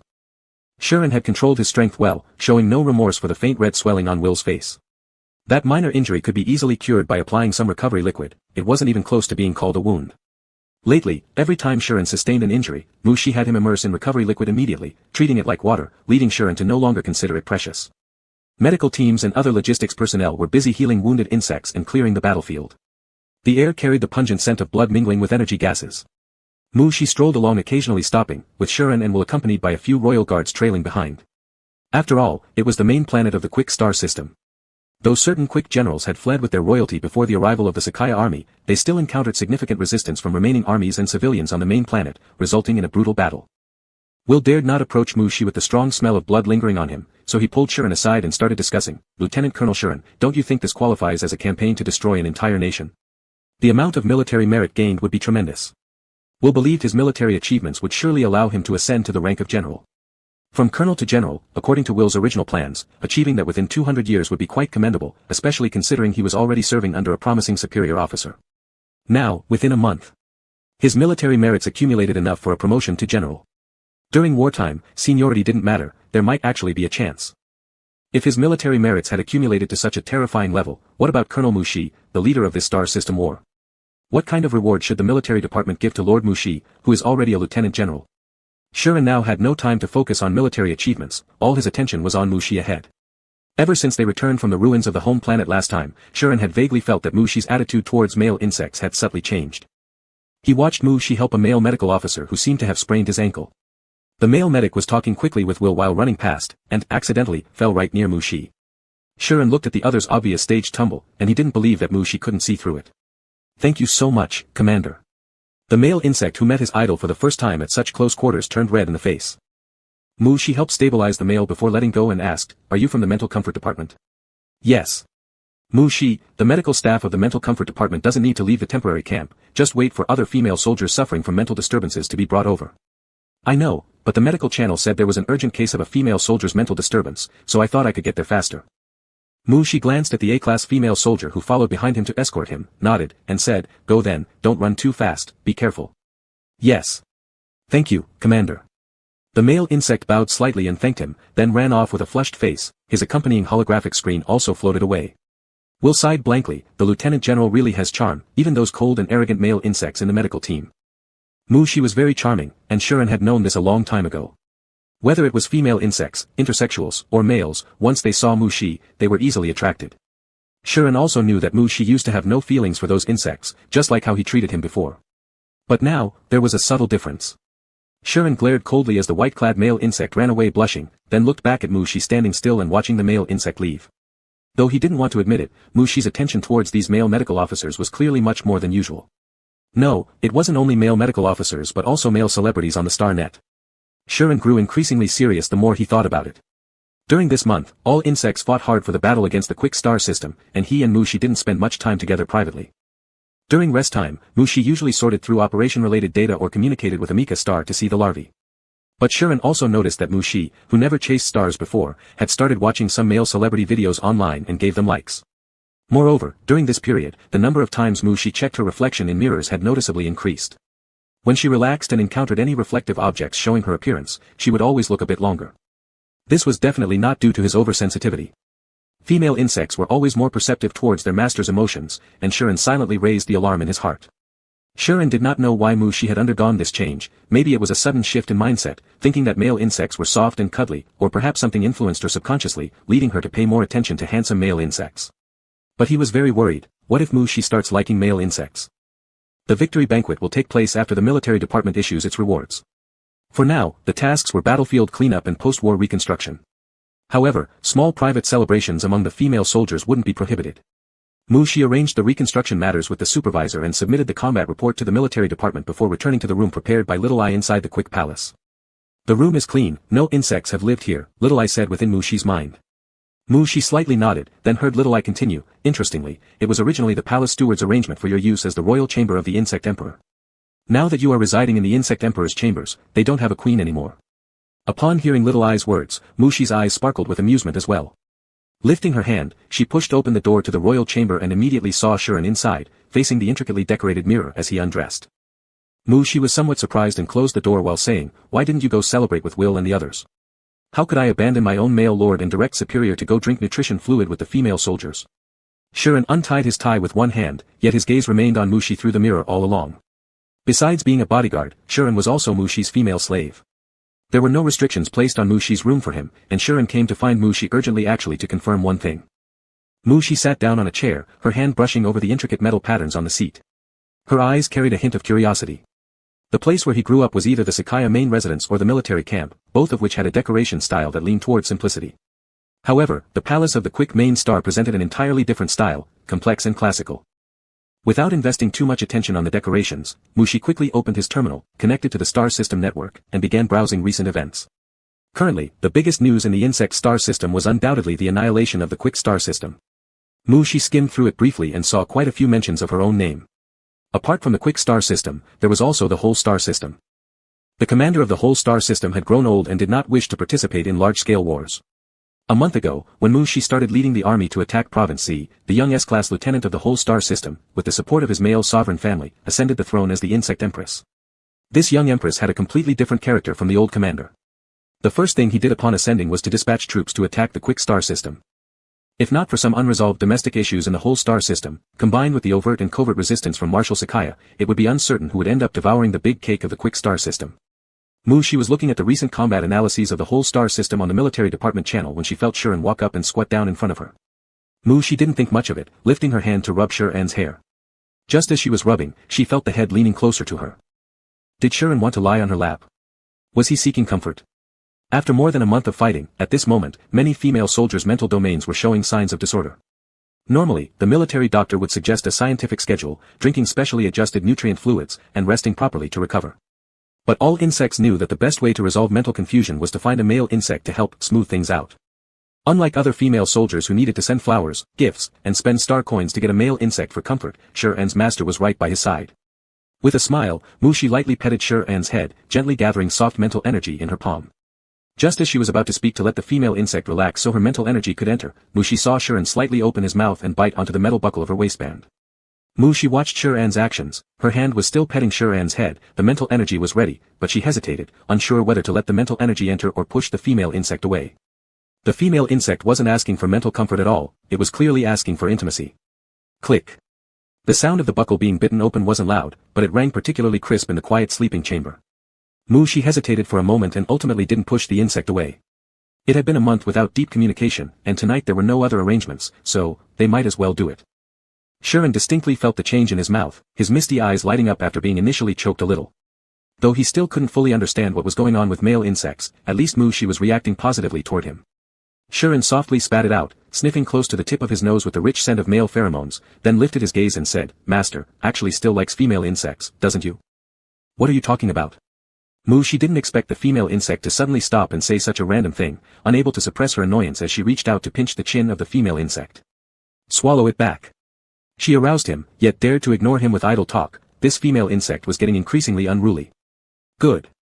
Mushi's reaction already gave Shuren the answer he wanted.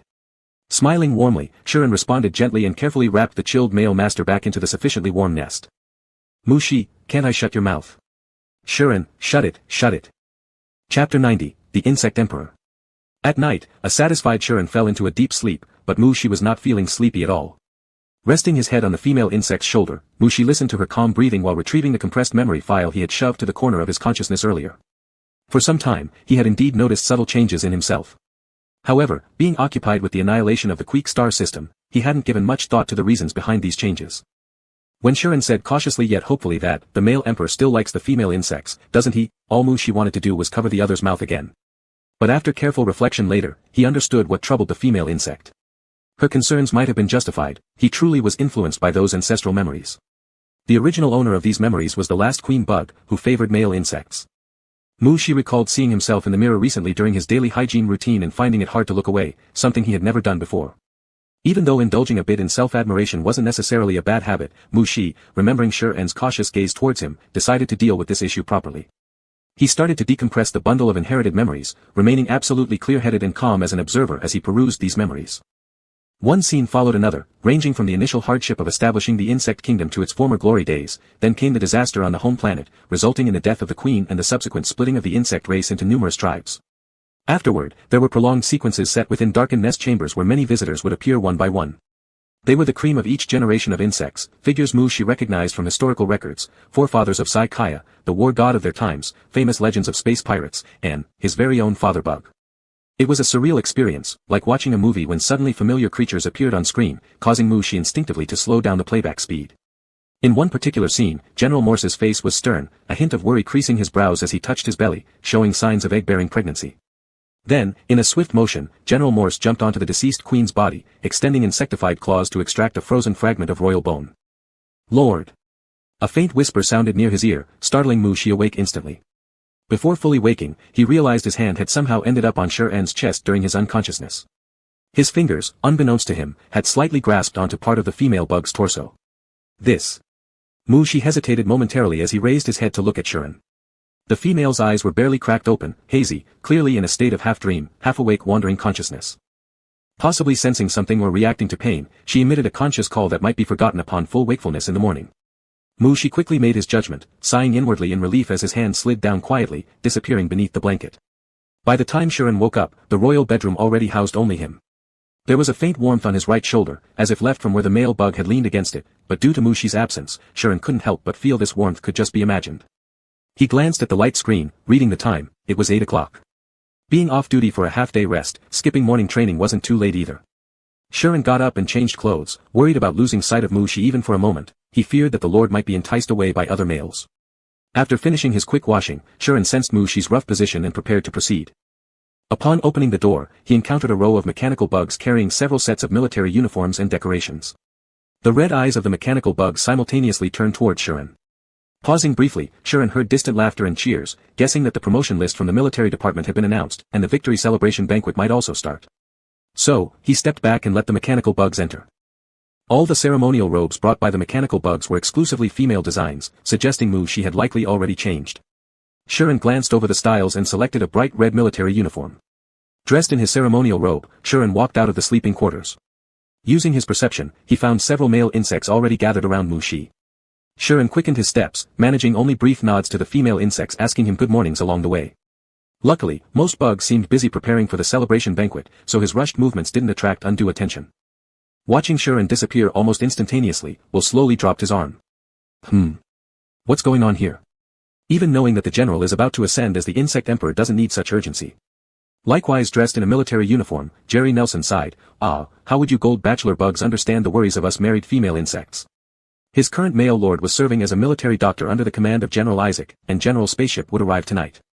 After so many months of separation, Jerry Nelson was deeply worried that his male lord might already have a new lover. But having a new lover would still be better than if his little male lord no longer wanted him as an old love. Their wedding had been held with the pirates of the Duke Star pirate group as witnesses. Due to their status, it wasn't recorded in the stellar network. If his male lord were to discard him now, there'd be nowhere he could appeal.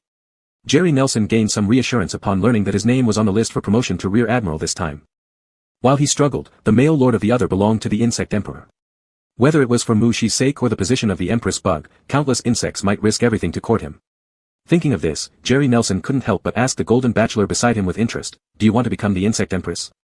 Will immediately became alert, glanced at him and said, "I seem to remember that when General Isaac last visited Amika planet, he brought along a high-ranking male bug. He had golden hair and was quite handsome. I wonder if we'll get the chance to meet that gentleman again at today's banquet." Jerry Nelson, draw your gun.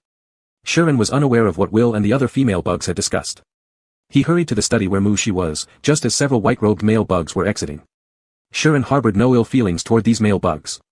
Mu Shi was so good that being liked by all the insects was only natural. What he cared about was whether Mu Shi liked them, and how much he liked them. After exchanging greetings, Shuren gathered his thoughts and stepped into the study. The study was decorated in the same classical luxurious style as the rest of the palace. However, for Shuren, no decoration compared to the presence of his male lord. His gaze passed through the furnishings inside the study and fell on the male bug seated in the antique chair. His breathing paused slightly without him noticing. The handsome black-haired male bug sat gracefully in the antique chair, adorned in a red Insect Emperor ceremonial robe embroidered with golden patterns. His pale, long fingers rested lightly on his knee, as he lifted his eyes. The regal violet gaze calmly observed Shuren. The Insect Emperor's ceremonial robe. "Your Majesty, Your Majesty." This image was all too familiar. Occasionally during breaks when His Majesty was resting, Shuren would go report some unimportant matters. The Emperor would then lazily swipe through the light screens, listening to his reports. Shuren momentarily froze in place, forgetting that he had been reborn and also forgetting that moments earlier, Mu Shi had been sharing a room with a few male Dr. Bugs. This was the Emperor, so very real, like dream and reality intertwined. As Shuren entered, Mu Shi instinctively straightened his posture, keeping his expression composed while inwardly feeling somewhat guilty. Although he had no interest in those male bugs, they had merely come to consult him about mental power usage and he had stayed 2 meters away from them. Still, he worried that the female might overthink things, worry that she might suffer quietly to herself. For several seconds, the two looked at each other from afar before Mu Shi realized something was amiss. Why did the female wear an expression filled with shock, recollection, and absent-mindedness? Had she been subjected to a spiritual attack? How? How could any bug dare bypass him and harm his own mate? Come here. Mu Shi extended his hand toward Shuren. He needed to carefully inspect the female's brain domain, to ensure she hadn't been spiritually influenced by someone. Shuren obediently approached, kneeling down on one knee right in front of Mu Shi. His eyes showed both admiration and confusion. Male Lord. This ceremonial robe was indeed the kind His Majesty frequently wore, and Shuren suspected he might still be dreaming, yet a part of his consciousness clearly told him this wasn't a dream. Your Majesty. Shuren softly called out once more, almost as if he feared waking something delicate. Mu Shi slightly nodded. Seeing the female bow down to kneel, Mu Shi briefly worried that she might repeat yesterday's act of sprawling across his legs, trying to bite his belt buckle. Though aided by psychic tendrils, even complicated clothes could be easily managed. Today was an important day, and he didn't have the time to hold the female. Mu Shi braced himself for a moment, but soon noticed the female made no move to approach further. She remained obediently waiting for instructions, kneeling in front of him. It seemed whatever invaded her brain domain was indeed powerful. Mu Shi reached out to touch Shuren's head. Since Shuren was kneeling a bit too far away, Mu Shi had to lean forward slightly to touch his head. Relax both body and spirit, don't put up any defenses. Wait, you should come closer. Psychic energy entering a bug's brain could affect the probed insect. If Shuren's brain domain had indeed suffered from a psychic attack, Mu Shi would have to put Shuren to sleep for treatment. If she fainted from where she was kneeling so far away, wouldn't she just fall straight to the ground? Shuren had already confirmed that this wasn't a dream, but when he called out, Your Majesty, and Mu Shi slightly nodded, Shuren was dumbfounded once again. Whether His Majesty or male lord, in his past life Shuren had never gone against His Majesty, and in this life he had not resisted his male lord. Even if it were a dream, as long as Mu Shi asked him to approach, Shuren couldn't stay rooted in place. Already dazed, Shuren slowly rose and took one step forward before lowering himself down again, this time kneeling on one knee once more. This Mu Shi wearing the Insect Emperor's ceremonial robe left Shuren uncertain of how he should behave. Shuren held a natural reverence for Your Majesty, different from the respect shown to the male lord. When facing the latter, Shuren would be more restrained and cautious. He knew the male lord liked him, whether it was his eyes or his muscles, the male lord clearly showed affection for him. But His Majesty didn't harbor the kind of desire Shuren longed for. Despite Shuren's lifelong admiration for His Majesty, he was very clear about his position. He was merely His Majesty's bodyguard, a warrior fighting for His Majesty, but certainly not an insect His Majesty favored. With Mu Shi wearing the insect emperor's ceremonial robe commanding him to step forward, Shuren dared not let his mind drift toward affection even a little. Under this state, even if Mu Shi asked him to unfasten his belt buckle, Shuren would assume it was to help him change clothes, completely erasing any intimate association. It was impossible for His Majesty to want to celebrate love with him. He had proposed and been rejected, and he'd witnessed countless insects being refused by His Majesty in their own proposals or declarations of love. Shuren had a deep understanding of this. Stop resisting, Mu Shi reiterated, placing his hand atop Shuren's head again. Seeing Shuren nod, spiritual filaments cautiously slipped into Shuren's brain domain. As Mu Shi searched through layer after layer, there was no sign of Shuren being mentally attacked by other bugs. Furrowing his brows slightly, Mu Shi began organizing the messy spirit domains caused by the prolonged battle while splitting his mental threads into smaller units to further search for any lingering traces left by another bug's psychic residue. Still, nothing was found. Yet, since entering the study, Shuren's condition had noticeably changed. Reluctantly, Mu Shi decided to directly contact Shuren's memory archives but only within a restricted timeframe, after Shuren entered the study. Such a search might not reveal signs of attacks but could uncover the most profound memories within that specific timeframe, which would help deduce possible sources of mental influence. Once locating the memory bubbles that interested him, Mu Shi lightly drifted into them via the resonating spirit threads. The images inside the bubble were painted in dreamlike colors, all the surrounding scenery blurred except for the black-haired male bug sitting precisely in the chair, depicted with exceptional detail. It was clear that Shuren's entire attention was focused on him at that moment. Mu Shi scoured the whole scene but couldn't find anything else that had deeply impressed Shuren aside from himself. Could it possibly be that he himself was the bug who influenced Shuren mentally? Mu Shi retracted his mental filaments and exited Shuren's brain domain. You. Mu Shi noticed Shuren's face flush red, his originally hanging hands tightly gripping the carpet. It was because Mu Shi hadn't controlled the number of mental filaments well, spreading too many within Shuren's brain domain. The excessive stimulation from these mental filaments affected Shuren as intensely as when too many spirit tendrils once slid over his naked skin. Mu Shi observed Shuren's claws clenching onto the carpet, refusing to crawl up his body. There was no way this female bug's reaction could be considered normal. In the past, without exception, Shuren would have approached closely, brushing his cheek against Mu Shi's side. Mu Shi probed gently, "Do you need me to assist you?" No, I dare not trouble your majesty. Shuren adjusted his breathing and quietly edged backward. Then go handle it yourself. The washroom is to the side, Mu Shi replied, withdrawing his hand. Yes, Shuren stood up with some difficulty, trying to minimize his presence as much as possible, heading towards the washroom. Mu Shi's gaze fell back on the light screen. His spiritual perception accompanied Shuren partway, staying in the study afterward. Was this transformation in Shuren truly caused by him? Why did he suddenly become so constrained in front of him? The impact of his inherited memories had yet to be completely removed, and now Shuren seemed to have reverted to being chaste and pure, even refraining from allowing any physical contact with her male lord. It wasn't much of a problem if this was the only adverse effect. Mu Shi never thought intimacy between males and females was necessary. If Shuren genuinely didn't want to get close due to certain reasons, Mu Shi could immediately arrange for Small Eye to assign him a new room. Drip drip. The terminal beeped twice, breaking Mu Shi's train of thought. Raising his gaze, he saw a notification pop-up appear on the light screen. It was the report from the chief guard. His female sibling Isaac and some generals from the military department had arrived, and little Muan was also brought over. Mu Shi glanced through other information for a while. When Shuren came out in a new suit of ceremonial clothes, he turned off the light screen and stood up. Muan has arrived. Shuren had just left Mu Shi and been cooled down by cold water in the bathroom, now he was much more clear-headed. Although there was still some bewilderment in his gaze when it touched the ceremonial attire on Mu Shi, Shuren still quickly stepped forward. When he reached the familiar position by Mu Shi's side, Shuren hesitated briefly before reaching out to take Mu Shi's hand hanging at his side, asking at the same time, "Going to pick up the baby?" Mu Shi nodded slightly, subtly avoiding Shuren's extended hand as he headed toward the door first. Shuren paused, withdrew his hand, and followed softly behind Mu Shi. Had he done something wrong? If Mu Shi was angry, then he must have made a mistake. Shuren walked uneasily behind Mu Shi, and upon entering a spacious and bright hall, realized that this wasn't quite like what he'd imagined, picking up the young insect. "Your Majesty, Emperor of Bugs." The generals from the military who had rushed from various star systems all saluted. Shuren tore his gaze away from his own baby being held by General Isaac, confused.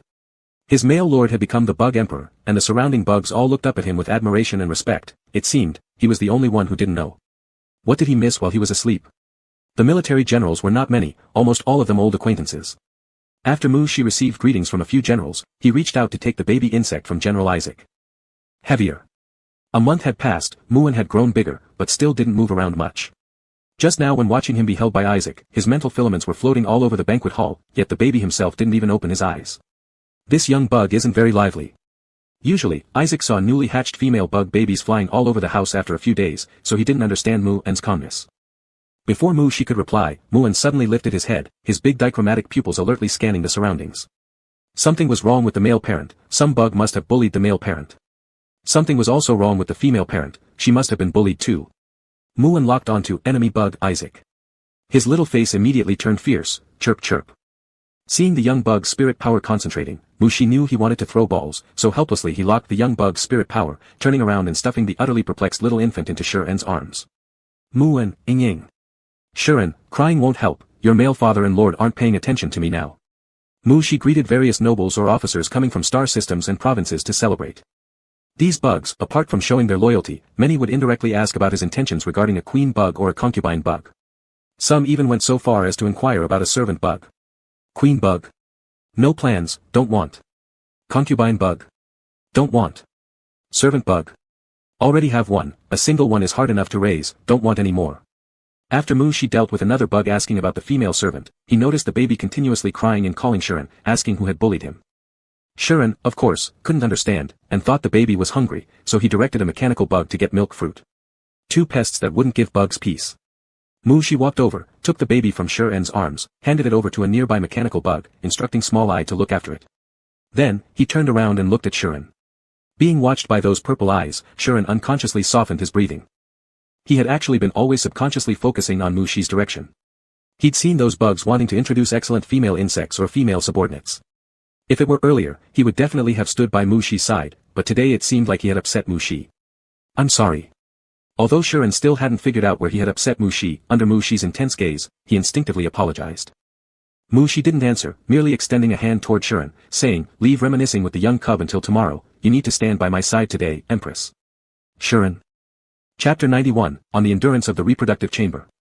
The grand victory banquet and medal awarding ceremony lasted for a full day and night. Of course, this was due to the wartime circumstances, so the celebration time was shortened as much as possible. As for the coronation ceremony of the Insect Emperor, their imperial insect clearly wasn't satisfied with just being the ruler of 2 star systems bugs and declared that there would be no coronation until the insect race was unified. Xian also came to understand on this day what the Emperor bug and Empress bug were about. It all stemmed from the Quick Star system and the Hall Star system, each establishing their own Empress bugs. After the battle of extinguishing star systems, Mu Shi's military achievements were so great that there was no higher rank to bestow upon him.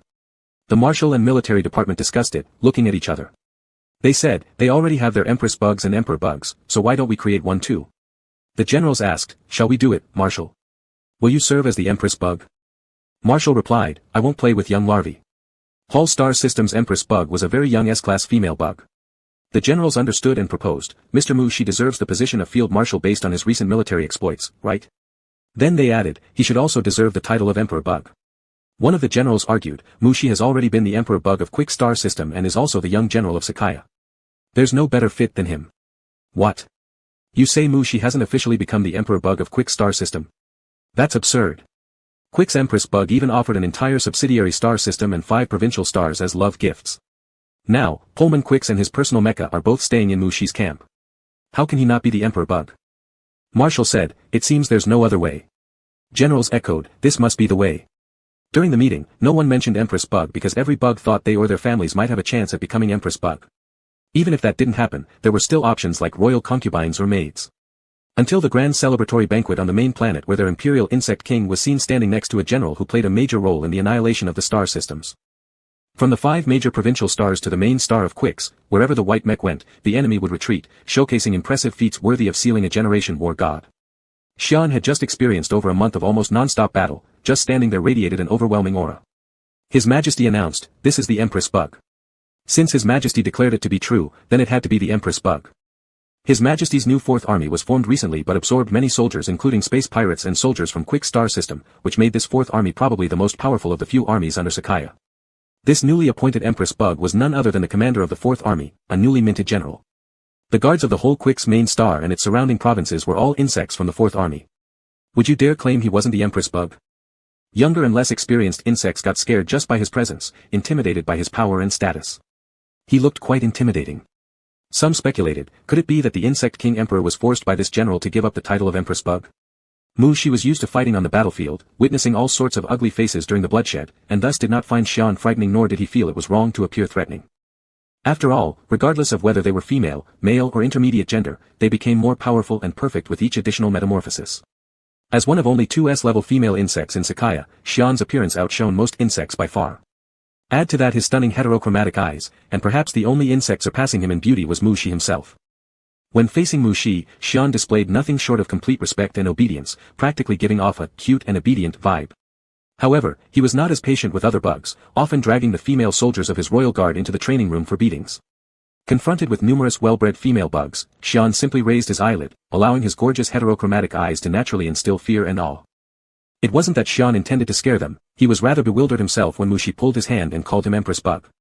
Empress Bug, that was something Xian had never dared to fantasize about across 2 lifetimes.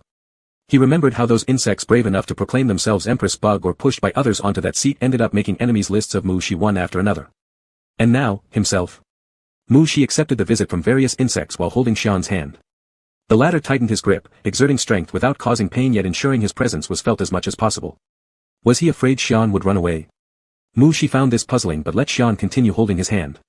For high-grade insects, going without sleep for a whole day was not a big deal. Yet when Mu Shi returned from the celebration venue, he immediately collapsed onto his bed the moment he entered the sleeping chamber, clutching a long pillow tightly and refusing to move. It was mainly mental fatigue. He had no problem with normally accepting visits from officers and nobles, but among them were all sorts of unmarried female and intersex insects. Some came for marriage proposals, others aimed for deeper exchanges. This made his head ache. Xian, who followed shortly after, squatted down by the bed and reached out to help Mu Shi take off his military boots. Mu Shi hugged a long pillow, his chin resting on its edge, his eyes gazing softly at Xian. The female insect now bore an extra shoulder badge on her shoulders, 4 morning stars encircling golden thorny vines, beside which lay 3 6-pointed stars in sequence.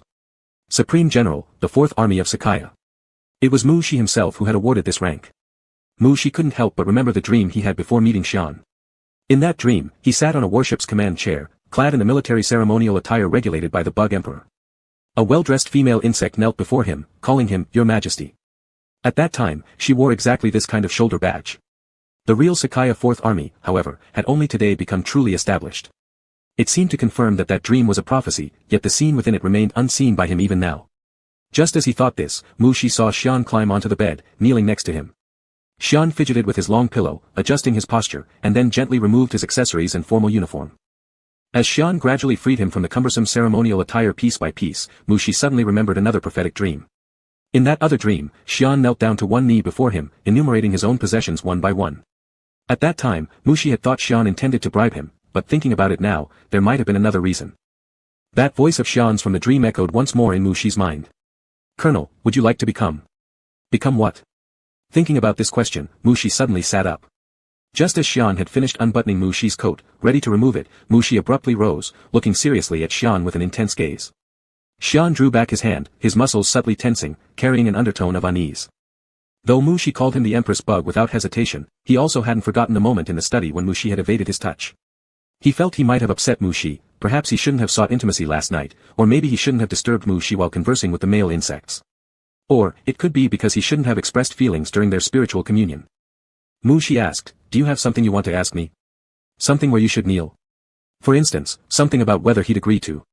Given their current relationship, it certainly wasn't about asking if he'd consent to becoming his consort, rather, it involved something else, something closer to, the sovereign queen. Hearing this, Xian didn't hesitate for a second before getting off the bed and kneeling directly. Upon seeing Mu Shi signal for him to kneel, Xian immediately complied. When he looked up, Mu Shi's expression had softened considerably, his eyes even holding an anticipatory gleam as though expecting Xian to say something. What to say? Are you feeling better? Xian tentatively asked. Yes, quite. Mu Shi indicated his mood was good, so Xian should feel free to make any requests, which might just get approved due to his improved mood. So I'll kneel all day. What Xian really meant was that by kneeling, he hoped Mu Shi's mood would further improve, and maybe an entire evening of kneeling would entirely pacify Mu Shi. What will you gain by kneeling all day? Mu Shi appeared instead puzzled. I'll work tomorrow, then continue. Sensing Mu Shi's change in expression, Xian quickly altered his statement, I won't go to work. I'll just kneel. Oops, now Mu Shi's expression looked worse. Desperately searching for ways to remedy the situation, Xian scrambled. Come here, Mu Shi said, tossing away the long pillow he had been hugging, directing his order at Xian. Xian obviously had no room to refuse, cautiously climbing onto the bed, his hands touching the blanket as he pulled half his body onto it. Mu Shi suddenly reached out, grabbing Xian's wrist and pulling him forward. Of course Xian wouldn't resist Mu Shi. He let the pull bring him onto the bed, colliding into Mu Shi's body. Lord Consort. Carefully controlling the relaxation of his body muscles, Xian tried to appear less stiff and tense. Female military members typically had a high muscle density. When they inhaled and tightened up, they became akin to battle mechanical insects, potentially hurting the ones nearby. Still clutching Xian's wrist, Mushi looked at him with a dark purple gaze. Feeling uncertain to act autonomously, Xian obediently went limp, laying his head on Mushi's shoulder. "You're afraid of me," stated Mushi curiously. How should he respond? Though Xian revered Mushi and was infatuated with Mushi, the only fear he held was the fear of Mushi no longer wanting to stay close, or losing Mushi altogether. "I'm afraid you won't want me anymore." "Mushi, why wouldn't I want you?" Mushi was clear. Even if Xian moved and showed affection, he wouldn't snuggle up to him or seek closeness, and even if Mushi rejected any physical intimacy, it wouldn't make him want to discard Xian. Instead, Mushi would just order Xiaoai to prepare another place for Xian to live while still keeping him around to fight. Even if Xian were gravely injured and could no longer fight, Mushi would still keep him. He liked everything about Xian, his beautiful eyes, the extremely alluring lines of his muscles, and even his aura. Just looking at him improved Mushi's mood. If Xian were disfigured, aged, or lost his appeal, Mushi would still find an appropriate place to settle the female insect. Mushi cherished memories. Not a single mech suit from his collection in the past had been discarded. Even after moving them out of the space ring, he would occasionally go to the storage room when he returned to the marshal's residence. It held precious memories of his life as an insect. Mushi asked Xian, "Why would I stop wanting you? You're the bug I bought back, my female insect. Even if you ran away, I'd bring you back and keep you by my side," Mushi said. "And anyway, you know so many Sakaya military secrets. How could I possibly let you go, allowing you to wander somewhere outside of my sight?" Xian didn't feel the possessive desire Mushi harbored toward him as a belonging, so he relaxed slightly. Stretching the hand that wasn't grabbed by Mushi, Xian embraced Mushi gently, asking softly, "Do you still want me now?"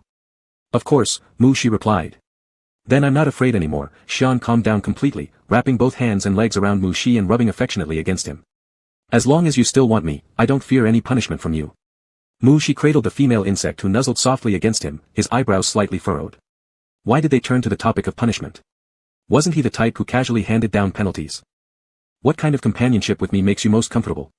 Mushi asked. "Why do you ask this?" Xian blinked in confusion. Mushi seemed to understand his meaning, saying, "I'm giving you a gift, the Empress Bug's gift." The female insect mentioned punishment at such a moment, indicating perhaps she wasn't fully trusting his promise. Since he had already decided to allow her to be the sovereign queen, their time together ahead would undoubtedly be considerable. He needed to find a way for their relationship to satisfy both parties.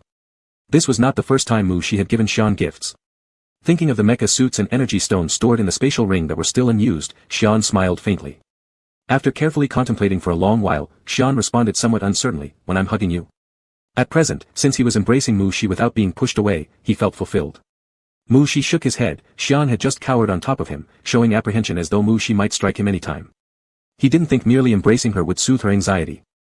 "How do you like me to treat you? Think about it or imagine what makes you most comfortable, calm, and content in our interactions." Mushi gently guided her. "I like." Staring into Mushi's amethyst-like eyes, Xian suddenly blushed, her voice dropping almost to a whisper, "When you insert yourself into my reproductive cavity, it feels best, most comfortable, and secure." Mushi? How could such a response qualify as an answer? Did he have to remain permanently embedded inside to avoid excessive reactions from her? Also, how could anyone feel comfortable having that part forcefully stretched apart? Last time during Xian's transformation in the practice room, because Xian clung too tightly, Mushi couldn't control himself and accidentally inserted once. Xian had clearly cried out in pain then. That large female insect curled up trembling uncontrollably in his arms. Seeing Mushi's stern expression, Xian dared not continue but quietly embraced Mushi, rubbing here and there. In fact, being able to hug like this right now made him deeply satisfied. Mushi indeed only penetrated once, and after that one time, Xian bore the only and precious offspring of Mushi. Later on, even when Xian voluntarily deep-squatted onto him, the male insect refused to cooperate, making it impossible for Xian to open her reproductive cavity for him. Penetrating the cavity increased the probability of conception greatly. Xian guessed that Mushi might not want more young ones. He loved their offspring immensely, especially those sired by Mushi and him. Despite feeling some regret, Xian quickly adjusted his mindset. His lord male still wanted him, and he already had a very adorable offspring, which made him quite satisfied. Just as Xian was pondering, Mushi abruptly flipped him over onto the bed. Falling onto a soft mattress obviously didn't hurt. Mushi's movements weren't forceful either, but mainly because Xian was distracted, it came somewhat unexpectedly. Without a sound, Xian shifted his gaze from the ceiling to Mushi's face, seeing only curiosity, no sign of anger or impatience, thus relaxing. Perhaps he thought he was too heavy, lying all over the male insect. It was indeed difficult for Mushi to endure his embrace for so long, considering his size. As Mushi hesitated, seeing Xian preparing to crawl away, He moved forward and pressed the other one back down, asking, "Do you really like it that way?" "Like what? Could it be anything else?" Xian realized what Mu Shi was referring to, instantly widening his eyes as if struck by electricity. Every muscle and nerve in his body trembled, immense anticipation rising within him. He didn't dare move a bit. "Like that," Xian said with a trembling voice. With the female insect speaking this way, Mu Shi had no other options. Perhaps the female insect enjoyed masochism, just like enjoying fierce battles, getting injured but still delighted, ready for the next fight whenever another bug challenged her. Mu Shi leaned down and pinched Xian's cheeks, saying, "Even if you cry in pain and beg for mercy later, I won't let you go." All insects knew that if the male pulled out forcefully before releasing inside the reproductive cavity, the female would suffer greatly. The physical injury aside, the emptiness and panic experienced mentally might last a lifetime. No amount of mental comfort could fully fix it. Of course, if the male truly wanted to hard pull out, it wouldn't be an easy task either. Because of that one inquiry from Mu Shi, Xian had already reached a certain peak point in anticipation. He wrapped his arms around Mu Shi's neck and offered himself up. "I only ask that you don't leave me, even if it hurts more." As Mu Shi accepted the female insect's devotion, he shed his loosely hanging suit jacket to the side and laid down, holding the insect with him. Mu Shi thought, after making the female insect experience that kind of pain once, she would dislike this act and he could use some other gift to soothe her. Before finishing, Mu Shi regretted indulging the female insect so much. That small entrance was tight enough to irritate him as he pushed in. The female insect surely couldn't feel good at all. Just a slight touch altered Xian's tone of voice, and when fully embedded, came the familiar sound of lost breath. The hands originally climbing his back couldn't hold on anymore. If Mu Shi hadn't caught her, the female insect would have fallen right back. Of course, when he bent over to catch her, it squeezed him deeper inside, causing both bugs to take in sharp breaths simultaneously. Mu Shi actually gasped sharply while Xian sobbed continuously. "I shouldn't have indulged you." Mu Shi's words carried hints of frustration. After all, such places were tender, it hurt similar to common injuries. If Xian had masochistic tendencies, Mu Shi would rather drag him to the sparring room for a beating. That would be better than being stuck here halfway, unable to proceed or withdraw. Being stuck this way was tormenting for him too, even tempting him to disregard everything and damage the female insect completely, tearing her inner cavity apart while leaving her trapped in his embrace without escape, forcing her to beg for protection. "You should know how much this pain is." Now there was no turning back, Mu Shi could only continue. He spread his psychic threads inside, perceiving the state of the female insect through them. Despite trying to control his thrusts to levels tolerable for the cavity walls, he still felt dissatisfied and irritated, so he bit Xian's raised neck anyway, which he did.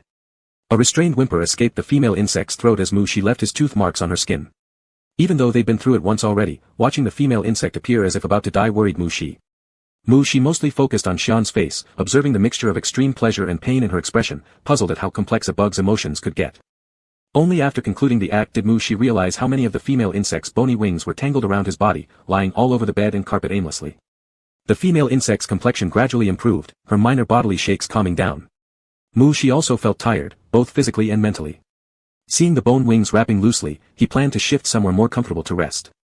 But to his surprise, even though the bone wings weren't tightly bound, the female insect reacted strongly to his movements by tightening the grip immediately. So Mu Shi remained still, staying with the female insect. Once the female insect regained some energy, Mu Shi began gently rubbing Xian's neck with his fingertips. The bite marks he had previously left had disappeared, yet he somewhat wanted to remark them again. "Understand now how it feels?" Mu Shi's voice was slightly lower and husky compared to usual, full of postcoital satisfaction and laziness, as if whispered directly into the ear, tickling the heart of the insect. Xian moved, embracing Mu Shi into her chest, his voice hoarse. "Thank you, honored master, I liked it, very much." Mu Shi was already accustomed to Xian burying his head against his chest, initially reluctant to move. But hearing the female insect's words filled him with anger, confused as to why he felt upset, and his teeth itched with the urge to bite something. Naturally, he found the closest convenient spot on Xian and bit down. Why was he angry? Was it because of the female insect who said she liked it despite clearly being in pain? Or was it because he would have to frequently bond with her like this from now on? He had promised to give Xian a gift and let her choose, so he couldn't take it back before she refused. With daily bonding like this, Mu Shi suspected that one day the female insect would die in his arms. He thought about biting her to death right now instead. "Lord." Xian moaned softly, taking a long while to steady her breathing. She timidly suggested, "Let's adopt another larva. Then we'll have bug milk after the egg hatches." Mu Shi immediately rejected, saying, "No, things aren't stable yet. The whole star system might act at any time." Xian instantly replied, "I'll lead troops to take down the whole star system. Any bug that stops his lord from drinking milk should die in battle." "There's no need to rush." Mu Shi reburied his face in the female insect's chest, finding a comfortable spot, lazily closing his eyes. Xian used her bone wings to pull over the blanket. Before the blanket could be fully covered, Mushi suddenly opened his eyes and pushed away, saying, "You're all over me." Especially around the embedded area, the female insect secreted so much pheromone-laden fluid that he felt like he'd been soaking in it entirely. When had he started getting accustomed to Xian's pheromones? Just moments ago, he didn't even notice lying there for such a long period. Xian chuckled lightly, vibrating his voice box enough to tickle Mushi's ears. "Let me help you wash up." Mushi looked at him doubtfully. "You couldn't even cling to my back earlier. Now you think you can carry me?" "A female insect must always be able to carry her own lord," he responded, secretly wishing to carry him forever.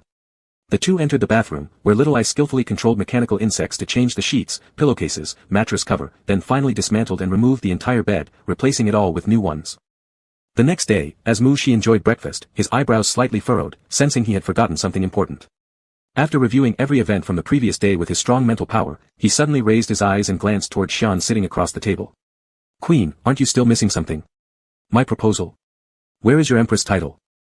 "Your Majesty, do you want some of my porridge?" Xian locked eyes with Mushi. Ding. A terminal alert interrupted their mutual staring session. Knowing it was his own terminal notification, Xian intended to address his lord first but saw Mushi turn away, so he reluctantly checked the holographic screen. His identity ID was linked to a new account, which had received a large sum of stellas. Xian was puzzled by the source of this sum. His military salary and profits from selling new model aircraft were automatically transferred to an account opened by Mushi for him. It was impossible for another card to be issued.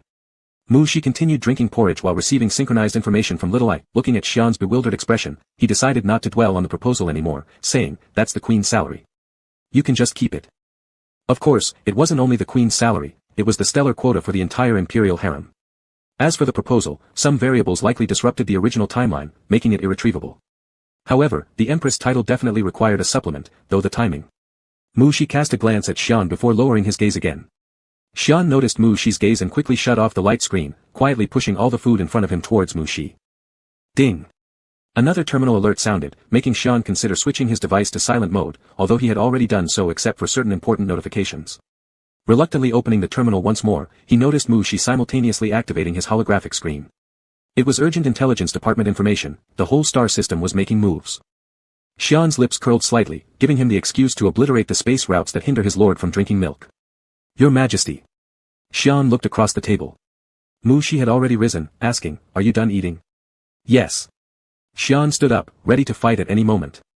But Mushi didn't move. Instead, he stared at Xian's lips, suddenly stepping closer, hooking his neck, and pulling his head down. A warmth slid over Xian's lips. "Going to battle with rice grains on your mouth is quite unbecoming, my general." Mushi withdrew his tongue, loosening his grip on Xian's neck. Chapter 92, You Come In, 2. A battle with the whole star system had just concluded, and the logistics troops went out to clean up the battlefield. Looking at one returning mechanical insect battalion after another, Xiaonan gave a few instructions to his adjutant before driving his exclusive mech back to the flagship first. After landing at the parking area and dismounting from his mech, Xiaonan hurried towards the resting zone. The corridors leading to the officers' rest cabins were empty of any insects. Xiaonan stopped in front of his rest cabin, straightened his clothes, tapped the identity recognition panel on the cabin door, and it slid open with a beep. Mushi's subordinates always had the best equipment. Officers at Xianan's rank all had small suite-style rest cabins. As soon as the cabin door opened, Xiaonan felt that familiar and yearned for aura. An immediate grin spread across his heterochromatic eyes, and he quickly walked to the bedroom door, knocking lightly. The door clicked open slightly. Xiaonan pushed the door open and saw Mushi, who was sitting by the bed, and looked up. When Xiaonan saw those few military ships and combat mechanical insects joining the battlefield, he knew Mushi had come, but seeing him clearly and smelling his scent made for a completely different feeling. Mushi was still wearing his pajamas. It was nighttime on the home planet. Apparently, upon hearing the news of the engagement, Mushi rushed over through a space wormhole without even changing his clothes. Xiaonan felt warmth and longing in his heart, wanting nothing more than to hug and kiss him. But worried that the bloodshed aura from the battlefield might make Mushi uncomfortable, he restrained himself and knelt down before Mushi, calling out, "Your Majesty. How did you come? Is your body okay after traveling through the wormhole from so far away? Did controlling so many mechanical insects deplete much of your energy?" All these questions condensed into one simple title, "Your Majesty." Mushi looked down at him, originally intending to ask why Xiaonan knocked before entering his room, only to notice redness around the female insect's eyes, hinting at possible psychic disturbances. Quickly placing a hand atop Xiaonan's head, Mushi attempted to release psychic filaments for an inspection. Before Mushi could instruct Xiaonan to relax so he could enter his mind, Xiaonan already pulled Mushi's hand toward his cheek, rubbing against it with greedy affection. "There is no issue regarding the spirit, Your Majesty, no need to waste more psychic energy." Mushi was tickled somewhat, but he let Shonen have his way, refraining from pulling his hand back. What is the matter with you? Mushi asked. If it wasn't about mental instability, then what caused this state? This battle happened rather abruptly, causing all kinds of hormones in my body to surge. Shonen sniffed around the tiny palm of Mushi, not catching a whiff of any pheromones but still sighing with satisfaction and desire lowly. Lord, I miss you. This condition was very familiar to seasoned female warriors in battle, who would usually deal with their male counterparts' pheromones after engaging in fierce combat. There was no need for 2 high-grade pheromones either, regular types available in the market worked just fine. After a battle, they'd simply open a pheromone tube, take a sniff, and that would be the ultimate pleasure. Shonen didn't have access to pheromones, while Mushi left behind the side effect of never diffusing pheromones unless en route due to long-term use of suppressants. Yet, looking at Mushi, Shonen didn't detect a single trace of pheromones, yet still found himself excited, both satisfied and dissatisfied, craving even more. Mushi didn't attempt to soothe Shonen mentally, instead replacing old psychic threads on the female soldier with entirely new ones as he listened to Shonen's words. Once the sharper new psychic threads were switched on, Mushi immediately noticed the heat radiating from the female soldier, and the liquid secretions and contractions from a certain place became undeniably clear. Combined with the previous statement, Mushi understood instantly. That "miss" meant more than mere spiritual yearning, there was also raw, pure desire. Compared to mental desire, insect species were more fixated on physical desires. Despite Mushi being relatively cold-blooded, having a large feline that frequently required feeding gradually got him used to this kind of behavior. Mushi extended a hand to pull Shonen closer and whispered with some doubt, "It hasn't been that long since we separated, so how did it get like this?"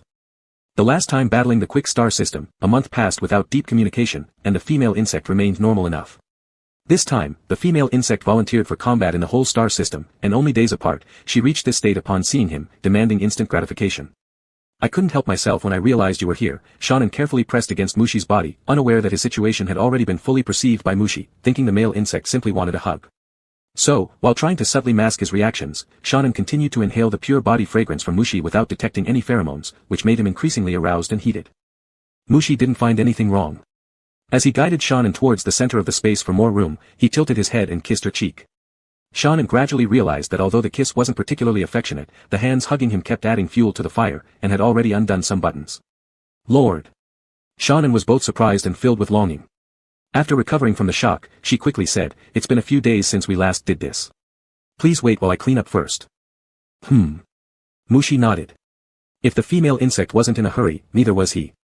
The mention of cleaning piqued Mushi's slight cleanliness obsession, not serious enough to affect his military duties but still present. He always preferred things to be immaculately clean, which stimulated his appetite. Mushi lightly pushed Shonen so she would hurry.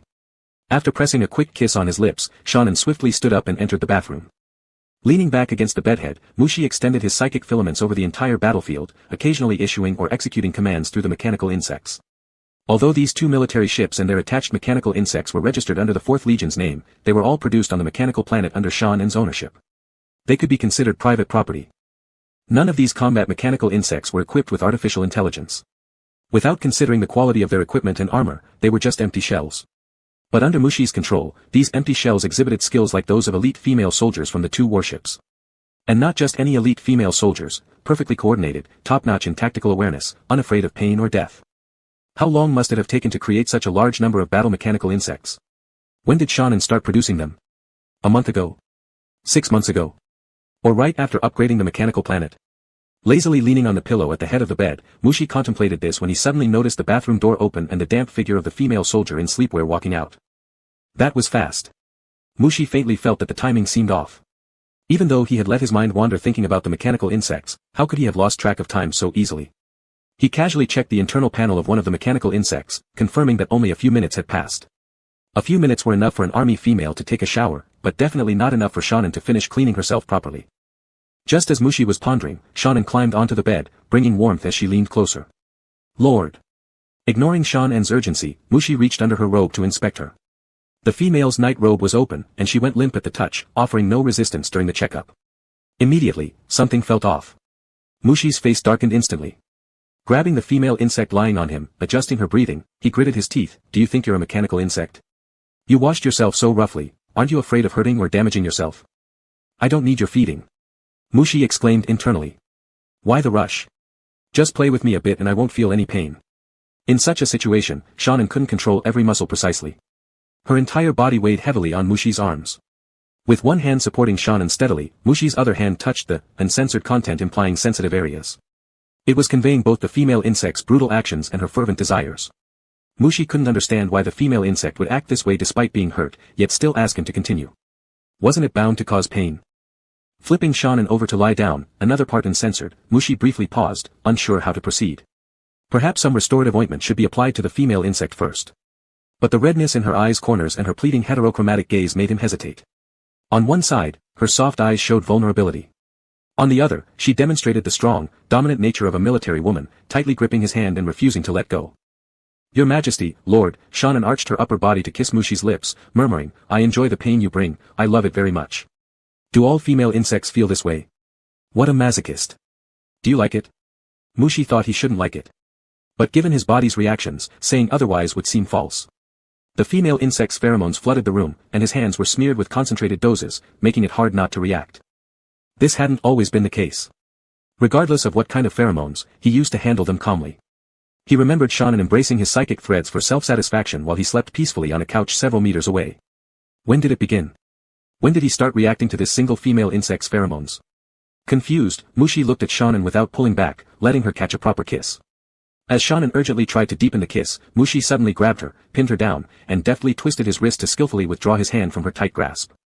At the same time, he mulled over, perhaps there should be more exploration regarding why he now responded differently than before. When he heard the female insect's SSSH of restrained pain, Mushi searched through his storage bracelet for a suitable repair fluid. Shannon hadn't seen what Mushi held, and after a fleeting moment of pleasure, her emptiness became unbearable. She didn't bother to steady her breath and immediately tried to rise, imploring Mushi to continue. Mushi found a satisfactory repair agent, catching Shannon's movement out of the corner of his eye. Several psychic filaments coalesced, wrapping around her through her clothing and pulling her back down. The psychic force was such that Shannon couldn't stand up. She struggled slightly, her focus entirely on Mushi. It wasn't impossible for Shannon to break free from this level of restraint, military-grade handcuffs would be no match for him. But he needed to understand Mushi's intent. If it was their usual small indulgence, that would be fine, but if Mushi genuinely did not want to proceed, he absolutely wouldn't dare to press. Mushi knew Shannon was observing. Pushing aside one of her legs, he carefully inserted a crystal-clear orb into the injured area of the female insect. Shannon. The orb, about 2 fingers wide, was covered in golden repair fluid that gradually melted under body temperature, nourishing and repairing the damaged areas. Mushi thought it suited this situation perfectly. Shannon distinctly perceived the object being pushed inside by Mushi. He certainly understood that Mushi was trying to heal him, though he didn't quite consider it an injury. He also realized the slow nurturing came from top-tier restorative liquid, but knowing it came directly from Mushi only intensified his longing, growing even fiercer. Who knew how long it would take to absorb such a restorative agent? Shannon glanced at Mushi. He could tell Mushi now had feelings for him, but once he absorbed the agent, there was no guarantee Mushi would still be around. Mushi could create a space wormhole to leave instantly, and there was no way to hold him back. With this in mind, Shannon said, My lord, please come inside with me. Shannon, how can one ball possibly satisfy me unless my beloved lord joins in? Mushi. Chapter 93, Is it appropriate to make her my empress? Mushi didn't stay long on the warship. After the skirmish with the Hor star system concluded, and he exchanged a few words with General Shan who was juicy and pleasant, a wormhole back to his palace chamber was then established. Just before he left, Shan lying on the bed suddenly sprang up and pounced toward him. Mushi's body instinctively wanted to evade, but then he remembered that the female insect's reproductive cavity had just been unlocked by him, so he forcibly restrained his bodily instinct, allowing Shan to pounce fully on him. You. The warmth covered Mushi's lips, cutting off his voice. After Shan finished nibbling, Mushi carried the bug who had buried its head in his neck and placed it back on the bed. Although the insect was put back on the bed, it didn't let go of him. With no choice, Mushi maintained a posture of being half-pinned over Shan and asked, Is there any other place where you're uncomfortable? Shan's eyelashes trembled slightly, loosening Mushi gently and looked into the noble purple eyes of the male insect. Mushi asked earnestly, as if indicating that he would do something only if needed for holding on to him. He indeed needed him. I'm just a little reluctant to part with your excellency. Shan said. This is a bit difficult, how should one comfort the female insect? Mushi connected mentally with the terminal and searched for ways to deal with this situation. Should I leave you several vials of my pheromones? Would that be okay? Mushi asked. He hadn't encountered similar issues before, neither did he reserve any pheromones, but he was knowledgeable about extracting them here. Male insect pheromones are mostly collected through odor purification or from bodily fluids. Mushi carefully considered the rapid methods for purifying pheromones and noticed Shan shaking his head. No, I don't need pheromones, Shan quickly replied. If it were in the past, in the previous life, obtaining Mushi's pheromones would already be an extremely rare feat for him. But now, after being watered by Mushi and having experienced such burning contact, the pheromones wouldn't calm him down, instead, they would make him even more restless. After possessing the actual male insect, who would willingly indulge in fantasies brought about by the pheromones? Shan also knew he couldn't keep Mushi, gradually releasing his grip around Mushi. If only he could produce milk, at least he could retain the male insect a while longer. Shan thought with regret. Yet Mushi didn't leave immediately. Instead, he supported himself half-laid on Shan, pondering thoughtfully, then, should I mold a miniature version of me for you? Saying so, spiritual energy gathered around Mushi and soon molded a smaller Mushi puppet. This Mushi was less than the length of a palm, with pure black hair and violet eyes, his skin as white as fine watermilk jade, giving off an exquisite transparency. Innumerable insects on the interstellar network have requested Mushi's image authorization, and some large manufacturers secretly contacted Mushi, yet Mushi never handed over his authorization. Now, he personally used mental power to create a small version of himself for the insect. Shan stared blankly as the mini Mushi draped itself in a royal insect sleepwear. Its violet eyes blinked twice and gave him a soft smile. The spirit-created Mushi made by Mushi was too lifelike. Shan, who usually had no interest in dolls, felt for a moment like his bloodline was depleted. Mushi, seeing Shan's attention drawn, didn't hand over the doll, instead saying, if you don't want it, I'll dissolve it. It wasn't going to be thrown into a furnace for smelting, but rather the bundled psychic threads would disperse and revert to their initial form. He deliberately said this to see how the female insect's expression would change. You're cheating. Shan helplessly voiced out. A beautiful miniature Mushi like that, he couldn't bear to see it destroyed. You grabbing onto me like this and preventing me from leaving isn't also a form of cheating? Mushi stayed motionless, and the doll Mushi descended and perched on Mushi's shoulder, cupping its cheeks as it gazed downward at Shan. Being watched by these two strikingly similar faces, hormones surged within Shan, nearly triggering a pheromone explosion. With red cheeks, he said, I will swiftly conquer the Hor star system, hoisting the golden thorn vine flag in Hor's imperial palace, presenting it as a gift celebrating your excellency's unification of the insect race. Good, I'll wait. Mushi suspected that the female insect had eaten sweets behind his back, her mouth too sweet, making him involuntarily lower to taste it personally. After tasting, Mushi slowly stood up, the small doll drifting to Shan. Shan fumbled uncertainly, unsure how to receive it, even more flustered than when he first held his own larva. Luckily the doll directly settled on his shoulder, sparing further confusion. As Mushi approached the entrance of the wormhole, he suddenly turned back and asked, he's so small, you won't do anything to him, will you? Shan's face turned crimson. I absolutely dare not disrespect your majesty. Disrespecting is fine, Mushi showed little concern. I heard some alien civilizations like sticking needles into dolls. If you enjoy that, go ahead, anyway I won't feel it when I'm gone. He didn't even dare to lift the doll's nightgown for a peek, let alone do this. Shan opened his mouth to explain, but saw Mushi stepping into the wormhole. The wormhole vanished in an instant, leaving Shan staring blankly at the spot where Mushi disappeared, until the doll on his shoulder suddenly fell down. Shan quickly reached out to catch it. Without Mushi's mental control, the doll became nothing more than an ordinary doll. If a bug AI was installed, perhaps it could continue winking and smiling at him. But Shan did not want to install any intelligence on Mushi's doll. He carefully placed the tiny doll, less than the size of his palm, on the pillow on the other side. Most of the time since Mushi came here, he had been busy on top of Shan, never touching the pillow. The pillow was still perfectly smooth, making it hard for Shan to imagine how Mushi would look lying on it. Had he started missing the male insect just after such a short separation? Shan pulled up the terminal screen and located the star map of the insect territories. In several regions of the Hor star system, the golden thorn vine mark of Sicarian was already labeled. It wouldn't be long now. Once he returned, he would personally offer milk to his noble male. Outside the palace, dawn had already broken. Little I controlled the intelligent program to fully open the curtains, and the bug artificial intelligence in the room also began its new day's operations. After exiting the wormhole, Mushi sniffed the air in the bedroom that no longer contained high concentrations of female bug pheromones, feeling a momentary discomfort. Habits were truly terrifying things. Mushi looked at himself in the mirror. His lips were slightly swollen from when Shan suddenly entwined with him and kissed before he was about to leave. With his recovery ability, such marks would remain on him only for a few minutes. Mushi pressed his lips lightly. He knew that Shan loved to stay by his side, even during the painful moments when their repair medicine balls burst, and when the reproductive cavity was embedded, she was trembling through each breath while softly begging him not to leave. He wondered how this massive female bug could grow so attached to him. Perhaps it was because he brought her away from the underground district, or maybe it was due to the roles of dominant male and subordinate female between them.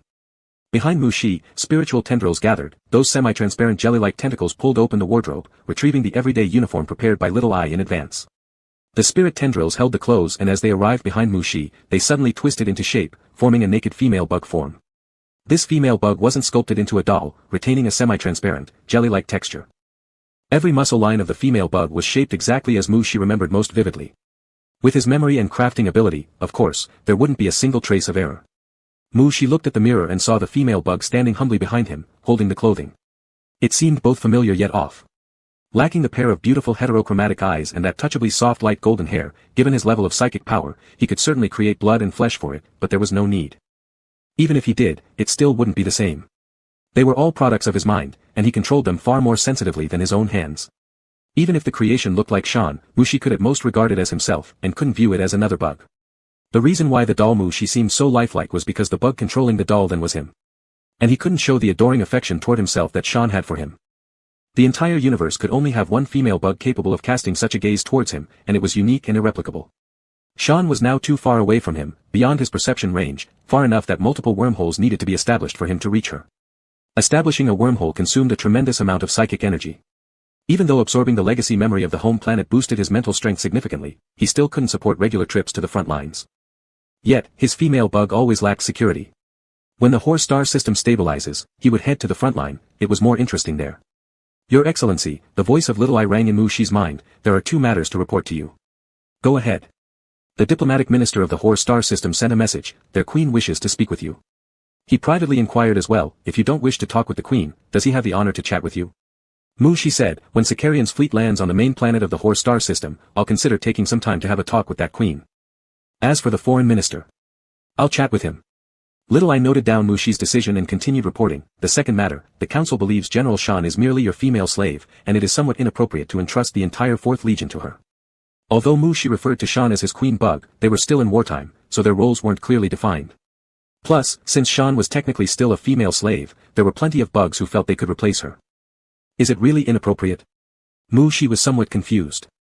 He extended his hand and lightly touched the center of the forehead of the mental construct bearing Shan's features, asking, would a female ruler be more suitable? Mushi had no interest in self-answering questions. After he finished asking, the semi-transparent Shan under his fingertip disintegrated into strands of spiritual threads. The Whore Queen didn't want to continue chatting with Sicarian's emperor at all, not after only 15 days of waiting following the ministry's request to Sicarian, did Sicarian's heterochromatic-eyed general conquer several more of her star provinces. Attacking this fiercely, does he want to go home for a wedding? The Whore Queen nearly smashed the cup in her hands out of anger, but it was a gift from that handsome male diplomatic officer. That tiny male diplomat wasn't even S-class but only A-class, yet he looked very good. Still newly matured, his eyes were pure and innocent, and his pheromones smelled refreshingly pure. He'd blush easily just from slight physical contact with a female bug. If there was more intimate contact, he would get so embarrassed he wouldn't even open his eyes. A completely different type from his centuries-old dominant male lord. Clutching the cup high in the air, the Whore Queen hesitated for a moment before finally calming herself down. Spread the order, I'm going to personally lead the troops. Whore Queen, I want to change my male master. Shan, Sicarian Queen, I want to serve my male master with milk. Chapter 94, The Queen's mind is full of pheromone waste. The battle between the whole star system and the Sakaya star system lasted for half a year. During this half year, there were countless small and large battles, each side having its own victories and defeats. However, it was an undeniable fact that the number of star provinces under the control of the whole star system was decreasing. Inside the office cabin of the spaceship, Queen Whole of the insect race looked at the star chart with a serious expression. The golden thorn vine symbols belonging to the Sakaya star system were densely packed, already forming an encircling pattern around the main star system of Whole. Drip. The office cabin door opened to the sides, and the attendant bug intentionally lightened his steps, but even if the untrained male bug placed his steps as lightly as possible, how could he possibly avoid being heard by an S-level female bug? Queen Whole turned her head and saw a red-haired male bug dressed in diplomatic formal wear walking over. Upon seeing her turn, the male bug gave her a smile. Such a warm smile made her facial muscles soften involuntarily. Petty. Your Majesty, Queen, Petty, the diplomat, stepped forward and handed her a bag of nutrient solution, saying, it's time for a meal. Queen Whole took the nutrient solution and watched as the red-haired male bit into his nutrient solution to suck it out, furrowing her brows unconsciously. Isn't there male food provided in the dining room? Nutrient solution is the food for female soldiers, with a monotonous taste but capable of providing the energy needed for a day of combat for female soldiers. And there's another food supply for male bugs which is more refined and delicious than nutrient solution. Petty wrinkled his face as he swallowed the nutrient solution he couldn't quite accept, and said, there are no more ingredients. They started distributing nutrient solution last night. However, logistics said that after the next transport ship arrives, we'll have our food again. Queen Whole silently began flipping through her space bracelet. As a female soldier who had no particular demands for indulgence, there was no food in her space bracelet other than nutrient solution. After remaining silent for a while, Queen Whole said, you tidy up your things, I will let a team of personal guards send you back to the main star. Your Majesty. Petty blinked in confusion, asking, is there any special mission? Queen Hole gazed at the male for a while, lifted her hand to rub the compliant hair of the male, and said, after returning to the main star, send a resignation letter to the Minister of Foreign Affairs, then wait at home for me to contact you. Hetty blushed upon being petted on the hair twice, opening his rose-pink eyes and asking, is it a very confidential mission? Yes. Queen Hole didn't want to take his hand away, stepping closer to hug the little male who barely reached his shoulder. Hetty's head rested against the chest of the queen, slightly lowering his head, nervously fidgeting with the nutrient solution bag. Can't this task be assigned to another bug? Hole hugged the male leaning on him, and he certainly didn't want to be separated from the other, but as a female, how could she allow a male to drink nutrient solution with her? It can't be replaced, I only trust you. Queen Hole said softly. Hetty nibbled on the edge of the nutrient solution bag without sucking it, softly responding as he gently nodded, all right, I will complete the task you entrusted me with properly, and I absolutely won't divulge anything. If the artillery fire spreads to the main star, go to the Male Protection Association immediately. Queen Hole said. I know, my teacher taught me that. Hetty tentatively placed his hand on the waist of the queen, loosely hugging the bug in front of him and asked, let me do one mental for you before I leave, like a military doctor, there's no other meaning. You've been on the front line for half a year without returning to the main star, I'm worried about your mental state. Okay. Inside the Sakaya Palace, Mushi accompanied the larvae in completing their morning exercise, picking up the larvae who had collapsed on the mat and rubbing the small golden hair. Squeak. Great job, keep it up tomorrow. Mushi messed with the small golden hair enough, ignoring the larvae's desperate squeals, handing the larvae backward to the servant bug.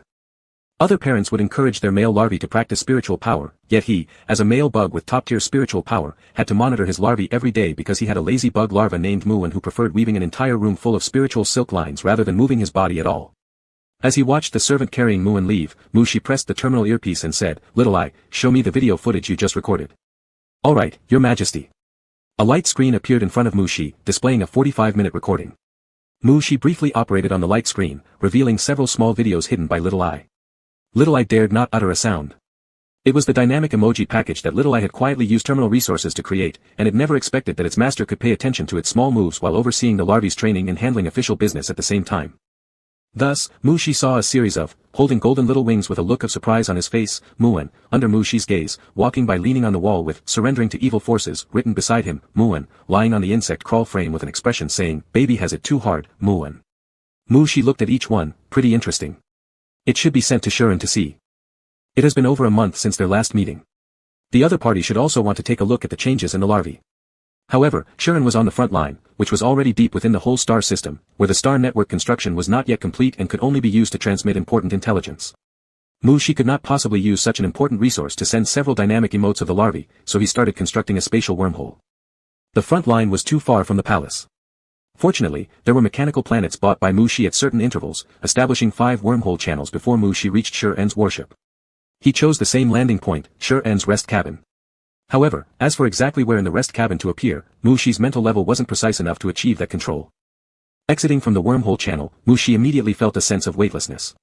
He was very familiar with this feeling. Even though his eyes had not yet adapted to the darkness of the rest cabin, his body instinctively adjusted into the proper landing posture. Meanwhile, his mental threads also spread out. Wait, what was below him wasn't the floor but a female insect. Mushi had already sensed the presence of another insect in the room. If he landed like this, he would likely end up stepping on the female insect. Without any force to leverage, even trying to twist his body mid-air wouldn't allow him to fully avoid her. While his thoughts raced, a pair of giant black wings unfolded behind Mushi. Currently, it was the resting time for the female soldiers on the front line. After taking a shower, Shuren turned off the light and lay down, gradually falling asleep when suddenly he felt a space distortion appear on his bed. Shuren woke up instantly. He guessed it might be Mushi coming, but never expected to open his eyes and see Mushi floating above him with wings spread. Lord of the Males. Shuren excitedly sat up in bed. Looking up, he subconsciously stretched his arms towards Mushi, awaiting an embrace. Mushi originally planned to land to the side, but seeing Shuren reach out, he paused and then slowly descended. His upper body leaned forward into the female insect's embrace, while his legs and military boots hung diagonally against the edge of the bed. Shuren watched as Mushi flapped his wings once and retracted them. He thought that if His Majesty came to him, it was either to help fight the whole star system or to sleep with him. Now, the whole army was at rest and there was no battle, so that left only sleeping. Shuren happily hugged for a moment before beginning to remove Mushi's military boots. He then pulled back the covers, wrapping Mushi into the bedding.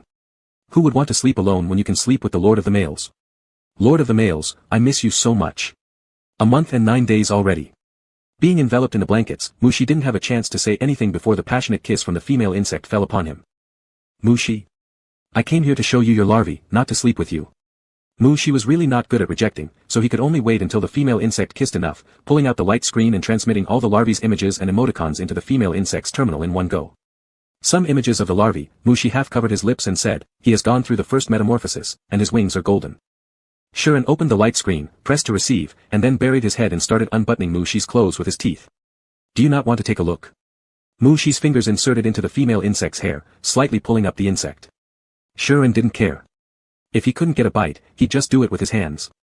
Videos stored in the terminal could always be viewed later, whereas every second spent sleeping with the male lord needed to be cherished. How could he waste precious time meant for sleeping with the male lord looking at larvae?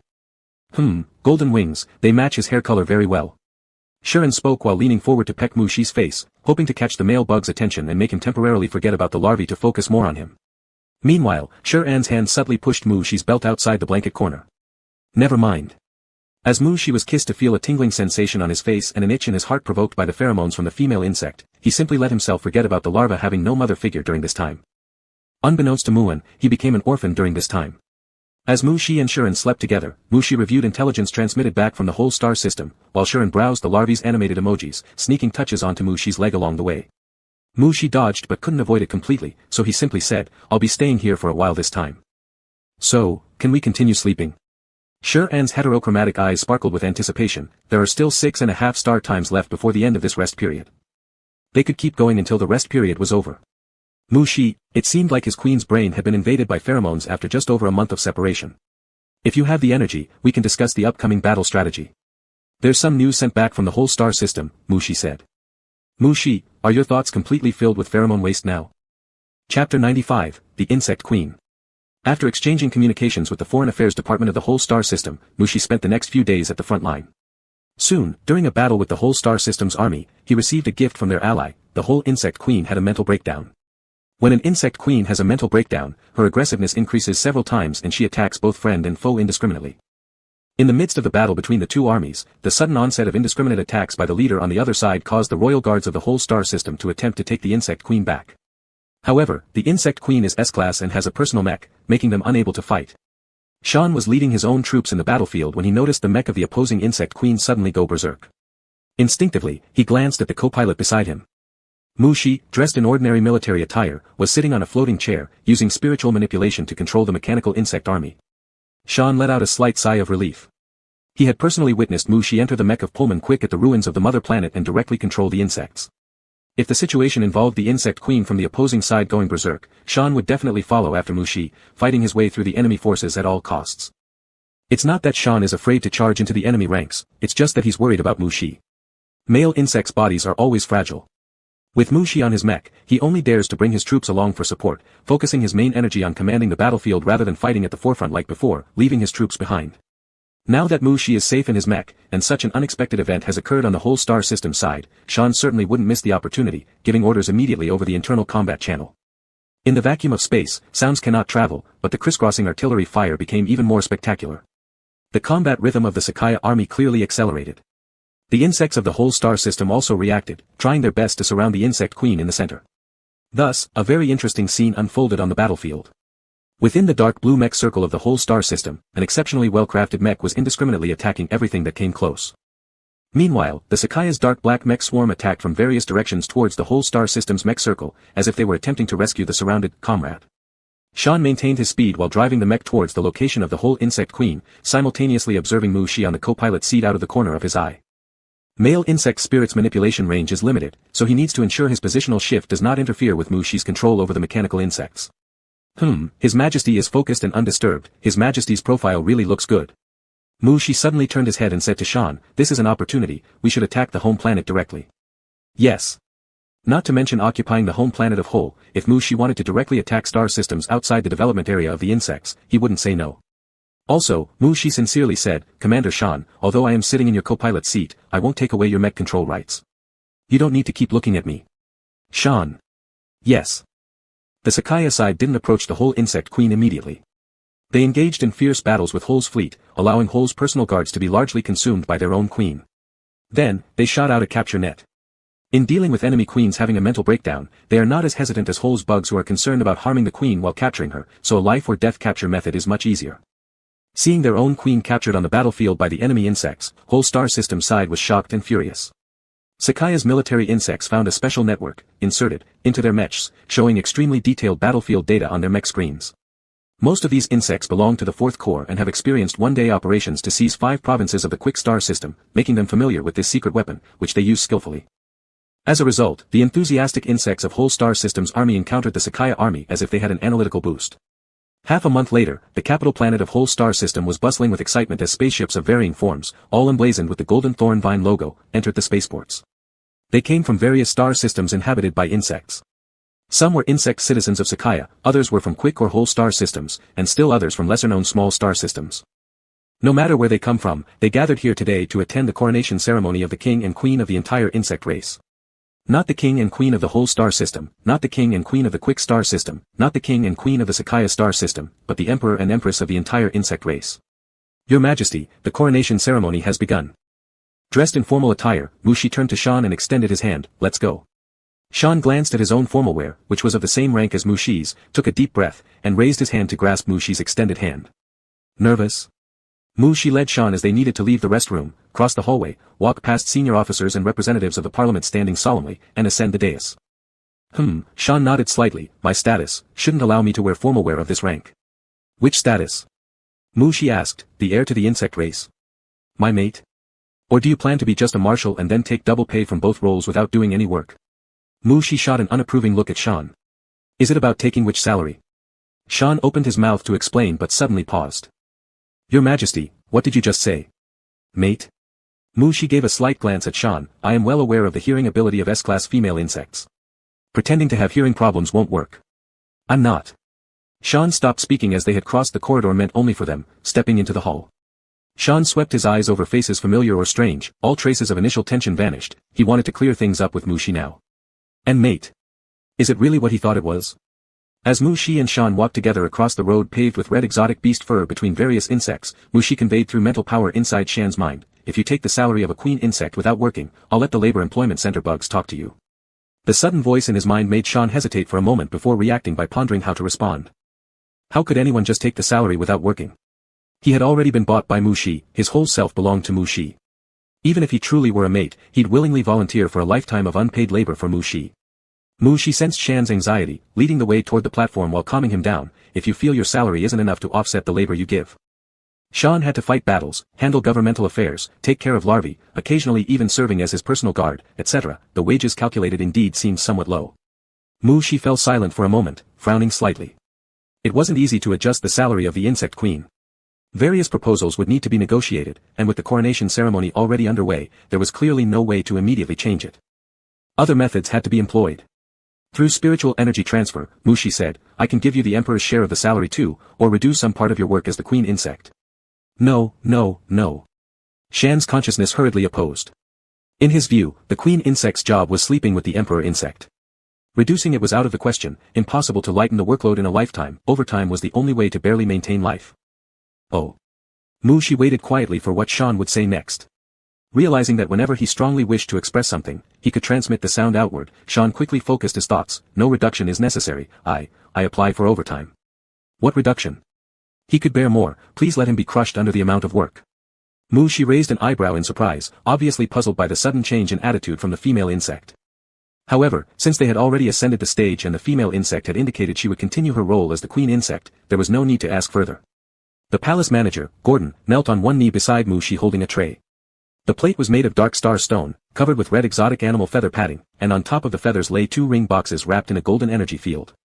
Mushi extended his hand, fingertips touching the energy field, and the golden field instantly dissolved, revealing the golden ring symbolizing the identity of the bug emperor under Mushi's gaze.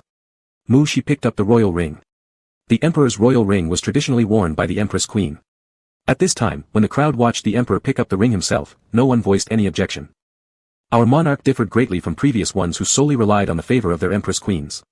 The 1st Army Corps was the monarch's old employer, the 2nd and 3rd armies were comrades in arms.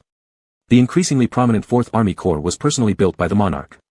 Not only was wearing the royal ring oneself acceptable, but if His Majesty impulsively decided to switch empresses, countless insects would probably support it. While thinking this way, some insects secretly glanced at the queen. This queen originated as the emperor's female slave and personal guard, now becoming the commander of the 4th Insect Legion. After the Fourth Army absorbed the forces of the Quick Star System and the whole star system, this queen held nearly comparable authority within the regiment to Marshal Securia, the commander of the 3 major regiments. Then came the appearance of the queen bug. Her looks and aura far surpassed any ordinary female insects. Even her heterochromatic eyes that at first glance seemed peculiar were now emulated by many bugs. The star network was flooded with advertisements for colored contact lenses and iris color-changing surgeries. If His Majesty the Bug Emperor was accustomed to this one female insect service, would he even notice other female insects? She picked up the Emperor's royal ring but did not put it on. Instead, he turned his gaze toward Shan. He extended the royal ring toward Shan. Shan steadily took it, holding the ring as he knelt down on one knee before Mushi. Mushi extended his right hand, gazing at the ring adorned with a rare golden star stone that was being placed at the end of his right middle finger. The solemn expression on the female insect's face made Mushi feel as if she were proposing to him, had the placement of the ring been correct. Already, the other was his queen bug. On his personal profile in the star network, her name stood written under the category of Female Monarch. Female Monarch, Shan Securia. Mushi glanced at the royal ring on his hand. This ring wasn't valuable due to its embedded rare star stone but rather because of the intelligent core within it representing the authority of the Emperor, the monarch of the insect race. Long live the Bug Emperor. Amidst the synchronized cheers of the audience, Mushi helped Shan rise. Spiritual power dissipated the energy shield over another ring box as Mushi picked up an identical royal ring. The Queen's royal ring featured a blue star stone. Originally, the designers intended to use a matching rare gold star stone, but Mushi rejected that plan. How boring would 2 gold stones look next to each other? Gold should pair with blue instead. Mushi placed the Queen's royal ring onto Shan's right middle finger. He rested his hand diagonally over Shan's, observing the 1 gold and 1 blue ring each adorning the hands of their respective insects, feeling just as intimate as when looking into Shan's eyes. Mushi pulled up Shan's right hand and kissed the surface of the royal ring's blue star stone. Long live the Queen Bug. As the cries echoed around them from the crowd, Mushi raised his head, pulling Shan's hand to turn and face all the attendees. The Bug Emperor lives forever. The Queen Bug lives forever. All the insects knelt on one knee, right fists lightly pressing against their hearts. Unlike the last hurried coronation ceremony back in the Quick Star System, this inauguration was grander, with insects gathering from all corners of the insect empire and the star network broadcasting live. The Emperor and Queen remained under the spotlight, giving Shan no opportunity to check what was happening concerning his role as male consort. Actually, most of the cameras followed the Emperor. If only he could move away from Mushi, he would find a chance to check his terminal. But Shan knew how popular his male master was. Mushi rarely appeared in public, and with the Star Network broadcast going on, those admiring female insects, intersexuals, and even some male insects wouldn't leave the channel displaying Mushi for even a second. With millions of rivals out there, the title of male consort wasn't important anymore. Thus, Shan didn't stray from Mushi until dusk gradually fell and the palace lit up with the lights of a banquet. Mushi gave some instructions to Small Eye in his mind, redirecting all the electronic eyes originally pointed at them elsewhere. Regardless of how many female and male insects screamed on the Star Network, Mushi pulled Shan to sit down on a deserted couch and asked, "Tired?" "Not tired." Shan shook his head slightly, also sensing the change in direction of the trailing electronic eye and immediately relaxing a great deal. No longer under live surveillance, he finally waited for the opportunity to view his terminal, yet looking at the insect beside him, he hesitated to spend such precious moments merely checking it. Mushi held Shan's hand, watching the insects dance on the floor, seeing others raise glasses in laughter, noticing young noble larvae running across the distant lawn. Under the coverage of his mental net, he perceived countless other insects laughing or crying nearby. The insect race is united. Mushi said. It's all due to your leadership. Shan flexed his fingers, subtly intertwining them with Mushi's. The insect race is a war-loving and plunder-driven species. When there are no enemies to fight, they make enemies to attack. The insect race has been divided for 1,000 years, bickering among the 3 star systems without competition from external races. Pausing there, Mushi looked down at the intertwined fingers he shared with Shan, gripping slightly and continuing, now the insect race is unified, unable to quarrel among themselves, at least not openly. At this touch, Shan felt the association with pheromones. Sometimes, Mushi would grip his hand in this way while pinning him against a surface. The hold would tighten and loosen rhythmically, culminating in a sudden grasp once inserted into his reproductive cavity, as if squeezing his soul itself. Mushi didn't notice how Shan's brain was once again filled with pheromone-induced daze, and continued, at heart, the insect race loves war. This peace cannot last long. I will never allow the insect race to split under my rule. We need to prepare to create an external enemy. Shan nodded in agreement, yeah.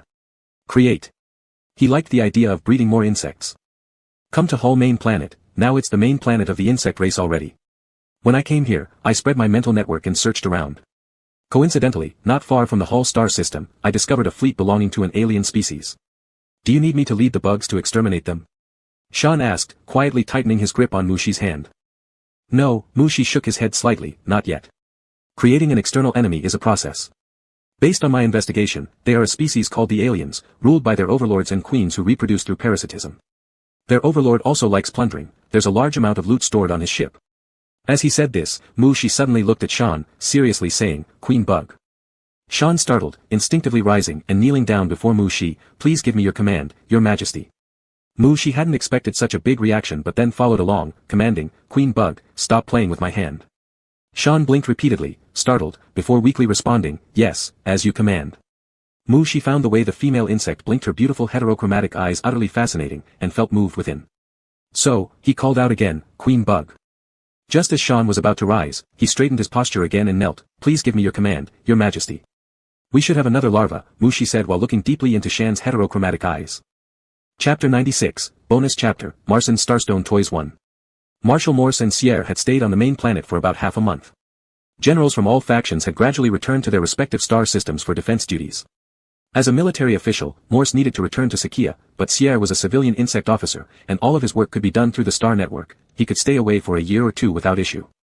Morse fed young insects to little Muon while asking Sierre whether he would go back with him or stay a bit longer. Let's go back together. Sierre glanced at the soft baby insect cradled in Morse's arms, thinking that since the insect race had just been unified, there wouldn't be any large-scale wars in the next few years. Morse's workload wouldn't be too heavy, so they could consider having another baby insect. Muching soon learned of his female and male parents' plans and promptly cleared some time to spend one day with both parents. Are there any places left on the main planet that you two still want to explore? Muching asked. Morse was a purebred military female, lacking much demand for entertainment. Handing over the listless baby insect that seemed ready for rest to the steward to take down and sleep, he said, I'm indifferent. Sierra's emerald blue eyes swept over the few pieces of jewelry Morse possessed. There are still 2 Starstone stores we haven't visited yet. Since this is our last day, let's check them out. Muching turned his gaze to his female parent. Morse's expression underwent a subtle change, seemingly not particularly willing, but still gave a slight nod toward Muching. Although the female parent wasn't fond of the male parent's little hobby, she allowed her male parent to collect starstones. Since the 2 parents themselves had reached an agreement, Muching no longer mentioned anything else. He silently instructed Little Eye to prepare travel matters within his mind, then waited for Sierra to change into a different outfit before leaving together. Outside the prince's palace, 2 flyers were parked. Muching looked at the flyer ahead with some surprise, quickly reining in his emotions. He sent his male and female parents onto the rear flyer before heading alone to the one in front. When the door of the flyer opened, Muching stepped aboard. Sitting down in the spacious rear seat, Muching looked forward at the insect seated in the driver's position. Nowadays, these flyers were operated by intelligent insect systems, and the role of the bug sitting up front had changed from being a pilot to a security guard. Muching quietly observed the side face of the female insect in the front seat until its breathing became erratic and its heartbeat accelerated, at which point he calmly remarked, isn't today the day the 4th Corps is holding its qualification competition? How does General Shan have time to serve as my driver? Shan, upon hearing that the male sovereign wanted to go out, rushed over without even changing into his uniform, feeling somewhat insecure since it was a private decision. They can handle the evaluation well enough, and I'd only be decoration anyway. Do you not think it's improper for you to sit in the driving seat? Muching asked evenly. Shan meekly replied, I'm quite capable in battle. The head of personal guards had handed over this position to him based on his relationship with the Emperor insect, but also trusting in his strength. If he weren't loyal to the Emperor insect or lacked an S-grade level of combat capability, the chief bodyguard would have arranged another insect instead of so easily entrusting the safety of the Emperor insect to him. Still, don't you feel that you're too far from the person you're supposed to protect? Muching asked slowly. Sorry, Shan hesitated momentarily upon instinctively apologizing. Too far. Muching clarified, come closer. Obediently, Shan moved from the driving seat to the rear, still dazed as he sat right next to Muching. Your Majesty, are you not upset that I arbitrarily replaced your bodyguard? Shan cautiously inquired. There's no need to be angry. Muching glanced at the tense Shan beside him, then placed his hand over the one Shan had resting on his knee. But punishment for your actions is necessary. Upon hearing that there would be punishment, Shan relaxed somewhat. It was reasonable to have consequences for making independent decisions, given his rugged exterior. He wasn't afraid of being punished. As long as Muching didn't get upset, any punishment was acceptable. Please punish me, Your Majesty. Shan had originally intended to kneel, but Muching held him, compelling him to humbly bow his head in respect while seated.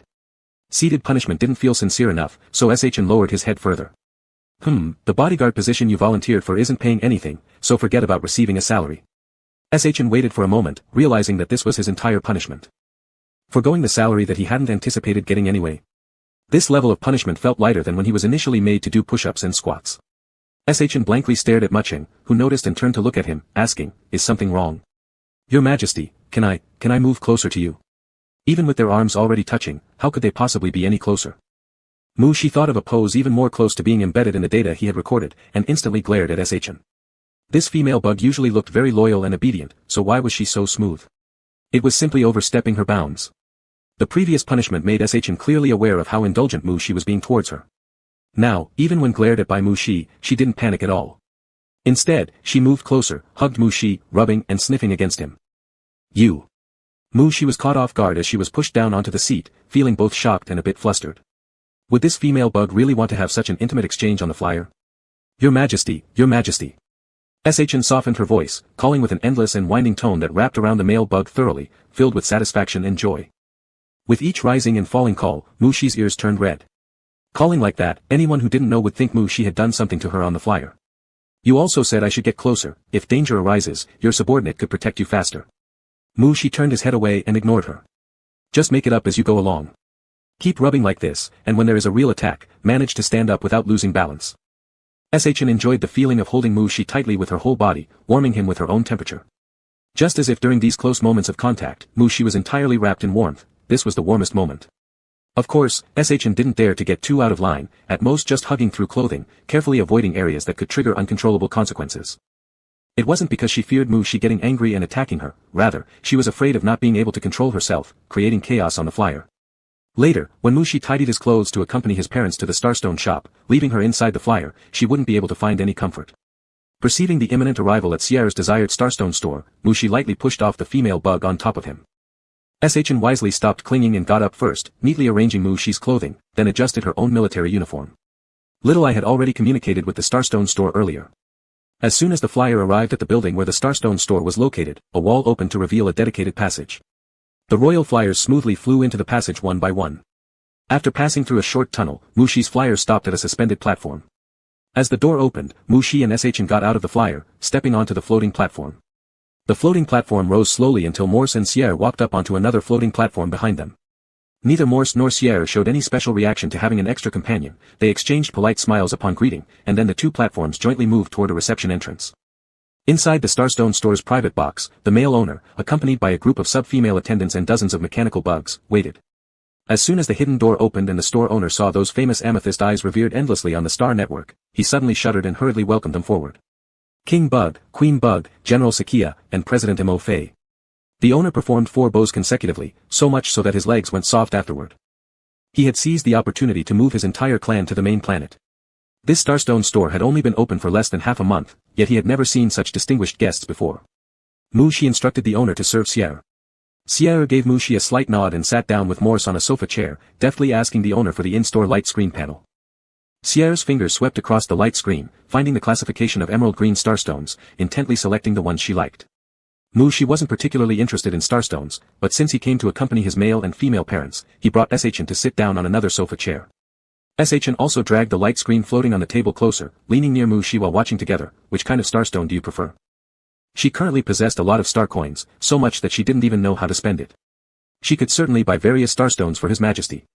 Let's take a look at everything. Shi recalled that his father often sent some starstone accessories to his mother, and many chains and clip-shaped decorations he never saw his mother wearing duplicates.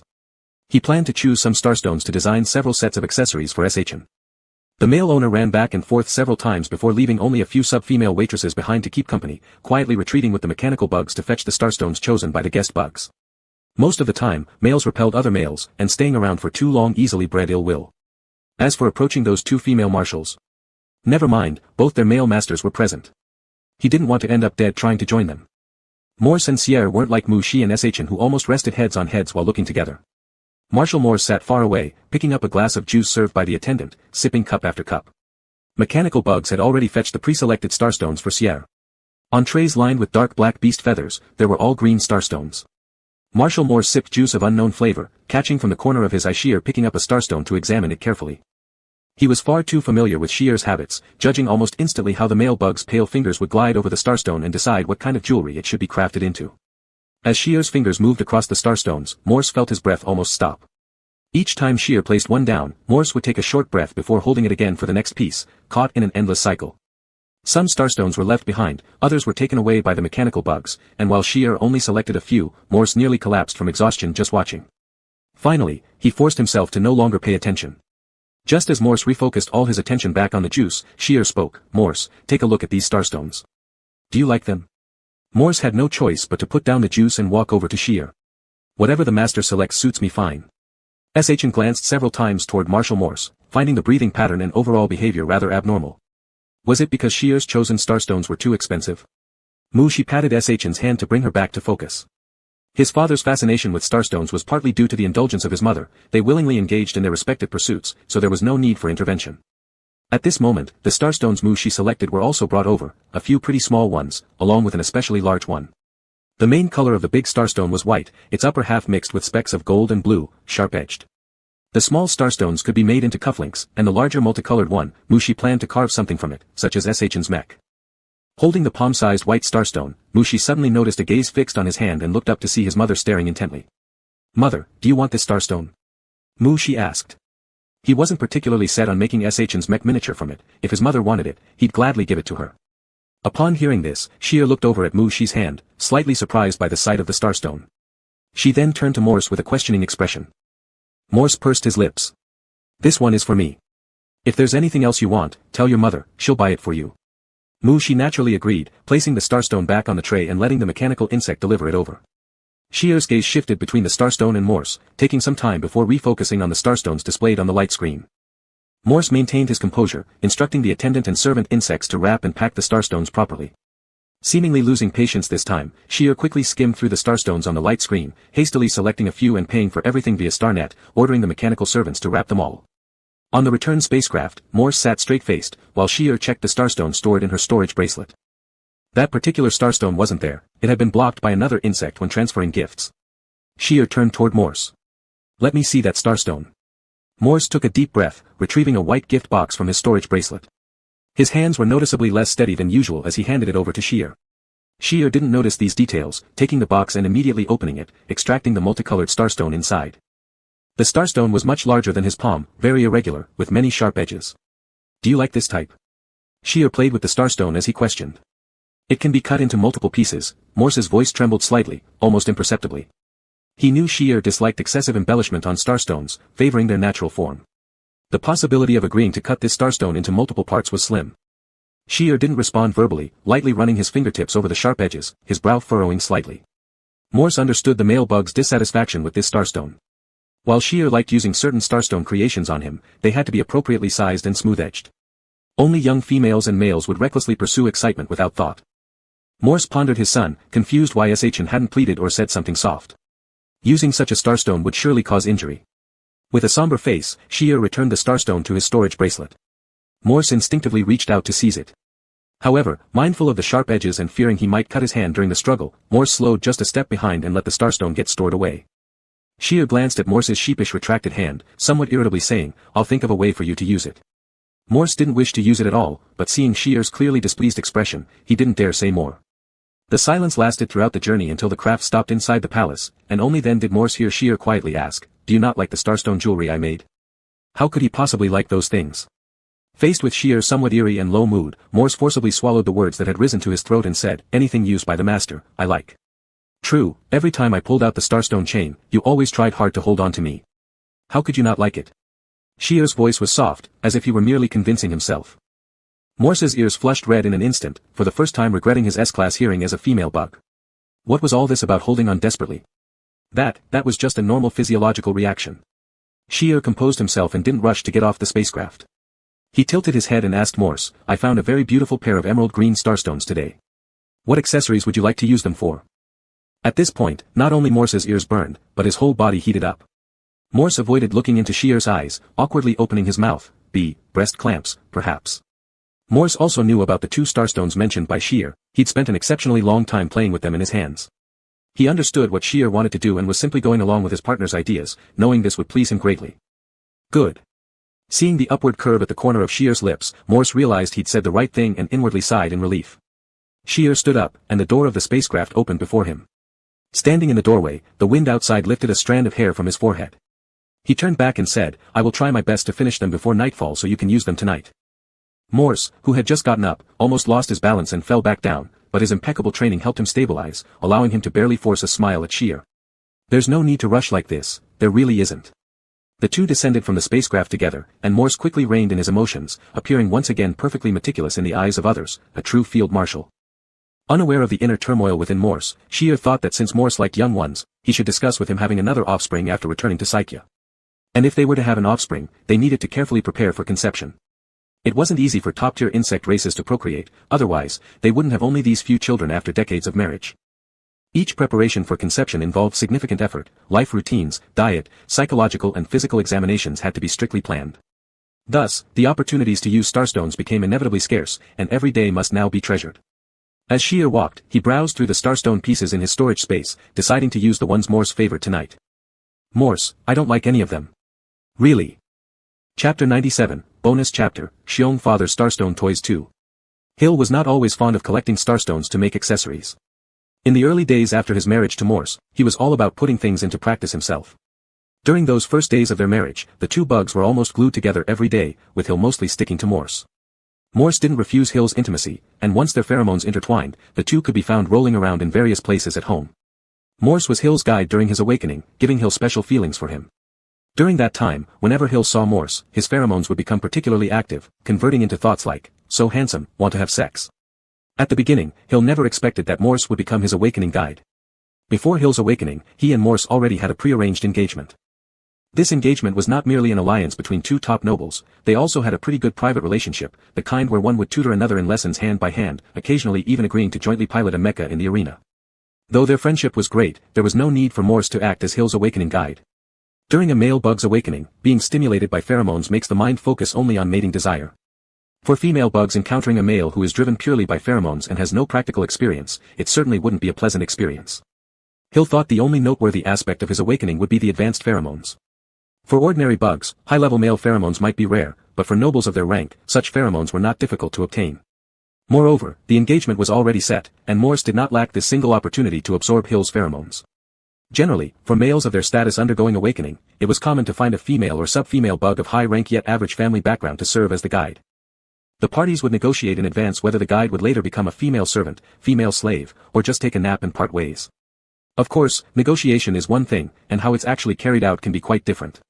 Hill was experiencing the awakening process for the first time, a significant event in his insect life, as important as taking the galactic joint exam, and possibly more so for many male bugs, hence it couldn't be taken lightly. Hill carefully researched physiological awakening online and took suggestions from other bugs around him and his family elders, all of whom advised him to find a high-ranking female or sub-female bug that was obedient. Hill agreed and obediently followed the head of the family to look for suitable candidates. After reviewing potential candidates for several days, none stood out enough, partly because Hill's standards were too high due to the influence of the bugs around him. Putting aside S-grade fiancé Morse, whose dominance spans all areas, even their family head and fellow students under the same mentor were uniformly high-ranked females or sub-females known for their beauty, demeanor, and talent. Although Hill wasn't overly focused on these characteristics, after a brief hesitation, he still chose a few and decided to invite them over one by one for a chat. Before he sent out the invitations, however, Morse arrived. Morse expressed his intention to be Hill's guide during his awakening. Will you be experienced enough to guide? Hill criticized internally while involuntarily showing the first smile in several days on his face. Ultimately, Hill yearned to have someone familiar by his side at that crucial moment, especially if that bug happened to be Morse. Though Morse was not much older than Hill, he had entered school 3 years earlier and tutored Hill in various academic subjects. Many times, Morse accompanied Hill to crucial exams, ensuring his smooth journey through each phase. The last bug Hill saw before entering the exam room and the first upon leaving were both Morse.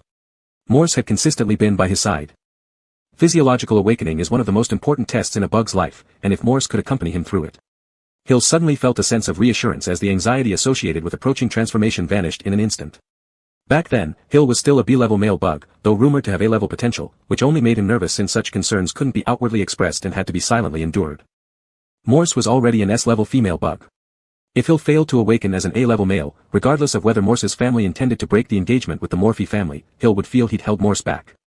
With such a rare S-level bug, her offspring might even reach S-level, and if Hill fell too far behind, he would not only hold back Morse but also be considered a sinner to the entire insect race.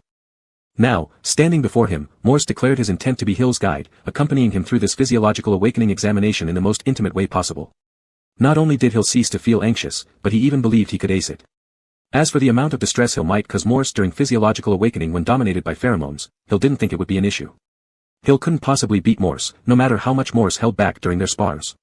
Hill was simply no match for Morse. Therefore, even if Hill got carried away, Morse could easily subdue him. And it would only be subjugation, Morse wouldn't actually hurt him. With such a familiar and powerful figure accompanying him, what was there to worry about? Naturally, Hill agreed to Morse's proposal. When the two had come to an understanding on their own, family elders mostly wouldn't interfere. After informing the Sakaya family of the risks, and seeing Morse still insist, they then gave a heads up to the Morphy family and Hill, taking them both aside for an intensive course on male and female physiology. Hill, too, was forced to study. Though a capable guide is essential, the heir of the Sakaya family was far from being like any ordinary guide hired through a contract. Morse was not just skilled but extraordinarily so, capable of disassembling high-level mechas by hand, and could not have a restriction ring placed upon him. Furthermore, he needed to proceed carefully. Should anything go wrong, the Morphy family wouldn't be able to compensate with another S-level female bug. Even though this examination would be accompanied by a powerful senior, Hill still studied earnestly. Every frame in the material showed the female bugs awakening into their true forms, turning into someone else. If he were to make a mistake during his awakening and lose his position under Morse, it would be utterly embarrassing before him. As the metamorphosis approached, the two entered a small planet prepared beforehand. The planet was exchanged by Morse using his military merits from the past 2 years. There weren't any special energy crystals or alien lifeforms, but the environment was superb. Hill only learned the day before his awakening that Morse had quietly amassed an entire planet, surprising Hill enough to cancel his plans of visiting mechanical planets and follow Morse instead. The facilities on the planet were complete. Morse had arranged an intelligent logistics team ahead of time, and Hill brought along a whole team of mechanical attendants, ensuring a smooth transformation period. When they disembarked from the spacecraft, Hill already felt a bit feverish, dizzily following Morse into the estate. He was led into a room by Morse, who fluffed up the pillows and let him lie down to rest, bringing him snacks and fruits. Lacking an appetite, Hill knew awakening required significant physical stamina, so he ate a little. Hill lay sickly for some time, basking under the sunlight streaming through a wall of floor-to-ceiling windows. He alternated between feeling cold and hot. In his daze, Hill felt Morse cover him with a blanket. Hill understood that despite Morse's cold exterior, he was truly a gentle insect. Amidst his scattered thoughts, Hill heard water running in the bathroom. There was no wall separating the spacious bathroom and the bedroom, they were merely isolated by 3 glass panels. If Hill had been fully conscious, he might have clutched the blanket tightly, peeking with one eye eagerly and expectantly until steam enveloped the glass, obscuring his view of the insect's muscle lines inside. At that moment, preoccupied by the metamorphosis tormenting him, Hill paid no attention to whether the bathroom glass allowed visibility, nor did he notice the floor-to-ceiling windows surrounding him. He sensed an insect sit opposite to him. The scent emanating from the other side was intoxicating, so much so that Hill yearned to pounce and devour the source of the aroma. But Hill didn't eat insects. He curled up in the blanket, trying not to inhale more of that irresistible scent, yet every inch of his body craved it. Morse's reactions were stronger than Hill's. Amidst the intensifying pheromones released by the male insect, Morse turned red, burned, trembled, broke out in a sweat, struggled to breathe, contracted, and dripped moisture. Yet Morse maintained silence throughout, without disturbing Hill at all.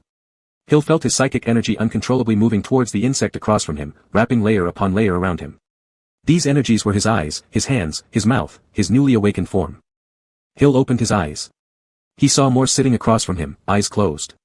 Morse seemed different from usual, though Hill couldn't pinpoint exactly how, perhaps because of the intense scent, or perhaps because Morse was wearing significantly less clothing. As Morse's eyes opened, Hill perceived complex emotions in them, though they seemed no different from Morse's daily gaze upon him. Hill propped himself up. Not yet overwhelmed by the effects of the pheromones, his mind remained fairly clear. He reached out and grabbed Morse's ankle. Morse continued looking at him as Hill pulled the ankle to one side, encountering no resistance. Morse willingly exposed himself to Hill. Morse was always this gentle, Hill thought, as he lunged forward to embrace Morse. It seemed the female bug emitted a muffled groan.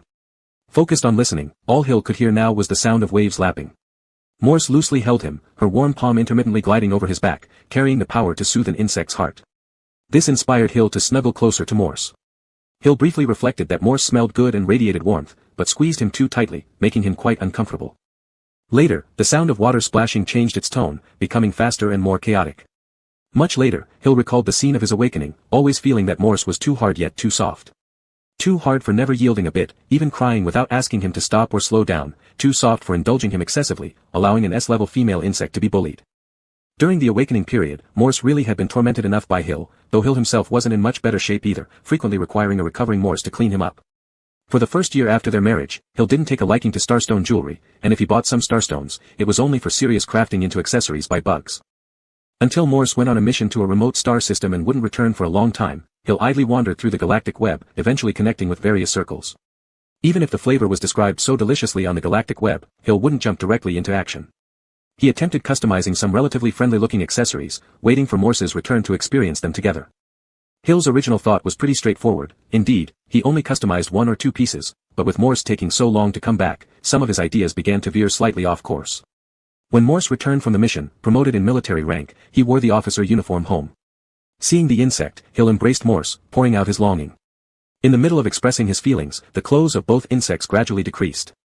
Hill pulled out body-worn accessories and small toys to introduce to Morse, who flashed a brief look of surprise but didn't refuse, letting Hill proceed as he pleased. Morse's expression was always muted, smiling lightly, anger subtly, and Hill couldn't accurately gauge Morse's preferences. However, that didn't matter because Morse's body was honest and would clearly reveal everything. Morse's tension didn't last long. Once Hill inserted the starstone chain using 2 fingers, Morse melted entirely. The pheromone liquid covered Hill's hands, Morse still unsatisfied, wanting to swallow both Hill's fingers and the starstone chain. As Hill tried the toys and accessories, Morse cooperated with him.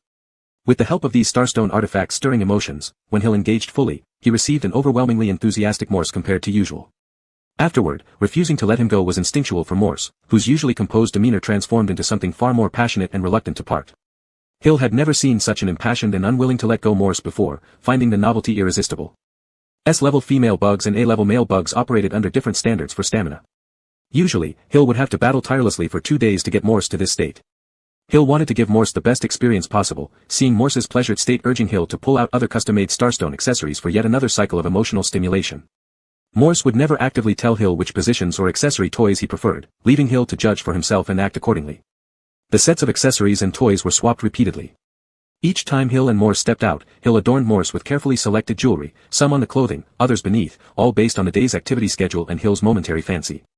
If Morse wore jewelry all day, then without fail, Hill would get 100 times more enthusiastic Morse at night, green eyes staring intently at him as though about to drain him dry. Such originally beautiful emerald eyes combined with such a desirous gaze left Hill completely powerless to resist, driving him harder with the accessories and Morse. Later, they had 1, 2, 4 young larvae, preparing for a 5th larva already. Thinking of this, Hill hugged the pillow and rolled around the bed again. They were going back to the Sakaya star tomorrow, and Morse was currently briefing and saying goodbye to the generals of the main star. Hill had dinner with Muchi Shirshan, then waited alone in the room for over a star hour. Reflecting on the past and checking the time on the holographic screen once again. Hill knew Morse would definitely return. If there was mention of new accessories, Morse would make time no matter how busy. Hill was just growing impatient waiting. The spaceship set off for the return trip the next day. Preparing for pregnancy meant not being able to use too many accessories afterwards, and the number of hours available to enjoy with Morse could be counted on one hand. Suddenly, Hill regretted not attaching the starstone clamp to the female bug before Morse left.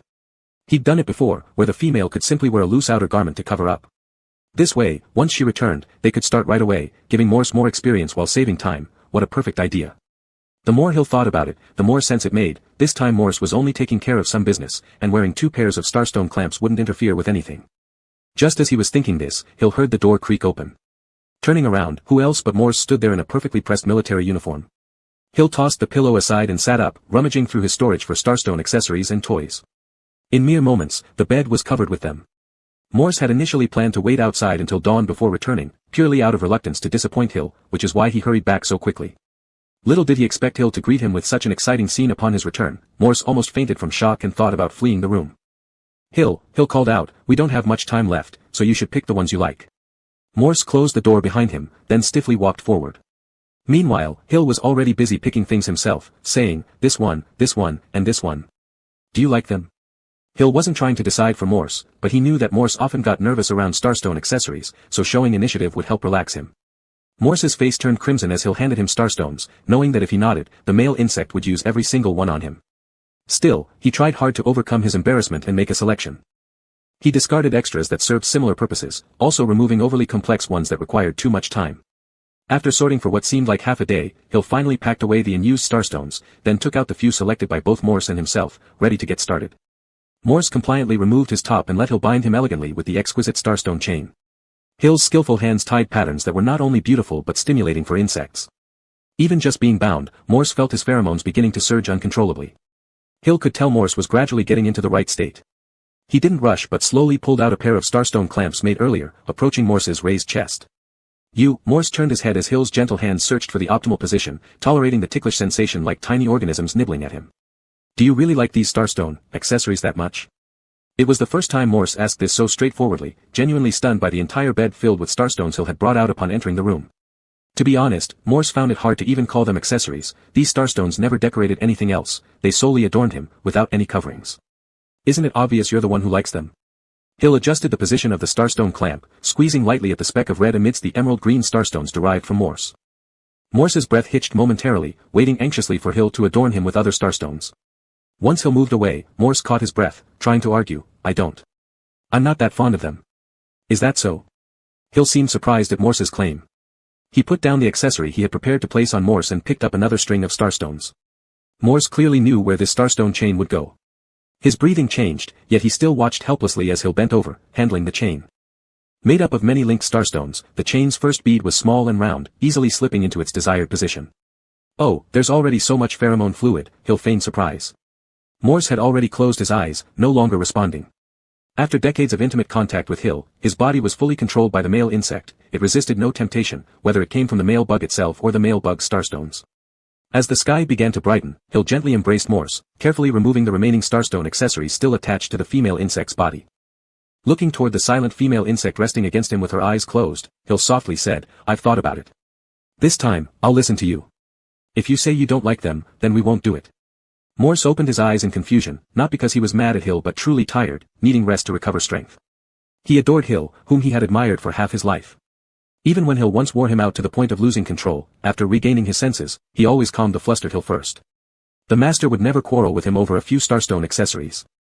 Moreover, when Hill said, if you don't like it, then we won't do it, Morse's heart inexplicably skipped a beat, making him suddenly uneasy. Hill leaned down and kissed above Morse's left eye, saying, I'll move all the starstone accessories out of my space bracelet and won't touch them anymore. Silently adding to himself, not until you lay the insect eggs. Morse hadn't expected such an assurance and was momentarily at a loss, taking quite a while before stiffly opening his mouth, there's no need for you to do this. As long as you like it, I can do anything for you. Hill shook his head, I want you to like it too. I'm not important. You are. After a brief silence, Morse slowly raised his hand and grasped Hill's, speaking with difficulty, actually, I do like. Hill wasn't particularly surprised, given how Morse often displayed intimacy with him, liking these things was only normal. Claiming otherwise would just be blatant falsehood. Hill assured him, once you lay the eggs, I'll continue to accompany you in enjoying what you love. Morse, my lord, I haven't conceived. They had scanned themselves on the terminal just yesterday morning, it was impossible that the male insect knew he carried eggs while he himself did not. No problem. We'll go back and work hard together. Let's prepare properly for conception without indulging in unnecessary frills. Morse understood, Hill wished to bear another larva with him. But Hill had never shown any particular fondness for larvae before, could this sudden desire stem from being stimulated by the other male insect houses? Yet, Hill had never expressed any intent to have more larvae either. Why do you suddenly want a larva? Morse, now somewhat recovered, immediately pulled Hill into his arms and asked. Hill wasn't going to take the blame, swiftly deflecting it, it's because you like larvae, always cuddling Muon. I'm simply helping you give birth. Preparing for conception was so troublesome. If it weren't for Morse's fondness, why would he trouble himself so much? He'd let nature take its course if it weren't for Morse's desires. Morse looked at Hill again, puzzled by how he had linked these two matters. Who wouldn't adore the soft, chirping little larvae? But loving larvae and playing with them didn't mean he was willing to abandon his male lord starstones for procreation. Morse couldn't deny anymore that he disliked those starstone accessories, they were as habitual to him as Hill's fingers or lips, long impossible to part with. If he really had to leave them, Morse felt he wouldn't be able to adjust. The two insects exchanged glances for a moment, and Hill broke the silence first, not preparing for conception. Morse, not preparing. He already had 4 larvae, surpassing expectations, so whether or not they produce more should come down to fate. Time to focus on something fancier and extravagant instead. Hill licked his lips and asked, were the starstone accessories? Where? Morse answered with certainty. Chapter 98, Bonus Chapter, Past Life. Future. She felt his spirit entering a very subtle state, light and ethereal, as if it could leave his body at any moment. She quickly realized that he was about to undergo a transformation. The inheritance from the homeworld ruins had been fully absorbed over these past days, greatly enhancing his spiritual strength while making him feel like he'd touched a higher level of existence. Your Majesty. Your Majesty. A small insect whispered by his ear, repeatedly calling out in a voice resembling an alien beast akin to a cat. Transformation must not be interrupted. She raised a hand and pressed the insect into his chest, restraining it so it wouldn't call out again. Once the insect in his arms fell silent, She focused all his energy on the transformation, enjoying the sensation of his ethereal spiritual form. However, She suddenly felt a pull, unexpectedly getting sucked into a spiritual space. It seemed to be the spiritual domain of some insect. The entire space was filled with flying memory bubbles, some moved incredibly fast, while others just floated around gently. The spiritual domain felt familiar to Mu Shi, prompting him to decide to examine one of the memory bubbles. Mu Shi's spirit still existed as an ultra-compressed energy mass.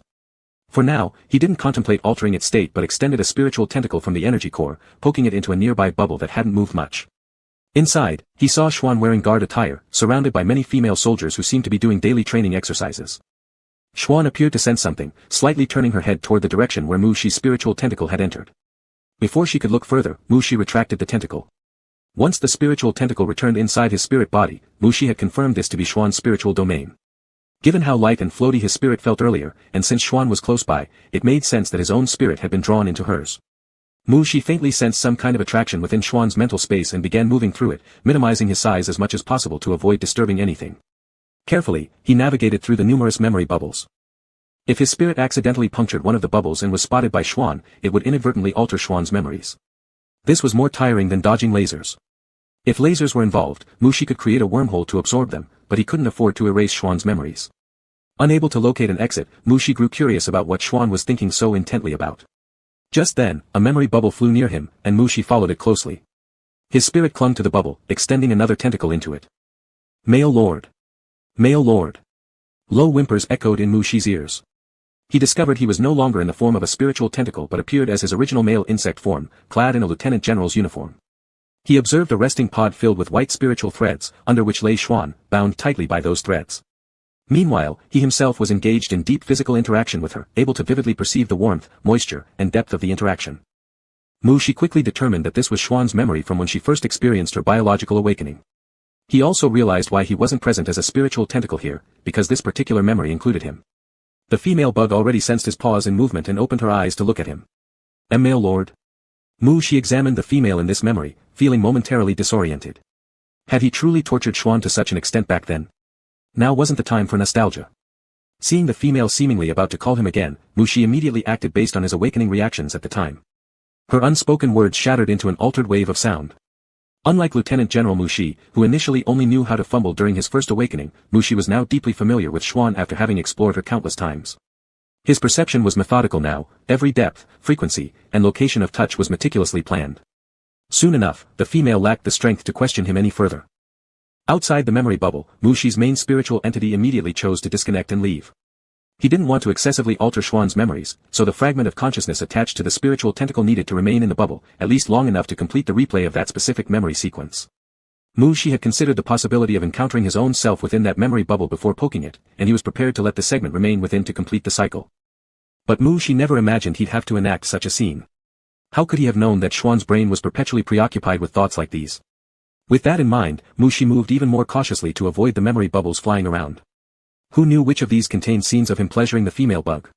Continuing to drift along in the direction of the attraction, Mu Shi passed through a vacuum zone devoid of any memory bubbles. After traveling some distance, he finally encountered new ones. These bubbles were quietly suspended, interdependent, and the attraction seemed to emanate directly from the cluster of them. Mu Shi extended dozens of tentacles, carefully shifting them aside without entering any bubble, revealing a concealed mass of golden energy beneath them. This was what had drawn him there. The spiritual energy was familiar to Mu Shi, it was just a smaller version of what he had received at the homeworld ruins. Confused, Mu Shi poked one of his tentacles at it. Instead of receiving the expected vast memories of the last insect queen, Mu Shi only saw an expansive ice plain. The plain was devastated with scattered remnants of mecha parts everywhere. There had been a battle here not long ago, but signs of mecha combat were sparse. This squad fought against a warship equipped with ultra-energy cannons. Mu Shi probed out with a mental silk web to investigate, but froze instantly as soon as it extended past him. Beneath his feet, there was something familiar. Mu Shi took half a step back, squatted down, and ignoring his ingrained cleanliness compulsion, used his hands to uncover a broken and charred shoulder insignia buried under the shattered ice. Surrounding 4 morning stars was a golden thorn vine, the emblem of the 4th Legion's shoulder insignia. Even though the insignia was charred and ragged, Mu Shi could still determine its original position and rank, it belonged to a general. He subconsciously clenched his fingers on the insignia, knowing he had only ever granted this particular rank of the 4th Legion to one insect, who was now a marshal, and concurrently his queen, but Xian was undeniably the sole general in the 4th Legion's history. Mu Shi stood up, looking around the ice plain violently destroyed by forceful impacts. What exactly was this place? A fabricated environment? A past recorded by the last insect queen spirit? Or perhaps, a future yet to come? Mu Shi quickly spread his mental silk web outward, the spiritual perception relaying information back to him. In front of him, to the right, lay the remains of a mecha frame. It was the remnant of Xian's mecha. Without delay, Mu Shi sprinted toward the location detected by his spiritual perception, arriving almost instantly, not because he had run. It was then Mu Shi realized he wasn't physically present here, he was a spiritual entity. As fast as his thoughts, that's how fast he could move. Raising his head, Mu Shi observed the mech before him. Only part of the upper section remained, but it still towered high above him. The mech was dirty to the point its original color was indiscernible, the eye crystal completely shattered into pieces, yet Mu Shi recognized it immediately, it was the one he had gifted Xian. Shifting his gaze toward the cockpit's location, the hatch was wide open. Mu Shi knew there wouldn't be any insect inside, but he instinctively teleported to the entrance. Most of the main driver's seat was missing, as if cleanly sliced off, with bloodstains splattered across the chair back and beside the control seat. Mu Shi tried to sniff the air for scent clues but caught nothing. Mu Shi couldn't yet confirm the context of this scene, he needed more evidence. Flashing to the outside of the mech, Mu Shi suddenly noticed other boot prints next to where he had previously stood on the icy ground. Instantly returning to the icy surface, Mu Shi crouched down to inspect the prints. Judging by their direction, someone had visited this site and then returned. The tread pattern was different from his own military boots, and the size matched perfectly. This indicated a male insect, or rather, it was himself. The boot prints were evidently old, covered by fine ice chips, but Mu Shi could still detect that the depths differed between when they arrived and left. Upon analyzing the depth using his mental silk threads and factoring in the environment, Mu Shi discovered that the departing prints were deeper. This other him left carrying something, or perhaps another insect in his arms. Mu Shi stood upright, following the departing footprints for a short while, but they abruptly ended before too long. That version of him might have been picked up by an aerial vehicle or possibly opened a wormhole channel and left through it. Whichever case, Mu Shi couldn't pursue further from here. Holding the broken insignia tightly, Mu Shi stood on the ice plane for a long time until once again feeling his body float weightlessly like air. When his spirit settled back into form, Mu Shi reopened his eyes, finding himself in the royal bedchamber of the main palace. His chest felt heavy as Xian knelt before him, her head pressed against his chest. Mu Shi's fingers moved slightly in Xian's hair, the warmth from it spreading through his entire body. This was Xian, real and tangible Xian. Xian felt the movement of his fingers, looked up, and her heterochromatic irises met Mu Shi's gaze as she blinked once, "Your Majesty." The corner of Mu Shi's lips twitched, he wanted to tell her about seeing the homeworld ruins, the remains of mechas, and the empty cockpit. But before he could speak, Xian asked, "Your Majesty, don't you think it's a waste not to do something on such a beautiful night?" Mu Shi silently swallowed the words that had reached his lips, then turned around with Xian in his arms, pinning her between himself and the silk cushion. With just a flick of his fingers, Xian's clothing ties vanished without a trace. He still thought the female insect in front of him wasn't quite real enough, needing more contact to truly feel her presence. "Your Majesty, your pheromones seem unusually potent today." Maybe I've broken through to SSS, Mu Shi replied casually, then proceeded to comfort the female insect while leaving no room for refusal as he embedded himself into the familiar position. All of Xian's energy went into dealing with the dual onslaught of Mu Shi and his pheromones until everything was settled. Then, she managed to say, "SSS, at this rate, you'll reach 3S levels, and I will never catch up with you." The gap between them only grew wider. A deep conversation improved Mu Shi's mood significantly. He'd also clarified things, no matter what the scene represented, whether memory or prophecy, Xian was currently safe in his arms, and he would never let the events of that vision occur. Mu Shi gently kneaded Xian's hair, making a promise, "I will protect you." It was unheard of for a female bug to be protected by a male bug, but Xian quietly decided to increase her own training while smiling at Mu Shi and saying, "If you upgrade again, wouldn't you be SSSS?" For S, such an existence didn't exist either in insect history or fictional works. Mu Shi gave her a puzzled look, saying, "Why not SSR?" "Listen, SSSS, how hard is that to pronounce?" The two insects stared at each other for a while, but ultimately, it was Xian who couldn't hold out and nodded, saying, "Yeah. If you transform again, we'll call you SSR. It'll be recorded in the StarNet and written into textbooks." Chapter 99, Bonus Chapter, When the Past and Present Mo-Shi Switch Places. When Shan woke up, he immediately sensed that something was off. His mate was sitting far away on the other side of the bed, with an expression of confusion and caution. Was it because he had been too demanding last night? Still somewhat drowsy, Shan recalled how enthusiastic he had been when Mo-Shi expressed a desire for another young one. He had thrown himself wholeheartedly into fulfilling that wish, never hesitating to take twice what was needed instead of merely once. Feeling perhaps his enthusiasm was over the top, Shan feared he might have frightened Mo-Shi. Half propping himself up under the covers, he inched closer towards Mo-Shi, contemplating how to embrace their majesty and apologize. As soon as he embraced Mo-Shi, Shan felt again that something wasn't right. Mo-Shi's body had instinctively tensed at being held, although it relaxed shortly after. Yet, Shan couldn't help but notice the brief moment of defense and alertness. Upon closer observation, the posture of the male insect appeared casual but was actually poised to escape or retaliate at any time. Shan was startled. No matter how passionate he behaved, he shouldn't have frightened Mo-Shi this much. If Mo she said stop, even if his reproductive cavity was already open, he would comply. Looking up, Shan met Mo she's gaze. The beautiful violet eyes were extremely familiar to him. They had once reflected his respectful demeanor and later mirrored his affectionate emotions. In these eyes now, there was doubt and curiosity, more prominently though, a calm stare, as if looking at a weapon that had accompanied him for many years, or an old friend from distant memories. Most importantly, those eyes lacked any sign of affection for him. Instinctively, Shan wanted to hold Mo she tighter, but waves of fear and uncertainty overwhelmed him, causing him to let go. Quietly retreating some distance, Shan sat up and tentatively called out, "Your Majesty." His voice trembled despite his efforts to suppress it. Mo she responded lowly, meeting Shan's skeptical eyes and saying, "I am probably not your true mate." Jolted by surprise, Shan pursed his lips, silently gazing at the insect whose every movement seemed so familiar. He already had a suspicion, this emperor was likely Mo she from a different timeline, not the indulgent mate who allowed his entanglement the previous evening. Firstly, the other party had to be Mo she, only Mo she could explain why Shan didn't initially notice the anomaly. Secondly, judging by the way the other looked at him, they clearly knew each other. Perhaps in the timeline of this counterpart, there existed a bug named Shan. However, the counterpart was unaccustomed to his intimacy, possibly indicating that in their timeline, they hadn't yet developed such close relations. Suppressing his chaotic emotions, Shan listened intently to what this Mo she would say next. "You may consider me as Mo she Sakaya from another timeline. I arrived here by accident during my transformation process. You know, the metamorphosis of male insects always has many uncertainties. Time-space. Transformation." Shan knew nothing about the uncertainties in male insect transformations, his understanding of it being limited to the extra vigor displayed by his mate during such phases. Mo she didn't want to elaborate further but comforted him by saying upon seeing those identical heterochromatic irises from memory, "I share a special connection with him. In about 20 star times, your mate will return." Two mental tentacles retrieved shoes and placed them on the bedside carpet. Nodding slightly at Shan, Mo she lifted the blanket to get up. The news that the master was safe did indeed ease Shan's concerns. There was a peculiar charm in his words that made Shan believe him without hesitation. Uncertain of how to face the situation, Shan covertly observed Mo she's expressions and movements, his heart suddenly skipping a beat. Too familiar, all of the subtle changes in posture and demeanor were so familiar that he almost blurted out, "Are you aware of a female soldier named Shan? She died in the ice fields of the mother planet's ruins." Perhaps noticing the intensity of Shan's gaze, Mo she turned around and asked, "Is there anything else you'd like to know? Did someone like me exist in your timeline?" Mo she fell silent for a few seconds before sighing, "Once there was. He was my best admiral, but I failed to save him. No, fighting for your majesty is the honor of every female soldier." Unconsciously tightening his grip on the blanket, Shan felt his throat dry up, making his words sound hoarse. "As long as you are well, that is enough for him." The display of emotion by the female insect was slightly abnormal, prompting Mo she to glance at him with slight curiosity. Without asking, Mo she nodded to him and said, "Thank you." Watching Mo she head to the bathroom, Shan only relaxed his tense nerves slightly once the bathroom door closed.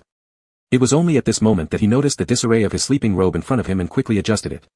He was somewhat relieved that the sovereign insisted on taking another shower last night, and both of them had changed into sleepwear before going to bed. If not for that, when his majesty woke up, his life would likely have been forfeit. But then again, Shan remembered how restless he was during sleep, having to hold Mo she tightly in his arms to feel secure. Feeling his neck still intact and his chest unmarked by any bloodstain, Shan couldn't help but wonder what his majesty's mood must have been at the time. Could it truly be his majesty? Shan pressed his hand against his chest. Of course, he hoped to see his sovereign in good condition. After all, it was a figure he'd admired all his life. He lost himself staring at the bedroom door, until the water stopped running, which startled him back to reality, causing him to rush out of bed quickly. Mo she had already changed into regular attire and opened the door to see Shan standing barefoot on the carpet, looking at him rather nervously. This individual shared the same appearance with his deceased admiral, the same heterochromatic eyes, even the gaze bore an astonishing resemblance. It always gave Mo she the illusion that General Shan had come back to life. Really, they were just too alike. Mo she nodded slightly towards him, stepped out, and walked away from this palace that felt familiar yet strange to him. As soon as he awoke, after initially feeling bewildered, he connected with little I and looked up information about himself in this world. From his birth, schooling, ascension to the throne, to the establishment of the Empress Consort, his insect life trajectory diverged from his previous life after arriving on the Amika star. Whether it was recruiting a great future general earlier or cleaning up the space pirates much sooner than in the past life, one early step led to multiple fast advancements, including the Star Province campaign and the mechanical insect combat forces, all occurring earlier than he remembered. More importantly, in this world, General Shan survived. As for the fact that the latter became his female insect and they even had younglings together, Mo she didn't find that particularly surprising. Since he had purchased the then-for-sale Shan before the liberation of the underground urban areas, and since this person had expressed romantic interest to him as the general in his own world, it was logical that with the identity of a female slave, they wouldn't miss the opportunity this time. Of course, these were speculations she made based on some vague messages on the galactic web. A significant portion of the information on the galactic web was unreliable, and there were plenty of accounts labeling Shan as a national disaster due to her beauty, portraying him as a ruler entranced by charm, indulging daily in hedonistic pleasures with the female insects and ignoring state affairs. He could believe that General Shan was a national disaster given her face alone deserved such rumors, but she did not think of himself as neglecting state affairs. Could a ruler who neglected state affairs have unified the insect race several years earlier than he had? And established cooperation and exchange with the alien species so swiftly? She checked his schedule for the day.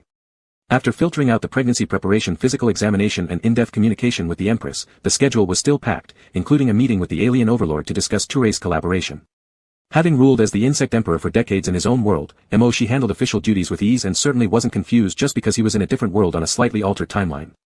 Looking through the schedule once more, she originally wanted to remove the items related to preparing for conception, but upon hearing from little I that interrupting this process required starting over, and knowing that his counterpart here had persisted for months, he resisted the strange feeling in his heart and went to the training room.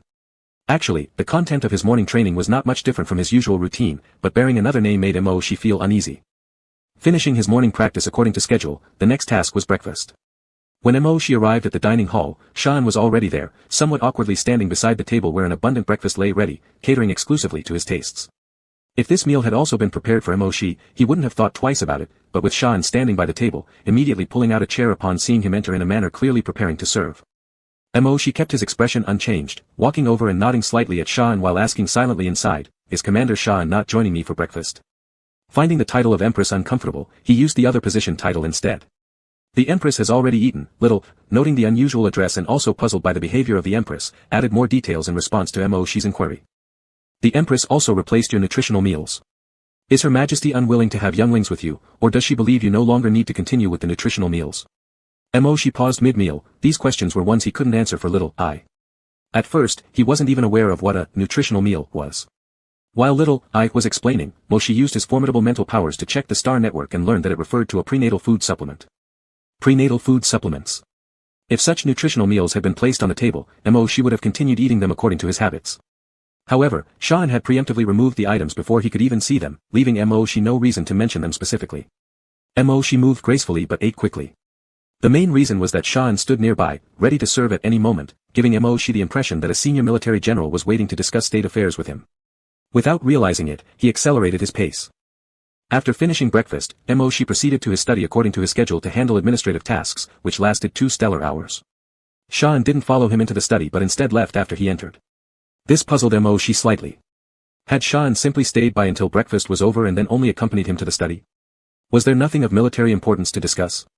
Since in his own world, she did not have a powerful and useful general like Shan, he couldn't help but feel that he was wasting the valuable time of this talented military leader.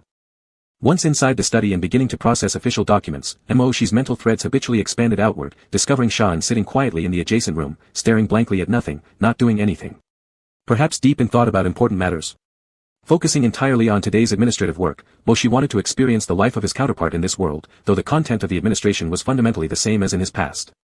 Despite this, he still found it all quite novel due to the different circumstances. Because of his familiarity with the duties, Moshi finished the assigned workload in less than 2 stellar hours. As he sipped tea delivered by a mechanical insect on the side of his desk, Moshi noticed through his mental threads that Shan was still seated next door in much the same position. So, was he daydreaming for 2 whole hours?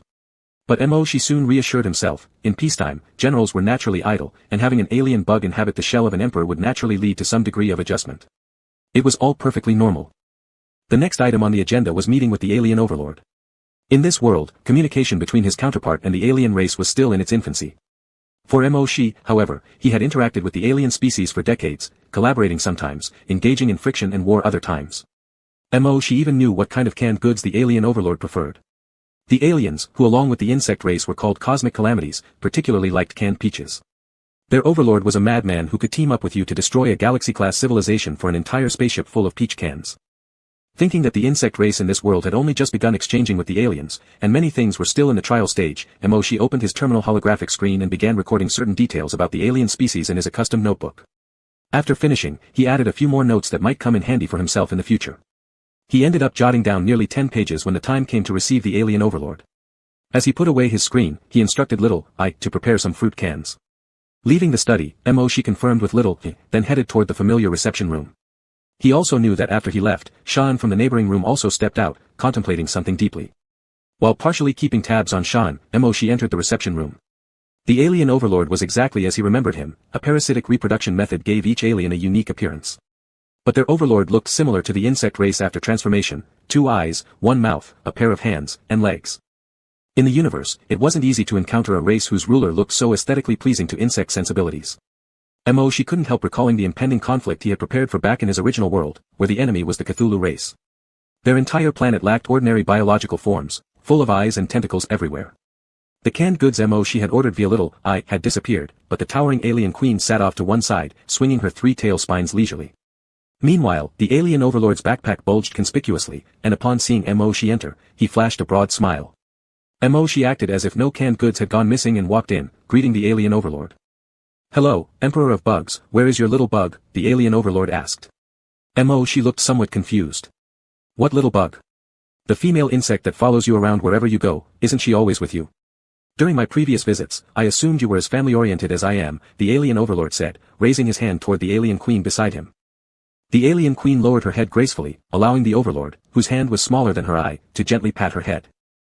She queried Little I internally and learned that the reference was to Shan. So it wasn't just starting today. She perceived that Shuren had found another spot not too far away to keep watch, so he deftly changed the subject and began discussing cooperation with the other party. Following that, from lunch, the afternoon inspection of the military department, viewing the larvae, to dinner, Shuren consistently maintained a distance neither too close nor too far from Mushi, never deliberately stepping forward but always being nearby. Mushi felt that Shuren was concerned about his other self, and this realization stirred some strange emotions within him. Yet Mushi still took the time to reassure Shuren, patiently informing the other that his other self would return in a few star hours. He could sense a bond between him and his other self, and this connecting thread was growing stronger. Once it reached a certain threshold, everything would return to normal. Each time Mushi told him this, the female insect's expression would become very complex. She would respectfully thank him, then continue guarding by his side. It seemed like she wanted to guard not only his other self, but also him. Mushi stayed busy until evening, partly because he wanted to experience the life of his counterpart in this world, and partly because once he stopped, he didn't know how to face the other familiar insect by his side. If they were to truly sit together and rest, should he call her general or empress?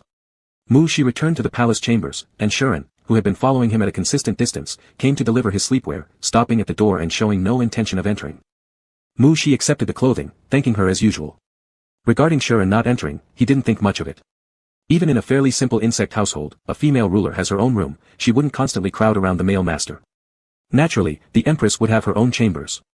Mushi watched Shuren leave, then learned from Little I's puzzled tone that this was the first time they had slept separately since moving into this palace. Mushi sat on the bed with the sleepwear in his arms, gazing at the empty bed. He suddenly remembered General Shuren, who had died protecting him. If the incident at the homeworld ruins hadn't happened, if General Shuren had survived and followed him through the unification of the insect species, would things have turned out like they are here? Just as he was lost in thought, Little I reminded him that the bathtub was ready with water. Mushi stood up, holding the sleepwear, and went to the bathroom. He hadn't specifically asked for a bath, but probably because Little I saw him sitting there for so long, it analyzed his wishes and arrived at this conclusion. Little I's nature was indeed the same as in his world, always prone to overanalyze situations. After bathing and lying down in the royal insect king's bed, the feeling of 2 pillows meant for one insect was quite peculiar. Mushi lay awake for a long while, unable to fall asleep. It was almost time. He decided to do something. Mushi extended his mental threads, slowly expanding them. He saw Shuren turn over in another bedroom of the palace, seemingly having trouble sleeping. He carefully controlled his mental threads to bypass those intertwined with his own source within Shuren's body. Through his mental threads, Mushi observed this world both familiar and foreign, looking at the insects, whether familiar or unfamiliar. Suddenly, Mushi felt his mental web struck by a pure sphere of spiritual energy. It was the larva version of his other self. Mushi found it rather interesting and sent out a portion of his mental energy to accompany spirited little Muan in play. He remembered the name of this young one, Muan, which meant, Mua. Shuren tossed and turned all night without sleeping. Just as dawn approached, he suddenly heard the door to his quarters pushed open. It was Mushi's presence. Shuren hurried to get up, but the other moved faster. As soon as he sat up, Mushi gently pushed open the door of his bedroom and appeared before him. Black-haired, purple-eyed Mushi, wearing the new sleepwear he had sent over. Shuren hesitantly called out, "Your Majesty." Mushi said, "Why did you come here?" Hearing just this one sentence, Shuren felt a warmth welling up, a mix of indescribable emotions pressing heavily in his chest. Mushi already had an idea and showed no intention of letting Shuren respond. He pulled back the covers beside Shuren and crawled in. Mushi moved closer, naturally opening his arms to embrace the insect. Mushi found a comfortable position on Shuren's chest and recounted, I just came back from a trip somewhere. During that trip, I saw a little Shuren. Shuren quietly hugged Mushi back and asked according to what Mushi had said, what was he like? Tiny, though my other self was also small. That little Shuren had heterochromia eyes, very cute, and I saw him when I opened a wormhole to Amica Star. I coaxed the insect back right away. The parents from that world were startled, questioning me where I had abducted the insect from, and whether I wanted to raise a child bride. They kept pestering me all day long. Mushi chuckled softly, rubbing his cheek against Shuren's neck and said, little Shuren was also made nervous by them. He even privately asked me whether the child bride is a female slave or a female attendant, and what kind of work he should do. Then, Shuren also looked at him, is the child bride a female slave or a female attendant? Of course, it's a little baby. Mushi rubbed the light golden fur of grown-up Shuren, he is so small. Do you like him? Shuren asked. A bit cute. Mushi rubbed against Shuren's chest, who wouldn't like the larval version of their own insect. After Mushi finished sharing, Shuren then said, I also met another you. Mushi showed a certain level of curiosity, what is he like? He is the appearance I admire. Shuren murmured softly. The end.